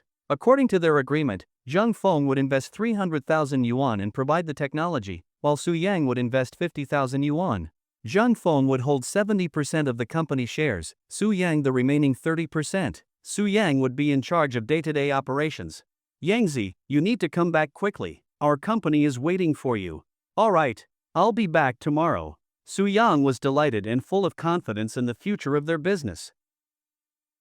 Zhang Feng was full of confidence in the company's future. Because he had the system's store as a powerful secret weapon, he planned to purchase a few more pesticide production technologies from the system, which would greatly enrich the company's product line. Su Yang, an old classmate from his undergraduate years, also came from Qian province. They were roommates during university, and later Su Yang was admitted to the Graduate School of Agriculture in the capital. Last semester, he completed his master's degree and successfully got into a doctoral program. He was the definition of a top student. 3 days later, Su Yang arrived in Qingshan to discuss the detailed plans for setting up the company with Zhang Feng. Eventually, the two decided to establish the company in the Qingshan County Development Zone, where land was cheap, only tens of thousands of yuan per mu, and there were many favorable government policies.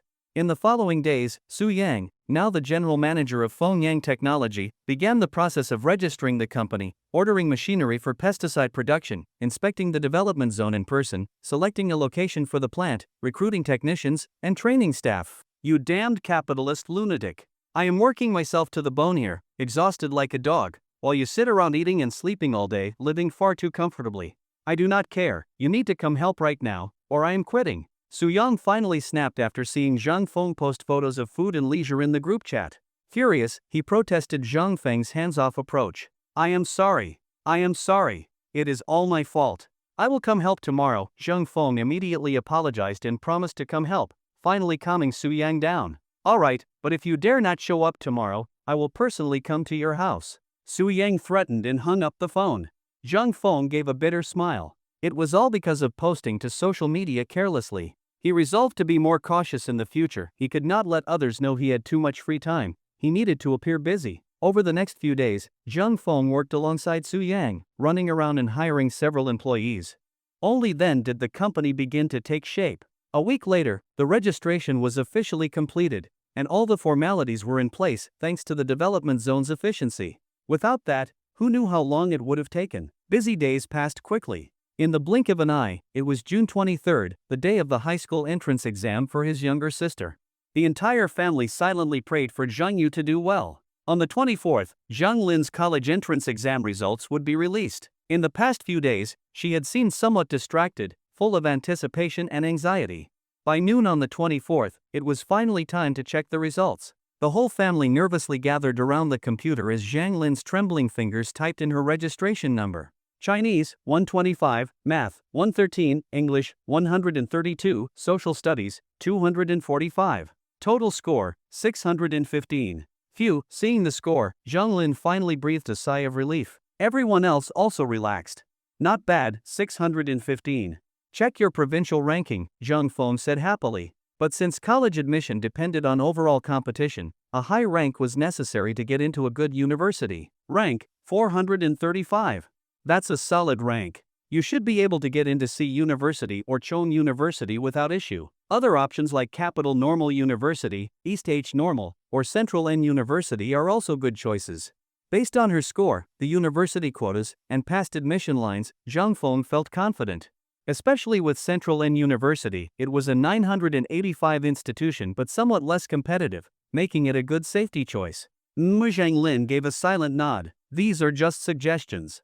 Ultimately, it depends on where you want to go, Zhang Feng added. I think Chong University is a good choice. I'll also list the other schools. Zhang Lin finally expressed her thoughts. After all, students could apply to 5 universities, and it was unlikely to be rejected by all. In recent years, Chongqing had developed rapidly, becoming the largest financial hub in western China and one of the region's major cities, on par with Chengdu. Hearing Zhang Lin's intention, everyone was quite satisfied. The university was not far, just a few hundred kilometers, and only 7 or 8 hours by bus, making visits home convenient. That afternoon, the school confirmed that Zhang Lin ranked 3rd in the entire county. Everyone was thrilled. That evening, Zhang Feng and his elder sister prepared a lavish dinner, inviting their second uncle and Uncle Ernio's family to celebrate her achievement. The next morning, Zhang Feng drove his tricycle, taking Zhang Lin and his cousin Zhang Yi into the county. Zhang Lin needed to fill in her college application, and Zhang Feng planned to buy a car while in town. Since he did not have a driver's license, he brought his cousin along. They arrived at the school and found Zhang Lin's class. Many students and parents were already there, holding admissions brochures and instructions, preparing to complete the application. Filling out the application required great care. Every detail had to be accurate. It was also important to keep one's selections confidential. Especially the password for modifying choices, it should not be shared with anyone, not even teachers or family. Every year, many students faced problems due to leaked passwords. While one should not harm others, self-protection was essential. Keep your password secure. After about an hour of busy work and several careful reviews, Lin finally clicked submit and completed her application. Yangzi, where are you now? After leaving the school, Zhang Feng called Su Yang. He wanted Su Yang to join him to help the company purchase a car. I'm in the office. What's up? Well, the company still doesn't have a vehicle, right? Come over, we need to buy one, Zhang Feng explained. Alright. I'll be there soon. Su Yang had gotten his driver's license back in college and had long wanted to buy a car. Now he had the chance. He quickly arrived at the school gate to meet the group. Lunatic, what kind of car are you thinking of buying? Su Yang asked excitedly. An SUV. I checked online. There's a Great Wall Havel that looks good. The base price is around 150,000 yuan. With other fees, it comes to about 160,000 or 170,000, Zhang Feng said with a smile. Yes, I know that model. It's great value. Let's get the same one for the company, Su Yang agreed. At this early stage, they could not afford a luxury car. A mid-range vehicle costing over 100,000 yuan was already very good for business use. Alright, but this money is a loan to the company. Even among close friends, clear terms are essential. No problem. Once the company has money, we will pay you back, Su Yang readily agreed. This solved a major problem. If clients found out the company did not even have a car, they would doubt its credibility and products. Zhang Feng then drove the group to the county's only 4S car dealership. Qingshan County was not large, with a permanent population of only 1 to 200,000. The county's only 4S car dealership was located on Jiafang Avenue, a newly developed area with spacious land and low prices. So many shops had moved there. V-room. Suddenly, a motorcycle roared past Zhang Feng's tricycle. Fast riders were common, but what astonished them was that a young boy was carrying 5 girls on the bike, hugging in the front and clinging in the back. The girl at the very end was practically hanging in the air. No one had seen anything like it. Damn, kids these days are insane. Not even afraid of accidents, Su Yang remarked, clicking his tongue. Ha, sounds like you're just jealous, Zhang Feng laughed. Heh, you're one to talk. Look at you. Su Yang rolled his eyes at Zhang Feng. Zhang Feng fell silent. He began to wonder if it was time for him to find a girlfriend. In the past, he had not considered love because he had nothing, no car, no house, no money. If someone like that could still find a girlfriend, it would defy all logic. A beautiful silhouette flashed through Zhang Feng's mind. If others had seen it, they would surely exclaim, it was Louis. Heh, who knows what she thinks of me, Zhang Feng muttered, shaking his head and continuing toward the dealership. Alright, out of the vehicle. Excuse me, are you here to buy a car? A young, attractive saleswoman greeted them as Zhang Feng and his group entered the showroom. Yes. What models do you have available? Zhang Feng asked. We carry models from XXX and also XXX. Which one are you interested in? She carefully listed the available brands, including the one Zhang Feng was looking for. Oh, then please show us the Great Wall Havel. Right this way. This SUV model is the latest release of the year. The base price is 150,000 yuan, and fully equipped it's around 180,000 yuan. It has a spacious interior, powerful performance. The saleswoman gave a detailed explanation of the vehicle's features. 150,000 seems a bit expensive. Are there any discounts? Zhang Feng asked, hoping for a better deal. If you pay in full, we can offer a 2% discount, she replied with a smile. I plan to buy 2 vehicles, both paid in full. Can you give us a better deal? Zhang Feng was satisfied with both SUVs. They were reasonably priced, so he was prepared to purchase both. You're sure about 2 vehicles, both paid in full? The saleswoman asked in surprise. Of course. Why would I lie about that? Zhang Feng smiled slightly. Let me check with the manager. Only he has authority for further discounts. She hurried toward the manager's office. Soon, the dealership manager came out looking very pleased. In a small county like Qingshan, selling 2 cars at once was almost unheard of. In the end, the manager offered a 5% discount. Originally, the total cost for both vehicles would have been 360,000 yuan. With the discount, it came to just over 340,000 yuan, and they could be registered and picked up the next day. Zhang Feng took one for a test drive and found it to be satisfactory, so he decided to go ahead with the purchase. When the manager learned Zhang Feng did not have a license, he even offered him a free spot in a premium driving class. It would take only about a week to obtain the license, at the same cost as the standard class. Of course, this premium course came with conditions. It was only available to those who had purchased a car at the dealership, and the applicant had to already possess a good foundation in driving. Without that, not even a month would guarantee success. After completing the paperwork and paying the deposit, Zhang Feng was told he could pick up the car the next day. With that done, he drove the tricycle back with the others. Over the following days, Zhang Feng buried himself in studying traffic regulations and taking daily practice tests. After a week of effort, he successfully obtained his driver's license. Fengyang Technology had also basically completed its preparations.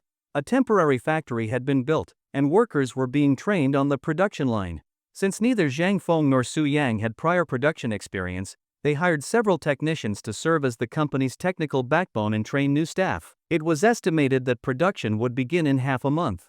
Various pesticides were being submitted for sales permits. Everything was going smoothly, except they had already missed the spring planting season, and with it, the peak period for agricultural product sales.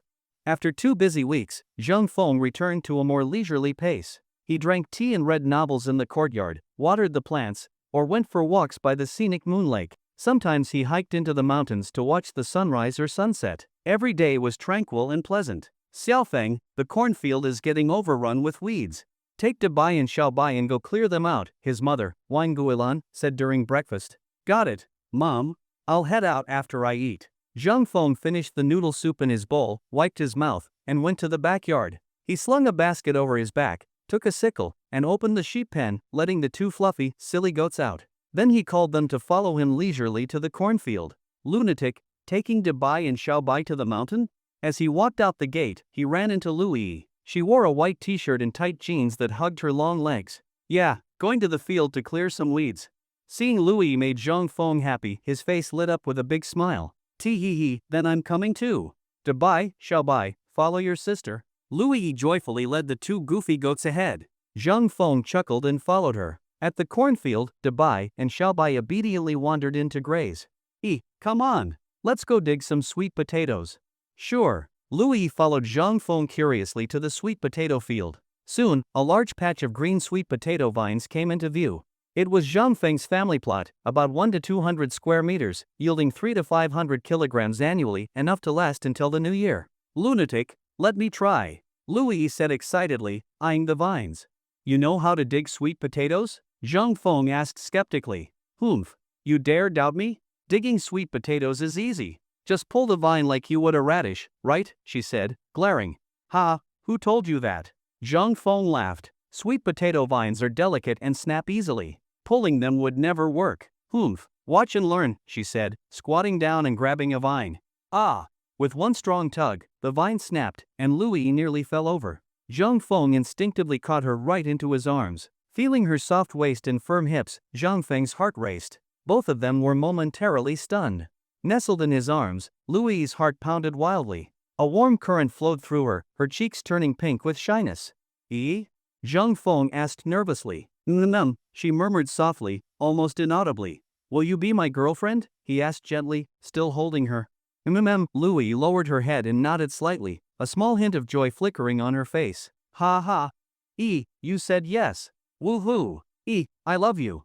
Zhang Feng spun her around in the sweet potato field, shouting with excitement. Stop it, you idiot. What if someone sees us? Louis wriggled out of his arms, blushing furiously. No one's here, just as Zhang Feng said that, 2 coughs came from nearby. Ahem. Xiaofeng, keep it up. Invite us to your wedding by year-end, chuckled second grandpa. They were both startled. Turning around, sure enough, it was second grandpa, who had been working in the next cornfield, clearly witnessing everything. Ah, second grandpa, it's you. You didn't say a word, we thought you were a ghost, Zhang Feng said awkwardly. If you've done nothing wrong, why fear a ghost knocking at your door? What are you two so scared of? Second grandpa laughed. Your grandparents were just talking about setting you up with Xiaofeng. Looks like our work is done, huh? Embarrassed, Louis dragged Zhang Feng away quickly. Ugh. It's your fault we got caught by second grandpa, she said, lightly smacking his chest. Yet now you're dragging me into the cornfield without worrying about being seen? Zhang Feng teased, hugging her. You rascal. Say one more word and I'll ignore you MMPH. Before she could finish, Zhang Feng kissed her deeply, his hand sliding toward her curved figure. The next 100 words are omitted. About half an hour later, they pulled apart, smoothed their disheveled clothes, and walked hand in hand toward a small hill at the edge of the cornfield. Wow! Wild raspberries. Reaching the top, Louis's eyes sparkled. She let go of Zhang Feng's hand and began picking them excitedly. Ah, open up. Louis bounced over, holding a red berry and fed it to Zhang Feng herself. Close your eyes. Let me feed you one too. Zhang Feng held one between his lips and passed it gently to hers. Brother Madman, what are you doing? Just then, a group of mischievous kids came down from the mountain. Your sister E got sand in her eye. I was helping her blow it out. Startled by the children's voices, Zhang Feng and Louis quickly separated. Children were easy to fool, and Zhang Feng's explanation worked right away. What are you doing on the mountain? We came to pick wild hawthorn berries. Yeah, there are more hawthorn berries here than anywhere, the children all chimed in. Madman, let's go back down. Embarrassed from being caught by the children, Louis blushed. Alright, let's go roast some corn. Their romantic moment interrupted. Zhang Feng and Louis couldn't stay there any longer, so they went back down to the edge of the cornfield. You sit here for a moment. I'll go gather some dry firewood. No, I want to go too. Okay, we'll go together. Zhang Feng then led Louis to a large rock nearby, where he remembered his mother often left chopped branches. Sure enough, there were quite a few dried branches piled atop the rock. These were limbs from miscellaneous trees at the edge of the cornfield. To prevent the trees from blocking sunlight to the crops, every winter Zhang Feng's mother, Wan Guilan, would cut them down and stack the branches here. Working together, Zhang Feng climbed the rock to hand down the branches, while Louis arranged them on the ground. Ah! A rat! A rat! Suddenly, Zhang Feng heard Louis scream in fear. He turned around quickly and saw a small squirrel darting into the cornfield. Don't be afraid. That's a squirrel, not a rat. Zhang Feng immediately jumped down and gently patted Yi's back to comfort her. Really? Louis still seemed shaken. Of course. Look, that's a pine forest over there. That squirrel probably lives there, Zhang Feng said with a smile. See, it just climbed that pine tree. The cheeky little squirrel was now perched high on the tree trunk, cautiously watching them. Oh, it really is a squirrel. Seeing the cute creature, Louis' fear vanished, and her eyes lit up with joy. Girls often have zero resistance to furry animals. Squirrels may be small and cute, popular as pets in the city, but they are also incredibly fast and agile, making them almost impossible to catch. Even though Zhang Feng had lived in the village for over 20 years, he had never heard of anyone catching a squirrel. They were extremely timid. Any nearby movement or noise would send them scurrying up into the trees. That alone showed how wary squirrels were. With their arms full of firewood, the two returned to a clearing by the field. Zhang Feng picked up 2 stones and set them up as a base to allow airflow beneath the fire for better combustion. He used a lighter to ignite some dry grass and lit the twigs. As the fire grew stronger, he added some large branches. Roasting corn was best done over coals, which avoided the smoky flavor from an open flame. While the fire was burning, Zhang Feng went into the cornfield and picked 2 ears of glutinous corn, peeled off the husks, and skewered them with small sticks to place near the fire. Unbeknownst to him, the smoke had already caught the attention of the mischievous kids on the mountain. These little rascals were sharp and quickly realized someone must be roasting food, so they all ran down the mountain. Brother Madman! Sister E! Are you roasting corn? Little Duck ran up to the fire, swallowing hard, and shamelessly asked, You want some? Yes. Ha, you can have some, but each of you has to perform something first. Zhang Feng teased them. Oh no! What if I don't know how to perform? Little Duck immediately panicked. Ha ha! But you know the duck song, right? Suggested Little Stone with a laugh. Yes, Brother Madman, can I sing the duck song? Little Duck's eyes lit up. He sang it often and knew it well. Alright, let's hear it. Zhang Feng nodded with a smile. I'm a little duck, quack quack quack. I'm a little duck, quack quack quack. Little Duck sang loudly. Ah, Madman, you're terrible, but Little Duck is just too cute. Watching him perform so seriously, Louis almost laughed herself to tears. Ahem! Zhang Feng almost laughed out loud too but kept his composure and said, Little Duck, you pass? Who's next? Let me go. Brother Madman, can I do a handstand? Big Hair volunteered as the second. One by one, 5 or 6 children showed off their talents. Zhang Feng kept his promise and gave each of them a corn cob to roast by the fire. Motivated by food, the kids became incredibly quiet, each one intently watching their corn roast. The only sound left was the crackling of kernels popping in the fire. A rich aroma of sweet corn filled the air. Soon, the corn for Zhang Feng and Louis was ready. They handed out the roasted corn and kept roasting the rest. Fresh corn was incredibly sweet and had a distinct charred aroma. But it should not be eaten in large quantities, especially for children whose digestive systems were still developing. It could cause bloating and indigestion. Brother Madman, can we roast another one? Little Duck still looked unsatisfied after finishing one. Ha, no way. Too much corn will upset your stomach. Oh, come on. Let us have just one more. Yes, just one more. The kids begged, voices overlapping. All right, save some room, we're roasting sweet potatoes later. Zhang Feng chuckled, knowing how greedy kids could be. Ah, I love roasted sweet potatoes the most. Brother Madman, you're the best. The kids cheered happily. Stay here with Sister E. I'm going over there to dig sweet potatoes. E, keep an eye on them. Don't worry, I'll watch them, Louis replied with a smile. Got it, Brother Madman, the kids responded in unison. Zhang Feng took his sickle and headed to the sweet potato field. He pulled back the vines, found the roots, and started digging. In about 5 or 6 minutes, he had harvested 7 or 8 sweet potatoes, each about the size of a child's fist, perfect for roasting. Carrying the sweet potatoes back, Zhang Feng heard the children singing.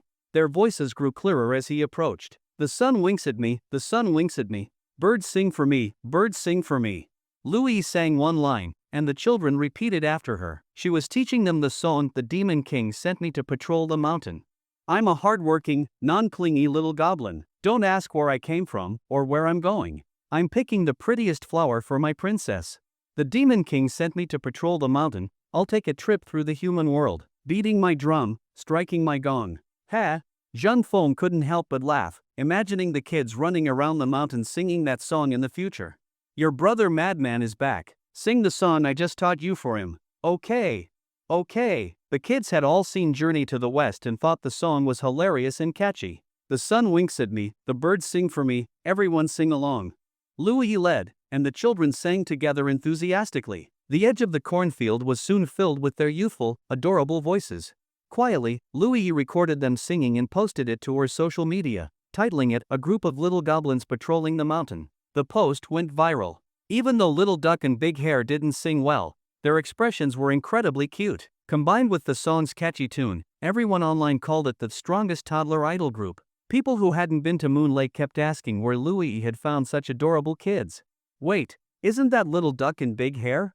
I didn't know they were so cute. Those who had been to Moon Lake were shocked.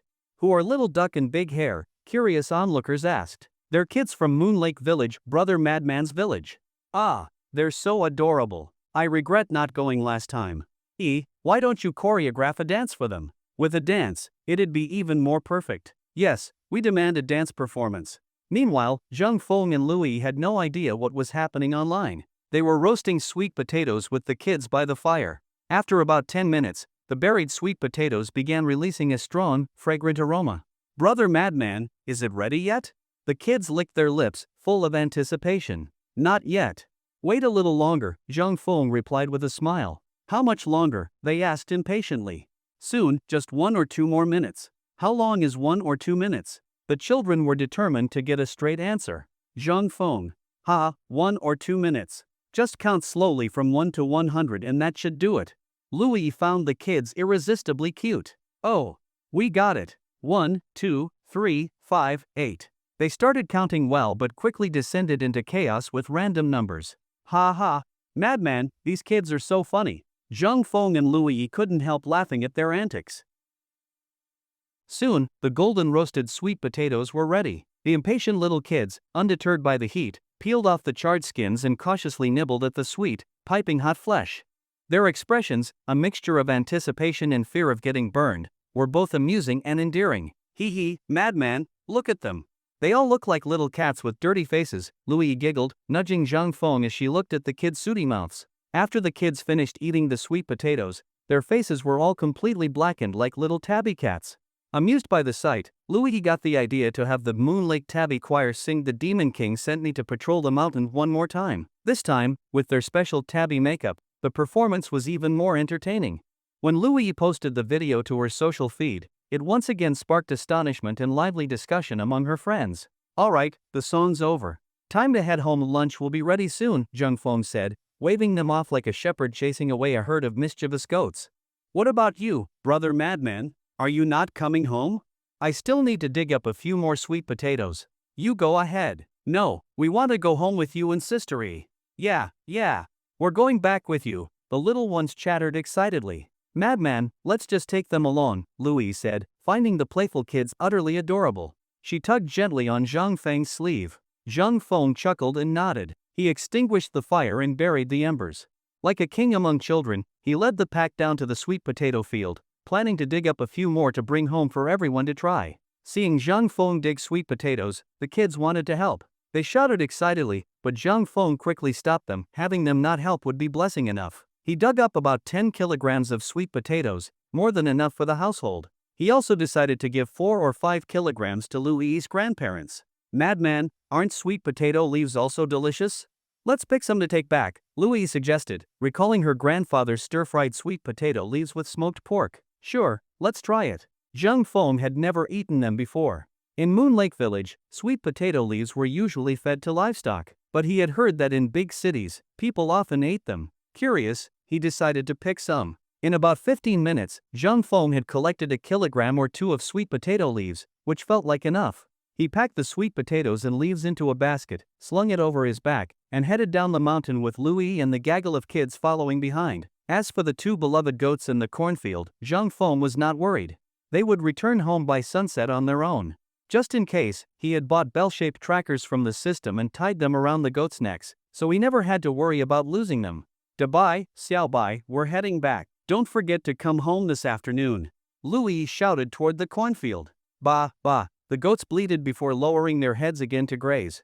Zhang Feng led the way, while Louis walked behind with the children. The kids adored her and obediently lined up on the newly built mountain road, singing "The Demon King sent me to patrol the mountain." Their ethereal, innocent voices echoed through the hills. Hey Xiaofeng, I heard you and Miss Yi are dating? So, when's the wedding? Xiaofeng, you lucky dog. Found yourself such a pretty girl, when do we get to drink your wedding wine? Miss Yi is truly beautiful. You two are a perfect match. As they walked, the villagers greeted them with teasing and congratulations. Both Zhang Feng and Louis blushed at the attention. Their secret was clearly no longer secret. Zhang Feng had not expected second uncle to be such a gossip. In no time, news of their relationship had spread through the whole village. Everyone now knew that Zhang Feng had a girlfriend, none other than the beautiful Louis. Xiaofeng, you're back, Wang Guilan beamed when she saw the two of them holding hands as they walked in. Big brother, sister-in-law, you're back. Little Zhangyu had also been waiting at the gate and ran up happily to grab Louis's hand.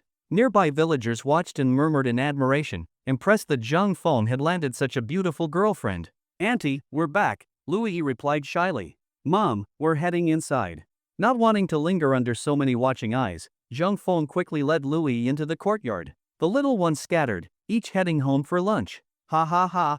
Xiaofeng, you sure worked fast to win over my precious granddaughter. The old man was already in the courtyard, beaming as he watched the couple come in hand. So does that mean you approve of us being together?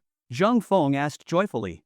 At first, he had worried Yi's family might object. Why wouldn't I? You better hurry up and give us a great-grandchild, we've been waiting years, the old man said cheerfully. Grandma Lu was also delighted. After years of waiting, their granddaughter had finally found a boyfriend, and a decent one too. Though a bit lazy, that was not a serious flaw. Grandpa, Louis pouted and tugged at the old man's arm playfully. All right, I'll stop, he said, then turned serious. Xiaofeng, though Grandma and I support you two being together, Yi's father won't be so easy to convince. Her father wants someone who can take over the family business. So you need to shake off your lazy image and build something of your own, or he will not be so quick to agree. Do not worry, Grandpa. I will not let you down. Grandpa, Grandma, Louis interjected anxiously. Relax. As long as you accomplish something, even if her father refuses, we'll make sure he has no choice, the old man chuckled. Hearing this, Zhang Feng finally breathed a sigh of relief. With the system's golden finger backing him, building a successful business was just a matter of time. He was already laying the foundation. Once Fengyang Technology released its first product, it was bound to take the market by storm. Becoming rich overnight would be inevitable. Before long, they would become the largest agricultural pharmaceutical company in the Southwest. His net worth would soon surpass even that of Louis's family's Yelong Group. Yelong Group was founded by the old man 20 years ago. Initially, it was just a single restaurant, but it has now developed into a large conglomerate encompassing catering, hotels, and tourism development, with assets exceeding 1 billion yuan. The group's headquarters is located in the provincial capital and is currently managed by Louis's father. Despite Yelong Group's considerable wealth, Zhang Feng was not worried in the least. With the system's backing, his golden finger, and all the advanced alien technology it provided, earning money was bound to be easy. Surpassing Yelong Group was simply a matter of time. With the system as his stronghold, Zhang Feng felt little pressure. Worst case scenario, he could take the rice as already cooked approach, and then see if his future in-laws would still refuse to approve the relationship. When both families learned that the two had confirmed their relationship, everyone was overjoyed. At noon, Zhang Feng and the old man each cooked a few simple dishes, and the whole family happily enjoyed a celebratory meal marking the couple's union. In the following days, Zhang Feng and Louis spent their time boating on the Jiang River, taking in the beautiful scenery of Dabbing River, or climbing Little Green Mountain to admire the wildflowers see halfway up the slope, picking a few beautiful blooms and whispering romantic words to each other. They watched the sunrise together in the early morning, admired the sunset at dusk, wandered through the picturesque landscapes around Moon Lake, traveling the green hills while still young, with love making every scene more beautiful. When the two shared their sweet pictures in their chat group, the single folks in the group howled in despair, cursing them for their public displays of affection and forgetting the emotional well-being of their single friends. Ah, how are us single dogs supposed to survive? Public affection leads to a quick breakup. I curse you to split tomorrow. May all lovers in the world be siblings, hee hee. Ha, the comments on the second and third floors are brutal. As a single person, I feel tortured, but I still wish you a long and happy life together. Best wishes to EE and Madman. Hope you have a baby soon. I'll send you a big red envelope when that happens. Aw, even Madman has a girlfriend now. What are we supposed to do? Followed by a few crying emojis. Seriously, Stone, are you into guys? Madman gets a girlfriend and you act like life has no meaning? A classmate teased with a smirk. Get lost. I'm a straight guy. Don't ruin my reputation, Stone replied with several angry emojis. Hee hee, Stone, you're the president of the World Association of Gay Lords. What reputation? Scram, you sissy crossdresser from Thailand. Stone, I'm coming for you. Watching the lively group chat, Zhang Feng and Louis could not help but laugh. They sat back to back on the grass, peacefully enjoying the clouds and the fiery red sunset. Madman, these wildflowers are so beautiful. Let's dig some up and bring them back. Grandma will love them, Louis said, looking at the field of colorful blossoms, yellow daisies, red spider lilies, white wild lilies, and vibrant clover. Though each flower seemed ordinary on its own, together they formed a natural floral tapestry of breathtaking beauty. Sure, Zhang Feng agreed, knowing that Grandma Lu loved flowers. Every day she would tend the flowers in the courtyard as if they were precious treasures. So the two began digging up wildflowers from the meadow, collecting several of each kind. Many of them were species not found in Grandma Lu's garden, and she would surely be delighted. Ah, Madman, look. Are those white cranes?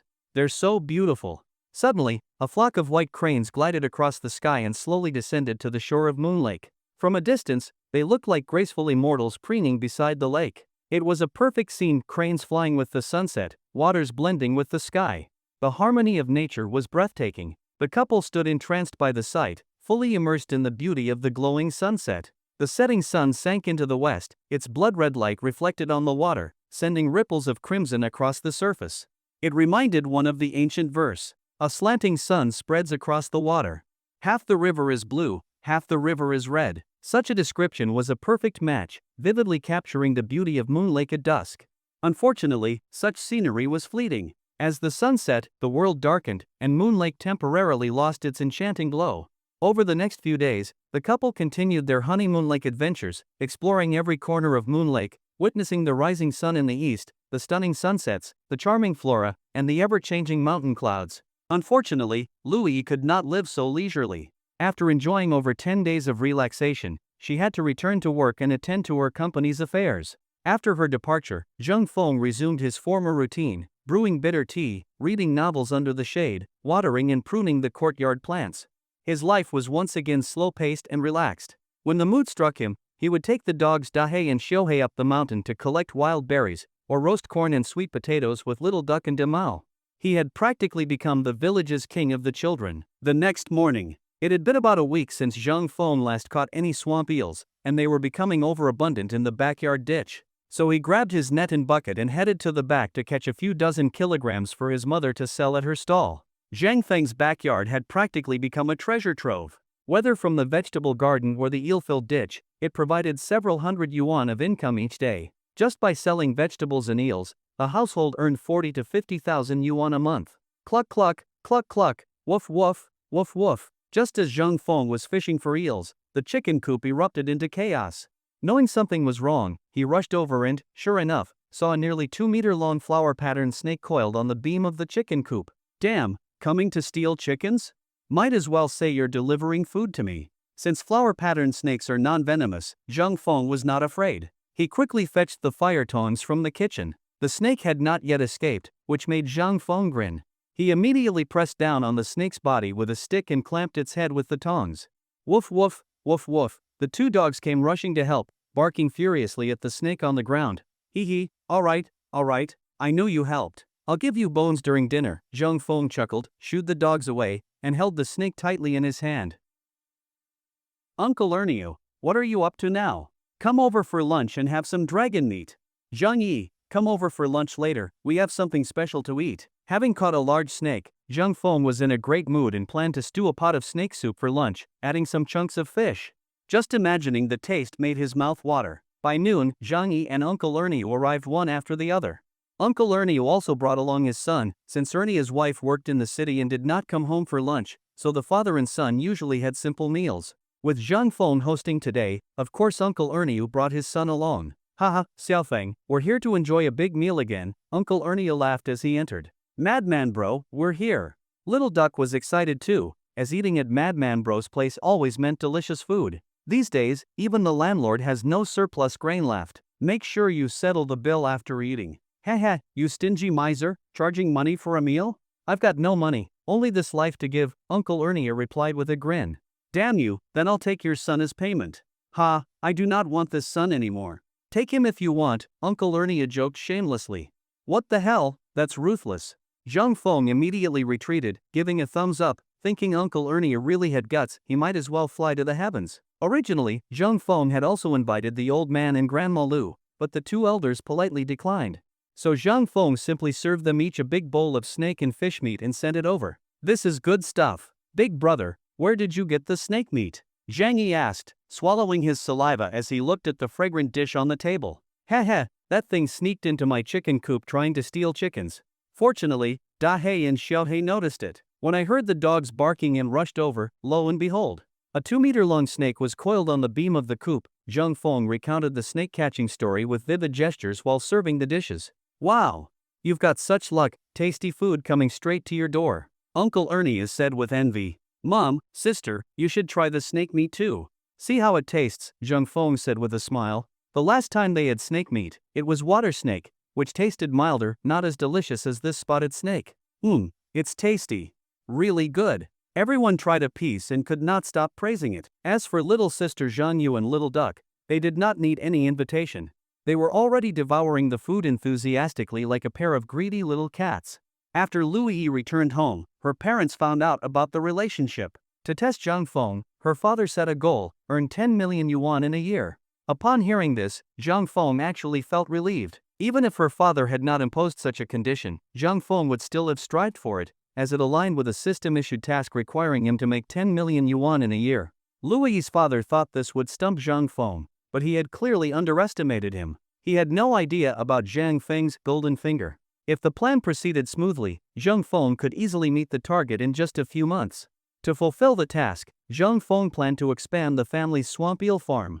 Coincidentally, there were 7 or 8 unused mu of shallow water area in the village. The village had long wanted to rent it out, but even at a low price of 1 to 2,000 yuan per year, no one was interested.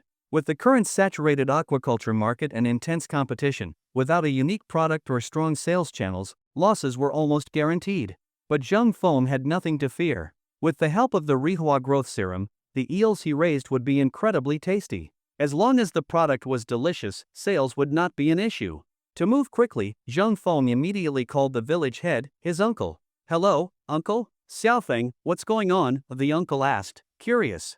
I was wondering about the shallow water area at the village entrance, those 7 or 8 mu. I want to rent them all. How much is the village asking? What? You want to rent all of it? The village head was stunned. The village's aquaculture area had been abandoned for 2 or 3 years due to constant losses, and no one had been willing to take it. He had been troubled by it for a long time, and now Zhang Feng was volunteering to take on this burden. That's right, uncle. I plan to use that area to raise swamp eels, Zhang Feng replied confidently. Xiaofeng, you have experience with this stuff. Why not start with just 1 or 2 mu to test it first, the village head suggested kindly. Do not worry, uncle. I am confident. Alright then, the village has been wanting to rent that out, but I still need to discuss it with the village committee. I will give you an answer tomorrow. Seeing Zhang Feng's certainty, the uncle no longer tried to dissuade him. Xiaofeng, are you really planning to expand the eel farm? Wang Guilan had been listening nearby and finally spoke up. She had wanted to suggest it for a while now. She believed her son's eels were doing well, and everyone suspected he had some advanced technique. Otherwise, how could the ditch be full of eels that tasted so good and sold for 50 yuan per kilogram, with demand outstripping supply? Yes, Mom. I am planning to rent all those moo near the village entrance, Zheng Feng said with a slight smile. That is great. I support you. Young people should have ambition. Wang Guilan was thrilled to see her son so motivated. She believed young people should be full of vitality and ambition. But you must do your best. Do not let Yi down. Her tone grew worried. She knew about the 10 million yuan challenge. Though her son was capable, such a high target was still daunting. Do not worry, Mom. I will not let Yi or you down, Zheng Feng said firmly. Xiaofeng, there may be a change of plans. The next day, the village head said gloomily. What happened, uncle? Hasn't that land been vacant for years? Zheng Feng felt a jolt and asked quickly. Yes, it has. But unfortunately, yesterday Zhang Laosen came to me saying he wanted to rent it too. I cannot refuse him, can I? Oh, I see. So what does the village plan to do? Zheng Feng's tension eased. It was not a disaster, just another competitor. Troublesome, but manageable. We discussed it among the committee. We will hold an auction at 2 this afternoon. You and Zhang Laosan will compete. Whoever bids higher gets the land. Got it, uncle. I will be there on time. Zheng Feng shook his head after hanging up. He had not expected such a twist, but he remained confident he could win the bid. Although the situation took an unexpected turn, Zheng Feng remained confident about securing those few moo of aquaculture land. As long as the competition was fair and open, he had nothing to worry about. There was no way Zhang Laosan could pull any tricks. His reputation in the village was not good, and in an open bidding session under public scrutiny, he would have no opportunity for underhanded dealings. At 2 in the afternoon, Zheng Feng arrived punctually at the village committee office. He was determined to win. In contrast, Zhang Laosan, sitting inside, looked anxious and worried. Upon learning he had to compete with Zheng Feng, his confidence vanished. Everyone in the village now knew Zheng Feng was the wealthiest man in town. He had made over 1 million yuan in just 2 months, drove his own car, and had found himself a stunning wife from the city. Still, he held on to a sliver of hope. Since the village had divided the water area into individual moo for auction, he knew he could not outbid Zheng Feng but hoped the latter would not need them all and might leave 1 or 2 for him. Xiaofeng is here. Come in and have a seat. We are about to begin. One of the village committee members greeted him warmly. All were relatives, and when they saw Zheng Feng arrive, they smiled and welcomed him. Sorry to trouble you, Zheng Feng said politely, handing each of them a cigarette with a smile. No trouble at all. Since both of you are here, let us begin the auction for the village's aquaculture rights. After discussion, we have divided the area into 8 plots, each 1 moo. We will now start the bidding for the first plot. The base price is 1,000 yuan. Please place your bids. 1,200, Zhang Laosan rallied himself and shouted. 2,000, Zheng Feng immediately raised the price, doubling it. Zhang Laosan widened his eyes in disbelief. 2,000 yuan per moo, how was anyone supposed to make a profit? The committee members were also surprised. Xiaofeng, did you just say 2,000? Yes, 2,000, Zheng Feng confirmed casually. He had no concern over such a small rental fee. With the superior quality of his eels, thanks to the Rihua growth serum, they would fetch a high price, ensuring excellent profits. A few thousand yuan per moo was nothing to him. All right, Xiaofeng has bid 2,000. Laosan, would you like to raise your bid? No, Zhang Laosan replied, shaking his head in frustration. There was no profit to be made renting at that price. Very well, the first plot goes to Xiaofeng. Next, we begin the auction for the second plot, also with a base price of 1,000 yuan. 2,000. Zheng Feng immediately called out again before the village head could finish his sentence. Zhang Laosan was shocked once more. Zheng Feng was not playing by the rules. He was acting like a real tycoon. The next 2 plots were also secured by Zheng Feng at 2,000 each. When the fourth came up, Zhang Laosan gritted his teeth and bid 2,200, only for Zheng Feng to immediately top him with 2,500, completely crushing him. At that point, Zhang Laosan finally gave up. With no further competition, Zheng Feng secured the remaining plots at the base price. In total, he spent 12,500 yuan to rent all 8 plots for a year and gained priority renewal rights. Congratulations, Xiaofeng. We wish you great success with your farm. Thank you. Thank you, uncles, Zhang Feng responded respectfully with a cupped hand salute. Zhang Laosen fled the scene immediately after the auction ended, likely dreading future encounters with Zhang Feng. Zhang Feng then signed a formal contract with the village committee and paid the rental fees on the spot. The shallow aquaculture land at the village entrance was now his for the year. The village committee was thrilled with the windfall of over 10,000 yuan. Zhang Feng was also pleased his plan could finally be set in motion. After saying goodbye to his uncle and the others, Zhang Feng went home and immediately began researching reputable net cage manufacturers. After some filtering, he found two promising companies. One had excellent reviews, while the other was a local branch of the city's aquaculture company, offering quick technical support. Both had their strengths, but Zhang Feng decided to contact both to compare prices and technical offerings before making a final decision. He called both companies. After gathering the information, he ultimately chose the local one due to its superior technical support and more reliable after-sales service, which the distant company might not be able to provide. They agreed to visit Moon Lake the next morning to conduct a field survey and design suitable cages for the water area, as well as plan installation sites. Xiaofeng, if you are not sure, you can ask Uncle Dashan. He used to raise fish for a few years, his mother reminded him when she saw he seemed a bit lost. Got it, Mom. Zhang Feng brightened. Why had he not thought of that earlier? He rushed to Uncle Dashan's house and explained the situation, hoping he could help evaluate things when the team came the next day. No problem. Just call me when they arrive, Uncle Dashan agreed readily, having no plans for the next day. Thanks a lot, Uncle Dashan. What are you thanking me for? But tell me, why did you decide to rent the village land for aquaculture? The market is not great these days, Uncle Dashan said with a frown. It's all right, Uncle. I'm just giving it a try. Alright then, I won't lecture you, Uncle Dashan sighed. Since Zhang Feng had already signed the contract, there was no point trying to stop him. He could only hope he did not lose too much money. Next morning, around 9 o'clock, the city's aquaculture company staff arrived. Zhang Feng called Uncle Dashan, and they all went to the site for a field inspection. Zhang Feng was a complete novice and utterly clueless.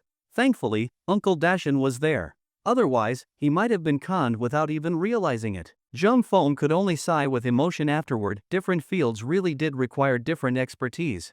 Without the Rihua growth serum, he would never have dared to enter such an unfamiliar industry. With Uncle Dashan's help, Zhang Feng signed a contract with the company. They would handle the water area renovation at a cost of 35,000 yuan, to be completed within a week. Xiaofeng, I have some books on aquaculture. Take them and study, said Uncle Dashan, shaking his head at Zhang Feng's reckless courage to undertake such a large project without any knowledge. Thanks so much, Uncle Dashan. Zhang Feng replied. After what had happened, he realized he had underestimated the complexity of aquaculture. He had assumed the Rihua growth serum would guarantee success. Later, as he read the books, Zhang Feng became increasingly alarmed. Aquaculture was even harder than he had imagined. He had to consider water quality and environmental factors, plus a host of strange diseases that could devastate the stock. A single mistake could result in massive losses. Aquaculture was a highly technical field. Realizing the challenges ahead, Zhang Feng began to cram knowledge day and night. For the next few days, he studied aquaculture intensely, hoping to succeed in raising eels, fulfill his future father-in-law's expectations, and ultimately win his beloved.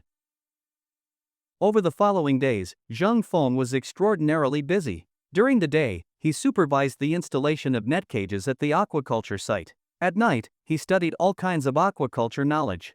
Initially, Zhang Feng thought the eel fry from his backyard would be enough, but he soon realized he was mistaken. With hundreds of net cages over 7 to 8 mu of water, the fry from his backyard were far from sufficient. So, under Uncle Dashan's guidance, Zhang Feng visited several eel farms in the city. He finally chose a promising one and ordered a large batch of eel fry, thus resolving the seed stock issue. A week passed quickly, and the farm was finally completed. Early in the morning, the eel fry Zhang Feng had ordered arrived. With help from several workers, he released all the fry into the net cages. Managing such a large farm alone was clearly unrealistic, so Zhang Feng planned to hire 4 or 5 workers.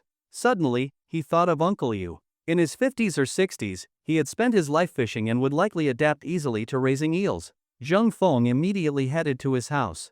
Uncle Yu, are you home? Yes, Xiaofeng, come in and have a seat. After Zhang Feng sat down, Uncle Yu asked, what brings you here today? Well, Zhang Feng explained, I rented the aquaculture site at the village entrance and need a few long-term workers to raise eels.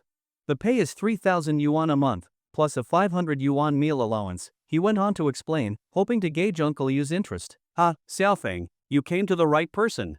Uncle Yu was delighted. A stable job like this was not to be missed. Although fishing seemed carefree, it was exhausting and offered no financial security. On a good month, he might earn 2 to 3,000 yuan. On a bad one, just 7 to 800, barely enough to support the family. But with this job, he would earn over 3,000 yuan steadily each month.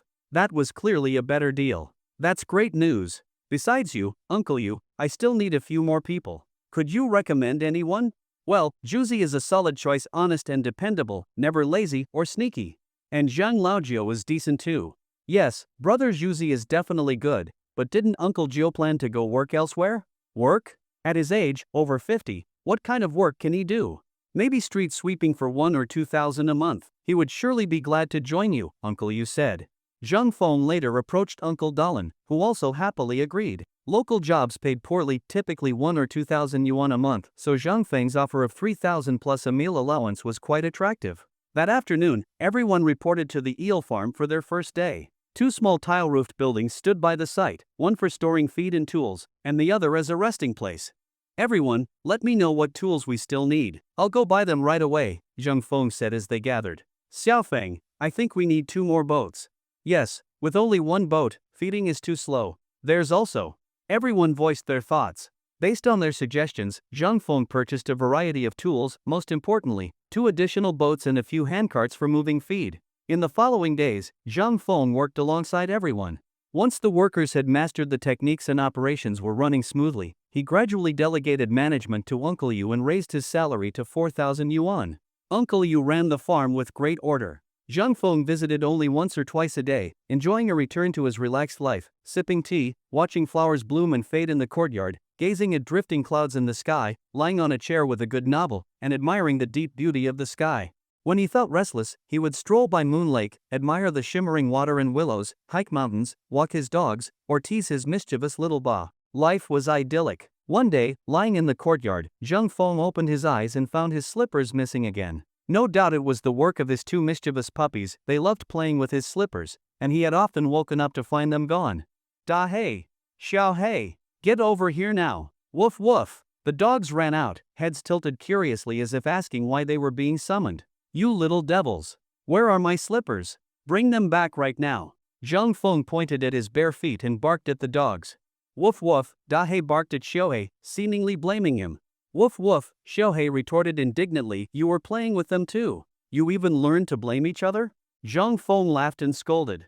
I don't care who did it. Go fetch them. Whining an apology, the dogs looked at each other and dashed back into the house, soon returning with the slippers in their mouths, placing them obediently at Zhang Feng's feet. He shook his head. These 2 were as mischievous as little ducks, always stealing his shoes. If he ever tried to punish them by withholding food, they would pout, act cute, or look pitiful in front of the family, winning immediate sympathy and snacks. Xiaofeng, are you home? Who is it? Zhang Feng, just dozing off in the courtyard, sat up grumpily. Living the good life again, I see lying around in the courtyard, joked Uncle Ernie as he entered. Oh, it's you, Uncle. I thought it was someone else. Zhang Feng rolled his eyes. Here's the thing. Wild boars have been coming down the mountain and damaging farmland. The village is organizing night patrols. The village head asked me to inform you, our group is on duty tonight. What? Why didn't I hear anything? Zhang Feng thought this sounded like being press-ganged. You lie around all day and never go out, how would you know anything? Uncle Ernio glared at him. Hee, Zhang Feng chuckled sheepishly. What time tonight, Uncle? Gather at 6:30 at the mountain pass. Oh, and bring your fish spear. If we really encounter a boar, it could help. Got it. If we run into a wild boar, even better, more pork for us. Do not get cocky. Wild boars are tough. They are not easy to deal with, Uncle Ernio warned him. Do not worry, I know better. Zhang Feng smiled. He knew how dangerous boars could be. He was joking earlier, if one really showed up, his first priority would be survival, not heroism. After dinner, the sun was setting. Bathed in golden twilight, Zhang Feng carried his fish spear along the country road, admiring the clouds, the blood-red sunset, and the colorful wildflowers by the path. When he arrived at the mountain pass, everyone was already there. Xiaofeng, what took you so long? Isn't it 6:30? Zhang Feng replied cheerfully. You should have come early to help set up. Exactly. You're the last to arrive. Get over here and help with the traps. Uncle Ernie and Grandpa Paushan scolded him. Zhang Feng quickly joined in, helping to set up wire snares. Since the path was used daily by villagers, they could not dig pits for traps. These snares were ideal, effective at night but easy to remove by day, allowing normal travel. By the time they finished, the sun had fully set and darkness crept in. Everyone gathered firewood. They would be here all night and needed a fire, not only for warmth but to repel wild animals. Mountain weather had extreme temperature shifts. Daytime highs could exceed 30 degrees, but dropped to the teens by midnight. A bonfire was essential. As the fire roared, illuminating the pass, they sat in a circle, smoking and swapping tales of Moon Lake Village and wild boars. I remember one year, the cold was brutal, freezing rain nearly every day. Icicles hung from every rooftop. The wild boars were probably starving. Dozens of them came down the mountain looking for food. We were scared to death. What happened next? Asked Zhang Feng and Zhang Yi, curious since they had never experienced such events. Well, back then was a special time. The village had a militia unit. I was the captain. I led the men out with rifles, and we drove off the boars. We chased them for 5 or 6 li and killed more than 20, Grandpa Paushan recounted, eyes gleaming with the memories. I vaguely remember that, second uncle said with emotion. Back then, our family was nearly out of food. Fortunately, we had wild boar meat, which helped us survive that winter. Exactly, Grandpa Paushan said with a faint smile. Thanks to that wild boar meat, no one in our village starved or froze to death that winter. To him, wild boars were practically a blessing, delivering themselves when the village was short on food. Having guns is still the best. Hunting is so much easier, Zhang Yi sighed. You think having a gun makes hunting wild boars easy? Grandpa Paushan cast a glance at Zhang Yi and shook his head. There's an old saying, 1 pig, 2 bears, 3 tigers. Do you know why the boar comes first? Seeing everyone puzzled, he continued, because wild boars have poor eyesight and cannot clearly distinguish people. They're naturally aggressive and will charge at anything that moves. They're fast, strong, and constantly rub against pine trees, which makes their skin incredibly thick. If you cannot kill it in one shot, it may be the end of you. So even with a gun, you must be extra cautious with a boar. Oh, I get it now. It's like the saying, the reckless fear the bold fear the crazy ones. Zhang Yi suddenly understood. Exactly. When a wild boar goes berserk, even bears and tigers avoid it. Grandpa Paushan nodded. We all experienced it last time. If it had not been for Xiaofeng suddenly stepping up, I might not have survived, he added, recalling how the boar went mad after being wounded and almost knocked him from the tree. The sky over the wilderness was deep and vast, like a piece of pure blue crystal. Stars dotted the heavens, twinkling as if celestial immortals were winking down from the sky. A crescent moon hung high above, casting golden light on the earth like a mischievous child. Staring at the bright moon, Zhang Feng often wondered, if there really were a China and jade rabbit on the moon, how interesting would that be? Sadly, these were merely the beautiful fantasies of the ancients. At the mountain pass, the patrol team sat around the campfire, listening to Grandpa Paushan recount his hunting tales. Everyone was deeply engrossed, cheering loudly at the exciting parts, wishing they could have been the ones on the hunt. As the night deepened, the mountain winds picked up, and the temperature dropped rapidly. Darkness engulfed the surroundings like a giant beast, its gaping mouth threatening to swallow the firelit group whole. Xiaofeng, let's grab a few ears of corn to roast. Sitting here all night, my stomach's growling, Uncle Ernie said, rubbing his belly. Good idea. It would be a shame not to use this great fire, Grandpa Paushan grinned. Exactly. Xiaofeng, shall we, go with Ernie and fetch some corn, second uncle added. Since the cornfield belonged to Uncle Ernie, Zhang Feng and Zhang Yi didn't hesitate. They followed him and picked a small pile of corn. Everyone was a seasoned corn roaster. They peeled the husks and placed the cobs near the fire. The charcoal burned bright red, emitting intense heat and causing the corn to sizzle. After roasting one side, Zhang Feng flipped the cobs. In just over 10 minutes, the corn turned golden and emitted a tantalizing aroma that made everyone's mouth water. Going a whole night without sleep really burns calories. Zhang Feng ate 2 ears in a row and immediately felt invigorated, his energy restored. Sigh, our roasted corn really is the best. I don't get why outsiders like boiled corn so much, Grandpa Paushan said, patting his belly. Well, they don't have fires to roast over. And roasted corn looks a bit burnt, city folks probably can't stomach it, second uncle chuckled. While the elders chatted, Zhang Feng and the others, inspired by the great fire, decided to dig up some sweet potatoes. Just imagining their sweet, roasted flavor made their mouths water. The trio grabbed flashlights and hose and headed toward Uncle Ernie's sweet potato field. Big brother, do you think there are ghosts around here? Zhang Yi nervously asked as eerie bird calls echoed around the pitch-dark field. Yes, one coward is right here, Zhang Feng teased. Fengzi, don't joke. We're standing at 3 family graves. There were probably some old graves around here, Uncle Ernie said mischievously, knowing Zhang Yi was easily spooked. Really? Zhang Yi jumped and grabbed Zhang Feng's arm, fearful that ghostly hands might reach out any moment. Of course. You've heard the name 3 family graves before, haven't you? Uncle Ernie laughed. Alright, stop scaring him.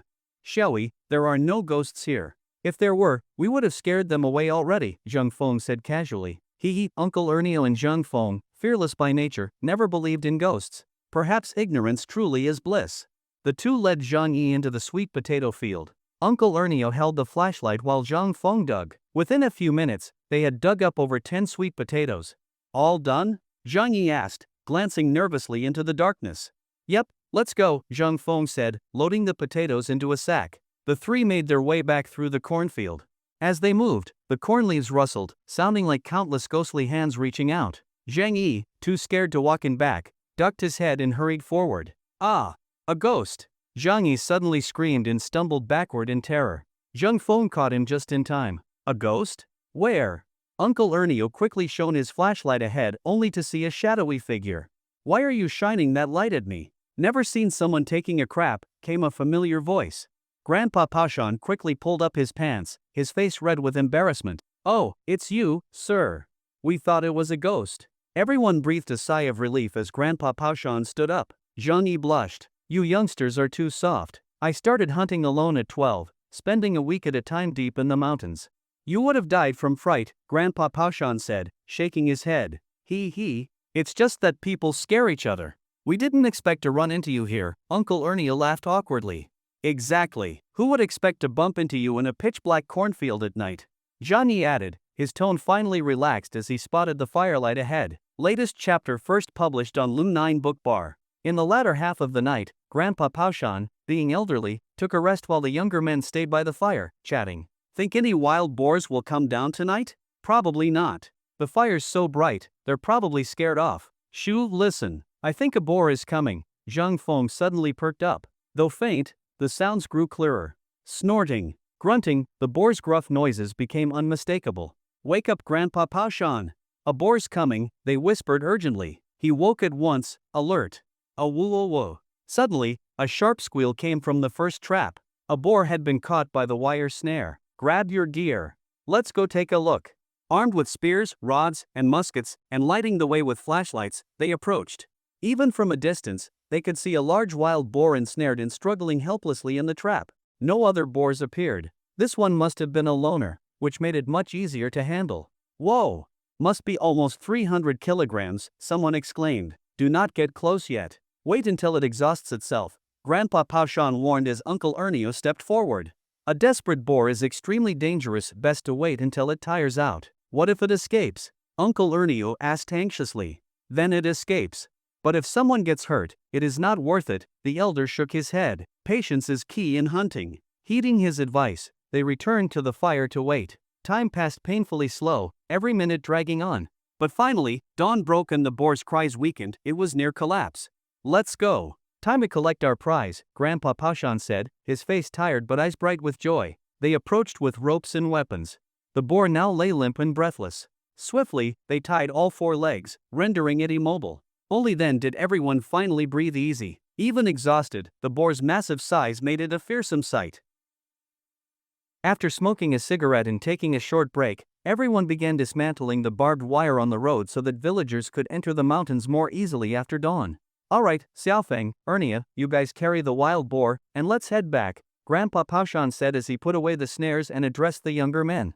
Okay, Grandpa Paushan, we'll take care of this wild boar. Uncle Ernia replied, somewhat excited. The others were also thrilled. None of them had expected such a great haul on the very first patrol.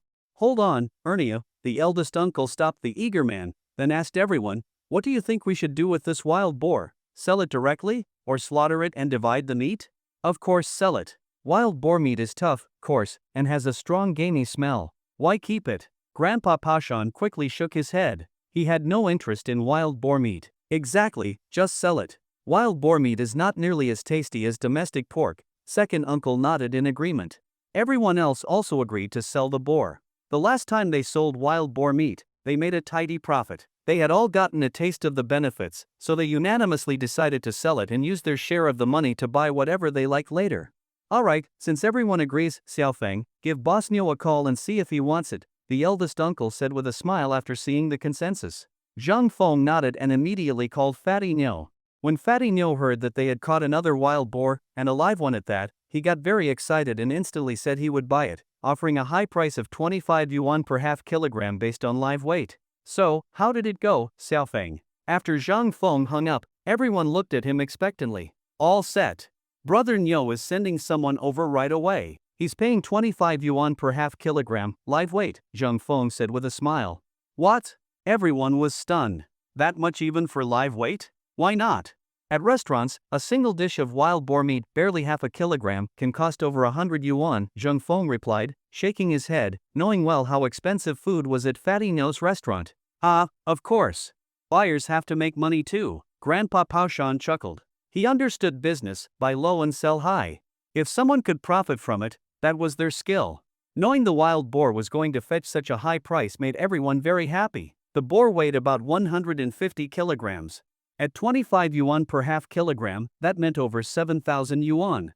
With 7 people involved, each would get over 1,000 yuan.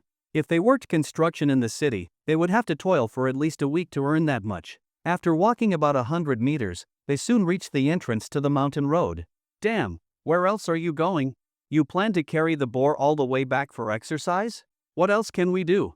Guzi hadn't realized that the road ahead had been repaired. Ha ha ha. Zhang Feng and Zhang Yi realized it too and burst out laughing. They then loaded the wild boar onto Uncle Ernie's three-wheeler. The others got into second uncle's three-wheeler. The 2 electric trikes moved slowly toward the village, one following the other. Wow! A wild boar, such a huge wild boar. Where's the wild boar? Where is it? As soon as they came out of the mountains, sharp-eyed children spotted them. The excited little ones chased after the cart, shouting and hollering with great excitement. What a huge wild boar! Haven't seen something like this in years? These folks are impressive, able to catch a wild boar that big. Tourists by the lake began to discuss curiously, following the cart to get a closer look. Howl howl. Yo, you guys actually caught this wild boar alive? As Zhang Feng and the others were unloading the cart, the boar let out a shrill cry. The onlookers, mostly curious passers-by, were startled and backed away quickly. What do you think? Zhang Feng replied with a smile. Seeing the wild boar still baring its large mouth and wailing, with its long tusks looking menacing, no one dared to get too close. The children, however, were much braver, especially Little Duck and his group. They first poked the boar with sticks and, seeing no reaction, began kicking it. You little brats, back off now. If that boar breaks free and bites your little wieners off. Zhang Feng tried to scare them. Crazy brother is lying. The boar's tied up, how could it break free? The kids were smart and not easily fooled. Still, they cautiously covered their crotches, just in case. Zhang Feng smiled smugly at Little Duck's reaction. You planning to slaughter the boar and sell the meat? A tourist in the crowd asked, clearly tempted to buy some. Sorry, everyone. We've already sold this wild boar. The buyer will be here soon, Zhang Feng replied politely. You probably will not get a good price that way. If you butchered it and sold the meat, you could ask for 30 yuan per half kilogram. Yeah, young man, if you slaughter it, I'll buy 10 kilograms myself, no regrets. Same here, I'll take 5. I'll buy 3 kilograms. More and more tourists gathered, filling the village chief's yard, all eager to buy. Unfortunately, Zhang Feng and the others had already made up their minds to sell the whole boar. Apologies, everyone. We already promised to sell it to someone else. Really sorry. Second uncle stood up and bowed slightly to the crowd. Ah, what a shame. Once the visitors realized the deal was sealed, they gave up, some leaving disappointed, while others stayed to watch and take photos. Even if they could not eat wild boar, they could still get a good look. Some tourists shared the photos on social media. A few sour grapes even tagged the police, hoping Zhang Feng and his crew would get into trouble. Unfortunately for them, Zhang Feng and the others were not worried. The village had obtained a legal hunting license to protect their crops, so there was nothing to fear. As expected, when the police saw the report mentioned Moon Lake Village, they immediately understood and did not bother investigating. After all, it was their department that had issued the license a few days ago. Still, to avoid misunderstandings and show that the police were doing their job, they posted a statement on Weibo and WeChat, explaining the situation and uploading photos of the crops damaged by wild boars in Moon Lake Village to demonstrate the fairness of law enforcement. About half an hour later, Xiao Wang finally arrived with his small truck. The boar was placed on a scale and, as expected, weighed exactly 150 kilograms. They then helped load the boar onto the truck, and Xiao Wang immediately paid them 75 crisp red 100 yuan notes. Other villagers, seeing so much cash, were instantly envious. Everyone had thought patrolling the mountains at night was a tough and thankless job. They never imagined it could bring such a windfall. The village chief's eldest brother counted the money in front of everyone, his pride obvious. Just a few days earlier, he had gone door to door trying to recruit people for patrols. No one wanted to go. Now, his wise leadership had paid off. Patrol duty was no longer just a hardship, it could bring unexpected rewards. Many villagers began thinking about talking to the chief, hoping to join the patrol team. If they got lucky and ran into a wild boar. Meanwhile, in another part of the story, regardless of what the others thought, once Xiao Wang left, the group went into the eldest uncle's house and divided the money. Each person got 1,000 yuan. Grandpa Pashan received an extra 500 yuan, since he was the one who taught them how to set traps. No one objected. It was unexpected money, and everyone was pleasantly surprised. Sure enough, after that, many villagers approached the chief asking to join the patrol team. The chief was delighted. After tallying the names, over 30 people had volunteered, completely solving the problem of insufficient manpower. Because wild boars were rampant in the mountains, every patrol team had some success in the following days. The morale of the patrol members soared. Everyone else eagerly awaited their turn, hoping to strike it lucky. After returning home, Zhang Feng collapsed onto his bed and immediately fell asleep. He slept straight through until noon and only woke up when his older sister had finished preparing lunch. He stretched lazily after getting up and took a deep breath. He instantly felt refreshed and full of energy again. Zhang Feng's body had undergone modifications from a primary genetic serum, and with his daily practice of physical training exercises, his physical condition had become extraordinarily strong. Every metric of his fitness was over 20, and even if he only slept 3 or 4 hours a day, he would still feel full of vigor and vitality. After lunch, Zhang Feng went to the fish farm. It was summer, the peak season for rapid growth in yellow eels. Their daily food intake was at its highest, requiring feeding in the morning, noon, and evening, making this the busiest time of the year. In winter, when temperatures drop, the eels' metabolic functions also slow down. At that time, feeding them once a day would suffice, giving the workers a much lighter workload. "Hey, Xiaofeng, you're here." Seeing Zhang Feng arrive, Uncle Lao Yu and the others were preparing to launch their boat. "Uncle Yu, are you going to feed the yellow eels?" "No." Uncle Yu waved his hand and smiled. They were actually going to clean out the leftover food from the net cages. Yellow eels prefer clean water, and if leftover food or aquatic plants start to mold, it would severely affect their growth. Therefore, cleaning must be done punctually every day. Seeing that Uncle Yu had the farm operations in excellent order, Zhang Feng felt reassured. He quietly poured some Ryu growth agent into the water tanks. Since the water used to mix feed came from these tanks, the eels would ingest the agent with every feeding. This not only accelerated their growth but also made them healthier and improved the taste and quality of their meat. The midday weather was unbearably hot. 2 puppies lay under the shade of a tree, tongues lolling as they tried to cool off. Zhang Feng made a pot of tea and read a novel. Bored afterward, he gazed up at the pure blue sky and the eagle soaring high above. "If only I could have an eagle like that," he sighed, watching the majestic bird circling in the sky. Zhang Feng was full of envy. Unfortunately, eagles were rare and extremely hard to obtain. Crazy brother, look! We just caught a bird." Just then, Little Duck and Damao came running in excitedly. "Oh no, you two are in big trouble. If the police find out, they will definitely arrest you," Zhang Feng exclaimed when he saw what the boys had caught: a white egret. White egrets are a nationally protected species, Category 2. In recent years, thanks to environmental improvements, they had become a common sight around Moon Lake. Their bodies are snow white, and they are a very beautiful type of water bird. Egrets have long, slender bodies, with elongated legs, necks, beaks, and toes. Covered entirely in pure white feathers, they resemble noble snow-white princesses. "What? We didn't do anything wrong. Why would the police arrest us?" Little Duck asked, puzzled, as he stroked the little white egret. "Because white egrets are under national protection. If you catch one, of course the police will arrest you." "Ah, crazy brother, what should we do now?" Little Duck and Damao instantly became anxious and worried. The mention of the police was enough to terrify the two mischievous boys. Zhang Feng examined the egret carefully. It was young and appeared not to have sustained any serious injuries that would affect its ability to fly. Zhang Feng took the egret and the boys to the lakeside. He let the bird go, and it flapped its wings and flew far away. Alright, next time, do not catch any water birds. These are protected animals. If the police catch you, they will definitely take you away. Zhang Feng warned them. Got it, crazy brother. We will never catch protected animals again. The boys had finally learned that not all birds could be captured, and taking a protected species could land them in jail. Crazy brother, then which birds are protected? Little Duck asked reluctantly. Fishing and birdcatching were their daily pastimes. If they could not catch birds anymore, how would they entertain themselves? Aside from sparrows, you had better not catch any birds at all. Ah! The two boys were dejected, realizing that from now on, only sparrows were fair game. Zhang Feng gave each of them a cucumber and sent them on their way. Then he brought out his calligraphy and painting tools, laid a thin blanket over the stone table, and began painting two inkwash artworks. Inkwash painting may lack vivid colors, but it is rich in poetic expression. Using simple brushstrokes and ink, one can depict deeply meaningful scenes. This is the higher pursuit of traditional Chinese painting. He ground the ink, laid out clean rice paper, and began painting with confident, flowing strokes.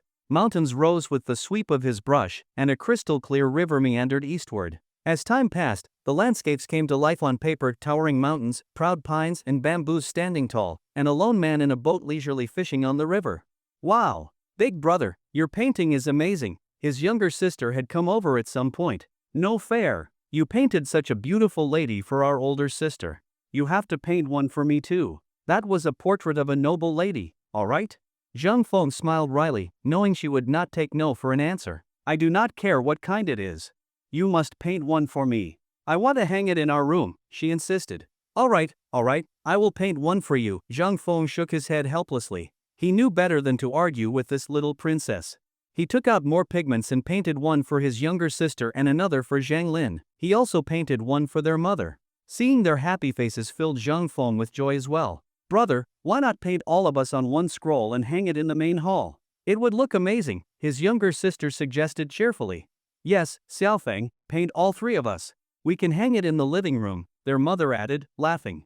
Seeing that everyone wanted it, Zhang Feng complied. Since he had already painted each person before, he was confident. His brush danced across the paper, sketching delicate black hair and elegant robes in beautiful colors.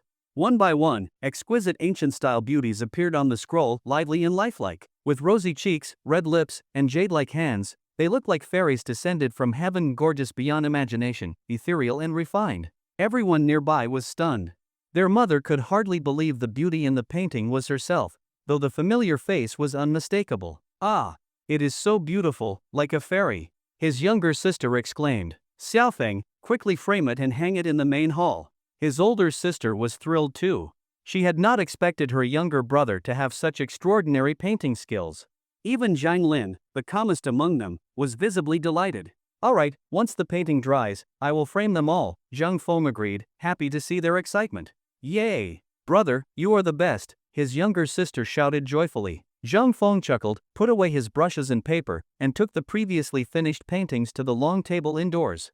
He brought out his mounting tools and began framing the works. Everyone followed him inside, watching closely. But mounting was dull work. Before long, his little sister ran off to play with their dog, Xiaoba.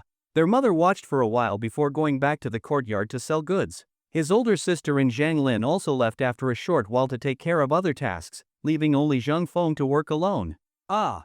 Finally done. About 2 hours later, Zhang Feng finished mounting all 5 paintings and stood up with a sigh of relief. Brother, are they ready? His younger sister came running over excitedly, snapped a few photos, picked up her painting, and carried it inside, beaming with joy. Xiaofeng, are our paintings ready too? Hearing the commotion, his older sister and Zhang Lin also hurried over. Yes, you can take them now, Zhang Feng smiled, then hammered a nail into the wall and hung the portrait of mother and daughters on the side wall of the main hall. Crazy, what were you doing at home today? That evening, as Zhang Feng lay in the courtyard, he suddenly received a message on WeChat from me. Not much, Zhang Feng replied at once. He never had anything in particular to do. Is that so? Humph, heartless man, you painted for Auntie and the others but not for me? Lu Yi pouted. You were not here today, were you? I will definitely paint you one next time you are back, Zhang Feng replied, trying to appease her. "Humph. One painting is not enough. I want 3, no, 5. If you marry me, I will paint for you for the rest of your life," Zhang Feng replied with a grin. "Go away. Who said I would marry you?" Lu Yi replied shyly. "A great man once said, dating without the intention of marriage is just fooling around. Are you trying to fool around?" Zhang Feng teased. "Who is fooling around? I am not talking to you anymore. Fooling around, fooling around. Xiaoba, shut your mouth." At some point, Xiaoba had overheard their voice messages and had learned only that one line. "If you keep talking nonsense, I will lock you up," Zhang Feng said with a mix of amusement and frustration. "Your Majesty, this concubine cannot comply."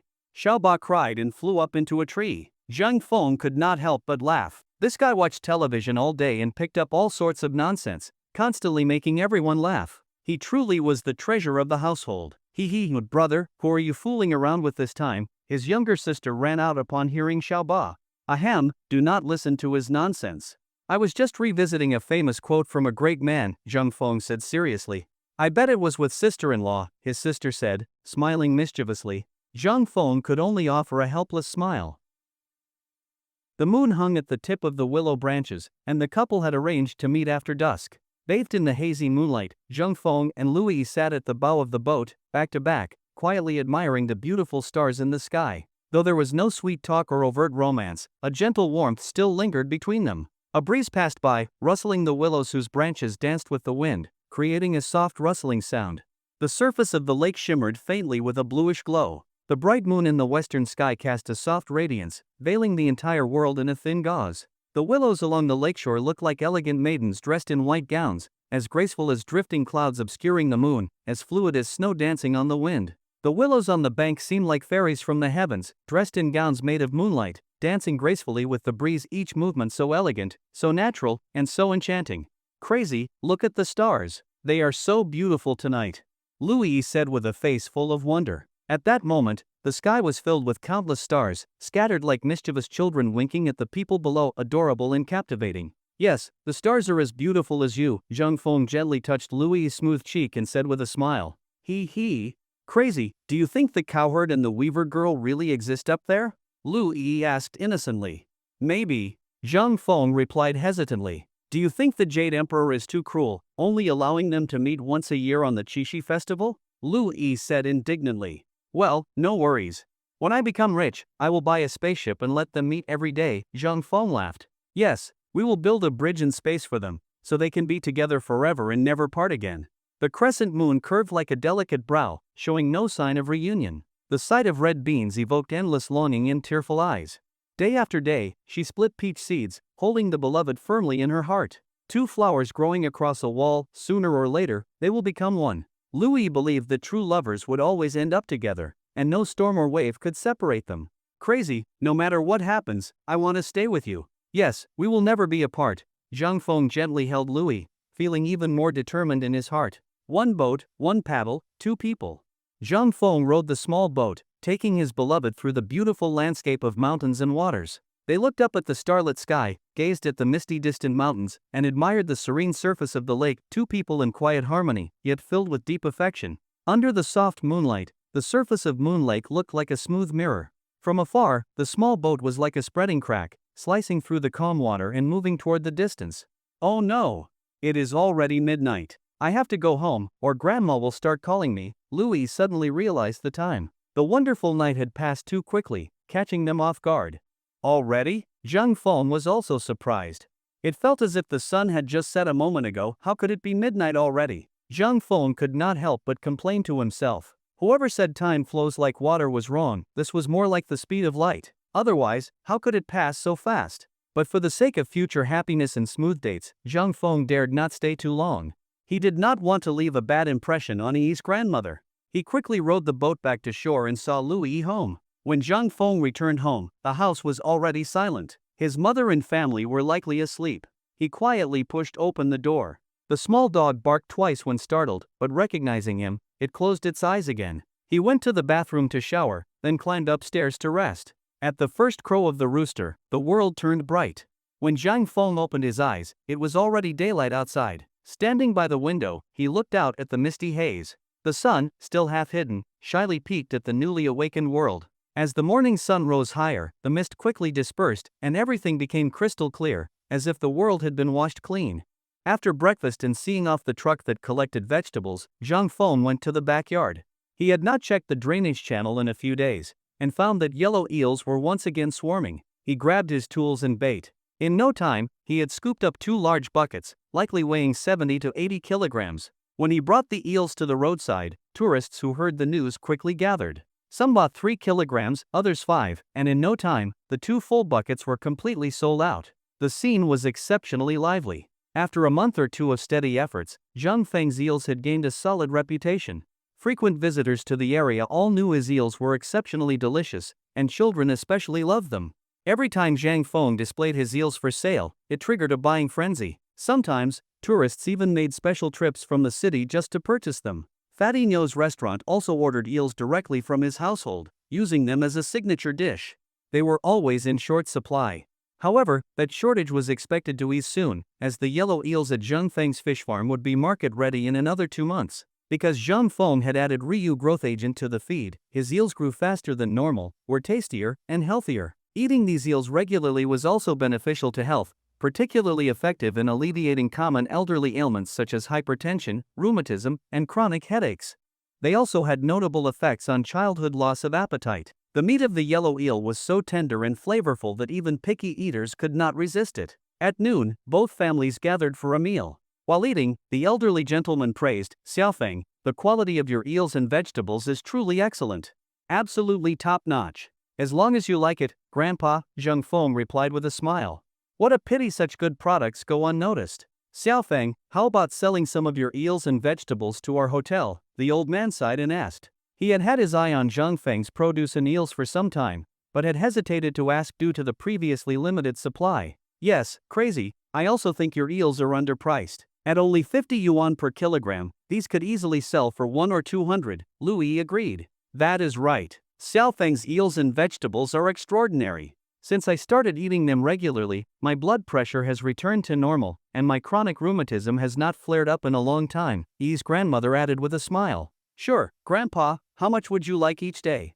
But our output is limited. We can only provide about 10 to 20 kilograms of eels and 20 to 30 kilograms of vegetables daily," Zhang Feng agreed readily. He had already planned to expand his operations. "That is not much.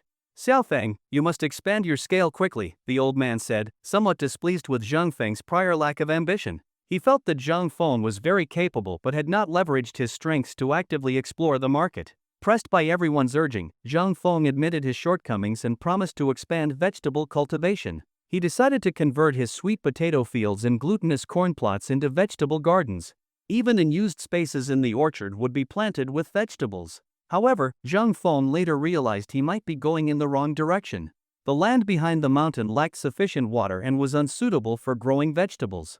Meanwhile, there were plenty of abandoned paddy fields at the village entrance, and renting them only cost 5 to 600 yuan per mu, not expensive at all. So he decided to lease the fields near the village entrance. After lunch, Zhang Feng went to Sister Ingzi's home. Everyone in Zhangjiawan had the surname Zhang and belonged to the same clan, so every household was practically related. Sister Ingzi's father was Zhang Feng's distant uncle. After he passed away from illness years ago, only Ingzi and her mother remained. With no man in the house, many of the family's fields near the village entrance had gone to waste. They relied on selling vegetables to make ends meet and lived modestly. "Is Auntie home?"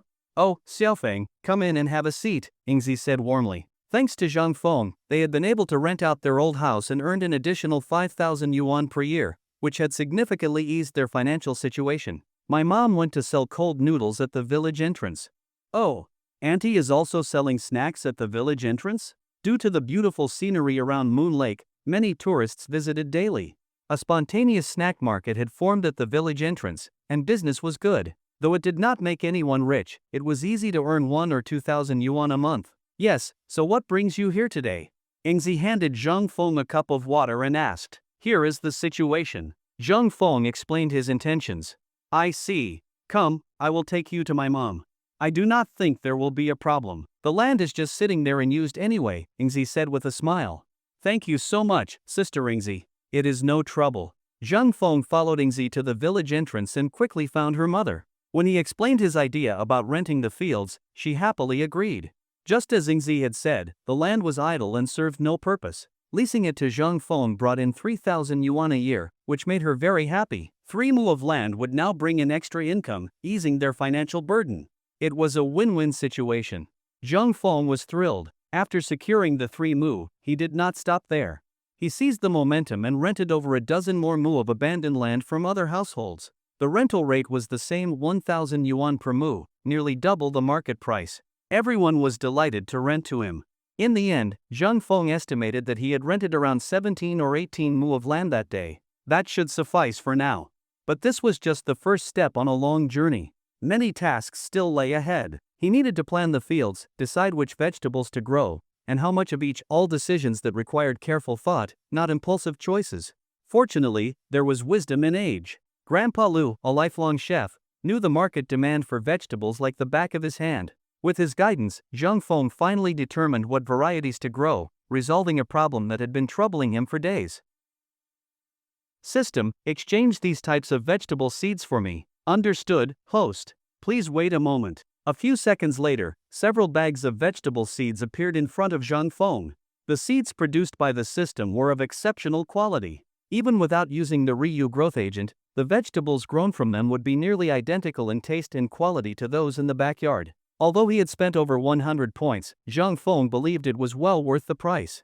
With these seeds, there would be no need to use the growth agent, and he would not have to personally monitor the fields every day. He could simply hire a few people to take care of the crops. The next day, Zhang Feng visited Uncle Daqiao to ask for help plowing the land.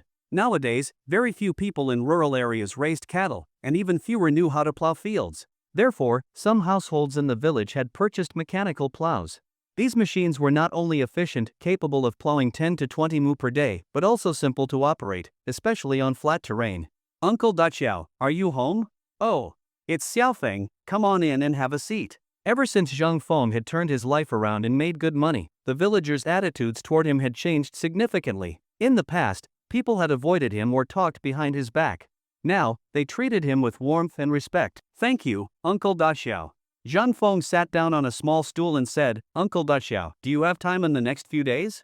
I was hoping you could help me plow a few mu of land. Oh, I heard you rented the abandoned fields at the village entrance to grow vegetables. Is it those fields? The village was small, and news of Zhang Feng renting land had already spread everywhere. Yes, those are the ones. Do you have time in the next few days? Zhang Feng asked with a smile. Of course I do. I've been so idle lately I'm getting sick from the boredom. Uncle Daqiao agreed readily and planned to start work that very afternoon. Zhang Feng did not underpay him and gave him 700 yuan, in line with the current market rate. Xiaofeng, I heard you are hiring a few people to help with planting vegetables, is that true? When Zhang Feng arrived at the fish farm, Uncle Lao Yu asked hesitantly. The others also looked at him with hopeful expressions. Yes, Uncle Yu. Are you planning to recommend someone? Zhang Feng could guess what they were thinking and asked with a smile. Yes. How about your aunt? Uncle Yu knew Zhang Feng paid his workers well. If his wife worked for him, they could earn at least 2 to 3,000 yuan a month, which meant a combined income of 5 to 6,000, a decent sum for rural households.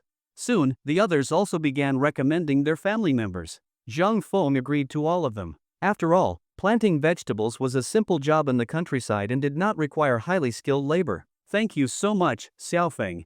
Yes, thank you, Xiaofeng. Everyone expressed their gratitude. It was hard to find steady work in the countryside, and they truly appreciated the opportunity. Over the next few days, Zhang Feng worked with them to dig and plant vegetables. His mother and elder sister also joined in.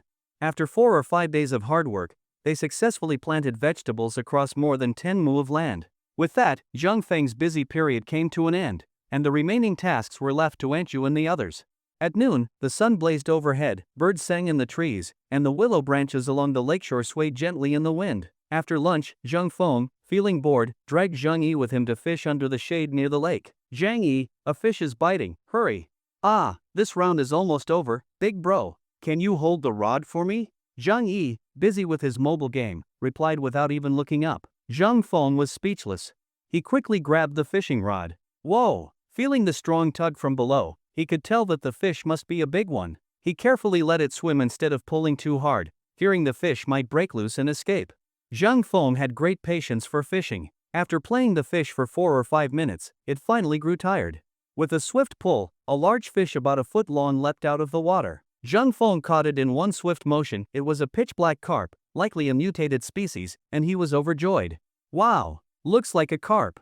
Zhang Yi, having finally finished his game, looked over and laughed. Yes, it seems to be a mutant carp.